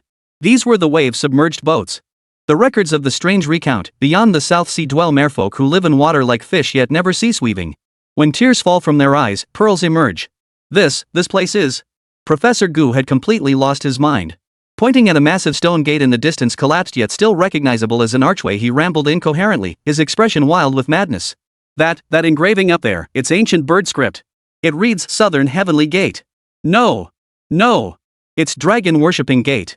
It's the real dragon palace of the East Sea. The old man wept uncontrollably, gently tapping his forehead against the observation window, as if a wanderer lost for 10,000 years had finally returned home. Qin Mo remained silent. His gaze pierced through the majestic palaces and over the crumbling city walls. It locked firmly upon the very center of this undersea dragon palace. There, a single object stood silently. A colossal stone pillar, piercing through heaven and earth, connecting the dome of this ancient ruin to the bottomless abyss. It was colossal. The Jialong submersible appeared as insignificant as a speck of dust beside it. Its diameter, by conservative estimates, exceeded 100 meters. Its surface was no longer smooth, covered in a web of vicious, spider-like cracks. And the source of that polluting abyssal whisper, the negative energy Qin Mo, had glimpsed beneath the eye of discernment, black as petroleum. Now, it poured forth ceaselessly, oozing and seeping madly from those enormous fissures. Like countless black venomous snakes, they coiled around this pillar supporting the heavens, radiating a pure, soul-shaking evil. Qin Mo's heart pounded wildly. His breathing grew ragged and heavy. The dragon heartstone between his brows erupted with an unprecedented, searing pain like a branding iron the moment it beheld the stone pillar. A response from the deepest recesses of his bloodline, from the imprint of his very soul, revealed the answer. This was the very thing that existed only in myths and legends. The first and most ancient seal cast by the ancient ancestors of Huaxia to suppress the abyss. The first generation dragon sealing pillar. The legendary divine needle that stabilizes the sea. What it truly restrained was not some so-called dragon palace of the East Sea, but rather the true abyss gate beneath its feet, a bottomless void from which not even light could escape. Boom! Just then, the massive stone pillar suddenly trembled. A chunk of rock the size of a truck crashed down from the pillar's crack. A surge of black energy, 10 times denser than before, gushed forth like a burst dam through the newly opened breach. This is bad. Qin Mo's pupils contracted sharply. He saw that the black energy, instead of dissipating as it poured forth, rapidly coalesced within the water. Gradually, it coalesced into a blurry, gigantic humanoid silhouette.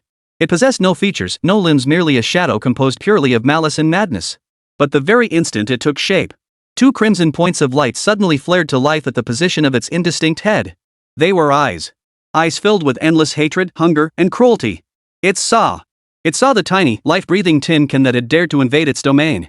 The shadow, imprisoned for eons, unleashed its first silent yet earth-shattering roar the moment it broke free from its chains. Its target was the Jialong. Chapter 110, The Soul of the War God and the Awakening Mechanical Warrior. That shadow, condensed from pure malevolence, made no sound, yet its actions declared its intent to kill. It moved. Without any acceleration, as if defying water's resistance, it instantly covered hundreds of meters, like a black lightning bolt, hurtling straight toward the Jialong. Evade. Maximum power evasion. Suanio's voice remained utterly composed in the face of absolute peril. The pilot jerked the control stick forward. The Jialong side thrusters erupted with powerful jets of water, propelling the entire submarine into an astonishing lateral shift through the depths. Boom! The colossal shadow creature's impact grazed the Jialong's hull, unleashing a terrifying eddy powerful enough to tear through steel. The submersible tumbled wildly through the water, its cabin filled with the deafening wail of alarms. Yet this was only the beginning. Just as the shadow colossus missed its strike and prepared to reform its shape, a cataclysmic upheaval erupted across the entire undersea dragon palace. Buzz! The eerie blue moss covering every structure instantly lost its glow. Replacing it was a blinding, blood-red crimson. Countless ancient runes, long since smoothed by the passage of time, spread across the palace's walls and ground, were fully activated in that instant.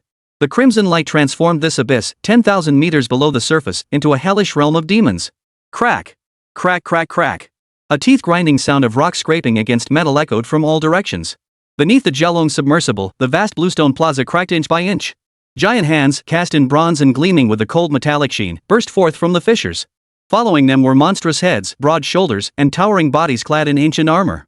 1, 10, 100, 1,000. Within mere seconds, towering war statues over 3 meters tall, each wielding bronze halberds and bearing ferocious expressions, slowly rose from the earth. Their massive forms resembled ancient demon gods. Their eyes were hollow, lifeless orbs. Yet deep within those hollow sockets burned a crimson flame exactly the same as that of the shadow giant and the black-robed figures aboard the ghost ship. Impossible, impossible. Professor Gu Mingxian stared at the steel legions slowly rising beyond the porthole, the color draining from his face. His voice twisted and distorted with utter terror. They're ancient, mechanical war puppets. The legendary souls of the guardian warriors who defended the Dragon Palace. They've been activated by that malevolent energy. The last shred of scholarly composure crumbled as the old man beheld this mythical legion. Collapsing to the floor, he could only utter despairing whispers. We have awakened an undead army. Seagull. Open fire. Fire at will. Suanio's command was relayed via short-range quantum communication to the attack-class submersibles in the rear. No hesitation was needed. The backup vessel, the Seagull, had already unlocked all weapons systems the instant it spotted that legion of war prisoners. Whoosh! Whoosh!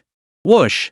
Several specially designed deep-water armor-piercing shells, capable of penetrating modern aircraft carrier decks, streaked through the air, trailing deadly wakes like a pack of enraged tiger sharks, lunging viciously at the nearest row of war prisoners.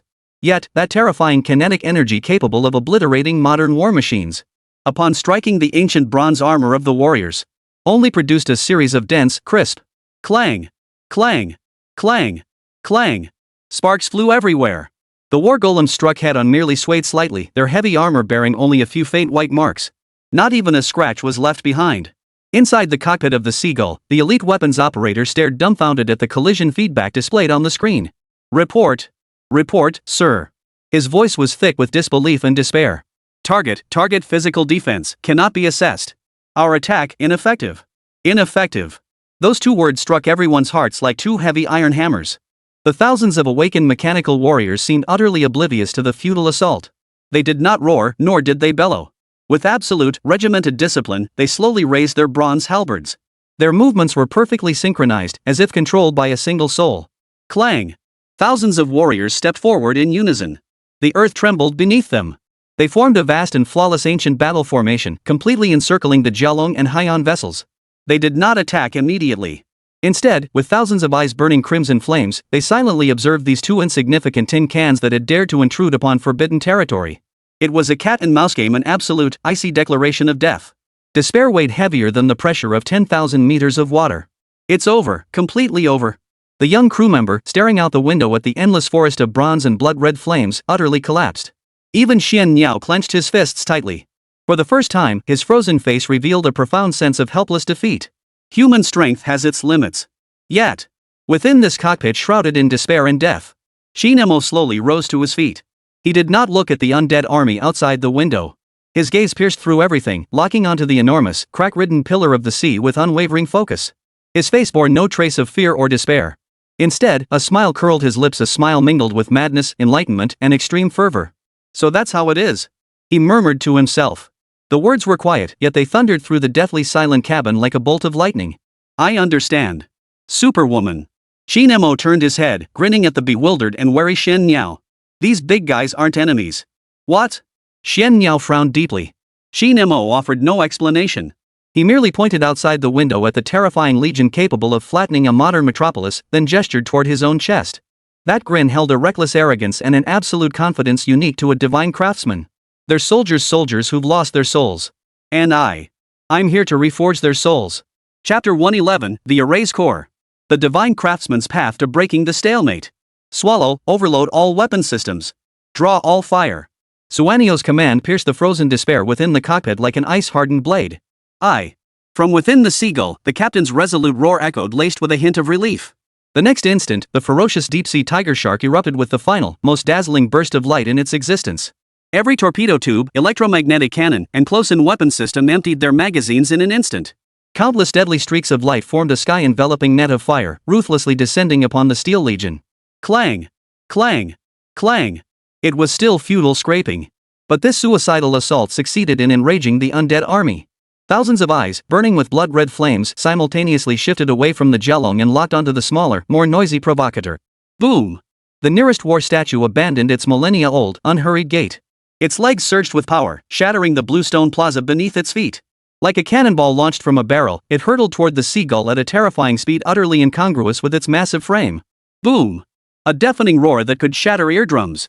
The Seagull's sturdy alloy hull instantly caved inward at a terrifying angle. The hull rolled violently in the water as the alarm wailed like a ghostly howl. Jiolong, now! Charge! Xuanyu's voice drowned out all other sounds. The pilot gritted his teeth, pushing the thrusters to their absolute limit. Like a black arrow released from its bowstring, the Jialong charged toward the towering pillar, piercing the heavens, the divine needle of the sea amidst violent turbulence, launching a desperate assault.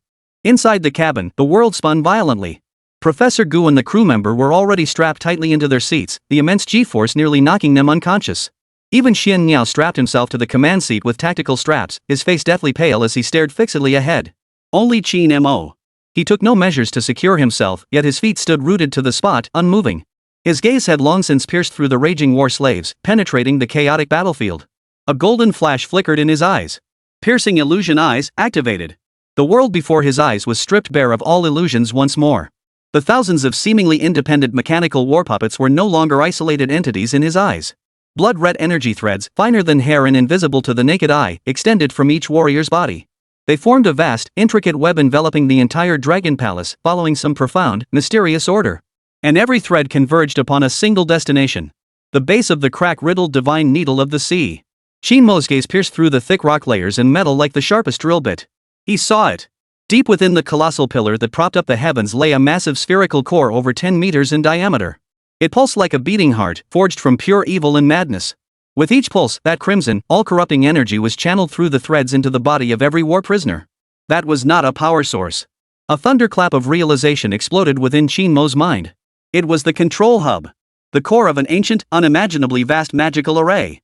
Destroying these warriors was like cutting off the heads of a 9-headed serpent, only more would grow in their place. The only way out was to rip out its heart. Ignore those iron lumps.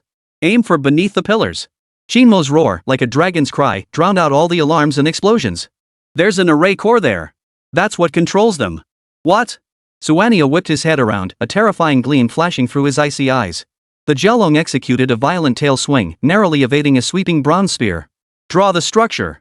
Without a word, Xian Niao flung a tactical tablet across the deck. Qin Mo caught it in one swift motion. His hands remained steady as a rock amidst the violent shaking that would have dislocated an ordinary person's bones. His fingers danced across the screen, leaving countless trails of motion blur. No sketches. No hesitation. As if that exquisitely intricate structural diagram had long been etched into the depths of his soul. Lines, gears, joints, runes. A three-dimensional structural diagram, composed of tens of thousands of parts and radiating an ancient, primordial aura, rapidly took shape on the screen. It was a perfect sphere, yet its interior was layered and interlocking, each component giving rise to the next. Countless mechanisms and arrays meshed together with precision, in ways utterly incomprehensible to modern science. It was not a lifeless object. It was a living, breathing, ancient deity of mechanisms. Suanio caught only a glimpse. Her brain trained to calculate ballistics and explosive yields in an instant experienced, for the first time, a system crash. A tingling sensation spread across her scalp. This was a realm beyond her comprehension. It was a divine creation that elevated the concept of precision to the realm of Tao. This is a lock? Suanio's voice was dry, hoarse, and thick with frustration.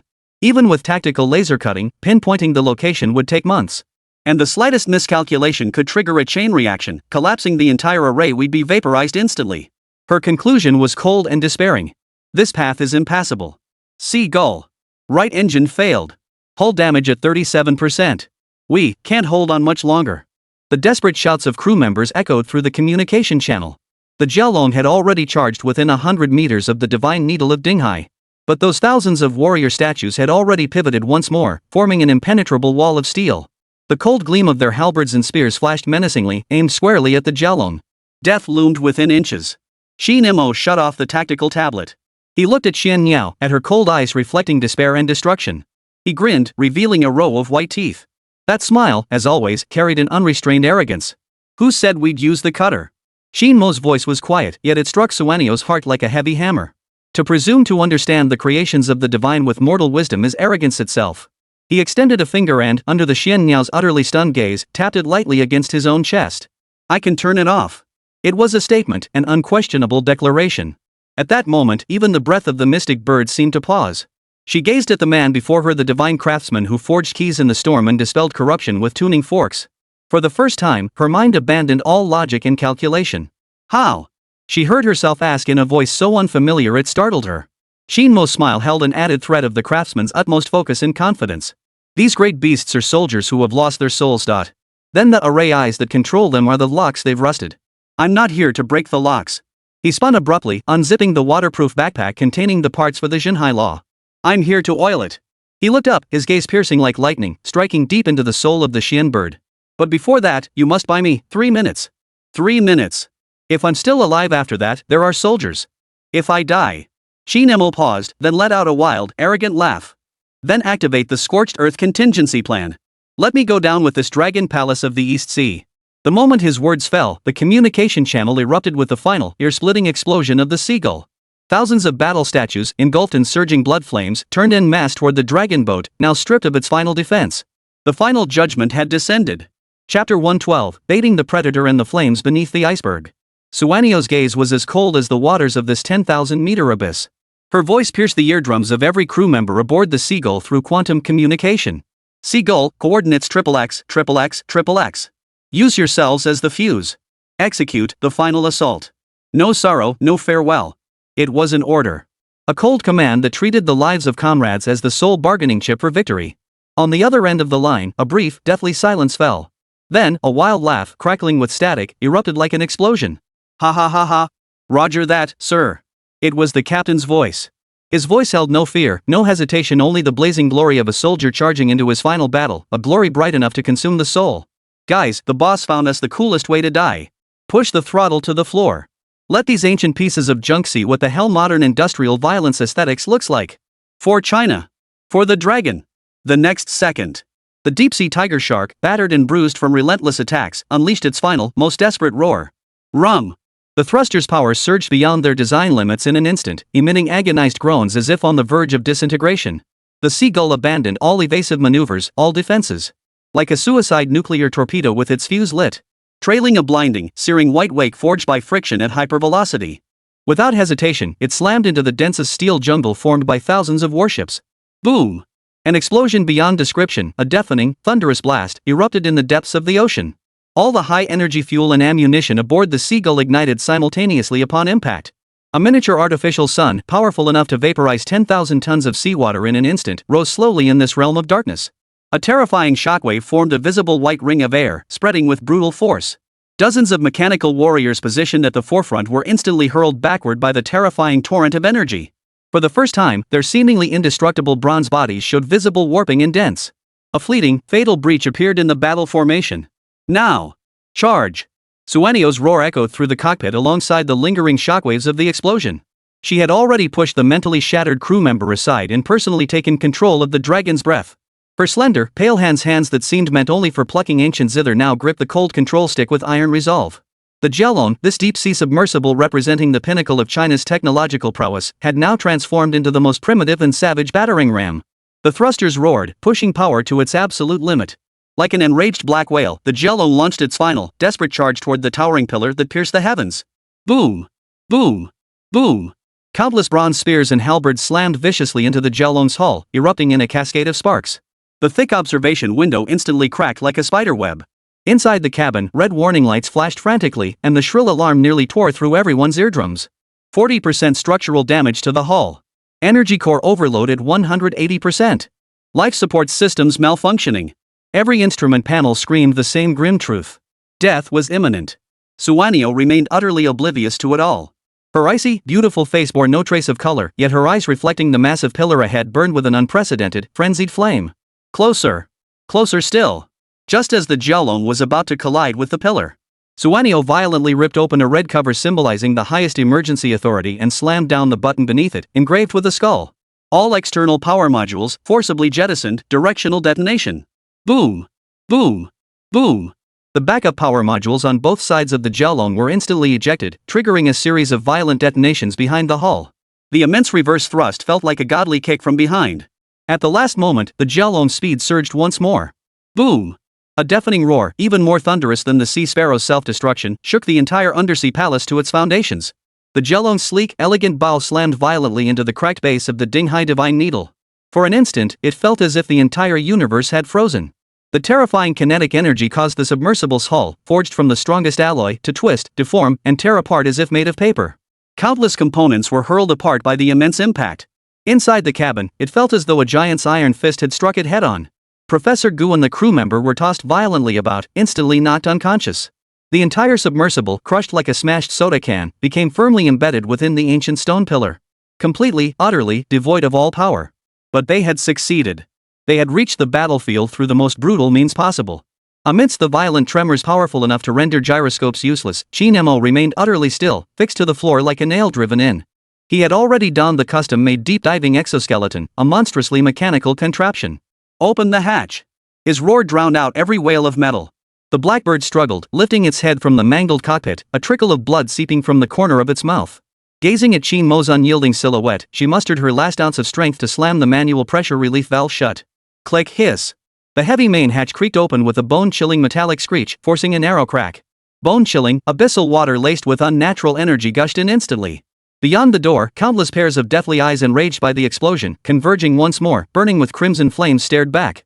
Qin Mo hesitated not a moment. He clutched the backpack containing the Jinhai Law components, strapping it tightly to his body. Then, amid the roar of his exoskeleton thrusters, he charged forward like a cannonball racing against the current.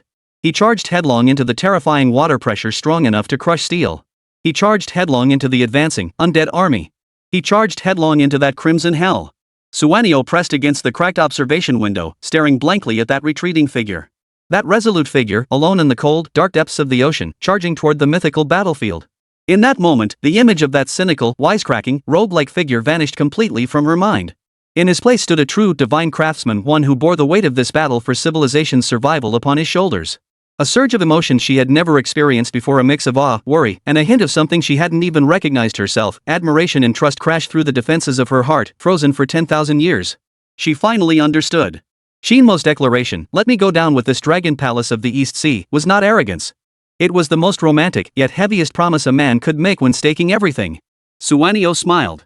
For the first time, that frozen face bloomed with a smile so hauntingly beautiful and resolute it could outshine the abyss itself.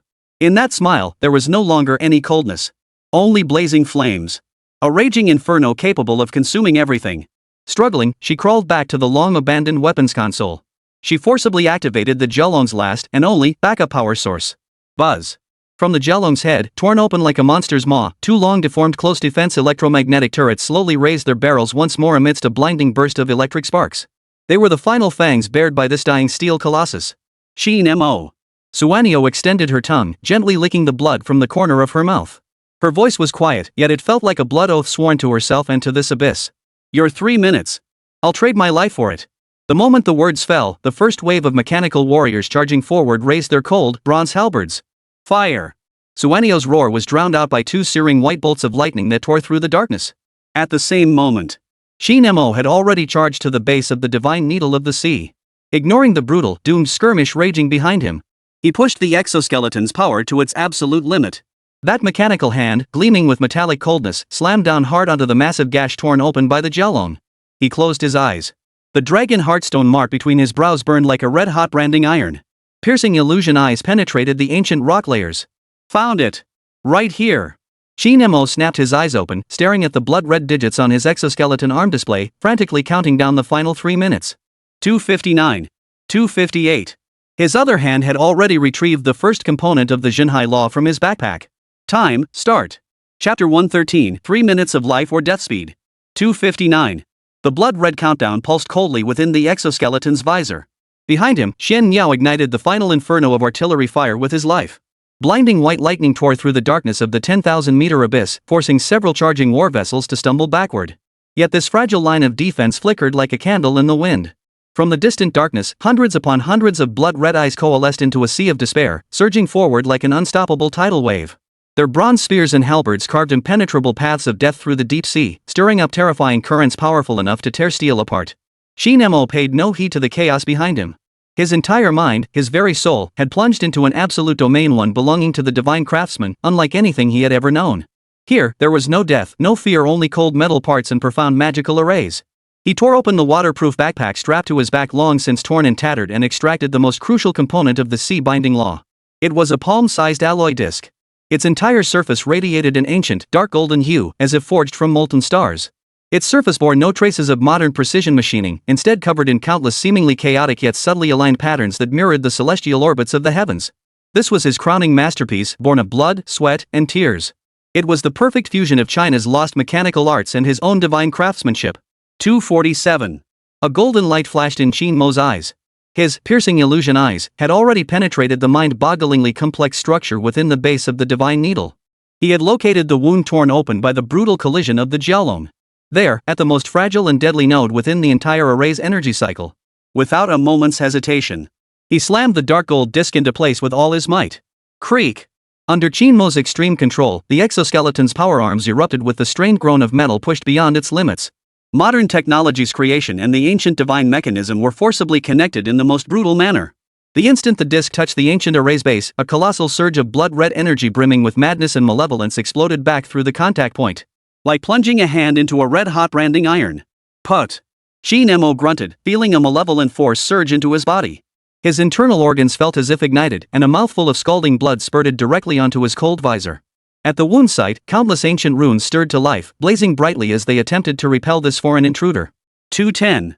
At that very moment, the first wave of war golems broke through the Qin Mo's fire network, now spent and ineffective. A colossal war golem over 3 meters tall locked its blood-flamed eyes onto Qin Mo, who was destroying the array's focal point. It let out a silent roar, its massive bronze palm carrying the force of 10,000 Jun as it slammed down toward Qin Mo's back.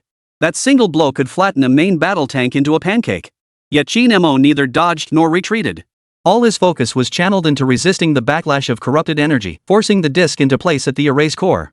Boom! A thunderous, deafening crash echoed through the air. Qin Mo's back took the full brunt of this terrifying blow. The alloy armor plating on his exoskeleton suit representing China's most advanced technology cracked like an eggshell struck by a sledgehammer, instantly covered in a web of gruesome fissures. The terrifying shockwaves surged through his body. Qin Mo felt his vertebrae crack audibly. His entire body felt as if struck by lightning, and another mouthful of blood spurted forth. The view beneath his visor turned crimson. Agonizing pain surged like a tidal wave, threatening to drown his consciousness. Yet his eyes, blurred by blood, blazed with an even more terrifying light. He extended his other trembling hand. In the throes of excruciating pain, his hands moved with lightning speed, blurring into countless afterimages. He began assembling the parts of the Jinhai Law, various in size and shape, from his backpack. Using an utterly baffling, completely counterintuitive method that defied modern engineering principles, he frantically pieced them together with the core disc. 130. Crack. The cracked observation window of the Zheolong submersible finally succumbed to the terrifying water pressure and relentless impact, shattering completely. The bone-chilling depths, cold enough to freeze a person into an ice sculpture in an instant, surged in with terrifying pressure capable of crushing everything. The long-abandoned cockpit was instantly flooded with seawater. Amidst the murky darkness, Xian Niao activated the final, manual emergency isolation door. Boom! A heavy alloy gate slammed shut, trapping her and her 2 comrades, already unconscious, within the steel coffin being swallowed by the abyss. She had shielded Qin Mo from the final, most deadly interference. With her life, she bought him those final, silent 90 seconds. Before the alloy gate seals shut, her frozen eyes fixed one last glance upon the figure still working frantically amidst the onslaught of war prisoners. She smiled. In that darkness destined for eternity, her smile was hauntingly beautiful and utterly resolute. Qin Mo's assembly entered its most critical phase. He discovered that the energy flow within this ancient array core was 10,000 times more chaotic and violent than what he had perceived through his piercing illusion eyes. It was not a surging river at all. It was an ancient colossal beast imprisoned for eons, long since driven mad. With every assembly, every connection, he fought against an evil will emanating from the mouth of the abyss, of force potent enough to corrode all things and corrupt divine souls. 045. That malevolent will seemed to sense his intent. It abandoned pure energy assaults, instead unleashing a more insidious, more deadly form of mental corruption. Countless terrifying illusions instantly filled Qin Mo's vision. Countless shattered, damned souls, lost in the abyss, emitted silent wails as they surged toward him from all directions, attempting to burrow into his mind and tear his soul apart. Get out of my mind. Qin Mo bit down hard on his tongue. The searing pain exploded like thunder within his chaotic mind, allowing him to cling to the last shred of lucidity. At his brow, the dragon heartstone mark long fused with his soul sensed its host's peril and erupted with an unprecedented, searing heat. That righteous energy formed an indestructible golden barrier, sealing out the foul spirits attempting to pollute his mind. Qin Mo's hands did not falter even an instant under the mental assault. His movements remained lightning fast and steady as a rock. 015. The countdown had only 15 seconds left.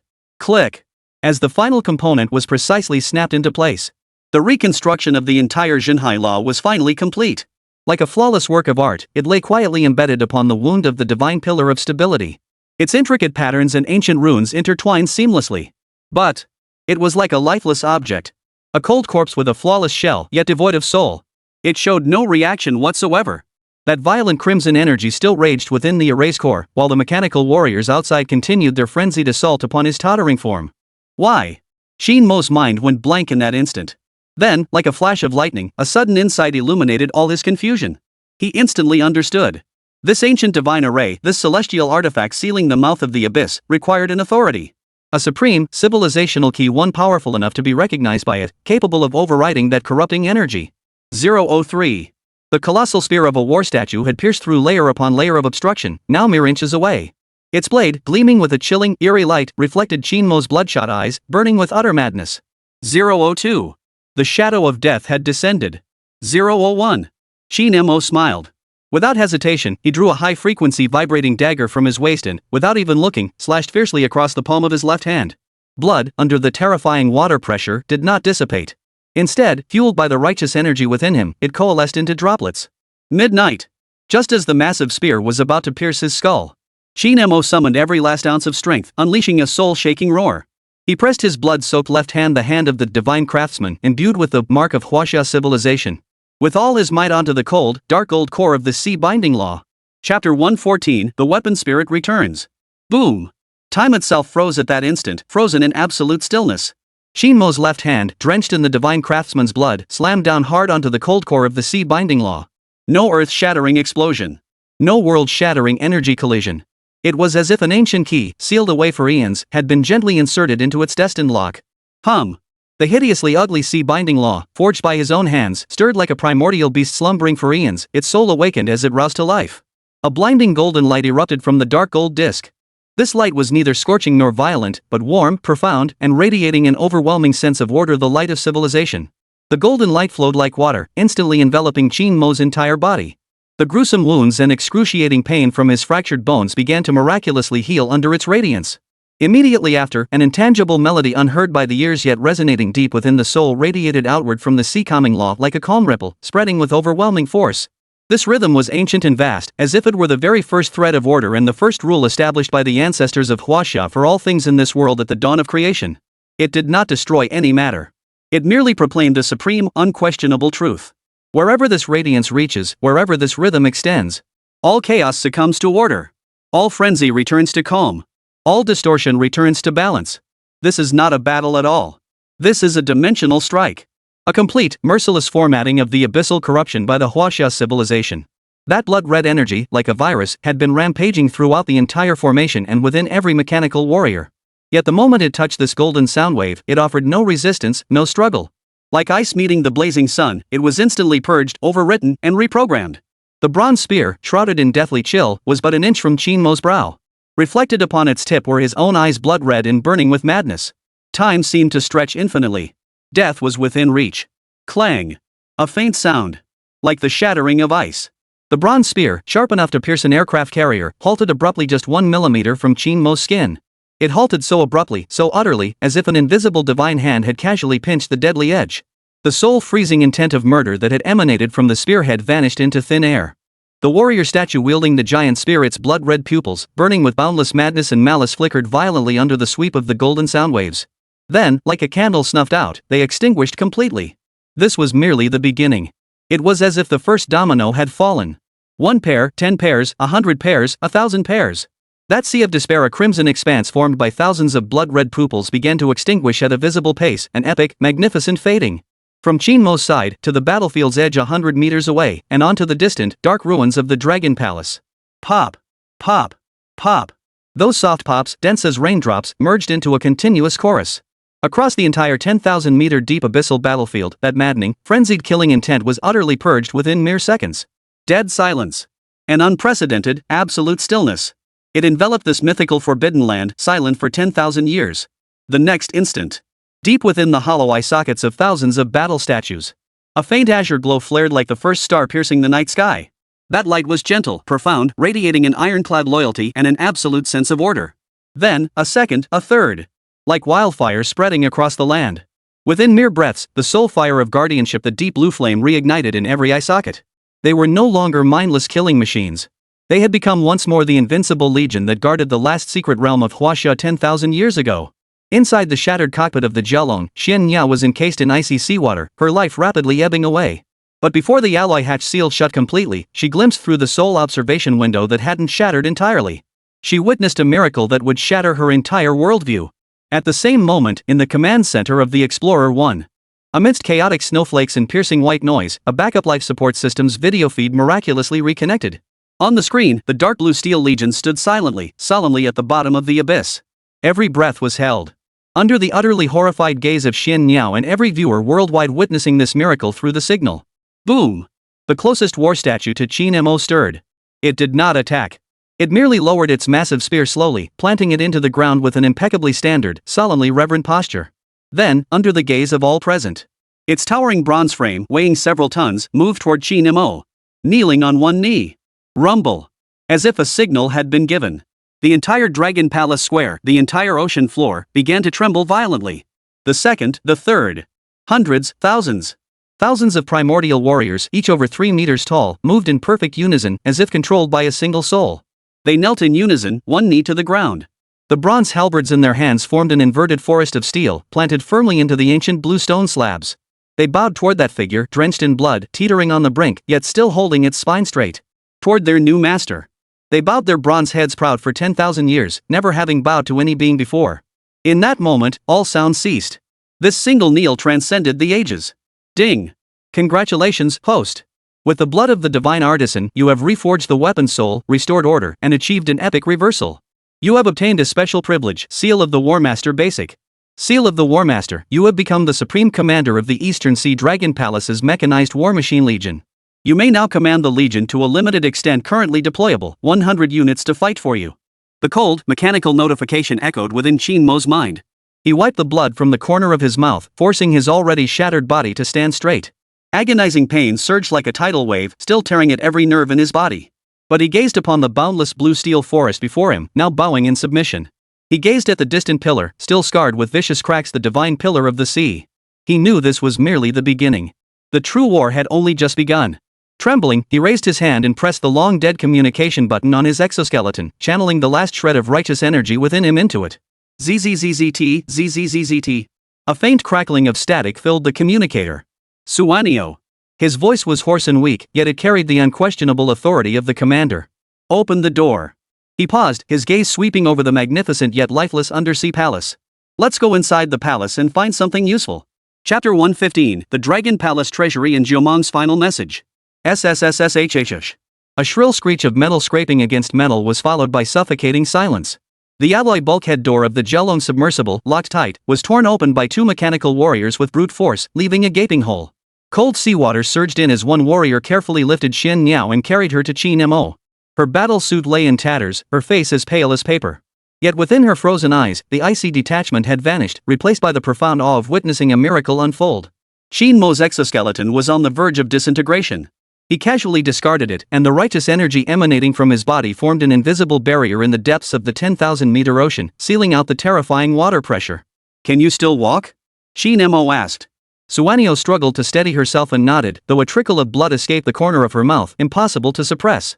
Not dead, she said, her gaze complex as she looked at Qin Mo. What exactly, are you? Qin Mo grinned, revealing a row of white teeth.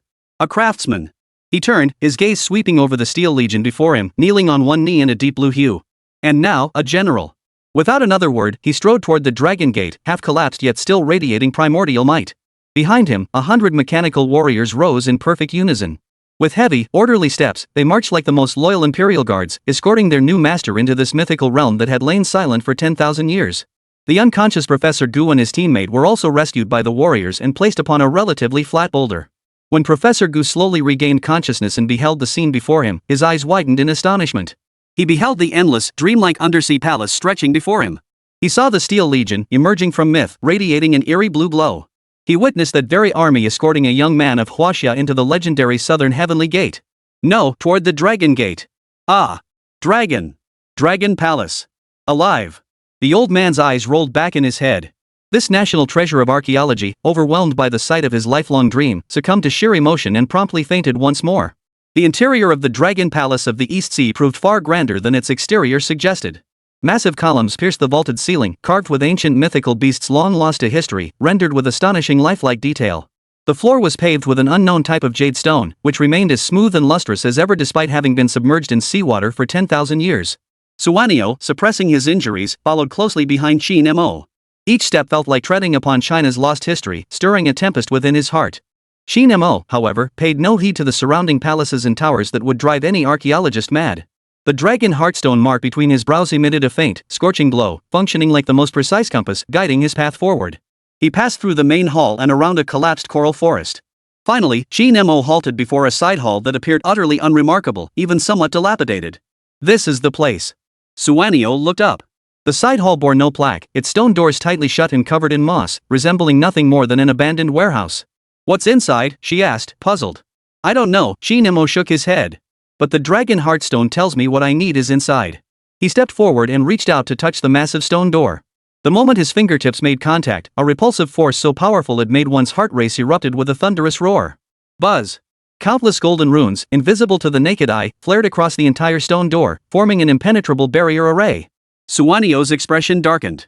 She could sense the energy contained within that formation enough to instantly disintegrate an aircraft carrier down to its molecular level. This is the ancient for symbols locking young formation. Xian Niao's voice carried a hint of gravity. With our technology, it's utterly impossible to break.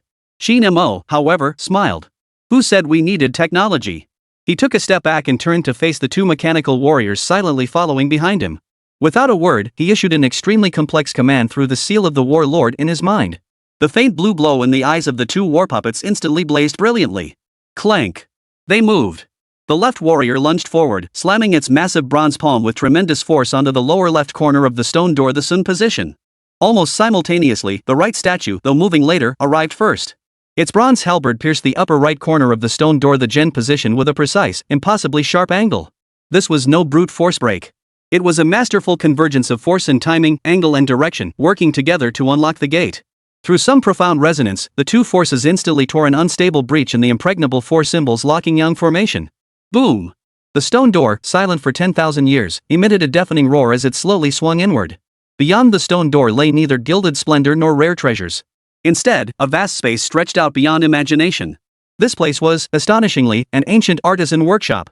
On the eastern side stood rows of towering shelves, neatly arranged with tools of bizarre shapes. Some resembled surgical scalpels magnified countless times, while others were covered in mystical runes. Mere sight of them was enough to make one dizzy. To the west, mountains of unfinished mechanical components were piled high. A colossal bronze dragon head, its eye sockets hollow yet still radiating a heart-stopping aura of power. Metal wings, larger than the mythical Kunping described in the classic of Mountains and Seas, lay spread out. Each feather bore the imprint of a tiny wind elemental magic array. At the very center of the workshop stood a massive forging bench, surrounded by scattered blueprints recorded on animal hides and jade tablets. Suwanio stared at the scene before him, utterly speechless. Any single artifact taken from this place would be enough to trigger a magnitude 10 seismic shockwave across the entire global scientific community. This was no mere Dragon Palace treasure trove. This was clearly the pinnacle of technological achievement from the ancient kingdom of Jomon, that mythical civilization. Heavens! Good heavens! Professor Gu, who had just been carried in by the warriors, instantly sprang back to life at the sight before him. Like a madman, he rushed toward the jade tablets. Trembling hands cradled one scroll as light brighter than a searchlight blazed from his cloudy old eyes. It's the Jumong bird script. It's ancient divine writing. The old man swiftly deciphered the text using his nearly forgotten expertise. His expression shifted from ecstatic joy to utter shock, then to utter disbelief, finally fading into a blank stare. The Yellow Emperor? Shi Yu. His voice was hoarse and twisted, as if he had glimpsed the most unimaginable truth. Wrong. We were all wrong. Everything written in the history books is false. He snapped his head up, staring at Qin Mo and Xian Niao, his eyes filled with terror and bewilderment at the crushing weight of the truth. The classic of Mountains and Seas records that the Yellow Emperor fought Shi Yu at the Battle of Zhuolu. That was no tribal war at all. It was a proxy war. Two super-ancient civilizations, each wielding a different way, fought on Earth through proxies they had cultivated, all for control of the Guishu. The Yellow Emperor represented order and guardianship. And Shi Yu. Professor Gu's voice trembled as he pointed to an illustration on the jade tablet. It depicted a demon god with 3 heads and 6 arms, a green face, and fangs. His body was entangled and corrupted by countless strands of black, oil-like energy. Shi Yu and his 81 brothers were utterly corrupted by the power of the Guishu, the defeated ones. Professor Gu's revelation exploded like a nuclear bomb within Xian Niao's mind, shattering every belief she had held. Qin Mo's attention, however, was not fixed on those jade tablets that overturned history. From the moment he entered this workshop, his gaze had been utterly captivated by the central object. It was a massive crystal, towering over a man in height, utterly crystalline and translucent, its interior seemingly swirling with countless stars. Like a living heart, it pulsed faintly at an extremely slow rhythm.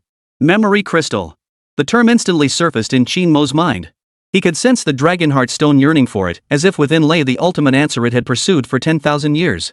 He stepped forward and came to a halt before the cold crystal. He drew a deep breath and slowly pressed his right hand against it. Hum! The instant his consciousness touched the crystal, an irresistible, colossal force instantly ripped it away. The world spun violently before his eyes. When he opened his eyes again, he found himself standing within a temple suspended above the clouds. Outside the temple, the sky was torn apart, the earth was ablaze, and countless streams of black energy like tentacles from hell flooded out from a bottomless, colossal fissure, devouring everything between heaven and earth. Doomsday. True apocalypse. An elderly figure, clad in magnificent feathered robes, his face gaunt yet radiating boundless compassion and weariness, turned to face Qin Mo. It seemed as though he had traversed the vast expanse of time and space to meet Qin Mo's gaze. Later one, when you see this message, it means the gate of life remains intact. The flame of Huaxia still holds a glimmer of hope. The old man's voice resonated directly within the depths of Qin Mo's soul. I am the last high priest of Jiumeng. What you have witnessed is the scene of our clan's annihilation. Now, listen carefully. I have no time for lengthy explanations. The high priest's gaze suddenly grew incredibly grave. What you call Guishu, its true nature, is a civilization devourer from beyond our domain. It acts like an invisible cosmic plague, seeking out civilizations possessing brilliant primordial essence. By corrupting and assimilating their essence, it ultimately devours entire civilizations along with their stars, transforming them into part of itself. We, the Jiumeng clan, are the last wanderers of this starry sky. We have witnessed the destruction of countless civilizations. Until we discovered Earth. Until we discovered you, the Huaxia. The source of your civilization is the most resilient, the most brilliant, and the most delicious seed our clan has ever encountered. To protect this last hope, our clan poured all our strength into crafting 9 dragon sealing piles from the branches of our sacred world tree. These were planted atop the 9 most critical Guishu fissures across this planet. These 9 dragon sealing piles form the 9 palaces Starlock Great Array, which temporarily shields the source of Huaxia civilization from the Guishu's prying and corruption. The pillar of the seed beneath your feet is the gate of life among the 9 locks, the central hub and energy core of the entire formation. As his words faded, the high priest's form began to dissolve into ethereal mist. The world behind him accelerated its collapse. He gazed at Qin Mo. From his eyes, brimming with wisdom and compassion, 2 streams of blood tears flowed. Summoning his last ounce of strength, he uttered the apocalyptic warning that would echo through the ages. The energy of the 9 locks has long been eroded by the passage of eons. And now, new intruders, those hyenas calling themselves the Chimera, have discovered a way to break the array from the outside. They are attempting to breach the 9 locks through its weakest and most perilous point, the gate of death. Once the death gate is breached, the 9 palaces will reverse, yin and yang will invert, and the entire great formation will cease to be a guardian. Instead, it will become a super bomb detonating the abyss. At that point, the abyss will descend completely. Chapter 116, The Earth-Shattering Conspiracy Beneath Kunlun Su. Buzz. Qin Mo's consciousness was violently yanked back to reality from the apocalyptic vision of an age beyond memory. He abruptly withdrew his hand from the memory crystal, stumbling back as he gasped for breath. Before him lay the same artisan workshop piled high with ancient divine artifacts. Yet through his eyes, the entire world appeared utterly transformed. This was no longer some lost ruin, but a final, precarious bastion teetering on the precipice of civilization. A bone-chilling cold shot from his tailbone straight to the crown of his head, colder than the waters of a 10,000-meter deep abyss by a factor of 10,000. Suwanio steadied him, her own deathly pale face equally etched with indescribable horror. Clearly, the doomsday message from High Priest Zhu Mang had been transmitted to her through some form of psychic link. Civilization devourer. Chimera. 9 palaces locking the stars. Suwanio's lips trembled. For the first time in her iron-willed worldview, she felt the fear called insignificance. What they faced was not some terrorist organization, but a pack of cosmic hyenas from beyond the stars, feeding on civilization. Here. Right here. Professor Gu Mingxuan's shrieks shattered the frozen silence. The old man, seemingly possessed, scrambled and crawled toward a massive animal skin nautical chart. The map's front depicted ancient mountains and rivers, but now, with the memory crystal activated, its reverse revealed an unprecedented, vast stellar chart. It was a 3-dimensional array diagram, a chessboard spanning the entire Earth, covered in countless points of light and energy veins. The 9 palaces Starlock Array. This is the true grand formation diagram. Professor Gu's fingers trembled violently with intense excitement as he pointed to the 9 most brilliant points of light on the diagram. Ken, Kun, Jin, Sun, Center, Xian, Dui, Zhen, Li. All 9 palaces are complete. His gaze darted swiftly across those 9 points. 8 of them were dim and lifeless, like dead stars. Only one, the gate of life beneath their feet, emitted a steady, warm golden glow, rebuilt by Qin Mo. Yet, at the opposite end of this celestial map, another light point flickered wildly.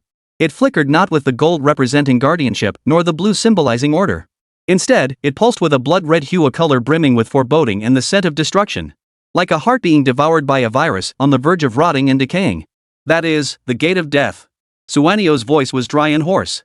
Professor Gu immediately pulled out his tactical tablet, frantically cross-referencing the star chart coordinates of that crimson light with modern maps. A line of blood-red text appeared on the screen. 36 north, 86 east. Boom! These coordinates struck like a sledgehammer, crashing down on Xian Niao's heart. Her icy eyes suddenly narrowed into the most dangerous needle points. Kunlun Su. The 2 words were ground out between her teeth, each syllable carrying a bone-chilling cold. The progenitor of all mountains in Huaxia. The cradle of myth. And also the most perilous, the weakest point, the very gateway to death within the entire 9 palaces locking star formation. In Qin Mo's mind, countless clues instantly linked together into a complete chain leading straight to hell. The Swiss tournament was a ploy to seize the key to the Xinhai law. The Eastern Sea assault was to mobilize the main forces of the Dragon Organization and draw the world's attention. All of it was a diversion. All designed to conceal their true objective. Attack the West while feigning an attack on the East. Qin Mo murmured to himself, his gaze cold as ice. What a masterful shell game. Chimera's main force, those true executioners, had long since infiltrated the western reaches of China, the desolate, death-stricken Forbidden Zone. They were now executing the final, fatal breach of the Deathgate seal. Ha ha ha ha. At that moment, an unearthly, chilling laugh erupted abruptly in the silent workshop. Everyone whipped around. There stood Professor Zhou, the traitor who had been unconscious under the guard's watch, having risen to his feet at some unknown moment. His once scholarly face was now covered in grotesque, twisted black patterns. His eyes burned with the exact same crimson flames as those of the earlier rampaging war captives. Too late, all too late. Professor Zhou's throat emitted a raspy growl like a broken bellows. The Great Mother is about to descend. Your struggles are meaningless. This world will become our most perfect breeding ground. Before the words faded, he violently crushed a molar in his mouth. No! Stop him! Suanio roared fiercely, but it was already too late. Snap! A faint crack. What was hidden in his teeth wasn't poison at all. Instead, it was a miniature teleportation device made of an unknown crystal, flickering with an eerie blood-red glow. A crimson beam of light shot skyward, instantly enveloping Professor Zhou's figure. For Chimera! In the final moment before being transported away, Professor Zhou spread his arms wide and let out his last, fervent cry. A flash of crimson light. His figure, along with even the faintest trace of his presence, vanished completely from the spot. As if he had never existed. Yet the teleportation device he had activated, before vanishing, had transmitted a high-frequency information stream containing the precise coordinates of the entire Dragon Palace of the East Sea. Beep! The tactical terminal on Xian Niao's wrist emitted the most shrill alarm tone, signifying the highest threat level. On the screen, a massive fleet icon composed of countless warships was converging toward their coordinates at terrifying speed. It was the Chimera's main naval force. They had been exposed. The location of the Gate of Life had been completely exposed. With the Kunlun Death Gate about to be breached ahead and the Chimera forces bearing down from behind. No escape to heaven, no passage to earth. This is a complete and utter stalemate. Despair, like the waters of an abyss, instantly engulfed everyone. Even Xian Niao clenched his fists so tightly his knuckles turned white. For the first time, his face betrayed a profound sense of helplessness. Time, space, strength. Every factor worked against them. They had no chance of turning the tide. Yet, within this deathly shadowed abyss of despair, Qin Mo slowly raised his head. He did not look at the tactical terminal, which was blaring alarms. His gaze swept across the workshop, where mountains of unfinished parts left behind by ancient deities piled high. That colossal bronze dragon head, its eye sockets hollow and void. Those faintly glowing metal wings, as if capable of tearing through the heavens. His face bore no trace of fear, no hint of despair. Instead, a smile curled his lips, a smile mingled with madness, enlightenment, and utter fervor. Who said, "This is a dead end"? He murmured to himself, his voice quiet yet thunderous, reverberating through the deathly silent workshop. He turned to face the Xian bird, whose expression was a mix of confusion and wariness, and grinned. That grin carried a lawless arrogance and an absolute confidence belonging to a divine craftsman. He pointed toward the colossal bronze dragon head in the distance, its skeleton alone radiating primordial might, then toward the pair of metal wings that obscured the sky. Superwoman. Want to witness what true Chinese speed looks like? Qin Mo's eyes burned with a flame more frenzied and fiercer than that of a chimera. They want to turn the tables? Then I'll help them pierce the heavens first. We're not going back to the surface. We're driving this thing straight to Kunlun. Chapter 117, Repairing the Divine Needle. Drive this thing to Kunlun? Suanio stared at Qin Mo. For the first time, the eyes that had just witnessed despair and rebirth were filled with pure, unadulterated absurdity. It was a look that transcended shock, bordering on staring at a madman. Do you have any idea how far it is from the East Sea to Kunlun? Do you realize we're currently 10,000 meters below sea level? Do you realize the Chimera fleet will turn this place into an extension of the Mariana Trench in under 3 hours? Her words came rapid fire, each syllable like a cold bullet aimed at piercing Qin Mo's unrealistic madness. Qin Mo merely grinned. I know. But I also know that if we leave now, this broken pillar won't hold much longer. He gestured behind him at the pillar, still standing tall yet riddled with cracks. Once the Gate of Life collapses, the 9 palaces will reverse.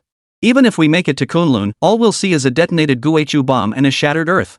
That's suicide, not saving the world. Suanio's breath caught. She had to admit the madman was right. So before we build our big toy, we need to lock the house first. Qin Mo turned to face the colossal pillar piercing heaven and earth.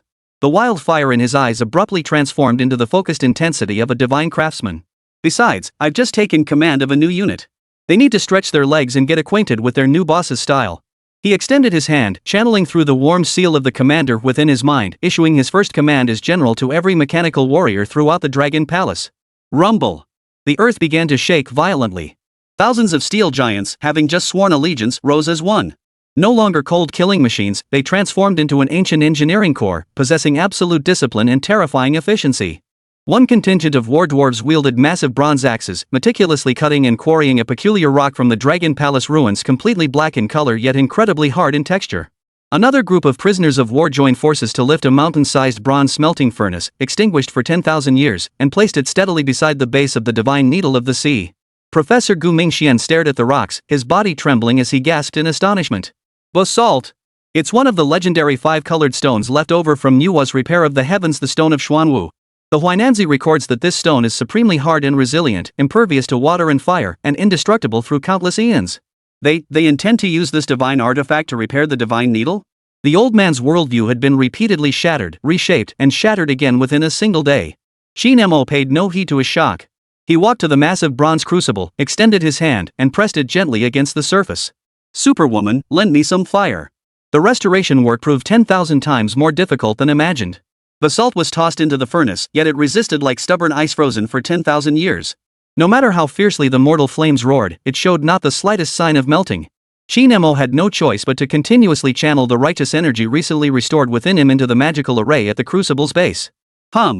Golden righteous energy, like the most potent catalyst, instantly ignited the ancient runes that had lain dormant for 10,000 years. A wisp of ghostly blue flame, as if summoned from the depths of the underworld, erupted violently from the furnace's core. The basalt finally began to melt slowly, transforming into a viscous, star-speckled black liquid. Pour it in! Qin Mo commanded.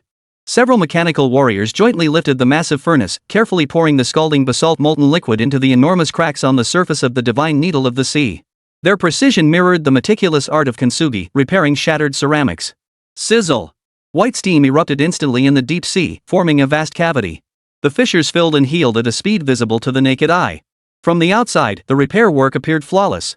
But beneath Qin Mo's piercing illusion eyes, the true crisis had only just begun to reveal itself. The interior of the divine needle was not solid. Instead, it was permeated by billions of golden conduits finer than human hair, resembling the meridians of the human body. These were the true dragon vein energy conduits of the entire 9 palaces locking star formation. Yet now, these conduits, which should have been pure and flawless, were already clogged and corroded beyond repair by a layer of black, sludge-like substance. The polluting energy from the abyssal void had spread like a malignant cancer of civilization, infiltrating the vital organs of this gate of life. Merely patching the outer shell was merely treating the symptoms, not the root cause. Damn it! Qin Mo's expression darkened instantly. Suanio stood nearby, noticing his grim expression and immediately realizing the problem was far more serious than it appeared. What's wrong? It's rotting from the inside out. Qin Mo's voice was heavy with gravity. Those energy conduits are nearly all clogged and contaminated. If we don't clean them out soon, even if we bind it with divine ropes on the outside, it'll rot through from within. This is like performing heart bypass surgery on a deity. No modern equipment will be of any use. Suanio's heart sank to the bottom. Then, what do we do? Qin Mo fell silent for a moment, then a flash of resolute madness flickered in his eyes. There's no way. We can only resort to the most primitive, yet only effective method. He took a deep breath, walked to the base of the divine needle, and sat cross-legged before the wound he had repaired with the sea calming law. I'll use my energy to flush out these contaminated conduits. What? Xuanwu's expression darkened dramatically, his composure shattered as he grabbed Xiao Yu's arm. You're insane. That's like throwing your flesh and blood directly into the pollution of the abyss. Your spirit will be torn apart in an instant. Someone has to be crazy. Qin Mo shook off her grip and flashed her a grin, one tinged with a devil-may-care attitude that seemed to mock life and death. Don't worry. My life's tough as nails. Guard me. Don't let anything disturb me. With that, he closed his eyes. The scorching dragon heartstone mark between his brows suddenly erupted with dazzling golden light. A pure, righteous energy, refined to its utmost, transformed under his control into the finest probe.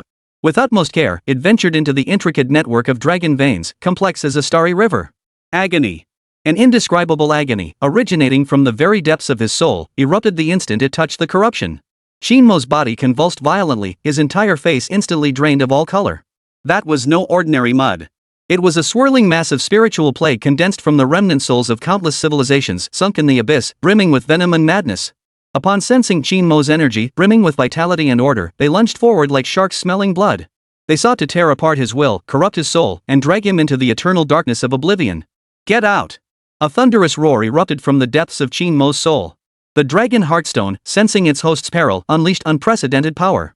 That righteous energy surged like a blazing sun rising within his spiritual realm, instantly purifying and vaporizing the vengeful spirits that had attacked him. Yet with every inch of the conduit purified, he endured soul-shredding agony. And there were billions of such conduits. Sweat instantly soaked through his clothes, only to be instantly squeezed out by the terrifying water pressure, turning into wisps of white smoke. His body shook violently from the extreme agony, his jaw clenched so tightly that blood seeped from the corners of his mouth. Suanio stood nearby, her fists clenched so tightly her knuckles turned white. Her face, frozen for 10,000 years, now bore an unprecedented mix of anxiety, worry, and admiration. She watched the figure struggling to endure the excruciating pain, yet refusing to retreat even a step. For the first time, she realized that this usually foul-mouthed, unprincipled fellow possessed a backbone strong enough to bear the weight of a collapsing sky. Time ticked away, second by second. Qin Mo's consciousness began to blur amidst the relentless agony. His spiritual energy and righteous spirit were being drained at a terrifying rate. He felt like a drowning man, surrounded by endless darkness and icy cold. Just as darkness threatened to swallow his consciousness whole. Hum. An ancient, monumental hum, as if from the dawn of creation, thundered throughout the entire Dinghai divine needle. It was the first dragon vein conduit, cleansed, purified, and awakened by the life energy he had poured into it. It had awakened. Like a beacon ignited, this restored conduit resonated with the core energy source of the divine needle. The next instant, an incredibly gentle yet unimaginably vast and boundless pure energy surged back along the illuminated conduit. Like the warmest spring of life, it surged instantly into Qin Mo's body, which had been on the verge of collapse. Like parched earth receiving its first life-giving rain.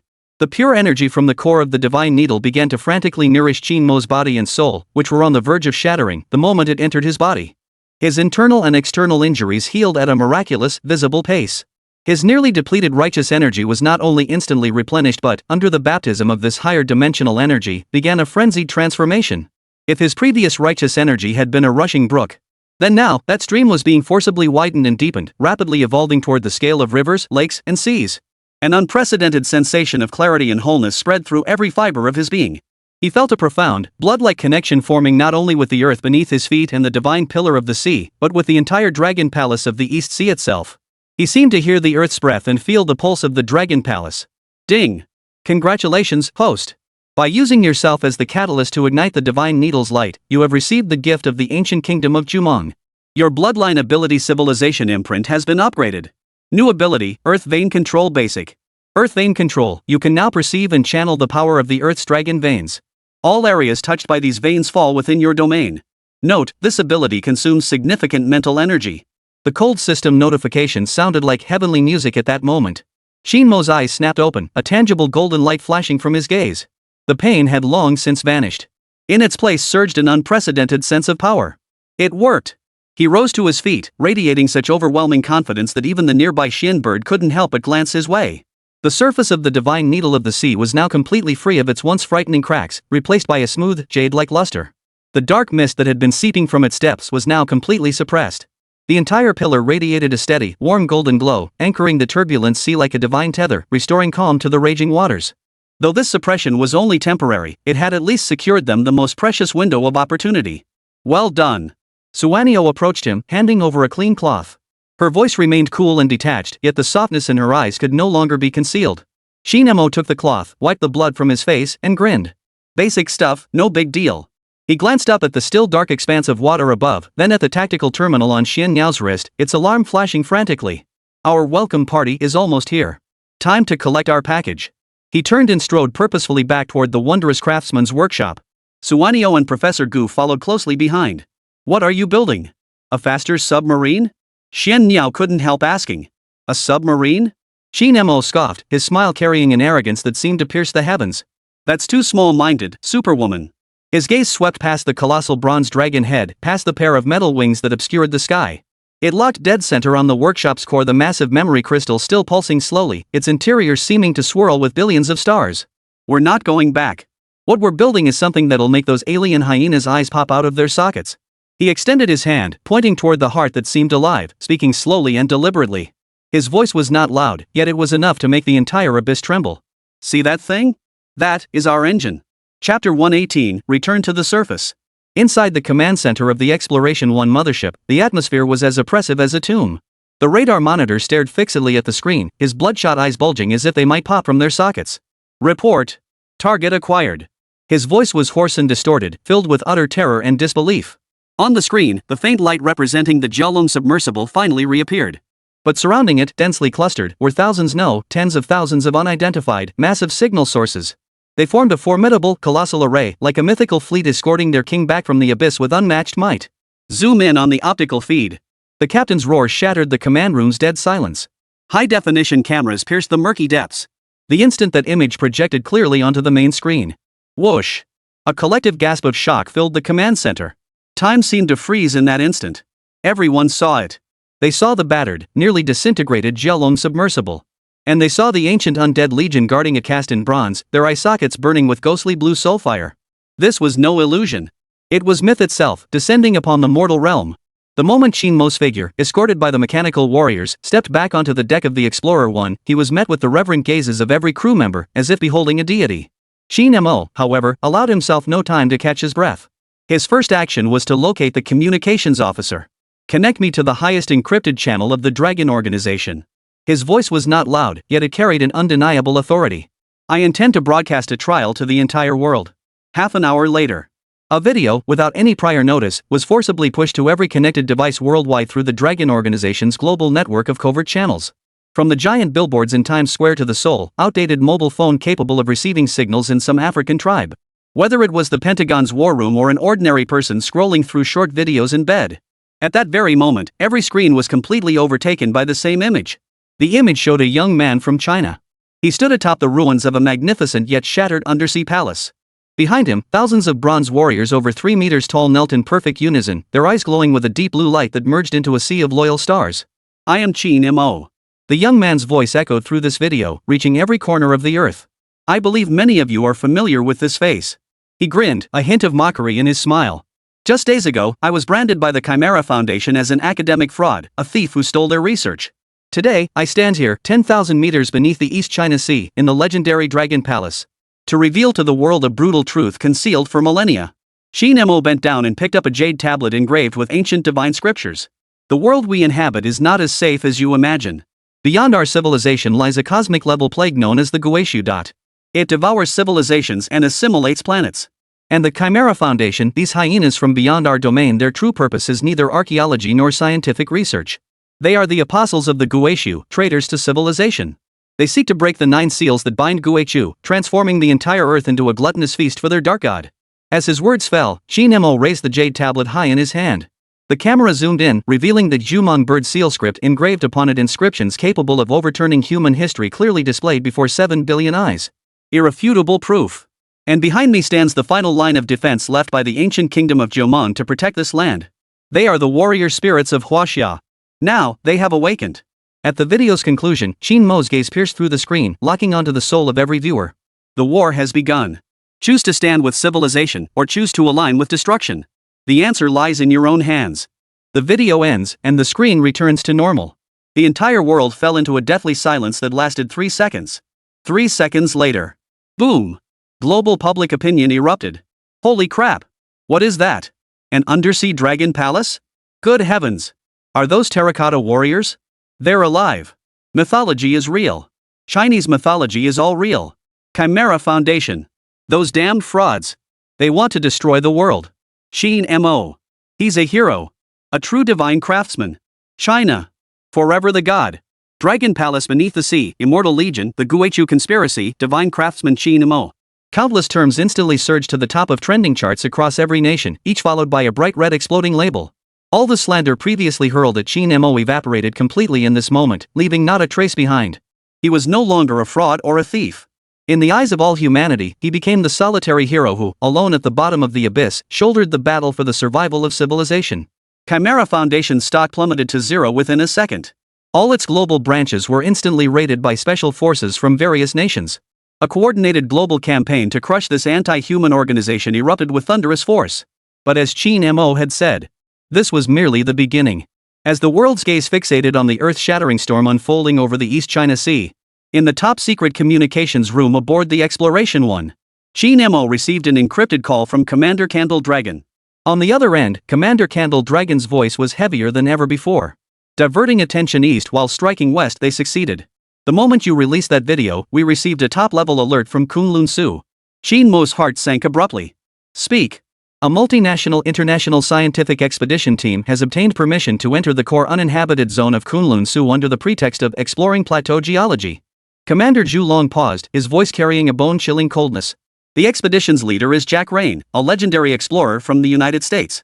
His public persona is that of an extreme sport influencer, a darling of National Geographic. But in secret, he is one of the 12 Knights of the Round Table for Chimera, codenamed Greedy Wolf. Qin Mo's pupils suddenly contracted. Their objective. From the other end of the line came the heavy breathing of Commander Candle Dragon, followed by an apocalyptic pronouncement that made Qin Mo's blood run cold. The 9 Palaces Locking Star Formation. The Death Gate. Chapter 119, Kunlun. Kunlun. The progenitor of all mountains. The root of China's dragon veins. An unmarked military transport aircraft, entirely black, sliced through the thin clouds above the plateau like a blade tearing through the sky. The cargo doors swung open. A soul-freezing, biting wind swept over him, accompanied by air so thin it felt suffocating. Qin Mo took a deep breath. The icy wind, mingled with the scent of snow-capped mountains and primordial ages, did not bring discomfort. Instead, it stirred a subtle resonance within him, a connection between his righteous spirit and the most ancient dragon veins of this land. The dragon heartstone mark between his brows grew warm. Suanio followed behind him, now clad in black mountain combat fatigues. Her jet-black hair was neatly tied back, and her icy, beautiful face bore a look of solemn gravity. Her injuries, nourished by the colossal life energy of the Dragon Palace, were no longer a major concern. Yet the gloom in her heart now lay thicker than the millennia-old snow atop Kunlun's peaks. Welcome to the roof of the world. Suanio's voice was scattered by the wind. And welcome to the final bastion of our civilization. On the helipad, a row of soldiers clad in white snow camouflage, faces painted with war paint, radiating an aura of steel and lethality, stood at attention. They were the Snow Wolves, the most elite mountain special operations force under the Dragon Organization.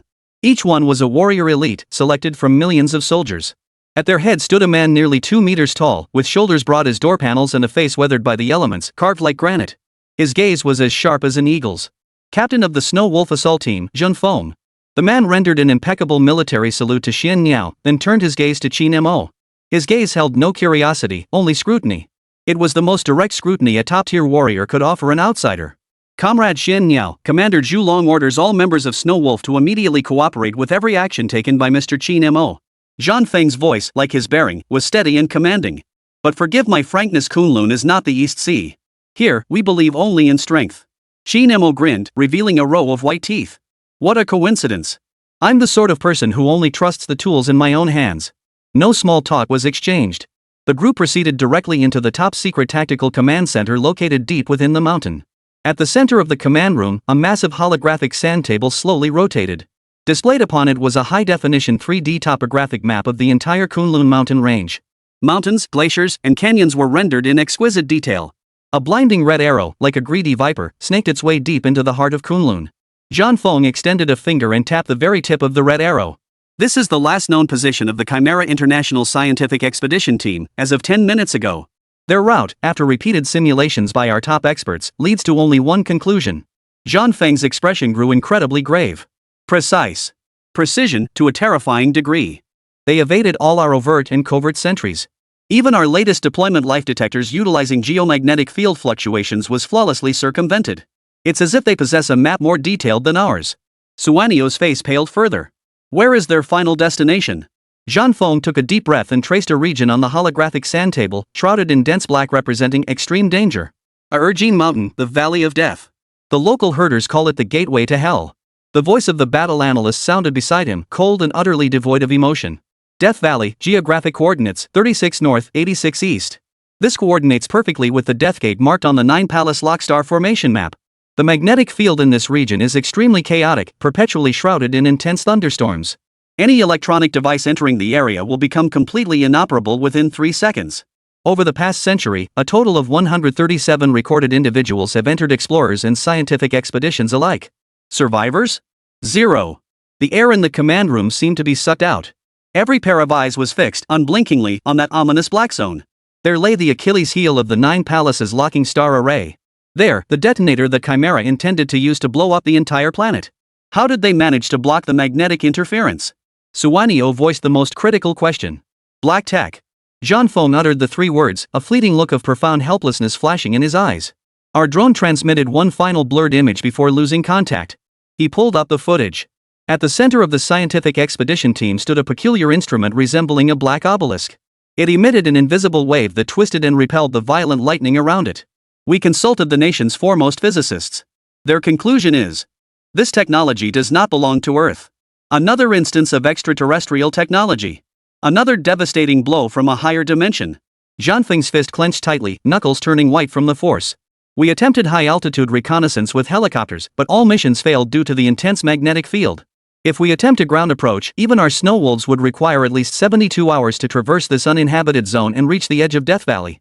Based on their current pace, they could reach the core area of the Death Gate within 24 hours at most. Time is already against us. Despair. Like the frigid winds of Kunlun, it swept through the entire command center in an instant. They watched helplessly as the enemy stepped closer and closer to the button capable of destroying the world. This was the cruelest form of torture. Who said time has lost? In the midst of this frozen, deathly silence, a lazy voice, yet one carrying an inexplicable, powerful confidence, suddenly rang out. Everyone whipped around. There stood Qin Mo, examining the holographic sand table with keen interest, as if studying an intriguing toy. 24 hours? Too long. He turned to face the bewildered expressions of Feng and Xian Niao, flashing a grin. I'm in a hurry. 3 hours. Get to the entrance of Death Valley and say hello to them. What? Feng's eyes widened in disbelief, as if he'd heard an impossible tale. Young man, I admire your feat in the East Sea. But this is Kunlun. Here, bragging costs lives. He assumed Qin Mo had been blinded by victory, utterly oblivious to the terror of the high-altitude wilderness. Qin Mo, however, remained unfazed, simply extending his hand. The map give me the most precise one. The route give me the most perilous, yet shortest one. Feng tried to protest, but Xian Niao silenced him with a single glance. Suanio looked at Qin Mo. She had witnessed this man create miracles in desperate situations more than once. She chose to trust him once more. Give it to him. Xian Niao's voice brooked no argument. Feng gritted his teeth, but ultimately handed Qin Mo a military tactical tablet. This is the fastest theoretical death route we could map out.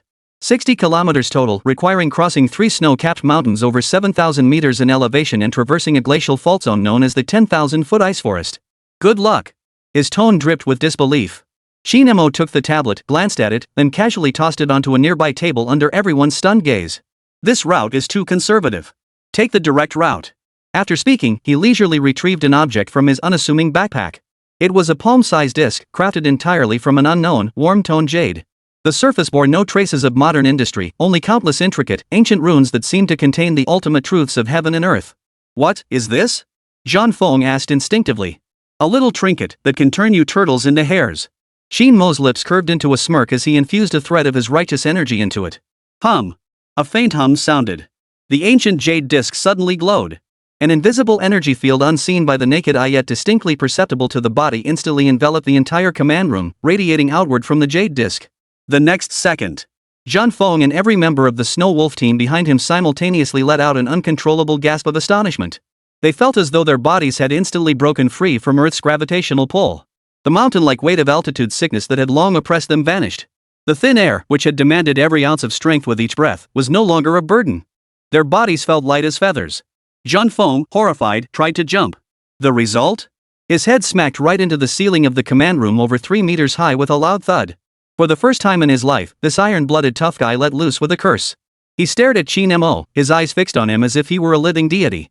The ancient kingdom of Jumong's anti-gravity talisman disc. Qin Mo explained calmly. It distorts the gravitational field within a small area, counteracting the effects of gravity. Now, do you still think 3 hours is a long time?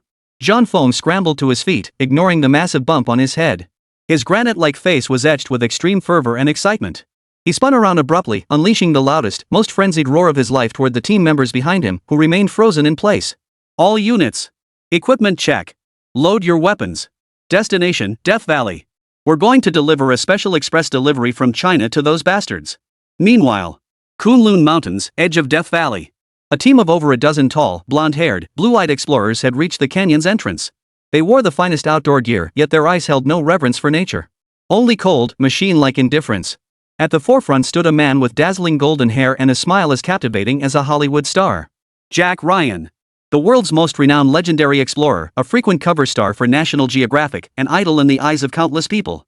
Now, gazing at the thunder and lightning-filled canyon before him, a chasm resembling the entrance to hell, the smile on his lips twisted into something cruel and menacing. He pulled out a black satellite phone with an unusual design. "This is Greedy Wolf. A processed, gravelly voice came through the line. "What's the status?" "Everything is proceeding smoothly." Jack Ryan's tone was as casual as if he were reporting on a weekend picnic. "The Dragon of China has indeed been completely distracted by that little fish in the East Sea. Defenses here are even more fragile than anticipated, as thin as paper. We've reached the threshold of the death gate, and the breaching hammer is in perfect working order." He glanced at the ominous black obelisk behind him, radiating an unsettling aura. "The final ritual should commence in approximately 2 hours." There was a moment of silence on the other end of the line. "Very well. Remember, this time, there can be no failure. The Great Mother has waited far too long. Rest assured." Jack Ryan's smile grew brighter, yet more twisted. "I can already smell it, the sweet scent of fear wafting through this world. The fish has entered the net. Tonight marks the beginning of the end for China and indeed, for this entire planet. Judgment Day." He hung up the phone and looked up at the churning thunderclouds. He didn't know. Just 60 kilometers behind him, above the snowline, a group of over a dozen figures, moving so fast they were mere afterimages, advanced with a speed defying the laws of physics, godlike in its swiftness. Treading upon towering ice peaks, traversing ancient snowfields. Like a bullet of vengeance fired toward hell. Racing toward him at breakneck speed. Chapter 120, The Gates of Hell. Above the snowline of Kunlun, a dozen dark figures flashed by like ghosts skimming the ground. Beneath them lay abyssal chasms, beside them, sheer ice walls. Empowered by the anti-gravity symbol discs, these natural barriers fatal to ordinary mortals became smooth pathways. Zhang Feng and his team of snow wolves felt their entire worldview being repeatedly shattered by the anti-physical buoyancy beneath their feet. They were no longer running, they were floating. Each stride covered over 10 meters, their bodies light as if weightless. "Captain, I feel like I could punch a yak to death," a young team member exclaimed over the communication channel, unable to contain his awe. Zhang Feng didn't respond. He merely stared intently at the figure ahead, who walked at a leisurely pace, as if strolling through his own backyard. Qin Mo. This man had overturned every combat principle their elite unit relied on for survival, all with a device no bigger than the palm of his hand. Terrifying. Roar. A primal, savage roar erupted from a glacial crevasse ahead. 7 or 8 prehistoric giant wolves, each as massive as an armored vehicle, covered in thick white fur with fangs bared, lunged out of the shadows. The ferocity in their eyes was colder than the biting winds of Kunlun. Enemy attack. Zhanfeng's reaction was lightning fast. The Snow Wolf Squad didn't even pause, instantly forming tactical formations while moving at high speed. Specially made alloy bullets, trailing crimson tails of flame, formed an impenetrable wall of death. Thud. Thud. Thud. The bullets effortlessly tore through the giant wolf's thick hide, which could withstand ordinary firearms, sending bursts of blood mist flying. Suanio's figure blurred into a blur. The high-frequency vibrating combat knife in her hand traced a cold arc. A massive wolf head flew skyward. Blood froze instantly in midair. The entire battle, from start to finish, lasted no more than 10 seconds. Effortless and graceful, like slaughtering a flock of chickens. They pressed forward. Soon, a strange sea of flowers, glowing with an eerie blue light, appeared before them. "Hold your breath. Hallucinogenic spores." Xian Niao's voice was cold and timely. The team members immediately donned their tactical masks. Qin Mo glanced over and recognized these plants as bearing an uncanny resemblance to the nightmare flower described in the ancient jade tablets of the Jumong kingdom. It seemed the bizarre wonders described in the classic of mountains and seas weren't entirely figments of imagination. 2.5 hours later, as they scaled the final snow-capped peak and reached a sheer cliff, the sight before them froze every member of the team in their tracks. They halted in their tracks. Before them lay a vast, boundless canyon. Above the canyon hung a thick, leaden dark purple thundercloud that never seemed to dissipate. Rumble. Countless bolts of lightning thicker than water barrels, like billions of raging dragons imprisoned within a cage, rolled and roared wildly within the clouds. They tore through the sky, striking the earth with deafening crashes. This was no natural phenomenon. It was an ancient thunder array forged from the very essence of heaven and earth. Zhanfeng casually pulled a spare metal trekking pole from his gear pack and hurled it with all his might toward the canyon. The moment the pole entered the canyon's vicinity, crackle! A purple bolt of lightning, as if guided by eyes, descended from the heavens and struck the trekking pole with pinpoint accuracy. No explosion. No sound. In an instant, the sturdy special alloy trekking pole was utterly obliterated at the material level, reduced to its most primordial particles. Every Snow Wolf team member in the command center who witnessed this scene sucked in a sharp breath. This was the gateway to hell. A natural, deadly, and absolute barrier. Yet, within this thunderous inferno, the so-called International Scientific Expedition Team unfurled a translucent energy shield emanating from a black obelisk, strolling leisurely toward the heart of the thunderstorm. Their faces bore no reverence, only the arrogance and mockery of impending triumph. We can't wait any longer. Qin Mo's gaze turned cold. High tech? He would show these alien hyenas what true divine technology truly meant. He retrieved the two ancient bronze tuning forks once more. He would use the resonant harmony of the heavenly sound lock to forcibly neutralize, even control this raging, ancient thunder array. But just as he was about to strike the tuning forks, arg! A roar unlike any human voice, yet filled with supreme majesty and overwhelming fury, erupted from the very heart of the thunderstorm, reverberating across the heavens and earth. This roar drowned out the thunderous claps of 10,000 thunderbolts. The entire raging thundercloud storm froze in absolute stillness for an instant under this roar. Under the utterly horrified gazes of all present. A colossal beast, its form comparable to a mountain, its body covered in moonlight white fur, and a single, crystal-clear horn protruding from the center of its forehead, slowly emerged from the depths of the thunderclouds, treading upon the sky-filling lightning. Its eyes held the vastness of starry seas, radiating an ancient wisdom that seemed to see through all things. The classic of mountains and seas records that on Kunlun dwells a divine beast named Bai Zhe, capable of speech, understanding the emotions of all creatures, and knowing the affairs of spirits and gods throughout the world. It was not an enemy. It is the second seal of this gate of death. A living myth that has guarded Huaxia for 10,000 years. The advancing scientific expedition team halted in their tracks.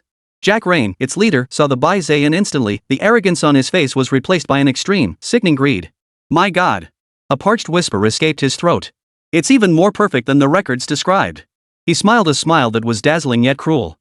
Far from fear, he waved his hand backward. Behind him, his team members moved in perfect unison, each pulling a gleaming metallic component shimmering with an ominous blood-red light from their massive backpacks. Click! The components snapped together at lightning speed, weaving a vast net of crimson energy threads spanning more than a football field into a thunderous formation. That blood net radiated a vicious aura specifically targeting souls. Their target had never been merely the Death Gate. It was this guardian beast of China itself. Breach hammer advance. Jack Rain licked his parched lips and issued the cold command. The rest of you, prepare to hunt. Capture it alive and present it to the Great Mother. Chapter 121, The Divine Beast Bays. Roar! The divine beast Bays let out a wail that shook heaven and earth, its voice filled with the fury of captivity and endless agony. The crimson net spun by the chimera clung to its mountainous form like a flesh-eating ulcer, binding it tightly. It was not a physical form, but a pure energy entity, specifically designed to suppress souls and divinity.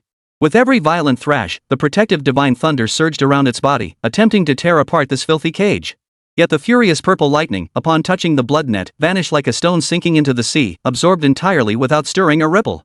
Instead, with each fragment of energy absorbed, the runes on the blood net glowed brighter and tightened further. Squeezing into the marrow. Ha ha ha ha. Struggle. Wail. Below the gorge, Jack Rain roared with maniacal laughter, his handsome face contorted with sickening excitement. A living divine beast. What a perfect sacrifice. Mother will surely be pleased. Behind him, the scientific expedition team members wore equally cold, fanatical expressions, their weapons already aimed at the Huaxia's vital points, ready to carry out the final capture. On the cliff's edge, Zhang Feng and every member of the Snow Wolf team instantly saw red. Captain! Those bastards! Their steel rifles were already locked onto Jack Ryan below, itching to riddle him with bullets. This was not merely an invasion. It was a desecration. It was the most blatant, most brutal humiliation of China's ancient totem. In that instant, Qin Mo's gaze grew as cold as ice frozen for 10,000 years. Killing intent boiled within his chest. Just as he prepared to forcefully activate the heavenly sound lock at any cost to break through the thunder array. An ancient, majestic voice, yet one brimming with exhaustion and urgency, resounded without warning, reverberating directly within the depths of his soul. Later one, do not concern yourself with me. It was Bai Zhe. It had expended its primordial divine power to forcibly breach the thunderstorm and blood net's blockade, establishing a mental link with him. Their target is below. A vision, like a searing brand, was etched into Qin Mo's mind. Deep beneath the earth. In the endless darkness, atop an ancient altar, a massive, heart-shaped multicolored jade stone floated, pulsing slowly like a beating heart. With each pulse of that jade, it seemed to stir the very dragon veins of Kunlun, indeed, of all China. A colossal, primordial, and purest essence of life emanated from it. Kunlun embryo. Bai Zhe's voice carried a hint of despair. That is the array's focal point, suppressing the gate of death, the very origin of life for this land.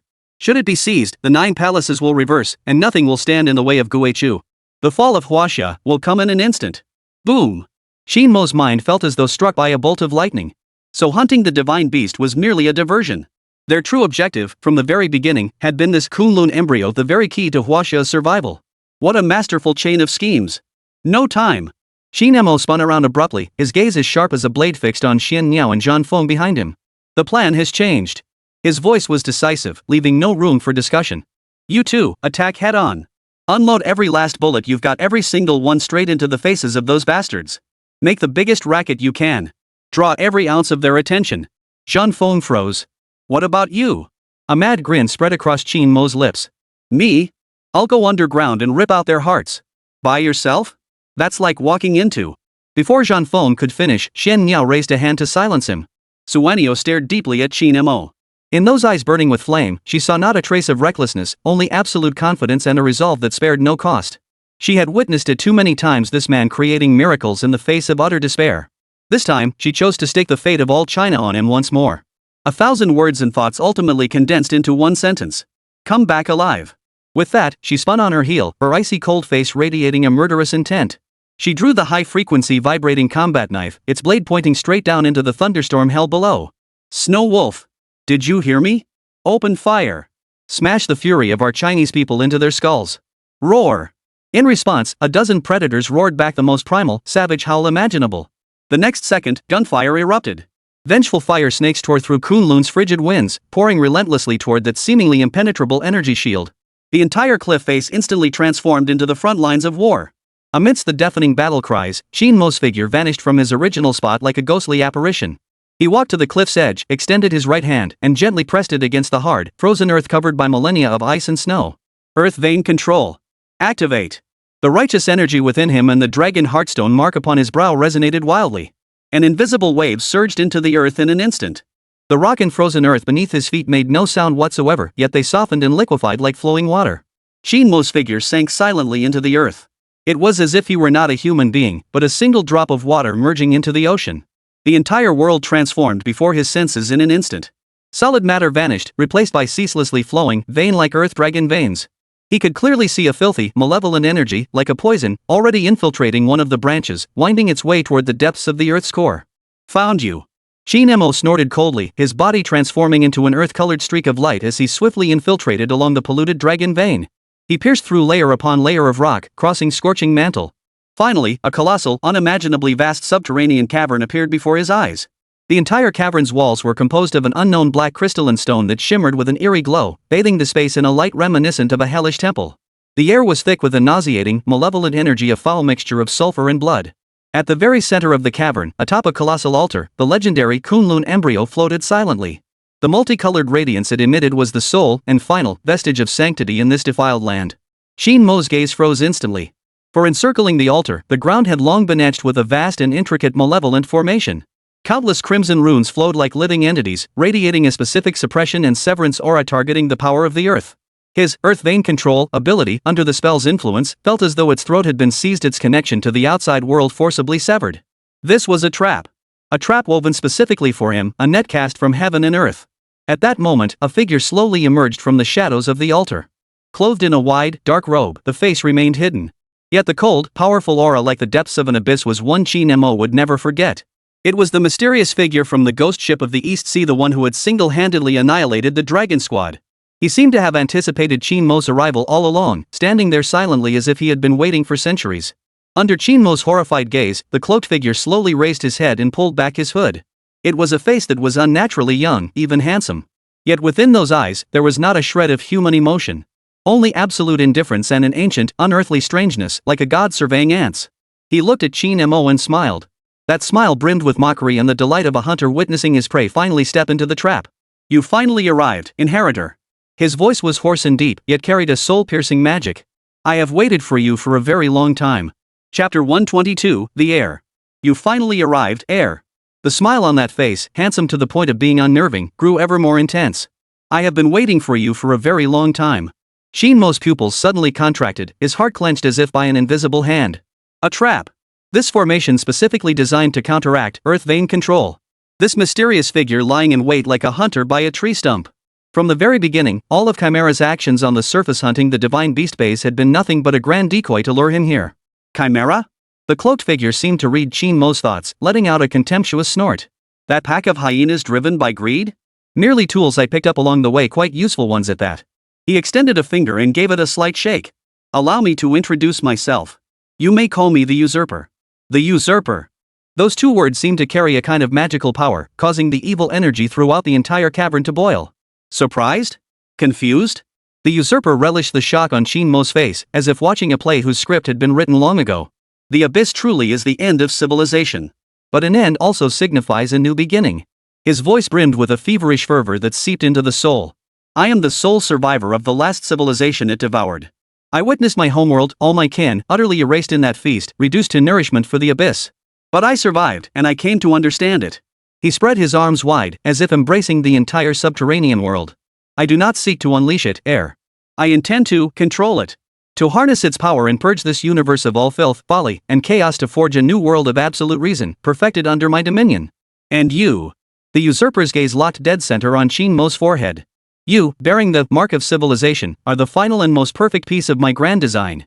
Your soul, your mark, shall become the divine throne upon which I rule the ruins. Madman. Qin Mo ground out 2 words through clenched teeth as righteous energy erupted violently within him. No more empty words. Facing this delusional madman who dared to aspire to godhood, the only form of communication was to shatter him completely. Qin Mo's form surged forward. His right hand clenched loosely as the seal of the warlord, and his mind blazed with intense light. A colossal, 10-meter-tall phantom warrior, a mere specter of pure energy, materialized behind him, wielding a massive halberd. Embodying the bloodthirsty aura of ancient battlefields, it crashed down from above. Faced with this earth-shattering strike, the usurper didn't even flinch. He merely lifted an eyelid, a mocking curve playing at the corner of his mouth. Too primitive. He murmured softly. The warrior's giant halberd halted eerily less than half a meter from his head. As if that patch of space had transformed into an invisible, absolutely solid piece of amber. The next instant, that space twisted violently. Snap. The indestructible energy sphere shattered mid-air, and along with it, the entire illusory warrior statue was instantly torn apart by an irresistible warping force, scattering into a sky full of sparkling points of light. Qin Mo grunted, feeling a sharp pang of pain in his mind. Is this the extent of your power? The usurper's figure materialized without warning to Qin Mo's left. He extended his hand, finger splayed, palm facing Qin Mo. It was not a physical attack, but a far more sinister, far more unpredictable tactic. Qin Mo felt a buzzing sensation in his brain as the scene before his eyes rapidly shifted. He saw his parents' smiling faces, the streets of his hometown, and the deepest, softest, most tranquil part of his soul. His mind faltered for an instant. No! Just as he was about to succumb, the dragon heartstone on his forehead suddenly burned hot, jolting him awake from the illusion. But it was too late. A strand of energy, black as ink and carrying the unique aura of filth, despair, and corruption from the abyss, had already wrapped itself around his arm like a bone-gnawing maggot. Sizzle. Agonizing pain. It was a soul-corroding agony 10,000 times worse than being doused in sulfuric acid. Interesting. To think you could break free from my heart prison knot. The usurper was slightly surprised, yet his hands moved without pause. Qin Mo gritted his teeth against the agony, his left hand violently snatching 2 bronze tuning forks. Heavenly sound lock. Clang. The clear resonance transformed into visible golden ripples, attempting to purify the corrupting force. Yet the black mist merely trembled before clinging tenaciously once more, even beginning to reverse pollute the celestial soundlock's energy. A dimensional strike. This battle was on an entirely different level. Put. Qin Mo could no longer suppress his injuries.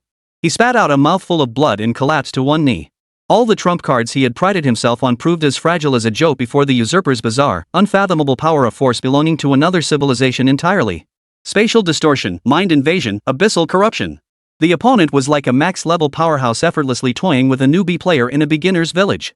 It's over, inheritor.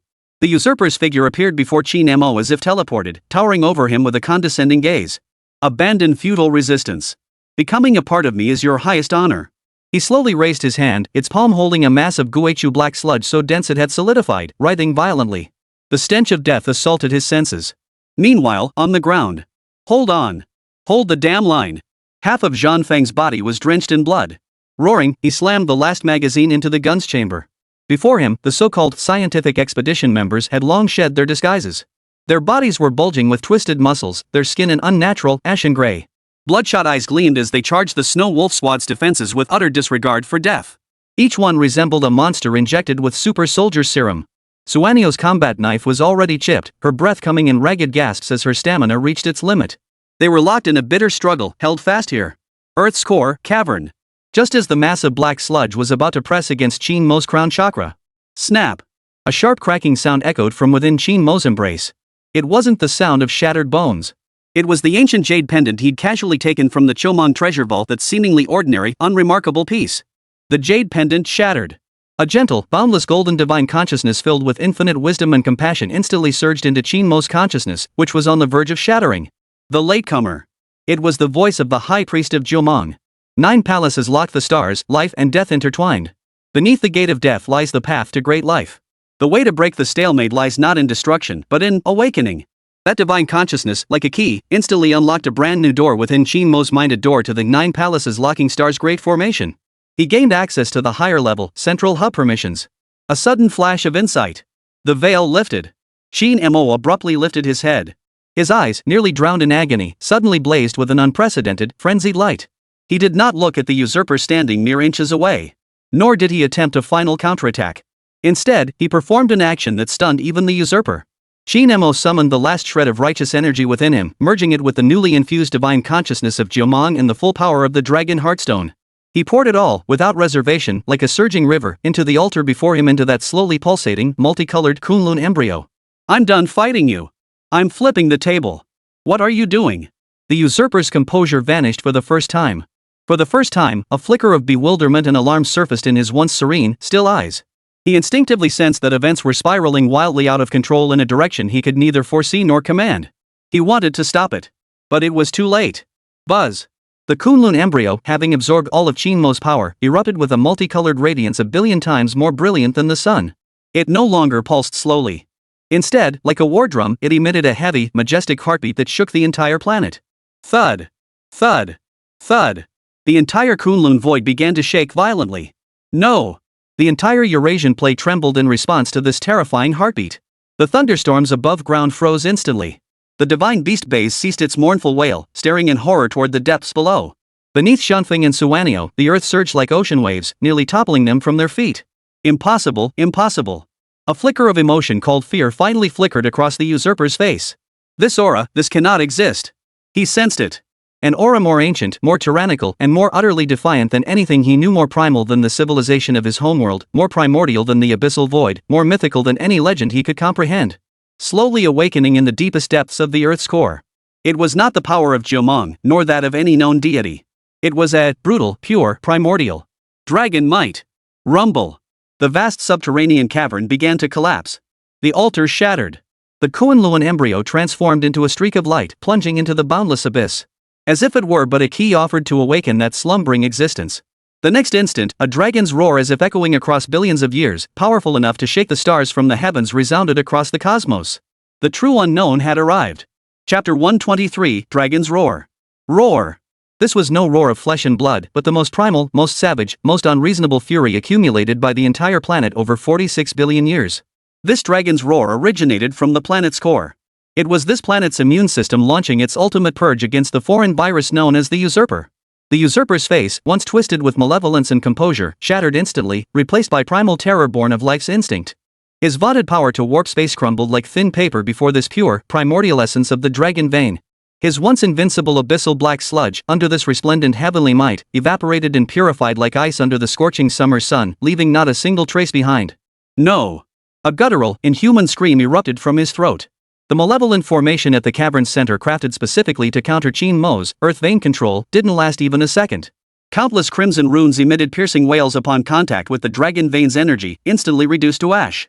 No target. No technique. Only absolute, brutal, overwhelming energy surged forth. Put. The usurper coughed up a mouthful of black blood, his body cracking inch by inch as if struck head-on by 1,000,000,000 Kunlun divine mountains. He lost. Defeated inexplicably, defeated utterly. He had calculated everything except that this planet itself would strike. You've awakened what should never have been stirred. In the final moment before his body was utterly crushed, the usurper uttered his last venomous curse, crushing an unidentified black crystal in his grasp. A twisted spatial fissure, foreign to this dimension, instantly swallowed his shattered remains. He escaped. As the catalyst for all this, Qin Mo's body had reached its limit. His consciousness, amidst endless light and the dragon's roar, plunged completely into darkness. At the summit of Kunlun, the wind ceased and the snow stopped.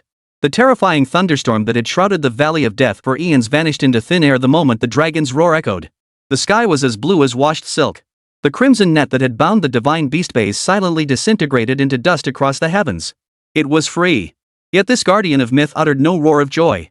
It merely bowed its noble head, gazing deeply at the land beneath its feet, now restored to tranquility. In those eyes, vast as the starry seas, lay gratitude, reverence, and a hint of inexpressible worry.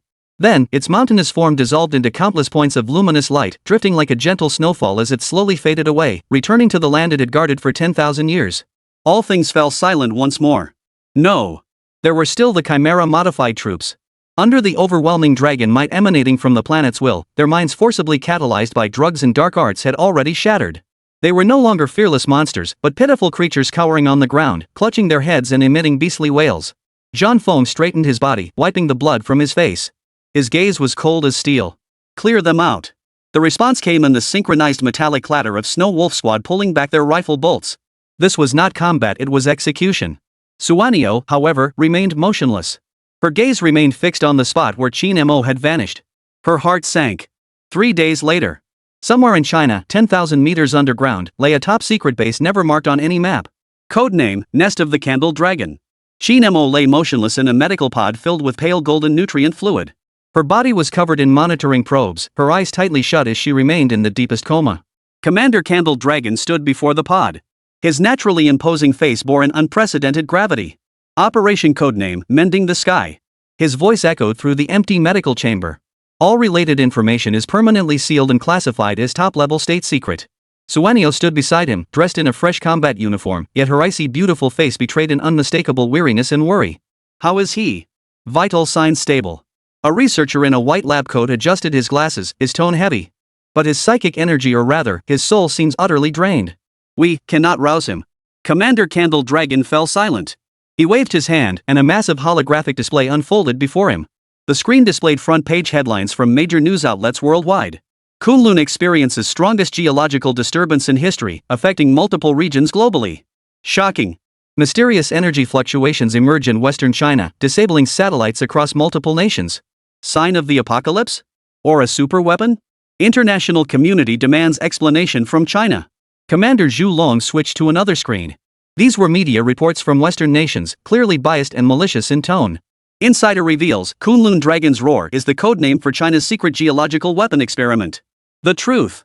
China attempted to harness planetary forces, but the experiment spiraled out of control, nearly destroying the world. The remnants of Chimera had begun their counterattack. They sought to defame the hero who saved the world as a madman bent on its destruction. See? Commander Candle Dragon's voice was as cold as Kunlun's ice. We won the battle, but the war has only just begun. This is a war without gunpowder, yet more perilous than any conflict, a civilizational struggle for survival. Suanio's fist clenched tightly. She gazed at the man lying unconscious in the medical pod. He had single-handedly propped up the collapsing heavens. Now, the sky was temporarily patched, but the filth of the entire world was about to be poured down upon him alone. The world demands an explanation. Commander Candle Dragon took a deep breath, his eyes flashing with the resolute yet helpless gaze of a helmsman.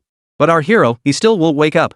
Chapter 124, The Divine Artisan's Body, Embracing Death to Reborn. Qin Mo's consciousness drifted through an endless void of darkness. No time, no space, only eternal stillness. At the very edge of this deathly stillness, a sliver of golden light suddenly ignited. It was the last shred of righteous energy he had expended. Immediately, an indescribably overpowering surge of dragon vein energy originating from the very source of the planet crashed in like a bursting river, roaring back into him. Not repair. It was a reshaping. That faint thread of righteous energy was instantly torn apart and disintegrated under the force of this surge, only to coalesce anew in a more profound structure. The civilization mark between his brows was no longer a passive imprint. It came alive. It transformed into a frantically spinning golden vortex, greedily devouring the dragon vein's power, fusing it completely with Qin Mo's soul. Boom! Inside the medical pod, Qin Mo's eyes snapped open. Gone was the haze of unconsciousness, only a crystal-clear lucidity, as transparent as glass, filled his eyes. He sat up, nutrient fluid dripping down his body, which seemed forged from divine iron. Every inch of muscle held explosive power. But he knew the true transformation lay elsewhere. He lifted his head, gazing at the life monitor before him, an intricate web of precision components. In the next instant, his world shifted. The cold metal casing vanished from his vision. In its place emerged invisible currents, ethereal energies representing design principles, structural integrity, and energy flow. He could see electrical currents racing joyfully through the pipelines. He could hear the weary whine of a chip straining under overload. He could even feel the weight of the engineer's hopes that this machine had carried since its birth until this very moment. Qin Mo instinctively let out a curse. He turned his head to the bedside cabinet, where a nurse had casually placed the most ordinary ceramic water cup. In that instant, time seemed to reverse. A lump of clay was pounded and kneaded, slowly taking shape in the calloused palms of an old artisan. Fierce flames licked within the kiln, forging its sturdy skeleton. It was placed on a shelf bought by someone and through countless brews of tea, absorbed the joys and sorrows, the partings and reunions of generation after generation of owners. This is no longer just a cup. It was a miniature epic distilled with time. Ding! Congratulations, host! By channeling the power of the dragon vein and tempering your divine soul, the civilization imprint has achieved its ultimate transformation. New ability, Divine Artisan's Heart. Divine Artisan's Heart, all things possess spirit and their own rhythm. You can now directly perceive the primordial essence of all existence, sense their history, hear their joys and sorrows, and resonate with them through your own energy. A radiant smile spread across Qin Mo's lips, impossible to suppress. This was truly incredible. The medical room door swung open. Commander Candle Dragon and Xian Niao strode in. Seeing Qin Mo safe and sound, a wave of relief and joy washed over both their eyes. Yet beneath that relief lay a deeper, cloud-like gravity. Glad you're awake. Commander Candle Dragon approached him, his voice steady yet tinged with unmistakable exhaustion. Without small talk, he waved his hand. A massive holographic screen unfolded before Qin Mo. Displayed upon it were the front-page headlines from the world's major mainstream media outlets. Shocking. Lies of the Eastern Dragon? Top Western archaeological teams question the Xiaoshangzhou chronology project. In-depth analysis, Liangzhu jade artifacts unearthed in China may be modern craftsmanship. Oxford history professor, the so-called 5,000 years of Chinese civilization may be nothing more than a meticulously crafted political myth. Each news headline struck like a poisoned dagger, piercing precisely at the core foundation of Chinese civilization, its most cherished and proudest heritage. The remnants of the Chimera have made their move. The voice of the Candle Dragon chief was as cold as ice. Having lost Kunlun, they now seek to uproot us. They've launched a campaign to strangle our entire civilization in academia, in the public sphere. They aim to tell the world that China has no history, that its national treasures are all forgeries, and that its cultural confidence is nothing but a joke.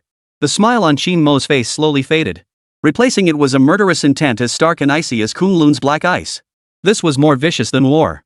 This was an attempt to spiritually castrate the very soul of a nation. We refute them with evidence, and they claim our evidence is fabricated. Suanio added from the side, her voice brimming with unprecedented fury and helplessness. When we block their false reports, they call us dictators and guilty. This is a battle of public opinion we cannot win. Qin Mo's fists clenched tightly. He stared at the twisted faces of those clowns, at the countless comments filled with doubt and mockery from those they had swayed. He knew reasoning with these scoundrels was futile. The only way was to use facts they couldn't comprehend, couldn't fabricate, and couldn't refute to crush their faces into the dirt. Commander Candle Dragon seemed to read his thoughts. He shut off the light screen, drew a deep breath, and his gaze sharpened like a drawn blade. Therefore, I need you. Comrade Qin Mo, the nation now needs you to fight the toughest battle. He pulled up a new image. It depicted an ancient bronze bell, its simple form now scarred by vicious cracks. Zhang Hui bells. A national treasure. Half a month ago, during routine circuit maintenance at the National Museum, an accident occurred, causing the temperature and humidity control system to temporarily shut down. Chief Candle Dragon's voice suppressed a torrent of rage. This bell, designated gong, suffered structural damage due to the sudden temperature fluctuation. It has fallen silent. Qin Mo's gaze fixed intently on that glaring crack. We brought in the world's finest restoration experts and deployed the most advanced equipment available. Their conclusion, this bell has suffered musical death. Any restoration would alter its metallic stress patterns, destroying its miraculous dual-tone resonance. They said it can only be permanently sealed away as an imperfect exhibit. At this point, the Candle Dragon chief Zhang Meng swung abruptly around, his tiger-like eyes locking onto Qin Mo. That gaze held entrustment, expectation, and above all, the defiant roar of an entire civilization. What they want isn't restoration. They want the spell to be silenced. They want to use this to prove to the world that the miracle of Huaxia is fragile and irreplicable. Qin Mo. Commander Candle Dragon spoke each word deliberately, his voice not loud, yet each syllable carried the weight of 1,000 pounds. I am now assigning you a mission. Go to the National Museum. I don't want you to repair it. I want you to make it sing again. With its voice, silent for 2,400 years, tell the entire world. Who is the true legend of this planet? Chapter 125, The Capital. National Museum. The heart of the capital. A red flag sedan with blacked-out license plates glided silently into a restricted access lane closed to the public. The door opened. Qin Mo stepped out, dressed simply in black casual wear. He looked up at the majestic structure that had weathered 5 millennia of history, his gaze serene. Xianyao followed closely behind, having changed back into her sleek black combat suit. Her icy, striking face bore the weight of impending storm clouds. The situation outside isn't looking good. Suanio handed over a tactical tablet. CNN, BBC, Reuters. At least 30 major Western media outlets have arrived. Their live cameras are already trained on the museum's entrance, like a pack of vultures sensing blood. The headlines are already written. Qin Mo glanced at them and smiled. The end of Chinese mythology? A charlatan and a silent bell. Pretty clever. He tossed the tablet back to Xin Niao and strode forward. Let's go. To meet our old friend, the one who refuses to sing. Inside the museum, not a soul was in sight. The usual bustling crowds of tourists had vanished, replaced by a suffocating, heavy atmosphere. The crisp echo of footsteps reverberated through the vast hall, each step feeling like treading on the taut nerves of history. Deep within the bronze artifact exhibition hall, outside a special restoration room codenamed Underground Palace, the door was open. But the path was blocked. 7 or 8 elderly men in white lab coats, their hair streaked with gray yet their spines held straight as arrows, stood like a row of silent stone lions blocking the doorway. They said nothing, but their scrutinizing, dismissive, even slightly contemptuous gazes spoke volumes. At the head stood an elderly man nearing 80, alert and vigorous, wearing reading glasses. He radiated an aura as weighty and stubborn as bronze artifacts. Liu Changwang. A towering figure in China's cultural relic restoration field, a national treasure-level master craftsman. His entire life had been spent dealing only with mute artifacts. And he held the utmost contempt for those who made their living with nothing but their silver tongues, the so-called traveling craftsmen. Director Wang of the National Museum, a man in his 50s, was sweating profusely as he desperately tried to smooth things over. Master Liu, look, Comrade Qin Mo has arrived. He was personally sent by Director Zhu Lon. Director Wang. Liu Changwang spoke, his voice quiet yet as harsh as 2 pieces of old bronze scraping together, carrying an unquestionable rigidity. He adjusted his glasses, his cloudy eyes behind the lenses scanning Qin Mo up and down like the most precise X-ray machine. Since when did the National Museum's Restoration Lab become a live streaming studio for internet celebrities? The single sentence instantly froze the air to a freezing point. The color drained from Director Wang's face. Behind old Liu, several veteran experts simultaneously curled their lips in a knowing smirk. Master Liu, I'm not. You weren't what? Liu Chengwang's voice rose sharply as he slammed a newspaper onto the nearby table. There, printed in bold, was the media's hailed report of Qin Mo being dubbed the guardian craftsman of the nation after his exploits in the East Sea. Divine craftsman? Old Liu let out a cold laugh, his voice dripping with utter contempt for the overused term. Young man, do you even know what a craftsman is? It means spending decades, day in and day out, buried in scrap metal and junk, ignoring the world outside, seeking no fame after death. It means dedicating your entire life to a single purpose. Not like you lot, churning out flashy gimmicks just to get on TV and in the papers, desperate for the whole world to know. His finger nearly jabbed into Qin Mo's face. That's showmanship. Not craftsmanship. Our nation's treasures are the legacy of our ancestors. They're not stepping stones for you young upstarts to build your hype and pave your paths. You are not welcome here. Please leave. Every word cut like a knife. The entire corridor fell deathly silent. Suanio's eyes instantly turned cold, her hand instinctively reaching for the hilt of the blade at her waist. Qin Mo raised his hand to stop her. He looked at the old man before him, who resembled a furious lion, yet his face showed not a trace of displeasure. Instead, he smiled. Old Liu, have you finished scolding me?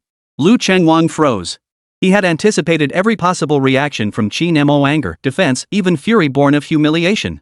But he never anticipated this kind of calm, almost teasing response. I'm done. Now it's my turn. Qin Mo stepped forward, his gaze sweeping past Liu Chengwang's shoulder and settling on the bronze bell within the restoration chamber. Secured by countless braces, it lay silently upon the sterile operating table. His expression changed in that instant. All traces of his usual cockiness and carelessness vanished without a trace. Replaced instead was a focus and compassion akin to that of a doctor examining a critically ill patient. First, I'm not here to argue with you about what artisan spirit means. Second, I'm not here to put on a show either. His voice was calm, yet carried an absolute confidence born from the divine artisan's heart. I came because it was crying. It has waited 2,400 years and refuses to remain a mute, powerless entity. It wants to sing. It's that simple. Liu Chengwang's face, contorted with fury, froze. The experts behind him exchanged glances, their expressions mirroring identical disbelief. Nonsense. One expert blurted out. Clocks are inanimate objects. Where would the crying come from? Just because you can't hear it doesn't mean it doesn't exist. Qin Mo replied calmly. At that moment, Director Wang's tablet suddenly emitted a shrill alarm. It was a forced broadcast signal from the BBC's global live feed. On screen, a blonde-haired, blue-eyed anchor stood outside the National Museum's gates, wearing an unabashedly gloating smile. Ladies and gentlemen, as we can see, it has been 1 hour since the official restoration time announced by Huaxia authorities. Yet their so-called master craftsman remains barred from entry. According to our inside sources, China's cultural relics experts have erupted into serious internal conflict. They themselves no longer believe this political spectacle can succeed. A hero who can't even convince his own people, a performance doomed to fail. Is this China's confidence, or the desperation of a cornered beast? Let's wait and see how this ancient Eastern nation will wrap up this self-directed farce. The live feed precisely cut to the surveillance camera angle at the entrance of the restoration room. Standoff. Stalemate. Silence. Every awkward detail was magnified infinitely, laid bare before the eyes of the entire world. Did you see that? Liu Chengwang trembled with rage, pointing at the screen, his eyes bloodshot. This is what you brought us. It's humiliation. It's dragging all of our faces through the mud for the whole world to laugh at. Director Wang's lips trembled, unable to utter a word. A wave of despair washed over them like a plague. This battle hadn't even begun, yet they had already lost. Defeated at the hands of our own people.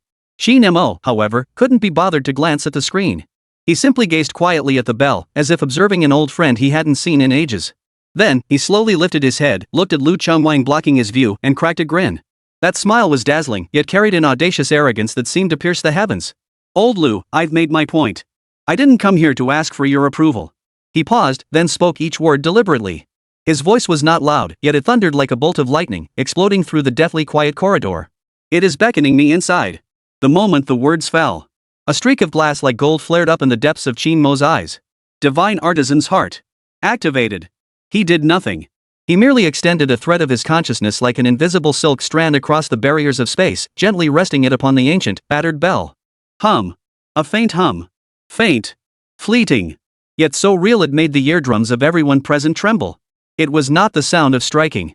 Nor was it the resonance of air. It was a kind of response. It was the first heartbeat of awakening from a 2,400-year slumber. The first heartbeat of its awakening. Chapter 126, Illusion? Hum. That faint hum, like a pebble tossed into a still lake, instantly sent ripples spreading outward. Outside the repair room, the stillness shattered. Liu Chengwang's wrinkled hands trembled violently, and the newspaper he clutched like a battle manual fluttered to the floor. He froze in place, as if struck by a spell of immobilization. For the first time, cracks appeared on his weathered face, usually etched with stubbornness and disdain. Behind him, several veteran experts exchanged stunned glances, their mouths gaping wide enough to swallow an egg. An illusion? No, you heard it too? It's a bell ringing? For these scholars, who had spent their entire lives poring over ancient texts and dealing with artifacts, their worldview was now undergoing a violent, magnitude 12 earthquake.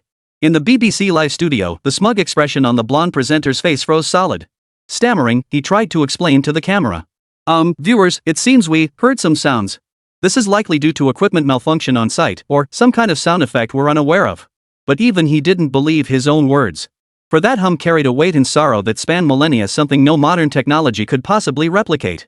Countless eyes around the world stared fixedly at this unfathomable scene. The tide seemed to be quietly turning. Director Wang trembled with excitement. His tablet emitted a sharp ding as it received a top-secret encrypted directive from Chief Zhu Long. It contained only one word.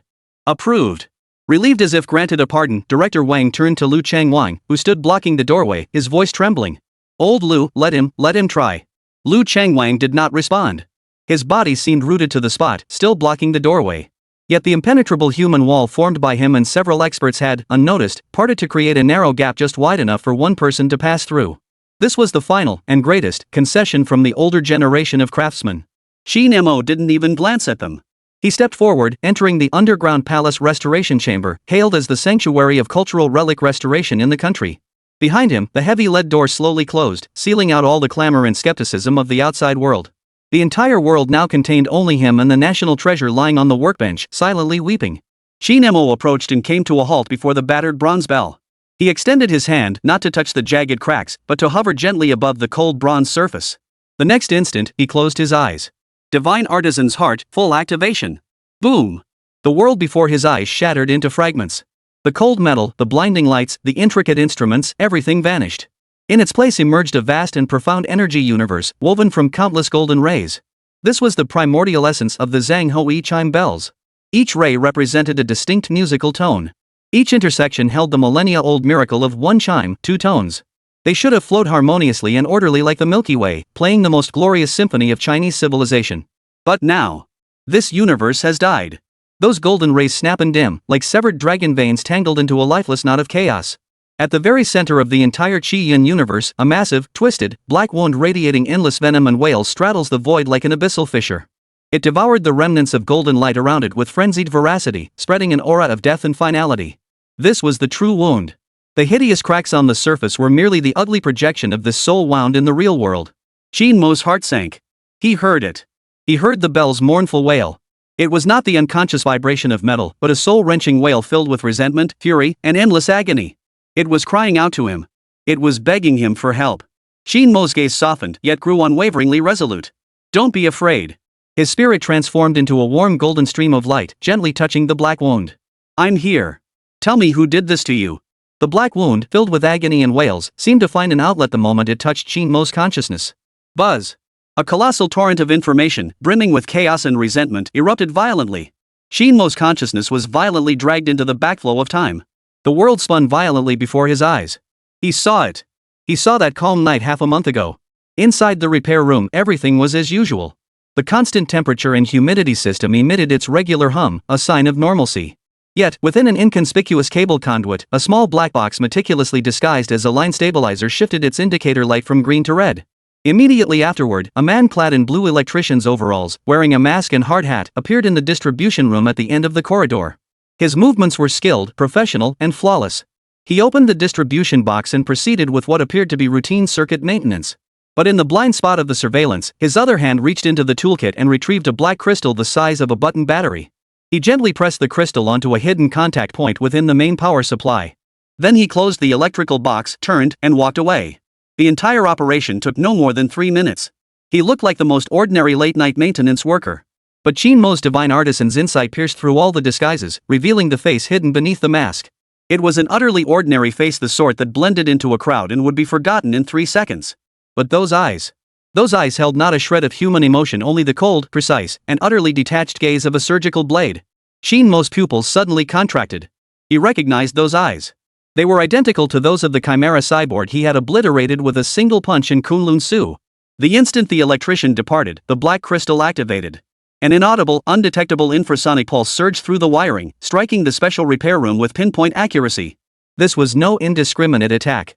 It was an invisible blade, forged through billions of precise calculations and laced with deadly poison. Its target was not to destroy the entire bell.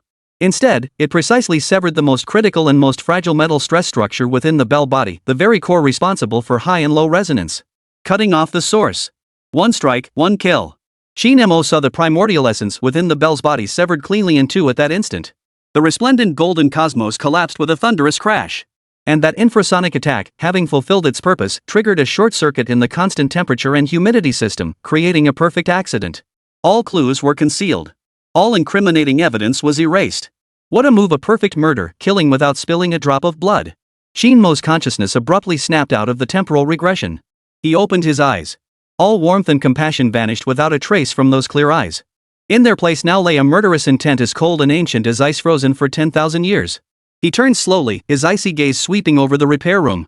Outside, countless pairs of eyes remained fixed on him, still frozen in shock and confusion. His voice, though not loud, carried clearly to every ear present and to the countless live streaming cameras. Director Wang. Call the police. Director Wang froze, instinctively asking, the police? Comrade Qin Mo, what do you mean? Everyone perked up, looking at him in confusion. Qin Mo's gaze finally settled on Liu Chengwang's face, etched with complex emotions. Then, he dropped a bombshell powerful enough to ignite global outrage. This bell did not sustain structural damage due to an accident. His voice was unwavering. This was deliberate sabotage. Boom! The entire restoration room erupted. What? Murder? Does he even know what he's saying? He has gone mad. This kid has completely lost his mind. Liu Chengwang's worldview, which had just begun to shift slightly due to Zhong Ming's words, was utterly shattered in that instant by Qin Mo's earth-shattering declaration. He felt an unprecedented, overwhelming sense of humiliation. This wasn't about restoration. This was using the most absurd, most preposterous lie to defile a national treasure, to trample upon the life's work of old men like them. His weathered finger pointed at Qin Mo, trembling violently. His face turned the color of liver from sheer fury. Nonsense! Liu Chengwang's voice was hoarse and twisted, like the roar of a trapped beast. What do you think this place is? A stage for you to spin tales? Murder? Where's the evidence? Where is your evidence? You're just grandstanding. You're dragging all of us through the mud, making us a laughingstock before the whole world. You fraud! Get out! The final roar echoed throughout the entire museum. The BBC's live camera remained fixed on this dramatic scene. The blonde host, having recovered from her shock, wore an uncontrollable look of ecstatic joy. A golden opportunity. He shouted into the camera with the most inflammatory tone possible. Did you see that, viewers? A fraud. A complete and utter fraud exposed by the Chinese themselves. Their divine craftsmen couldn't produce a single restoration plan, resorting instead to this absurd murder theory to grab attention. China's myth has been ended today by their own hands. This is an international laughingstock destined to go down in history. Chapter 127, Miracle. Evidence? Facing Lu Chengwang's roar, which seemed ready to spew fire, Qin Mo smiled. That smile held not a trace of anger at being wronged, but rather a hint of pity, as if he had seen through every mystery. Evidence? He repeated the word softly, yet it struck like a heavy hammer, pounding relentlessly into the hearts of everyone present. It is the best evidence. His finger pointed toward the national treasure lying quietly on the sterile operating table. Lu Chengwang trembled with rage, about to unleash another tirade. Qin Mo beat him to it, presenting a repair plan that would send shockwaves through the global physics community. You want proof? You want it to sing again? Relying on your welding torches and glue? That's a pipe dream. Its illness lies at its core, in its very essence. Its very essence is shattered, yet all you think to do is stitch up superficial wounds. Absurd! Qin Mo's voice suddenly soared, brimming with the absolute confidence and arrogance of a divine craftsman. What I need is a needle. Needles? Lu Chengwang froze, and all the experts froze. The BBC host, however, seemed to have heard the funniest joke of the century, ranting wildly into the camera. Needles. He said he'll use needles. Ladies and gentlemen, did you hear that? Does he intend to treat China's national treasure like a rag doll? Qin Mo ignored all the commotion. His eyes were fixed solely on the bell. Goldstone acupuncture. The 4 words erupted from his mouth like thunderclaps, reverberating through the deathly quiet restoration chamber. Using my own righteous energy as the catalyst, I shall forge the Qi-guided needle. No welding, no bonding. I shall clear its meridians. Restore its vital energy. I will make it come alive on its own. Madness.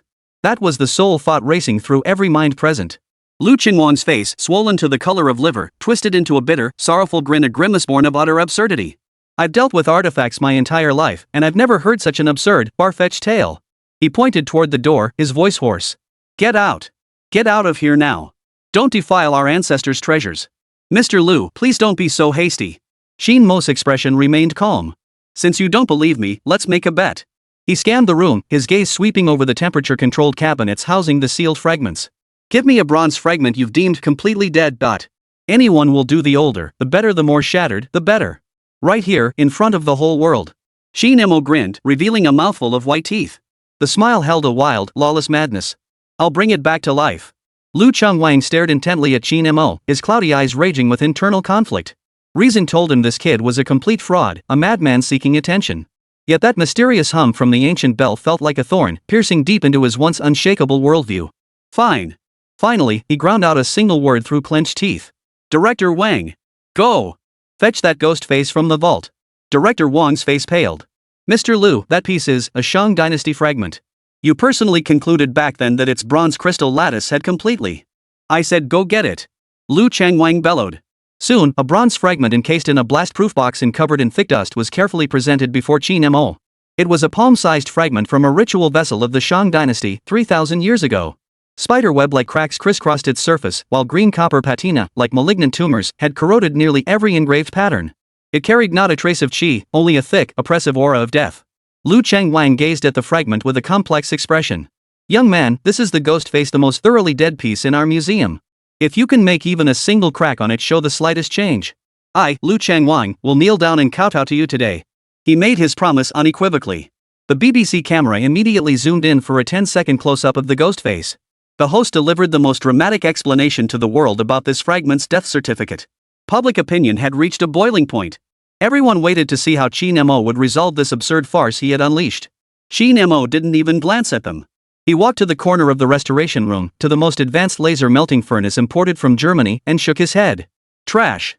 Then, under everyone's stunned gaze, he strode over to the opposite side to the most primitive charcoal forge, almost treated as an antique exhibit, requiring manual bellows operation. You'll do. He addressed it as if greeting an old friend. He wore no protective gear, his bare torso revealing muscles sculpted like divine iron, flowing with streamlined beauty. He ignited the furnace. No lighter was needed. Instead, he pressed 2 fingers together, and a golden thread of righteous energy flashed between his fingertips. Whoosh! Within the furnace, flames shot skyward. The flames were not the ordinary orange-red, but a heart-stopping, pure, ghostly blue. The temperature in the entire restoration chamber shot up instantly. Lu Chengwang and several veteran experts recoiled in shock, taking a step back. They had spent their entire lives working with fire, yet never had they witnessed such a domineering, such a spiritually charged flame. Qin Mo casually plucked several ingots of gold, purple copper, and tin from a nearby material box. Without a second glance, he tossed them directly into the furnace flames. He didn't use any modern instruments to monitor temperature or ratios. He simply closed his eyes. Using his divine artisan's heart, he listened and felt the joyful yet sorrowful cries of the metals melting, merging, and being reborn within the flames. It's done. His eyes snapped open. His right hand darted like lightning into the furnace's 1,000-degree flames, pulling out a fist-sized lump of liquid alloy, shimmering with brilliant golden light. He placed the alloy upon the forging bench. His left hand grasped a seemingly ordinary small iron hammer. Then, the entire world witnessed the birth of a miracle. Clang! Clang! Clang! This was not mere forging. It was melody. It was dance. In his hands, the hammer seemed to come alive. Each strike landed with flawless precision, not missing by an inch. Each lift carried the elusive grace of an antelope's horn, leaving no trace. Under his hammer, the golden alloy rapidly elongated, stretched, and thinned. Finally, it transformed into 9 needles as fine as hair, as thin as cicada wings, radiating a warm golden glow throughout their length. The needles were complete. The furnace extinguished. The entire process flowed like clouds in water, executed in one seamless motion. Not even 5 minutes. This is the long-lost 100 refining forging technique. Liu Ruyan's lips trembled as his aged eyes fixed intently on the 9 golden needles, as if beholding a divine being. Qin Mo gave him no time to be stunned. He picked up the 9 needles, still warm to the touch, and walked over to the fragment of the ghost face. Under the gaze of 7 billion people worldwide, he channeled the vast, righteous energy within his body and infused it into the needles. Hum! All 9 golden needles emitted a clear, piercing dragon's roar in unison. Then, he struck. The first needle pierced the heavenly pivot point at the center of the fragment. The second needle pierced the Earth's load point in the lower left corner. The 9th needle. Steadily, it landed upon that most hideous, massive crack that nearly split the fragment in two. 9 needles in place. Like 9 stars, they returned to their positions atop 3 millennia of deathly silence. The next second, a miracle descended. Buzz, buzz, buzz. As if infused with a soul, the 9 golden needles began to vibrate at a high frequency, following a mysterious pattern. Vivid golden energy, visible to the naked eye, surged through the needles like conduits, forcibly infusing the long-dead fragment. Like an elite army, they began repairing the fractured, decayed bronze latticework. That most hideous crack, under everyone's gaze, without any adhesive whatsoever.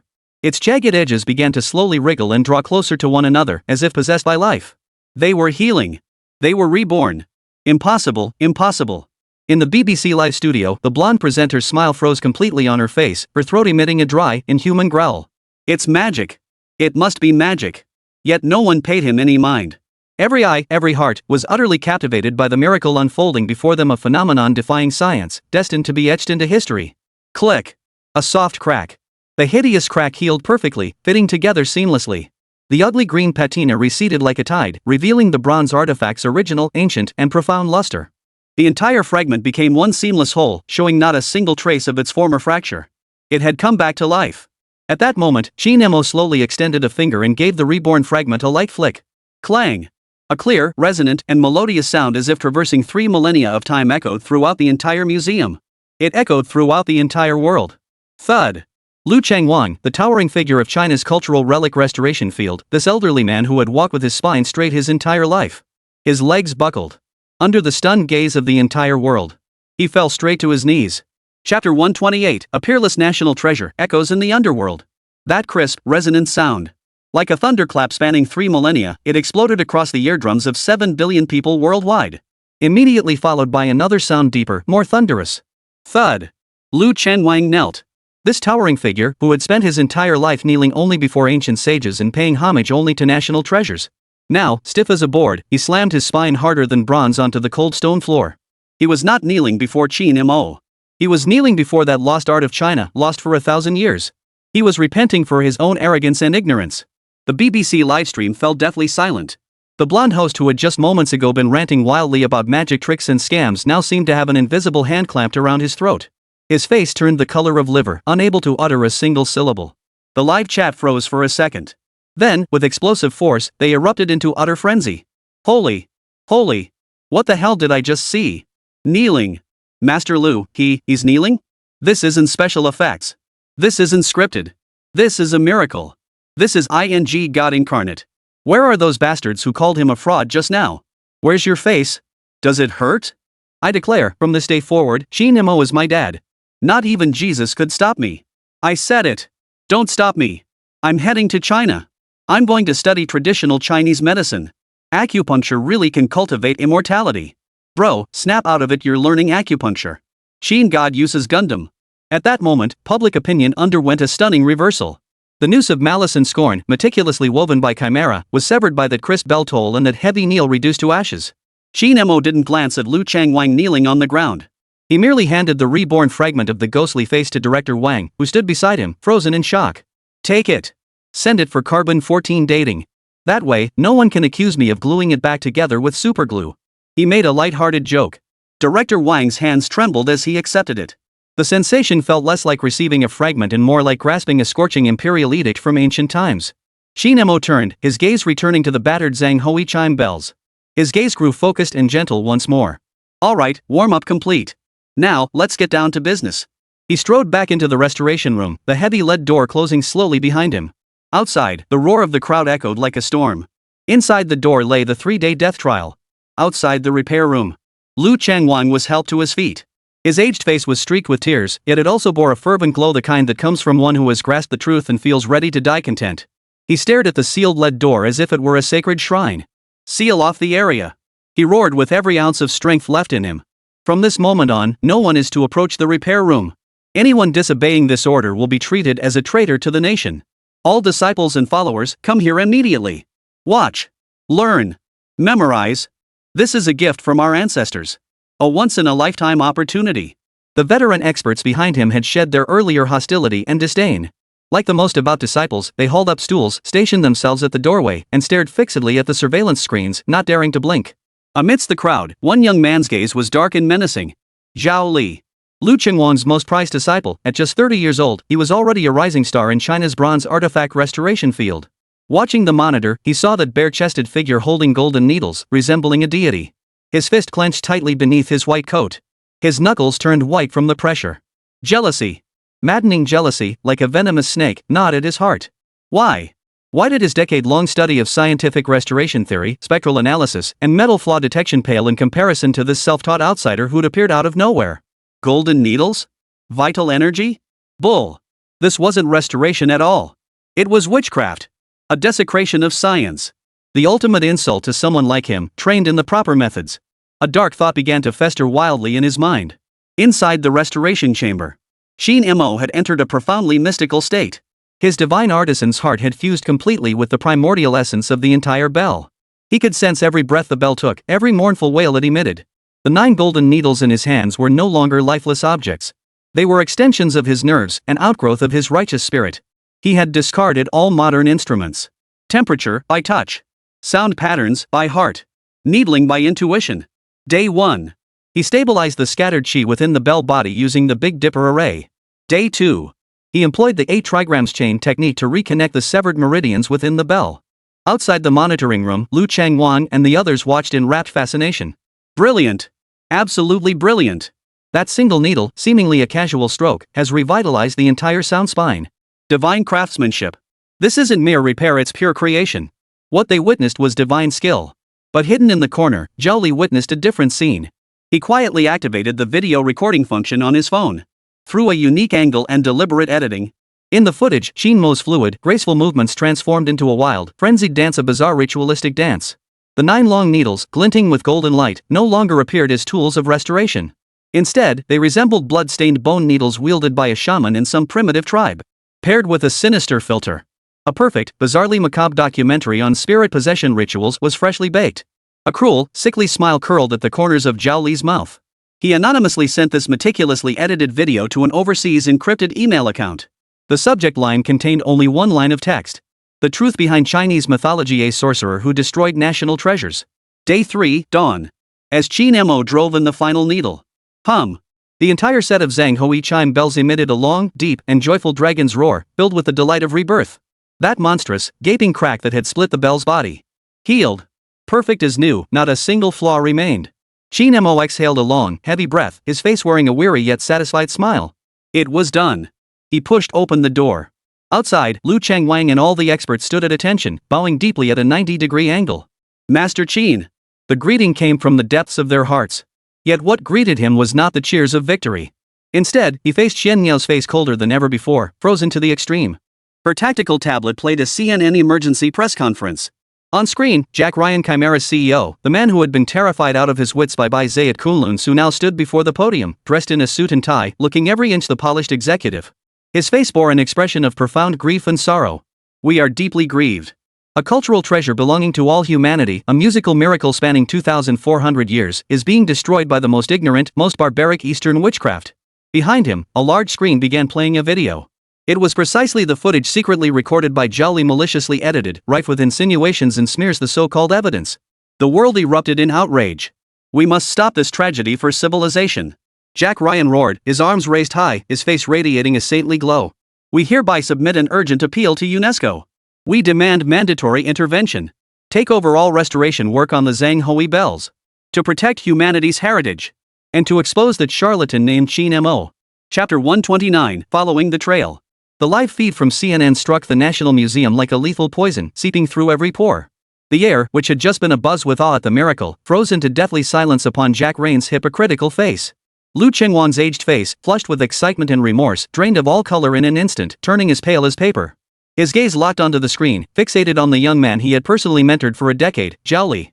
He watched the footage, maliciously distorted, each devious camera angle like a poison blade, piercing precisely into his heart. Traitor to the nation. A hoarse, beastly growl erupted from Liu Chengwan's throat. Traitor to the nation. The rage of betrayal instantly consumed all his reason. Qin Mo, however, remained unnaturally calm. The weariness on his face vanished, replaced by a chilling, bone-deep intent to kill. Watching the clumsy performance on the screen, a cold smile even curved his lips. Nice editing. Quite professional. His voice was soft, yet it cut deeper than the Siberian cold. On Xian Niao's icy, beautiful face, the killing intent had solidified into something tangible. She wasted no words. She simply walked over to Qin Mo, her voice lowered to a whisper, yet carrying the force of a thunderclap. I need 5 minutes. Suanio turned and walked to an unoccupied corner. She raised her hand and gently pressed an invisible communicator in her ear. Dragon's Nest, activate level 1 response. Her voice held not a hint of emotion, yet it instantly triggered the highest state of alert across the vast national security apparatus on the other end of the line. Target, the mole within the National Museum. Mission, pinpoint the signal source, trace the money trail, and expose every single person behind him. Authorization, unlimited.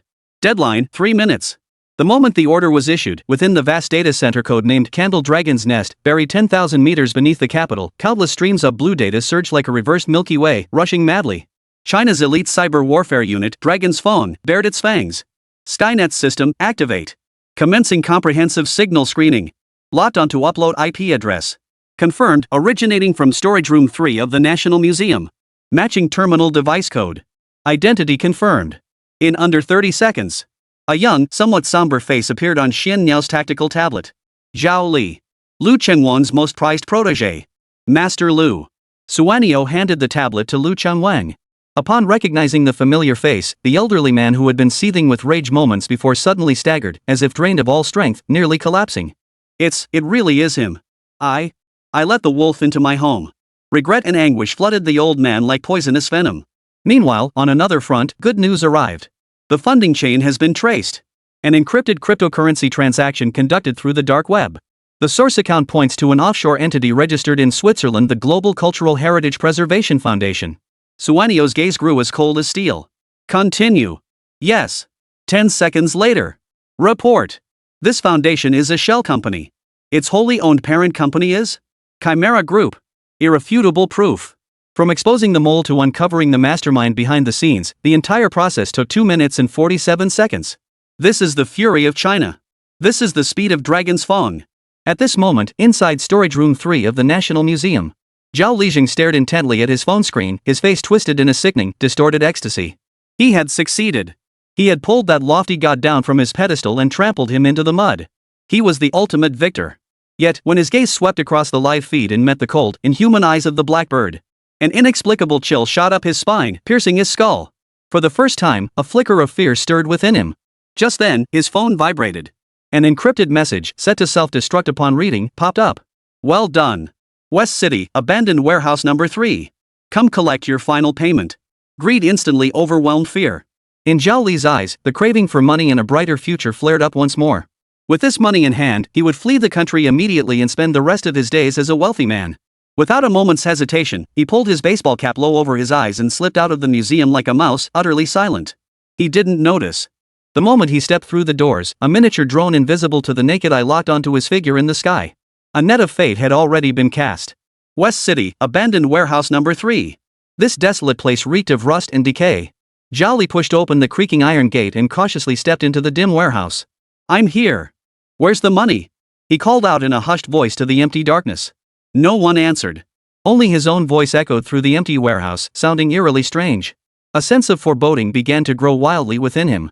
He spun around, ready to flee. But it was too late. Boom! The warehouse's sole iron door slammed shut with a thunderous crash, slammed shut by a tremendous force.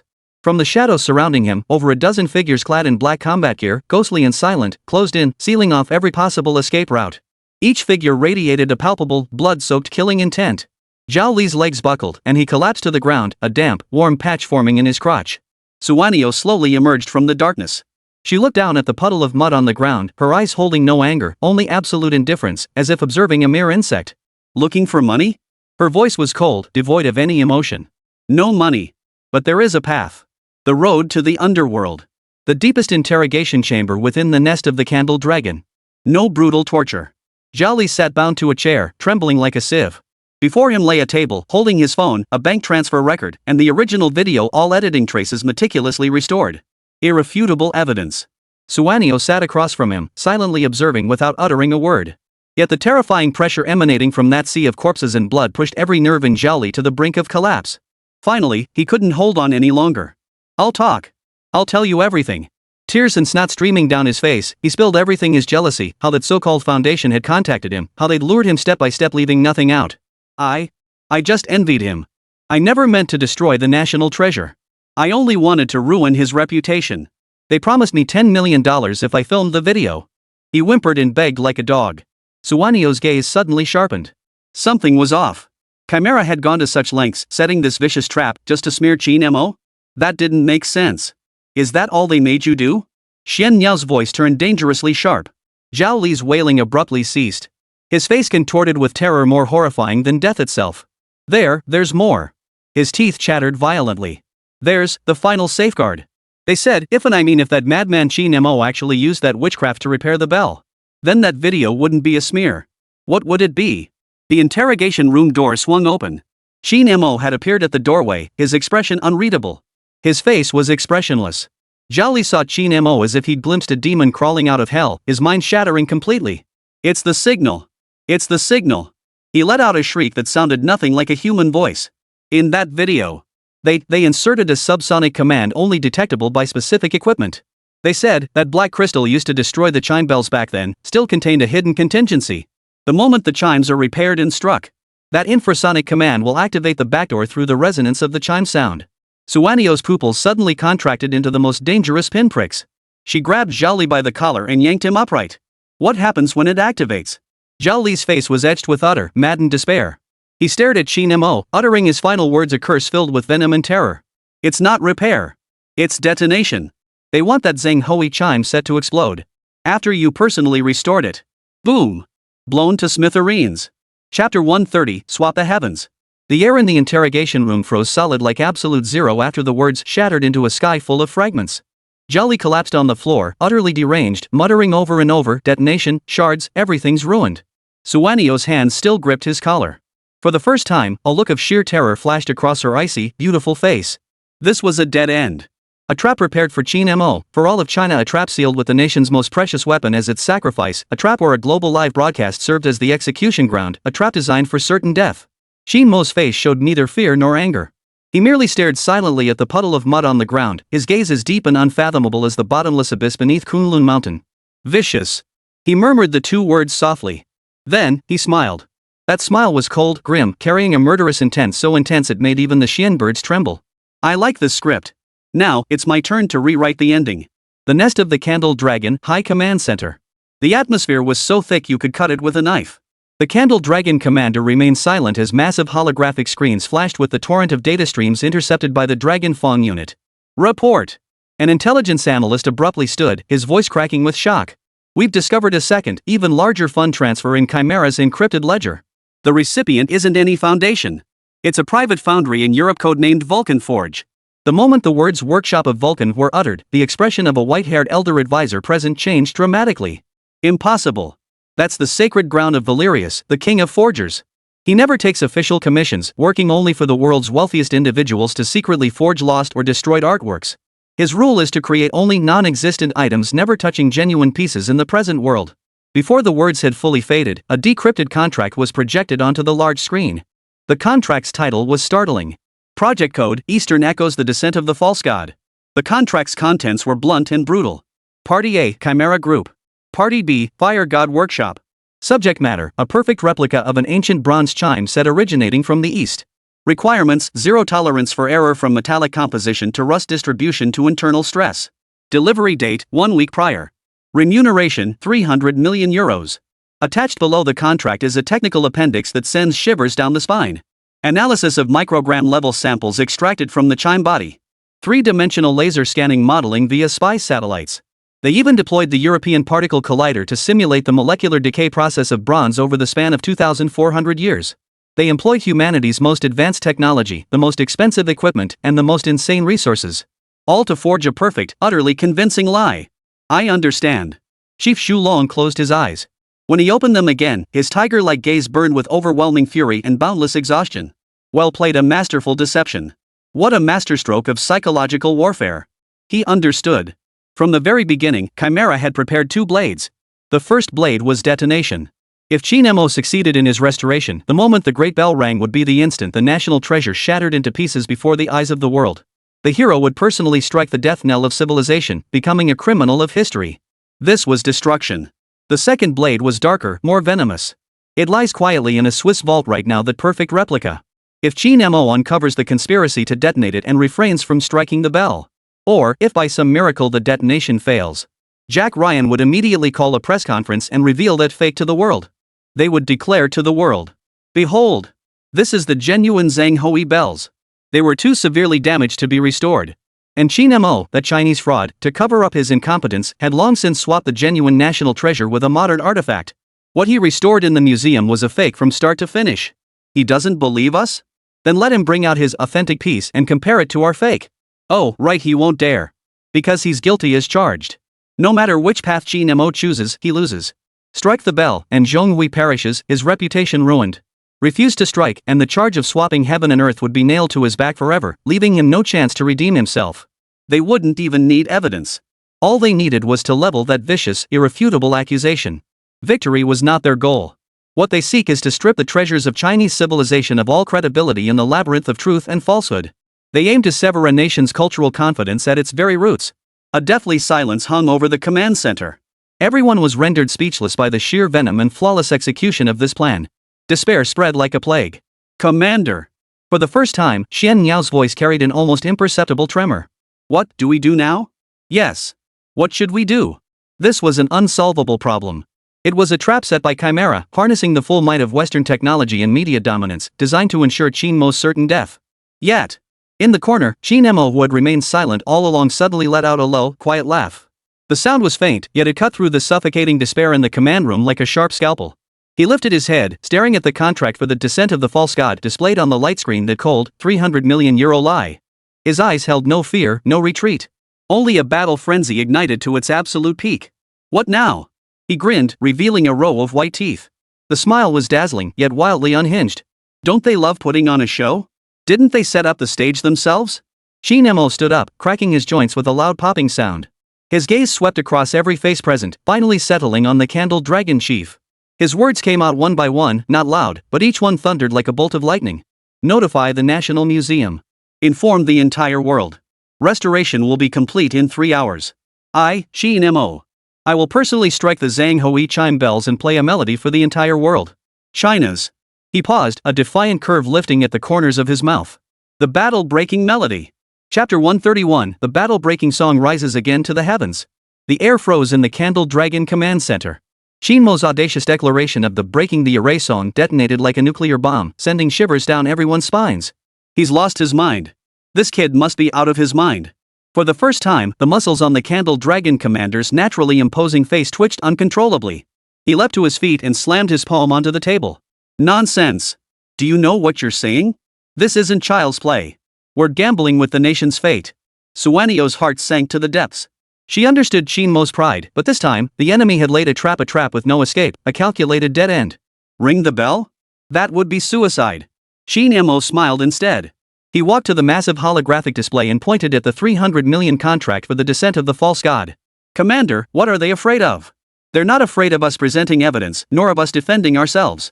What they fear most is that this bell will truly ring. What they dread is the miracle from 2,400 years ago descending once more today, before the eyes of the entire world. That's why they tried to detonate it, why they tried to fake it. Because they know that the moment this bell rings, all their lies will become a laughingstock. His voice, though not loud, struck each person's heart like a heavy hammer. Yes. We all understand the logic. But what about that damnable, detonating backup plan? Qin Mo's gaze swept across the despair etched on every face before finally settling on the chime bells within the restoration chamber. His gaze held an unprecedented intensity and confidence. They have their clever plan, but I have my own countermeasure. There is no bomb in this world that Qin Mo cannot defuse. He turned and strode purposefully toward the repair room. 3 hours. Get the champagne ready. Today, we invite the entire world to hear a song the dragon's roar.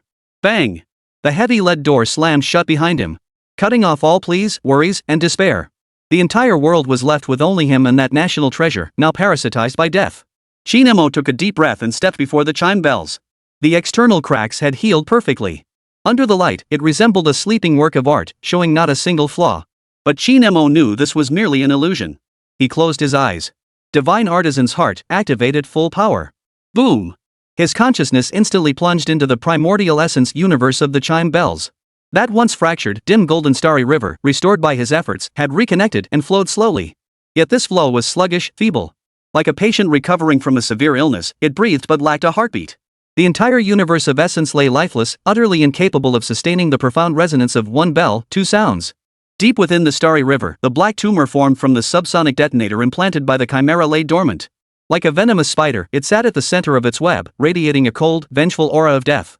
It lay ready, poised to shatter this entire universe the instant the bell tolled. Qin Mo's heart remained utterly still.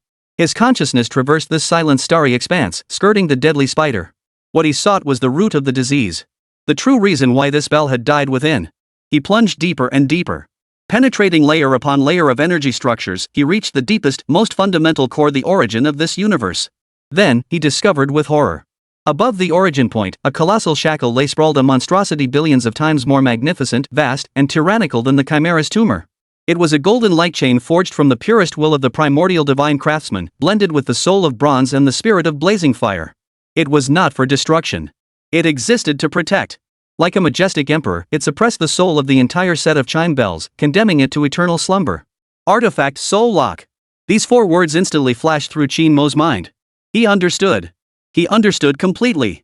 The secret behind the dual tones from a single chime of the Zhang Hui chime bells had never been merely about materials or structure. The true core lay in this lock. It was the final, most formidable seal and trial left by the original divine craftsman for this national treasure. He sought to prevent this national treasure from falling into the hands of petty thieves. He sought to prevent incompetent later generations from defiling his life's work. Want the bells to sing? First ask permission from him, the founder who crafted it 2,400 years ago. This is no longer a technical restoration. It is a direct, soul-to-soul dialogue across 2,400 years of time, a confrontation between divine craftsmen. The instant Qin Mo's consciousness touched that golden light lock, an indescribably vast, ancient, and majestic presence descended like a colossal mountain, crushing down. It was not language. It was a pure, spiritual interrogation. Who dares intrude? Why disturb my slumber? You, a noble lord, seek to conquer the world with this bell? Are you a wealthy tycoon, seeking to flaunt this bell before your neighbors? Or, are you a thief, seeking to steal my lifework and deceive the world for fame? 3 questions in succession. Each word pierced the soul. Each query carried a world-shattering spiritual pressure, as if intent on utterly crushing Qin Mo's soul. Under this crushing pressure, Qin Mo's consciousness felt like a fragile boat tossed in a raging storm, teetering on the brink of capsizing. But he did not retreat. A fierce battle flame ignited in his eyes. Answer with words? Useless. Before the will of such a divine craftsman, any lie would be instantly exposed. The only answer was to speak through his own way. I am no prince or noble. I seek no great wealth. Nor am I a thief. Qin Mo's consciousness, amidst the tempest of the mind, suddenly straightened its spine.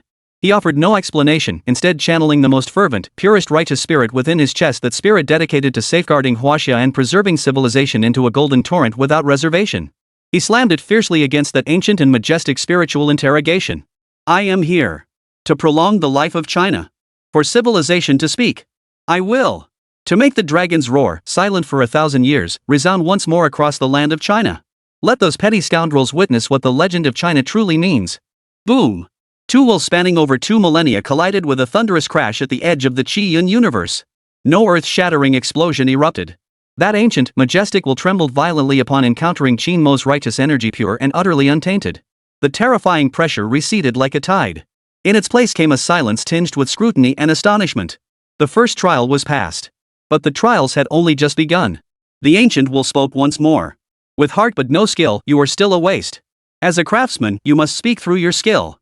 Let me see if, after 2 millennia, you are worthy to touch my creation. The moment the words fell, the world spun violently before Qin Mo's eyes. He was dragged into a void illusion constructed from mental energy. Before him stood an ancient bronze crucible, blazing with raging flames. A shimmering mass of ethereal bronze molten metal floated in the air. No instruments. No blueprints. Only the most primitive bronze hammer. This was the second trial. It tested his artisan's heart and divine craftsman's skill. He must, before the very eyes of this founding divine craftsman, use his most cherished skill to recast the very soul of this bell. Very well. I'll show you. Qin Mo roared with laughter, his spirit soaring. Without a moment's hesitation, his consciousness stepped forward and grasped the bronze hammer.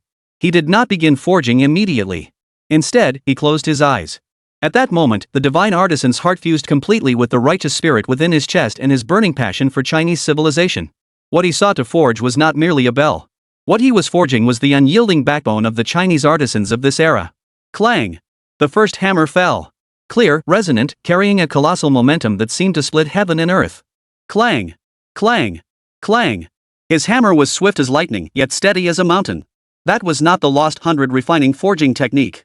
It was Qin Mo's own divine forging technique, born from the 100 refined forging method, infused with his profound understanding of the Tao. Every strike carried his love for this nation. Each strike echoed his furious roar against those shameless thieves. The shimmering mass of molten bronze rapidly took shape beneath his hammer. It was no longer a bell. It came alive. It transformed into a divine dragon of China, coiled in the void, its entire body ablaze with golden flames. Roar! The dragon's roar echoed throughout the entire spiritual illusion. That ancient and majestic will fell utterly silent. Within that silence lay shock, relief, the ecstasy of finding a kindred spirit, and above all, a profound sense of release, a liberation. Ha ha ha ha! A desolate yet exhilarating laugh echoed deep within Qin Mo's soul. Excellent! Excellent! Excellent! Who would have thought that after 2,400 years, our Huaxia would produce such a prodigy? My legacy shall live on. Boom! The golden, soul-binding chain that had spanned the very edge of the Qin universe shattered into oblivion. But it did not vanish. Instead, it transformed into billions of pure golden light particles, like a gentle starlight shower, all merging into Qin Mo's soul. From this moment onward, Qin Mo was no longer a restorer. He became the new, sole master of this Zheng Hui bell set. He could now command every syllable, every breath of energy within these bells at will. Yet, at that very instant, the ancient voice resounded once more, tinged with solemnity. This bell has been cursed by a petty villain. This curse is bound to the soul of the chime. Forcibly severing it may damage its very essence. How shall you resolve this? Qin Mo's consciousness abruptly snapped out of the spiritual illusion. His eyes snapped open. A flash of golden divine light, like glazed porcelain, flickered in his eyes. He glanced at the countdown on the wall. 10 minutes left. His gaze shifted back to the bronze chime bells, and a defiant, sky-piercing grin spread across his lips. Peeling away? Too slow. Too unsatisfying. He slowly picked up the ebony mallet. Then, he turned and flashed a grin at the high-definition live streaming camera facing him in the restoration room. That smile was dazzling, confident, and brimming with endless, chilling murderous intent. Chimera. Thank you for delivering this grand gift. He paused, enunciating each word deliberately. His voice was not loud, yet through the live broadcast signal, it reached every ear across the globe with crystal clarity. Now, I return it to you, exactly as you gave it. The moment the words fell, he spun around abruptly. The bell clapper in his hand, carrying the force of 1,000 thunderbolts, crashed down upon that national treasure that had lain silent for 2,400 years. He struck it down with all his might. Chapter 132, Madness. The International Cultural Symposium was reaching its climax. Its full name was a mouthful, but the entire world tacitly referred to it as the Eastern Tribunal. On stage, under the cold glare of spotlights, Jack Ryan sat composed at the center. He took an elegant sip of water, his demeanor that of a compassionate philanthropist. Beside him, the experts lavishly hired by Chimera took turns speaking. A physicist from MIT spoke first. From a materials science perspective, this level of bronze fatigue is irreversible. Any external impact will cause catastrophic structural failure. His implication was clear: strike the spell, and it shatters. A scholar from the Royal Academy of Music followed immediately. Even if a miracle occurred and it didn't shatter, the internal stress cracks have already completely destroyed its harmonic structure. The legendary dual tones from a single bell no longer exist. She meant the bell had gone mute. A barely perceptible smile curled the corners of Jack Ryan's mouth, like a beast savoring an appetizer. The script had been written. The world believed it. Failure was a scientific certainty, set in stone. At that very moment, every screen in the venue, every frame of the global broadcast, flickered violently. The signal was forcibly hijacked and redirected to the restoration room of the National Museum. On screen, Qin Mo held a gavel, a nearly defiant smile on his face. He had just roared his challenge to Chimera. Then, he moved. The gavel came down. Clang! A dull thud. Not the legendary, resplendent melody of jade and gold. Nor was it the shattering, shrill wail of a national treasure as expected. It was a single, dull, lifeless, dead sound. Like tapping a wooden stick against a lead-filled iron pipe. Dull. Hollow. A sound that signified utter failure. The physicist on stage sneered. As expected, the acoustic properties are completely dead. The music scholar shook her head with dramatic pity. What a tragedy, he killed this bell with his own hands. Jack Ryan leaned into the microphone, his voice dripping with feigned sympathy. We are witnessing the end of a myth. It was a brave yet utterly foolish endeavor. This young man let national pride blind him to scientific reason. It's all over. A collective sigh rippled through the global audience. Before the screens of China, countless people felt as if they'd been punched hard in the chest. This was more humiliating than any explosion. It was a silent, awkward, and pitiful sob. An international laughingstock broadcast live to the world. Jack Ryan cleared his throat, preparing to deliver his long-prepared, final, judgmental speech. But he couldn't bring himself to speak. Beyond the lead door, Liu Chengwang's heart abruptly stopped beating. The veteran experts beside him instantly turned ashen. They heard it. That muffled, despairing sound, the sound of death, signifying the end of everything. It was the sound of their world crashing down. The sound of their life's work a gamble, staking their entire reputation, losing everything. It's over. An old man murmured, slumping in his chair. All over. That tiny spark of hope, ignited by the fragment of the ghost face, was extinguished completely by that muffled thud. Shame. Rage. And a despair heavy enough to crush souls enveloped everyone. At the end of the corridor, a group of foreign journalists swarmed around a Ministry of Culture official, his face ashen, charging toward them with fierce intensity. The experiment has clearly failed, the official bellowed, his face flushed with fury. Open the door immediately. We must take control of the situation and issue a public apology statement right now. A blonde female reporter thrust her microphone forward. Will the Chinese side admit this was a state-sponsored fraud? Like vultures sensing blood, they swarmed forward. They charged at the fragile human wall formed by several elderly men. But the wall did not fall. Liu Chengwang, who had seemed 20 years older just a moment before, suddenly straightened his spine. He watched the muffled sound of death on the monitor. Then he looked at the eerily calm smile on Qin Mo's face. A thread of madness, illogical and reckless, reignited in his cloudy old eyes. He didn't understand. But he understood Qin Mo. That young man wasn't mad. He was a demonically gifted genius, confident to his very core. He would never end the battle with such a whimper. This was part of the plan. Get back! Liu Chengwang roared, his voice like thunder. The official and the crowd of reporters were all stunned into silence by his terrifying aura. Open your dog eyes and see clearly. Liu Chengwang pointed a violently trembling finger directly at the screen. What do you know? You only understand instruments, only understand data. You know nothing about the divine techniques of China. That's not the sound of failure. His voice was hoarse from sheer emotion, yet it carried an unquestionable resolve. That's the divine craftsman taking the pulse of the national treasure. He is conversing with the sages of 2,400 years ago. You common folk are unworthy to see, unworthy to hear, and even more unworthy to understand. Want to enter? Fine. Liu Chengwang planted his feet firmly, his frail frame now radiating the imposing presence of Mount Tai. Step over my dead body. He stood there, a solitary guardian deity, a line of defense forged from flesh and honor, staking everything on an unknown miracle. In the deathly silent repair room, Qin Mo paid no heed to the clamor outside. He was listening. Listening to the furious, silent symphony within the clock's mechanism. The first strike was not for music. It was a probe, a catalyst, a declaration of war. The instant the hammer fell, the curse that latent infrasonic command was activated. An invisible, venomous stream of data erupted from the black crystal buried deep within the bronze.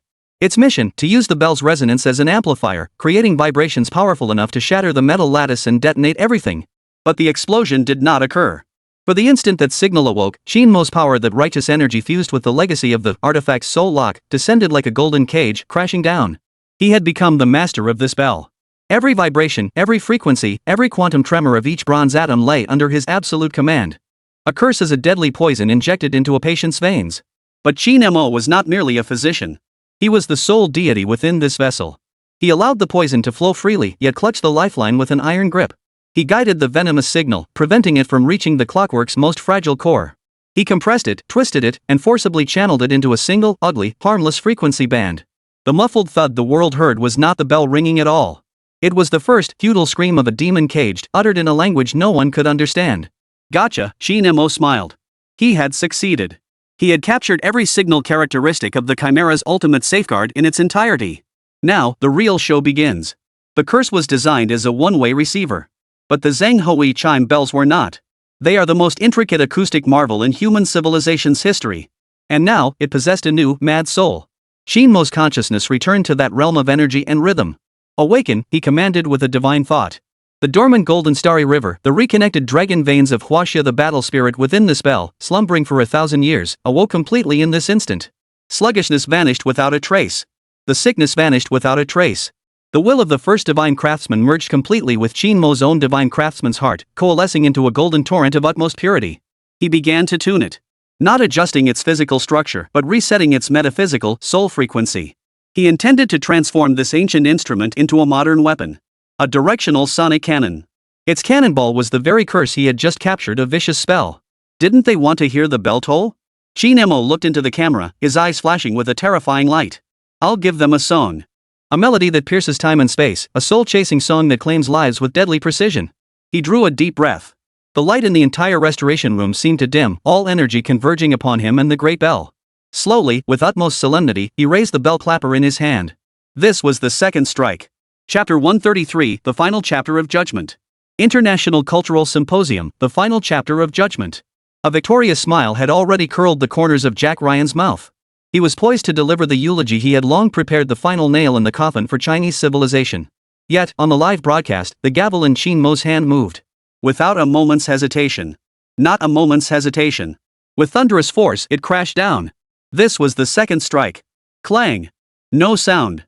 Or rather, in that instant, the hearing of every person in the world was utterly stripped away by a force more colossal, more primal. Time seemed to stand still. Space seemed frozen. Every soul was violently torn from its body by an invisible force. Then, dragon's roar. This was no metaphor. It was the genuine, primordial dragon's roar from the dawn of time.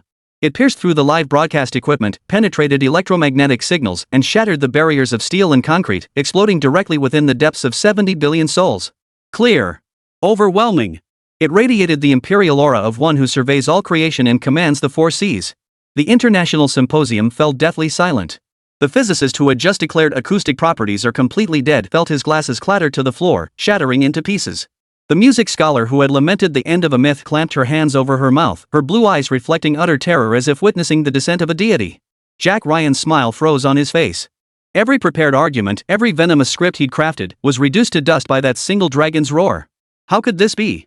That dull, deathly sound still echoed in his ears, and now, what was this? He was wrong. Everyone was wrong. That first muffled sound was not a wail. It was a horn. It was Qin Mo sounding the charge, the counterattack's call. And this second sound, this was the true answer, coming from Huaxia. That dragon's roar did not fade. Like a pebble tossed into the lake of time and space, it stirred up a towering tidal wave the entire 5,000-year history of Chinese civilization. Palace. Shang. Jiao. Zheng. Yu. 5 ancient syllables, no longer mere notes. They have come alive. They became the clash of swords and horses, the setting sun over the river, Zhu Yuan's wandering verses, Li Bai's drunken poetry. The miracle of one bell producing 2 tones now seemed insignificant. Did Qin Mo strike 2 side tones and 1 main tone? No. What he struck was an entire museum of Chinese civilization, built entirely of sound. Before screens across the world, countless people wept. They couldn't identify the melody, but they understood the defiance, pride, and glory resonating within that sound. This was the breaking the array melody. One melody shatters all illusions under heaven. One melody, sweeping away all petty villains across the seas. Outside the repair room, the once aggressive journalist stood frozen in place. The leading official from the Ministry of Culture trembled like a sieve, not from anger, but from fear and overwhelming emotion. Lu Changwang smiled. His laughter gave way to tears streaming down his aged cheeks. Pointing at the screen, where a figure as majestic as a god stood, he unleashed the most exhilarating, most triumphant roar of his life toward the utterly disoriented foreigners. Did you hear that? This is the pulse of our Chinese nation. 2,400 years, never ceasing. As the entire world was immersed in this miracle, no one noticed. Beneath the resounding melody of breaking the array, a distorted, amplified, invisible soundwave saturated with venom and the essence of destruction was being launched with precision. Propelled beyond the bounds of physical law, it emanated from the Zhang Hoi chime bells. This very instrument, now a sonic cannon causality weapon through Qin Mo's sinister modifications, unleashed its force. Its target was not any physical coordinate, but rather the very source of the malediction signal that Qin Mo had captured. Where did you come from? I shall send you back whence you came. Switzerland, Geneva, deep within the Alps. A top-tier underground private vault controlled by the Chimera Group. Here lay their most vicious trump card, that flawless counterfeit worth 300 million euros, so perfect it could fool even the most discerning eye. Suddenly, a deafening alarm erupted within the vault. The pseudo-god lying quietly on its climate-controlled display platform began to violently tremble without warning. Buzz, buzz, buzz. It was wailing. It was terrified. It had received the modified death signal from the mother. It had been engineered to resonate with that curse at a specific moment. Now, it has waited long enough. Only, the resonance is not a triumphant melody. It is its own death knell. Click. A fine crack appeared on the counterfeit bell's body. Then, crack. Crack, crack. Cracks spread like spider webs across its entire surface in an instant. Under the horrified stares of several guards. Boom. This perfect lie, costing 300 million euros and utilizing humanity's most advanced technology. It exploded. Shattered into a pile of bronze powder more insignificant than dust. At the same time, at the International Cultural Symposium, Jack Ryan stared fixedly at the screen, his mind blank, unable to comprehend what was unfolding before him. Suddenly, a high-tech micro earpiece in his ear designed to receive live field instructions emitted a piercing, shrill screech. It wasn't a sound. It was the echo of his own curse. Ah! Jack Ryan let out a scream that sounded inhuman, clutching his head with both hands as crimson blood seeped from his 7 orifices. The weapon he prided himself on, one that killed without spilling blood. Now, through his own device, it was tearing apart his own brain nerves with frenzied intensity. The world spun violently before his eyes. He saw it. He saw that counterfeit artifact, reduced to powder in a Swiss basement. He saw Chimera Group's global stock prices, like kites whose strings had snapped, plummeting in a vertical freefall the instant that Dragon's roar echoed. He saw the frigid torrent of data from the candled Dragon's nest following the trail he'd left behind, uprooting every last trace of his black market operations and incriminating evidence. Swapping the heavens? A scheme to destroy his reputation?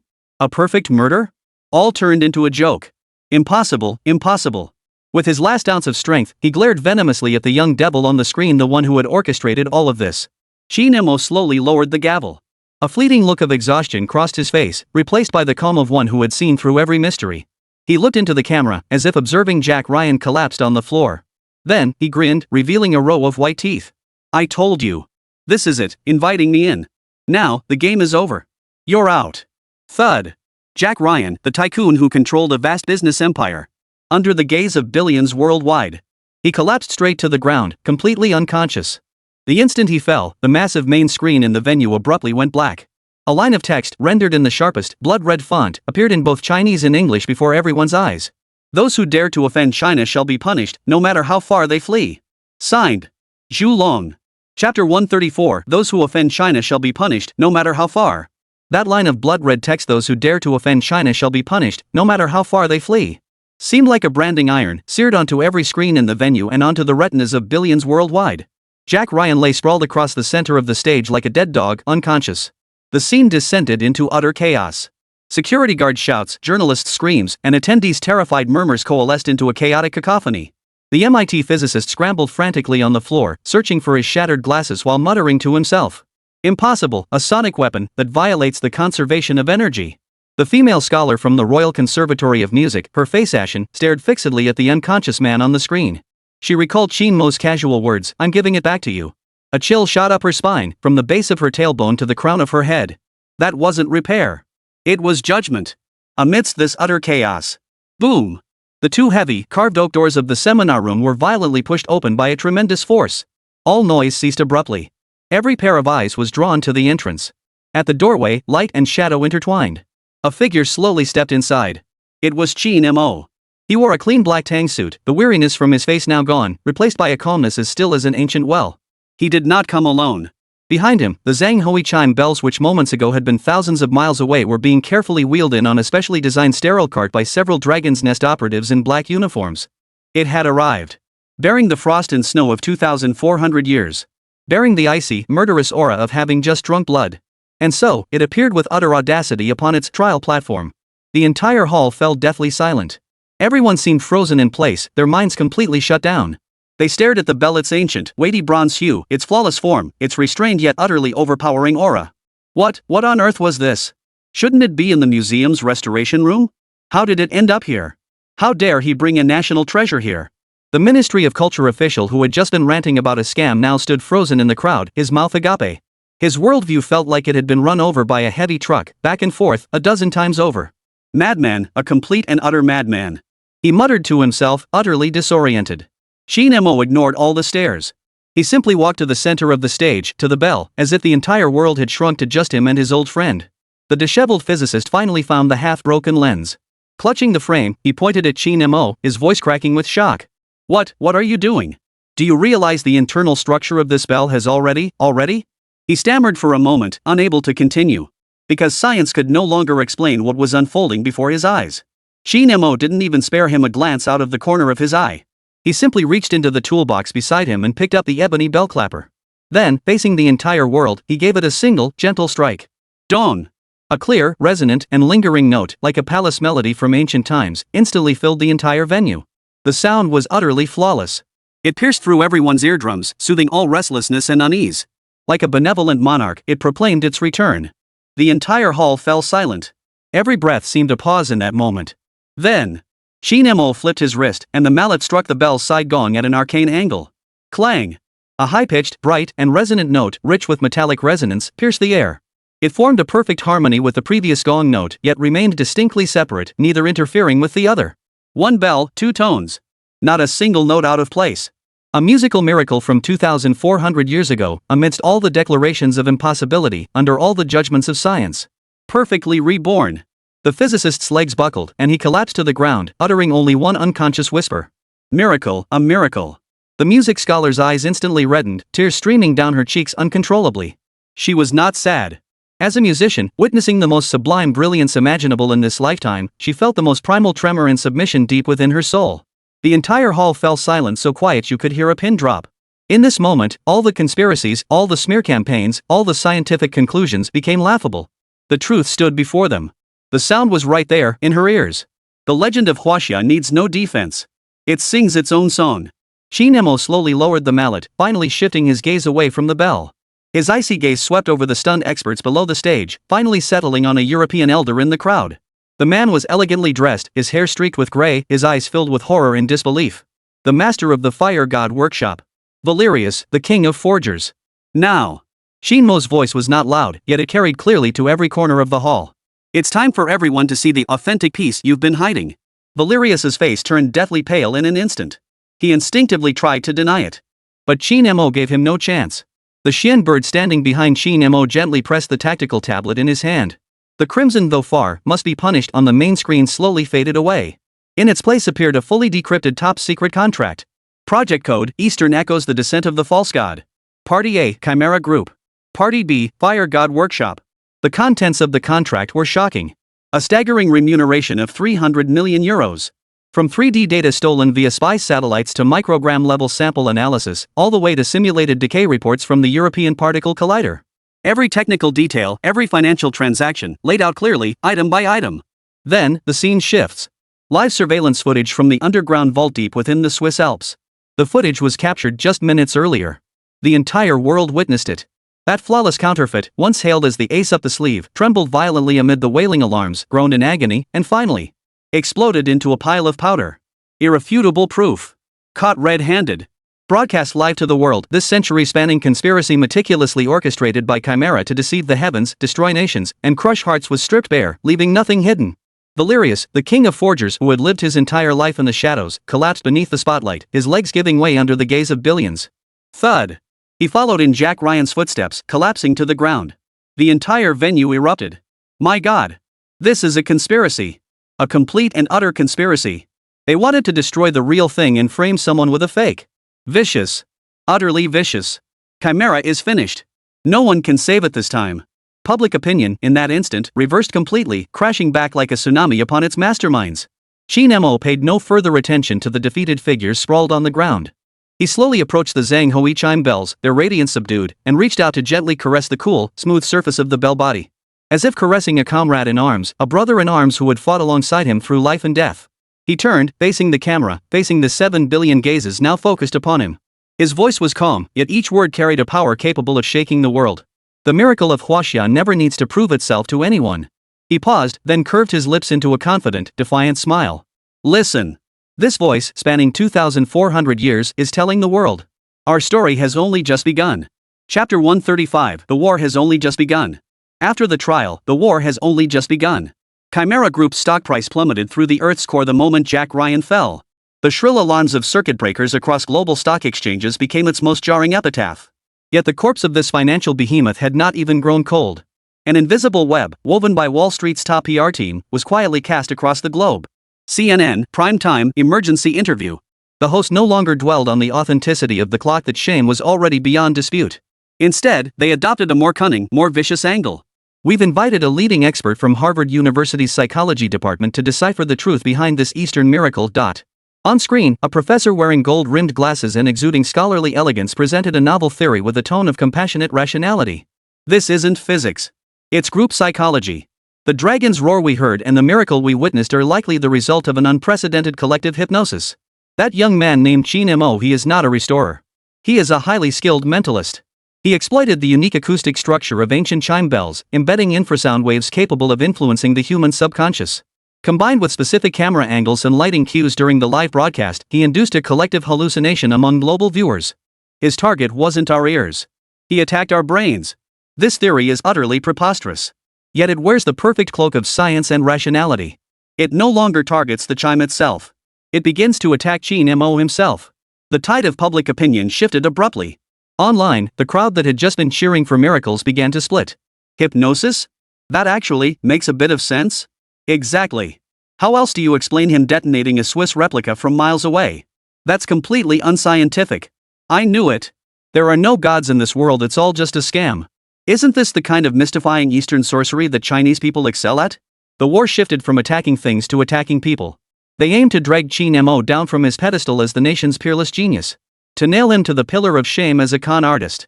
Once Qin Mo's credibility was destroyed, that bell, no matter how loudly it tolled, it would become nothing more than the most perfect evidence of a super con artist's crime.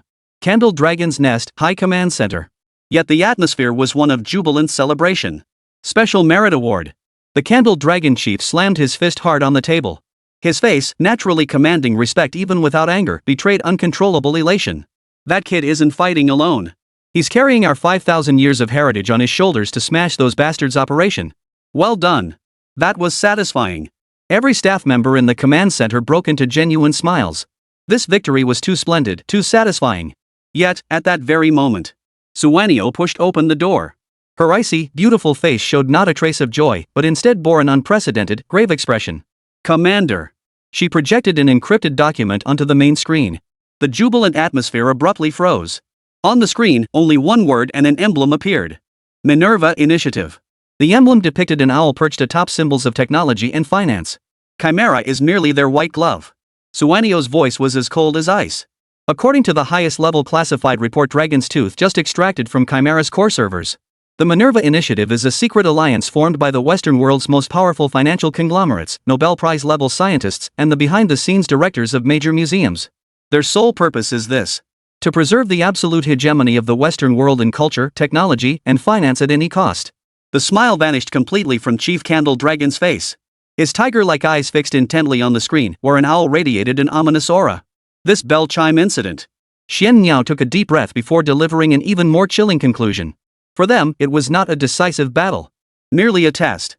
They used the Chimera as pawns to test our limits, to gauge our technical countermeasures, and above all, Suanio's gaze settled on Qin Mo's file. Testing us, their greatest variable. Now, they've obtained the answers they sought. The new wave of propaganda targeting Qin Mo is the second trumpet blast they've sounded. A deathly silence hung over the command center.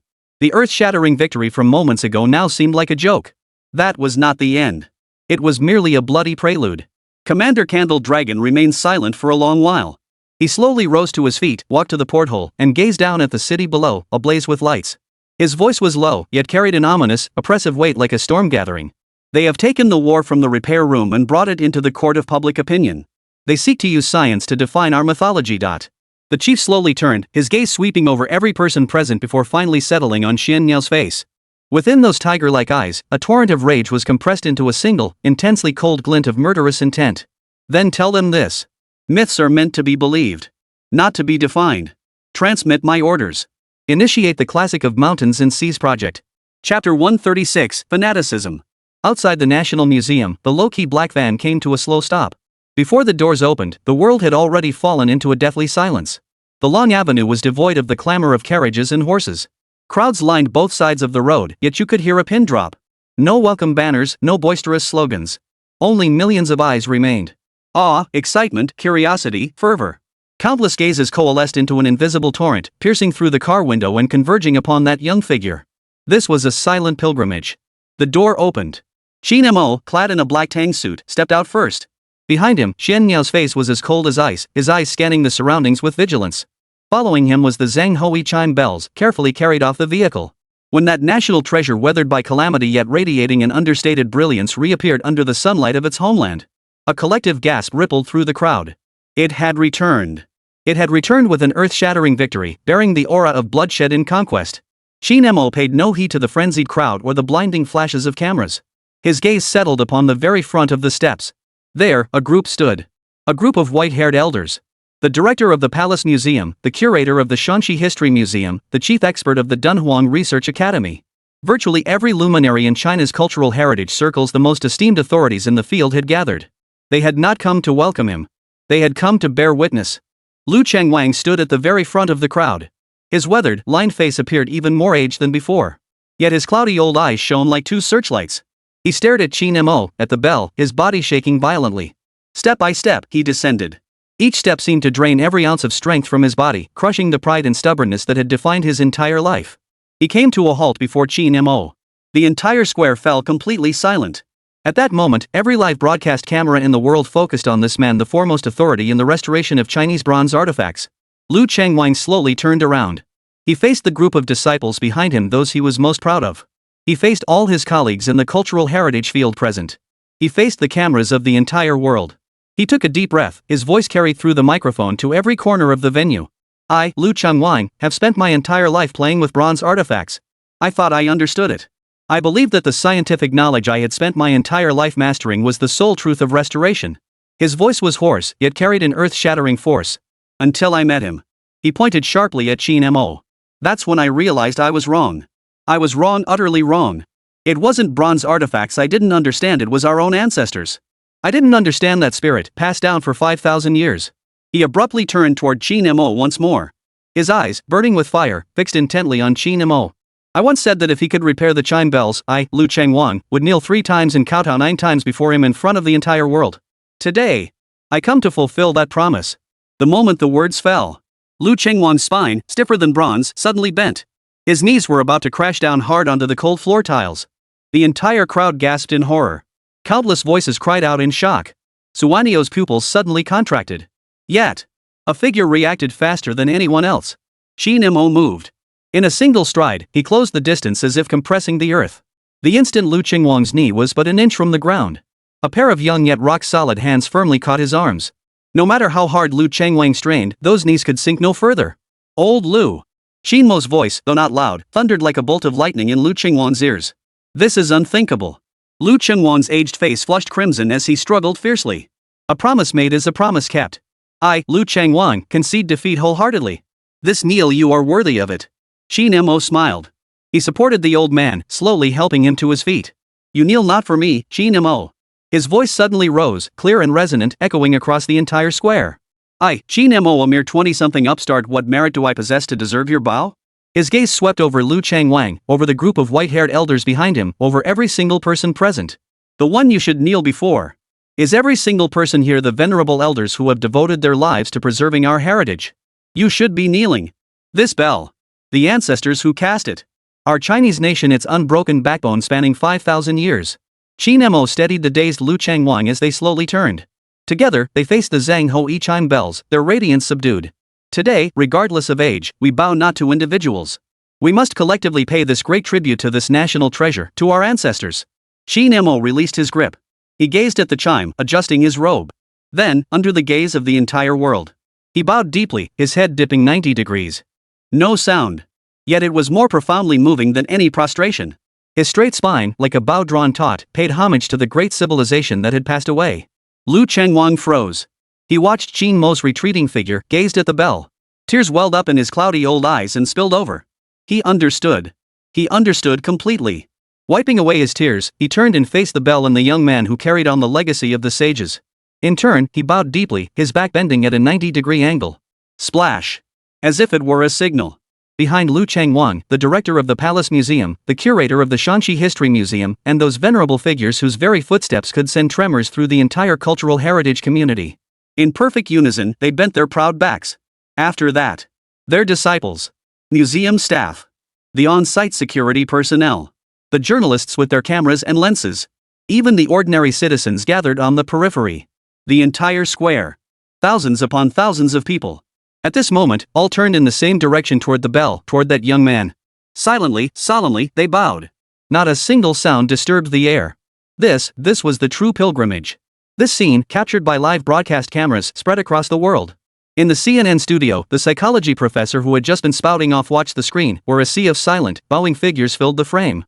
He opened his mouth, unable to utter a single syllable. Mass hypnosis? Psychic magic? In the face of such pure, blood-bound cultural identity, any scientific explanation seemed pale, laughable, and utterly despicable. Qin Mo slowly straightened his back. His title as national hero was beyond dispute after this bow. Yet, Suanio approached his side. Her icy, beautiful face showed not a trace of joy. "The commander asked me to tell you well done." Her voice was hushed to a whisper. "But the propaganda war is merely an appetizer." She handed him a brand new military-grade encrypted tablet. "Minerva has already activated their Plan B. They intend to use so-called modern science to deconstruct you, to discredit you. Then we'll crush them completely with ancient science they can't comprehend." The tablet screen lit up. Displayed was an ancient, mysterious map of mountains and rivers, radiating an overwhelming aura. Above the map, a line of large characters slowly materialized.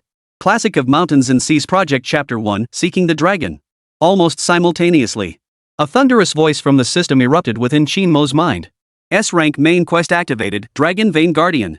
Mission description: the ultimate goal of the Minerva Initiative is to leverage its technological supremacy to locate and sever the dragon veins of the Chinese mainland, thereby destroying the very foundation of Chinese civilization's destiny. Phase 1 mission: Seek the Dragon. Objective: travel to Kunlun Su, the ancestral source of China's dragon veins. Locate the dragon's lair of the first dragon vein and reactivate it using ancient Chinese methods. Qin Mo stared at the ancient Kunlun map on his tablet, pointing toward the western frontier. Not a trace of fatigue lingered in his eyes. Only a fiercely ignited, frenzied battle intent burned within them. He grinned. The smile was dazzling, defiant, and carried a madness that seemed to pierce the heavens. Interesting. They want to play with science? Then I'll play along. Metaphysics. Chapter 137, Then Let's Fight. That silent pilgrimage finally dispersed in the twilight. But before the Beijing Museum, that sea of bowing heads, a sea called faith, became an indelible image etched into the world's memory. Yet in another dimension, the war escalated silently. The narrative of mass hypnosis spread like a virus, rampaging through the Western media landscape.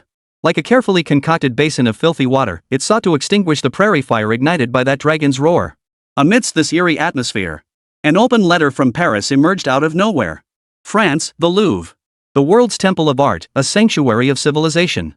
Signed personally by director Pierre Dupont, a figure revered in the Western world with the authority of an artistic pope. The letter opened with ornate language, brimming with French elegance and romance. He extolled that Eastern miracle, calling it an exhilarating exploration in the history of human civilization.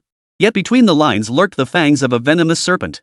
Yet true science is rigorous and verifiable through replication. We respect the mysteries of the East, but we place greater faith in truths that can be quantified under the precision of instruments. To foster genuine exchange between Eastern and Western civilizations, and to ensure this magnificent artistry gains universal recognition within the global scientific community. I, Pierre Dupont, on behalf of the Louvre, extend my most sincere invitation to Mr. Qin Mo. The dagger is revealed. Hidden within the Louvre's subterranean treasury lies a jewel that has left the entire Western world sighing with regret. Charlemagne's scepter of divine right. Forged from legendary sacred wood and extraterrestrial meteorite iron, over the centuries its corateur of God crystal has utterly lost its radiance. For nearly 50 years, the world's foremost physicists, materials scientists, and chemists have exhausted every scientific method, yet none could halt its death. We have already pronounced its death sentence. Now, we wish to entrust this mission impossible to Mr. Qin Mo. We will establish a state-of-the-art restoration laboratory at the Louvre, broadcasting the entire process transparently to the world. We impose no restrictions whatsoever, seeking only to witness firsthand a pure miracle, untainted by any external factors. This letter is not an invitation. It is a challenge letter, written with arrogance and prejudice. It is an execution ground, custom built for Qin Mo, fenced in by the walls of science and truth. You claim to create miracles? Then come to my turf. By my standards. Restore my God. Prove you're not a fraud. This open letter detonated like a nuclear bomb of public opinion. CNN's headline reads, "The humility of science and the opportunity of the East." The BBC called it the ultimate test across civilizations. Western media presented a terrifyingly unified front. They dressed up this blatant trap as a grand dialogue between civilizations. They portrayed Pierre Dupont as a sage who pursued truth at the cost of lowering his stature. Behold true magnanimity. Unlike certain nations that only know how to play tricks. Brilliant. Off to Paris. Let the Chinese kid perform his magic under the Louvre's cameras. Will he dare? I'll bet $100 he won't. Once he leaves his own country, his hypnotic powers won't work. This is a mirror that reveals the truth. Whether he's a donkey or a horse, let's see what he's made of. The global internet erupted in an instant. Within China's Great Firewall, a tidal wave of fury surged. A trap. This is a ING trap. So treacherous. Those white pigs have clearly dug a pit for us to fall into. We can't go. Absolutely not. On their turf, even if we fix it, they'll still accuse us of cheating. Right. Reject him. We don't owe them any proof. But, if we refuse, doesn't that imply we're guilty? Doesn't that validate the hypnosis theory? For a moment, the group was filled with righteous indignation, yet they found themselves in a bind. All the pressure, all the eyes, once again, focused on Qin Mo. Going meant entering a den of tigers and dragons, facing certain death. Refusal meant abandoning all progress, defeat without a fight. The entire world awaited his answer. The nest of the Candle Dragon, the supreme command center. The atmosphere was as oppressive as the sea before a storm. On the massive projection screen, Pierre Dupont's face, frozen in a hypocritical smile, played on a loop. Damn it! The Candle Dragon commander slammed his fist onto the table, his stern face turning ashen. This isn't an invitation, it's kidnapping. Kidnapping us with the world's public opinion. Suwanio stood nearby, her icy beautiful face frozen in an unyielding frost. Intelligence confirms, Pierre Dupont is one of the core directors of the Minerva Initiative. Behind the Louvre stands the most powerful financial cartel alliance in the entire Western world. This invitation is their long-planned Plan B. A white-haired strategic analyst pushed his glasses up, his voice hoarse. This is an unbeatable, open book scheme. They control the venue, the equipment, the so-called scientific verification standards, and most crucially, they control the final interpretation. The moment Qin Mo steps into the Louvre, he ceases to be a restorer. He becomes a suspect standing in the dock, awaiting trial. All our advantages will be nullified. A deathly silence fell over the command center. The triumphant joy from the bell chime incident vanished without a trace. Everyone now saw the ruthlessness of their adversary. They had lost a battle, yet immediately launched a counterattack through more insidious, more indefensible means. What they sought was not a fair contest. What they wanted was a public execution. We cannot go. Chief Candle Dragon rose to his feet, his voice unwavering. We cannot risk our national treasure. Reputation can be rebuilt over time. But lies absolutely cannot be compromised. I disagree. A calm voice broke the tense silence in the command room. Qin Mo had silently moved to the center of the holographic display. He watched Du bang on the screen, grinning like an old fox, yet a playful curve lifted the corners of his own mouth. Commander, why do you think they fear me? Without waiting for the commander's reply, he continued on his own. What they fear isn't my ability to repair things. What they fear is the way I repair things, a method they cannot comprehend, cannot learn, and certainly cannot replicate. What they fear is that the pyramid of cultural hegemony they built with science is being uprooted at its very foundation by my unreasonable mythology. Qin Mo extended a finger and tapped Du Bang's cheek. That's why they're so eager to drag me into their rules. They want to use the ruler of science to measure just how long this myth of mine really is. Suwanio's brows knitted tightly. But their ruler is specially crafted, their scales are tilted. I know. Qin Mo smiled, a radiant, confident smile tinged with a hint of bloodthirsty excitement. That's precisely why I must go. They want to measure me with their own yardstick? I'll snap their ruler inch by inch right before the whole world's eyes. They want to weigh me on a scale? I'll haul their entire so-called scientific temple up there with me and see who weighs heavier. He turned, his gaze sweeping over every person present. They want to see a miracle? Then I'll go to their temple and perform one more for them. This battle cannot be avoided. If we retreat, we hand over our voice to them. We must go and we must fight harder, louder than last time. Chapter 138, Top Secret. Commander Candle Dragon stared intently at him, his tiger-like eyes filled with intense struggle. After a long silence, he spoke slowly, his voice tinged with weariness yet carrying an unquestionable resolve. What do you need? Qin Mo grinned. I need every single piece of top-secret information regarding that scepter. And the fastest flight to Paris. Half an hour later, a file marked Top Secret appeared on Qin Mo's tactical tablet. Holy Judgment Scepter. Crafted, 8th century AD. Bearer, Charlemagne. Material composition. Sacred oak heartwood, harvested from a sacred oak tree in the primeval forests of Germania. Struck by lightning yet standing tall for a millennium, its wood possesses an ultra-high density and resilience beyond modern scientific comprehension. Star iron, forged from the core of an unknown meteorite using ancient dwarven secrets, its metallic composition contains trace isotopes not found on Earth. Tears of God, the core crystal embedded at the scepter's tip of unknown origin. Within it once flowed a nebula like liquid radiance. Legend holds that whoever wields the scepter may converse with the gods. This dossier contained far more detailed information than what was publicly available. More crucially, it contains the death report. Starting 50 years ago, the liquid radiance within the tear of God began to decay and dim at a rate of 2% annually. The Western world spared no effort. They deployed the advanced light source at Lawrence Berkeley National Laboratory in the United States, attempting to analyze the cause of its energy decay. Failure. They deployed the Large Hadron Collider at CERN, attempting to recharge it by bombarding it with particles. Failure. They even secretly invited a cardinal from the Vatican to perform the most ancient exorcism and consecration rituals. Still, failure. The final conclusion was cold and despairing. The soul of the scepter is dead. Its core material is undergoing an irreversible dimensional decay. It is degenerating from a supernatural artifact possessing life into a pile of ordinary, mundane wood and iron. At the end of the report was attached a photograph taken by the most sophisticated quantum microscope. In the image, the molecular structure of the tear of God crystal no longer formed a perfect lattice. Instead, it was collapsed and twisted, resembling a rotting corpse. Qin Mo shut off the tablet. His face showed no trace of solemnity. Instead, it radiated the intense excitement of meeting a worthy opponent. Soul death? Dimensional decay? He chuckled softly. All this dramatic talk, it's just the spirit of the artifact leaving its vessel, its essence dissipating. At that very moment, the system's voice boomed through his mind. Critical supernatural item detected, Scepter of Divine Judgment. SS-rank transnational main quest activated, above the sanctuary.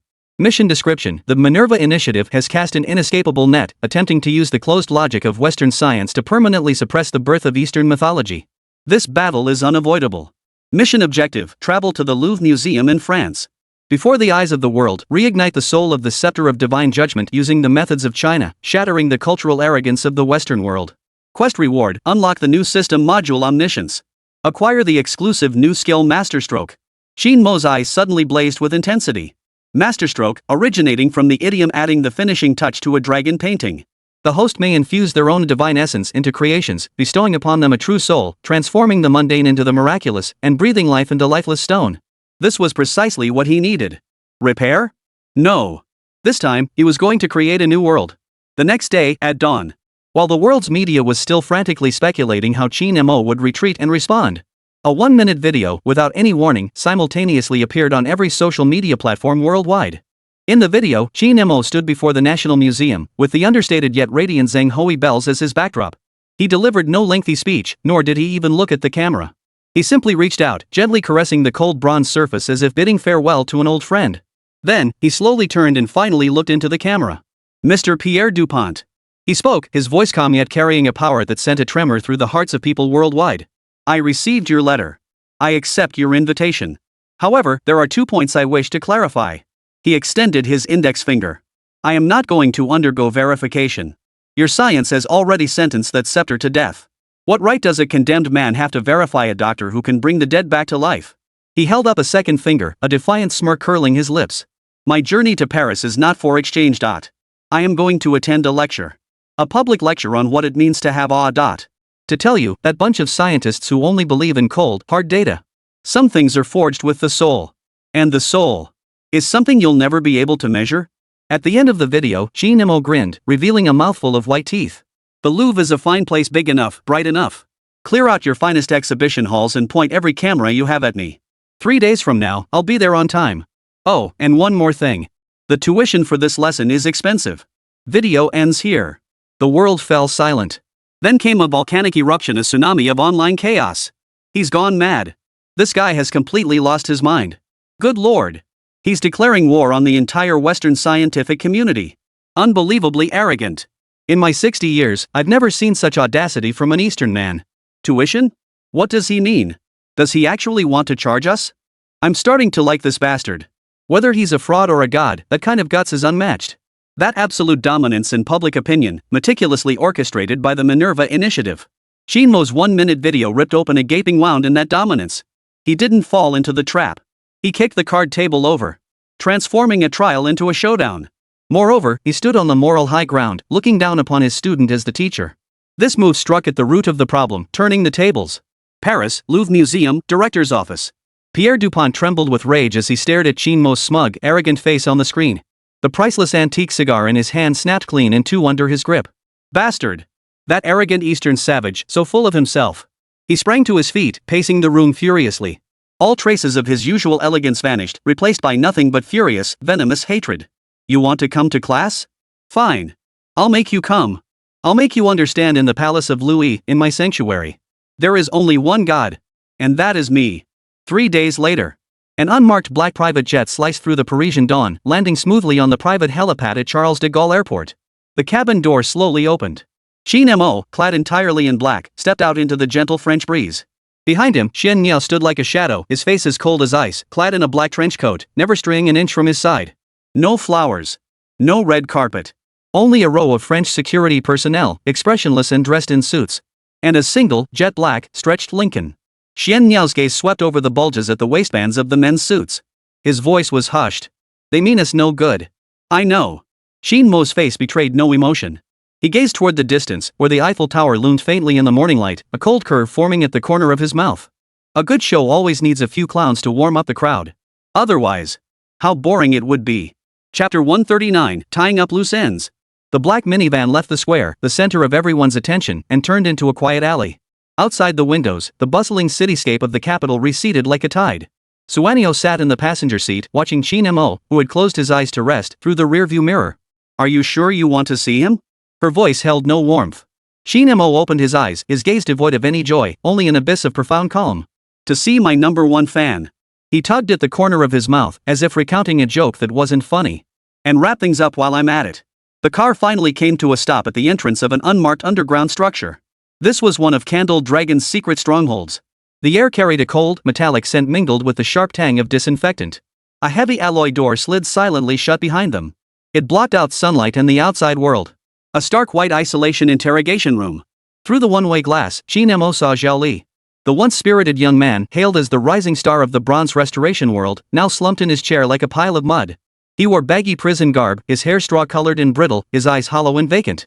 After just a few days apart, it seemed as though every ounce of his vitality had been drained from him. Psychological assessment, on the verge of collapse. Suanio's voice sounded from nearby. He's confessed everything from how he was recruited to every detail of the deal. But he must still be holding something back. Qin Mo's gaze pierced through the glass. Bring him in. The isolation room door opened. Qin Mo entered alone. Zhao Li trembled at the sound, jerking his head up like a startled rabbit. When he recognized Qin Mo, his hollow eyes instantly filled with terror, jealousy, and venomous hatred.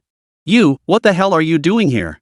He snarled, his voice sharp and shrill like a cat whose tail had been stepped on. To laugh at me? To mock this failure?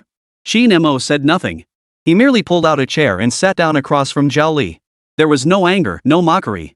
His gaze was as calm as if he were looking at a complete stranger. This calmness was more unbearable to Zhao Li than any humiliation. I did nothing wrong. Zhao Li struggled, the chains clanking loudly. Why? Why did you come along and take everything from me? I worked hard for 10 years. 10 years. You ruined me. You destroyed me. He roared madly, venting his pitiful, bitter resentment. Qin Mo finally spoke. I have a question for you. His voice was quiet, yet it felt like an ice pick, instantly piercing through Zhao Li's fury. When you were repairing things, what were you thinking? Zhao Li froze. Qin Mo continued without waiting for a response. You're thinking about how to make this thing your achievement, your reputation a stepping stone to climb over others. Qin Mo leaned forward slightly. But me. What I'm thinking about is how to bring it back to life. What I hear is its cry for help, the sigh left behind by our ancient ancestors 2,000 years ago. He pointed to his chest. Perhaps we use the same technology. But here, it's different. He looked at Zhao Li, and finally, a flicker of emotion appeared in his eyes. It wasn't anger. It was pity. You never truly loved it. What you loved was only yourself. You are no craftsman. You're just a thief wielding a hammer and chisel. Boom! These words struck like a heavy hammer, smashing into the most vulnerable depths of Zhao Li's soul. All his pretense, all his resentment, all his bitterness at that moment, it all came crashing down. He opened his mouth, unable to utter a single word. Tears, snot, and saliva mingled together, smearing across his contorted face. He recalled the thrill he felt when he first encountered bronze artifacts. He remembered the anticipation he felt when the master craftsman taught him step by step. When had those things been devoured by jealousy and ambition? He was finished.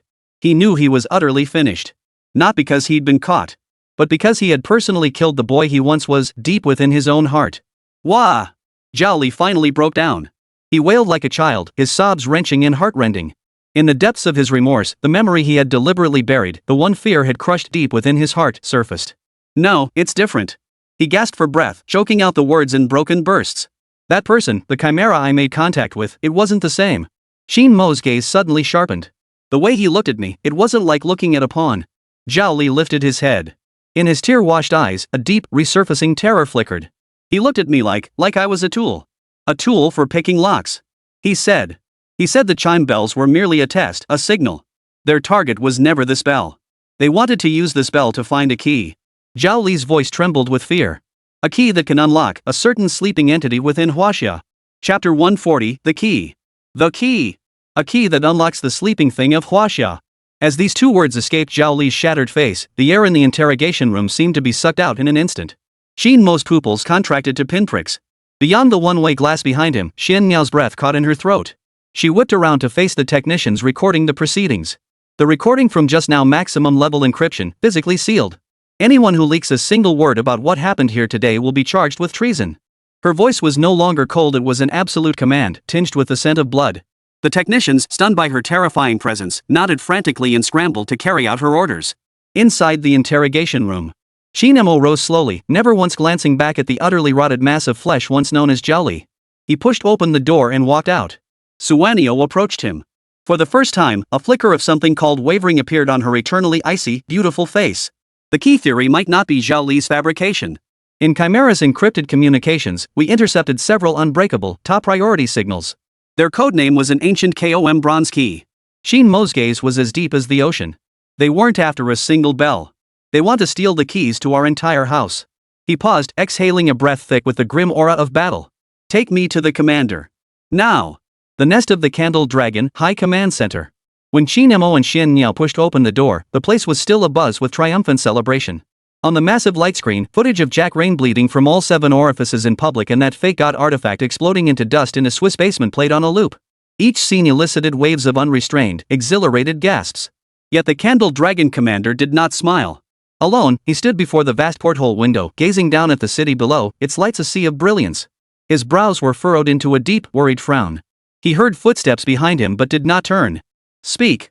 His voice was low and hoarse. Suanio stepped forward and reported the earth-shattering word extracted during the interrogation. The key. Boom. It felt like an invisible thunderclap had exploded within the command center. The dozens of staff members who had been chatting and laughing moments before fell instantly silent. Every pair of eyes turned, fixated on those 2 words, the key. The air froze. The joy of victory was utterly swept away in that moment by a deeper, more overwhelming, and unknown fear. Commander Candle Dragon slowly turned around. All emotion had drained from his naturally imposing face. Only a deathly silence hung in the air, like a storm gathering on the horizon. He swept his gaze across everyone present, his voice quiet yet carrying an authority that brooked no argument. Except for Xian Niao and Qin Mo. Everyone else, leave this place. Activate the silent protocol. The staff present, though filled with confusion, dared not hesitate for a moment. They swiftly stood at attention, saluted, and then filed out in orderly succession. Soon, the entire command center was left with only 3 people. And a suffocating silence. You two, follow me. The commander broke the silence, turning and walking toward an unassuming alloy wall at the farthest end of the command center. He extended his hand and pressed several inconspicuous indentations on the cold wall in an extremely complex sequence. This was followed by an iris scan, fingerprint verification, and voiceprint comparison. A security protocol rivaling that of a nuclear silo. Rumble. The half-meter thick alloy wall slowly slid open to either side. What was revealed was neither an armory nor an archive room. Instead, a bronze staircase descended into an abyss of darkness. The walls flanking the steps bore no lights. Instead, ancient murals were carved into them. Nuo mending the sky, Hui shooting the sun, Yu the Great taming the floods, Sangjie inventing writing. These epic scenes, existing only in myths and legends, now radiated a faint, warm glow. As if they themselves were the source of light. This is the core of the dragon's nest. The commander's voice echoed through the deep passageway. Across all of Huaxia, fewer than 5 individuals possess the qualifications to enter this place. Qin Mo remained silent. He simply absorbed the vast, desolate, yet profoundly familiar aura emanating from the bronze steps and murals. His blood boiled. His divine artisan's heart resonated with every speck of dust within this place. At the end of the staircase lay a circular hall. At the center of the hall, there were no advanced instruments, no dazzling light displays. Only a massive sand table, carved from a single block of ancient Kunlun jade. Carved upon that sand table lay the entire landscape of China, its vast mountains and rivers. The Yangtze River, the Yellow River, the Qinling Mountains, the Taihang Mountains. Every mountain range and riverbed was vividly rendered, as if it were a miniature model of this vast land. The commander stepped before the sand table, extended his hand, and pressed lightly upon the peak representing the highest summit of the Kunlun Mountains.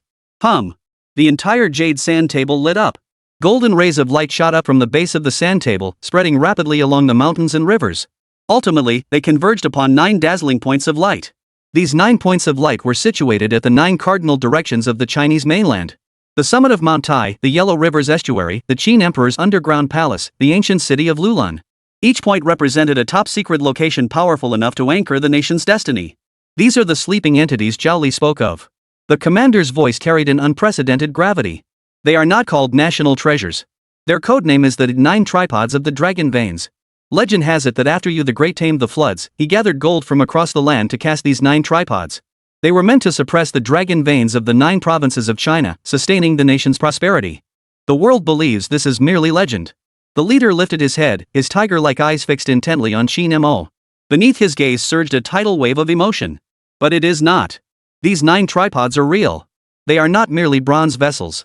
They are the 9 pivotal points of this land, of 5,000 years of civilization, of its very destiny. They have lain dormant all this time. For the keys to unlock them have been lost for far too long.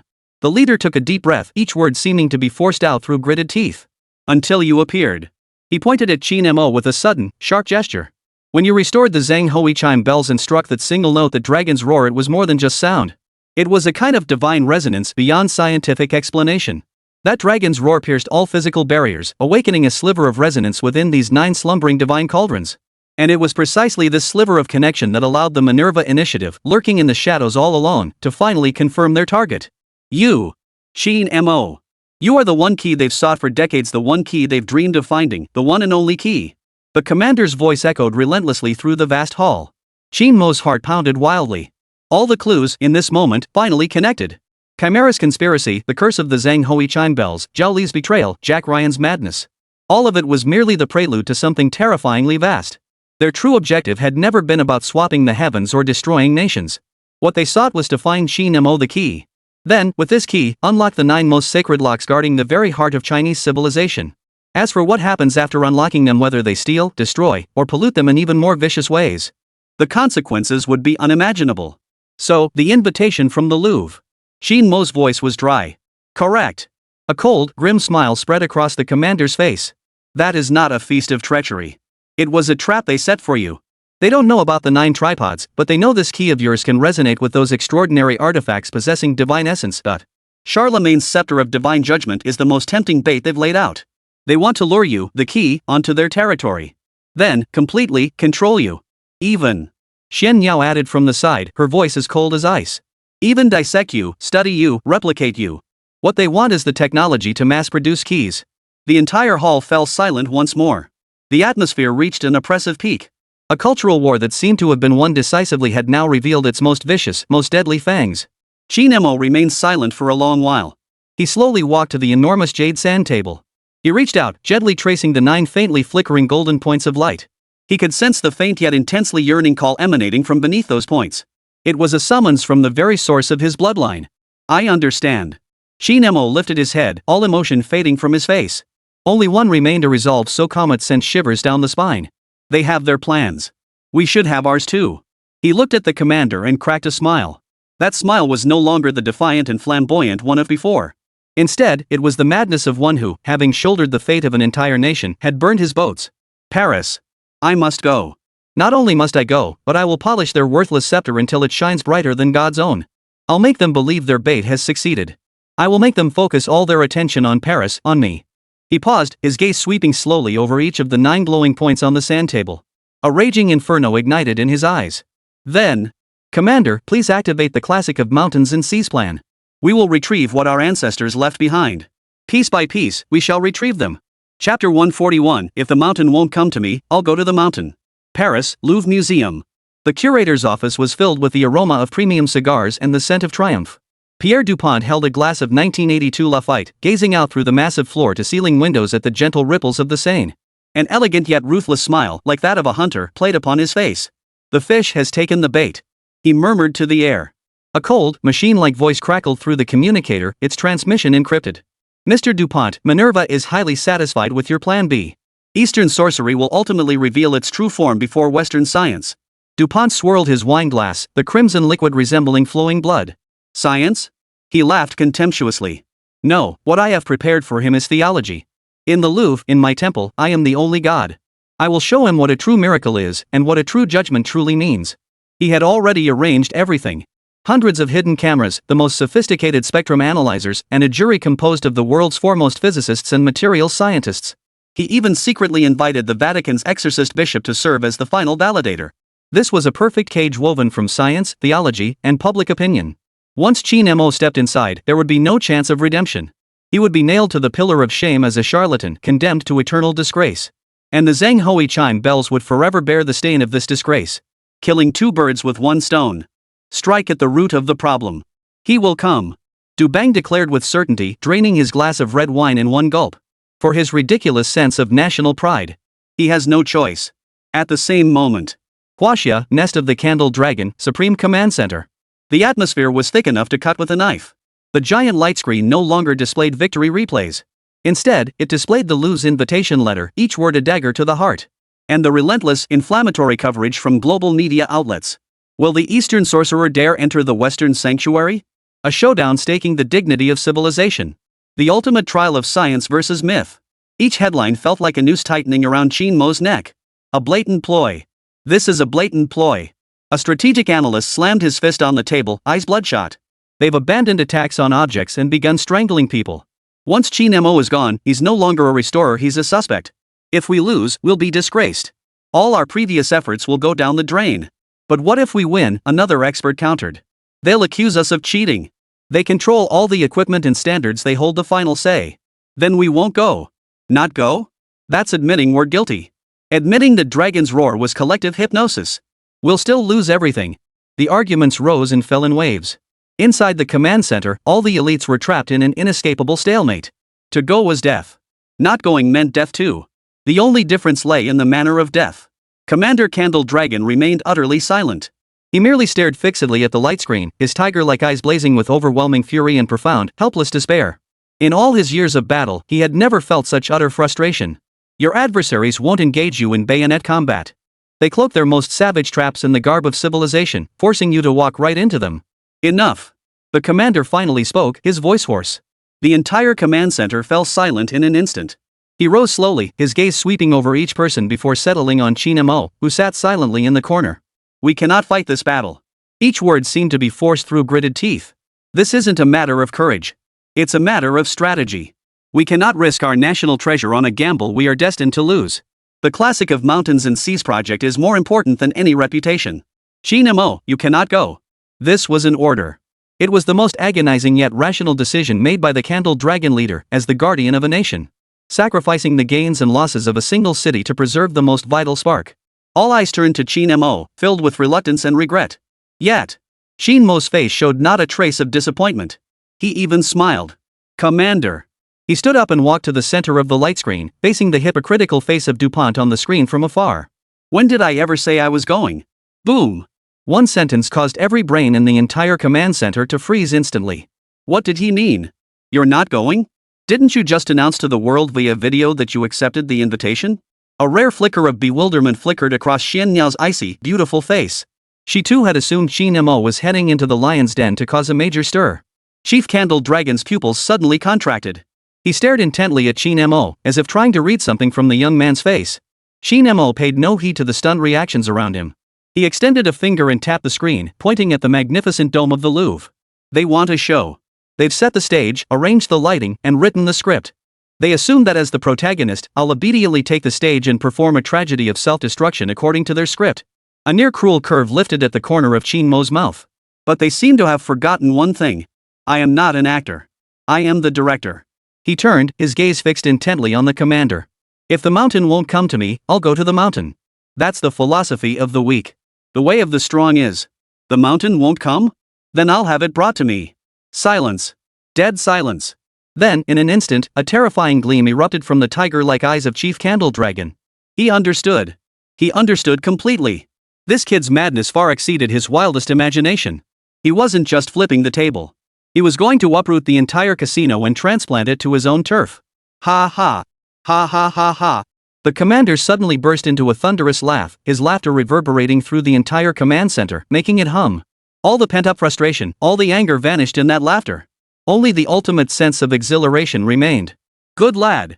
He slapped Qin Mo's shoulder hard, the force of it like a bear's. I knew you wouldn't let us down, kid. So, how do you plan to move it? Qin Mo grinned, revealing a mouthful of pearly white teeth. Don't they love holding press conferences and doing global live streams? Then let's just hold one too. But this time, we'll need to change the venue. And we'll need a different star. He looked at the commander, his eyes flashing with a piercing light. I need the highest authorization from the Ministry of Foreign Affairs. I need the full cooperation of the Palace Museum. I need to transform this so-called dialogue of civilizations into a genuine national declaration. The next day, 10 a.m. China, National Press Center, Hall 1. This is China's most authoritative platform for communicating with the world. Today, every seat was filled. Correspondents from virtually every major global media outlet stationed in China were present. Cameras and microphones stood like a forest. Excitement and anticipation were written all over everyone's faces. They had been notified that the Chinese government would deliver its final response regarding the Louvre incident. Everyone believed this signaled China's intention to back down. I bet they'll cite national security to deny Qin Mo's exit. A blonde CNN reporter whispered to her colleague. Nah, that's too lame. They'll say Qin Mo suddenly fell ill or had a family emergency. The BBC reporter curled her lip. In any case, they'll find a respectable excuse to end this farce. Isn't that what Easterners excel at? Just as they were murmuring among themselves, the door to the press conference room opened. The figure stepping forward was not the spokesperson from the Ministry of Information. Instead, an elderly man with silver-streaked hair and a gaunt face emerged, dressed in a Zhongshan suit, his presence as solid and unyielding as a mountain. A diplomat. And beside him stood the newly appointed director of the Palace Museum. Liu Dada. Boom. The scene erupted instantly. All the reporters were stunned. What kind of spectacle is this? All this just to address a restorer's schedule? This was no longer just a cultural event. The CNN female reporter instantly sensed something extraordinary in the air. She immediately raised her hand and secured the first opportunity to ask a question. Minister Wang, has China already decided to decline the Louvre's gracious invitation? Does this signify a retreat in China's cultural confidence? Her question was sharp and laced with traps. He did not respond immediately, but instead met her gaze with his deep, piercing eyes for 3 seconds. His gaze was serene, yet carried an oppressive intensity that seemed to pierce through everything. The female reporter instinctively looked away. My colleague. His voice, measured and deliberate, carried clearly throughout the entire press conference hall. First, I must correct your inaccurate terminology.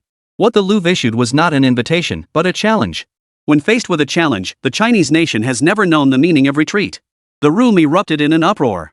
This opening statement was too blunt. Not a hint of tact. It directly defined the nature of the event.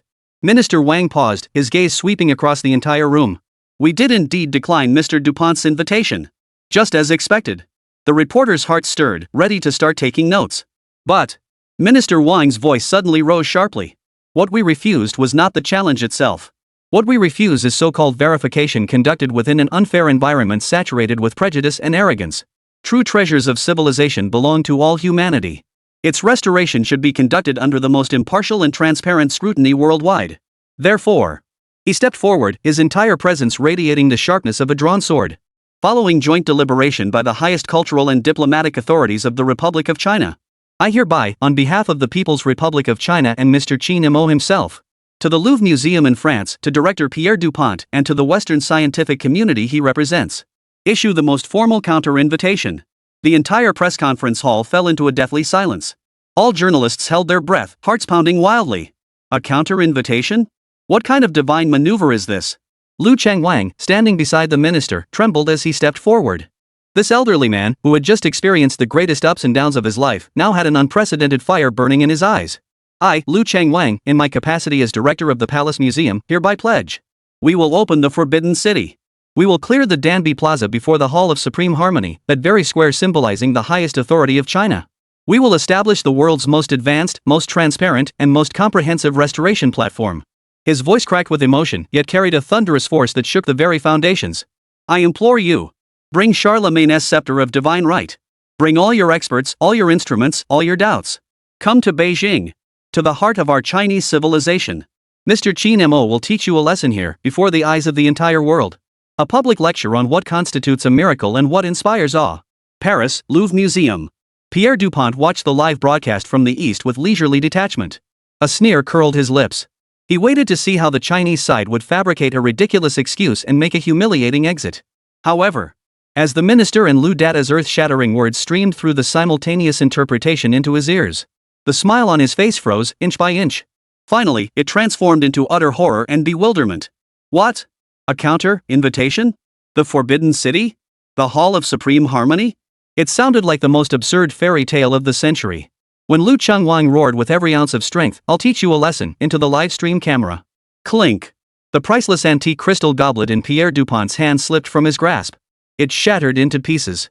He froze in place as if struck by lightning, his mind going completely blank. The trap had been dismantled. No. It wasn't dismantled. The other party had used the trap he'd set to turn it against him, crafting an even larger, more terrifying cage. Go, or not go? To go would be to deliver one's own national treasure, one's own face, to the enemy's blade, to be slaughtered at their mercy. Refuse? Refusing meant admitting to the world that he was afraid. Admitting that his so-called scientific verification was nothing but a scam that required home field advantage to pull off. The fire he lit with his own hands is now sweeping across the land like wildfire, burning toward him. Ring ring. The red encrypted phone on the desk rang shrilly. The caller ID displayed only one name. Élysée Palace, France. Pierre Dupont's face instantly turned as white as paper. He knew. The game had spiraled out of control. He had created a colossal mess. Chapter 142, Armed Escort. 7 days later. A transport aircraft belonging to the French Air Force touched down on the dedicated runway at the capital's airport under the watchful eyes of the entire world. This was no cultural exchange. This was an armed escort mission.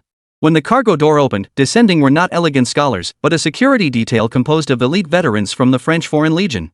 Their eyes were cold, their steps precise, and the lingering scent of gunpowder clung to them, unmasked even by the live broadcast cameras. Pierre Dupont was the last to descend the boarding stairs. The French romanticism that once graced his face vanished without a trace, replaced by the grim determination of a man cornered. Behind him followed a special team of over a dozen individuals. A Harvard physics professor, an MIT materials science expert, a Cambridge history luminary, and even a Vatican cardinal with eyes as sharp as an eagle's. They had not come to witness a miracle. They were the scientific tribunal. What they brought was not gifts, but instruments of punishment. Dozens of silver metal cases, brimming with futuristic technology, were carefully unloaded from the aircraft. Quantum spectrum analyzers, atomic force microscopes, ultra-high-precision laser scanning arrays. They had transported the entire Western world's most advanced laboratories to the gates of the Forbidden City. Preparing to dissect every breath, every movement of Qin Mo publicly, with nanometer-level precision. Before the Hall of Supreme Harmony in the Forbidden City, the Danby Square had been cleared. This plaza, which had witnessed the rise and fall of countless dynasties and symbolized the highest power of China, now became the ultimate arena where Eastern and Western civilizations clashed at the forefront. When that massive, super-LA-forged, temperature and pressure-controlled explosion-proof chamber was placed at the square's center, every breath in the air seemed to freeze.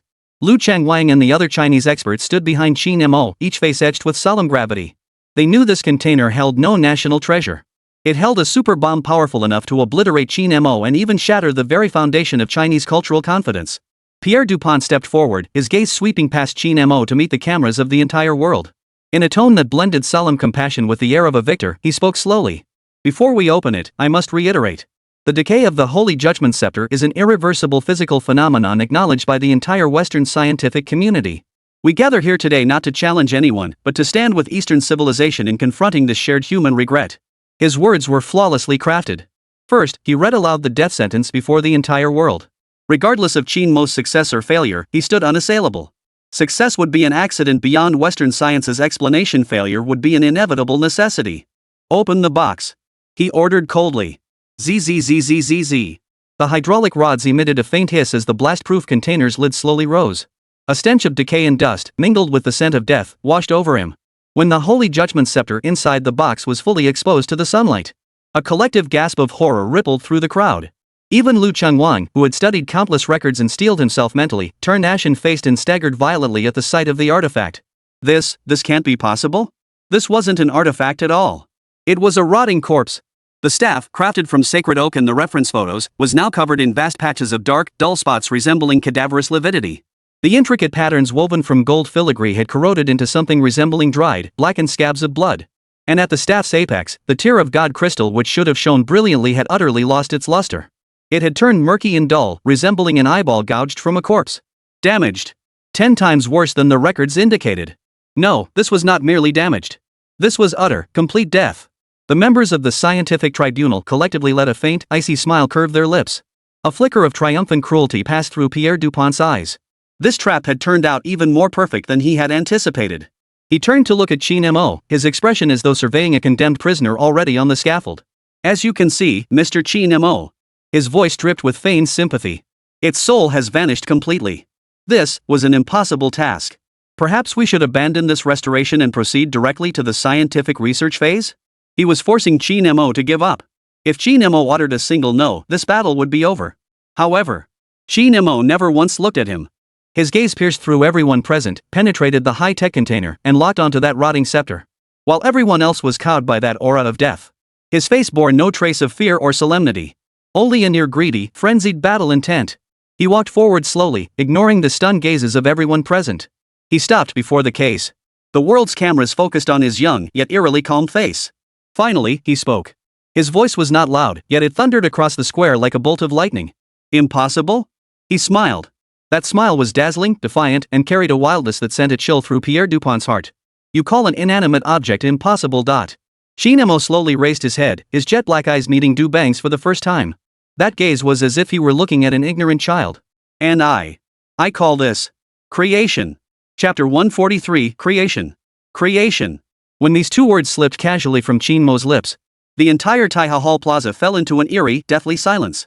The hypocrisy on Pierre Dupont's face froze instantly, replaced by utter absurdity and rage. Creation? His voice rose to a shrill pitch, dripping with French-style bitterness and arrogance, as if he'd heard the most laughable joke of the century. Mr. Qin Mo, we are engaged in a serious scientific discussion. Not listening to you recount Eastern myths. He waved his hand sharply. From behind him, a leading physicist from Harvard University stepped forward with his head held high. Buzz. A massive holographic projection rose in the center of the plaza. It was an ultra-high-precision 3D structural diagram of the Holy Judgment Scepter. Countless streams of cold data cascaded like waterfalls, flashing rapidly beside the diagram. Based on our 50 years of continuous monitoring, the physicist's voice was utterly devoid of emotion, as cold as a surgical blade. The organic matter within the sacred oak of the staff's shaft is undergoing irreversible, chain reaction disintegration. The isotopes within the core stellar iron are decaying into ordinary iron at a rate of 2.3% annually. And the core crystal, Tears of God, has suffered a complete collapse of its internal lattice structure, rendering its energy activity null. He pointed to the red warning zone on the screen, symbolizing death. From quantum physics to materials chemistry to energetics. All scientific data points to one absolute, singular conclusion. He turned to face Qin Mo, his gaze as unwavering as a judge delivering a death sentence. Its physical existence is dead. This is irrefutable proof. Facing this impenetrable wall of modern science, Liu Ruyan and the others grew increasingly pale. They had no words to say. For what the other party stated was undeniably true. Yet Qin Mo smiled. He didn't even spare a second glance at the dazzling holographic projection, as if it were nothing more than a child's scribble. His gaze remained fixed, unwavering, on the corpse. Then, under the gaze of the entire world, he reached out his hand. Don't touch it. Dupont screamed in alarm, like a cat whose tail had been stepped on. Its structure is extremely fragile. Any physical contact could cause it to shatter completely. Qin Mo paid no heed. His young, steady hands that had once summoned dragons' roars and traced the contours of mountains and rivers, gently rested upon the staff's dark, corpse-like surface. Now, within Qin Mo's mind, the divine artisan's heart detonated with a thunderous roar. No data. No analysis. What flooded his mind was not information, but a pure, intense, indelible wave of dark emotion. Hatred. Overwhelming, seething hatred. Betrayal. Bone-chilling betrayal. Despair. A mad, self-destructive will to erase oneself completely from this world.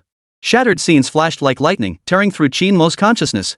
This was not the glorious era of Charlemagne, but centuries later, in a dark, bloody palace. A cowardly and greedy monarch held aloft the scepter symbolizing divine judgment. Its target was not heretics nor invaders, but at those before him blood-kin and loyal vassals who once fought alongside him. In the name of God, I judge you. Guilty. The scepter fell. This was no sacred judgment, but a vile, bloody massacre.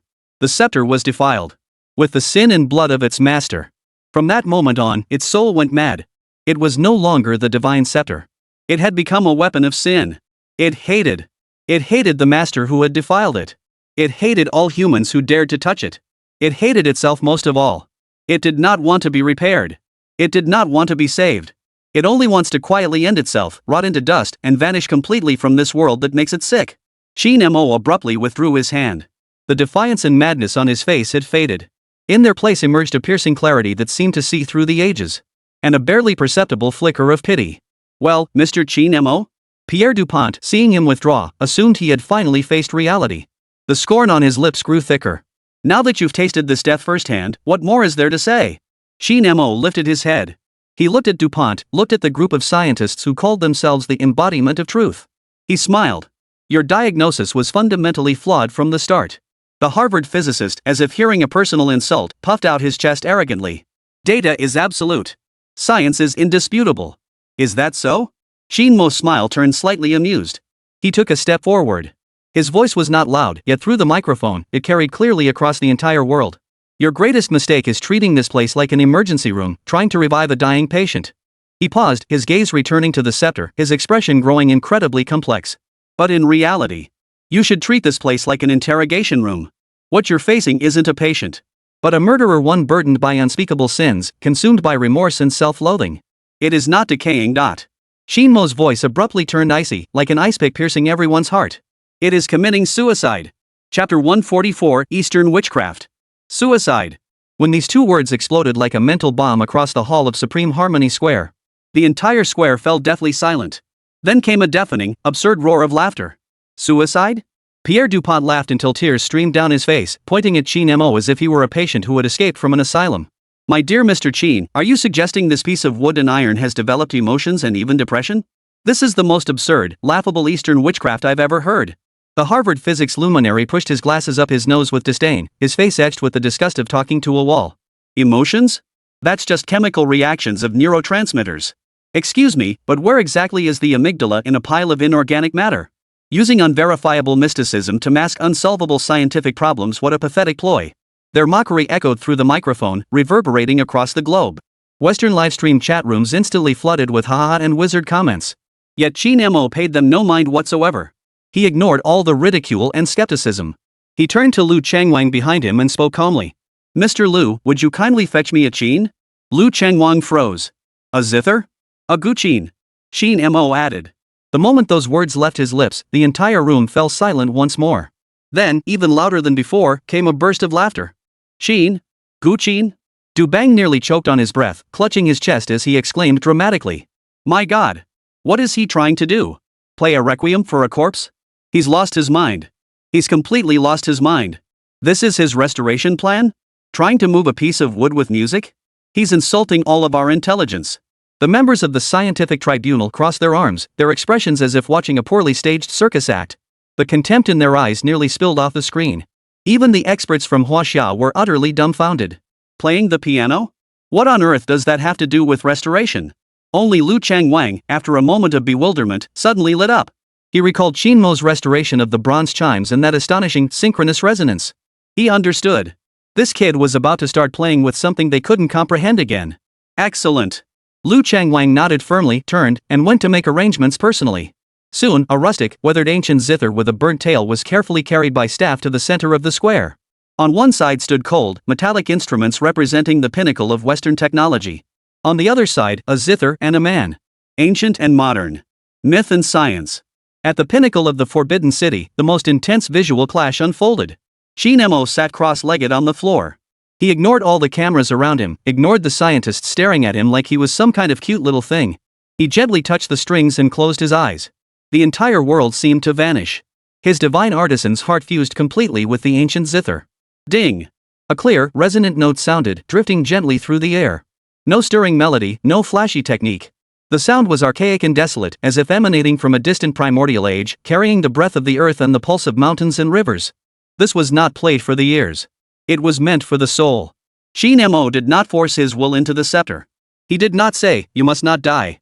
Instead, he said, "I hear your pain." The harp's melody transformed into flowing scenes, gently enveloping the shattered, hate-filled spirit of the weapon through the divine artisan's heart. He told it of a sword named King Mo buried deep beneath the earth for 2 millennia, yet still yearning for the moment it would be drawn from its scabbard. He told it of a tripod named Simuwu, which, though scarred by war and shattered many times, still bore the sacrifices and faith of an entire people. He told it of countless treasures of China, each had been dusted with time, disgraced, betrayed. Yet they never abandoned their trust in the craftsman, nor their yearning for rebirth.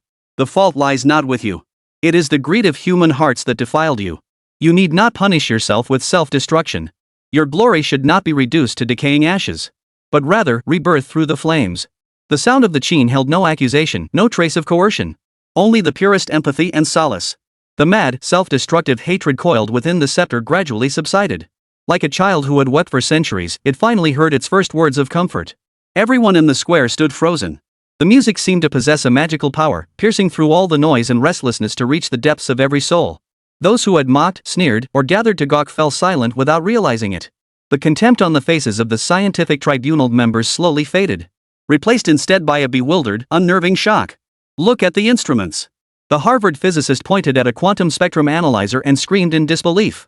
On the screen, the curve representing energy decay plummeted like a cliff. Had slowly, steadily, come to a halt. Like a wild horse charging toward a cliff, it was gently reined in by an invisible hand. Impossible. This is absolutely impossible. The laws of physics have been shattered. Without any external energy input, its entropy increase has stopped. It's a miracle. No. It's the devil's sorcery. The scientists were utterly mad. They crowded around the instruments, staring at data that utterly defied every principle of their knowledge system, their worldview crashing down in an instant. Clang. The harp's melody abruptly ceased. Qin Mo slowly opened his eyes. He gazed at the scepter, a look of profound relief spreading across his face. He stood up and brushed the dust from his clothes. Then he turned his gaze toward the scientists, now plunged into a frenzy, and Pierre Dupont, his face as pale as paper. He grinned. That smile was bright and confident, like the first ray of sunlight piercing through the dark clouds. It's done. Its heart no longer bleeds. Now. We can begin the surgery now. Chapter 145, The Surgery. Surgery. When these two words slipped from Qin Mo's lips with the casual ease of a passing cloud, Pierre Dupont and his scientific tribunal froze in utter shock. Surgery? Surgery on a piece of wood? Are you kidding me? Mr. Qin, I must warn you. The eminent Harvard physicist, struggling to steady himself against the vertigo of a collapsing worldview, stepped forward.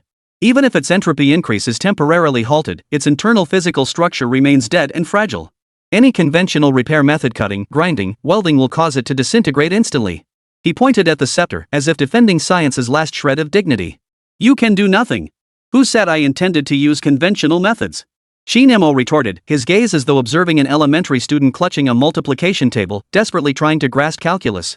He turned away, no longer paying attention to the group of scientists who had already fallen into a logical deadlock. Once more, he walked toward the high-tech blast-proof container. This time, his stride was steady and resolute, carrying the aura of a surgeon stepping onto the battlefield with scalpel in hand. He requested no tools. No scalpel. No precision instruments. Under the gaze of billions worldwide, he slowly raised his right hand. His index and middle fingers came together like a blade. In his mind, the system's cold, majestic voice boomed.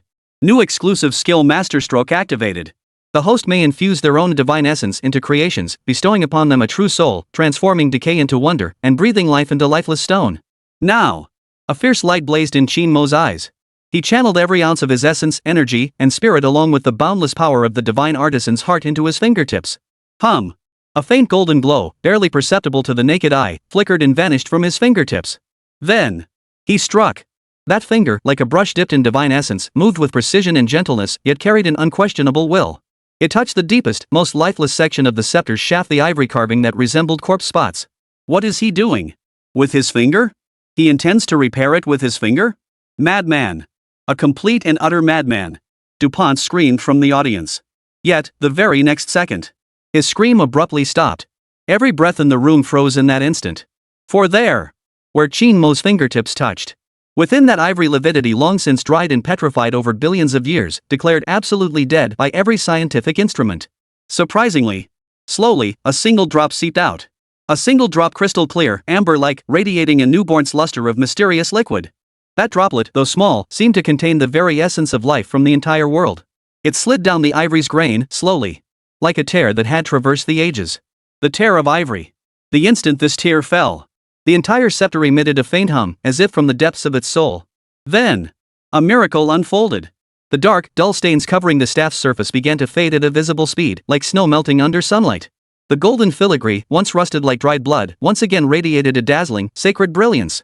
At the tip of the staff, the tear of God crystal, resembling a dead man's eyeball, revealed its interior a collapsed, chaotic darkness. Was instantly dispelled by a soft white light emanating from its core. The light grew ever brighter. Finally, the entire scepter radiated a faint yet supremely sacred, warm, and joyful aura of rebirth. It had come to life. No! This was not resurrection. This was a complete transformation, a rebirth. My God! The cardinal from the Vatican's legs buckled, and he collapsed to the ground. Staring fixedly at the staff radiating divine light once more, his entire body trembled as he repeated the words over and over. A miracle. This is a true miracle. The members of the scientific tribunal were all petrified. They stared at the instruments before them, their alarms screaming wildly, data streams completely scrambled. Their minds went blank. Physics was dead. Chemistry was dead. The science they had devoted their entire lives to was utterly crushed into dust by this scene before them, a spectacle that transcended all understanding. The world erupted. We won. We won. Liu Ruyan and the other Chinese experts could no longer contain themselves. Overcome with emotion, tears streamed down their aged faces as they embraced and wept. Before the Hall of Supreme Harmony, a thunderous roar of celebration erupted. Victory! A resounding, crushing victory. Yet, at the very peak of this universal celebration of triumph, an untimely, icy clap of applause rang out abruptly. Clap! Clap! Clap! Pierre Dupont. He slowly rose from the ground, his face bearing neither the dejection of defeat nor the awe of one stunned by a miracle. Instead, a strange, maniacal laughter erupted from him. Ha ha! Ha ha ha ha! He doubled over, laughing until tears streamed down his face. Brilliant! Absolutely brilliant!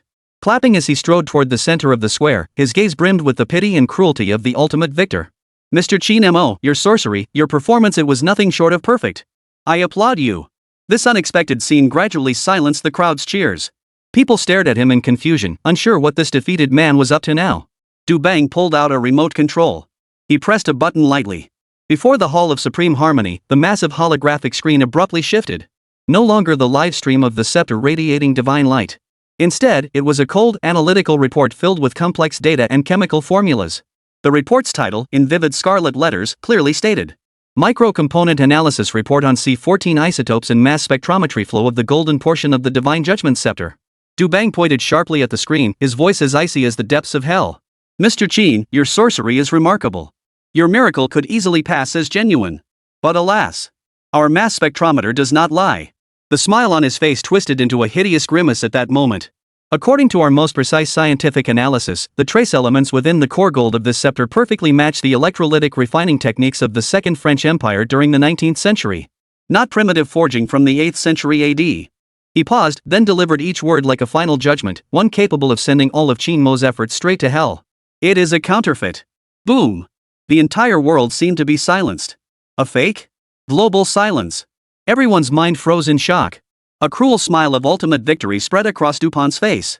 He spread his arms wide, like a demon king proclaiming the end of the world. You a counterfeit. You, a cheap imitation from the 19th century. You staged a spectacle that captivated the entire world. Congratulations, Mr. Qin Mo. You have made history. And become the greatest clown in history. At this moment, every camera lens was trained on Qin Mo. The entire world waited to witness his collapse, his rage, to see him utterly shattered by this ultimate humiliation.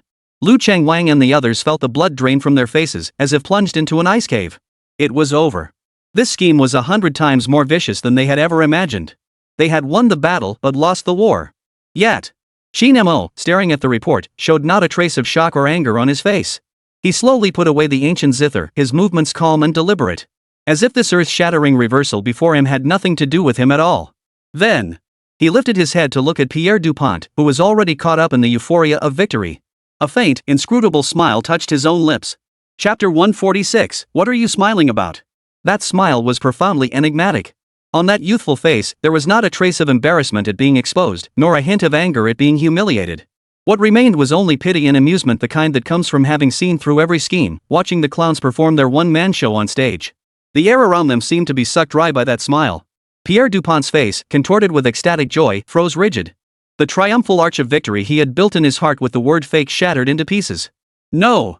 This was not the expression he should have worn. He should have collapsed, roared, whimpered on the ground like a dog with its spine crushed. You, what are you laughing at? Dupont's voice grew sharp and dry with an inexplicable fear. You liar! You clown! What's so funny? Qin Mo finally moved. He lifted his head, his gaze piercing through the cold holographic screen to land on Dupont's face, a mask of bravado concealing cowardice. He spoke. His voice was not loud, yet it struck like an invisible sledgehammer, pounding fiercely upon the heart of every person in the world. When did I ever say I repaired gold? Boom! One sentence. Just one sentence. The entire Taiha Hall Plaza, where the atmosphere had been frozen solid as iron, was shattered to pieces in an instant. Every mind in the square collectively froze in that instant. What? He didn't repair the gold? Then what did he restore? The color drained from Dupont's face in an instant. As if gripped by an invisible hand, he couldn't utter a single word. All his contingency plans, all his backup strategies, all the decisive moves built upon the premise of repairing the gold, crumbled to dust before this single sentence. You're just making excuses. The eminent Harvard physicist was the first to snap out of it. Pointing at Qin Mo, he roared in fury. The scepter's core is gold. You're not repairing gold, what are you doing? Performing magic? You're right. Qin Mo nodded, surprisingly agreeing with him. Then, pointing at the scepter now radiant with renewed divine light, his voice suddenly soared like the tolling of a great bell, echoing across the forbidden peak. What I'm restoring is its soul. And you. His gaze swept over Dupont, over the group of pale-faced scientific tribunal, filled with boundless contempt. Yet all you saw was its skin. Soul. Shell. These two words struck like two distinct bolts of lightning, cleaving the deepest cognitive barrier between Eastern and Western civilizations. On one side lay materialism, data, the cold, tangible shell. The other embodies spirit, grandeur, and an indestructible soul passed down through 5 millennia, something that can only be grasped intuitively. Nonsense. Utter nonsense. Dupont finally found his voice again, roaring like a gambler who'd lost his last chip. Soul? Skin? That's all your Eastern mysticism and witchcraft. I only believe in evidence. This skin is the evidence. It proves it's a fake. It proves you're a fraud. Evidence? Qin Mo smiled. That smile carried a hint of sorrow. Your evidence is too shallow. He turned away, no longer looking at the crowd of defeated men who had descended into madness. His gaze fell upon Liu Changwang, who stood behind him, utterly disoriented by this earth-shattering reversal. Old Liu. His voice had regained its calm. Please prepare for me a set of the oldest bronze casting tools. And a small charcoal-fired furnace. Liu Changwang jolted awake, his cloudy old eyes suddenly blazing with terrifying brilliance. A furnace? This kid, what the hell is he trying to do? He doesn't understand. But he believes. All right. Liu Changwang didn't hesitate for a second. He nodded firmly, turned around, and shouted with all his might. Someone. Do as Mr. Qin says. Quickly. The entire square fell into deathly silence once more. Everyone was stunned. A furnace? What was he doing? He's going to melt down that scepter that was just repaired? He's gone mad. He's completely lost his mind. Dupont screamed, as if he'd spotted his last lifeline. He's destroying the evidence. He's destroying the proof of his fraud and deception before the whole world. Members of the scientific tribunal echoed his outcry, seizing upon this new angle to pin Qin Mo to the pillar of shame for destroying incriminating evidence. Soon, a rustic clay charcoal furnace was hauled into the center of the square. Beside it lay bellows, clay molds, and bronze ladles. These ancient tools seemed to have traveled through time from millennia past. They formed the most absurd, yet most shocking, confrontation with the surrounding high-tech instruments that flickered with blue light. Qin Mo stepped before the furnace. He turned his head, casting one final glance at Dupont. His gaze was as though he were looking at a dead man. You were right. I am here to destroy the evidence. He paused, a cruel smile curling at the corners of his mouth, a smile that pierced the heavens. But what I'm destroying is your evidence. He extended his hand, pointing at the fake scepter clenched tightly in DuPont's jaws. His voice was quiet, yet it thundered like a divine decree, exploding within every soul present. Today, before the eyes of the entire world, I will perform a true surgery on this dust-covered artifact. Fire-wash true gold. Strip away this layer of 19th century rotten flesh you treasure. From its true 8th century immortal bone. Inch by inch. Completely peel it away. Chapter 147, The Clown. Strip.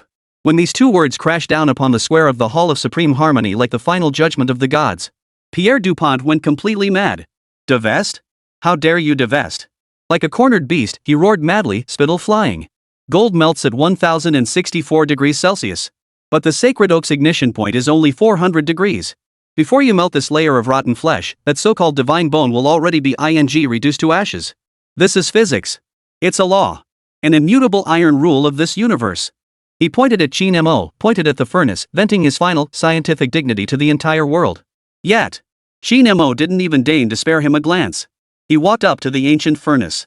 Coal fires blazed fiercely, filling the air with scorching, acrid fumes. Under the gaze of billions, Qin Mo moved. He used neither tongs nor gloves. He simply extended his bare hands. 10 fingers danced rapidly before his chest, weaving an ancient hand seal one no one could comprehend.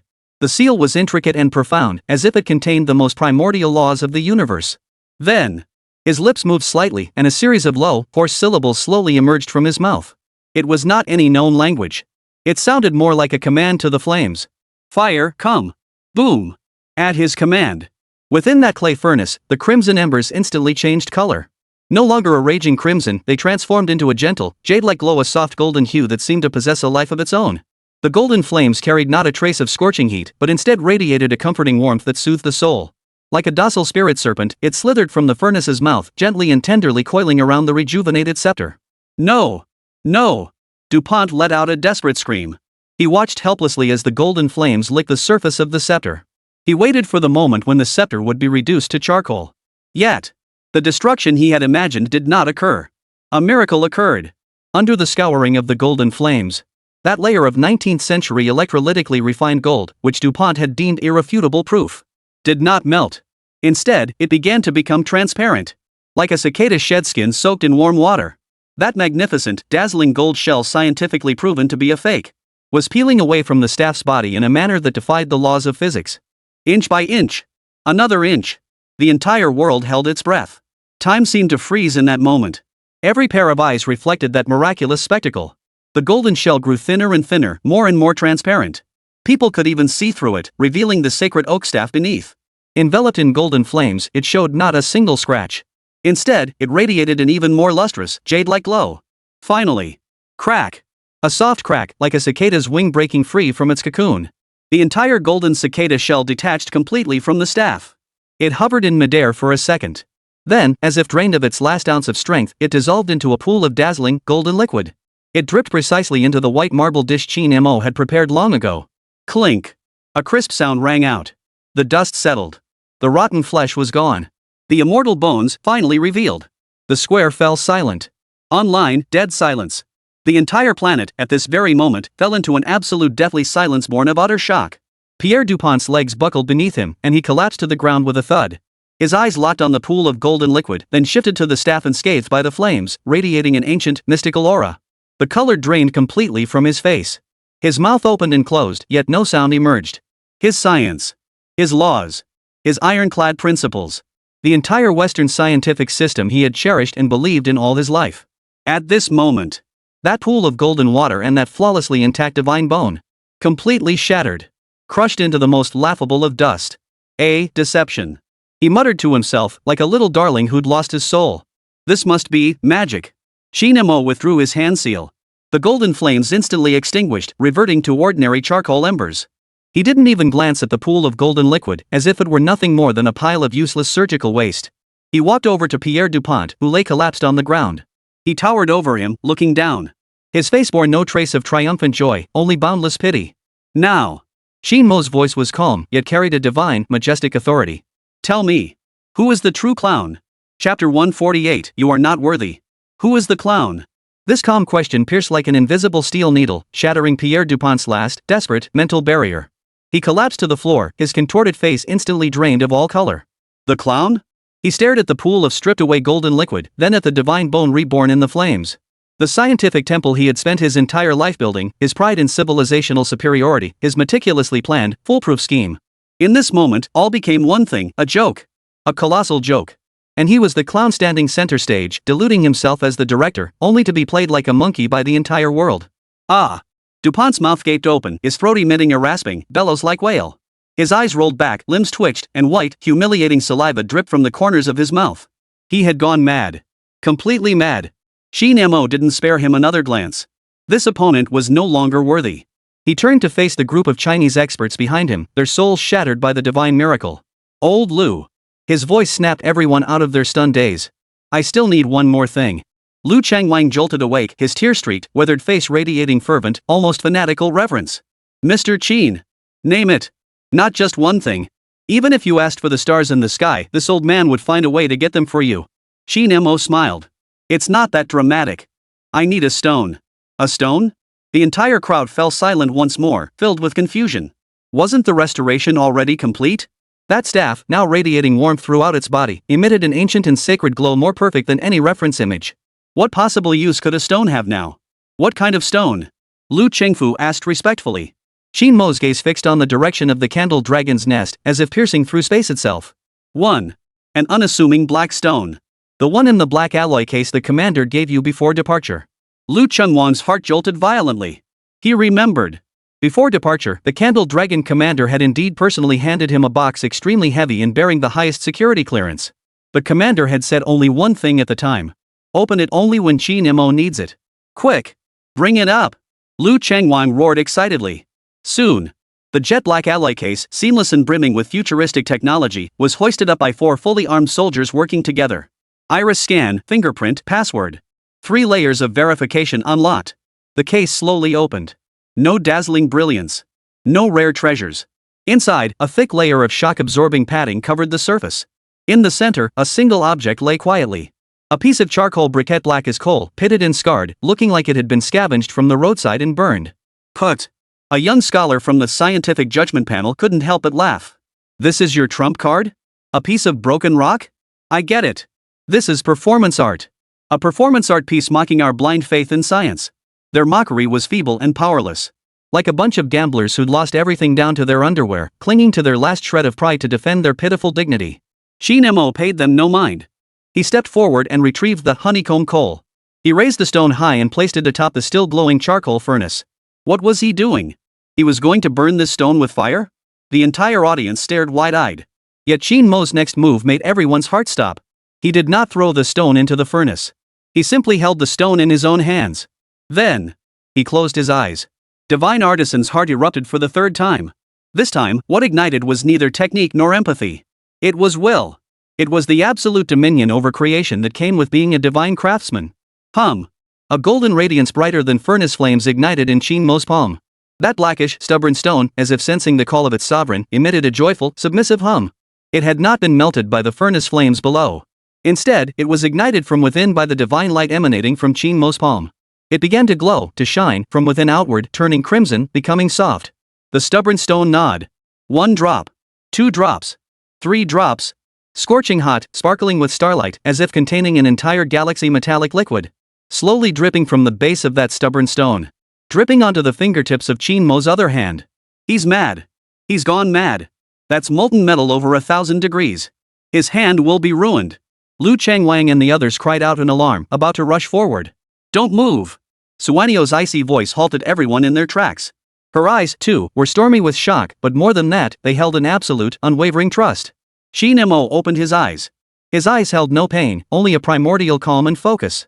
He used his finger as a brush, dipping it into the scalding blood of the stars. Upon the scepter, stripped of decayed flesh to reveal its divine bone. He drew the first stroke. SSSSH. A faint sound. It was not scorching, but fusion. A silver pattern, shimmering with starlight, like a living thing, instantly branded itself onto the sacred oak staff. An ancient technique gold and silver inlay. No! This was no longer mere gold inlay. This was the final stroke that brings a dragon to life. Qin Mo's fingertips danced swiftly across the scepter. His movements flowed like clouds in water, carrying an indescribable aura of Taoist grace and beauty. He was not repairing. He was bestowing. He channeled the celestial power from beyond the heavens, the cosmic breath that had slumbered for billions of years. Stroke by stroke, he reinfused this dust-covered artifact with divine essence. The ancient patterns, symbols of divine authority and glory, were restored one by one under his brush. No, it was rebirth. Each pattern seemed to come alive, flowing and breathing along the staff's surface. When the final stroke fell, Qin Mo withdrew his hand. The entire scepter erupted with a dazzling pillar of light that shot skyward. The light was no longer the sacred and warm radiance of before. Instead, it radiated a vast, desolate, primordial divine essence as if born from the very dawn of the cosmos. At the tip of the staff, the tear of God was no longer crystal. It had transformed into a miniature, swirling nebula. Billions of starlight points were born and extinguished within it. Before the scientific tribunal, the few remaining precision instruments still in operation. Screens shattered instantly. Circuits were reduced to charcoal. An immense, invisible pressure surged forth from the scepter. The cardinal from the Vatican could no longer endure. His eyes rolled back, foam formed at his mouth, and he collapsed into unconsciousness. The God he had worshipped his entire life, faced with this true miracle of creation before his eyes, was as fragile as a joke. Over 5 billion people worldwide witnessed this scene through live broadcast, a spectacle capable of overturning all human understanding. The internet collapsed. Communications were severed. All man-made signals were utterly erased before this primal divine force. Before the Hall of Supreme Harmony, Liu Changwang and all the Chinese people present could no longer contain themselves. They did not cheer, but instead bowed deeply, deeply toward that scepter, toward that young man who had wrought a miracle. They bowed deeply, deeply. That was the highest reverence for the artisan. It was the ultimate worship of the way. Qin Mo slowly exhaled a breath of stale air. He felt the scepter in his hand, now pulsing with joy, transmitting the exhilaration of new life to him. A genuine smile finally spread across his face. However, at that very moment, a violent, fearful tremor erupted from the newly awakened soul within the staff. A cold, mechanical consciousness, one not its own, was forcibly imprinted upon Qin Mo's mind. It was a vision. A rust-stained bronze cauldron, vast as a mountain. 9 pitch black, monstrous chains were bound upon the cauldron. And hovering above the cauldron was an ancient bronze key exactly identical to the secret token intercepted earlier. The key was slowly turning. The vision abruptly ended. A cold, emotionless female voice echoed deep within Qin Mo's consciousness. Plan B has failed. Key confirmed. The classic of mountains and seas plan has been compromised. Initiate final contingency plan. Purification commencing. Chapter 149, Purification. Purification. Commencing. In Qin Mo's mind, that cold, mechanical female voice flickered like a ghostly apparition. His heart sank abruptly. Yet his expression remained serene and detached, as if he had just completed a trivial task of little consequence. He slowly raised his head, gazing at the staff in his hand, now utterly transformed into a miracle. At that very moment, a new transformation occurred. At the tip of the scepter, the swirling miniature nebula suddenly erupted outward, unleashing a visible silver halo. The halo ignored all physical barriers, spreading into the depths of the cosmos at a speed surpassing that of light. Before the Hall of Supreme Harmony, the massive screen that had been pitch black due to signal loss suddenly lit up. This was not a signal from China. The image revealed the resplendent St. Peter's Basilica, its dome adorned with mythical murals. An elderly figure clad in pure white vestments stood before the altar, his countenance benevolent yet radiating supreme authority. In his hands, he held aloft an ancient crown encrusted with jewels. At that moment, that crown which should have lain dormant radiated the same vast, starry brilliance as the scepter tens of thousands of kilometers away. It was the Pope. Every person in the world who recognized that face felt their mind go completely blank in an instant. God. The Pope's voice, trembling violently through the emergency transmission, echoed across the skies above the Forbidden City. This is the return of divine grace. His gaze pierced through the screen, filled with boundless, fervent reverence, fixed intently upon the scepter in Qin Mo's hand. This is its most primal, most pure, divine form. This is not restoration. The Pope's voice suddenly soared, as if proclaiming a truth lost for millennia to the entire world. This is the reappearance of a miracle. Boom! If Qin Mo's previous actions had been rubbing the scientific tribunal in the dirt, then the Pope's words were like driving a steamroller over their shattered dignity, crushing it 300 times over. Impossible, impossible. The Harvard physics luminary's eyes rolled back as he clutched his chest desperately. He stared at the screen, at the figure he'd seen countless times on television, the supreme leader of the Western spiritual world. Then he looked at the young man before him, the Eastern youth who had overturned his lifelong beliefs with a single finger. His worldview, his science, his truth. Completely collapsed, shattered, reduced to nothingness. Science is dead. He murmured the final 3 words, his body going limp as he collapsed into unconsciousness, falling straight to the ground. The remaining experts were no better off. Their faces were ashen, their eyes hollow, like a group of soulless, walking corpses. Pierre Dupont, his face ashen. He could hear no sound, see no image. In his world, only endless, swirling darkness remained. The two French security guards who had been standing by exchanged glances, their faces stripped of any trace of the respect they had once shown. They stepped forward, one on each side, and dragged the limp Dupont away from the scene like a dead dog. His political life, his academic career, everything he was. At this moment, it all came to a complete and utter end. A raging inferno he had ignited himself, attempting to consume Eastern civilization. In the end, it consumed only himself. Not even ashes remained. The entire Taihao Hall Plaza fell first into deathly silence, then erupted in a deafening roar of triumph that shook the heavens. We won! We won! Liu Changwang and the other Chinese experts could no longer contain themselves. Tears streamed down their aged faces as they embraced each other in tears. Yet, at the very center of this sea of triumph, Qin Mo remained unusually calm. He gave a slight nod toward the Pope on the screen, who was still praying fervently. It was a kind of greeting that transcended civilizations. Then, he slowly lowered his gaze to the scepter in his hand, its divine radiance gradually fading. The joy of victory lingered in his heart for but a second. It was completely overshadowed by that cold, mechanical female voice. Purification, commencing. This was the true declaration of war. A life or death war that had only just begun. A cold, mad curve slowly formed at the corners of Qin Mo's mouth. Bring it on. I'm waiting. What you stole, what you seized, what you coveted. I, Qin Mo, will take it all back. Chapter 150, The Great Wind. The storm subsided. Before the Hall of Supreme Harmony, the crowd roared like a raging sea. Pierre Dupont, like a defeated dog with its backbone broken, was dragged away by two expressionless security guards from this disgraceful execution ground he had built for himself. His political life, his academic career, everything he had built, all was now over. We won! We won! Liu Changwang wept tears of joy, embracing the experts beside him as he sobbed like a child. This showdown, staking the nation's fate, had culminated in a crushing victory, the most astonishing and utterly exhilarating triumph imaginable. Yet, amidst this sea of triumph, Qin Mo remained eerily calm. He paid no heed to the cheers or congratulations of anyone around him. His gaze settled upon the white marble slab. That mass of rotten flesh from the 19th century stripped away by his own hand, despised by the entire world. Old Liu. Qin Mo's voice was not loud, yet it clearly cut through all the clamor. Prepare a high-powered metallurgical microscope. Connect it to the large screen. The moment the words fell, the entire room fell silent. All eyes shifted from the reborn divine staff to the pool of useless molten gold, filled with confusion. It's all over, why stare at a pile of junk? Though puzzled, Liu Chengwang's trust in Qin Mo had long surpassed the need for questions. Quick! Do as Mr. Qin says. Soon, the most sophisticated instruments were wheeled into position. On the massive holographic screen, the image of the pool of gold liquid was magnified 1,000-fold. Golden, dazzling, utterly unremarkable. Zoom in further. Qin Mo commanded. The image zoomed in once more. Deep into the microscopic structure of the golden liquid. At that very moment, everyone saw it. At the bottom of that pool of molten gold, between the solidified metal lattices, a line of Latin, etched by some special solution, almost too small to discern. Custodiant. Bubo. M. The scene fell deathly silent. No one could decipher this ancient language. Yet everyone sensed the scent of conspiracy in the air. Among the scientific tribunal, a historian who hadn't yet succumbed to shock stared fixedly at the inscription, lips trembling, face as pale as paper. They watch.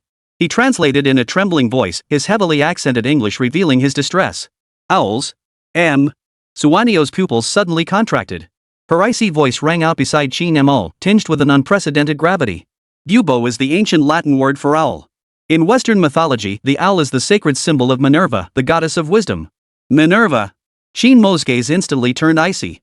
That icy, mechanical female voice echoed in his mind once more. M. The Xin bird continued, it's highly likely the initial of that mysterious organization, the Minerva Initiative. Boom! The truth struck like a black lightning bolt, splitting open everyone's minds. These words were not a trap. It was a warning. It was the blood-stained, tear-filled last words left by that desperate restorer, driven to the brink a century ago, who, under heavy surveillance, poured out his final strength. He wasn't restoring a fake. He was using a fake shell to seal away this terrifying truth, waiting for someone a century later to understand his anguished cry. The entire crowd gasped in horror. The joy of victory vanished completely, replaced instead by a bone-chilling coldness and dread. They hadn't won a duel. They had merely uncovered a corner of a terrifying conspiracy that had lain dormant for over a century. All eyes converged on Qin Mo. They expected to see shock and horror etched upon this young man's face. Yet, Qin Mo smiled. His gaze fixed on the words, his smile tinged with a hint of amusement. The whimper of a defeated dog is only heard in the dead of night. He paused, his gaze sweeping across the entire room. Too bad I have good ears. He turned, fixing his gaze on the now empty seat of his enemy. A cold, mad curve lifted the corners of his mouth. I've been waiting for this owl to cry out. For far too long. Before the words had even finished echoing.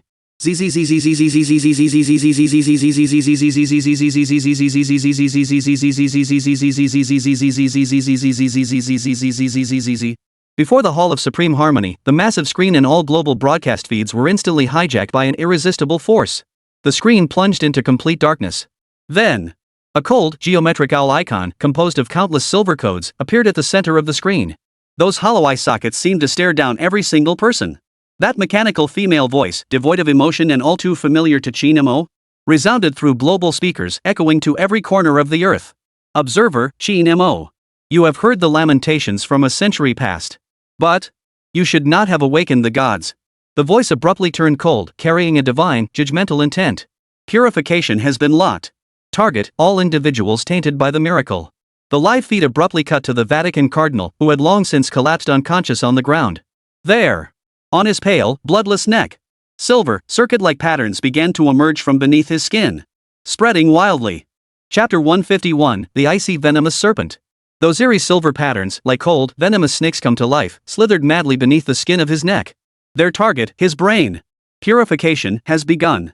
The sole surviving historian, witnessing the horrifying spectacle on the screen, rolled his eyes back, foamed at the mouth, and utterly collapsed. This is no miracle. This is a curse. A pact with the devil.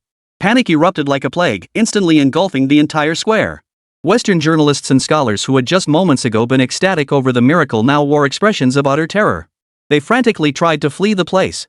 As if that scepter were some ominous, doom-bringing demonic artifact. Victory cheers turned into horrified screams.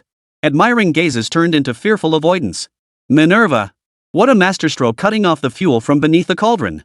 Unable to defeat you, they defame you. Unable to explain miracles, they turn miracles into curses. The color drained instantly from Lu Changwang and the others' faces. They never imagined the opponent's hidden hand could be so venomous. Yet, Qin Mo watched the chaos unfold before him, his face showing not a trace of panic. He simply stared silently at the cold, owl icon on the screen. Then, he smiled. That smile was brilliant, defiant, and tinged with a hint of amusement, the kind that comes from seeing through every trick. He raised the staff in his hand, now reborn with renewed power, aiming it at the silver curse spreading wildly across the screen. Upon the soil of my China. You dare play such cheap tricks? Qin Mo's voice was not loud, yet it thundered like a bolt from the heavens, exploding deep within everyone's soul. Have you asked the master of this place? At the tip of the scepter, the swirling nebula suddenly burst outward in a visible, golden halo. That halo was not an attack. It was dispelling. It was absolute divine purification. On the screen, the silver patterns spreading across the cardinal's neck melted away like snow exposed to sunlight. Instantly, they melted away. Not a single trace remained. Then, the golden halo, as if possessed of its own will, pierced through the screen and locked onto that cold, owl icon. ZZZZT. The owl icon emitted a shrill, wrenching scream, like metal being torn apart. It twisted and contorted frantically, trying to escape. But it was all in vain. Before absolute divinity, all schemes, all calculations, seemed so laughable, so utterly powerless. Boom! The owl icon shattered completely. It dissolved into a sky filled with meaningless, chaotic gibberish. The global live broadcast signal instantly restored. On the massive screen before the Hall of Supreme Harmony, only the stunned faces of Lu Changwang and the others remained eyes wide as if beholding a deity. Dead silence. The entire world plunged once more into deathly silence. Qin Mo slowly lowered his scepter. His gaze fixed on the screen, now restored to normal, the curve of his lips grew increasingly icy. The game is over? No. This is only the beginning. The state banquet hall was ablaze with light. The breathtaking showdown atop the Forbidden City had concluded with China's resounding victory. This celebratory state banquet was less a celebration than a grand collective pilgrimage. Mr. Qin, on behalf of France, I offer our most sincere apologies for our previous arrogance and discourtesy. The newly appointed French cultural attaché, clutching a wineglass, bowed at a 90-degree angle, his reverent posture resembling that of one paying homage to a deity. No. Mr. Qin's artistry transcends the realm of culture. It is a treasure belonging to all humanity. Beside him, the German envoy who had earlier clamored for science supremacy now wore a face so thick with flattery it seemed ready to overflow. We hope to engage in a truly meaningful civilizational dialogue with China. They surrounded Qin Mo like stars clustering around the moon. Their eyes held none of the previous contempt or skepticism, only extreme fervor and reverence. Qin Mo, however, didn't even bother to lift an eyelid. Leaning back in his chair, he gently swirled the moutai in his glass, observing this group of Western elites whose expressions changed faster than turning pages. A playful curve lifted the corner of his mouth. Where were they before? Now they want to kiss up? Too late. Lu Chengwang and the other Chinese leaders watched the scene unfold, feeling nothing but pure satisfaction. How many years had it been? When had Huaxia ever experienced such a moment of pride and triumph on the international stage? All of this had been achieved by the young man before them, through his own efforts alone. Their gazes toward Qin Mo brimmed with pride and unconditional trust. Amidst this atmosphere of triumph and celebration, Suanio appeared silently behind Qin Mo, like a shadow. Her expression was cold and grave. What is it? Qin Mo didn't even turn his head, taking a sip of wine. That dead owl has it called again? No. Suanio's voice was hushed, yet carried an impending storm's urgency. They've changed their tactics. She handed an encrypted military tablet to Qin Mo. On the screen was a top-secret urgent report, freshly decrypted by Candle Dragon. Classification, top secret. Issuing authority, G7 Joint Strategic Command. Subject, urgent motion to establish the Global Heritage Rapid Response Force GHRF. Qin Mo's gaze settled on the bolded mission statement. To protect the undiscovered cultural heritage shared by all humanity. He smiled. A smile that was, rather cold. Sounds better than it reads. His finger slid down, revealing the equipment list for this so-called Rapid Response Force on the screen. Space-based ground-penetrating radar array. Quantum entanglement communication system. Miniaturized tactical drilling platform. And an armed security force composed of retired personnel from Western elite special forces units such as SEAL Team, Delta Force, and SS. This is no archaeological expedition. This is a modern treasure hunting force, armed to the teeth. What are they up to? Suanio's voice carried a bone-chilling coldness. Steal.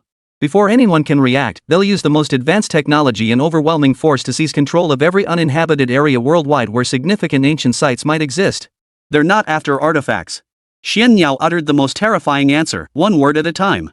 What they seek is the power that may lie behind those artifacts, power akin to the scepter of divine judgment. Power. Within the state banquet hall, the clinking of glasses and laughter continued unabated. The Western envoys continued their earnest performance of repentance and submission. Qin Mo set down his wineglass. His gaze fell upon the tablet displaying that murderous plan, and the playful expression on his face slowly faded. Replacing it was a coldness bordering on cruelty. They think donning armor and picking up guns will let them play their favorite game? He lifted his head to look at Xian Yao. In those pitch-black eyes, a towering battle intent ignited. They seemed to have forgotten one thing. The players never make the rules, but the dealer who deals the cards. He rose to his feet, ignoring the stunned stares directed at him. He walked to the massive floor-to-ceiling window, overlooking the glittering heart of China. They think they can follow a map to find treasure? A maniacal grin spread across Qin Mo's lips, piercing the sky with its madness. Then let them come. I'll be damned if I don't see it. When they dig up the tomb and discover what lies within themselves. What a spectacular look of horror that will be. Chapter 152, Geneva. Switzerland, beneath Lake Geneva. A deep-sea submersible base, cut off from the world. No windows here, only a 360-degree ring of cold holographic projection walls. Silently looping on the walls was the mind-bending creation footage from the Forbidden Peak summit. Seated around a massive obsidian circular table were 12 figures cloaked in shadow. They are the true Shadow Council of this planet. The supreme governing body of the Minerva Initiative. Dead silence. A silence so profound it could freeze bone. Snap. A faint sound. In the shadows, a hand clutching a crystal goblet trembled slightly. The hard, man-made crystal was forcibly crushed by his grip, revealing a spiderweb-like crack. No one spoke. All words seemed pale and powerless in the face of the miraculous scene unfolding on the screen. The scientific siege had failed. The campaign to discredit it through public opinion had failed. Their modern civilization system, built upon data and logic, which they took such pride in, was utterly crushed by a young man named Qin Mo. Completely crushed. His evaluation needs to be redone. Finally, a hoarse voice broke the suffocating silence. The holographic wall's display instantly shifted. Qin Mo's portrait appeared at the center. Beside all his public records, countless red data streams flickered wildly, signifying unable to parse. A man wearing gold-rimmed glasses, with an elegant demeanor yet an icy gaze, rose to his feet. He was the chief scientific advisor on the board and the architect of the purification program. We were wrong. He pushed his glasses up his nose, the lenses reflecting the screen showing Qin Mo's face, wearing an amused smile. We tried to measure the height of God with the ruler of physics. In the end, we didn't even touch his toes. He took a deep breath and uttered a new definition that made every director's pupils contract sharply. He is not a threat. He is a catastrophic variable. Catastrophe. A concept that cannot be predicted, cannot be resisted, and can only be passively endured. The atmosphere around the round table grew increasingly heavy. So we're just supposed to sit here and wait for death? A voice, imbued with the iron resolve and unyielding toughness characteristic of a soldier. No. The supreme leader seated at the head of the table, known as the architect, spoke slowly. His voice was calm, yet carried an absolute will that could freeze the soul. Since we cannot define the myth. Since we cannot destroy myth. He rose to his feet, shadows retreating from his form to reveal a face as perfect as an ancient Greek sculpture yet utterly devoid of emotion. He spread his arms wide, as if embracing the entire world. Then we shall go and steal the myths. Chapter 125, The Myth Stealing Plan. Steal the myth. Those 4 words struck like a black lightning bolt, instantly igniting the long-suppressed madness in the eyes of the 12 directors. A sickly, fervent grin spread across the architect's face. Qin Mo has awakened the god of the East. But he made one fatal mistake. He revealed the existence of the key too soon. The holographic wall shifted once more. The reborn scepter of divine judgment stood side by side with the ancient Qom bronze key intercepted at the candle dragon base. Both artifacts radiated a stellar glow of shared origin. Our classic of mountains and seas project has been exposed.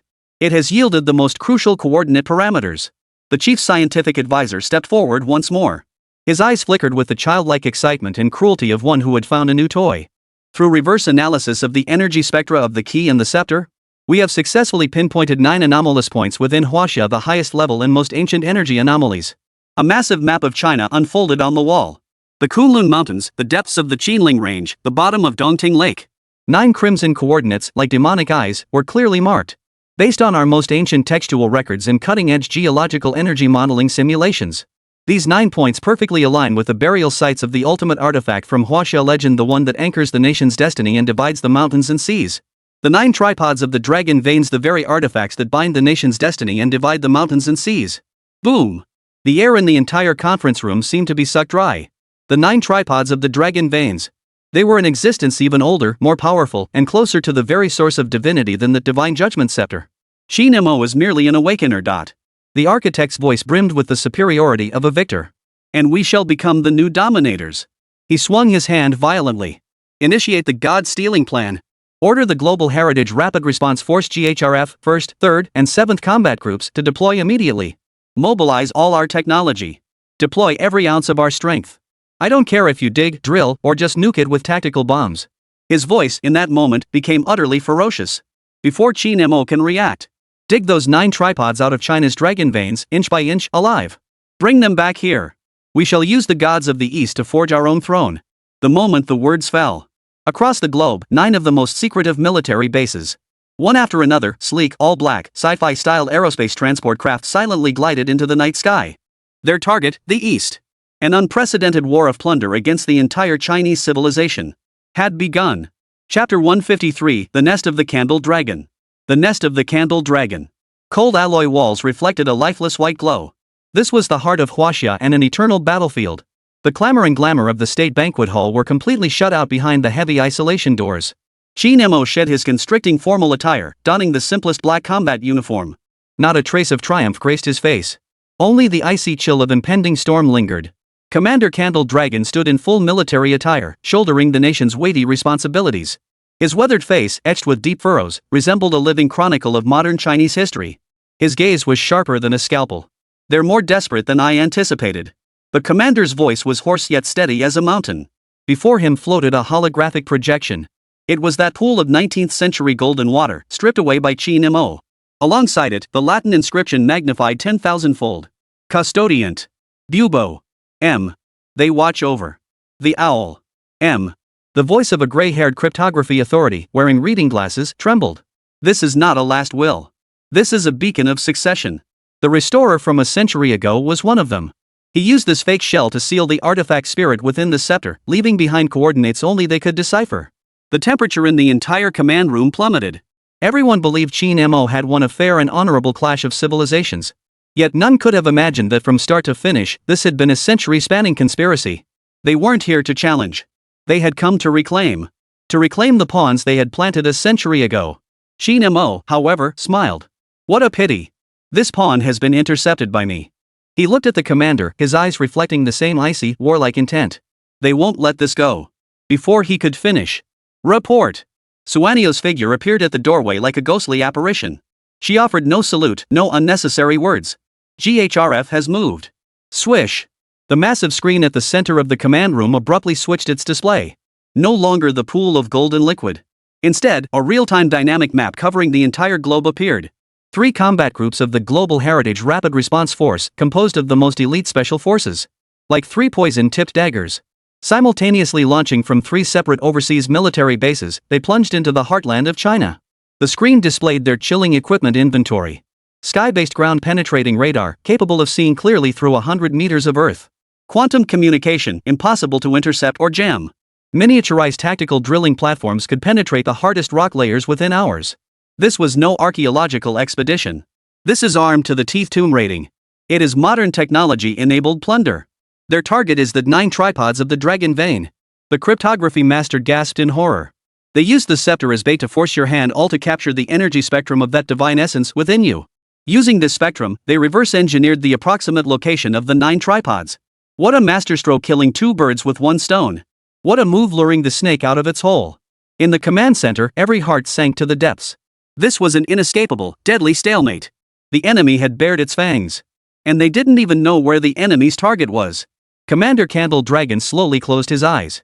When he opened them again, his cloudy old eyes blazed with a rage that could consume everything. They think they've already won? The commander smiled. That smile froze the air in the entire command room. He slammed his fist down on the red button before him. Transmit my orders.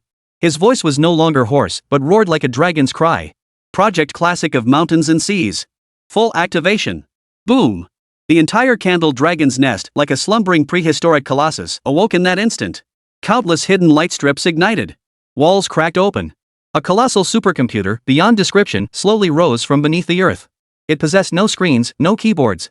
At its core lay a constantly shifting mass of 3-dimensional data stream resembling both a nebula and inkwash painting. It is China's ultimate trump card. The river diagram. Qin Mo. The commander looked at him, his gaze radiating absolute trust. I need your divine power. Qin Mo said nothing. He extended his hand and gently placed it upon the cold, metallic control panel of the river diagram. The divine artisan's heart erupted with a thunderous explosion. He poured the purest, boundless divine essence he had sensed while repairing the scepter. Without reservation, he poured it into the Hutu. The core data stream of the He2 instantly boiled. The ink-like nebula spun wildly. Suanio placed the intercepted ancient Ko-M bronze key into the analysis slot. Second set of coordinate parameters injected. The faint starlight emanating from the key was instantly captured by the Hutu. 2 energies of the same origin yet utterly distinct collided violently within the core of the Hichu. Not enough. Qin Mo growled. Still missing one, the trigger. Use that. He pointed at the line of Latin script from a century ago on the screen. Custodiant. Bubo. M. Take this phrase, the howl of a defeated dog, and beat it like a war drum. Yes. The cryptography master trembled as he entered the line into the He2's logical commands. 3 messages, originating from different times and civilizations. In this moment, they became 3 keys to unlock the ultimate secret. The calculations of the Hichu reached their zenith. It was no longer cold data. It was deducing. It was recreating. It was recreating the ancient path of Yu the Great, who, thousands of years ago, wielded his mountain-splitting axe to divide the 9 provinces and subdue the mountains and rivers. A colossal map of China unfolds at the center of the command room. This is no ordinary map. It is a dragon vein map, woven from countless golden rays. 9 colossal dragons, traversing east to west and north to south, slumber upon the map. And now, one of them, the dragon located in the northern part of China. At its heart, a crimson light point suddenly flared to life. It resonated most intensely with Qin Mo's divine essence, with that key, and with that ancient beacon. Hutu's cold, mechanical synthesized voice echoed throughout the command center. Target locked. The 9 tripods of the dragon veins. Ji Zhou Ding. 2 ancient, weighty characters, carved in seal script as if capable of crushing the ages, appeared at the center of the screen. Immediately after, a line of coordinates, precise to the centimeter, materialized. Taihang Mountains, ancient Zhang River, 300 meters beneath the dried riverbed. Everyone held their breath. Found it. They had finally found it. Yet, the very next second, Xuanyang's icy voice poured over everyone like a bucket of bone-chilling ice water. It's too late. She pointed at the large screen. The flight paths of the 3 GHRF combat groups, simulated by the He2, converged into a single arrowhead. The arrow's endpoint was none other than the coordinates of the Ji Zhou Ding, which had just been locked onto. In the corner of the screen, a blood-red countdown appeared. Estimated enemy arrival time, 59 minutes 47 seconds. It's over. Everyone's heart sank. They were, after all, a step too slow. Who said it's too late? A voice, tinged with amusement and madness, shattered the deathly silence of despair. Qin Mo slowly raised his head. He stared at the 3 menacing red arrows on the screen. A smile that seemed to pierce the heavens curled at the corners of his mouth. They're flying. He paused, then uttered each word deliberately, a sentence that caused the entire command center's brains to freeze. Does that mean we can't fly? Chapter 154, Fly? Fly? The entire candle dragon's nest fell deathly silent. Every pair of eyes focused on Qin Mo's face, which bore a hint of maniacal amusement. Time was running out, less than an hour remained. The Taihang Mountains lay hundreds of kilometers from the capital. Even the fastest fighter jet, factoring in takeoff preparations, would be too late. Comrade Qin Mo, this is no time for jokes. A general in charge of airspace control was sweating profusely with anxiety. Qin Mo shook his head. He walked to the enormous map of China's dragon veins, formed by golden light. His finger touched the location of the capital city. Then, tracing the brilliant golden line representing the northern dragon vein, he traced it all the way to the Taihang Mountains. Who said we're going through the sky? His voice was not loud, yet it exploded like a thunderclap in everyone's ears. We're going underground. Qin Mo's divine artisan's heart, the vast data stream of the river diagram, and the ancient koan bronze key, all three became one. An immense, intangible will instantly envelop the entire candle dragon's nest. Project Classic of Mountains and Seas, highest authority, activate. Target, Zhou Ding. Route, Northern Dragon Vein. Transportation. Qin Mo grinned, revealing a mouthful of stark white teeth. Ride the dragon. Boom! The entire candle dragon base shook violently. Not a physical tremor. It was a rule-level leap. Everyone present was plunged into sudden darkness. The next second, as light returned, they were no longer in the cold command room. Beneath their feet lay a rugged, parched, ancient riverbed. Above them towered the majestic peaks of the Taihang Mountains. The air was thick with the bleak scent of earth and rock. From the capital city to the Taihang Mountains, 1,000 miles away. In an instant, we arrived. This. The air traffic control general collapsed onto the ground, staring at his watch with no signal. His worldview shattered completely. Spatial jump? No. This is shrinking the earth to an inch. For the first time, a look of sheer terror flashed across Xian Yao's face. Only Commander Candle Dragon gazed at the invisible dragon vein beneath his feet, as if he could still feel its pulse. Tears streamed down his weathered face. They're back. The ancestral relics have all returned. Qin Mo paid no heed to the collective shock. His gaze fixed on the distant area, now completely surrounded by GHRF forces using high-tech equipment. A cruel curve lifted at the corner of his mouth. Now, let us go and reclaim what is ours. Chapter 127. Taihang Mountains, Ancient Zhang River Channel. Commander of GHRF Combat Group 7, the Butcher Hank, puffed irritably on his cigar. Report. The sky-based radar signal is experiencing severe geomagnetic interference. Unable to pinpoint location. Report. Quantum communications are being blocked by an unknown energy field. We've lost contact with headquarters. Report.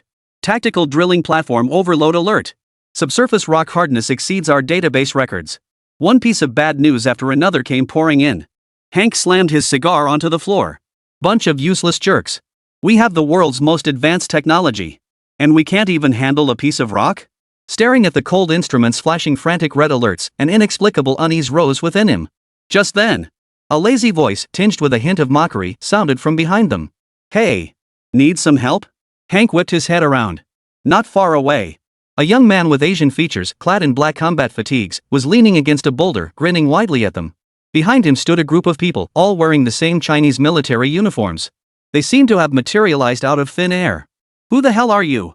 The guards beside Hank instantly raised their guns. Qin Mo, however, seemed oblivious to the black muzzles.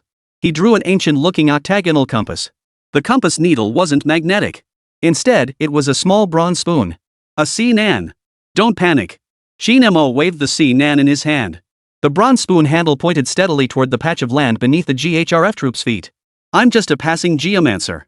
He looked up at Hank, his smile as harmless as a lamb. I see darkness in your brow and a green tint atop your head, surely a sign of bloodshed is coming. Why not let me cast a divination for you?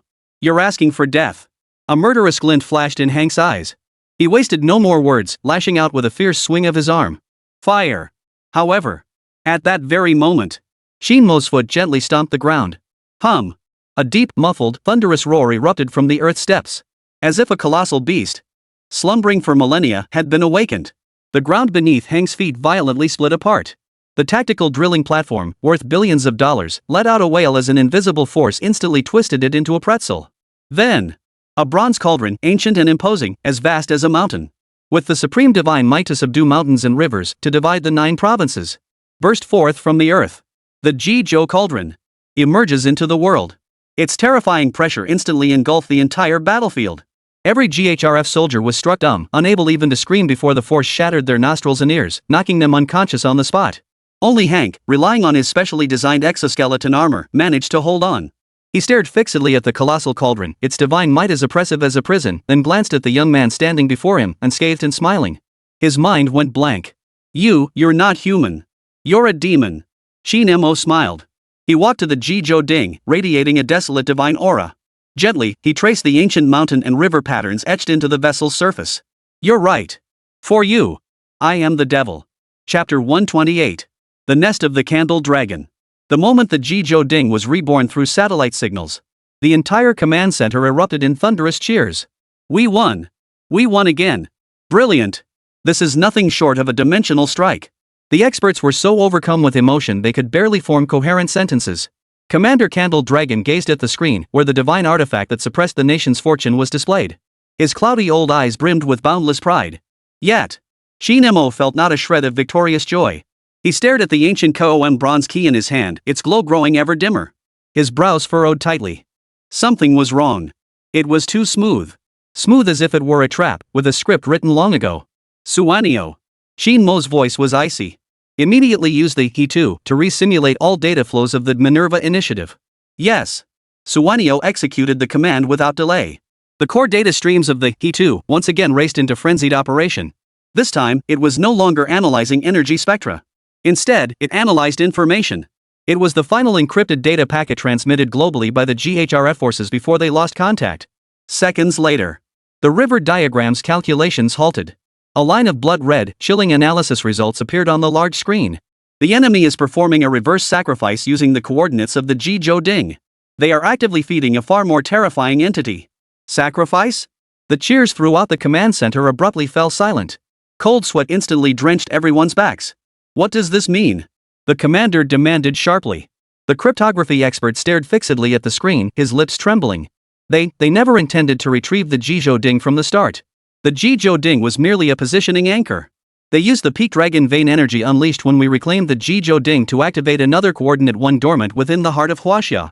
They're playing a game of deception, luring us east while striking west. Before the words had even finished echoing, the map of the dragon veins of China in the center of the command room suddenly underwent a drastic change. The light point representing the Jizhou Ding instantly extinguished. And almost simultaneously, in the distant northwest of Huaxia, in the Lopner region known as the Sea of Death, a black vortex deeper, more sinister, and more colossal than the Jizhou Ding roared into existence. A desolate, deathly silence, a terrifying aura that seemed capable of devouring all life pierced through the screen, enveloping the entire command room. Hichu's cold mechanical voice, for the first time, carried the tremor of an alarm. Warning! Unknown high-dimensional energy reaction detected. Classic of Mountains and Seas database match failed. This energy does not belong to the Dragon Vein system. It originates from the Abyss. Boom! Guaishu. Legendary as the terminus of all waters, the burial ground of the gods. A forbidden land so taboo that even myths avoid mentioning it. Their true objective, Suanio's voice was dry and filled with despair, is the second cauldron. A demonic cauldron slumbering at the entrance to the abyss of return. On the large screen, the image of that sea of death zoomed in infinitely. Beneath the yellow sands, the ruins of the ancient city of Lulan, dried by the wind for 1,000 years, appeared faintly. At the heart of the ancient city, a tattered ancient text, written in blood, stirred without wind and turned its first page. The complimentary treatise on geomancy. Upon it, only 4 twisted, blood-red characters appeared. West of Yang Pass. Chapter 129. West of Yang Pass, no old friends remain. It was a land abandoned by the gods. The Sea of Death, Lop Nur. When the final calculations of the river diagram pointed to this place, the entire nest of the Candle Dragon fell into an unprecedented, deathly silence. The Abyss. The Demon Cauldron. These concepts had long surpassed the bounds of their comprehension. Commander, I recommend immediately sealing off the entire Lop Nur region. A strategic expert's face was deathly pale. Deploy space-based weapons to erase that region from the map entirely. This is our only option. Erase? Commander Candle Dragon shook his head slowly. His gaze fell upon Qin Mo. Qin Mo. What do you think? All eyes converged on him. They sought to see even a hint of retreat on the face of this young man who had repeatedly defied expectations. But Qin Mo smiled. He stared at the yellow restricted zone on the screen, a zone synonymous with absolute death. What ignited in his eyes was not fear. It was an unprecedented, frenzied battle intent. Erase? Why erase it? He retorted, his voice brimming with defiant, overbearing arrogance. They brought the battlefield to our home. They dug up our ancestors' graves. Now they expect to just walk away? Nothing in this world comes that cheap. Qin Mo walked up to the massive electronic map. His fingers slammed down hard on the very heart of Lopner. They want to play games? Then we'll join them for a big game. He turned to look at Xin Niao, his eyes blazing like two burning stars. Launch a global live broadcast for me. Boom. A global broadcast? Everyone went wild. Qin Mo. Do you know what you're saying? For the first time, Xin Niao lost his composure and roared. That's not the Hall of Supreme Harmony. It's not a scripted stage. That's Lopner. A forbidden zone of life. A death zone where even satellite signals can't reach. Livestream? What do you plan to stream? Who said we'd use satellites? Qin Mo smiled. He raised the Jizhou Ding in his hand, the very one he had just acquired. Of course, it was merely a 1-to-1 miniature replica. But the divine aura that could subdue mountains and rivers was undeniable. The ding is both a sacrificial vessel and a ritual artifact. It was also the earliest means our ancient Huaxia ancestors used to communicate with heaven. A smile that pierced the heavens curved at the corners of Qin Mo's lips. Server. He poured the will of the divine craftsman into the Jizhou Ding without reservation. Hum. The Jizhou Ding erupted violently, unleashing a visible bronze-hued halo. Defying all physical laws, the halo instantly connected to the distant sea of death. The next second, every television screen, computer monitor, and mobile device displaying news broadcasts across the entire world. The images were instantly hijacked. No cold owl icon. No blood red warning. Only endless yellow sand fills the screen. And the solitary silhouette of a young man walking into the depths of the yellow sand. Beside the silhouette, a line of characters written in the most ancient oracle bone script slowly materialized. Classic of mountains and seas, classic of the western mountains. West of Yan Pass, I shall open new frontiers for you. The world erupted. Holy! Xinshen has gone live. What's going on? New map? Death Desert? Wait. This stream isn't on any platform. It's hacked straight into the global signal. Holy crap. This is what a true god tier streamer looks like. Geneva, Deep Dive Base. The architect stared at the solitary, aloof silhouette on the screen. For the first time, a crack appeared on his sculpted, flawless face. How dare he? The chief scientific advisor pushed his glasses up, his eyes beneath the lenses filled with incomprehensible horror. He turned a meticulously planned, covert operation into a reality show where he flexes his muscles for the entire world. Madman. He's a complete and utter lunatic. The desolate sands of Lopner swirled endlessly. Qin Mo shut off his communicator. He stood alone. Behind him lay the civilized world. Before him lay the unknown in death. He was the solitary boundary marker, the only one standing between myth and reality. He cracked a smile. Come on. Let the whole world see who truly reigns supreme over this land. Chapter 155, The Sea of Death. Yellow sands stretched endlessly. Qin Mo, alone, stepped into this forbidden zone known as the Sea of Death. 5 billion pairs of eyes worldwide watched through the hijacked live feed, fixated on that solitary figure walking toward the unknown abyss. The chat exploded. Holy! He's actually going solo to take on the world boss? Life-threatening territory ahead, 5 billion viewers behind. Now that's the aura of a top-tier streamer. Where are those bastards from Minerva? Why aren't they coming out to call him out? The instant Qin Mo took his 7th step, a cold system alert blared through his long-dormant mind. This time, there was no excitement of a new mission, only an unprecedented, piercing alarm. S-Class main quest triggered. Mission name, The Gate of the Abyss. Objective, locate and suppress the mutated cauldron deep within Lopner before the Minerva Initiative. Mission reward, unknown. Mission penalty, unknown. Immediately after. A line of blood-red warning text, never seen before, seared into Qin Mo's consciousness like a branding iron. Warning, target has been contaminated by unknown high-dimensional energy, causing artifact soul mutation. Warning, the process of awakening or contact will trigger unpredictable reality distortion phenomena. Warning, host, exercise extreme caution. Reality distortion. For the first time, Qin Mo's footsteps halted. He wasn't afraid. Instead, he smiled. That smile held a hint of madness and excitement, the thrill of finally facing a worthy opponent. Now this is getting interesting. He glanced at the system panel. The number representing his popularity rating was skyrocketing at a nuclear explosion-like speed. Excellent. Ammo? Plenty. He took another step, walking deeper into the yellow sands. In the livestream feed, each step he took was steady and resolute. Yet only Qin Mo himself could sense it.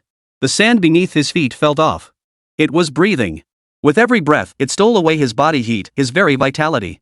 Suddenly, the space before him, like a tranquil lake disturbed by a pebble, erupted in a sudden, violent ripple.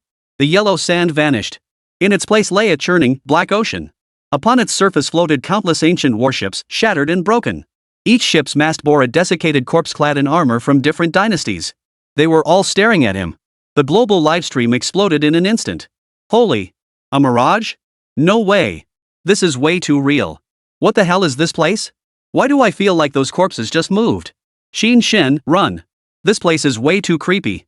Geneva, deep dive base. The architect stared intently at the screen. For the first time, his flawless face revealed a sickening, feverish intensity. It's coming. The projection of the abyss begins. He won't escape. Yet. Faced with this terrifying illusion, one capable of driving any expedition team to mental collapse, Qin Mo merely sneered in disdain. On the soil of our China. Playing with these ancient illusions, the kind our ancestors long ago discarded? He pulled the small Zhizhou Ding model from his pocket. Then he performed a gesture incomprehensible to the entire world. He aimed the mouth of the tripod directly at the black expanse of the Sea of Death.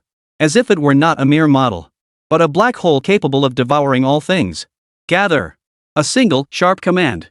That churning, black ocean, those countless ancient warships, those tens of thousands of desiccated corpses. In that instant, it seemed as though an invisible giant hand had clenched down upon them. Then, it transformed into a stream of black data. Swallowed whole by the tiny Zhizhou Ding. The winds ceased. The illusion dissipated. Before my eyes lay only endless yellow sand. As if nothing had ever happened. The livestream fell silent for 3 seconds. Then, an even more frenzied barrage of comments erupted.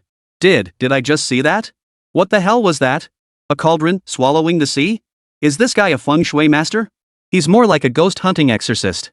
I hereby declare, from this day forward, Shin is my one and only living god.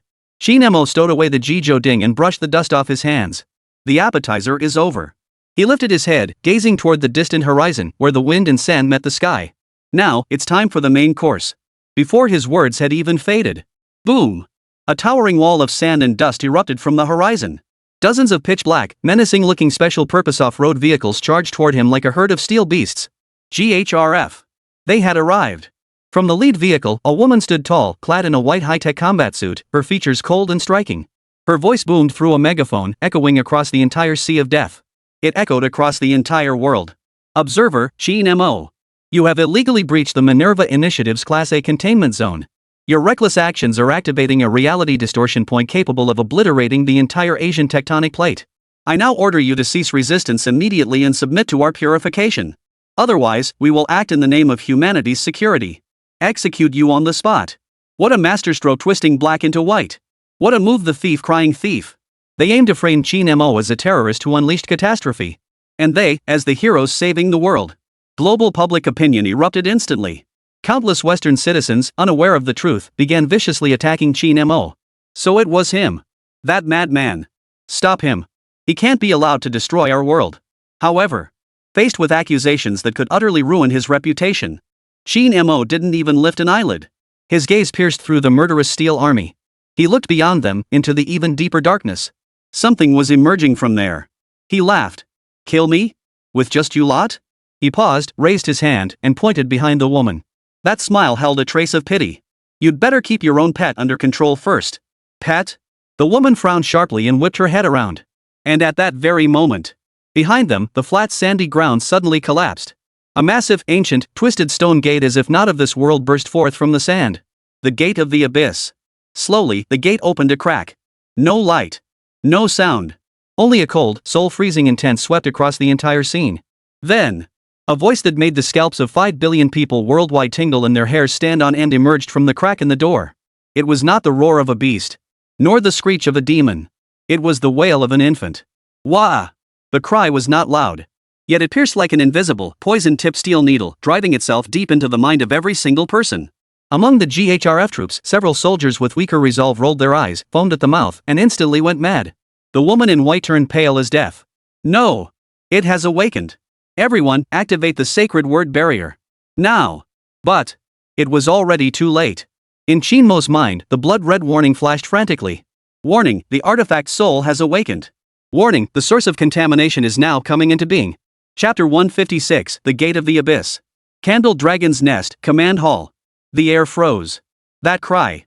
Like a poison-tipped mental ice spike, it pierced through all physical defenses.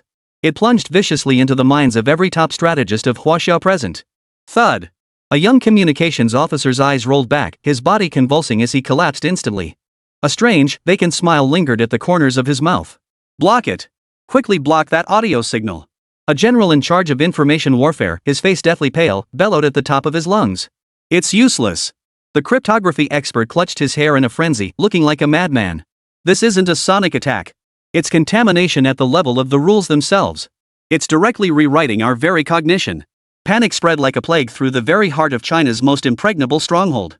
Commander, I recommend activating the Heavens Punishment Contingency Plan. A hawkish general leapt to his feet, his eyes burning with resolute ferocity. Use space-based kinetic weapons to erase Lopner along with that monstrous thing from the map entirely. I object. Lu Changwan, the old man who had just witnessed the miracle, slammed his fist on the table, his eyes bloodshot. Qin Mo was still there. He is our hero. We cannot bury him alongside the enemy. That's weak-minded compassion. The hawkish general roared in defiance. For national security, any sacrifice is justified. The entire command room erupted into a boiling cauldron of death. Yet, seated at the center of the command console, Commander Candle Dragon remained uncommonly calm. He merely stared intently at the large screen. That solitary young figure, facing the steel torrent and the gates of death alone. That figure showed not a single tremor. He stood like a divine pillar, firmly anchored to the land of China. The commander slowly closed his eyes. When he opened them again, all hesitation and struggle had faded from his cloudy old eyes. Only a raging inferno that could consume the 8 corners of the world remained. Enough. He spoke. His voice was not loud, yet it carried an invisible, dragon-like authority that instantly silenced all the clamor. The entire command center fell deathly silent. The commander rose slowly. His stooped figure, in that moment, seemed to merge as one with the vast mountains and rivers stretching behind him. Sacrifice? He smiled a smile as cold as ice, piercing to the bone. Since 100 years ago, haven't we sacrificed enough? We have paid the price with our heroes. We handed over our civilization. And what have we gained? His gaze swept across the crowd like a blade, scraping across every face. What did we gain? Others driving tanks into our homes, desecrating our ancestral graves. And now you want me to bury our last hope with my own hands? The commander slammed his fist down on the alloy desk before him. Let me tell you. Impossible. He pointed at the screen, at that solitary, defiant figure Qin Mo. He's not fighting alone. Behind him stands the entire nation of China. The commander turned to face his most trusted aide. That gaze held the resolve of one who had burned his boats. Transmit my orders. Activate the final contingency plan for Project Classic of Mountains and Seas. Code name. He uttered those 2 words, one by one, words powerful enough to make the entire Candle Dragon base tremble. Seek dragon. Seek the dragon. The aide's pupils suddenly contracted, his breath catching in his throat. Commander. The Dragon Seeker contingency plan means we must awaken. Correct. The commander cut him off, his voice unwavering. The dragon has already awakened. Now is the time to let him bare his sharpest fangs. The order was given. Deep within the heart of the Candle Dragon's nest, a massive black alloy door, classified as the highest level restricted zone, slowly swung open. Beyond the gate. No high-tech barracks. No flickering data screens. Only a simple bronze altar, seemingly transported from ancient times. Upon the altar, 12 shadowy figures sat cross-legged. Motionless, they resembled 12 lifeless sculptures. No military ranks adorned their uniforms, no unit designations marked their uniforms. Only ancient totems, branded into their skin with cinnabar. They depicted mountains, rivers, and the fearsome beasts of antiquity. They were the most mysterious trump cards of the Candle Dragon. The final guardians of Huaxia. Dragon's Fang. When the command to seek the dragon was transmitted through some unmonitorable psychic link to the altar, 12 figures opened their eyes simultaneously. Boom! A blood-curdling aura, condensed to its absolute limit, surged skyward. They spoke not a word. They merely rose to their feet. Every movement carried the instinct for slaughter, honed through countless trials. The leader was not particularly imposing in stature. His face was concealed by a hideous bronze mask of the mythical beast Tao Tai. He walked to the center of the altar and drew a pitch-black Tang sword from a pool of boiling mercury. The blade held no edge. Yet it seemed capable of severing cause and effect. He was the Fang of the Dragon's Fang. At the same time, the command center had transformed into a highly efficient war machine. Geology team. I need the most precise 3D topographic map of Lopner. History team. All ancient texts, rare manuscripts, and legends concerning Guishu. Compile everything within 3 minutes. Equipment team. What's the status of the Kuanping? Suanio stood in the center of the hall. She shed the black trenchcoat symbolizing her role as an intelligence officer. She changed into a form-fitting, dark gold dragon-scale combat suit. Her face, as icy as a frozen wasteland, now bore the grim, ominous aura of impending storm. The commander stepped before her. Suanio. Yes. This time, your mission is not to command. The commander's hand pressed heavily upon her shoulder. You have only one mission. Stay alive and reach Qin Mo. Tell him. He is not alone. Home lies behind you. For the first time, Xian Niao's eyes reddened. She did not shed tears. Instead, she mustered every ounce of strength to render the most precise military salute. I promise to complete the mission. Half an hour later. At Candle Dragon Base, in its most secret underground airfield. An aerospace transport craft, its design defying any explanation by modern aerodynamics, hovered silently mid-air. It possessed neither wings nor engines. Its entire hull radiated a warm, bone china-like white. Ancient star charts and runes were etched across its hull. Kuanpeng. China had poured its entire national strength into reverse engineering countless ancient artifacts to finally forge this rule-level strategic transport platform. An unprecedented mixed unit force assembled before the cargo hold. A white-haired archaeologist clutched tortoise shells and bamboo slips. A young geology PhD held the most advanced quantum detector in his hands. And standing at the very forefront stood the 12 members of the Dragon's Fall, silent as mountains, yet radiating an aura as sharp as drawn divine blades. Science and myth. At this moment, united for a common purpose. Suanio was the last aboard. The hatch closed silently. Kuanpeng transformed into a streak of light, vanishing instantly into the darkness beneath the earth. Lop Nur, the Sea of Death. The woman in white watched Qin Mo, still standing alone in defiance. A cruel smile spread across her face, like a cat toying with its prey. It's over, Qin Mo. Your miracles won't save you. On this land forsaken by the gods, you stand utterly alone. Qin Mo smiled. He lifted his head, glancing at the dim, hopeless sky. A playful curve lifted the corners of his mouth. Who told you that? I'm alone? Before the words had fully left his mouth. Boom! A deafening roar tore through the heavens. Above Lopner, the thick cloud layer was ripped open by an irresistible, brutal force, creating a massive gash. No aircraft. No flames. Only a white bone ship, seemingly sailed straight from myth, appeared. Bearing the supreme, overbearing pressure of a ruler commanding the world. Descending. Chapter 157, Lop Nur. The edge of Lop Nur, the Sea of Death. The Kuanpeng landed without a sound. This bone-white colossus, seemingly sailed straight from myth, hovered motionless half a meter above the ground. No roar of engines, no swirling dust. It resembled a ghost, an entity not of this physical world. A mixed team of China's elite forces swiftly streamed out through the hatch. They were the entire hope of the Dragon Seeker project. Quick! Set up the forward base. All equipment, complete self-checks within 3 minutes. A general in charge of technology barked the order. Experts clad in white lab coats moved with lightning speed, deploying precision instruments each emitting a faint blue glow across the sandy expanse. Quantum communication arrays, deep geological scanners, high-energy particle detectors. The cold, rational glow of science sought to tear open a fissure for modern civilization in this land forsaken by the gods. Old Master Liu Changwang did not glance at the instruments. He crouched down, pinching a handful of yellow sand between his withered fingers. The sand trickled through his fingers. Yet it was not ordinary, granular sand. Instead, it carried an eerie, viscous quality. Something's wrong. Old Liu's voice was hoarse and grave. The sand here is dead. Every last trace of vitality has been drained from it. Beside him, a young geology PhD pushed his glasses up, unconvinced. Professor Liu, according to our analysis, the soil in the Lop Nur region is severely saline alkali, with organic matter content approaching 0. This is perfectly normal. Liu Changwang shook his head, offering no further explanation. He knew there were things instruments couldn't measure. On the other side, 12 figures, silent as iron, had already dispersed. They were the dragon's teeth. Like 12 black nails driven into the ground, they secured the entire makeshift base at its center. At their head stood the man wearing the bronze Taotai mask Liao. He stood there silently. In his hand, the unsharpened, jet-black Tang sword hung slightly downward. He was listening. Listening to the sound of the wind. Listening to the wail of the sand. Suanio stood at the bow of the Kuanpeng.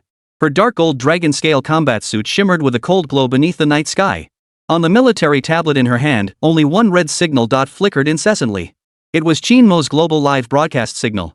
The signal was intermittent, filled with unresolvable interference. Qin Mo.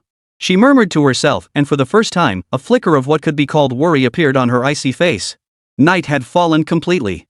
Just as everyone believed this was merely a tense yet calm night of preparation, a sudden change occurred.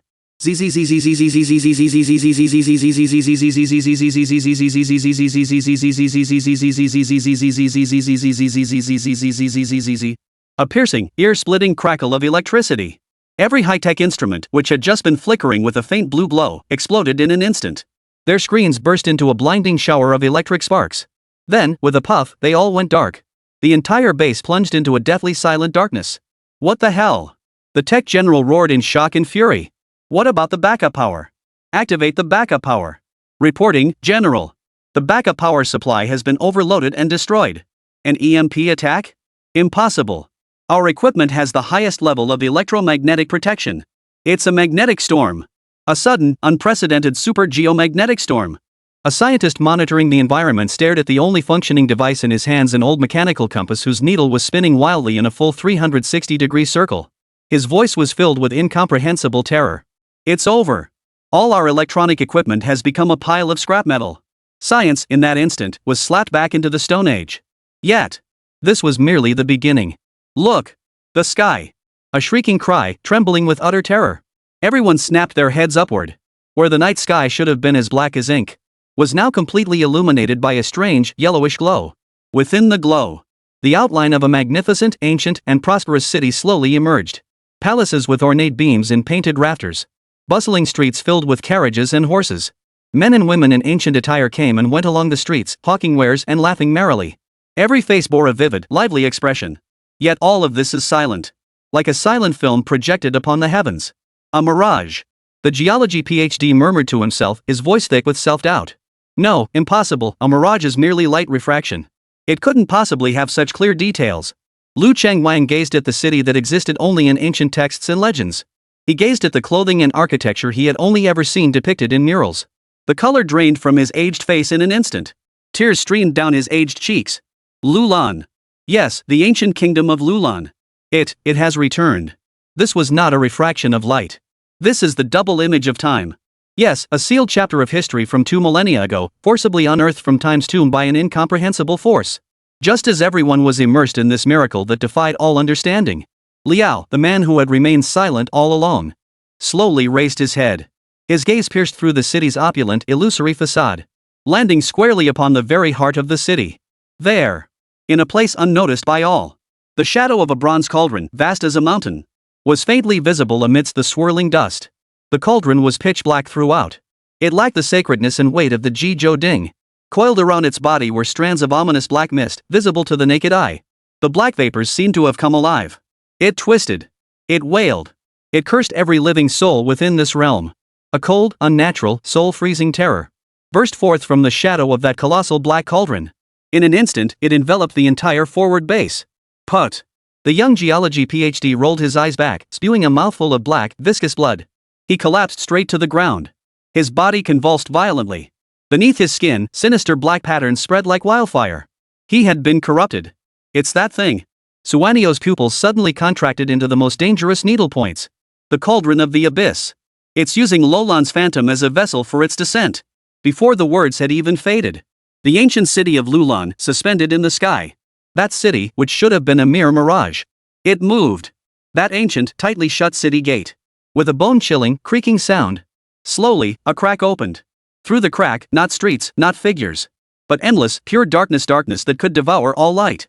A figure clad in a GHRF white combat suit emerged from that dark doorway. Step by step, it emerged. He was still alive. Only, his face bore an utterly bizarre, rigid smile. His eyes were two hollow, bottomless black whirlpools. He was no longer human. He was a puppet, controlled by the demon cauldron. The puppet raised its head, its vacant gaze sweeping over the horrified group of Chinese experts below. He smiled. In a voice not human, a layered, raspy tone, he spoke. Welcome to the game of the gods. You, the first batch of sacrifices. Having said that, he raised the Gauss rifle in his hand, aiming it at the closest target, Lu Changwang. Watch out. Suanio let out a sharp warning. However, a figure moved faster than her. Clang. A crisp clang of metal clashing. Liao, unseen until that moment, had already positioned himself before Lu Changwang. The Tang sword in his hand entirely black, its edge unsharpened. Precision guided, it deflected the high-energy warhead powerful enough to pierce a tank. Sparks flew everywhere. Liao stood utterly still. Beneath his hideous bronze Tao mask, a pair of eyes, burning with iron-blooded killing intent, locked onto the puppet in the sky. He spoke slowly. His voice sounded like two rusted iron plates scraping against each other. The land of Huaxia. Even gods must kneel. Especially one like you. A pretentious, self-important piece of trash. Chapter 158, Scum. Scum.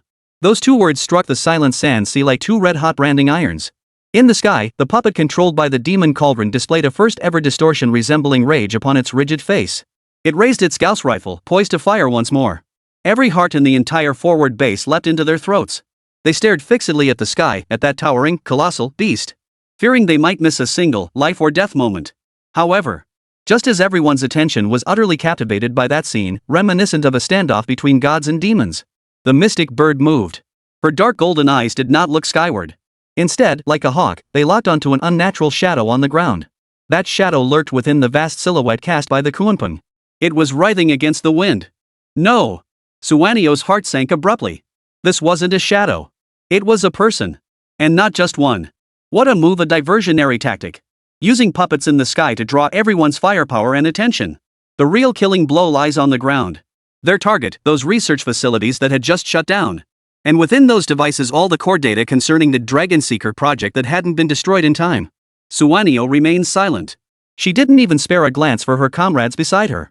In this pitch-black darkness where one couldn't see their hand in front of their face, any unnecessary movement would alert the enemy. Like a female leopard blending into the night. Silently, she crouched low. The dark gold dragon-scale combat suit's surface runes flickered faintly, actively absorbing every trace of light around her. She vanished. Completely vanished from everyone's perception. The makeshift command tent. Two black figures clad in optical camouflage slipped inside like ghosts. They were none other than the elite infiltration squad of GHRF. Their tactical movements were more textbook perfect than the manuals themselves. One stood watch. One retrieved a palm-sized silver box from his tactical backpack. He pressed the box against the already decommissioned main control computer. Zzzzzzz. A faint hum of electricity. The silver box glowed with a faint blue light. Using its own power source, it was forcibly cracking and stealing China's highest-level secrets. The progress bar loaded at breakneck speed. 90%. 95%. 99%. Success. A cold smile of triumph flashed in the eyes of the lead infiltrator. He was about to pull out the box. Suddenly, a cold, bone-chillingly murderous female voice echoed faintly from behind him. What are you looking for? Who? The two GHRF elites felt every hair on their bodies stand on end in an instant. They whipped around. What met their gaze was a streak of dark gold blade light moving with extreme speed. Splatter! The infiltrator clutching the silver box had his wrist severed clean off at the wrist. Blood hadn't even spurted out yet. A slender hand, encased in dragon-scale battle armor, had already clamped around his throat. Snap! A crisp snap of breaking bone. He didn't even have time to scream. The GHRF elite's body slumped limply to the ground. The other reacted with lightning speed. He didn't rush to save his comrade. Instead, he drew the high-frequency combat blade from his waist and thrust it backward toward the ambusher lurking in the darkness. Vicious. Precise. Deadly.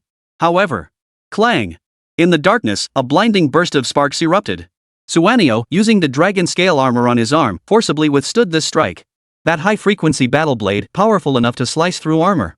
Yet it left only a faint white mark upon the dragon-scale armor. How could this be? For the first time, terror flashed in the eyes of that GHRF elite. What kind of demonic material is this? Suanio gave him no second chance to be shocked.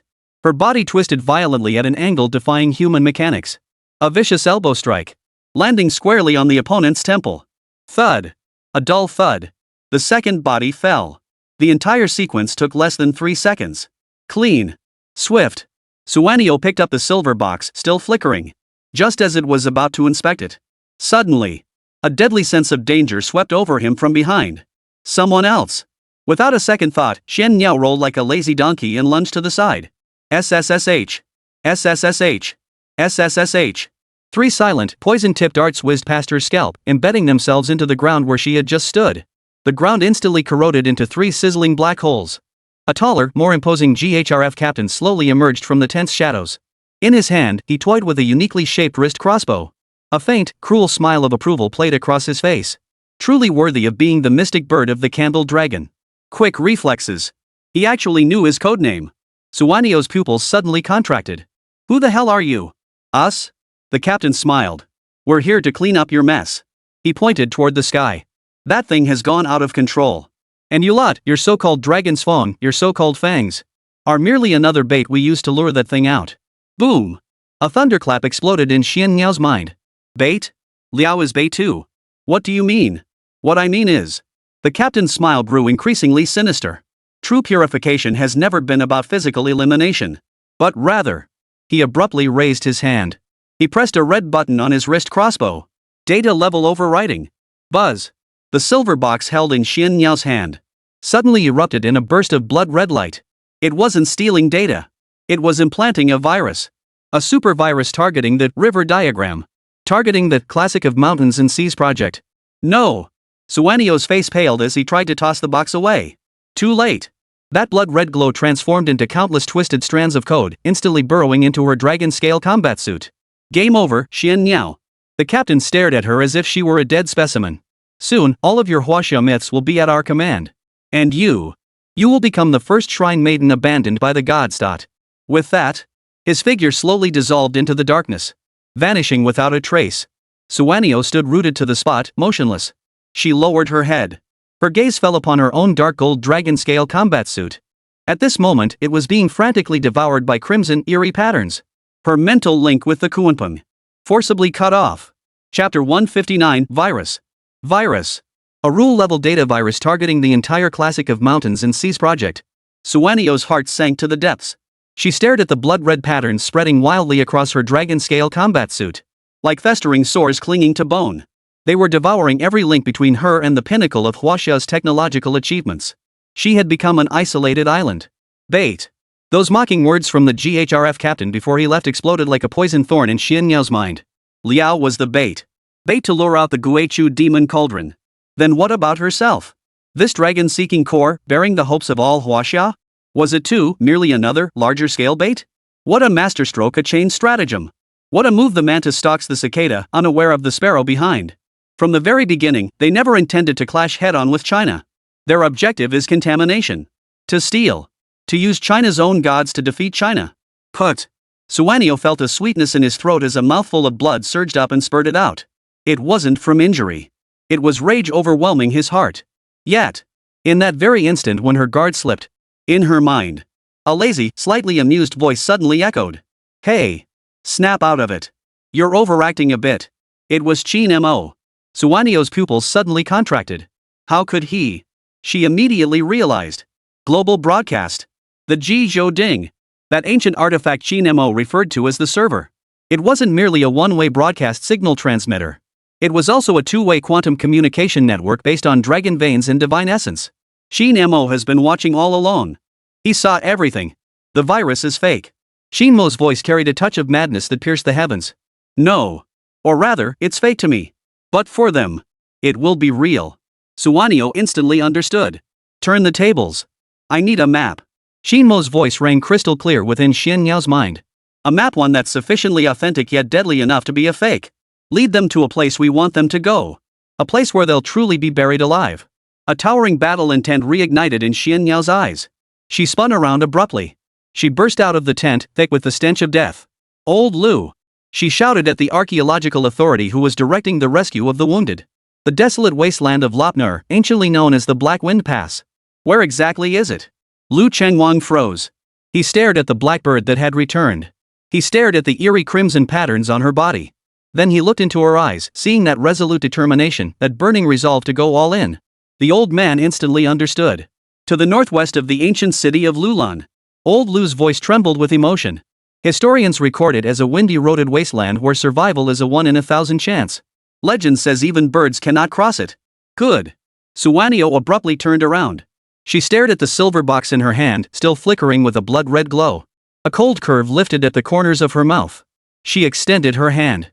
She gathered the chaotic data stream corrupted by the virus within herself, mixed with the death coordinates leading to the black wind mouth. She actively injected it into the silver box. Buzz. The silver box flared with brilliant light. It emitted a crisp, beeping sound like a mission accomplished. Then, it transformed into a streak of light, shooting skyward and vanishing into the dark horizon. At the same moment, on the sand dunes at the other end of Lopner, the GHRF captain who had just vanished from before the Xian bird was kneeling before a shadowy figure cloaked in darkness. Your Excellency, the architect. His voice brimmed with fervent reverence. The seed has been successfully implanted. We've obtained their core roadmap. In the shadows. The man known as the architect slowly raised his head. A smile of absolute control spread across his sculpted, flawless face. Very good. Order all battle groups to immediately proceed at full speed along the new route. We are going to reclaim our spoils of war. Aye. The captain sprang to his feet. One command. Lurking beneath the sandy expanse, dozens of GHRF special combat vehicles roared to life. Like a pack of steel sharks that had caught the scent of blood, they charged full speed toward the deadly trap known as the Black Wind Pass. Amidst the ruins of the GHRF forward base, watching the swirling dust cloud rising in the distance, Suanio slowly withdrew her gaze. Her gaze shifted to the sky, where the demon cauldron puppet still stood locked in confrontation with Lao. Qin Mo. Now it's our turn. No rush. Qin Mo's voice carried a hint of amusement. The show has only just begun. Let them fly a little longer. He paused. The true path lies not upon the earth, but beneath our feet. The moment the words fell, the white-boned ship, the Kuanpeng, the ancient star charts and runes etched upon its hull, suddenly blazed to life. A vast, indescribable pressure crashed down. It was not repairing itself. It was rebooting. In a manner more ancient, more tyrannical. Boom! Kuanpeng's bow plunged downward. Like a submarine. Ignoring the hard sand and stones beneath its feet, it plunged deep into the Earth's core. A treasure hunt and hunt for prey, with the entire Lopnur as its chessboard. At this very moment, the curtain officially rises. Black Wind Pass. A place that truly lived up to its name as a land of death. Whoosh! Black gales howled, whipping razor-sharp sand like blades, their screech echoing like the wails of ghosts. The sand here was all black. It carried an ominous, burnt scent. The GHRF steel convoy halted at the entrance to this desolate wasteland. The architect stepped down from the command vehicle. He surveyed the terrifying scene before him, where even light itself seemed warped. His brow furrowed slightly. Are the coordinates correct? Reporting, sir. Absolutely correct. The captain pointed at the blinking red dot on the tactical screen. According to the core data we intercepted from Huaxia, the energy source of that demon cauldron lies precisely at the center of this region. The architect nodded. Without further hesitation, he swung his hand decisively. Advance! The convoy surged forward once more. Like a black dragon, it plunged headlong into the endless darkness. Yet, none of them noticed. At the very moment the last vehicle vanished into the wind-swept sands. At the entrance, upon an inconspicuous black rock, a twisted code, drawn in blood, flickered faintly. Then vanished. Beneath the earth of Lopnur, the Kuanpeng silently traversed an ancient tunnel that belonged to no geological map. Here, there was no sand or stone. Only a strange space, flowing with a faint golden light. As if an underground starry river, buried for millennia. What is this? Lu Chengwang traced the transparent porthole, his aged eyes filled with awe. The hidden vein of the ancient Silk Road. The legendary dragon vein shortcut, said to be found only by true travelers. Qin Mo stood at the bow. He said nothing. He simply watched silently as the screen in the global livestream room, the screen he had already switched to, on the screen, no longer showed his own solitary silhouette. Instead, it showed the GHRF team's first-person perspective dashcam footage. 5 billion viewers worldwide were stunned. What the hell? What's going on? Did they catch Qinshin? No. Look. This is GHRF's feed. Qinshin hacked their system. Holy crap. He's using the enemy's feed for his own livestream? What kind of god-tier move is this? The chat exploded. Geneva, Deep Dive Base. The 12 directors of the Shadow Council stared at the familiar friendly side view on the screen. Their faces instantly turned ashen. Bastard. He turned us into actors in his reality show. Deep within Black Wind Pass, inside the GHRF command vehicle, the architect finally sensed something was amiss. He stared at the live stream watermark that had suddenly appeared on the screen, and the terrifying popularity count that had already surpassed 60 billion. For the first time, his flawless face betrayed an expression called fury-laced shock. We've been played. But it was already too late. At the very front of the convoy, a monstrous altar, unimaginably vast, constructed from countless white bones, blocked their path. At the very summit of the altar, a young man of Eastern descent, clad in black combat gear, seated upon the throne of bones. He grinned at them. That smile, radiant yet cruel. Welcome to my hunting ground. Qin Mo's voice echoed through GHRF's own communication channels, resonating in every soldier's ears. Now, I'm taking over the game. Chapter 160, Black Wind Pass. Black Wind Pass. Upon the altar of white bones, Qin Mo watched the global livestream feed showing the GHRF convoy plunging headlong into the death trap. The smile on his lips grew colder and colder. The game is mine to take over. His voice echoed coldly through every GHRF combat vehicle via the hijack channel. For the first time, the flawless face of the architect contorted completely under the screen's eerie glow. Retreat! Full speed retreat! He roared at the top of his lungs. Too late. Qin Mo snapped his fingers. Boom! The entire black wind past this vast illusionary realm he and Xian Niao had jointly conjured crumbled into oblivion at that very moment. The howling black sandstorm surrounding the GHRF convoy vanished. In its place lay endless yellow sand. And a vast, desolate silence. They had never moved. From start to finish, they had been spinning in circles in the same spot. Like a troop of clowns toyed with. 6 billion viewers worldwide watched the steel army on their screens, lost in bewilderment.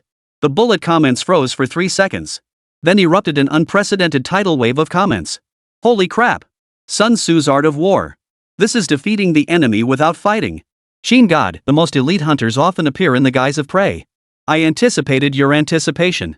Architect, my mindset just collapsed. Geneva, deep dive base. 12 shadow counselors stared intently at the screens, their faces darker than the bottom of a pot. Disgrace. This was the greatest disgrace since the Minerva Initiative's inception. They had been completely outmaneuvered by a single individual, exposed before the entire world. Yet Qin Mo had no interest in watching this pack of defeated dogs any longer. He rose from the bone throne. His gaze shifted toward another direction. Suanio. His voice echoed across the bridge of the Kunping. Received the coordinates? Suanio stood at the bow, studying the tactical map displaying the fresh coordinates Qin Mo had just transmitted. A resolute gleam flashed in her eyes. Received. Target, underground entrance to the ancient city of Lulan. The Kunping, that white, bone porcelain colossus of a warship, did not turn around. Instead, its bow dipped slightly. Once more, it plunged silently into the depths of the earth. Following that ancient, hidden vein only the traveler could find. Full speed ahead toward the true heart of the storm. Deep within the wind-eroded, Yadin landforms. Here lies the most desolate, uninhabited zone of Lop Nur. Endless, earth-toned hills stretch like silent tombs of prehistoric behemoths. The Kunping emerged from the earth. It hovers within a vast, circular valley. This is the place. Old Master Lu Changwang gazed out the porthole at the familiar yet alien landscape, his voice trembling. The location of the Sun Tomb, the capital of the Lulan Kingdom recorded in ancient histories. Qin Mo stepped off the Kunping. He did not use any high-tech instruments. He simply closed his eyes slowly. The divine artisan's heart roared into motion. An immense, intangible will, centered on him, instantly enveloped the entire valley. He listened. Listening to the pulse deep within the earth. Listening to the whales buried beneath the yellow sands for 1,000 years. Found it. Qin Mo opened his eyes. He walked toward a massive, unremarkable wind-eroded rock in the center of the valley. He reached out and gently placed his hand upon the rock. Then he performed a gesture incomprehensible to all. He began tapping. In an extremely peculiar, utterly irregular rhythm. Thud. Thump thump. Thump thump thump. It wasn't Morse code. It was more like the drumbeat of some lost, ancient ritual music. It is a key. A key that unlocks the door sealed by the dust of history. When the 9th drumbeat fell. Boom! The entire circular valley shook violently. That massive, wind-eroded rock slab, weighing hundreds of tons, slowly began to sink to one side. A bottomless, pitch-black entrance to the underground suddenly appeared before everyone. The entrance was carved with twisted, ancient murals. They depicted the war between gods and demons. It depicted a bronze cauldron sinking into the abyss. A desolate, deathly chill of frigid aura that seemed capable of freezing souls swept forth from the cavern's mouth. Everyone held their breath. They had found it. The true entrance to the ancient city of Lulan. Yet, just as everyone prepared to step inside, Qin Mo's face suddenly drained of color. Roar! A primal roar otherworldly, beyond description. Without warning, it thundered forth from the abyss below. It violently crashed into the mind of every single person present. This was not sound. This is a curse. Yes, endless, venomous hatred. It is the most savage roar of a soul imprisoned for millennia, utterly consumed by madness. Put. Several young researchers in the team didn't even have time to scream. Their eyes rolled back, and black, viscous blood instantly poured from their 7 orifices. They collapsed unconscious on the spot. The 12 warriors of the dragon's fawn let out a muffled groan. Every muscle in their bodies tensed instantly, their iron wills forcing them to resist this mental assault. Yet their faces had already turned as pale as paper. The dark golden dragon scale armor on Xian Niao's body flashed with runes wildly. She staggered back half a step, biting her lip to stay upright. As for Qin Mo, the primary target of the assault, he bore the full brunt of the most terrifying frontal assault. In that instant, His mind felt as though it had been stuffed with 10,000 bloody battlefields. Betrayal. Slaughter. Sacrifice. Despair. Endless negative emotions surged like a black flood breaking through a dam, threatening to tear his entire consciousness apart and devour it whole. Gah! Qin Mo let out a suppressed, agonized roar. His eyes were bloodshot. Beads of cold sweat rolled down his forehead like rain. The global livestream went completely mad at that moment. The screen was replaced by intense snowy static. The shrill static screeched like demonic claws scraping against every viewer's eardrums. What's happening? What's wrong with Qin Shun? That sound. Holy crap. My head's gonna explode. Turn it off. Turn off the stream. Yet no one turned it off. 6 billion pairs of eyes were glued to that screen, now a chaotic blizzard of static. Hearts were in throats. Geneva, deep dive base. The architect stared at the chaotic signal. For the first time, his twisted face revealed a sickening, maniacal delight. Yes. That's it. It's awake. It has finally awakened completely. No one can resist the corruption of the abyssal void. No one. Qin Mo. You're dead. Before the subterranean entrance. Qin Mo knelt on one knee, collapsing to the ground. He gasped for breath in ragged, heavy gulps. That violent, mental assault still raged wildly within his mind. But he endured. Using the divine artisan's heart, that sliver of the purest, boundless divine essence, he fiercely shielded the core of his consciousness. He slowly raised his head. He wiped away the crimson streak of blood from the corner of his mouth. His eyes held no fear. No retreat. Only a flicker of realization. And a glint of murderous intent, cold to the extreme. He finally understood. This demon cauldron, slumbering deep beneath the earth. It was not a tainted artifact. Nor was it a vessel spirit awaiting salvation. It had died completely. Or rather, it has been reborn. Reborn. This isn't a cry for help. Qin Mo grinned. The smile was mad and cruel. He stared into that bottomless, pitch-black abyss. Word by word, he uttered the conclusion that left the entire world speechless. It's inviting us to enter and become part of it. The words had barely left his lips. From the depths of the cavern's darkness, a pair of enormous, blood-red eyes snapped open. Then, a second pair. Then a third pair. Dense and swarming. Thousands upon thousands of pairs crimson, inhuman eyes. In that endless darkness, they all lit up at once. They all stared at the opening, at this fresh, bloody feast. A cold, hungry, greedy will swept across the entire scene. Gulp. A battle-hardened dragonfang warrior couldn't help but swallow hard. The veins on his blade-gripping hand bulged. Captain. His voice was dry. What the hell are we up against? The Thefang, wearing a Taotai mask, offered no reply.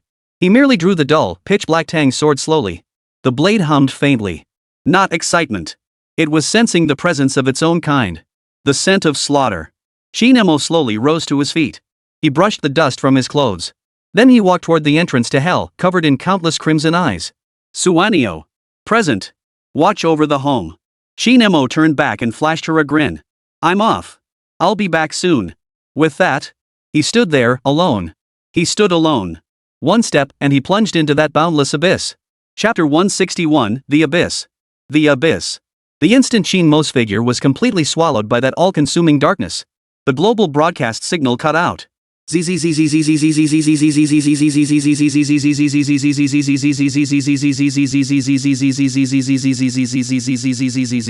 A shrill, piercing static noise, like a poisoned steel brush, violently scraped against the eardrums and nerves of 6 billion people worldwide. The image vanished. Sound vanished. Only a cold, blank screen remained a symbol of absolute nothingness. The world fell silent. Candle Dragon's Nest, Command Center. Dead silence. Commander, the hand clutching the teacup froze mid-air, trembling slightly. Suanio stood at the bow of the Kuanping, staring intently at the tactical tablet that had lost its signal, her nails digging deep into her palms. Geneva, deep dive base. 12 shadow counselors stared at the snowy screen, their faces betraying uncontrollable ecstasy. Dead. That demon of China who had trampled them time and again. Finally, dead. Across the globe, in countless cities, countless squares, countless homes. 6 billion pairs of eyes stared blankly. Watching that cold, hopeless snowflake. Time seemed to freeze. 1 second. 10 seconds. 1 minute. Someone began to silently weep. Some let out stifled, agonized sobs. That hero who journeyed west beyond Yangguan Pass for them, who single-handedly expanded their borders. The legendary streamer who, before the eyes of the world, had restored supreme glory to China. He had fallen. Yet, Qin Mo did not plunge into the so-called abyss. The moment his feet stepped into the darkness, the scene before his eyes abruptly shifted. There was no blood-soaked pool or mountain of bones as imagined. No legendary demons or evil spirits. He found himself in a vast, empty, and utterly frigid white space. Above his head stretched a pure white, colossal dome. Beneath his feet lay a polished alloy floor so smooth it reflected human figures. Inlaid into the surrounding walls were countless intricate circuits, each emitting a faint blue glow. The air carried a cold, pungent scent, a mixture of disinfectant and ozone. This was not hell. This place felt more like a massive laboratory brimming with futuristic technology. Qin Mo lifted his head. His gaze fell upon the immense white dome. Above that dome, hanging densely, were thousands upon thousands of black, cold, metallic contraptions. Each possessed an extremely intricate compound lens. They were silently trained upon Qin Mo below. Those so-called myriad crimson eyes were nothing more than illusions projected by these high-precision holographic projectors. Qin Mo turned his gaze to the surrounding walls. Embedded there was a circular array composed of thousands of massive metal discs. The discs were vibrating at an extremely low frequency, resonating faintly. Hum. That sound, a mental roar piercing the soul, triggering the deepest fears. It was emitted by this vast and intricate infrasonic resonance array. An illusion? Demon's chant? No. All of this is technology. It is top-tier black technology, sophisticated enough to fool the senses. This is a trap. A living mind capture laboratory, meticulously crafted by the Minerva Initiative using the most advanced technology. Qin Mo instantly understood everything. From the very beginning, they never intended to kill him. They intended to capture him alive. They intended to study him. To study why he could resist this rule-level mental corruption, a force potent enough to shatter an entire army's psyche in an instant. To study the secrets within him. To study the mythical heritage of Huaxia residing within his mind. What a grand scheme. Such a poisonous intent. They intended to dissect him alive, like a lab rat. Qin Mo slowly made his way toward the laboratory's most critical area. There. A massive cylindrical glass container stood silently. The vessel was filled with a dark green, viscous nutrient solution. And right in the center of the nutrient solution, a bronze fragment, roughly the size of a human head, lay submerged. Entirely pitch black and twisted like a pretzel, it was immersed in the liquid. That fragment was none other than the wreckage of the so-called demon cauldron. Countless thick, black cables, like snarling steel veins, connected to this bronze fragment. They fused it into a single entity with the entire laboratory. It was the very energy core of this entire mind capture laboratory. It was the CPU driving this monstrous machine. They had actually turned the remnants of an ancient artifact, a relic bearing the history of China, as the battery for their wicked experiment. You want to study me? Qin Mo smiled. That smile held no anger, no fear. Only a danger so icy it seemed to lower the entire lab's temperature by several degrees. He made no attempt to destroy the cold instruments. He merely extended his hand slowly. Gently, he pressed it against the central control panel, covered in countless intricate buttons. Then, he closed his eyes. Divine Artisan's heart, activated at full power. Hum. An intangible, boundless will as if originating from primordial chaos. Centered on Qin Mo's palm, it surged instantly into this precision machine representing the pinnacle of Western technology. He wasn't brute forcing his way in. He was understanding. He was resonating. He was wielding the supreme authority of the divine craftsman, the creator of all things. To reverse engineer the underlying logic of this colossal trap. To seize the ultimate control over this killing machine. The Jizhou Ding, that divine link serving as the server. In this moment, it transformed into the sharpest data blade. It plunged viciously into the enemy's most cherished heart. On the other side of Lop Nur. Inside GHRF's mobile command base. A man clad in a white lab coat, with blonde hair and blue eyes, his face bearing a hint of morbid arrogance. He gazed triumphantly at the massive screen before him. He was the chief architect of this mind capture laboratory. Codename, Shepherd. On the screen, a red dot representing Qin Mo's vital signs flickered wildly, struggling. Struggle on, lost lamb. The shepherd lifted a glass of red wine, swirling it gently. His face bore a cruel smile, like a cat toying with a mouse. Soon, you will understand. God is invincible. And I am the one who created God. He was about to press the button that would inject the sedative. Suddenly, the entire command room before his eyes abruptly transformed. The cold alloy walls vanished, replaced instead by endless, churning crimson. Countless thick, viscous, crimson tentacles surged madly from the walls. Above the dome, countless crimson eyes, filled with venom and hunger, snapped open. Every single one of them fixed its gaze upon him. Roar! A soul-shredding, mind-shattering roar exploded within his mind. No, no! The arrogance and smugness on the shepherd's face were instantly replaced by utter terror. This can't be. This is my trap. This is mine. Clutching his head, he let out a shrill, inhuman scream. He had fallen into the abyss he himself had designed. Global live stream. That expanse of deathly silent, icy snowflake screen. At that moment, Suddenly, clarity. The image returned. 6 billion viewers, already plunged into despair, suddenly widened their eyes in shock. On the screen, Qin Mo was unharmed. He stood calmly and composedly in a futuristic white control room. Beside him, a massive surveillance screen displayed. The blonde-haired, blue-eyed GHRF commander was clutching his head, rolling frantically on the floor. Tears and snot streamed down his face as he foamed at the mouth, emitting a blood-curdling scream like a slaughtered pig. He looked like a raving madman. The entire world froze. Everyone's mind went completely blank. What the hell is going on? A reversal? No. This is a dimensional strike. Qin Mo brushed his sleeve before the camera, removing dust that wasn't even there. Then, he pointed at the screen, at the completely deranged shepherd. A mocking curve lifted the corners of his mouth. He spoke calmly. A miracle? No. Just some second-rate technology and dirty tricks. The world. Dead silence. A pin dropping could be heard.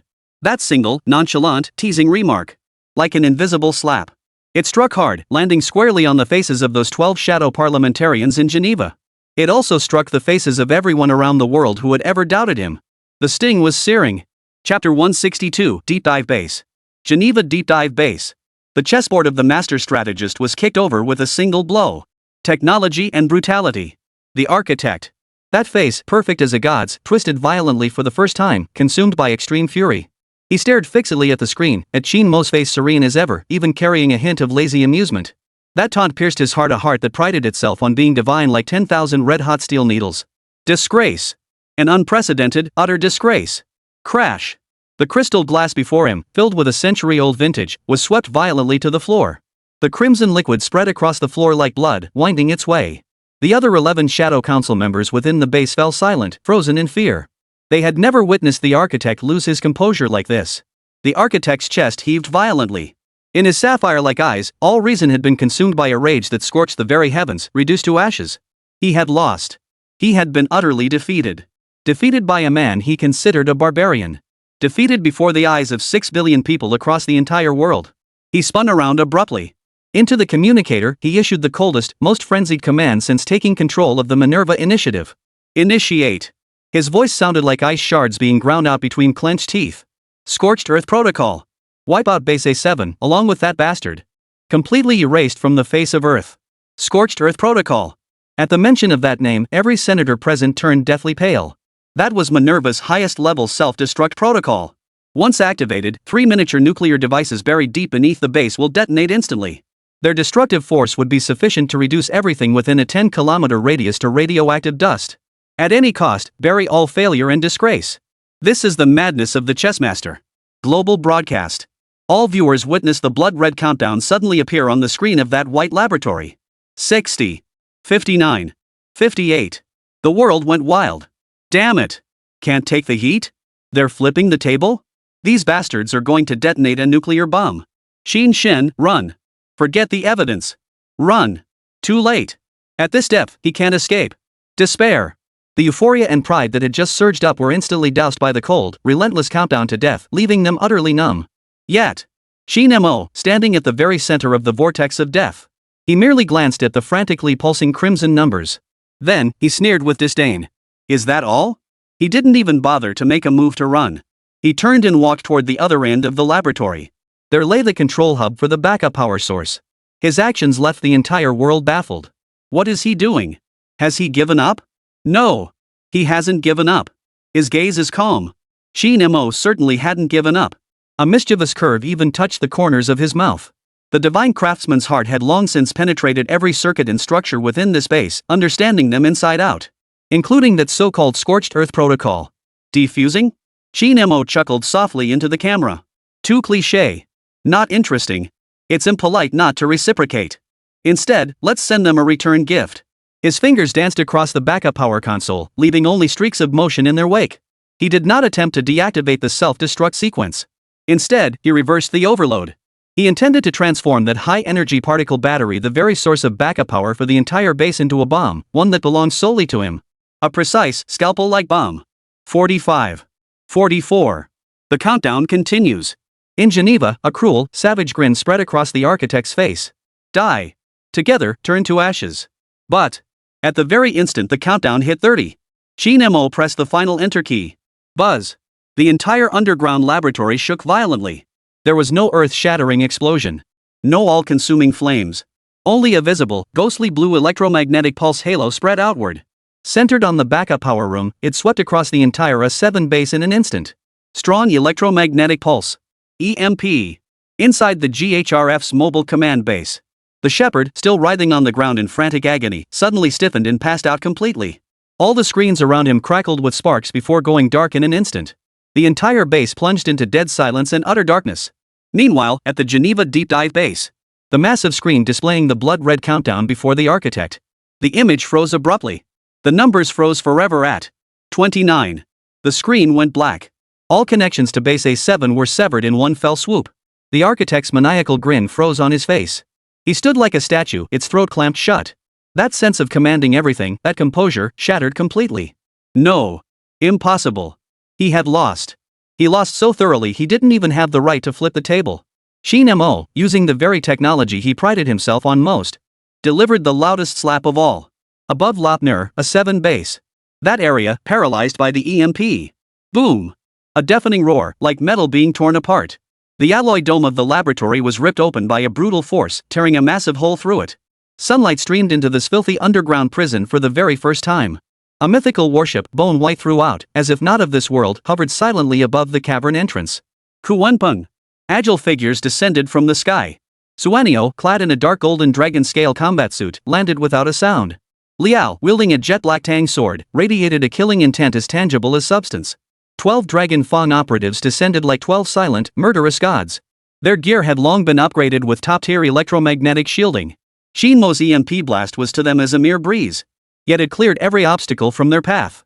The Dragon's Fawn unit swiftly subdued the utterly incapacitated GHRF soldiers. They captured the chief designer, Shepherd, who had already lost his mind. Suanio strode swiftly before Qin Mo. She looked at this man who, alone, had turned the entire battle upside down. For the first time, a genuine smile flickered across his icy, distant face. Welcome home. Qin Mo clapped his hands, pointing at the secret base representing the pinnacle of Minerva Initiative technology. He grinned. Brought back a little local specialty. This scene. Through the global broadcast, still running. Clear and distinct, it echoed through every corner of the world. China erupted in excitement. Holy. Holy. Holy.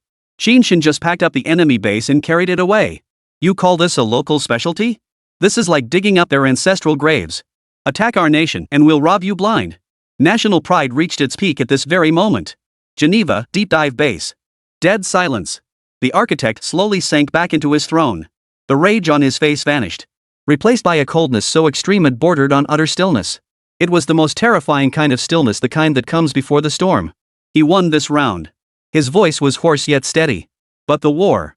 He lifted his head, his blue eyes flashing with a serpentine coldness. Has only just begun. He turned to his chief advisor beside him. Issued a brand new command. Activate the fire of Prometheus. The fire of Prometheus. That was Minerva's ultimate contingency plan for the information war. Since we cannot destroy you physically, then we shall kill you in spirit. We will destroy your reputation. Let the entire world spit upon you. The moment the order was issued, the global media landscape shifted. BBC, CNN, all Western mainstream media. At the same moment, as if receiving a unified directive, they began frantically broadcasting a so-called breaking news story. Carefully edited video clips were released. In the footage, was that ominous cauldron radiating an ill-omened black aura? It was the countless, blood-red, terrifying eyes. It was Qin Mo, standing alone amidst that hellish scene. Every frame underwent special color grading. Qin Mo was rendered like a demon lord emerging from the abyss. Immediately after, one after another, so-called crisis management experts, ancient civilization scholars, and AI ethicists appeared on major television networks' talk shows. Dressed in suits, their expressions solemn. Using the most technical jargon, they peddled a meticulously fabricated lie to the entire world. The A7 base in Lopner is not a weapons laboratory. A white-haired expert declared with heartfelt anguish before the camera. It is a sanctuary. A Pandora's box built to protect all of humanity. Sealed within it is an ancient AI with self-awareness. Or perhaps we could call it a meme virus. Another, younger AI expert pushed his glasses up and added. This virus can rewrite human cognition and distort the rules of reality through mental infection. Once unleashed, the consequences would be unimaginable. Finally, all fingers pointed to the same person. Qin Mo was no hero. The host's voice brimmed with inflammatory indignation. He is a madman who sacrificed everything to satisfy his personal vanity and chase after traffic. He personally opened Pandora's box. He has unleashed a plague of ideas upon the world, powerful enough to destroy human civilization. A vicious, brand new label was ruthlessly affixed to Qin Mo's name. Techno-terrorist. This term spread like a virus, instantly permeating the entire Western world. Public opinion completely reversed. Countless Western citizens, unaware of the truth, plunged into immense panic. Their social media feeds were utterly flooded with rage and dread. So it was him. He's the one who wants to destroy our world. Kill him. We must eliminate this devil from the East immediately. Sanctions. Sanction China immediately. They are a breeding ground for terrorists. Vicious curses. Mad, rabid invectives. Like a black lizard, sweeping across the sky, engulfing everything in its path. Kunpeng-class warship, bridge. Qin Mo watched the tactical tablet displaying Western media coverage that had descended into utter madness. The cynical smile on his face finally began to fade, replaced by a bone-chilling, razor-sharp glint. He lifted his head. His gaze seemed to pierce through the screen, pierce through 10,000 miles of space, and met, with fierce intensity, the gaze of the chess player deep beneath the waters of Geneva. Qin Mo smiled.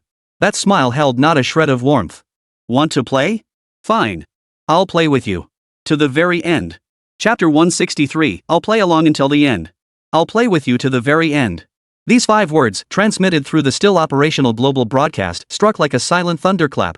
They struck the central control screen at the Geneva deep dive base with brutal force. The architect stared at Qin Mo's face on the screen, cold as ice, devoid of any warmth. He smiled. Madly. Good. Very good. He leapt to his feet from the throne. His sapphire eyes held nothing but pure, unadulterated desire for destruction. Since you wish to play, then I'll overturn the entire chessboard for you. He pressed the communicator. Initiate the fire of Prometheus. The storm of public opinion erupted. 10,000 times fiercer than the black-winged mouth of Lopner. BBC.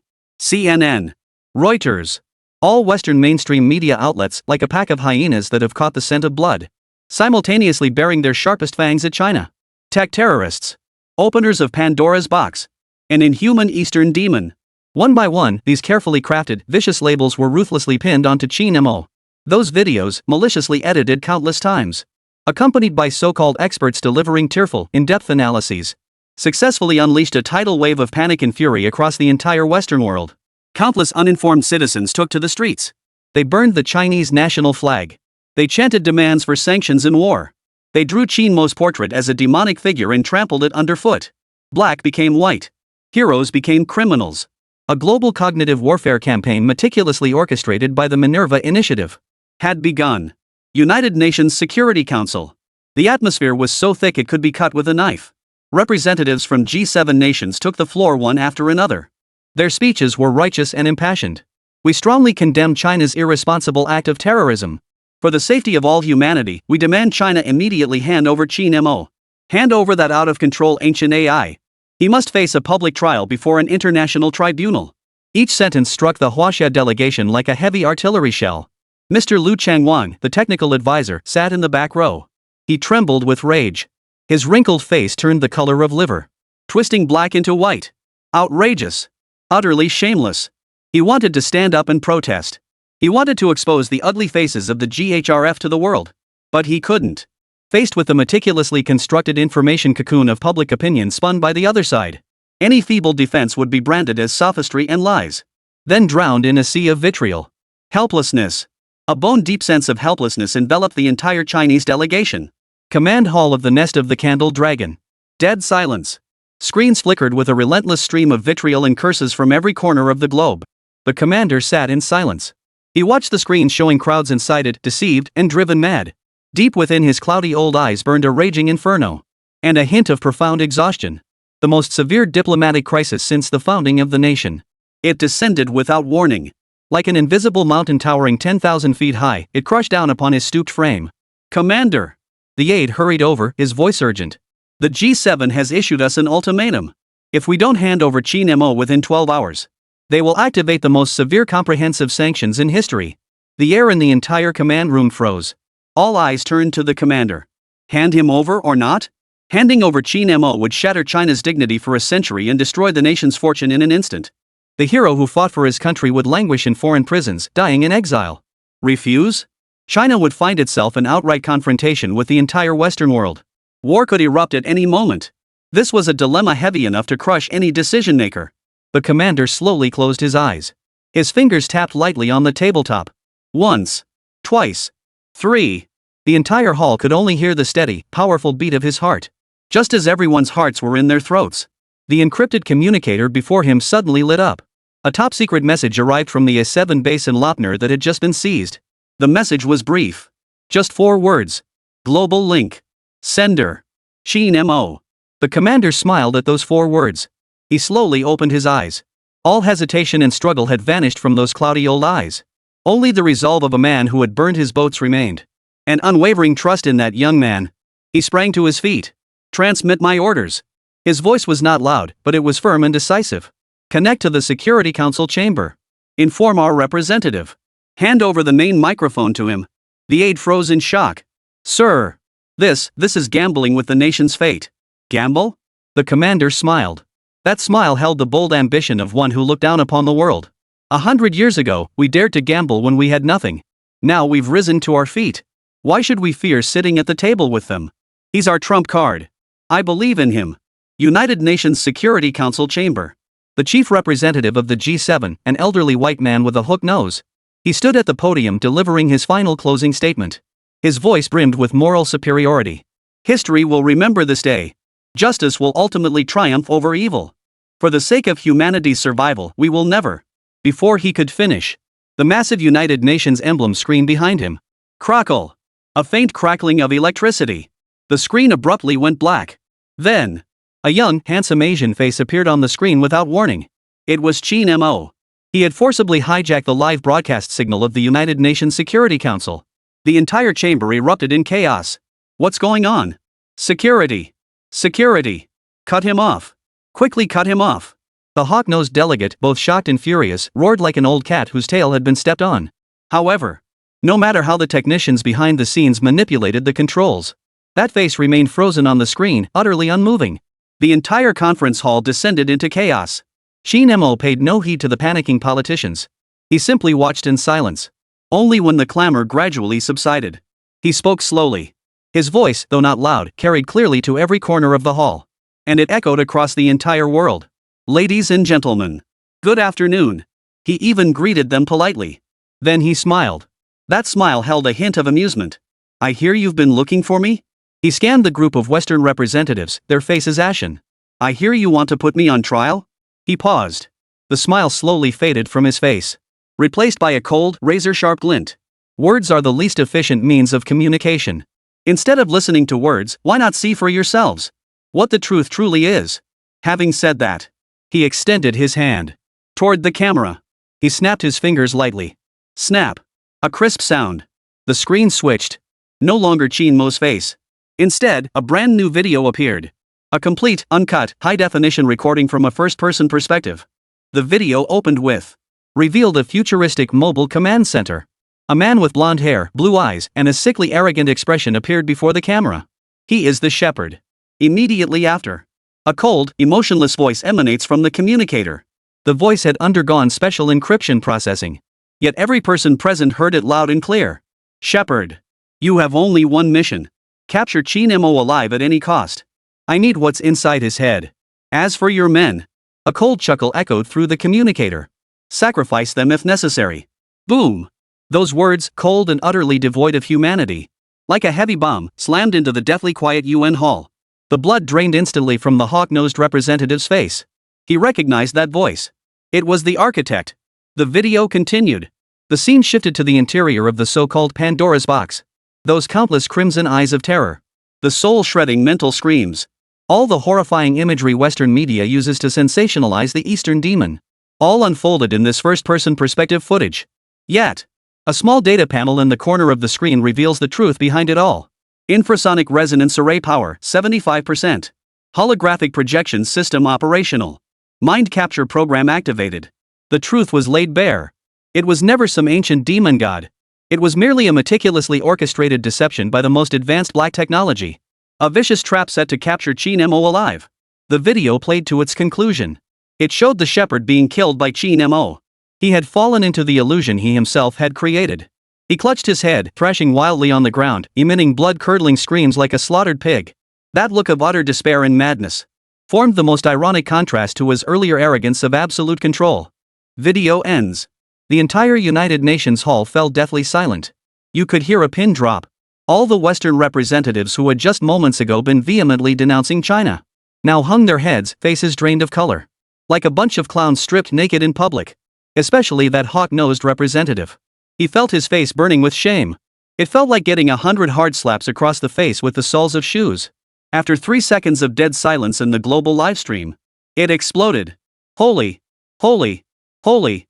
A century-level reversal. I knew it. Qin God is forever the God. This isn't a trial, it's a public execution. G7 representatives, my face hurts, I want to go home to my mom. Qin God, not only will I slap your face, I'll make you slap your own face with your own hands.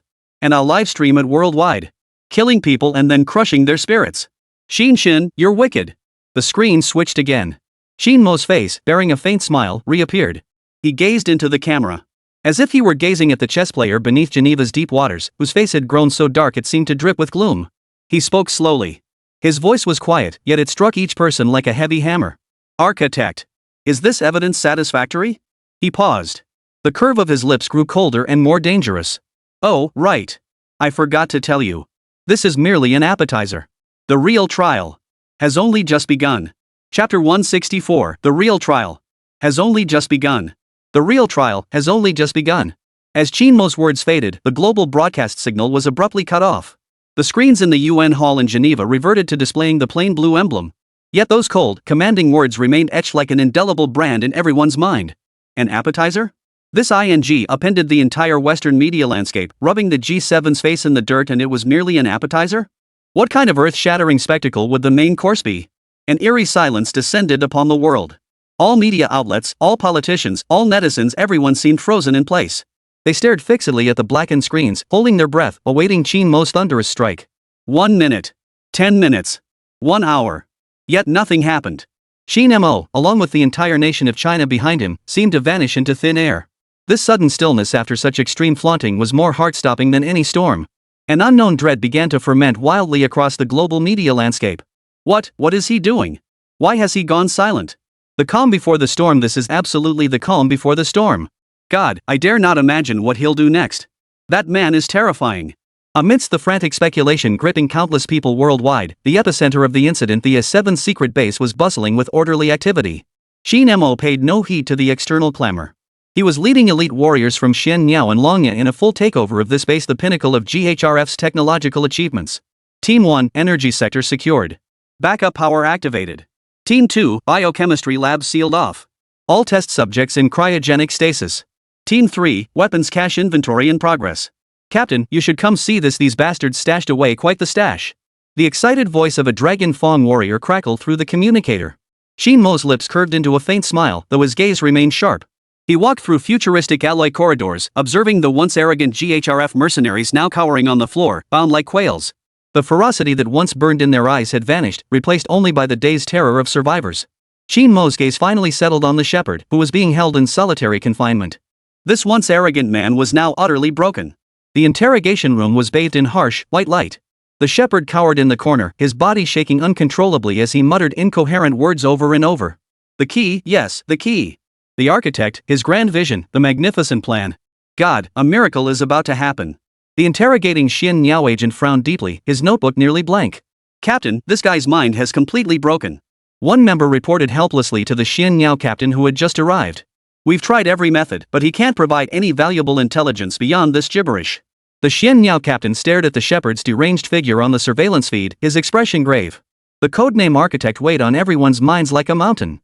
A mysterious organization capable of wielding such terrifying black technology, weaving a colossal lie solely to capture Qin Mo alive. Their objectives could never be as simple as what was stated in the video. The key? The blueprint? Qin Mo stood outside the one-way glass of the interrogation room, listening silently to the shepherd's incoherent ramblings. His fingers tapped the glass unconsciously, producing a dull thud. Play back the illusion you conjured for him. Qin Mo spoke calmly. What? Captain Xianyao froze. Let him savor his masterpiece once more. A cold, mocking glint flashed in Qin Mo's eyes. Perhaps he'll recall something useful. The order sent a chill through the warriors present. Killing the body and the spirit, it was nothing more than that. Yet even as he was repeatedly tormented within the terrifying hallucination of his own creation, the shepherd only emitted more piercing screams. His mental defenses had been utterly shattered by Qin Mo, reduced to a pool of irreparable sludge. Seems conventional methods won't work. Qin Mo stared at the convulsing shepherd on the ground, his eyes devoid of pity. He turned and walked toward the core area of the base. Since he won't talk, I'll just take a look inside myself. Main control room of base A7. Dozens of massive screens formed a wall surrounding the room, cascading with streams of data. This was the nerve center of the entire base. Mr. Qin, the main control computer has been secured with the highest level biometric access lock by the Shepherd triple verification via iris scan, voice print, and heart rate. A technical soldier accompanying the group explained with a troubled expression. Forced decryption would only trigger the base's self-destruct sequence. Qin Mo said nothing, merely walking to the main console, its red warning lights flashing. He extended his right hand and slowly placed it on the cold metal panel. In the next instant, a profound and warm power surged from his palm. Divine Artisan's Heart, activate. In Qin Mo's perception, the supercomputer before him, composed of countless precision components and intricate code, transformed into a work of art. A work of art riddled with flaws and vulnerabilities. Those so-called triple-layered biosecurity locks looked to him like a wooden box with its mortise and tenon joints misaligned. Fragile and laughable. He closed his eyes, his mind fully immersed in the task.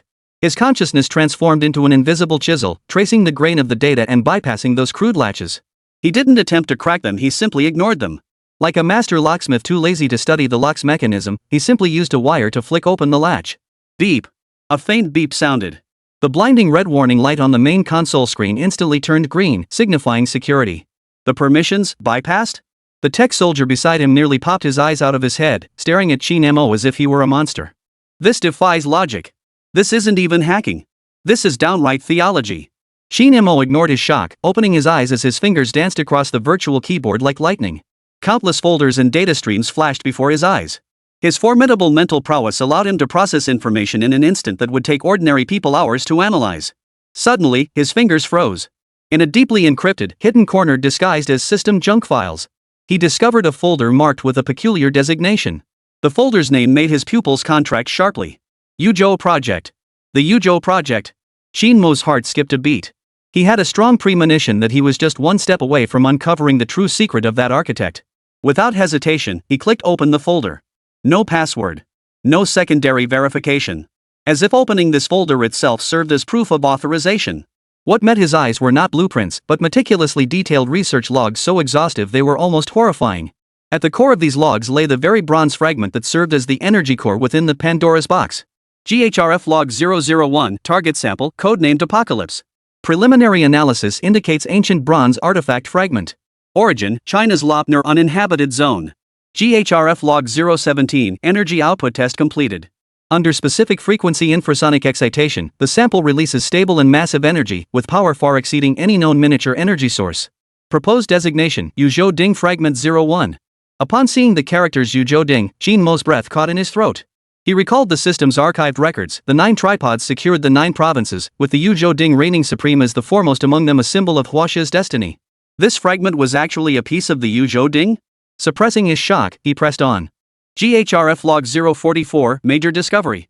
Ultra-high-resolution electron microscopy scans reveal the sample's interior contains not a simple metallic structure, but an unprecedented special crystal. GHRF Log 059, Crystal Structure Analysis Report. This crystal exhibits a double helix structure similar to biological DNA, yet its information storage density exceeds carbon-based DNA by hundreds of millions of times. It is not a piece of metal, it is a living, ultra-high-density biological data storage device. Boom! This conclusion exploded like a thunderclap within Qin Mo's mind. A biological data storage device? A piece of bronze storing data? This completely transcended the realm of modern scientific understanding. Was this ancient mythology, or the black technology of a prehistoric civilization? Qin Mo's fingers flew across the screen, scrolling the log to its very end. He desperately wanted to know what information GHRF had deciphered from this living metal. Yet the log abruptly ended here. Instead, an independent video file appeared. The file was titled, The Shepherd's Private Diary. Qin Mo's eyes narrowed as he clicked play. The shaky footage showed the shepherd's first-person perspective, handheld camera. The backdrop was none other than this S7 base. Yet the shepherd in the footage bore no resemblance to his previous sickly, arrogant self. His face bore an almost frenzied fervor and adoration, his eyes gleaming with an unsettling intensity. Ha ha ha ha. It worked. It finally worked. He burst into a maniacal laugh directed at the camera. Those foolish council members. Did they truly believe the architect expended such vast resources merely to study the secrets within that yellow-skinned monkey Qin Mo's brain? A bunch of fools. Short-sighted fools. The shepherd spat out the words, his face twisted with contempt. They don't understand the architect's grand vision at all. Qin Mo? What does he amount to? He's nothing more than a key. The shepherd's voice suddenly rose, filled with a frenzied roar. That fragment of the wielding, that divine hard drive that's been dormant for 1,000 years, our technology can't read it at all. Only one thing can activate it. Divinity. The unique, Eastern-born divinity. And Qin Mo, that man who keeps recreating ancient Huaxia miracles, he carries the very divinity we need. The shepherd waved his arms wildly, like a madman preaching. The architect's plan is flawless. Use Qin Mo to activate the wielding, the true key. With this key, we shall unlock the gate buried beneath the sands for millennia. To unlock, beneath the sands of Lopner, that which truly slumbers. Divine miracle. Video ends. Dead silence filled the control room. Qin Mo stood rooted to the spot, motionless, yet his chest heaved violently. Divine power. The key. The miracle beneath the Lopner. All the clues were finally pieced together in this moment. The true purpose of the architect had never been Qin Mo himself. It was to use him, or rather, to use the Intangible Cultural Heritage System within him to activate the fragments of the wielding. Then, with this key, unlock some earth-shattering secret buried beneath Lopner. A place the GHRF called a miracle. Well done, architect. Qin Mo's teeth clenched so hard they ground together, a surge of uncontrollable rage erupting from his core. Not only did they seek to steal China's treasures, but they also intended to exploit the descendants of China to unlock its ancient, hidden treasures. Such greed. Such malice. Captain. Suddenly, a dragon fawn warrior burst in, his expression frantic. Bad news. We just intercepted a top-secret encrypted transmission from inside the GHRF. What does it say? Qin Mo whipped his head around, his gaze sharp as a blade. The warrior swallowed hard and managed to say. The architect, he's initiated the purification protocol. Based on the partially decrypted information, he appears to have remotely activated all dormant units in the Lopner region. They have only one target. The soldier's voice trembled slightly. To destroy the key at any cost. They are coming for you. Chapter 165, Destroying the Key. Destroy the key. Those 4 words struck like a poisoned sledgehammer, hammering into the heart of everyone in the control room. The air seemed to freeze, leaving only the sound of heavy breathing. The architect's conspiracy unfolded like a poisonous onion, being peeled layer by layer, each layer more acrid and deadly than the last. Qin Mo's rage, strangely, subsided in that moment. In its place came a bone-chilling coldness. He finally understood the origin of that frenzied adoration in the shepherd's diary. That so-called mind capture lab was never meant to study him. It was a trap. A Pandora's box. They subjected him to extreme mental pressure, coercing and tempting him until he unconsciously pushed his psychic power and the energy of the Intangible Cultural Heritage System to their absolute limits. And every struggle he made to resist the hallucinations, to protect his sanity, was like charging an ancient key. They didn't need to do anything actively. They only needed to create an environment, deceiving Qin Mo into using his unique divine essence to activate the wielding shard, a relic they themselves could never touch. Captain, we've analyzed the base server's underlying data streams. A sweaty tech soldier rushed over, pointing at an inconspicuous data log on the screen. While you were trapped in the lab, the energy fluctuations of this divine hard drive were completely synchronized with your brainwave activity. It was activated. You unknowingly unlocked the first barrier for them. The tech's voice trembled with horror and regret. Qin Mo stared at the data curve, his lips pressed into a sharp, straight line. What a clever move, using someone else's blade to kill. No, it was using a key to unlock the door. He was like a blindfolded child, willingly handing his own keys to the thieves. Architect. Qin Mo murmured the name, his voice devoid of anger, carrying only a calmness that sent shivers down the spines of the surrounding dragonfang warriors. He wasn't a pawn. He was the meticulously crafted key made to be discarded after use. And now that the lock had turned, the key had no further purpose. Purification protocol, what a noble-sounding name. In plain terms, it's nothing but using someone and then discarding them. It's not over yet. Another intelligence analyst leapt to his feet, his face as white as paper. We've decrypted the second layer of commands in the purification protocol. Code name. Prometheus Fire. The moment that name was uttered, everyone sensed something was terribly wrong. Prometheus, the god who stole fire for mankind, yet suffered eternal punishment for it. The architect's second move is public opinion. The analyst's voice trembled with excitement. He intends to completely smear you, Captain Qin Mo, branding you a techno-terrorist who stole GHRF's cutting-edge technology and attempted to unleash an ancient catastrophe in the Lopner region. The moment you activate that miracle, they'll unleash the global propaganda machine to brand you as Pandora. And they, the Minerva Initiative under GHRF, will descend as saviors. They'll prevent the catastrophe you unleashed, then rightfully seize and monopolize everything related to that miracle. Hell. A Dragon Fang warrior could no longer contain himself, slamming his fist hard onto the control console, eyes bloodshot. What a vicious chain of schemes. First, they use you to open the door, then kill you, trample your corpse, slander you as a demon, and finally play God themselves, taking everything from your home. Qin Mo listened, then smiled. The laughter was faint, yet it made the entire control room feel colder. The script's already written. Murder, treasure hunting, and then erecting a monument to his own virtue. This architect sure is a stickler for detail. He turned, his gaze sweeping over the faces filled with anger and frustration. Anger won't solve anything. If they want to play games, we'll play along. I'll be damned if I don't see whose hands this fire will ultimately burn. Before he could finish, the largest screen in the control room was abruptly interrupted by an emergency broadcast. It was a global news broadcast channel. On screen, a blonde-haired, blue-eyed anchor with an elegant demeanor delivered breaking news in an exceptionally solemn tone. Viewers, we have just received an urgent announcement from the Global Foundation for Ancient Civilization Research. They claim the most astonishing archaeological discovery of the century has been made in the Lapner region of the East. The screen began playing video footage provided by the Foundation. It was a geological scan image processed with top-tier CG and AI technology. Deep beneath the dim, yellowish surface of Lapner, a geometric structure complex of unimaginable scale flickered into view. The lines radiated an inhuman, cold technological aura. A narration began, its tone seductive and alluring. Preliminary analysis by the Foundation indicates these are the ruins of a prehistoric supercivilization whose technological advancement may far surpass our own era. Even more astonishingly, analysis of geological samples around the ruins reveals that the so-called Huaxia civilization may merely be an insignificant branch of this prehistoric civilization or even a crude imitation. Buzz. The entire control room erupted as every Dragon Tooth warrior's mind exploded. Unbelievable. Unprecedented audacity. What the hell is this? This is a fundamental negation of the entire Chinese civilization. The video continued.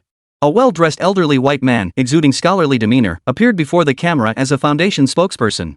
He began by solemnly lamenting the significance of this great discovery for all humanity. Then, abruptly shifting his tone. We respect China as the steward of this land. But we must solemnly declare that this relic, this heritage, does not belong solely to China. It belongs to all of humanity. According to reliable intelligence we've obtained, a Chinese individual named Qin Mo is attempting to forcibly activate this relic using unconventional and dangerous methods. We do not know his purpose, but such actions could very well cause irreversible damage to the relic, or even unleash risks we cannot foresee. We hereby call upon all nations, this slumbering miracle must never be monopolized by any single country or individual. It must be opened peacefully and scientifically under the collective supervision of all humanity. The dagger is revealed. All conspiracies converged at this moment into the sharpest blade, thrusting directly at the throat of China. First, use the purification protocol to physically eliminate Qin Mo. Then use the Promethean fire to condemn him morally. Finally, use this so-called common heritage of mankind theory to legally strip China of ownership over its own treasures. 3 blows, each deadly. Captain. A warrior stared at the scrolling global comments on the screen. The incited, poisoned rhetoric made him tremble with rage. What should we do? All eyes turned to Qin Mo. He now stood at the very center of the storm. Prey, key, and reserve force for globally broadcast terrorists. Hunted from the front, smeared from the rear. It was a dead end. An architect had meticulously crafted this flawless trap for him. Qin Mo watched the eloquent scholar on the screen in silence. Beneath the icy surface of his gaze, lava raged violently. He spoke suddenly, his voice low yet clear throughout the entire control room. Connect me to a line. Everyone froze. Qin Mo slowly turned, enunciating each word deliberately. A global broadcast line capable of carrying the highest resolution, lowest latency. He grinned, revealing a mouthful of white teeth, his smile carrying a bone-deep blend of roguishness and madness. The architect wants to be the director, and the whole world is his audience. Then I'll be the star. He wants to open Pandora's box, doesn't he? I'll tear open that box right before the whole world's eyes, along with the lid of his GHRF coffin. Chapter 166, In the Name of Humanity. In the Name of Humanity. The rhetoric of human heritage spread like a meticulously orchestrated plague, instantly igniting global outrage. Countless deceived citizens, scholars, and even politicians began exerting frenzied pressure on China. They chanted slogans demanding immediate UN intervention to establish a so-called International Joint Investigation Team. They demanded joint development of the Lapner ruins. They claimed it was for the sake of all humanity. Geneva, UN Security Council Chamber. Representatives from the G7 nations took the stage once more, confronting China. We strongly condemn China's attempt to monopolize humanity's cultural treasures. This is narrow-minded, shameful nationalism. This time, they stood atop the moral high ground they had fabricated for themselves. Spotlights shone brightly. Microphones stood in rows. They were the embodiment of justice, the guardians of civilization. Their hypocritical facade was nauseating. Global pressure surged like a tidal wave. Candle Dragon's Nest, Command Center. The atmosphere was heavier than ever before. For the first time, internal disagreements surfaced. Commander, the enemy came prepared. We're too passive in the public opinion battle. A gray-haired veteran expert spoke with a look of deep concern. Perhaps we could make some concessions, inviting observers from neutral nations to gain international leverage. His proposal garnered some agreement. It was a prudent, rational choice. But the commander remained silent, saying nothing. He only stared at the screen, at the young man who had just been branded a terrorist by the entire world. His gaze remained unwavering. He overruled the majority. He chose to continue believing in Qin Mo. He believed in that son of China who had repeatedly created miracles. The critical moment arrived. Screens worldwide were once again forcibly interrupted. It was the familiar, futuristic S7 base control room. And there was that same youthful, handsome Asian face, still wearing that lazy, carefree smile. Qin Mo launched a new global broadcast. This time, behind him, no longer stood a cold screen. Instead, a massive bronze fragment lay before him entirely pitch black, covered in vicious cracks.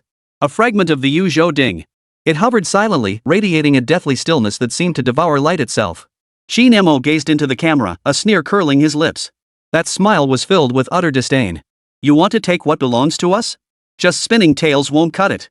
Over 6 billion pairs of eyes worldwide stared intently at him, awaiting his defense, awaiting his rebuttal. Yet Qin Mo offered no explanation.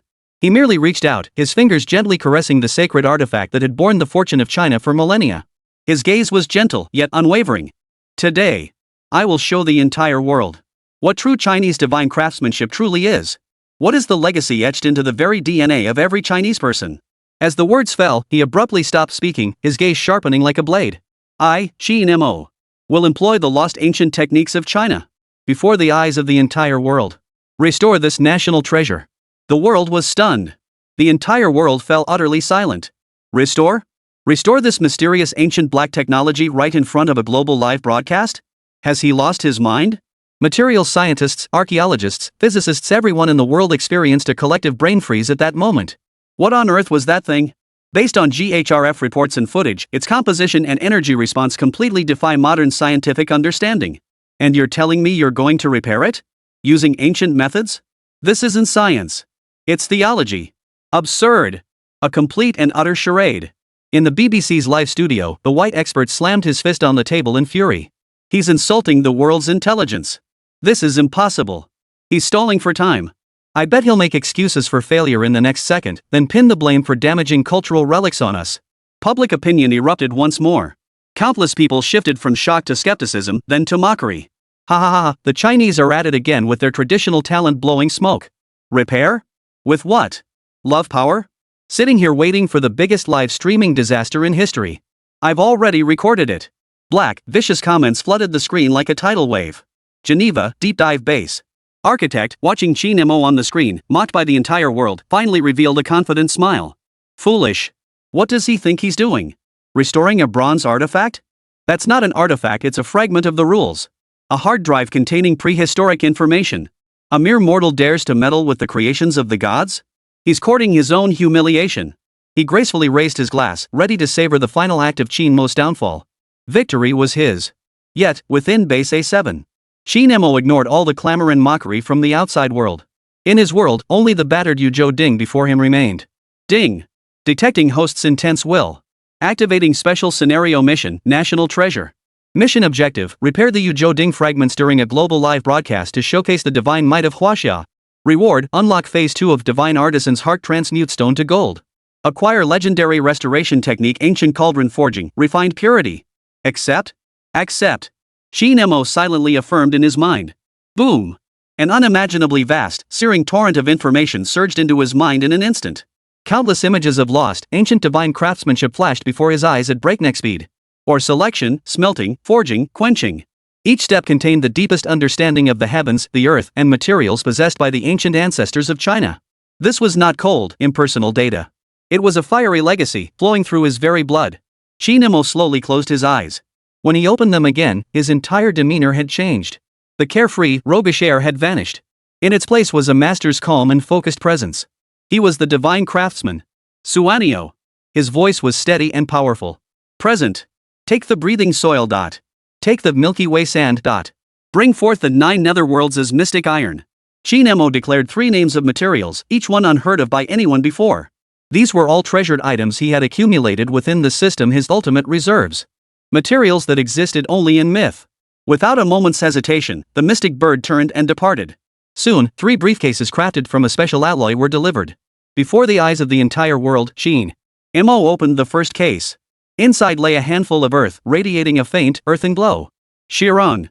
The legendary divine soil capable of self-generation. The second case was opened. Inside lay countless golden grains of sand, more dazzling than diamonds. Celestial river sand. The legendary stardust used to forge immortal treasures. The third box open. A bone-chilling cold swept over him. Inside lay a single ingot of metal, pitch black as night, seemingly capable of absorbing all light. 9 netherworld mystic iron. Materials scientists worldwide went mad at that very moment. What is that? That spectral reaction. It's not an element found on Earth. Good heavens. It's energy density. My instruments are off the charts. Myth, it's real? All the skepticism in that moment dissolved into stunned, speechless awe. Qin Mo paid no heed to the commotion. He began his work.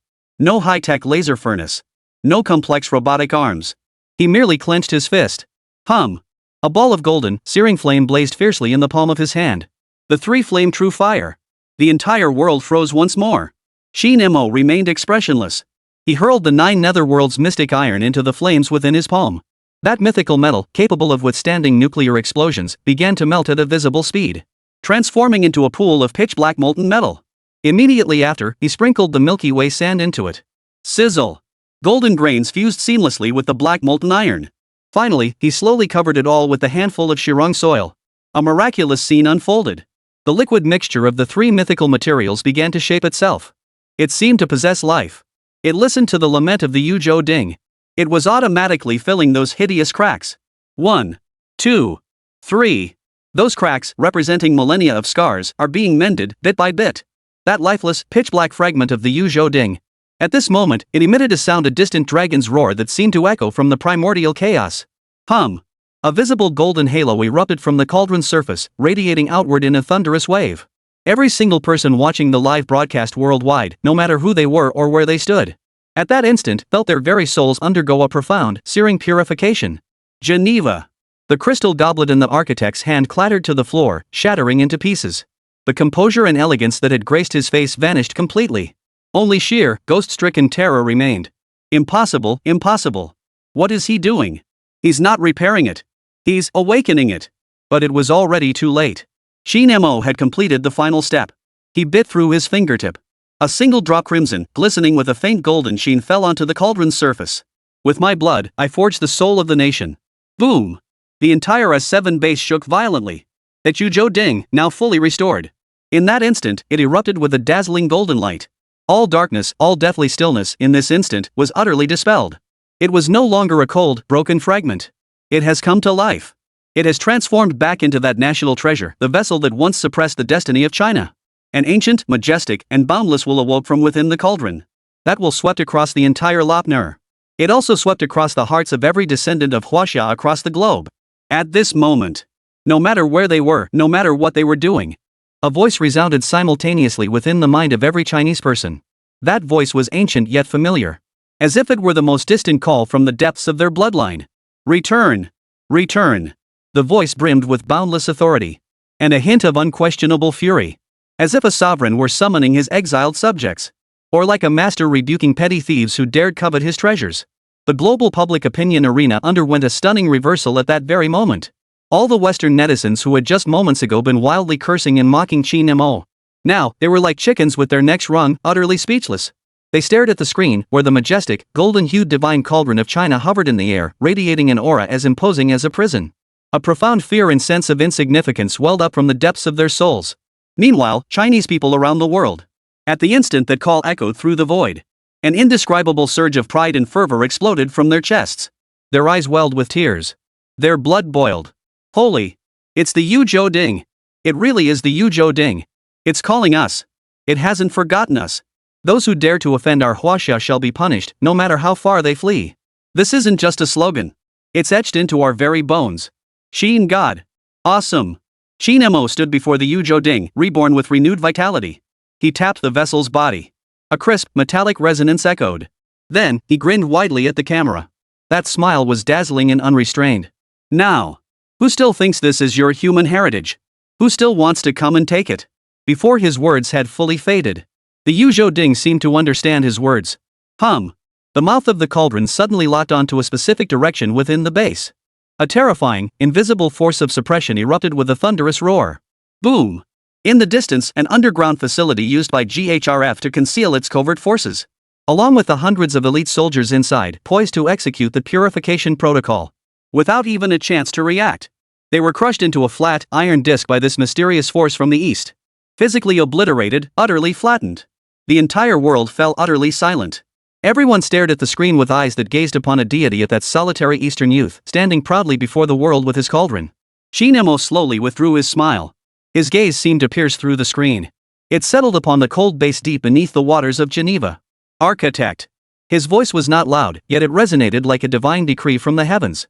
It echoed in the ears of every person present. I am here. Your time has come. Chapter 167, Your time has come. Your time has come. These 6 words, transmitted through the global broadcast signal, became an invisible thunderclap. They tore through the deep waters of Geneva and struck the architect's flawless face with brutal force. Dead silence. The global broadcast fell into absolute silence for 10 long seconds. 6 billion viewers watched in horror as the golden cauldron, radiating blinding light, obliterated a modern military fortification from the map with a force defying the laws of physics. It was not an explosion. It was a suppression. A dimensional strike from a higher plane. What the hell did I just see? God! That mountain, flattened? You call this science? This is a miracle. A true miracle. Human heritage? Your human heritage. What kind of heritage comes with antimatter annihilation cannons? G7 representatives, swollen faces, throbbing pain, but dare not speak. Public opinion, at this moment, had not merely shifted. It had been utterly shattered by Qin Mo, wielding that unreasonable, ancient artifact of China known as the Yunjin. All lies, all slanders, paled into insignificance before that world-shattering, crushing force ridiculous and laughable. Geneva, deep dive base. The architect stared at the screen, at that face radiating a chilling, murderous intent. For the first time, an unstoppable chill rose from the depths of his being. He had lost control. The entire chessboard had been kicked over by Qin Mo, this madman who played by no rules. He smashed the communicator in fury, his godlike face contorted by extreme rage. He thinks he's won? He thinks restoring an antique qualifies him to challenge Minerva's order? Foolish Easterners. You have no idea what you've awakened. His gaze locked onto Qin Mo, the blue light in his eyes flickering with madness. Activate the final protocol. Since the chessboard is gone, let's burn the table too. What I cannot possess, neither shall you. A 7-base main control room. Qin Mo paid no heed to the storm raging outside. He turned, gazing at the Yunjin suspended in midair, radiating a warm golden glow, his expression complex. He knew things weren't that simple. That cunning architect definitely had more tricks up his sleeve. Just then, the Yunjin suddenly trembled lightly. A soft golden light shot forth from the vessel's body, projecting into the air before Qin Mo. It was no mere image. It was a segment of truth sealed away for millennia recorded by the divine hard drive within the Yunjin. The scene was no longer a cold laboratory but ancient earth. Beneath the vast sky, 9 colossal cauldrons stood towering, encircling a boundless expanse of land. They radiated an aura that suppressed the destiny of the 9 provinces. The Yunjin, positioned at the center, radiates the most brilliant light. Suddenly, the sky split apart. A cold, aggressive, mechanical fissure unbelonging to this world ripped through the azure canopy. Countless bizarre, inhuman entities as if forged from a fusion of metal and flesh swarmed out of the fissure like locusts. They were the invaders. The so-called prehistoric super-civilization spoken of by the architect. The scene shifted. The ancient people of Huaxia, led by leaders clad in animal skins and wielding bronze halberds and spears, rose up in defiance. This was no myth. It was a brutal war fought to protect their homeland and the embers of civilization. Blood stained the yellow river red.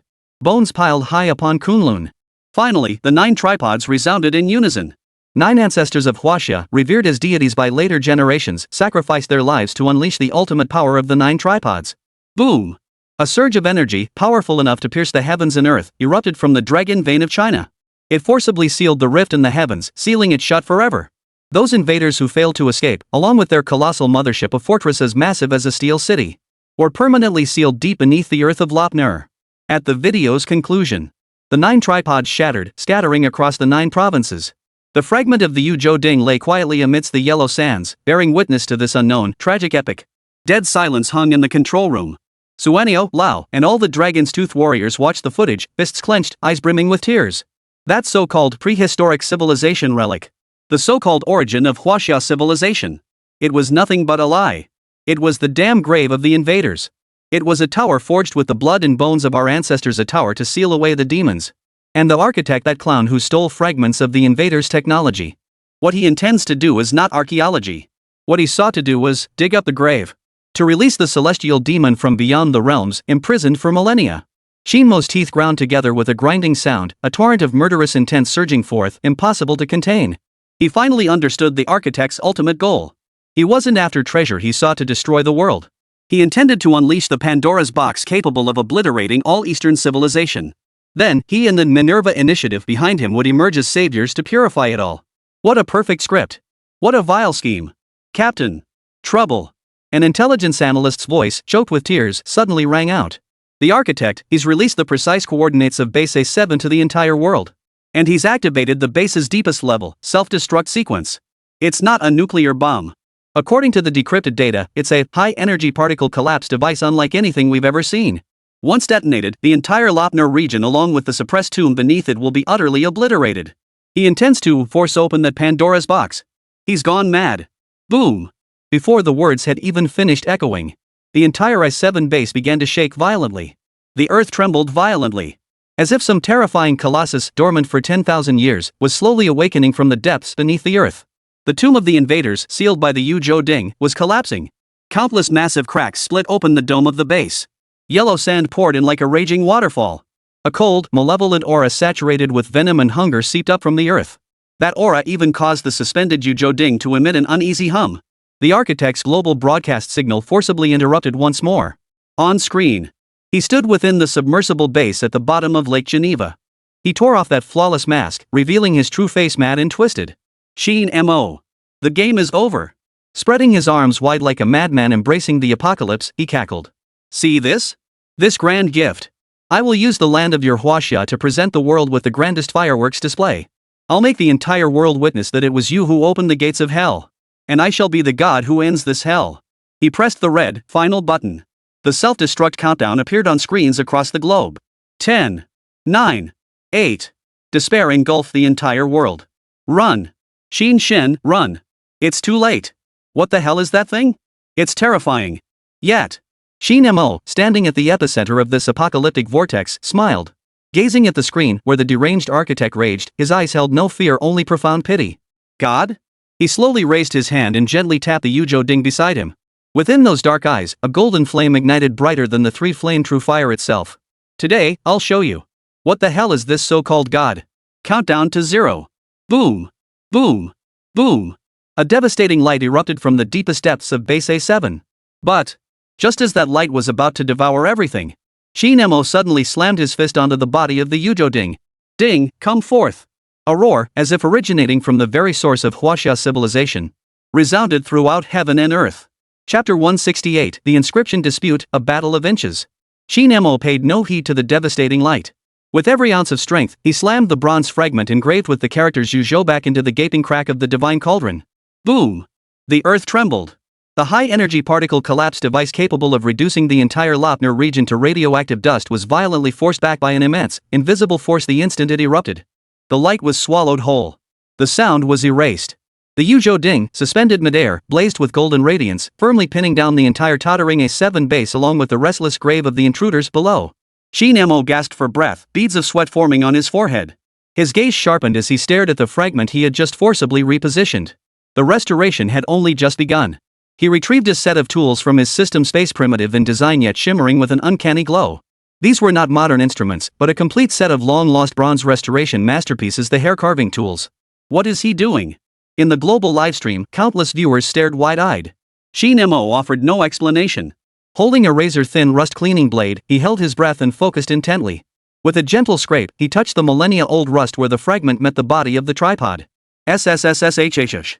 A layer of bronze rust, thin as a cicada's wing, peeled away cleanly. Under the high-definition lens, everyone saw clearly. Beneath the rust lay not a smooth cauldron surface. Instead, there was a dense, intricate, hair-thin, and mind-bogglingly complex, micro-engraved inscription. These were not mere characters. It was the embodiment of some rule, a pattern billions of times more intricate than a microchip circuit diagram. Cipher. It's a cipher. In the candle dragon's nest, old master Lu Changwang abruptly leapt from his chair, trembling with excitement. His eyes locked on the screen, tears streaming down his aged cheeks. Found it. Finally found it. The true form of the legendary He Tu and Luo Shu. Heaven blesses our Huaxia. Heaven blesses our Huaxia. The entire Chinese expert team erupted in excitement. This was a world-shaking discovery capable of overturning the entire history of human civilization. However, before the Chinese side could make any move. Geneva, deep dive base. The architect stared at the cryptic text, his face shifting from horror to a savage, maniacal grin. Fools! You think you found treasure? You've merely opened the final door for me. He whipped around and barked orders at the technical team behind him. Activate the Atlas supercomputer. Use the algorithm we decoded from that crashed spacecraft to decrypt it first. The moment the order was given, GHRF, or the Minerva Initiative, released a so-called emergency decryption report to the entire world through its global media network. A CG animation was pushed to everyone's screens. The intricate cipher in the frame was rendered in a cold blue hue. An emotionless AI voice began its so-called interpretation. Decryption complete. Recording begins. Stardate 734. Pioneer fleet arrives at planet designated G581 Earth. Indigenous civilization exists in a primitive stage, possessing enslavement value. Colonization plan initiated. In an instant, the world erupted in uproar. Colonization records? So, we really are descendants of aliens? The GHRF's prehistoric supercivilization theory is true. The Huaxia people just want to monopolize this technology. The recently shifted public opinion, under GHRF's meticulously orchestrated series of blows, plunged once more into profound confusion. Truth and falsehood became indistinguishable. A white-haired GHRF chief archaeologist immediately appeared before the cameras, issuing a stern warning to Qin Mo. Stop! Young man from the East. Your barbaric restoration methods are destroying this precious piece of history belonging to all humanity. We demand you cease your destructive actions immediately. Otherwise, you will become a criminal against all humanity. Black is being called white. Guardianship has become destruction. The thief cries thief, they've taken it to the extreme. Qin Mo stared at the hypocritical face on the screen and smiled. He couldn't be bothered to refute it. He simply raised a middle finger toward the camera. Then he turned away, refocusing his attention on the battlefield where every millimeter mattered. Want to steal it? Then it depends on whether you can keep up with my speed. The hair-carving tool in his hand became a blur indistinguishable to the naked eye. Each of his movements carried the elusive grace of an antelope darting past, leaving no trace. What was he doing? He wasn't repairing. He was engaging in a form of communication with the cryptic text, a method transcending the very understanding of modern technology. He was awakening the soul of ancient China, slumbering deep within the engravings. As his final stroke fell, the intricate cryptic script seemed to come alive. Every line glowed with brilliant golden light. They began to rearrange themselves. No longer cold, meaningless lines. Instead, they became ancient Chinese divine script, each stroke radiating boundless majesty and vast, primordial energy. Command. Seal. Seal. Annihilate. Each character was like a divine decree descending from the 9 heavens. Each character contained supreme power sufficient to suppress demons and purge all petty evils.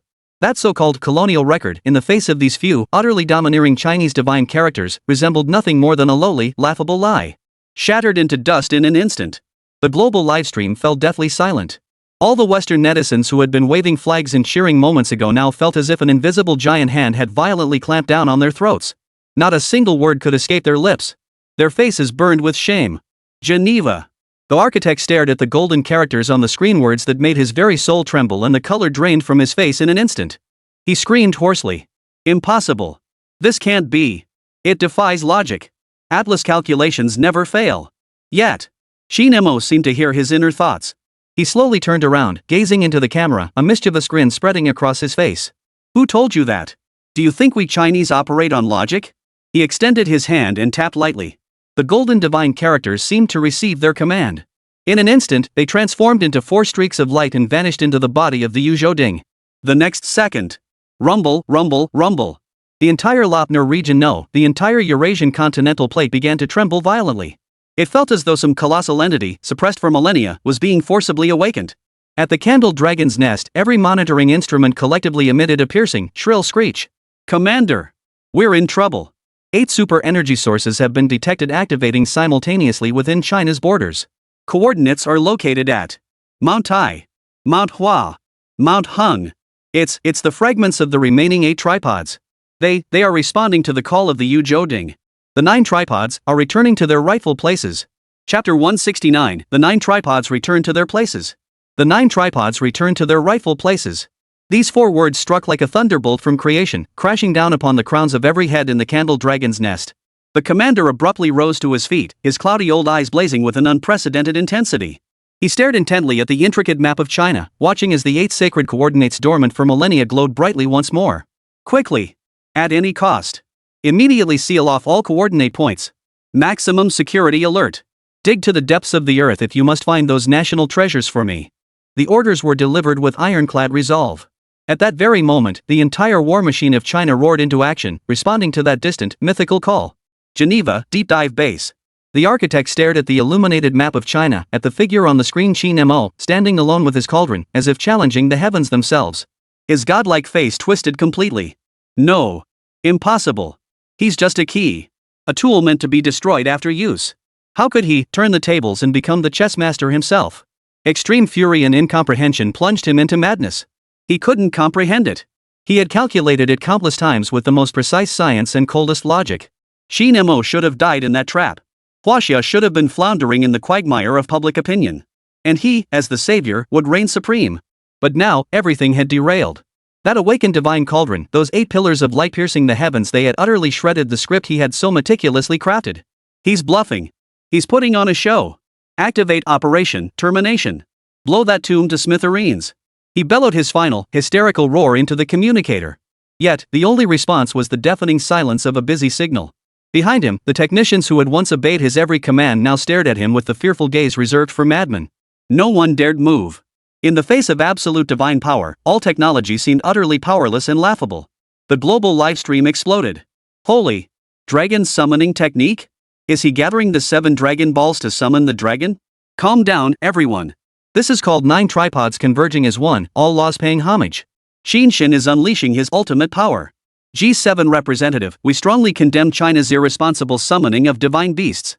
This will disrupt regional peace and stability. Qin Mo, get lost. I'm fired up. What is cultural confidence? This is cultural confidence. Our myths are real.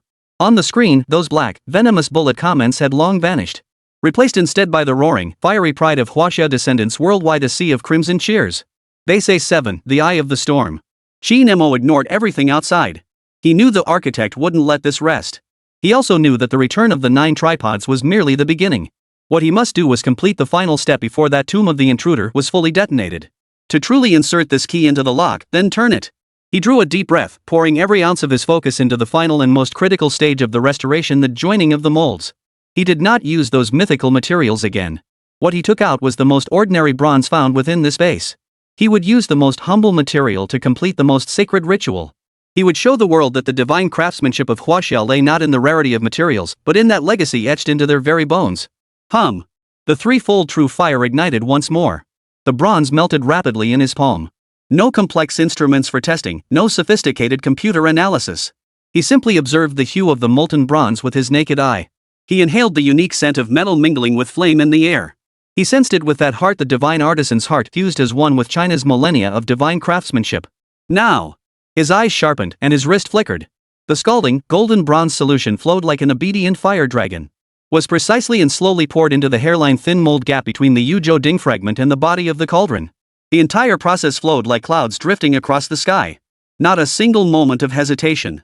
It was imbued with an ancient, ritualistic solemnity. 6 billion viewers worldwide held their breath at that moment. They did not witness a modern man, but an ancient divine craftsman who had crossed time and space from 3,000 years ago. Time seemed to freeze. Finally, under the gaze of all, the final drop of molten bronze fell. Qin Mo extinguished the flames. He waited in silence, waiting for the searing soul to fuse completely with the ancient body. 1 minute. 2 minutes. When the last trace of crimson light faded from the cauldron, Qin Mo reached out toward the thin layer of clay mold encasing the joint. He tapped it lightly. Crack. A crisp sound. The mold cracked in response. It crumbled and fell. The true face within was revealed. At that moment, the entire world fell utterly silent. Perfect. Ultimate perfection. The once grotesque fragment and the newly cast section had fused together seamlessly. Seamless. As if it had always been meant to be. As if it had always been meant to be this way. As if that crack, representing a millennia-old scar, had never existed at all. What sent chills down the spine most was that segment of micro-engraved text, which GHRF had labeled as colonial records. Not only was it completely undamaged. Instead, the interplay of light between the old and new bronze materials. It had become even clearer and more three-dimensional. Each stroke seemed to embody profound cosmic truths. GHRF's lies crumbled to dust in that instant. Geneva. The architect, gazing upon the flawless divine cauldron, was struck as if by lightning, collapsing onto his throne. He had lost. He had been utterly and completely defeated. All his schemes, all his calculations, in the face of that absolute, unreasonable, divine craftsmanship of Huaxia, had become nothing but a joke. On the live broadcast feed, Qin Mo slowly extended his hand, gently caressing the cold yet strangely warm Yu Zhouding. His gaze was tender yet proud. As if caressing a child he had lost and found again. It was also as if he were caressing the weighty and glorious history of all China. Then, he slowly raised his head and looked into the camera. He looked at the architect, whose face had turned ashen. A cold, mocking curve lifted at the corners of his mouth. The real key doesn't need instructions. His voice was soft, yet it struck the architect like a heavy hammer to the heart. Qin Mo paused, his gaze suddenly sharpening like a blade. Opens the door on its own. The moment the words fell, he slammed his palm down hard onto the fully restored micro-engraved inscription. The Yu Zhouding trembled violently. A golden pillar of light, a billion times more brilliant than the sun, shot skyward from the cauldron's mouth. It pierced straight through the dome of base A7. It pierced through the towering clouds above Lopner. It pierced through the atmosphere. Piercing straight into the deep, cold, infinite cosmos. The next instant, within the borders of China, the summit of Mount Tai, the peak of Mount Hua, the depths of Lake Dongting, those 8 coordinates just illuminated. Simultaneously, 8 beams of light, each distinct in color yet equally vast and boundless, shot skyward. 9 beams of light, 10,000 meters above the earth, resonated with one another. They seemed to be constructing an unprecedented, colossal formation. A grand national formation, with the entire land of China as its foundation. Geneva. The architect stared at the screen, witnessing that apocalyptic, sacred spectacle. The last shred of sanity in his eyes shattered completely. He finally understood. Qin Mo wasn't repairing an antique. He was reactivating it. Rebooting that divine array forged millennia ago by the ancestors of Huaxia with their blood and bones, capable of suppressing the celestial demons beyond the realms. The sealing gods array. And he, along with his foolish purification protocol, was merely the final sacrifice offered for the reactivation of this great formation. No! He let out a wail of utter despair. But it was too late. Qin Mo gazed into the camera and slowly uttered his final words of judgment. The gate is open. Now, it's your turn to descend into hell. Chapter 170, Resonance of History. Qin Mo placed the restored Yu Zhouding steadily atop the energy core of base A7. It was a complex, dazzling energy reactor formed by countless silver-white metal pipes.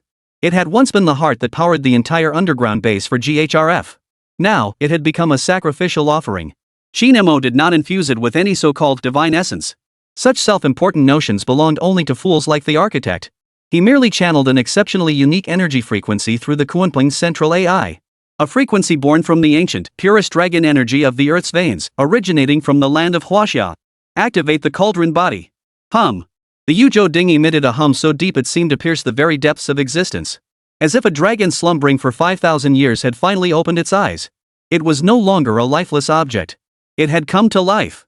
It functioned like a cosmic scale supertuner. An invisible resonance wave radiated outward from its core, instantly spreading across the entire Lopner region. It was not destruction. It was a call. An ancient summons deep within the bloodline. Geneva, upon the throne. A sudden, maniacal, savage expression flashed across the architect's face, which had been ashen and lifeless. It's here. This was the moment he had been waiting for. His eyes locked on the screen, fixated on the invisible ripples. Like a gambler who'd lost everything, he pressed his final card. Activate. Activate Project Miracle. Hijack it. Distort it. Open the gate to our designated location. The command was given. Deep beneath the earth in Lopner. Dozens of the signal jammers, secretly buried at astronomical cost by GHRF, activated simultaneously. Each of these monsters, disguised as geological exploration equipment, unleashed a cold, eerie wave of reverse energy. They swarmed like a pack of subterranean hyenas, drawn by the scent of blood. Madly, they tore toward the sacred, colossal resonance wave emanating from the Yu Zhouding. They sought to corrupt it. Hijack it. Forcefully twist its direction. To make it open a so-called prehistoric supercivilization relic portal forged by GHRF. Once that false gate opened, as long as the entire world witnesses blonde-haired, blue-eyed gods emerging from within, he won't have lost yet. He could turn his lies into a new divine decree. An invisible war of frequencies and energies. A final showdown between the sacred and the sophistry. Beneath the endless sands of Lopner, it erupts violently. Kunping Command Center. A shrill alarm pierced the bridge. Reporting to the general. Massive, high-intensity energy interference detected in the Lopner region. The interference source is attempting to hijack the resonance frequency of the Yuzhou. The frequency is being distorted. Deviation value, 0.1%, 0.3, still rising. One by one, the researchers turned ashen-faced, their foreheads breaking out in a dense sheen of cold sweat. Every heart pounded in their throats. This was the GHRF's final counterattack. Once the frequency is completely distorted, the consequences would be unimaginable. All of China's efforts, Qin Mo's heroic deeds, would be utterly reduced to a laughingstock. Worse still, it would turn against us, becoming the sharpest blade thrust into the heart of China. General Long clenched his fists so tightly that his knuckles cracked with a sharp pop from the intense pressure. His gaze pierced through the porthole, locking onto the young figure standing beside the Yuzhou. Qin Mo. Now, everything rested solely on him. In the livestream, billions of viewers couldn't decipher the complex data charts. But the shrill alarm, the scientists' faces twisted with suffocating tension. All screamed the same message. Something was wrong. What's going on? Why did the alarm go off? Those bastards at GHRF must have another trick up their sleeves. I knew they wouldn't give up so easily. Those bastards. Mo Shun. Hang on. Everyone's hearts were in their throats. That surge of boundless courage that had just risen was instantly replaced by a cold, gripping tension. They could only stare helplessly at the screen, watching their one and only hope. A 7-base energy core. Qin Mo felt the cold, pulling force emanating from deep beneath the earth. Not a trace of panic crossed his face. A faint, almost imperceptible smirk lingered at the corner of his mouth. As if everything was under his control. Is that all? He spat out the two words with contempt. His voice was quiet, yet brimming with absolute confidence. Architect. You think you're on the 5th level? My apologies. I'm in the atmosphere. The next second, Qin Mo made a move that caught everyone completely off guard. Not only did he fail to reinforce or stabilize the frequency of the Yuzhou, instead, he proactively severed all energy channels between the Kunping and the Yuzhou. The Yuzhou's radiance instantly dimmed. That sacred, colossal resonance wave grew feeble and faint, like a flickering candle in the wind, as if it might extinguish at any moment. Geneva. The architect, witnessing this scene, froze in shock. Then, he erupted into a fit of maniacal laughter. Ha ha ha ha. He's given up. He's run out of tricks. Insufficient energy. His power is utterly inadequate to counter our entire GHRF formation. Distort it. Completely distort it. Open the door for me. He was like a madman. Those dozens of cold, eerie energy streams instantly swarmed like sharks sensing blood. They surged forward, completely engulfing that faint, sacred ripple. Then, they dragged it along, charging toward that predetermined, false coordinate point. He won. He had won. A flame of hope reignited in the architect's eyes. However, at that very instant, Qin Mo slowly raised his head. His gaze pierced through the lens, piercing through space, as if delivering the final verdict to that self-important architect. Fool. Who told you it was powered by energy? The moment the words fell, Qin Mo abruptly raised his hand. One finger pointed toward his own brow. Then, with fierce force, he slashed his finger toward the Yuzhou, now dim and lifeless. With my divine soul, I ignite my bloodline. Hear my command, soul, return. Boom. A torrent of golden spiritual energy, indescribable in words, raged forth from Qin Mo's fingertip. That was not energy. It was the divine. It was the soul of civilization, imprinted deep within the bloodline of every descendant on this land. In an instant, the dim Yuzhou erupted with a radiance a billion times more brilliant than before. It no longer required any external energy. Qin Mo, using his own divine soul and the bloodline of Huaxia flowing within him, he had fully awakened it. Roar. A dragon's roar, as if echoing from the primordial chaos of ancient times. Roaring forth from within the cauldron. That very resonance wave. In an instant, it broke free from all restraints. It seemed like a god provoked by ants. It erupted in utter fury. It swept back toward the dozens of signal jammers, sweeping away the withered and decayed. Unstoppable. Snap. Snap. Snap. From deep within the earth came a series of explosive cracks, the shattering of metal. GHRF's final conspiracy, orchestrated at an astronomical cost. In this moment, it was crushed to dust by the soul of civilization, rising from the depths of its very bloodline. Crushed to dust. Geneva. The ecstasy frozen on the architect's face. The fire in his eyes extinguished. He stared at the screen, at that man bathed in golden light, resembling a god or a demon. He stared at the divine cauldron erupting with world-shattering power. A thought froze his very soul, surfacing in his mind. He's not activating the ruins. He's sacrificing himself. He's using himself as the living sacrifice to activate the grand formation. Fear. Unprecedented terror. In an instant, it devoured the last shred of sanity within the architect. Madman. This Qin Mo, damn it, is a complete and utter lunatic. Chapter 171, Living Sacrifice? Qin Mo nearly laughed out loud at the term. He stared at the camera, watching the architect now utterly unhinged, his face twisted with terror and madness, his eyes gleaming with the playful amusement of a cat toying with a mouse. With your limited imagination, you actually came up with the name architect? You can't even read blueprints, what the hell are you building? Qin Mo's voice crackled through the global broadcast, echoing into every corner. He held up a single finger and shook it. First, this isn't a sacrifice, it's called authorization. Second, I'm not the sacrifice, I'm the administrator. Third, and most importantly, Qin Mo grinned, revealing a row of pearly white teeth. His smile was dazzling yet dangerous. Who the hell told you our huaxia formations are for opening doors? They're for closing doors. Close the door and let the dogs out. The moment the words fell. Roar. A dragon's roar that shook the heavens erupted from within the Yuzhou Ding. The golden resonance wave ignited by Qin Mo's divine soul no longer pointed toward the heavens nor the earth steps. Instead, it instantly transformed into an invisible net that enveloped the entire Lapner. This net did not attack the collapsing tomb of the intruder. Instead, in a bizarre manner that defied all physical laws, it fiercely enveloped the submerged base hidden deep beneath Lake Geneva. The architect watched the golden net hurtling toward him, his pupils shrinking to pinpricks. He finally understood. Qin Mo had never intended to concern himself with that so-called invader's tomb from the very beginning. His true target had been singular from the very beginning. Him. No. No. He let out the final, desperate howl of his life. The next second, the golden net pierced through the lake water and through the alloy armor several meters thick. Ignoring all energy shields, it snared him precisely, along with his ornate throne. From the base he believed impregnable. Dragged him out by force. Then, before the eyes of 6 billion people worldwide, dragged him like a dead dog across nearly 10,000 kilometers of space. Ruthlessly yanked him into the skies above Lapner. Dragged before Qin Mo. The entire world froze in shock. Everyone stared in disbelief at the unimaginable scene unfolding on their screens. The architect who had been arrogantly commanding the world from Geneva just a second ago.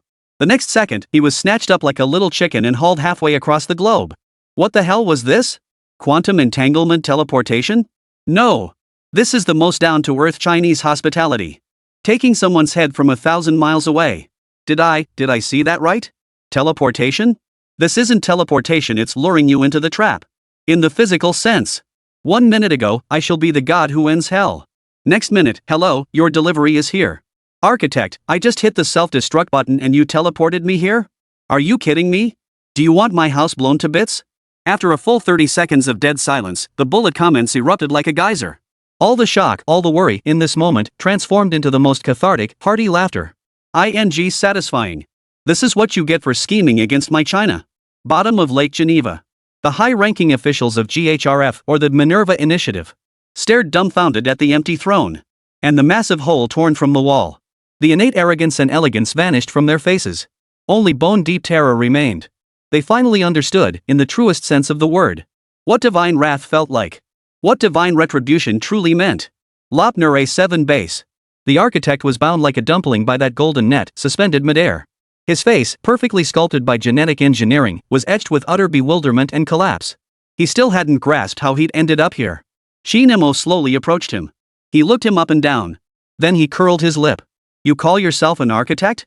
He reached out and gave a light pat to that once handsome face that had driven countless women wild. Your face is fake, your hair is dyed, even your iris color comes from colored contacts. What else about you is real? The architect's body convulsed violently. It was the ultimate humiliation after having all his disguises exposed in public. You lowly insect from the east. He spat out the venomous curse with every ounce of strength left in him. You think you've won? You know nothing. What you've awakened is a catastrophe powerful enough to destroy all of you. Even in death, Minerva will never spare you. She will never spare China. Qin Mo smiled at his feeble, hollow-eyed expression. That smile was filled with pity. You seem to have misunderstood one thing. I'm not here to waste my breath on you. Qin Mo paused, his gaze instantly turning icy. I'm here to bury you. Before the words had fully left his mouth, he swung his hand violently. The golden net binding the architect instantly tightened. Ah! The architect let out a shrill scream that sounded inhuman. His once proud, flawless body, faced with that ancient, primal force of suppression from China, like fragile porcelain, cracked inch by inch, then exploded into a cloud of blood. Body and soul annihilated. Global silence. That architect who stirred the world's storms, who boasted of being a god and toyed with all humanity as if they were mere playthings in his hands, died like that. His death was nothing short of a joke. Smashed to pieces before the eyes of the entire world. Every GHRF member watching the live broadcast felt their hearts clenched by an invisible giant fist. Fear spread like a plague within them. Run! They must flee this hellish place immediately. Yet, Qin Mo seemed to hear their inner thoughts. He slowly turned around. His gaze swept over the camera still broadcasting live to the world. His voice was quiet, yet it sounded like a final ultimatum from hell. It reverberated in the ears of every GHRF member. The game has only just begun. Not a single one of you will escape. All thieves who have stolen the treasures of our Chinese civilization. All the clowns who slander my Chinese civilization. Clean your necks. I will personally pay each of you a visit. I will eradicate you and your laughable organization from this planet. Arrogant. Arrogant. No mercy. This is Qin Mo's declaration of war. A declaration of war against the GHRF, that colossal organization lurking in the shadows of the world for centuries. The most direct and audacious declaration of war. Boom. Boom. Boom. At that very moment, the earth shook violently once more. The tomb of the intruder, suppressed deep beneath the earth. Having lost the faint energy interference from the architect, it completely shed its final restraints. Yellow sand collapsed. The earth split open. A colossal complex of unimaginable grandeur slowly rose from beneath the earth. This was no cold, metallic city forged by GHRF. It was an ancient city with ornate beams, painted rafters, soaring eaves, and towering star-shaped platforms. That unique, majestic architectural style. It was Chinese. A true ancient marvel belonging to China. Archaeologists and historians from around the world collectively gasped in awe the moment they laid eyes on that city. They gazed upon the mortise-and-tenon joints that defied the imagination of their era. They gazed upon the massive bronze gates engraved with sun, moon, and stars. They gazed upon the massive wooden beams and pillars that still radiated vibrant vitality, even after being buried beneath yellow sand for millennia. A thought that overturned everyone's understanding emerged in their minds. This is not a tomb. This is a city. A living ancient city. And upon the city gates, two ancient yet powerful Chinese characters, Huaxia, brought tears of joy to the eyes of every Chinese expert at the Candle Dragon's Nest. Kunlun. Chapter 172, Kunlun. These two characters seemed to possess a magic that pierced through time and space, imprinting themselves onto the retinas of billions worldwide through the cold signal. In the live broadcast, sand swirled endlessly while the ancient city stood majestic. It was a miracle beyond the limits of human imagination, a monument capable of silencing all of civilization's history. Within the nest of the Candle Dragon, deathly silence reigned, broken only by heavy breathing and the uncontrollable sobs of the elderly experts. Within the remnants of GHRF's stronghold, fear solidified into despair. Those two ancient Chinese characters on the screen felt like a death sentence pronounced upon their entire organization. Qin Mo stood before that bronze gate, so immense it defied belief. He seemed as insignificant as a speck of dust, yet his essence resonated faintly with the entire ancient city. He wasn't overwhelmed by the divine spectacle before him, nor did he show the slightest trace of pride under the world's gaze. He simply raised his eyes calmly and murmured silently within. System, scan. Command confirmed. Initiating deep structural analysis. Target, Kunlun City. Scanning. Data overload. Activating ancient character database. Analysis complete. A series of cold system prompts echoed in Qin Mo's mind. The information that followed sent a sudden chill through his heart. Target name, Kunlun Ruins Historical Projection. Foundational composition, power of the 9 tripods of Huaxia residual. Energy source, main dragon vein of Huaxia. Status, extremely unstable. This projection represents a fixed point in the historical timeline and is not a physical structure. Warning, projection energy is continuously dissipating. Any external interference or interruption of dragon vein energy supply will cause the projection to collapse immediately and vanish completely. This is not a real city. It is merely a shadow cast by Huaxia's history, a mirage barely sustained by the nation's sacred artifact and the earth's dragon veins. Qin Mo's fist clenched instantly. He understood. That fool, the architect, his death was hardly the end. His insignificant energy interference was like a mere stick wedged in a flood dam. Now that the stick has been pulled away, the flood has burst through, creating this earth-shattering spectacle. But it also means the dam is heading toward an irreversible breach. This is not the failure of the GHRF project. It is precisely the beginning of their plan. The Minerva Initiative's true trump card has only now revealed its most insidious fangs. Indeed. After a 3-minute global network outage, servers resumed operation. Immediately afterward, every major media outlet worldwide, television, websites, and newspapers simultaneously published a meticulously worded joint scientific statement as their most prominent front-page headline. 12 Nobel laureates in physics signed this declaration, each name representing a titan of the scientific community. The statement's core message was singular. What appeared in Lopner was not some ancient miracle. It was a physical phenomenon dubbed quantum historical retroaction. Employing cutting-edge quantum physics theories alongside dizzyingly complex formulas and models, the statement solemnly asserted that the GHRF's architects team had long been dedicated to extracting historical information entropy from the cosmic microwave background radiation. Their experiment had unexpectedly spiraled out of control deep beneath the Lopner Desert. Qin Mo's violent actions destroyed the experiment's suppression field, triggering a violent quantum collapse of historical information entropy akin to a nuclear leak. This caused a specific historical fragment from thousands of years ago to be erroneously retroactively projected into the present world. This statement directly defined Qin Mo's miraculous feat as ignorant barbaric interference. More maliciously, the statement solemnly issued a warning to the entire world. Qin Mo's actions are irreversibly and recklessly depleting Earth's unique historical entropy reserve. This would precipitate a global catastrophe, civilizational memory decay. To substantiate this alarming theory, the statement included a future simulation rendered by a supercomputer. In the footage, a French elementary student gazes at the Arc de Triomphe and asks his parents blankly, "Who was Napoleon?" An Egyptian teenager stood before the pyramids, having forgotten the legends of the pharaohs, and insisted on playing the latest video game.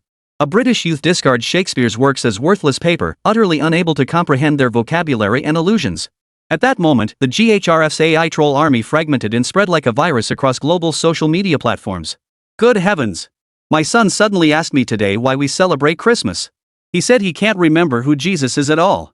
Terrifying. I just couldn't remember the words to our national anthem. The melody was on the tip of my tongue, but I just couldn't recall it. Don't worry, OP. I'm worse off. I'm a history major, and while reading some texts just now, I realized the meanings of several ancient Greek terms had become incredibly fuzzy in my mind, totally different from what I memorized yesterday. It's true. That Huaxia guy is destroying our memories. He's using all of our civilizations to build his own glory. Countless unverified symptom reports sprouted like mushrooms after rain, rapidly coalescing into a sweeping wave of global panic across the internet. This theory of civilizational memory decay was nothing short of a genius's evil creation. It was like a curse. You couldn't prove it, nor could you disprove it. Because memory itself is subjective, who can be 100% certain their own recollections are free from even the slightest distortion?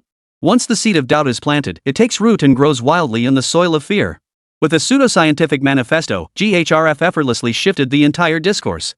They successfully transformed Qin Mo from a god-saving Chinese civilization into a demon-destroying all human civilization. In an instant, global condemnation erupted, public outrage boiling over. Inside the nest of the candle dragon, the atmosphere was oppressively heavy. Commander! We can't let Qin Mo run wild any longer. This isn't just our Huaxia's problem anymore. Exactly.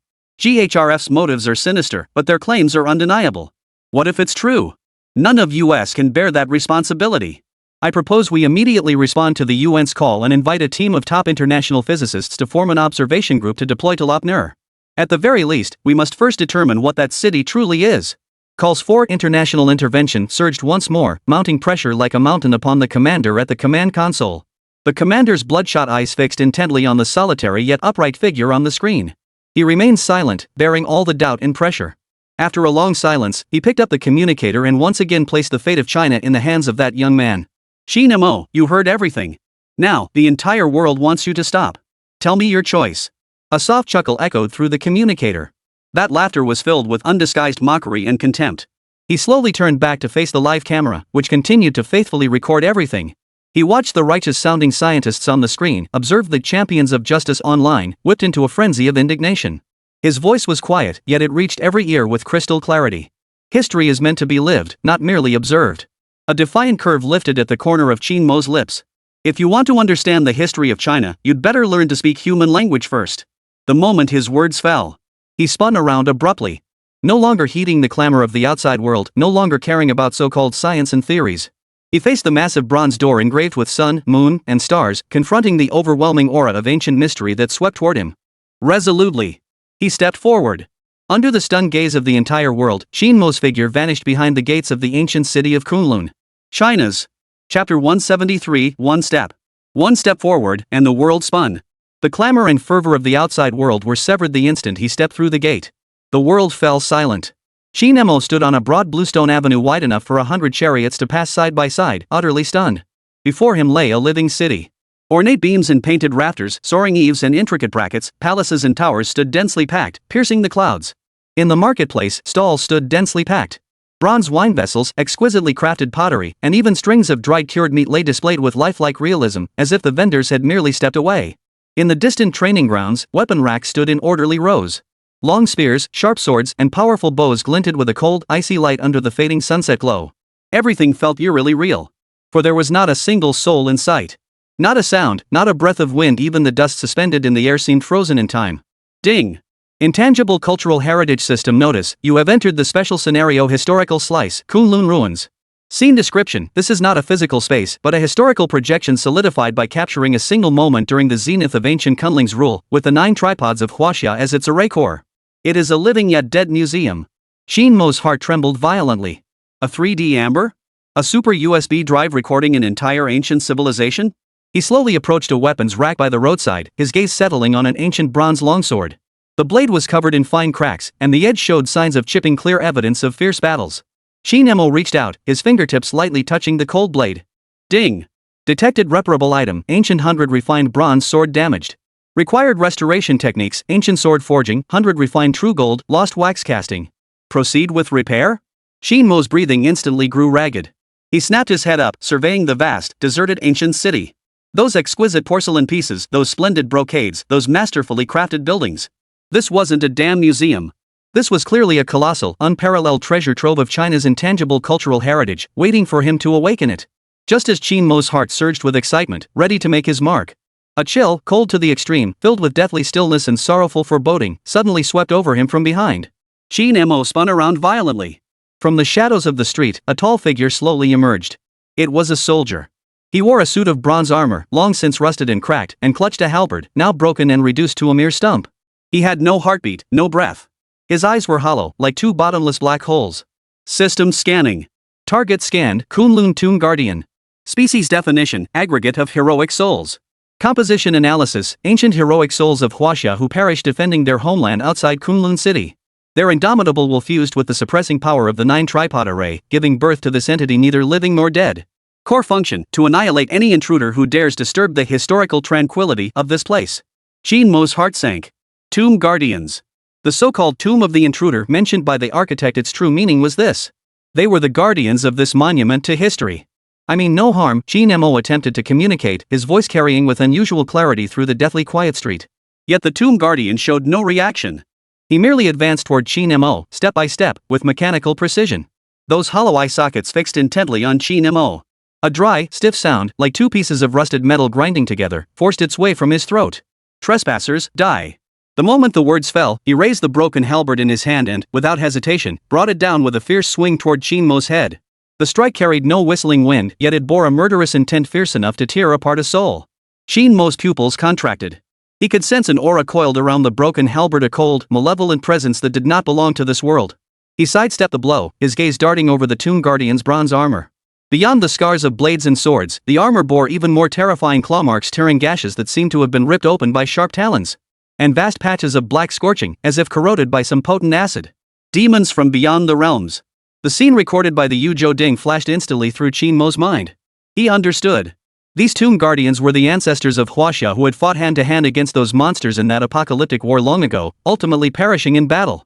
Their souls were eternally bound here, guarding this tragic yet glorious chapter of history. GHRF's conspiracy was laid bare in that moment.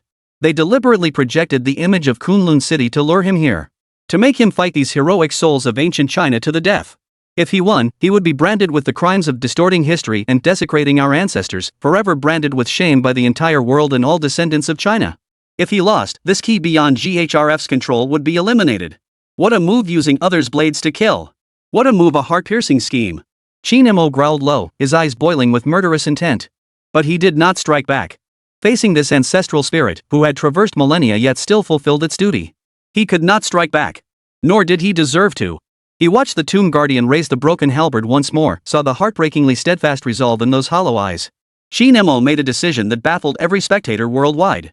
He abandoned all defense. He did not flee, nor did he fight. Instead, he sat cross-legged right before the guardian. Then, from his system space, he retrieved a broken tile he had picked up from the collapsed eaves nearby. He also retrieved a complete set of ancient tile-making tools. Just as the broken halberd was about to strike, he began to repair it. Not a shred of killing intent. Not a shred of hostility. His eyes held only absolute focus and reverence for the small artifact in his hands. Every movement he made was imbued with reverence for the divine craftsmanship of ancient China. Clang!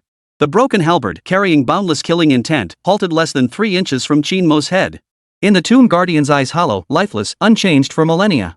For the first time, a faint, almost imperceptible flicker stirred. He watched Qin Mo's movements, watched the damaged tile in his hands gradually restore itself to its original form. It was as if he remembered something. He remembered a time long, long ago when this city still lived. He remembered his comrades in arms, brothers who had guarded this place alongside him. He remembered their homes, their wives and children, and this land they had defended with their lives. The tomb guardian slowly lowered the broken halberd in his hand. From the hollow sockets of his eyes, 2 streams of golden tears, like molten lava, slowly trickled down. He gazed at Qin Mo. In a voice dry and hoarse, yet laden with endless grievance and longing, he struggled to utter 3 words. You. Back, back. Chapter 174, Terror. You are back. Those 3 words, dry and hoarse, seemed to traverse 5,000 years of time. Laden with boundless grievance and relief, they crashed heavily upon Qin Mo's heart. They also struck the hearts of 6 billion viewers worldwide. In the livestream chat, the sea of red bullet comments, a gathering of all Huaxia descendants worldwide, froze eerily at that moment.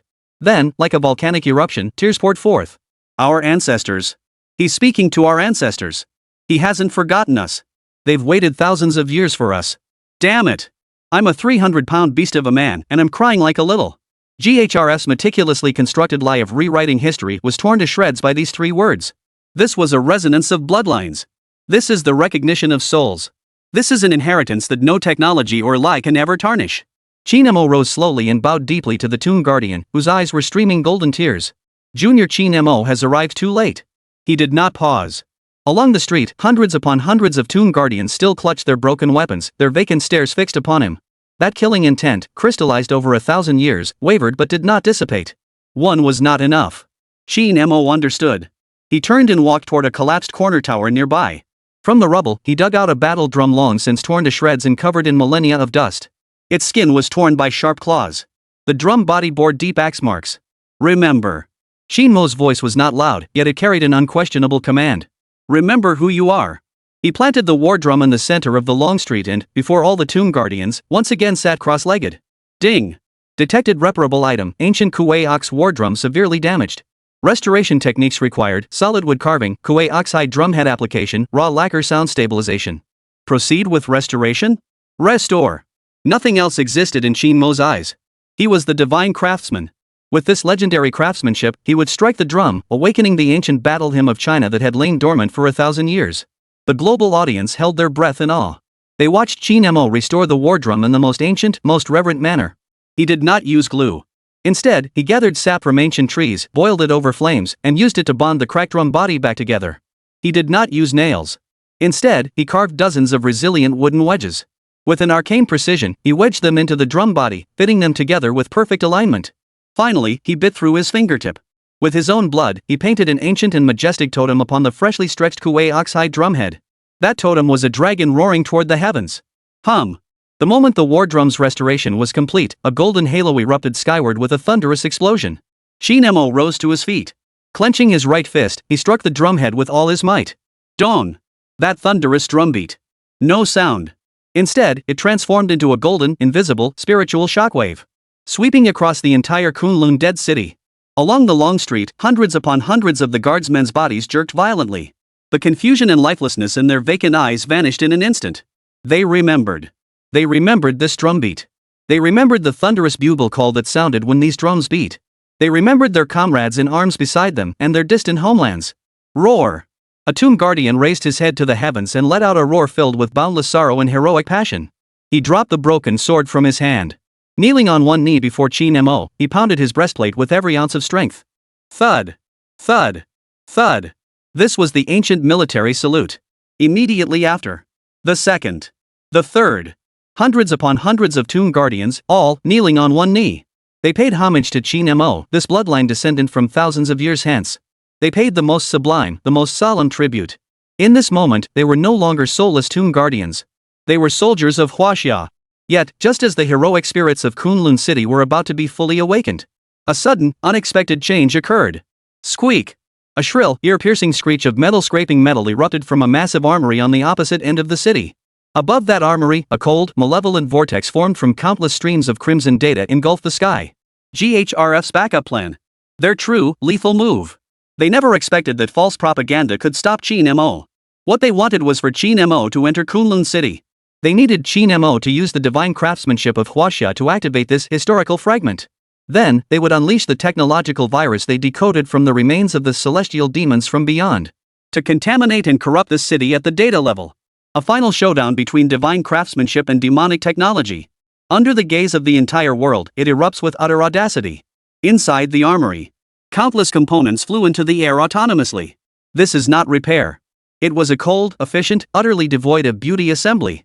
A once rustic, heavy bronze broadsword was forcibly fitted with a high-speed vibrating serrated blade. The evil repelling inscription on the blade was erased, replaced instead by countless energy circuits flickering with an ominous crimson glow. A once straight and sturdy white wax spear had been brutally twisted into a monstrous alien weapon, its tip capable of firing corrosive beams. This was the arrogance of technology. This is the ultimate desecration of divine craftsmanship. GHRF or the Minerva Initiative, they understood nothing of heritage, nothing of the soul within an artifact. In their eyes, everything is merely a tool. Everything can be reduced to matter. All can be enslaved. What they seek is not restoration, but to strip these divine weapons of China of their souls, transforming them into pure, murderous artifacts existing solely for slaughter. System warning. Massive meme contamination detected. Warning. Historical data integrity severely compromised. This region is undergoing reverse restoration. Warning. Kunlun's heroic spirits are being forcibly data overwritten. Qin Mo's expression darkened instantly. Gazing upon the demonically altered weapons, now flickering with an ominous crimson glow, murderous intent boiled in his eyes. Shameful. You are utterly unworthy to touch these artifacts.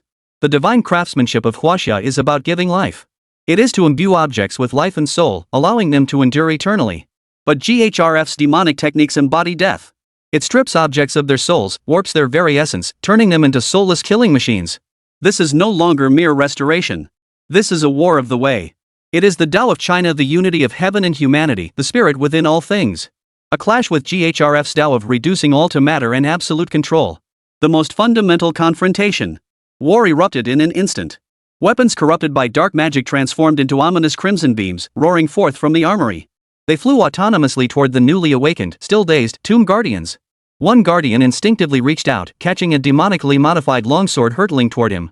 Buzz. Crimson data streams surged from the sword hilt into his body. Roar! The tomb guardian let out a howl of agony, reaching the peak of torment. His eyes, which had just regained a glimmer of clarity, were instantly replaced by a savage, blood-red fury. The righteous spirit belonging to the heroic souls of China was utterly extinguished. He transformed into a frenzied puppet, driven solely by slaughter and destruction. He spun violently, swinging the monstrously shaped demonic sword in his hand. He brought it down with brutal force upon the comrade who had knelt beside him moments before. Splatter! Golden soul blood spattered. The ambushed tomb guardian stared in disbelief at his fallen comrade. A massive, grotesque wound gaped across his chest. Instead of healing, the wound was being viciously devoured by a black, digital flame. You're mad, you're mad. The corrupted tomb guardian offered no reply. He merely locked onto his next target with those blood-red, emotionless eyes. A brutal, fratricidal slaughter. A proxy war between repair and modification. Unfolding in the city of Kunwo, a bloody spectacle. Qin Mo clenched his fists so tightly his fingernails dug deep into his palms. Heart-shattering strike. GHRF's move was heart-shattering.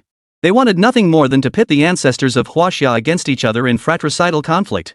They wanted the whole world to witness the self-destruction of Huaxia civilization. In the livestream chat, every Chinese viewer's eyes bulged with fury. Those bastards at GHRF. How dare they? How dare they treat our heroes like this? Shin. Take them down. Please. You must take them down. Meanwhile, in the Western media sphere, manipulated by GHRF, voices of schadenfreude resounded once more. See? I told you it wasn't a miracle, it was just an unstable program. Now the program's crashed. Those NPCs are attacking each other. That Chinese guy opened Pandora's box, now he can't control it. Qin Mo ignored the external clamor. He knew that anger served no purpose now. He must awaken more heroic spirits before GHRF does. He must win this war over the right to interpret history. This was no longer a simple matter of patching things up. This was a race against time, a life or death sprint. A cold gleam flashed in Qin Mo's eyes as he instantly made his decision. Working alone to repair small items was far too inefficient. He must locate this city's core node. Find a single artifact crucial enough to sway the entire battle. His gaze swept swiftly across the entire magnificent ancient city, finally settling upon the towering command platform at its very center. The platform stood 100 zhang tall, carved from a single massive block of obsidian. The platform stood utterly empty. Only a massive commander's banner remained, slanted and planted in the platform's center. The pole, fashioned from an unknown giant timber, had long since snapped clean in two. The banner itself was woven from the most luxurious nine heavens mystic silk brocade, yet it had long since been torn to tatters, its original colors nearly indistinguishable. Yet, even in its shattered state, that supreme commanding presence, capable of leading armies and commanding the world, still emanated from it. This is it. The very soul of Kunlun City's military. If only it could be restored. As long as this banner of China, silent for millennia, could once more fly high within these walls, he could instantly awaken all the noble spirits that had not yet been corrupted. Yet GHRF had clearly anticipated this move. The instant Qin Mo locked onto the commander's banner, within the armory, that malevolent crimson vortex suddenly contracted. All the demonically modified energy coalesced into a single entity. They no longer sought to create ordinary demonic soldiers. Instead, it began forging an ultimate demonic artifact with all its might.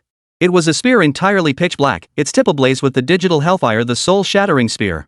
That spear had but one target: the tattered commander's banner atop the command platform. GHRF sought to utterly destroy it. To sever the very soul of this city. Not a chance. Qin Mo roared in fury, thrusting his feet into the ground. His entire body shot forward like an arrow released from its string, charging toward the command platform. Wherever he passed, the awakened tomb guardians clad in golden armor automatically parted to make way for him. Meanwhile, the demonically altered puppets, their eyes glowing crimson, charged at him like madmen, heedless of all else. Stop him. From the puppets' mouths came the cold, synthetic voice of the architect. Remote control. Qin Mo's heart sank further. But he didn't hesitate for even a moment. He launched a solo charge. Thud. A demonic sword pierced his shoulder from the side. Qin Mo didn't even flinch. With a backfist, he shattered the puppet's skull into dust. With his own flesh and blood, he carved a bloody path for the legacy of China. Closer. Closer still. The command platform was right before his eyes. And that spear, forged with every demonic technique of the GHRF, the soul-shattering spear, was now complete. Whoosh! The soul-shattering spear transformed into a black lightning bolt that tore through space, bearing terrifying power sufficient to annihilate all souls. It hurtled toward that tattered commander's banner. Too late. At that moment, the hearts of every spectator worldwide leapt to their throats. Yet, just as the soul-shattering spear was about to strike the commander's banner, Qin Mo finally arrived. He leapt forward, landing directly before the tattered commander's banner. He did not attempt to block the world-shattering demon spear. Instead, he spread his arms wide, shielding the tattered commander's banner of Huaxia with his own body. System. Highest permission. At any cost. Repair it. Chapter 175, Soul-Shattering Spear. Put. That spear, imbued with all the malevolence of the GHRF, pierced Qin Mo's chest without any flourish. Time seemed to freeze in that instant. 6 billion viewers worldwide were left speechless. On the live broadcast, Qin Mo's figure was pinned to the shattered commander's banner by that black demonic spear. Golden divine blood slowly trickled from the corner of his mouth. Had he fallen? In Geneva, at the GHRF's secret base, a thunderous roar of celebration erupted. We won! We won! He's dead! That Eastern devil is finally dead! Yet Qin Mo, impaled on the flagpole, smiled. He slowly lowered his head, gazing at the demon spear piercing his chest. His eyes held no pain, only a cold, bone-chilling mockery. Fools! This flagpole was never the soul of this city's military. He snapped his head up, his gaze piercing through time and space, as if addressing the mastermind behind GHRF directly. It was merely a decoy. The moment the words fell. System alert. Core energy node altar of the state detected as being eroded by unknown data virus. Infection rate, 17%. 34%. 58%. Warning. Kunlun Ruin's historical projection is about to be overwritten by underlying data. Imminent permanent corruption. A shrill alarm exploded within Qin Mo's mind. He finally understood. From the very beginning, GHRF's target had never been the general's banner. Nor had it been those heroic spirits. Their true target was the city's most vital core, the altar of heaven and earth. That very source of energy, formed from the legendary five-colored earth, sustaining the entire historical projection. Once the altar of heaven and earth was corrupted, the entire city of Kunlun would become GHRF's puppet. A weapon they could twist and distort at will, a weapon they could use to attack Huaxia civilization, the most vicious weapon imaginable. What a masterstroke feinting east while striking west. What a move repairing the trail openly while secretly crossing the pass. Damn it! Qin Mo cursed furiously, his eyes boiling with murderous intent. Without glancing at the demon spear piercing his chest, he seized the icy shaft with his free hand and wrenched it with all his might. Snap! The ultimate demonic weapon, the culmination of GHRF's endless efforts, was snapped in two by his bare hands. He wrenched the broken spear from his own body. Golden blood gushed forth like a fountain. Yet he paid it no mind. System. Repair injuries. Repair requires massive popularity points. Confirm? Confirm. The wounds closed instantly in a burst of golden light. Without a moment's pause, Qin Mo spun around and transformed into a golden streak of lightning, racing toward the altar of heaven and earth at the very heart of the city.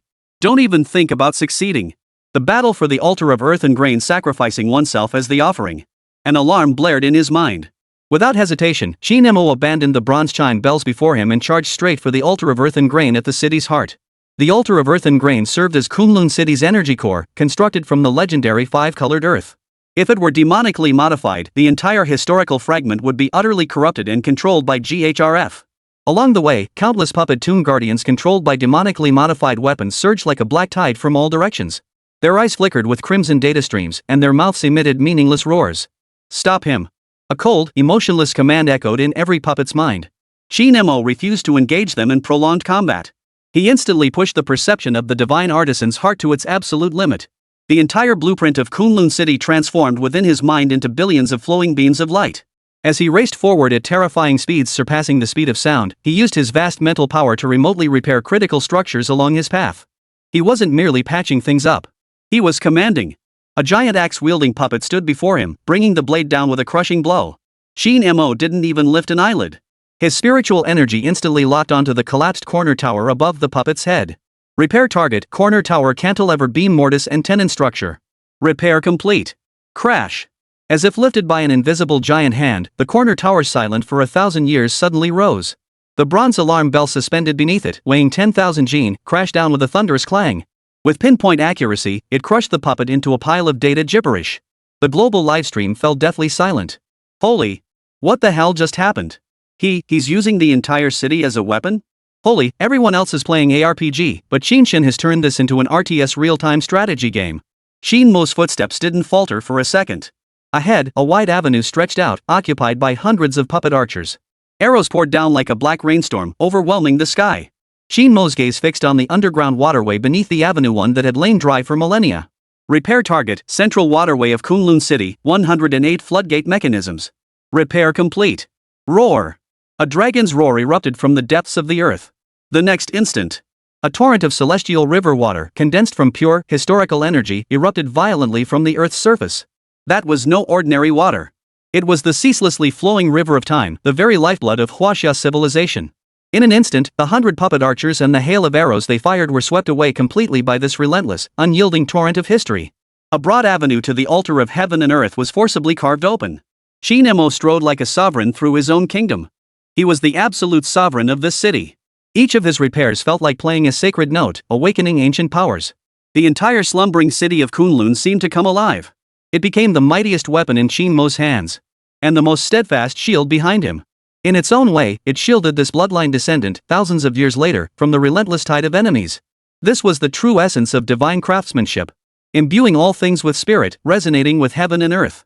Not like that cold, enslaving, controlling so-called demonic technique of GHRF. Meanwhile, the world beyond Kunlun City had long descended into utter chaos. The phenomenon of civilizational memory decay, fabricated by GHRF, intensified globally. Panic, like the most dreadful plague, was devouring everyone's sanity. Breaking news! An emergency just occurred at the British Museum. A historian viewing the Rosetta Stone suddenly lost all memory of ancient Egyptian hieroglyphics.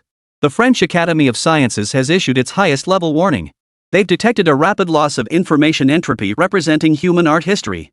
The Mona Lisa's smile is vanishing from our collective memory. A Pentagon spokesperson declares that if China does not halt Qin Mo's destructive actions within 10 minutes, they reserve the right to take all necessary measures. Countless unverified reports bombarded everyone's senses through the global media controlled by the GHRF. Pressure, like billions of tons of seawater, is relentlessly bearing down on China. Multiple governments have jointly issued China their final ultimatum. Candle Dragon's Nest Command Center. The atmosphere had grown as thick as ice. "Commander! We can't wait any longer." A star-ranked general, drenched in sweat, his voice trembling. 17 Western nations have formed the Civilization Guardian Joint Fleet and are heading toward our South China Sea. We must immediately cut off Qin Mo's live broadcast signal. We must explain this to the world. We cannot bear this responsibility. Neither can China. All eyes focused on the command console, where an elderly man stood silent and still as a statue. General Long clenched his fists so tightly his knuckles had turned deathly white. His bloodshot eyes fixed intently on the screen, where a young figure stood alone, fighting an entire city. Not a trace of hesitation crossed his face. Only a near-obsessive trust. Slowly, he lifted the communicator. Under the crushing weight of overwhelming pressure, he issued an order in a tone as firm as a hammer blow, one that defied comprehension. "Candle Dragon's Nest, all technical departments, heed my command. Effective immediately, abandon all defenses. Redirect all our computing power, all our energy, to Qin Mo. He needs light. We shall give him a sun." Boom! Qin Mo kicked aside the last batch of puppets blocking his path. He finally reached the altar of the state. The sight before him made his pupils contract violently. There, the colossal altar forged from the legendary five-colored earth was now possessed by an indescribably malevolent entity. It was a colossal, pulsating virus core, a monstrous entity woven from countless streams of black data and crimson malicious code. It was like a data tumor parasitizing the very heart of Kunlun City. With each pulse, vast swaths of the sacred five-colored earth symbolizing the Chinese civilization's blue, red, white, black, and yellow hues were mercilessly devoured. Then transformed into cold, lifeless gray. GHRF was using their demonic arts to inflict the most vicious corruption upon the very foundation of Huaxia civilization. Damn it! Qin Mo roared with fury, charging directly onto the altar without hesitation. He thrust both hands forward, pressing them onto the patch of five-colored earth being eroded. Divine craftsmanship, trace origin. Golden restorative energy surged wildly from his palms, attempting to restore the polluted divine soil to its original state. But then, a scene that sent his heart plummeting occurred. His restorative power was like pure water dropped into sulfuric acid. The moment it touched the viral core, it was instantly devoured and assimilated. The virus's rate of corrosion far exceeded his healing speed by 100-fold. 1,000-fold. Conventional methods were already too late. He felt like a mortal trying to scoop an entire ocean dry with a teacup. Despair. A profound sense of helplessness surged through him. In the livestream chat, the hope that had just ignited from Qin Mo's miraculous city symphony was instantly doused by a bucket of ice water, leaving everyone feeling utterly chilled to the bone. How could this happen? Qin Mo's restoration, it didn't work? It's over.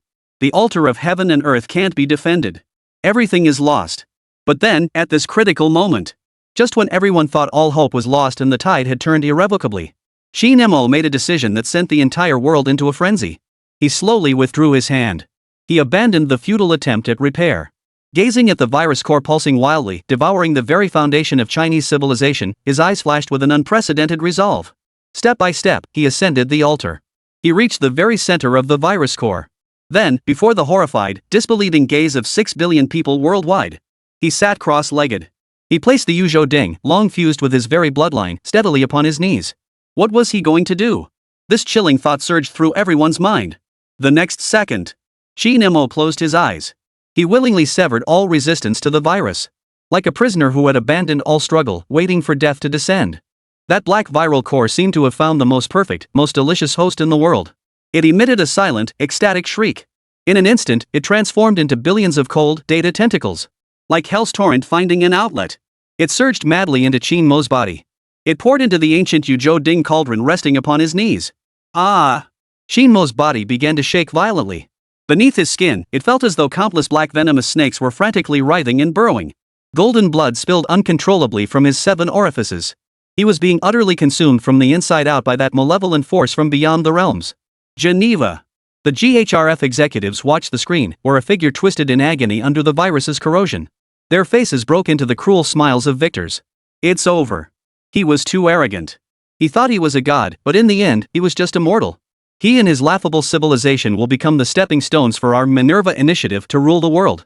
Yet, just as they prepared to pop champagne in celebration, a message of the highest encryption level, carrying an authority that brooked no doubt, suddenly appeared on everyone's screens. The sender was the supreme leader who had single-handedly established the Minerva initiative, the one they revered as God. Athena.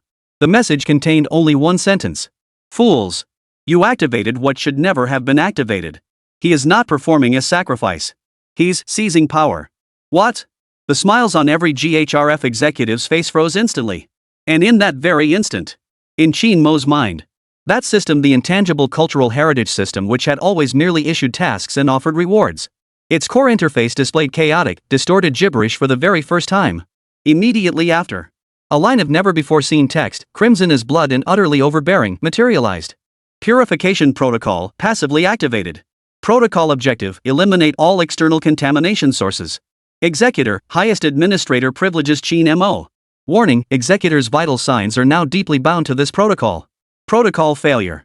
Executor, completely erased. Chapter 176, The Supreme Administrator. Purification protocol, passively activated. Protocol objective, eliminate all external contamination sources. Executor, highest administrator privileges Qin Mo. Warning, executor's life signs are now deeply bound to this protocol. Protocol failure. Executor, completely erased. The blood-red warning seared into Qin Mo's soul like a branding iron. The virus's feast had begun. Billions of cold data tentacles, like a swarm of bloodthirsty worms, frantically burrowed into his limbs, his meridians, his very soul. Their purpose was clear. Analyze, overwrite, control. To transform Qin Mo, this disobedient administrator, into their most loyal, most perfect puppet. Ah! Qin Mo let out a stifled, agonized roar as his body convulsed violently. Beneath his skin, countless streams of black data surged at breakneck speed, threatening to tear through his flesh and completely digitize him. Golden divine blood overflowed from his 7 orifices, dripping onto the ancient 5-colored divine soil and evaporating instantly. In the livestream, all the clamor, all the ecstatic cheers, abruptly fell silent. Audiences worldwide watched in horror as the man who moments ago had seemed like a god demon now writhed in agony like a sacrificial offering, consumed by the virus's corruption. What's happening? Qin Shin. He failed. He couldn't hold on. No. This can't be.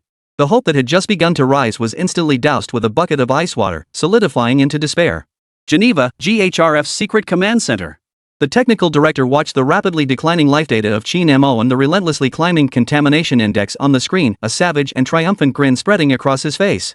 It's over. This monkey from the east overestimated himself and underestimated Minerva's intelligence. In 30 seconds, he will become our most perfect puppet. Then, he will tear apart everything he swore to protect with his own hands. The champagne of victory had already been uncorked.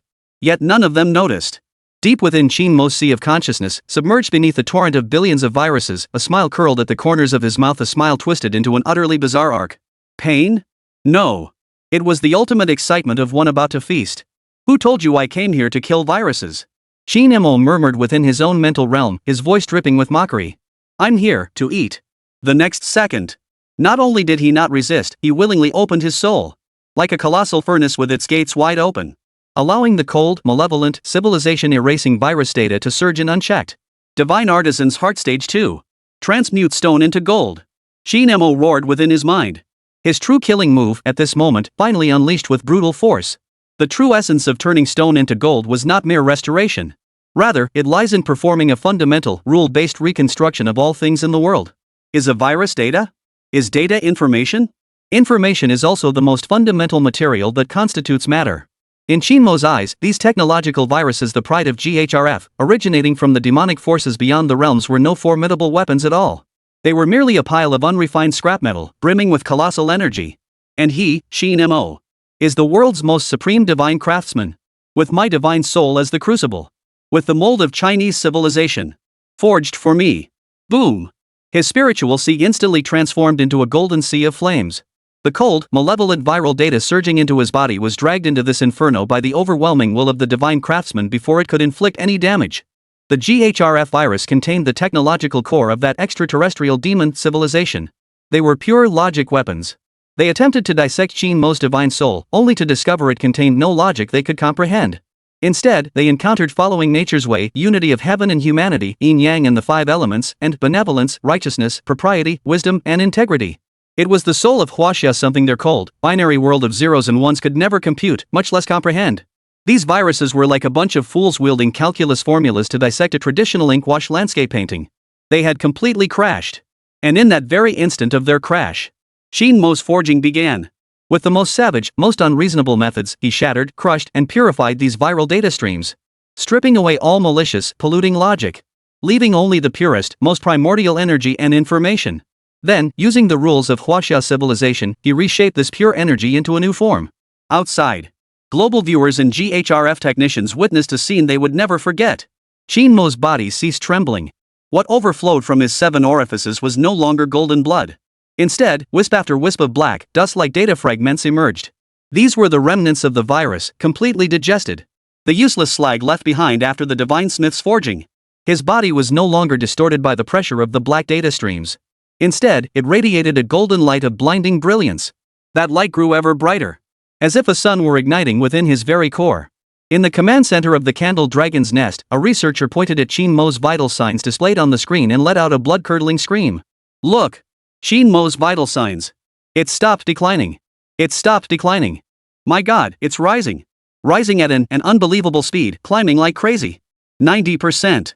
95%. 100%. It's broken through. His vital signs have surpassed the theoretical limits of normal human capabilities. 110%. 120%. Still climbing. The livestream's chat exploded after a full minute of dead silence. Holy! What the hell? Am I seeing things? Something black is coming out. He's expelling the virus? Holy, I finally get it. Yunjin is exploiting a glitch. What card glitch? This is called My Poison is Your Elixir. GHRF pulled off this move, delivering a head across 1,000 miles, a token gift but a heartfelt gesture. The most expensive takeout in history. GHRF placed the order with tears in their eyes, while Yunjin gave a 5-star review with a smile. Meanwhile, in Geneva, the technical director, who had been boasting just moments ago, had his smile completely frozen on his face. He stared fixedly at the screen, where the green lifeline resembling an electrocardiogram was skyrocketing upward like a runaway train. And before him, on the supercomputer named Atlas, the energy reserve data plummeted like an avalanche. A thought that froze his very soul surfaced in his mind. Impossible. This absolutely cannot be. He screamed in disbelief. What is he doing? He's devouring it. He's devouring Atlas's processing power. He's using our virus as a straw. Cut it off. Now. At any cost. Disconnect him immediately. All the technicians snapped out of their daze, scrambling frantically toward their consoles. They attempted to sever the virus's energy supply. They tried to activate the physical level circuit breaker mechanism. But it was too late. The instant Qin Mo digested the first strand of viral data, a reverse link, under his complete control, had already been silently established. Like a top predator lurking in the abyss?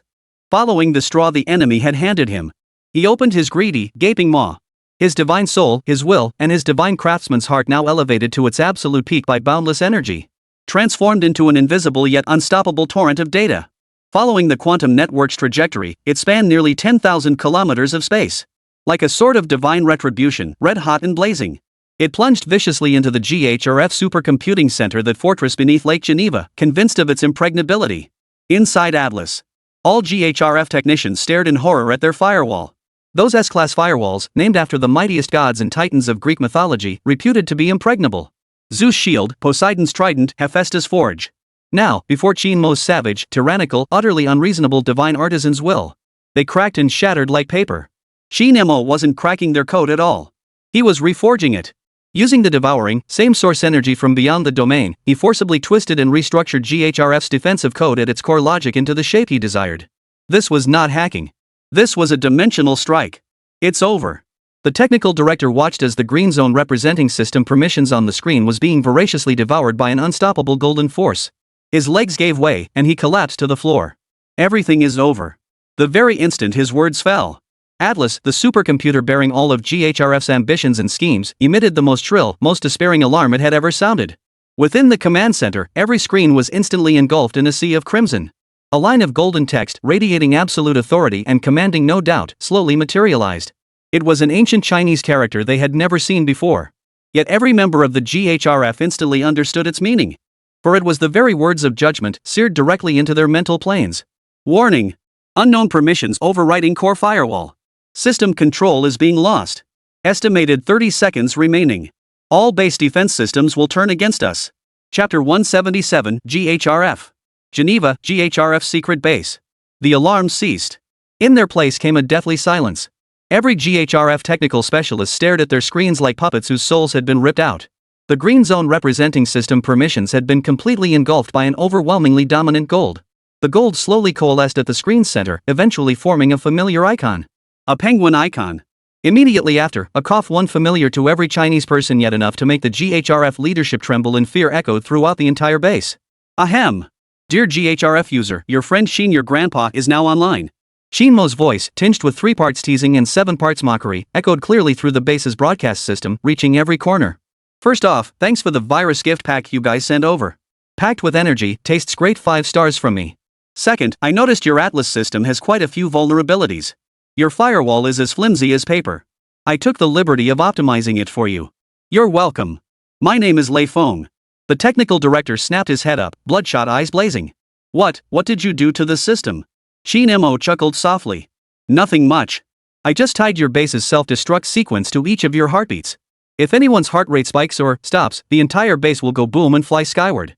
So, everyone, relax. Don't get too excited. Let's play a game called Who's the Mole? The last one standing gets a prize. The moment those words left his mouth, every single person in the command center instinctively held their breath.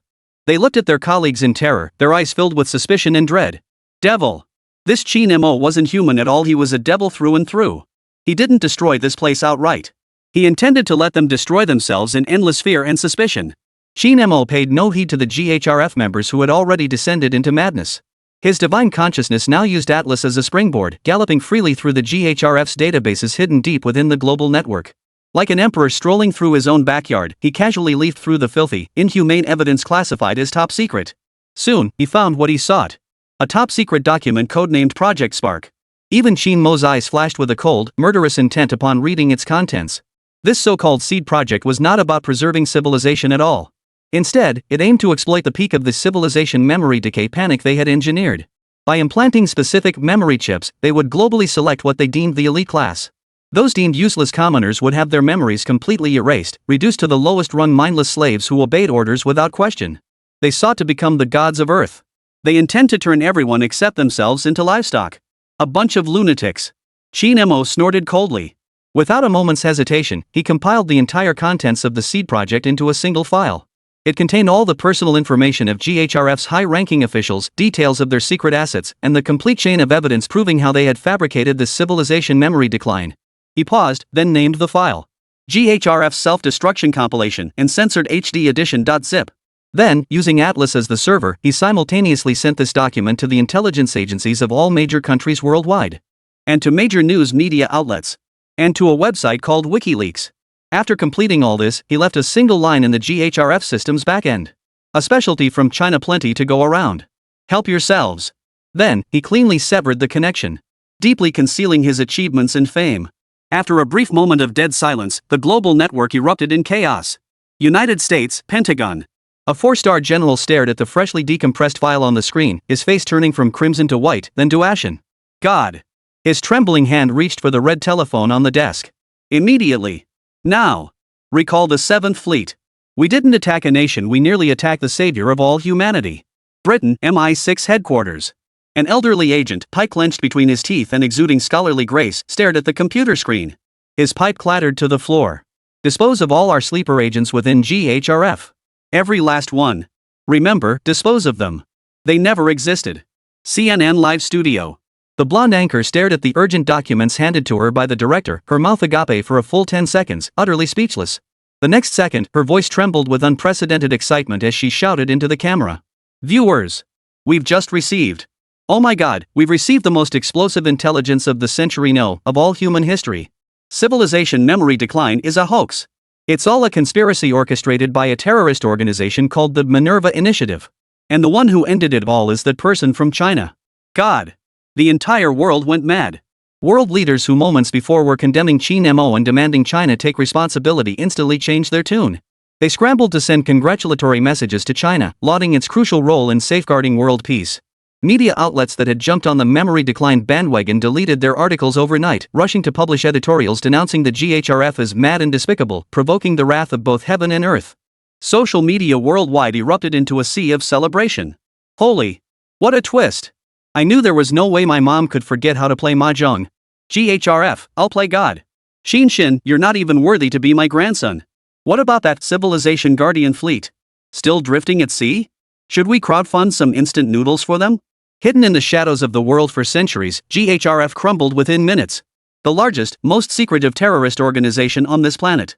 Qin Mo, single-handedly, using a computer, publicly executed it before the entire world. Within Kunlun City, atop the altar of state. Qin Mo slowly opened his eyes. The monstrous, pulsating virus core had vanished. In its place lay a golden sea of light, condensed from the purest form of energy. He paid no heed to the upheaval unfolding outside. His gaze was firmly fixed upon the object slowly rising from the center of the sea of light. It was an ancient bamboo scroll. Crafted from some unknown divine bamboo, it felt smooth and warm to the touch, as if still carrying the body heat of ancient ancestors. The moment Qin Mo touched it, the bamboo scroll unfolded on its own. No words were written upon it. Instead, dynamic, three-dimensional images formed from light and shadow unfolded before him. Within the images, countless gears meshed together, and countless runes swirled. A magnificent machine, incredibly complex, incredibly precise, and far beyond Qin Mo's comprehension, was being constructed piece by piece. This was a true divine creation. System notice: congratulations, host, on acquiring the legendary tier Intangible Cultural Heritage Inheritance, the Divine Machinery chapter of Tiangong Kai Wu. Warning: this inheritance is incomplete. Qin Mo's heart trembled. This was no reward. At that moment, a voice, old, authoritative, as if echoing from the very source of history, resounded directly within his mind. Later generations? To master Kunlun, you must first complete the Divine Mechanics chapter. The voice paused, tinged with an indescribable weight. This is not creation. It is mending the heavens. Mending the heavens? Qin Mo's pupils instantly contracted. He recalled the myth of Niwa refining 5 colored stones to mend the heavens. As if reading his thoughts, the ancient voice continued. The heavens have long been shattered. In ancient times, celestial demons from beyond the realms tore through the barriers of space and descended upon this world. Though they were vanquished in that battle, they left behind an eternal wound in the heavens above this land, a scar in time and space that can never be healed. As the voice narrated, the scene before Qin Mo's eyes shifted dramatically. He felt as though he soared to the heavens, gazing down upon the skies above Lopner.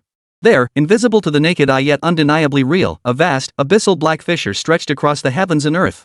Countless chilling, malevolent, chaotic energies seeped ceaselessly from that fissure into this world. The so-called Tomb of the Intruder, discovered by GHRF, was merely a drop of pus blood dripping from this wound. The ancient ancestors of Huaxia had exhausted their final strength to forge the 9 tripods and establish the Great Formation. Yet even that merely managed to suppress the wound, slowing its deterioration. A temporary fix, not a cure. That voice carried endless weariness and longing. The 9 tripods serve as the seal, the divine engine is the remedy. This stellar engine is the only means capable of harnessing the power of the stars to fundamentally repair that rift in spacetime from its very source. But we failed. Child, this is the final trial our ancestors left for you and for this civilization. Do you dare accept it? Qin Mo finally understood. This was the true trial of entering Kunlun ruins. Restoring artifacts and defeating foes were merely appetizers. The true challenge lay in standing here, shouldering the ancestors' burden, and completing their unfinished legacy. He lifted his head, his gaze piercing through Kunlun City's dome, through endless time and space, fixing intently on that black scar steadily eroding the world. He grinned, revealing a row of white teeth, his smile radiant and defiant. Facing the empty altar of heaven and earth, he responded with every ounce of his strength, his voice ringing out loud and clear. This task I accept it. Good. The aged voice sounded once more. Within that voice lay a hint of relieved satisfaction. Yet it also carried a weightier, more solemn admonition.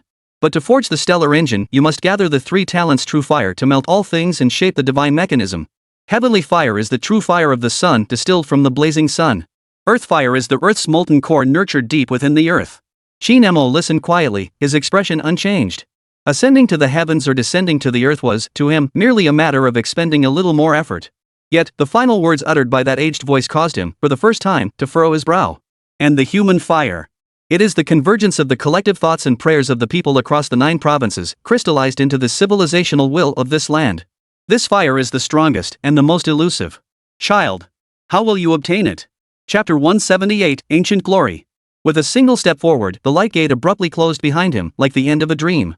Kunlun ruins, that repository of ancient China's glory and tragedy, sank deep into the earth without a trace of lingering. The winds and sands of Lopner once again became the sole masters of this land. The global broadcast signal abruptly ceased the instant Kunlun City vanished. Over 6 billion viewers stared blankly at their snowy screens, as if they had just experienced a collective hallucination lasting several hours. The world plunged into unprecedented chaos and confusion. The roar of engines tore through the dead silence of the yellow sands. A jet-black Candle Dragon special transport aircraft had been waiting at the designated location. The cargo door opened, and General Long descended the boarding ladder himself. His weathered face betrayed no emotion. Without a word, he strode forward. Under the solemn gaze of all present, this pillar of strength for China embraced Qin Mo with an incredibly forceful hug. It was not the commendation of a superior to a subordinate. It was an old man's relief and gratitude toward a child who had snatched back dignity and a future for an entire nation from the brink of a cliff. The grip of his arms nearly crushed Qin Mo's bones. General Long spoke only one sentence, his voice hoarse and strained. Just come back. On the special flight back to the capital, Qin Mo didn't rest. He immediately opened the system interface. Reviewing the spoils of battle was the most unadorned pleasure after every fight. The collapse of GHRF and the global reversal of public opinion had brought him astronomical popularity points. The numbers in the backend had grown so astronomical he couldn't be bothered to count the zeros. This fortune alone was sufficient to elevate all his intangible skills to god tier. But the true gain was the qualitative leap of the divine artisan's heart. After devouring the virus core from Atlas, a technological essence containing the essence of an extraterrestrial demon, the divine artisan's heart underwent a terrifying evolution. It no longer merely repaired tangible artifacts. Instead, it could now perform fundamental, coercive reconstruction on all intangible information and rules. Forging all things. This was the true might of the divine artisan. Suppressing his excitement, Qin Mo opened the ancient bamboo scroll, the Book of Crafts, Divine Mechanics. Repairing the stellar engine and mending the scar of heaven was the true purpose of his journey. Yet, upon seeing the repair progress bar, his brows furrowed sharply. Repairing the stellar engine requires the following progress of the 3 talents: True Fire, Heavenly Fire, Solar True Fire, 0% obtainable. Earth Fire, Earth's molten core, 0% acquirable. Human Fire, Civilizations will, 0.01% acquisition method unknown. The first 2 elements, ascending to the heavens and descending to the earth, were difficult yet had clear objectives. But the third, Human Fire, shows nearly zero progress. That 0.01% progress likely stems from the contributions of ancestral spirits awakened during the summoning of Kunlun's heroic souls. What exactly is this thing? Ding! System update: Human Fire refers to the will of civilization, not merely worship, gratitude, or reverence. It requires a member of a civilization to generate genuine, proactive cultural identity and cultural confidence. Only when this spiritual force is actively channeled into concrete cultural actions can it truly emerge. The system provided a more straightforward explanation. Merely liking a livestream doesn't count. When will they be willing to stay up late to learn an intangible cultural heritage, argue to defend a piece of ancestral wisdom, or feel pride walking down the street wearing traditional attire steeped in history? Only then will this flame truly ignite. Qin Mo understood. This fire is born in the human heart. And it is the hardest to find. Meanwhile, in the Aegean Sea, deep beneath an uncharted private island, in a pure white chamber, a woman clad in ancient Greek robes calmly reviewed the final report documenting the collapse of the GHRF global network. Her face bore no trace of anger or panic, only a near-icy rationality. She was the true leader of GHRF, the originator of the Minerva Initiative Athena. Sample data analysis complete. Qin Mo's power does not originate from himself, but is rooted in that ancient civilization itself. He functions as a mobile civilization base station. As long as he remains on that land, he can continuously draw upon the intangible power accumulated over millennia by that civilization. Athena's fingertips traced a gentle arc across the smooth tabletop. Attempting to destroy a base station through brute force will only cause him to absorb a stronger signal. Our approach is wrong. Her sapphire eyes flashed with both wisdom and danger. Since we cannot destroy the base station, then we must corrupt the signal source. Initiate Operation Rust. Her voice was calm, yet carried an unquestionable resolve. Phase 1 objective: dismantle the foundation of his power, cultural confidence. Method: mobilize all our infiltrators within Western academia, the arts, and media to redefine the Kunlun incident. Avoid smearing him with lies. That's the most primitive tactic. A smirk of knowing confidence curved Athena's lips. We will use the most professional, most rational, most objective Western discourse system to deconstruct him. Deconstruct his miracles into a dangerous, uncontrollable form of nationalist performance art. Twist the confidence of the Chinese people into an exclusionary, fanatical, and threatening new variant of the yellow peril theory. What the divine fears most is not enemies, but the self-doubt of his own followers. Athena picked up the encrypted phone on the table and dialed a number. On the other end was a highly respected senior advisor to UNESCO's World Heritage Committee. Her voice was gentle and kind, yet carried an undeniable authority. Professor, for the sake of humanity's cultural treasures, I believe it is imperative that we initiate a comprehensive reassessment of the authenticity and security of all World Heritage sites in China. After all, no one can predict whether that uncontrolled quantum historical regression might occur again. Qin Mo was still en route back to the capital. The tide of international public opinion had already shifted quietly. The academic section of the Times published a supplementary statement signed by 12 Nobel laureates.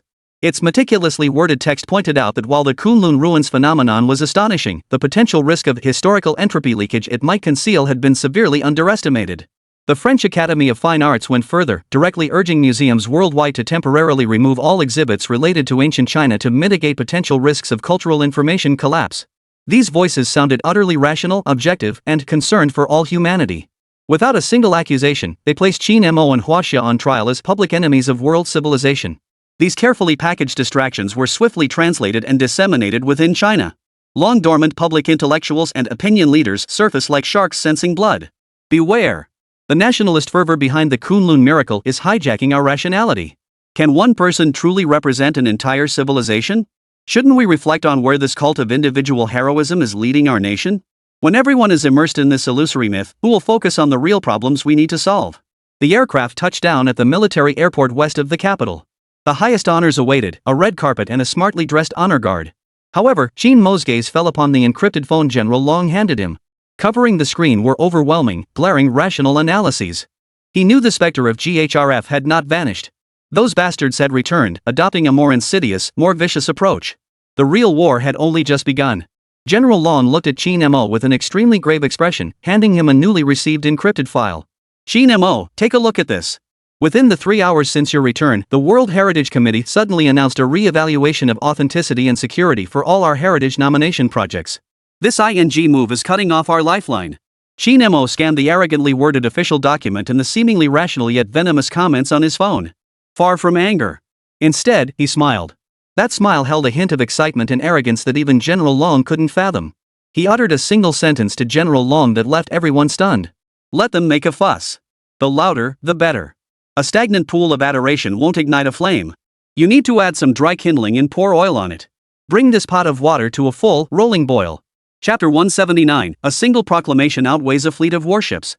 An official communication from UNESCO's World Heritage Committee arrived in the capital with unprecedented speed, surpassing diplomatic norms. Its wording was flawless, brimming with the civility and restraint of the civilized world.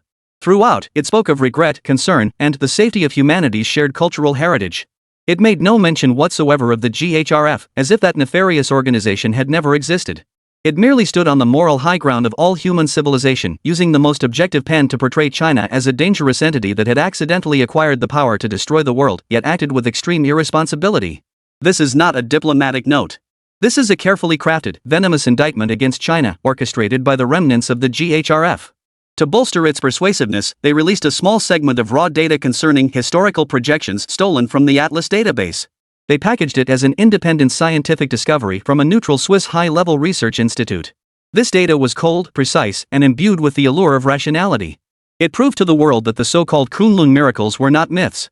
Rather, it was a form of high-dimensional information technology that could be analyzed, replicated, and even weaponized. In an instant, Global Panic 2.0 officially went live.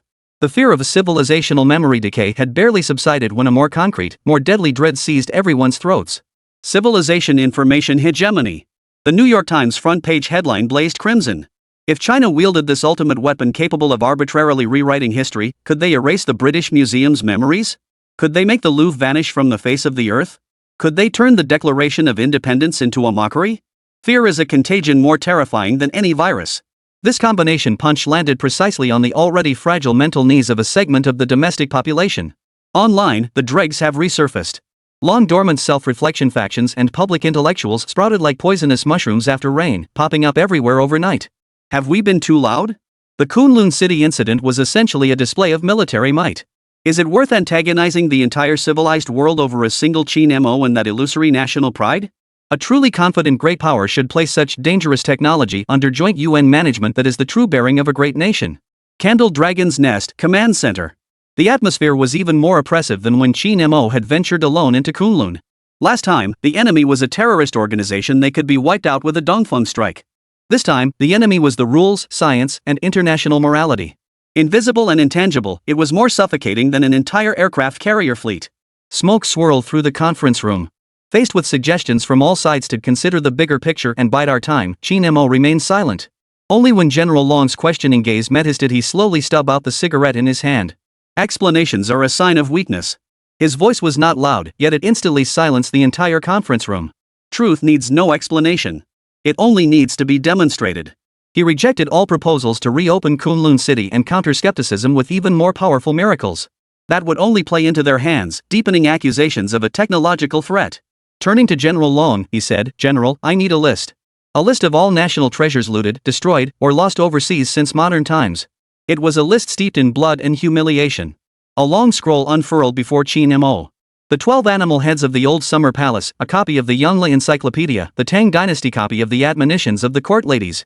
Each name felt like a scar etched deep into the nation's collective memory. Qin Mo's fingers slowly traced those heart-wrenching names. Finally, his fingertip came to rest on a name that, while not as thunderous as the others, sent a collective gasp of shock through the assembled historians. Tang Dynasty gilded octagonal silver cup with dancing ladies in music patterns. It lay quietly in the temperature-controlled display case of the National Museum, hailed as the most heartbreaking fragment.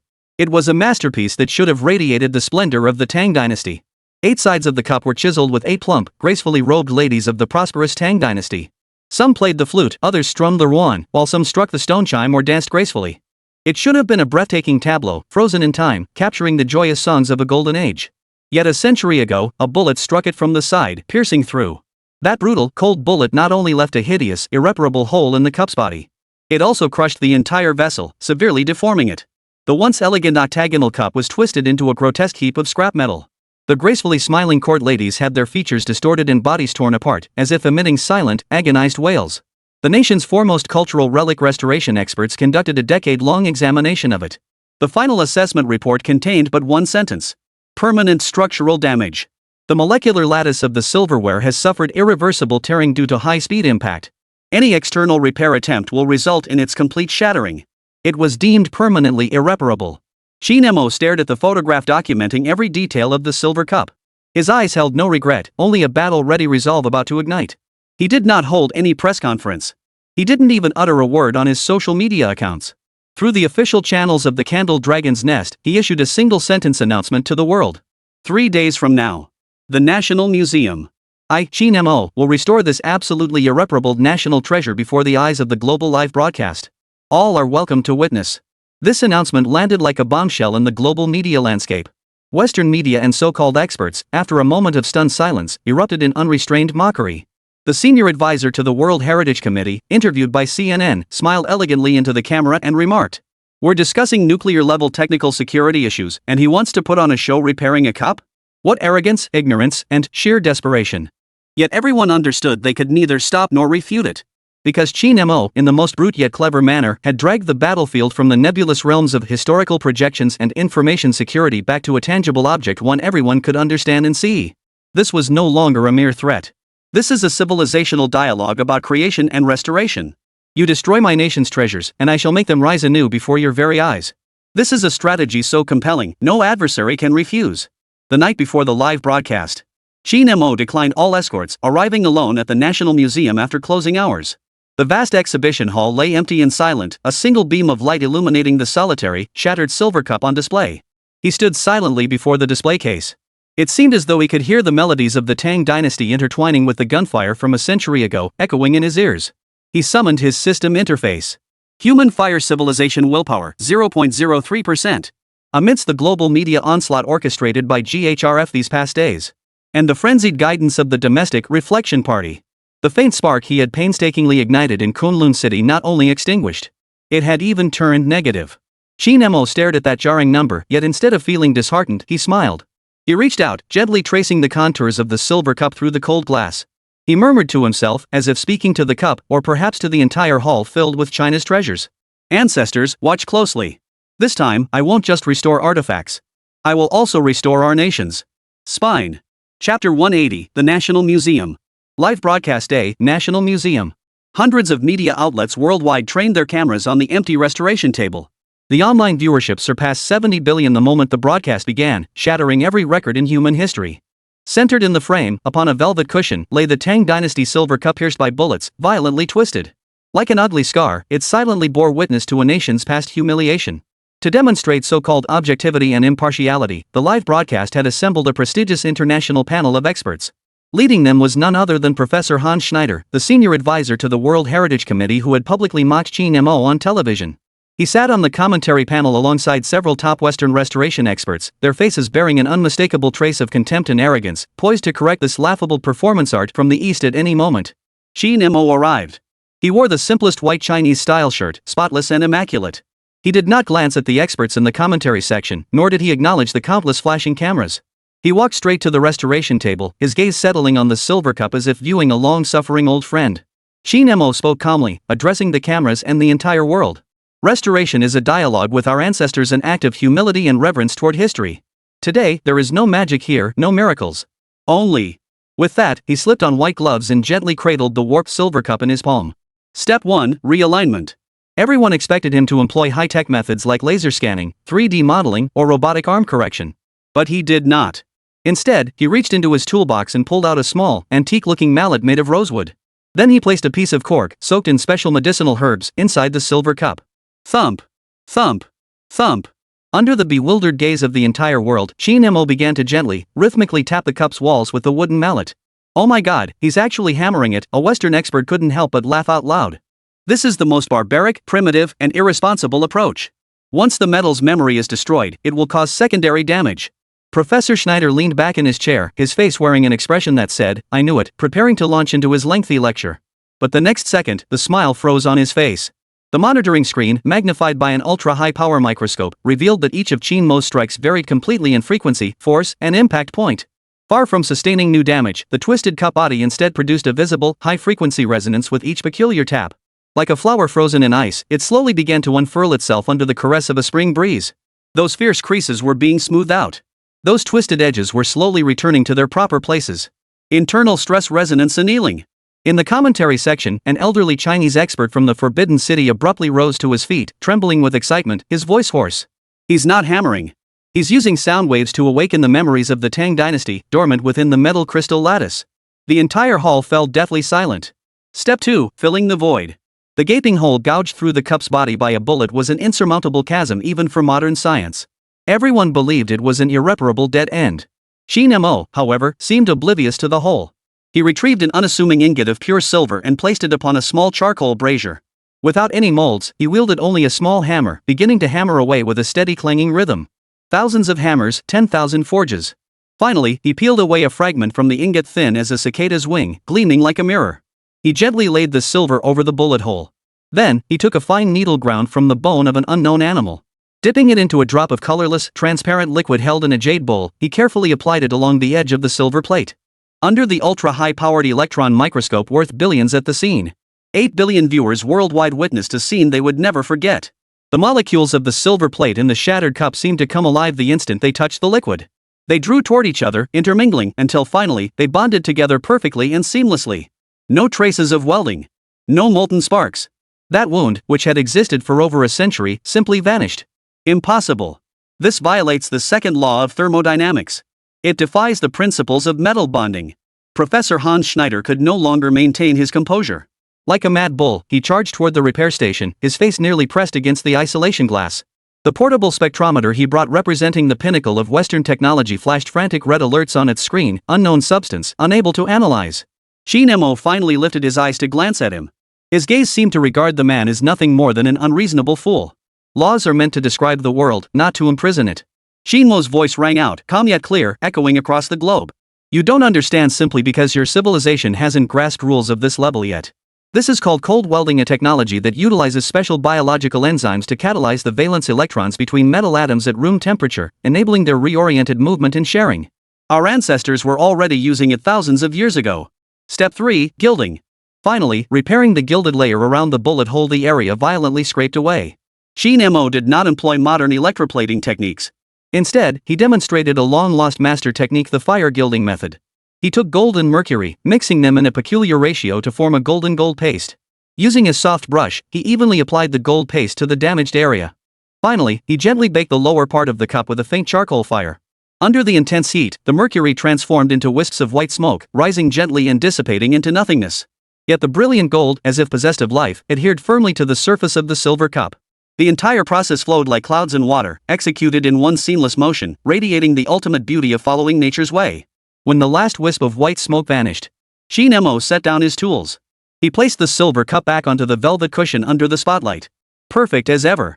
As if freshly emerged from the Tang Dynasty workshop, brimming with the splendor of Chang'an. Under the light, it shimmered and sparkled, radiant with brilliance. The 8 graceful ladies of the Tang court, smiling charmingly on the cup's surface, seemed to come alive once more. They turned their faces toward this world, transformed over 1,000 years, and once more revealed their dignified and confident smiles. After the livestream ended, Qin Mo immediately opened his system panel. Global frenzy, popularity skyrocketing. Yet, when he glanced at the progress bar under the Human Fire section, his brow furrowed deeply. The bar had barely shifted from a pitiful 0.03% to an equally dismal 0.5%. Qin Mo stared at the number, a cold gleam flashing in his eyes. He murmured to himself. Making them submit is nowhere near enough. They must also feel the pain. Chapter 181, Wrath 2 is fuel. Rage 2 is fuel. Overnight, the winds shifted. All major global media outlets seem to have received the same script, transforming their coverage of Qin Mo from admiration to outright deification. The Times proclaimed him the uncrowned king of the Fourth Industrial Revolution on its front page. Time magazine featured him on its cover with the headline, "The Man Reshaping History." The Western world no longer spoke of technological threats. Instead, they elevated him to a pedestal, hailing him as a living Leonardo da Vinci, a strategic treasure capable of reshaping the world order. This wave of sycophantic praise even flowed back into China, leaving countless people intoxicated with self-importance. Yet the script of praise-induced downfall has only just begun its second act. The world's most prestigious think tanks, military analysts, and physicists were all invited onto major television networks. They no longer questioned the technology's authenticity but began rationally analyzing its terrifying potential. Internal stress resonance annealing applied to ultra-high-strength alloys could theoretically reduce a skyscraper to powder within seconds. If cold welding technology were applied militarily, it would mean damaged aircraft carriers could achieve instant repair right on the battlefield. Qin Mo, once a cultural hero, was elevated by them into a walking human-form Gundam. A volatile, nuclear button-wielding, potential technological dictator. This combination punch landed squarely on the hearts of certain individuals. Domestically, an undercurrent began to stir. Capital groups with deep-rooted connections began exerting pressure on high-level officials through various channels. Such monumental technology, how can it remain in private hands? This is irresponsible stewardship of national resources. It must be nationalized. Immediately. Right now. Industrial development must commence. Just think how much GDP could this technology generate? What immense military advantage could it bring? We can't let him waste any more time tinkering with his useless gadgets. Under the banner of benefiting the nation and its people, the fangs of greed were bared without restraint. Qin Mo, standing at the eye of the storm, remained uncharacteristically calm. He simply went through his daily routine, opening his system interface. Then, his brow furrowed deeper and deeper. Human fire civilization willpower, 0.51%. Human flame civilizations will, 0.51%. Human fire civilizations willpower, 0.51%. No matter how many astonishing artifacts he restored, no matter how deafening the cheers online became, that progress bar remained frozen solid, utterly unmoving. Public sentiment toward him, guided by the media, was beginning to sour. The initial pure admiration and pride began to mix with awe, envy, and even a hint of indescribable fear. This complex, fractured, and mutually suspicious sentiment could never coalesce into that pure willpower. Aegean Sea, private island. Athena gazed at the stagnant progress bar on the screen, her lips curving into a knowing smile. The time has come. She dialed a number and issued the final command. 3 days later, a high-profile charity auction titled Homage to Ancient Eastern Civilizations opened in Europe's financial hub. The auction's centerpiece, revealed in photographs, sent shockwaves across the globe. Tang Dynasty gilded octagonal silver cup with dancing ladies in music patterns. A silver cup identical to the one housed in the National Museum. This so-called replica was described in promotional materials with extraordinary claims. Crafted over months by Europe's premier materials laboratory using cutting-edge molecular 3D printing and microscopic particle shaping technology. In appearance, weight, and even spectral analysis of its metallic composition, it achieved a staggering 99.99% similarity to the one restored by Qin Mo. GHRF leveraged partial data extracted from Atlas, combined with the world's most cutting-edge technology, to forge a flawless replica virtually indistinguishable by any scientific instrument. Miracles, it turned out, could be replicated. At the auction's preview event, the impeccably dressed spokesperson faced global cameras and delivered a pointed, premeditated accusation, the most vicious one prepared. Our work proves that so-called divine craftsmanship can be perfectly replicated using modern technology. This inevitably raises a reasonable suspicion. He paused, flashing an elegant yet cruel smile. Could it be that a certain gentleman's previously sensational restoration was also achieved through replacement rather than restoration? After all, creating a flawless forgery from scratch is far easier than restoring a broken genuine piece, isn't it? This statement detonated like a nuclear bomb. Global public opinion erupted in an instant. Trust is the most fragile thing in the world. Once a seed of doubt is planted, it grows wildly. Indeed, who could prove he hadn't switched it? Who witnessed it firsthand? Where's the evidence? Are there truly miracles in this world that defy scientific explanation? Yet these cutting words ignited a raging inferno unlike any seen before on another land. China's internet network was completely paralyzed. Damn it! These thieves! What the hell are they talking about? They stole our national treasures, destroyed our national treasures, and now they dare claim our restored artifacts are fakes? This isn't just questioning the Qin dynasty. They're insulting every last one of us. Trampling on the dignity of our entire nation.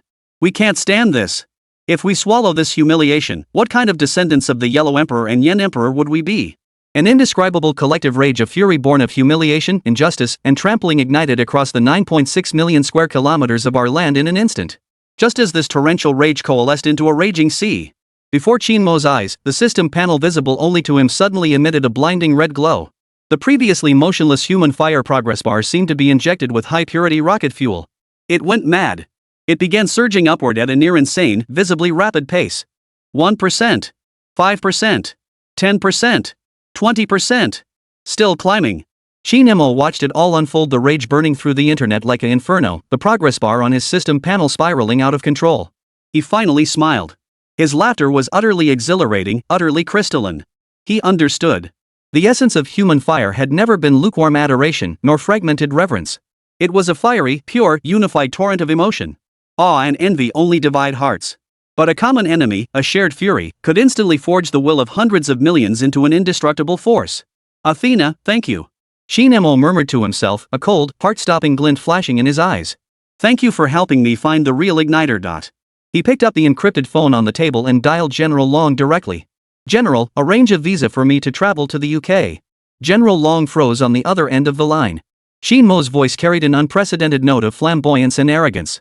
They love playing the truth or dare game, don't they? Then I'll go to their place, the biggest den of thieves in the world, and play a big game with them in front of the whole world. Chapter 182, The British Museum. Target, the British Museum. London, England, late at night. BBC's flagship news program was conducting a deep analysis of the Silver Cup incident, brimming with arrogance and prejudice.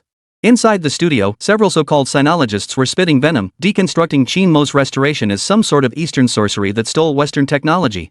Suddenly, every screen broadcasting the BBC signal, televisions, websites, mobile apps was abruptly replaced by a blinding screen of static. Immediately afterward, an Asian face filled the entire screen. It was Qin Mo. Behind him hung the crimson banner of the nest of the candled dragon, embroidered with a golden dragon. His gaze was serene, yet it carried a sharpness that seemed capable of consuming everything. Good evening, thieves of the sun never sets, and friends around the world. Qin Mo's voice, transmitted through the BBC signal, echoed clearly to every corner of the earth. Over a century ago, you forced open our gates with opium and cannon fire, plundering countless treasures from the old summer palace. Today, I, Qin Mo, as the successor of the divine craftsman of China, formally notify you all. He paused, each word like a heavy hammer striking everyone's heart. 1 week from now, I shall personally visit your so-called world's largest museum of stolen treasures. I will retrieve one item that rightfully belongs to us. The admonitions of the court ladies, Tang Dynasty copy. Clean your necks and wait. The signal cut off as soon as he finished speaking. The entire world fell silent for 3 seconds. Then, with a thunderous roar, it detonated. This was no longer a provocation. This was a declaration of war. A blatant, resounding slap across the face of the entire British Empire, delivered before the eyes of the entire world. The lights at 10 Downing Street burned all night. At an emergency press conference, the British Prime Minister, furious and flustered, declared Qin Mo's actions the most brazen terrorist declaration of the century. The entire force of Scotland Yard was mobilized. MI6 activated its highest-level contingency plan. The British Museum, that colossal edifice housing over 8 million trophies, transformed overnight into a veritable military fortress. The global internet went absolutely wild. Holy! Yunjin is pulling off a major heist. What's cultural export? This is cultural export. You stole mine, so I'm taking it back. Hey, that's not stealing, it's returning things to their rightful owner. Bet placed. 1 pack of spicy noodles that Yunjin successfully parachutes into London and swipes the old Buddha's crown too. Meanwhile, on a private island in the Aegean Sea, Athena watched the figure on the screen alone, declaring war on the entire Western world, and smiled. Her smile was cold and cruel. Qin Mo's arrogance played right into her hands. What a charming yet foolish Eastern man. She elegantly raised her wineglass and toasted the screen from afar. Since you wish to play, I shall accompany you in a game of even greater stakes. She dialed the encrypted line, her voice devoid of emotion. Initiate Operation Labyrinth. Activate all our operatives embedded within Scotland Yard and MI6. I don't care what methods they use. They must persuade the British side to adopt our proposed upgrade plan for the Atlas security system. That security system had already been turned into Swiss cheese by Qin Mo in Geneva. But Athena never intended to use it for defense. What she wanted was the highest level backdoor she had secretly implanted within the system. Her plan was simple, yet vicious. Let him in. Let him, before the eyes of the entire world, obtain that painting. Then, at the very moment of his greatest triumph and arrogance, use the backdoor to lock all exits, cut all signals, and trigger the highest level alarm. Capture him alive, like a caged bird, trapped within the museum. Caught red-handed. At that moment, Qin Mo would transform from the god of China into an international thief arrested on the spot. And China would plunge into an abyss of public opinion from which there would be no return, all because of this diplomatic incident. Go, my dear adversary. I have prepared for you the most magnificent guillotine in the world. Athena's orders were executed with precision. Faced with GHRF's free offer of so-called more advanced security technology, the overwhelmed British side accepted it without hesitation. An invisible net of surveillance silently spread across London. Yet at this very moment, the stance taken by the Chinese government stunned the entire world. The Ministry of Foreign Affairs issued multiple statements in rapid succession, each more severe than the last. They strongly condemned Qin Mo's personal inflammatory remarks and declared their firm opposition to any unilateral actions that undermine international order. They even used official channels to urge Qin Mo to immediately cancel this absurd trip. This series of actions left countless passionate Chinese netizens stunned. Seriously? They're backing down already? Qin Mo charges ahead while you stab him in the back? Yet only the highest echelons of the Dragon's Nest knew this double act had been personally orchestrated by Qin Mo and General Long. Officially, they were desperately distancing themselves, framing everything as uncontrollable personal actions. It was like a parent complaining to a neighbor about their own unruly child's mischief. And that naughty child had become a loose arrow. Unfettered by any rules. Unrestrained. Striking straight at the enemy's heart. Just as intelligence agencies worldwide assumed Qin Mo would depart from the capital, preparing to lay a dragnet along the flight path. Qin Mo vanished without a trace within the country. Like a drop of water merging into the ocean, he vanished without a trace. 1 week later. London, Great Russell Street. The British Museum loomed like a steel colossus crouching beneath dark clouds. Outside, a massive crowd had already gathered. Local protesters, secretly incited by the GHRF, brandished slogans like "Go back to the East" and "Boycott cultural bandits," their emotions running high. On the other side stood thousands of Chinese students and overseas Chinese who had gathered spontaneously. They carried no banners. They simply stood together in silence, forming a sea of red. In each hand, they held a small 5-star red flag. Silence is a declaration more deafening than any slogan. The standoff was on the verge of erupting. The lenses of cameras from media outlets around the world were all trained on the museum's tightly sealed bronze doors. The entire world awaited the appearance of that man. The appointed hour ticked by, minute by minute. The sun gradually dipped toward the west. Qin Mo did not appear.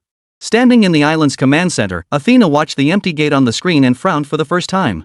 An ominous foreboding surged through her. She knew Qin Mo. He was a man who would rather stand and die than desert his post. Where on earth was he? Meanwhile, over 10 kilometers away from the British Museum, in the most remote, inconspicuous corner of London's Chinatown, an antique shop bearing the sign Ink Rhythm Studio quietly opened its door. Inside, no lights were on. Only a sliver of twilight seeped through the rear window. A young man clad in a simple white shirt sat quietly, brewing a steaming cup of De Hong Pao tea for a white-haired, stooped elder. The aroma of tea filled the air. This young man was none other than Qin Mo. The elder was Wang Shuren. His ancestors had been the most skilled painters and mounters in the Imperial Workshop's Rui Studio during the late Qing Dynasty. When the Eight-Nation Alliance stormed the Forbidden City, his great-grandfather had taken nothing but a single scroll. Instead, he risked his life to rescue a single, unremarkable scroll of buffalo hide paper from the flames. There was no painting on it. Only densely packed, minuscule annotations in flyhead script detailing the restoration procedures for the admonitions of the court lady's scroll. And the secret formula for creating that special mineral pigment, one that would endure for millennia without fading. With trembling hands, old Master Wang retrieved the family mission, a legacy passed down through 4 generations from beneath a floor tile wrapped tightly in oilcloth. He solemnly handed the yellowed, brittle scroll of blueprints into Qin Mo's hands. "Child." The old man's voice was hoarse and dry, thick with a heavy provincial accent. "Objects are ultimately lifeless things. If they're stolen, they can be reclaimed. But if this craft were to be lost, then our roots would truly be severed." Qin Mo took the scroll, which felt 100 times heavier than the drawings themselves. His eyes held an unprecedented mix of reverence and solemnity. This was the true purpose of his journey. That earth-shattering global announcement, that high-stakes gamble that gripped the world's attention, all were merely a diversion. A diversionary tactic to shield him as he came to this inconspicuous little shop to retrieve the true national treasure. Objects can be plundered. But the craftsmanship and spirit that embody civilization, as long as someone remembers them, they shall never be lost.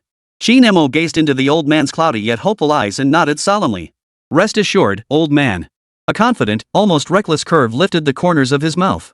What they stole was a painting. What I'm returning is something they'll never understand. Myth. Chapter 183, Chinatown. London, Chinatown, rear chamber of Ink Rhythm Studio. The scroll of leather paper, bearing a century of a family's joys and sorrows, completed its final narration of this era under the blue light of the quantum optical scanner. Every stroke, every formula, every meticulously detailed restoration mark transformed into a cold, eternal stream of data, stored within an encrypted hard drive. Old Wang Xiaoran exhaled a long breath, his cloudy eyes brimming with profound relief. He looked at Qin Mo as if gazing upon a family descendant who had completed the handover of a sacred mission. Yet in the next instant, the old man's expression froze, transforming from satisfaction into utter horror. Qin Mo picked up the scroll of blueprints. He did not carefully stow it away. Instead, he produced the most ordinary metal lighter. What are you doing? Boy! Have you lost your mind? The old man screamed, his gaunt body lunging forward in a desperate attempt to snatch back the inheritance more precious to him than his own life. Qin Mo merely sidestepped lightly, leaving the old man's grasp empty. He looked at the old man, his gaze calm yet carrying an unquestionable resolve to sever ties with the past. Old man, the way resides in the heart, the skill in the hands, not on paper. Click. Blue flames licked at the yellowed parchment. From this day forward, this craft shall be guarded by me. The firelight illuminated Qin Mo's face, his eyes burning with an almost frightening intensity. And never again shall another soul wield it to forge counterfeits, defiling its sacred name. The flames instantly consumed a century's worth of dedication. The blueprint curled and writhed in the flames, finally transforming into a wisp of black ash that drifted toward the skies of a foreign land. Wang Xiaoran stood frozen in place. He stared at the handful of ashes, then at the young man before him, calmed to a terrifying degree, and his body began to tremble uncontrollably. It wasn't fear, it was excitement. He understood. This young man had not burned away tradition, but shackles. He had burned away the humiliation and compromise that could only be hidden away in secret chambers, never to see the light of day. From this day forward, this craft no longer needed a tattered piece of paper to validate it. Qin Mo himself is living proof. He was the living embodiment of the tradition. The old man's hunched back seemed to straighten slightly in that moment. He bowed deeply to Qin Mo. This bow was not for a junior disciple, but for a grandmaster. Qin Mo accepted the bow. He picked up the encrypted phone and dialed General Long's number, his voice betraying not a hint of emotion. General, deliver that thing we've prepared to Chinatown. At the same time, outside the British Museum, the standoff had reached the brink of explosion. Under the covert provocation of GHRF members, local protesters lost control, shoving against the metal barriers as they attempted to breach the sea of red formed by the spontaneous gathering of international students and Chinese nationals. Sharp curses intertwined with the deafening roar of national anthems. The London police's defensive line was teetering on collapse. A bloody clash was about to erupt. Just then, a piercing siren, growing louder from the distance, tore through the chaotic scene. Everyone instinctively froze in their tracks. They witnessed a scene they would never forget. A massive black stretch van bearing Chinese embassy license plates, escorted by dozens of London police cars in a V-shaped formation, sliced through the crowd like Moses parting the Red Sea, driving straight into Chinatown. Ignoring the commotion at the museum entrance, it finally came to a smooth halt before the unassuming Ink Rhythm Studio. What the hell was going on? Global media cameras went wild, focusing on the mysterious truck. With a hydraulic hum, the rear doors slowly slid open. What emerged was neither a secret weapon nor special forces. Instead, a massive machine emerged, its form radiating sci-fi aesthetics, its entire body forged from an unknown metal. It resembled a semi-open cockpit, its interior densely packed with countless glowing runes and circuits. A quantum optical replication device. And a digital restoration chamber for intangible cultural heritage, a device classified as top secret even within the inner sanctum of the Candle Dragon's Nest.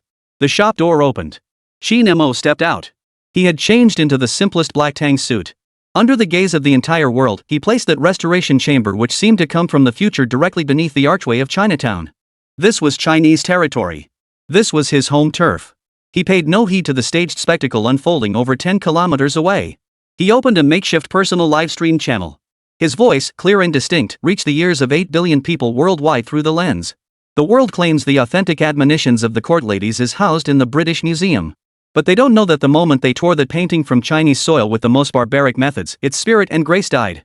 Today, I, Qin Mo, stand here. He surveyed the room, his gaze piercing through the screen to sweep across every face, some scornful, some doubtful, some expectant.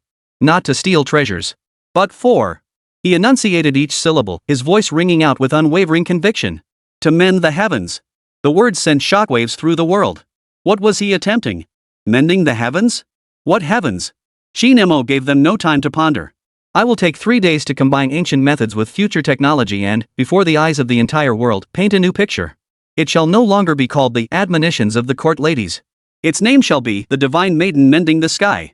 Madness. What utter audacity. He intends to recreate a painting more authentic than Gu Kaiji's original masterpiece? Yet this was not the end. Qin Mo's gaze pierced the screen like a sharp blade. He issued a public challenge to the British Museum, to that auction house, to the entire Western world, a challenge staking everything on the line. When my painting is complete, the three works will stand side by side. Truth and forgery will reveal themselves. If my goddess mending the sky falls short in divine spirit compared to any of your stolen works, I, Qin Mo, shall imprison myself in the Tower of London for life. But if you lose... A cold, blood-tinged curve lifted at the corner of Qin Mo's mouth. I will make you kneel at the entrance of Russell Street. Before our nation, for your century-long plunder and countless crimes. Apologize. Boom. Qin Mo's system panel displayed the progress bar for human fire. After a brief pause caused by the world's shock and disbelief, ignited completely by this unprecedented, supremely arrogant display, a gamble staked on the dignity of an entire civilization. The progress bar surged like a dragon breaking free from its chains, embarking on a new, frenzied ascent. Aegean Sea, private island. Athena watched the man on the screen who had transformed the entire Chinatown into his personal stage. For the first time, a solemn expression crossed her face. But then, she smiled. Her smile was full of interest. Interesting. He wants to shift the battlefield of public opinion from theft to artistic judgment? What a naive artist. She picked up the phone, her voice cold and calm. Initiate Plan B. Get Professor Richard and our friends in the art history departments at Oxford and Cambridge moving. Inform them that the Chinese have invited us to conduct the world's most public art appraisal. Doesn't he intend to mend the heavens before the entire world? A fleeting glimpse of cruel amusement, like a cat toying with a mouse, flashed in Athena's eyes. Then we shall serve as his judges. And then, with our own hands, we'll poke an even bigger hole in it. Chapter 184, Damn it. London, Chinatown. Beneath the archway, the crowd surged like a sea, yet an eerie silence hung over it. Qin Mo sat cross-legged before the futuristic Intangible Cultural Heritage digital restoration pod. Dressed in a black traditional Chinese robe, he stood in stark contrast to the dazzling machine behind him, as if tearing through time and space. The eyes of the world were fixed upon this spot. People waited for him to grind ink, spread paper, and take up his brush. Yet Qin Mo merely closed his eyes. Amidst 8 billion gazes worldwide, some filled with astonishment, others with disdain, and still others with anticipation.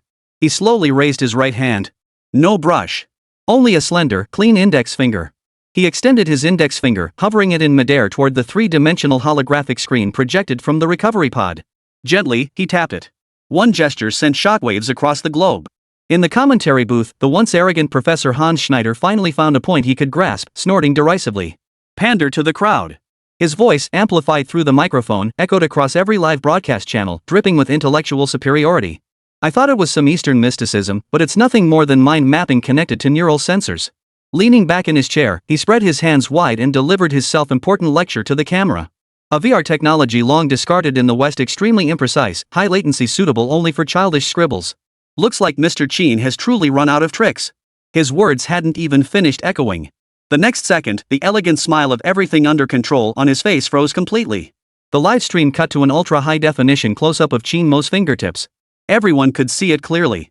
His finger bore no sensors whatsoever. From the fingertip that had just tapped the air, strands of faint golden light visible to the naked eye suddenly began to spill forth without warning. The light was gentle yet commanding, as if it belonged to a substance not of this dimension. Schneider's pupils instantly contracted. The Western experts beside him leapt from their seats as if they'd seen a ghost. This wasn't VR. What the hell is this? A cold system notification echoed in Qin Mo's mind. Ding! Detecting host attempting to activate divine craftsman's heart reconstruction ability. Detecting host attempting deep integration with master-level painting and calligraphy skill. Warning! This action will severely deplete the host's mental energy. Proceed? Qin Mo's resolve wavered not an iota. Fusion, begin! An invisible, colossal force surged through his arm, rushing toward his fingertips. He wasn't drawing at all. He was weaving.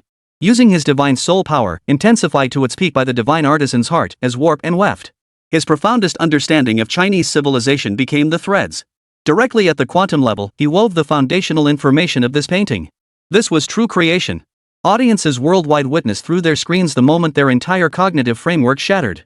What appeared upon the light screen were not mere lines. Instead, ancient Chinese seal script characters formed from that pale golden light appeared one by one. Dao, Qi, Shen, Yun, Feng, Gu. These seal characters, like living spirits, spun, collided, and merged at breakneck speed within the light screen. They combined in a profound manner that transcended all computer algorithms. Finally, countless seal characters finally coalesced into a single strand of hair belonging to the First Lady in the painting. Then another a fluttering hem of her robe. This is not pigment layered upon canvas. It is characters constructing a world. In the commentary booth, the venerable Chinese scholar from the Palace Museum watched this scene, his lips trembling with emotion as tears welled up in his eyes. Calligraphy and painting share the same origin. This is the true embodiment of their shared source. With characters as its bones and meaning as its blood, it paints not form, but the way. The Western expert panel was utterly dumbfounded. They exchanged bewildered glances, their eyes filled with the terror and confusion of witnessing a miracle. Their scientific systems, their cherished rational logic all seemed so feeble, so laughable in the face of Qin Mo's methods, which bordered on the mystical. How could this possibly be judged? With what could they possibly judge? For the first time, Athena's expression darkened. She immediately issued an order. A blonde reporter, planted among the journalists and bribed by the GHRF, immediately raised her hand and shouted the question in the sharpest tone possible. Mr. Qin, may I ask? We respect your performance, but art demands rigor. What kind of paint are you using? Is it air? How can you guarantee that what you're painting isn't just a live calculated light show? Once you turn off the machine, will it vanish? The question was insidious and deadly. It attempted to pull Qin Mo's miracle back down to the level of materiality, using the most fundamental question of preservation to deconstruct its sacredness. Qin Mo didn't even open his eyes. He merely spoke, his voice calm. His voice was soft, yet it thundered like a bolt of lightning, exploding in everyone's mind. Who says a painting must have pigments? And who decreed that paintings must be seen with the naked eye? He paused, then uttered a sentence that sent physicists and information engineers worldwide into a frenzy. I am not painting. I am performing cultural information directional encapsulation. The medium for this painting is not paper, nor silk, it is space itself. Its pigments are not any physical substance, but rather a substance capable of resisting the erosion of time, performing self-correction, and completing information. A civilizational steady state. The moment these words were spoken, the entire Huaxia network instantly plunged into an unprecedented collective frenzy. Countless Chinese researchers, university professors, and STEM students watching the livestream went absolutely mad in that instant. Holy! I get it. I get it. He's not painting. He's composing poetry with information entropy. This isn't just a dimensional strike. It's the crushing dominance of a superior civilization. Our mythology versus their science fiction. The Tao Te Ching is the first principle of the universe. Newton? Einstein? They can step aside. This transcended mere national pride. This is the ultimate cultural confidence and philosophical superiority, the realization that the foundational logic of one's own civilization is none other than the ultimate truth of the universe. Ding! Human fire progress bar charging at maximum speed. 40%. 50%. 60%. For the first time, the progress bar has broken through the 2/3 threshold. On the light screen, the image of the first court lady has fully materialized. Holding a round fan, her eyes and brows radiate a smile, as if she's about to step out of the light and shadow. At that very moment, under the gaze of billions, blinked gently. In an instant, every live broadcast signal worldwide stuttered for 0.01 seconds. As if the entire world's information flow had been disrupted by that single glance. Chapter 185, The Debate of Authenticity, The Struggle for Orthodoxy. The next second, an urgent alert from the British Empire exploded like a nuclear bomb, shattering everything the GHRF had painstakingly constructed. The British Museum convened an emergency press conference. The curator, his face ashen, addressed the world's cameras, enunciating each word as if reading his own death sentence. After our most authoritative team of experts employed multiple techniques, including carbon-14 dating, for cross-verification, we must solemnly announce that the so-called Tang Dynasty copy of Gu Kaiji's admonitions of the court ladies from the Eastern Jin Dynasty, housed in our museum, is a Qing Dynasty forgery. Boom! The entire world erupted in outrage. The authenticity debate GHRF had staked everything on to take down Qin Mo instantly became the biggest joke of the century. They dared to challenge Qin Mo's miraculous civilizational equilibrium with a counterfeit of a counterfeit? For the first time, visible panic spread through Athena's command center. Useless. A bunch of hopelessly useless fools. For the first time, cracks appeared in Athena's eternally composed mask. Her sapphire eyes blazed with fury hot enough to incinerate flesh.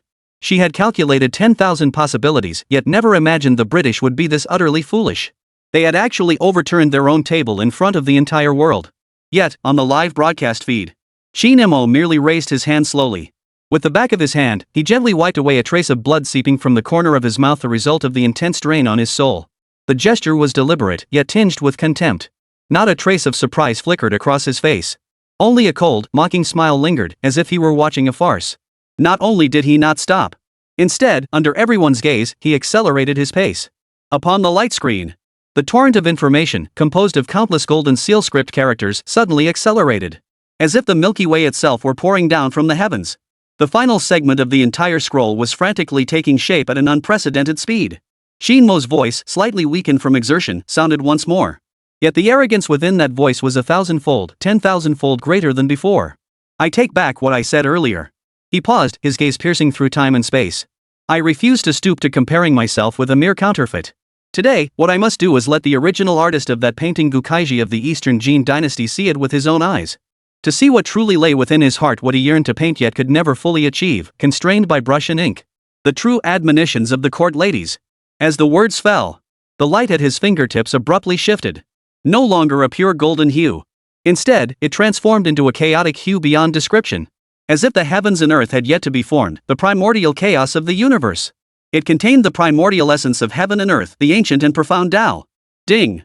Detected host entering the painter in painting is one realm. Skills divine artisans heart and painting calligraphy master level are undergoing deep fusion. Congratulations, host.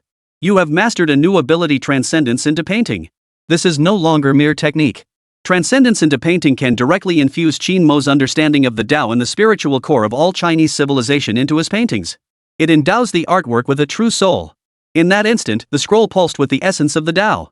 Every viewer watching the livestream, whether from east or west, whether art connoisseurs or not, was instantly struck to the core by that overwhelming artistic aura. They saw the dignified lady in the painting and felt an involuntary sense of reverence welling up within them. Upon seeing the adage beside her, adornment and refinement are but the fruits of diligence, they felt as if they heard the evening drum and morning bell, instantly prompting self-reflection. This is true culture. It needs no translation. It strikes straight to the soul. This is the true, civilizational blow that transcends dimensions. 3 days. 3 full days and nights. Qin Mo stood motionless at the heart of Chinatown, like a statue carved in stone. As the last wisp of chaotic light merged into the scroll, the radiance faded away. A long scroll thus remained suspended in midair, silently, still. It possessed no paper, no silk, no physical substance whatsoever. Yet it felt utterly real. The figures within the painting, their eyes flickering with life, their robes billowing in the breeze. As if at any moment, she might step out of the scroll. GHRF Command Center.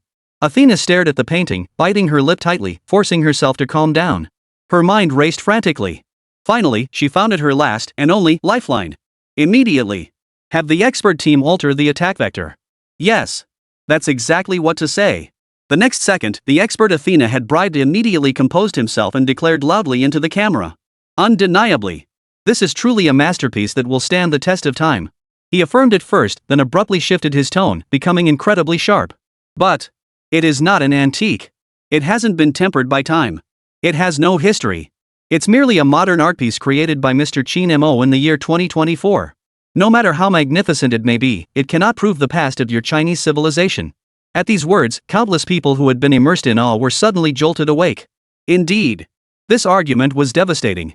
This painting was just created. It has no history. The live broadcast camera focused on Qin Mo. Qin Mo slowly rose to his feet. His body, unmoved for 3 days, emitted faint cracking sounds from his bones.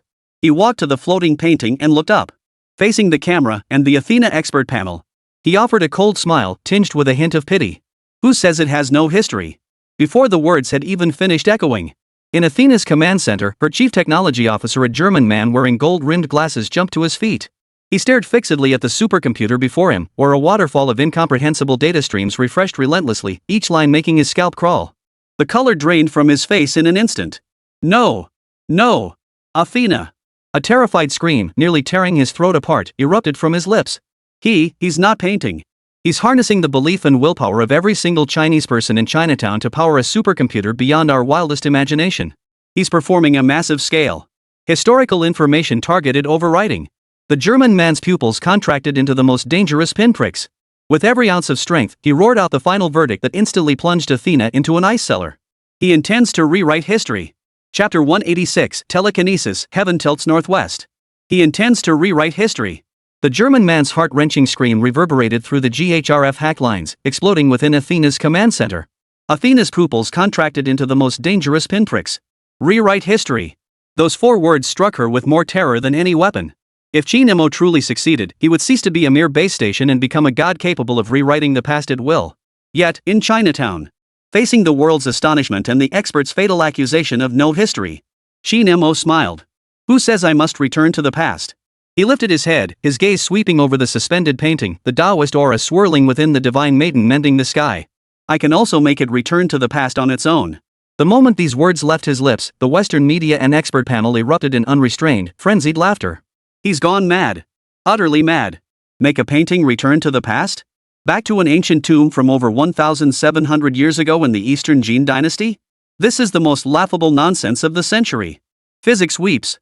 Einstein's coffin lid won't stay shut. Qin Mo paid no heed to the cacophony of voices. He didn't even glance at that bunch of clowns again. He simply sat cross-legged, returning to the long-dormant Intangible Cultural Heritage Digital Restoration Chamber. He pressed his palms against the void. There once stood the projection of the Yuzhou Ding. In that instant, the hearts of every Chinese person in Chinatown felt as though they were being gripped by an invisible hand.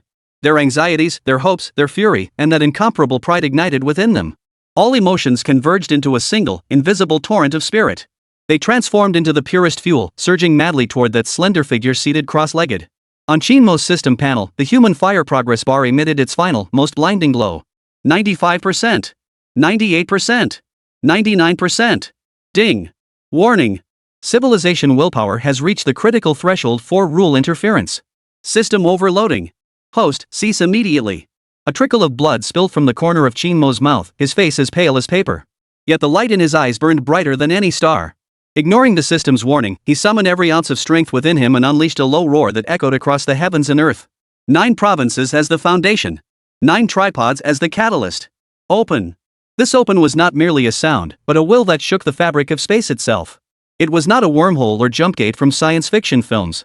It was rooted in the deepest foundations of Huaxia civilization, that ancient, almost mythical ultimate concept of heaven and man as one and the 9 provinces as one whole. Yuzhou, the center of the world. The Yuzhou Ding is the coordinate origin of the Chinese land. Between it and the other 8 tripods exists a conceptual resonance transcending 3-dimensional space. Qin Mo, using himself as a conduit and harnessing the colossal human fire powerful enough to warp reality as fuel, forcibly activated this resonance.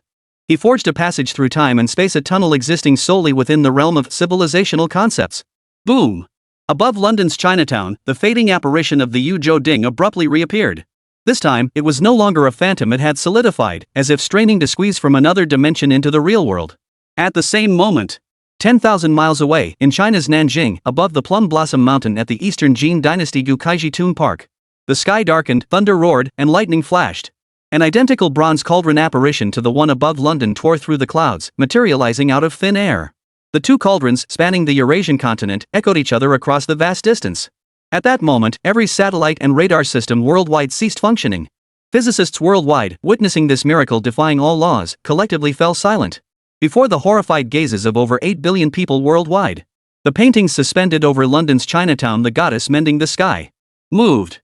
It transformed into a streak of light, slowly sinking into the colossal cauldron above London. The next instant, it rose again from the colossal cauldron above Nanjing.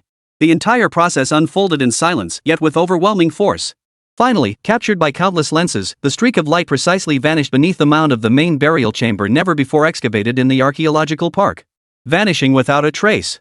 China, Nanjing, the site of Gukaiji's tomb. The National Archaeological Team, already on standby, immediately commenced operations under the watchful eyes of dozens of international notaries, and several Western media outlets granted special access. They bypassed the main burial chamber and opened an adjacent auxiliary burial chamber, one with no historical excavation records whatsoever. The heavy stone door creaked open. A wave of air, sealed for over 1,700 years, washed over them. Within the layered protective stone coffin, the archaeologists discovered a perfectly preserved Eastern Qin Dynasty black lacquer box adorned with animal and bird motifs, a treasure never documented in historical records, its surface still shimmering with a faint, mysterious glow. The live broadcast camera locked onto the lacquer box. The entire world held its breath. For the first time, Athena's command center fell into absolute silence, so profound that even heartbeats could be heard. The expedition leader, donning white gloves, trembled as he opened the lacquer box that had traversed a millennium. A scroll lay quietly upon the bright yellow silk. It was the very painting that, mere minutes earlier, had been in London's Chinatown. The divine maiden mending the sky. The transcendent Tao essence emanating from the scroll, that profound, stable information state, matched the data detected by instruments the moment Qin Mo had finished painting it down to the last detail. It had truly returned. London, live broadcast site. Professor Hans Schneider stared at the painting on the screen. The scientific faith he had built throughout his life, his rationality, his entire worldview at this moment, it was utterly shattered. His eyes rolled back, a meaningless guttural sound escaped his throat, and his body went limp, collapsing completely to the floor. In Athena's command center, the elite strategists who usually commanded with authority now sat with ashen faces and vacant stares, like a group of puppets whose strings had been cut, their souls drained. Defeated. Defeated without reason. A defeat beyond comprehension. Yet this was not the end. After a moment of agitation, the head of the archaeological team at the Nanjing site suddenly turned to the camera and let out a cry higher pitched and more tremulous than anything heard before. No, it's not just paintings. We also discovered a scroll of Gu Kaiji's own handwritten notes hidden within the lacquer box's secret compartment. He carefully unfolded the already fragile bamboo slips, mustering every ounce of strength to read aloud, word by word, to the camera. In my twilight years, a divine being entered my dreams and imparted the method for this map to mend the heavens. I poured my very soul into its creation. The divine being said, "This painting is neither your creation nor mine, but an echo of our Huaxia Taoist tradition, resounding through the ages after 1,000 years. It is now entrusted to your tomb. After 1,700 years, descendants will follow the traces, retrieve it from afar, and use it to proclaim to the world, too." The captain's voice choked with emotion at this point. He drew a deep breath and roared out the final words that instantly brought tears to the eyes of every Chinese person worldwide. "To prove that the Taoist tradition of our Chinese nation shall endure for all eternity." Chapter 187, Stealing Divine Authority, Judgment Day. In Athena's command center, deathly silence continued to spread. The footage from Nanjing struck each person like a relentless slap across the face. The technical director's voice trembled, choked with emotion. "Report, we've detected a virus in our systems. An unidentified, unremovable, supervirus from the east. It's replicating wildly. It's hijacking our core permissions." A blonde technician leapt from his seat, staring fixedly at the snow-like code scrolling across the screen as if he'd seen a ghost. "No. This isn't a virus. A virus's logic is destruction. Annihilation. But this is analyzing. It's restructuring. It's taking over." He whipped his head around, his face drained of color as he stared at Athena, his voice hoarse. "It's not trying to burn our house down. It's trying to take our keys." Athena's fingertips turned slightly white. She knew exactly what it was. It was Qin Mo, that Eastern man, projecting his will into her divine domain in a way she couldn't comprehend. It wasn't program code. It was a spiritual imprint, an extension of his divine soul. It was the projection of his will, known as the divine artisan's heart. His purpose, from the very beginning, was not destruction. It was to take control. He sought to transform the supreme divine authority system she had painstakingly forged, one that monitored the entire world and judged civilization, into his own toolbox. Before Athena's eyes, a crimson virtual button materialized. It was the highest level backdoor she had reserved the system's guillotine. In the worst case scenario, it could completely format the entire system along with the intruder, returning it to chaos. All she had to do was press it. Qin Mo's will would be instantly erased. But at the same time, she herself, this hidden god behind the scenes, will be laid bare before the entire world. Her secret control over the global network, every intervention she had made, would become irrefutable evidence of her crimes. She would lose this sword of Damocles hanging over the head of human civilization. But if she doesn't comply, then this guillotine she had personally forged would cease to belong to her from this very moment. Instead, it would become Qin Mo's arsenal. A dilemma. A dead end. For the first time, Athena realized she was trapped in a situation where no matter which path she chose, she would lose. Meanwhile, thousands of miles away in London, Chinatown, Qin Mo didn't even glance at the colossal upheaval he had personally unleashed at the Nanjing archaeological site. He remained seated at the slightly worn octagonal table. Before him, a cup of clear tea steamed gently. He leisurely sipped a mouthful, as if everything he had just done was merely an after-dinner pastime. Yet before him, on the system interface only he could see, a brand new image had already appeared. It was an exquisitely detailed three-dimensional map. The location depicted was none other than the British Museum. From the architectural structure to the security circuits, down to the precise location, energy signature, and material composition of every single artifact, every piece of data was laid bare. A mischievous smile curled the corners of Qin Mo's mouth. He lifted his head, his gaze seemingly piercing through the live broadcast lens, cutting through the internet, and landing squarely on Yaguna in the command room. He spoke slowly into the camera, his voice quiet yet clear, reaching every ear across the globe. "Thank you, British Empire, for safeguarding this stolen treasure for the world's civilization all these years." His voice paused, and his gaze instantly sharpened like a blade. "Now, it is time for these treasures to return to their rightful owners." With that, he raised his hand. His slender fingers lightly tapped the light screen. The spot where his fingertip landed was precisely the coordinates of the Egyptian pavilion. The target. The Rosetta Stone. British Museum, Egyptian Gallery. Tourists from around the world pointed and whispered at the stone tablet hailed as the crown jewel of the British Museum. The atmosphere inside the museum felt slightly eerie, likely due to the miracle from Nanjing, China, that had just been seen on their phones. Whispers and murmurs filled the air. No one noticed the museum lights dim for an instant without warning. At that very moment, all alarm systems collectively fell into absolute silence. The next second. Hum. A faint, almost imperceptible mechanical hum filled the air. Under the horrified stares of hundreds of visitors and a dozen security guards. The thick bulletproof glass dome encasing the Rosetta Stone did not shatter under violent force but instead slowly rose upward on its own. Like a top hat being lifted by an invisible hand. Oh my god. What's happening? Quick! Quick, sound the alarm. A security guard, his face drained of color, rushed toward the wall-mounted alarm and slammed it with all his might. No sound. No response. The entire museum's security system seemed to have collectively shut down. Then, an even more spine-chilling scene unfolded. From the ceiling, within the walls, beneath the floor. Several concealed robotic arms normally used for maintaining and inspecting exhibits slithered out silently like venomous snakes. Their targets were precise beyond measure.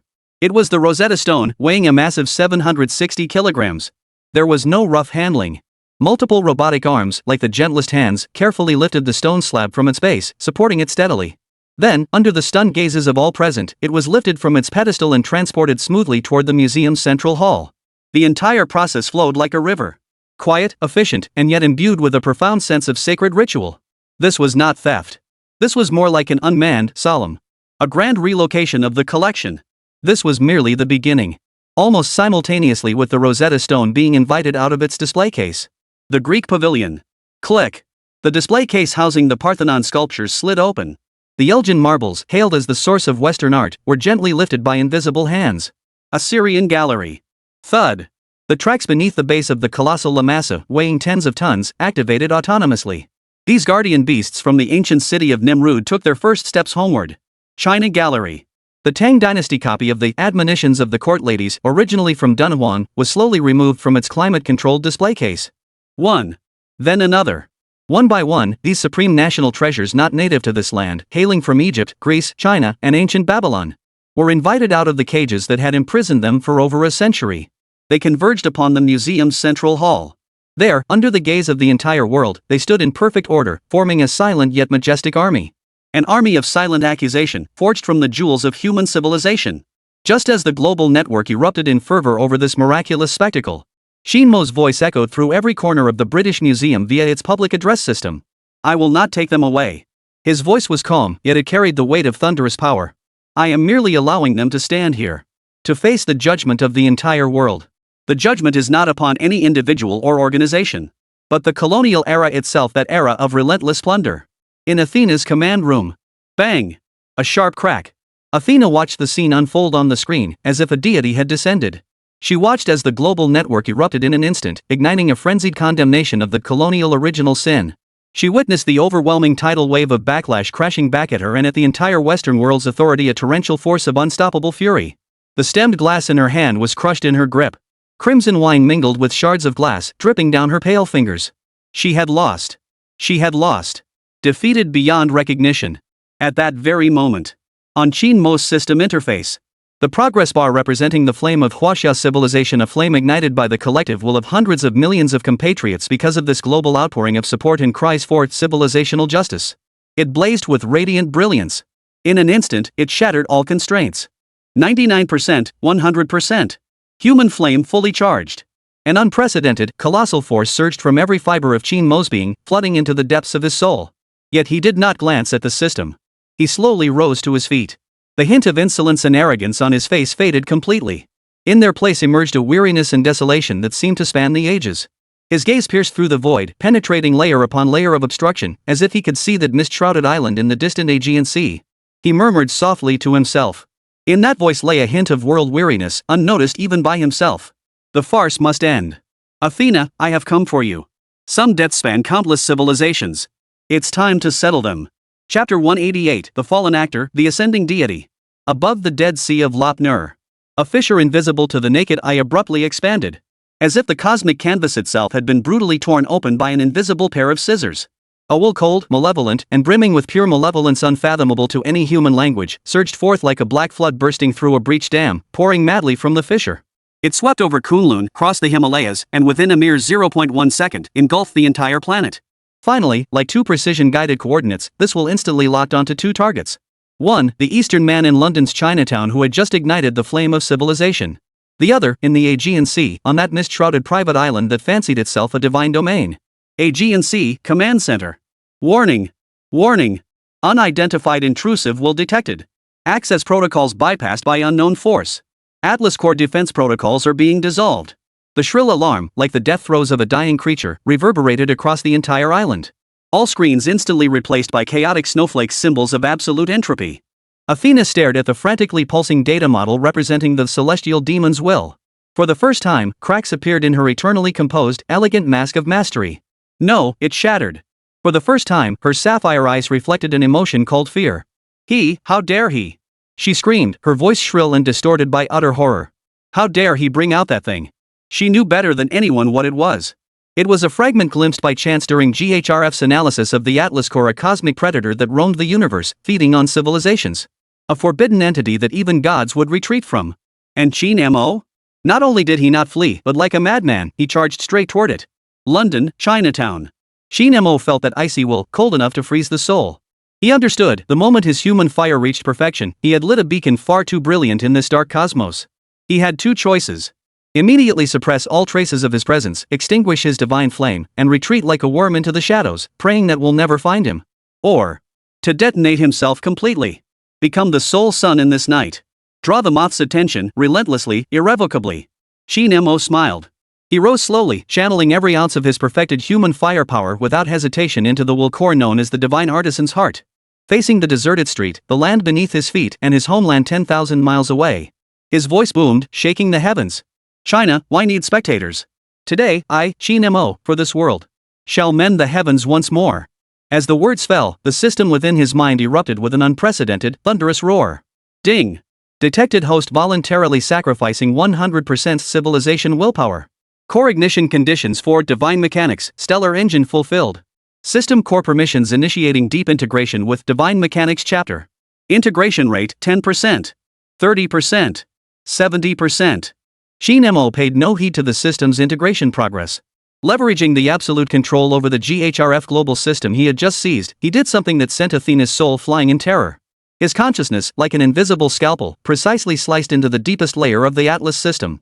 He encapsulated the faint, extragalactic, celestial demon will data he had captured, treating it like a viral sample.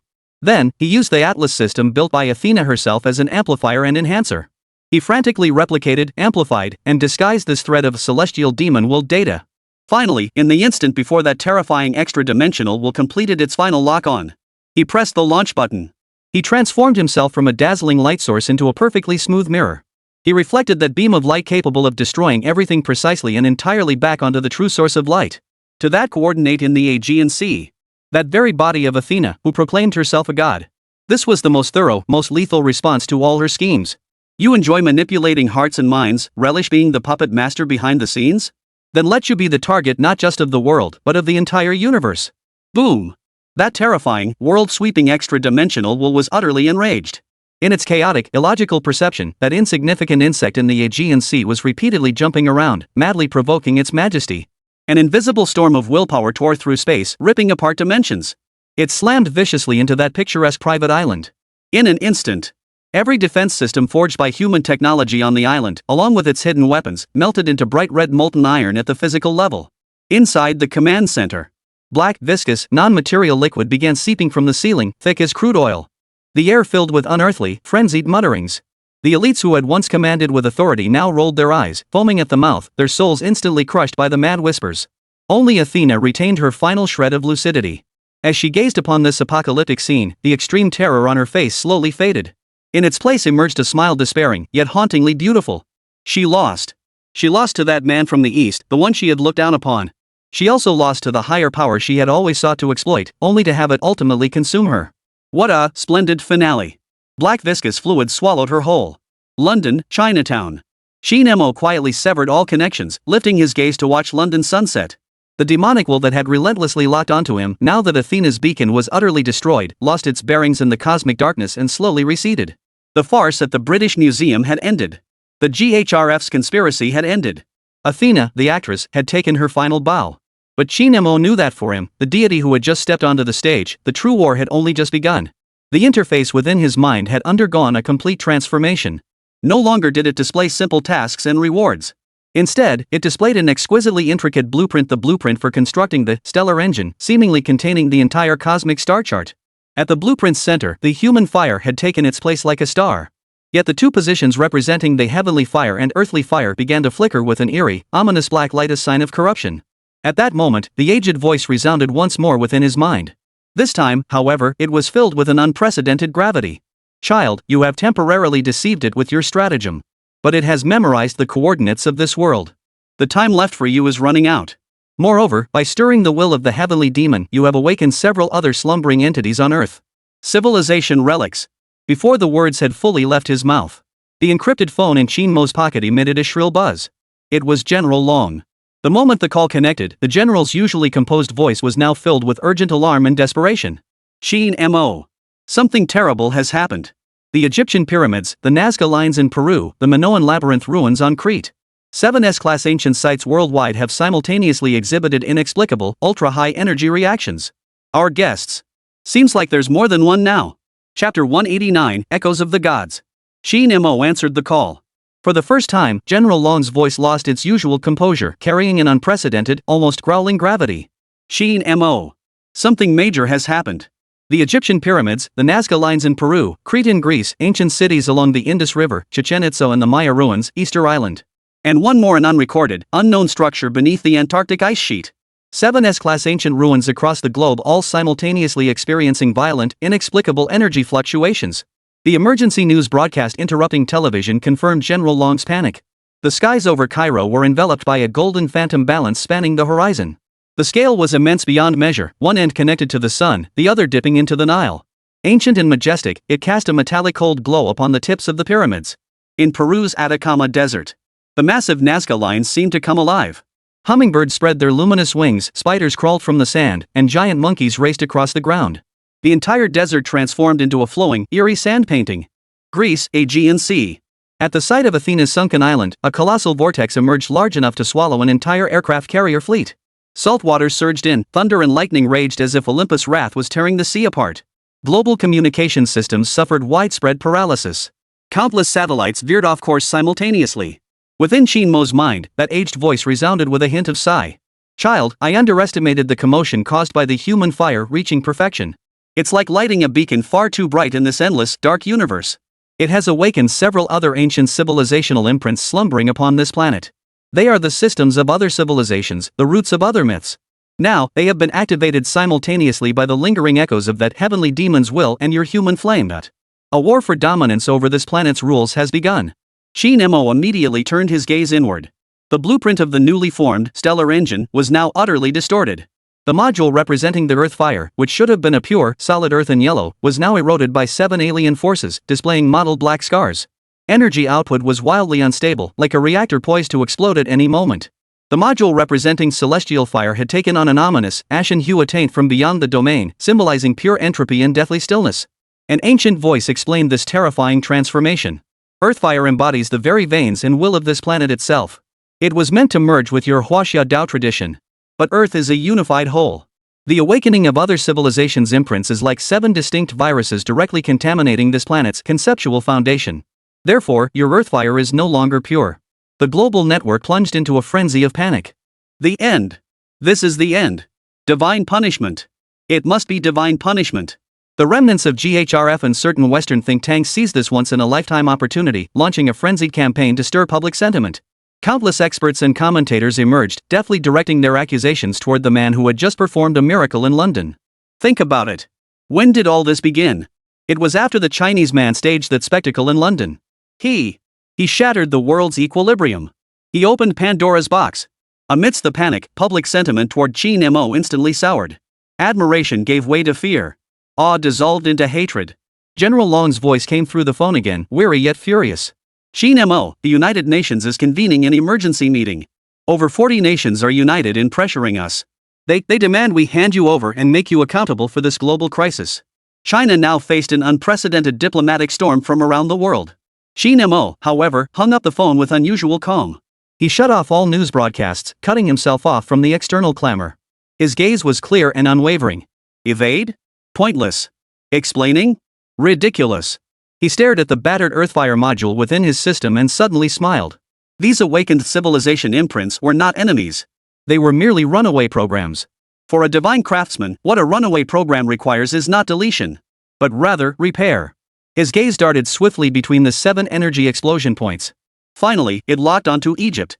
The energy fluctuations of the pyramid are the most stable, the purest, and even the most logical. That golden balance spanning the heavens was not a chaotic outburst. It seemed to be executing, with measured deliberation, some ancient, primordial rule of judgment. Within the vast sea of skills in his mind, Qin Mo searched with lightning speed. What he needed was not combat techniques capable of splitting mountains and shattering rocks. Rather, he needed a key capable of communicating with the foundational logic of ancient Egyptian civilization. Soon, he found it. A support-type category, hidden deep within the divine craftsman's heart, nearly forgotten. Concept metrology calibration.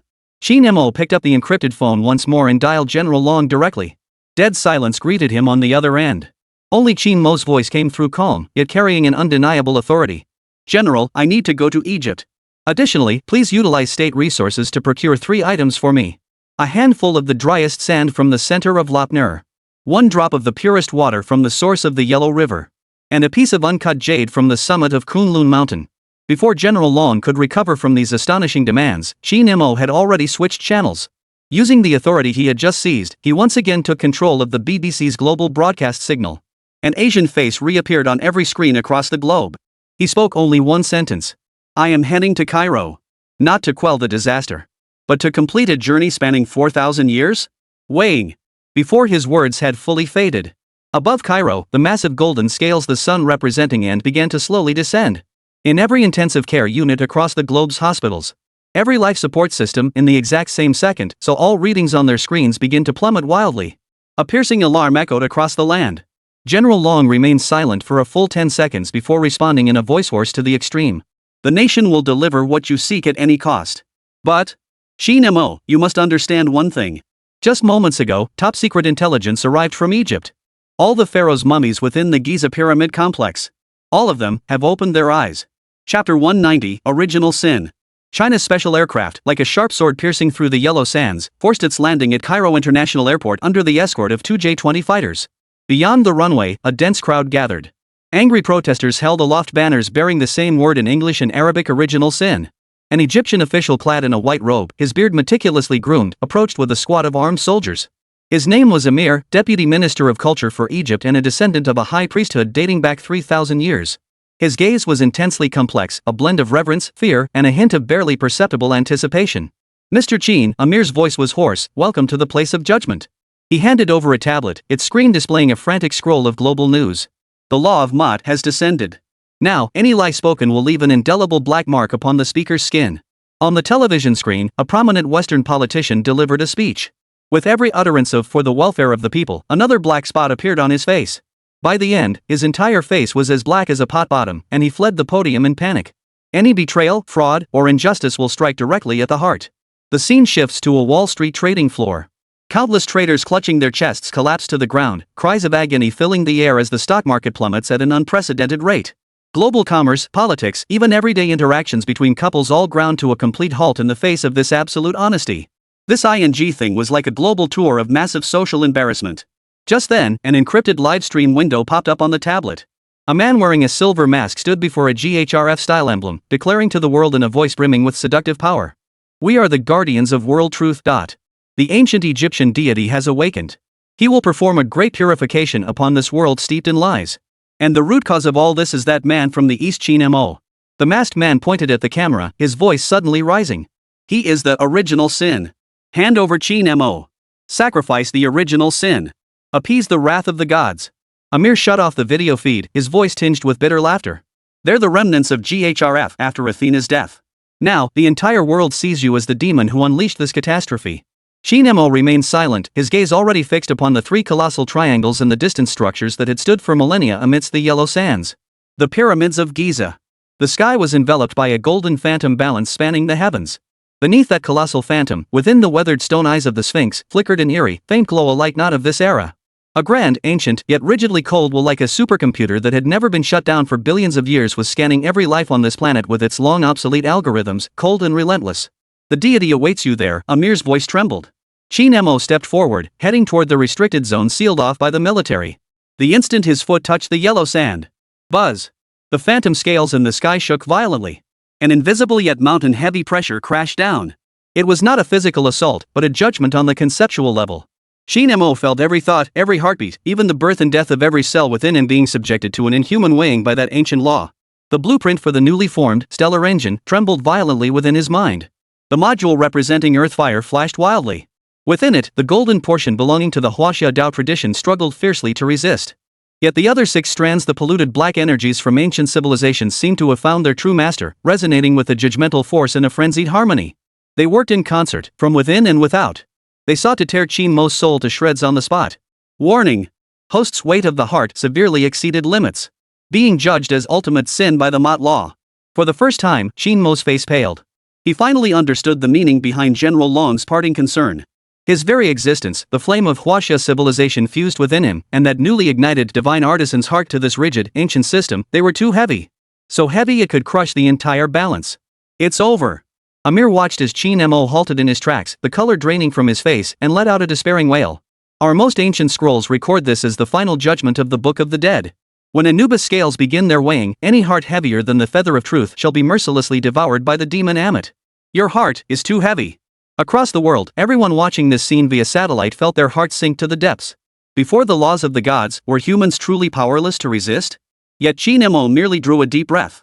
Bearing the soul-shredding pressure, he slowly closed his eyes. He offered no resistance, no defense.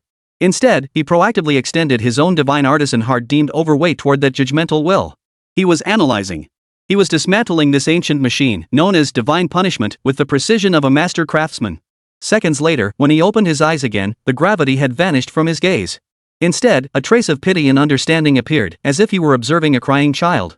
He discovered that the core of this system of laws was not rooted in malice, but its CPU, the pivotal concept serving as the standard for measuring all things. That illusory feather representing truth, justice, and order had rotted and stiffened completely after millennia of dormancy.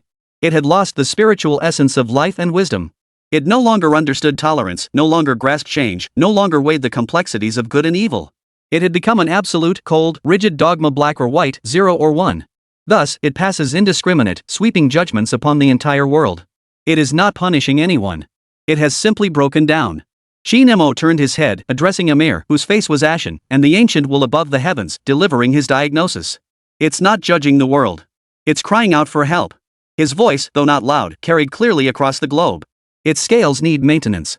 As the words fell, amidst the stunned gazes of everyone present, he did not draw any weapon, nor did he unleash any divine power. He simply, without haste, drew 3 seemingly ordinary objects from his robe. An ancient earthenware jar, holding a handful of sand from the driest depths of Lopner, 10,000 miles away. Representing the cycle of matter, dust returns to dust, earth returns to earth. A translucent jade flask holding a single drop of the purest water from the source of the Yellow River. Representing the ever-changing flow of life, as embodied by the highest virtue being like water. And a piece of Kunlun mountain jade, untouched by any carving, retaining its most primal form. Representing the spiritual core of the 5 virtues of jade, warmth, resilience, and tenacity. Qin Mo raised his head, gazing directly at the golden scales in the sky. Within his dark pupils burned a flame called civilization. He spoke aloud, his voice echoing across the entire Giza plateau. I have not come to submit to your weighing. I have come to forge anew for you. A brand new feather. The instant his declaration fell upon the phantom scales in the sky, on the pan representing truth, the illusory feather image trembled violently without warning. Then, under the horrified gaze of the entire world, snap! A crisp, shattering sound, as if from the very beginning of the universe, echoed deep within everyone's soul. The feather shattered. It dissolved into a golden dust that filled the sky. Globally, the already stringent law of Mott spiraled completely out of control at that very moment. The severity of punishment instantly surged tenfold. Countless individuals who had merely experienced darkening skin moments before suffered cardiac arrest. Countless others, who had merely experienced accelerated heartbeats moments before, exploded on the spot. The world transformed into a living hell. Amir, the Egyptian official, stared at the 3 items Qin Mo had produced, then at the utterly shattered laws in the sky. The color drained from his face in an instant. As if recalling the most terrifying taboo imaginable, he summoned every ounce of strength to emit a heart-wrenching, blood-curdling scream of terror. No! Our most secret papyrus scrolls have recorded it. Only the 3 sacred relics sand, water, and stone from the mythical land at the world's easternmost edge can repair the feather of Mott. But the prerequisite for restoration is, the old feather must first be utterly shattered. You intend to sacrifice yourself to mend the heavens. Chapter 191, Collapse of the Laws. The collapse of the laws. As the ethereal feather shattered, a living hell descended upon the mortal realm. Life support systems in hospitals worldwide no longer showed gradual decline, they plummeted to zero. Financial market screens no longer displayed plummeting red figures, but a deathly black signaling the complete shutdown of trading systems. Trust, the very bedrock sustaining human society, was utterly ripped away in that instant. Outside Cairo, Egyptian soldiers armed with rifles aimed their black muzzles at the eastern man standing amidst the yellow sands. In their eyes, Qin Mo was not a savior, but the ultimate demon who had unleashed divine retribution. Qin Mo remained utterly oblivious to his surroundings. He ignored the barrels pointed at him, ignored the global chaos screaming through his earpiece. With the heavens and earth as his furnace, the pyramids as his backdrop, he erected his divine workshop upon this ancient land, a sanctuary belonging solely to him. He gently placed the raw jade stone from Kunlun at the center of the yellow sand beneath his feet. With his finger, using sand as ink, he traced an arc around the jade, sketching an extraordinary array pattern, round on the outside, square within, a mystical diagram mirroring the cosmic harmony of heaven and earth. Finally, he uncorked the jade bottle. That single drop of the purest water from the yellow river's source, like a rolling morning dew, was precisely poured by him into the grooves of the magical array. The water line spread instantly. A miniature forging platform, embodying the geographical and philosophical concepts of ancient China, took shape. Qin Mo sat cross-legged. His hands hovered over the Kunlun jade slab, inches apart. He closed his eyes. Divine artisan's heart roared into activation with unprecedented power. No flames. No intense heat. A fireless forging, transcending the laws of physics, commenced. Driven by his will, the handful of sand from Lopner within the formation began to emit a thick, earthen glow. Within the gully, the droplet of yellow river water silently began to boil, releasing a misty vapor. Light and vapor intertwined, transforming into a pure, invisible stream of information that began to violently wash over the Kunlun jade, silent for hundreds of millions of years. Qin Mo was not carving. He was reasoning with it. He was using the foundational logic of Chinese civilization to persuade this stubborn stone. Deep within his soul, an ancient character for Dao suddenly illuminated. This concept transformed into an invisible command, instantly infusing the jade. Within the jade, its chaotic structure seemed imbued with a soul, beginning to evolve on its own according to some most ancient, most fundamental natural law. Next came yin and yang. Boom! Within the jade, it felt like the creation of heaven and earth. One half transformed into a profound, lightless pitch black. The other half ignited with a blinding, pure white radiance. The black and white energies swirled like two fish chasing each other, forming a perfectly rotating, dynamic taiji diagram at the core of the jade. But that wasn't enough. With a flicker of Qin Mo's intent, the principle of the golden mean flowed into it like a gentle spring breeze. The starkly contrasting, fiercely colliding Tai Chi diagram instantly retracted its radiance. No longer sharp, no longer extreme. Instead, it gained a touch of perfectly balanced harmony and a hint of wisdom that conceals sharpness within dullness. He transformed the philosophy of the highest virtue as like water into the final command. The jade's rigid physical concept seemed to dissolve completely in that instant. It learned water's adaptability, water's benefiting all things without contention. This scene, transmitted intermittently through the world's chaotic signals, spread across the globe. Countless physicists, philosophers, and historians who had been following this matter went absolutely mad at that very moment. Good heavens! He's not just building tools, he's defining the rules. He's transformed the thought of a civilization into a superpower, one that can be manipulated, encoded, and used to construct worlds. This isn't a miracle, this is the genesis of civilization. Amidst the global shockwaves, within a secret stronghold of the guardians of world truth, hidden in the shadows of the internet. The man in the silver mask watched Qin Mo's forging on the screen and let out a cold, sinister laugh. Naive Easterners, do you truly believe the world would allow you to rewrite its foundational code so easily? He reached out and pressed a blood-red button. Initiate the Seth protocol. Since you speak of balance, let me show you what absolute chaos truly means. In the next instant, an invisible data stream infused with brutality, jealousy, and pure entropy harnessed the remnants of the Atlas system's authority to lock onto Cairo's coordinates. Like a poisoned needle, it struck viciously at Qin Mo's newly formed workshop. Qin Mo's eyes snapped open. He sensed that pure malevolence utterly opposed to the order he had built. Yet before he could react, the module within him representing the earthfire suddenly trembled. That pure golden power, belonging to the Chinese Taoist tradition, sensing the external contamination, passively activated itself. A sand-colored barrier, formed from the illusory outlines of mountains, rivers, and streams, flickered into existence around Qin Mo. The 9 provinces barrier. That threat of entropy increasing information representing chaos was ruthlessly repelled by this barrier. Yet the collision of these two opposing forces still sent violent tremors through Qin Mo's soul. He grunted softly as a trickle of blood slowly seeped from the corner of his mouth. At that very moment, an unexpected change occurred. The Kunlun jade before him, now infused with Eastern philosophy, seemed to come alive, developing its own will. It sensed the wound inflicted upon its creator. This vessel of the Tao, no longer merely a stone, actively returned a gentle yet resilient Tao essence. This Tao essence surged instantly into Qin Mo's brow, stabilizing his turbulent soul. Moreover, it began to actively absorb, analyze, and transform the black impurities contaminants from other ancient civilizations within the Earth-Fire module inside Qin Mo's body. Above the heavens, the golden phantom scales spanning the heavens seemed drawn to the forging unfolding below. For the first time, its rigid, icy judgmental will stirred with a trace of hesitation, a hesitation it itself could not comprehend. The crushing pressure of judgment enveloping the entire world had, silently, begun to wane. Egyptian official Amir stared blankly at this scene. He saw the blood at Qin Mo's mouth, observed the jade stone that had fed back into Qin Mo, and felt the sudden easing of pressure in the sky. His eyes brimmed with shock and sudden understanding as he murmured in a trembling voice. I understand. I understand. Our law is the perfection of stillness, the ultimate judgment upon souls after death. But his way is the harmony of flow, the dynamic equilibrium of all things within the process of life. We were wrong from the very beginning. He did not know how long it had been. Exhausting the last shred of his spirit. The Kunlun jade finally completed its ultimate transformation. It did not take on any specific form. Instead, it coalesced into a single mass, a chaotic orb radiating brilliant light, seemingly containing an entire universe within, brimming with infinite possibilities. The physical repair was now complete. What followed was the most crucial and most perilous step. Infusion of spirit. Qin Mo slowly extended his hand, his pale fingertips poised to plunge into the luminous sphere. He intended to infuse it with his own divine essence, the very understanding of life held by Huaxia civilization, to fully complete this brand new feather. At that very moment, boom! The entire Giza plateau shook violently. Not far away, the Sphinx's stone eyes, weathered by millennia of wind and frost, suddenly ignited without warning, blazing with two piercing crimson beams of annihilating light.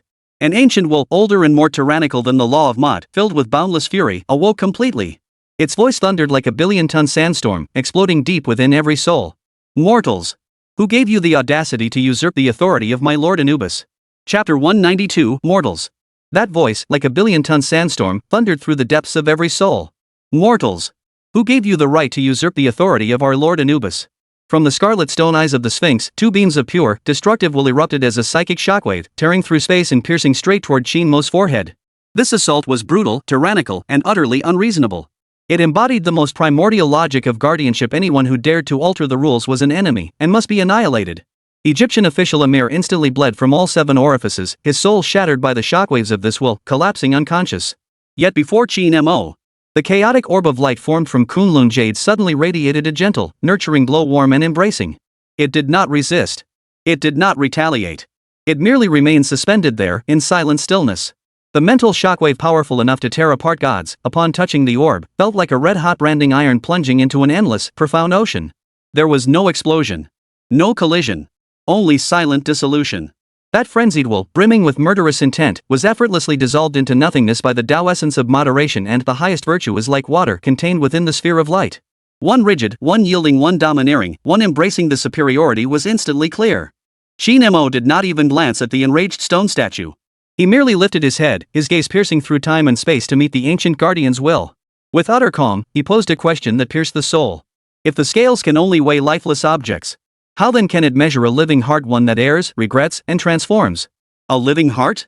This question struck like an unbreakable, ultimate command. It slammed violently into the core logic of that fierce will. Buzz.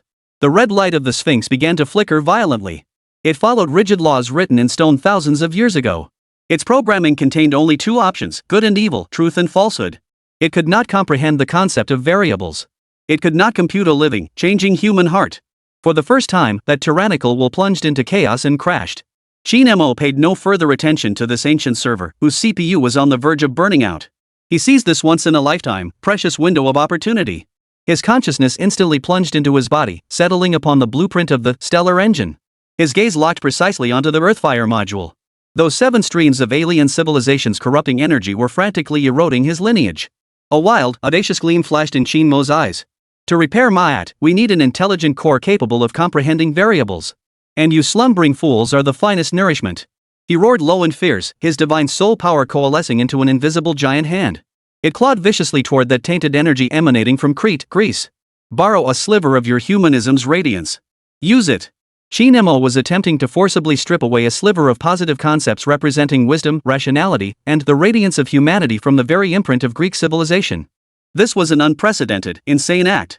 He sought to forcibly blend the core ideologies of two utterly divergent civilizations.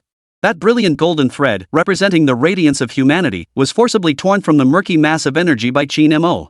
With utmost care, he infused this radiant thread imbued with the beauty of logic and reason into the chaotic orb before him, which embodied the Eastern philosophy of unity between heaven and humanity. Boom! Within the sphere, it felt like a cosmic explosion had erupted.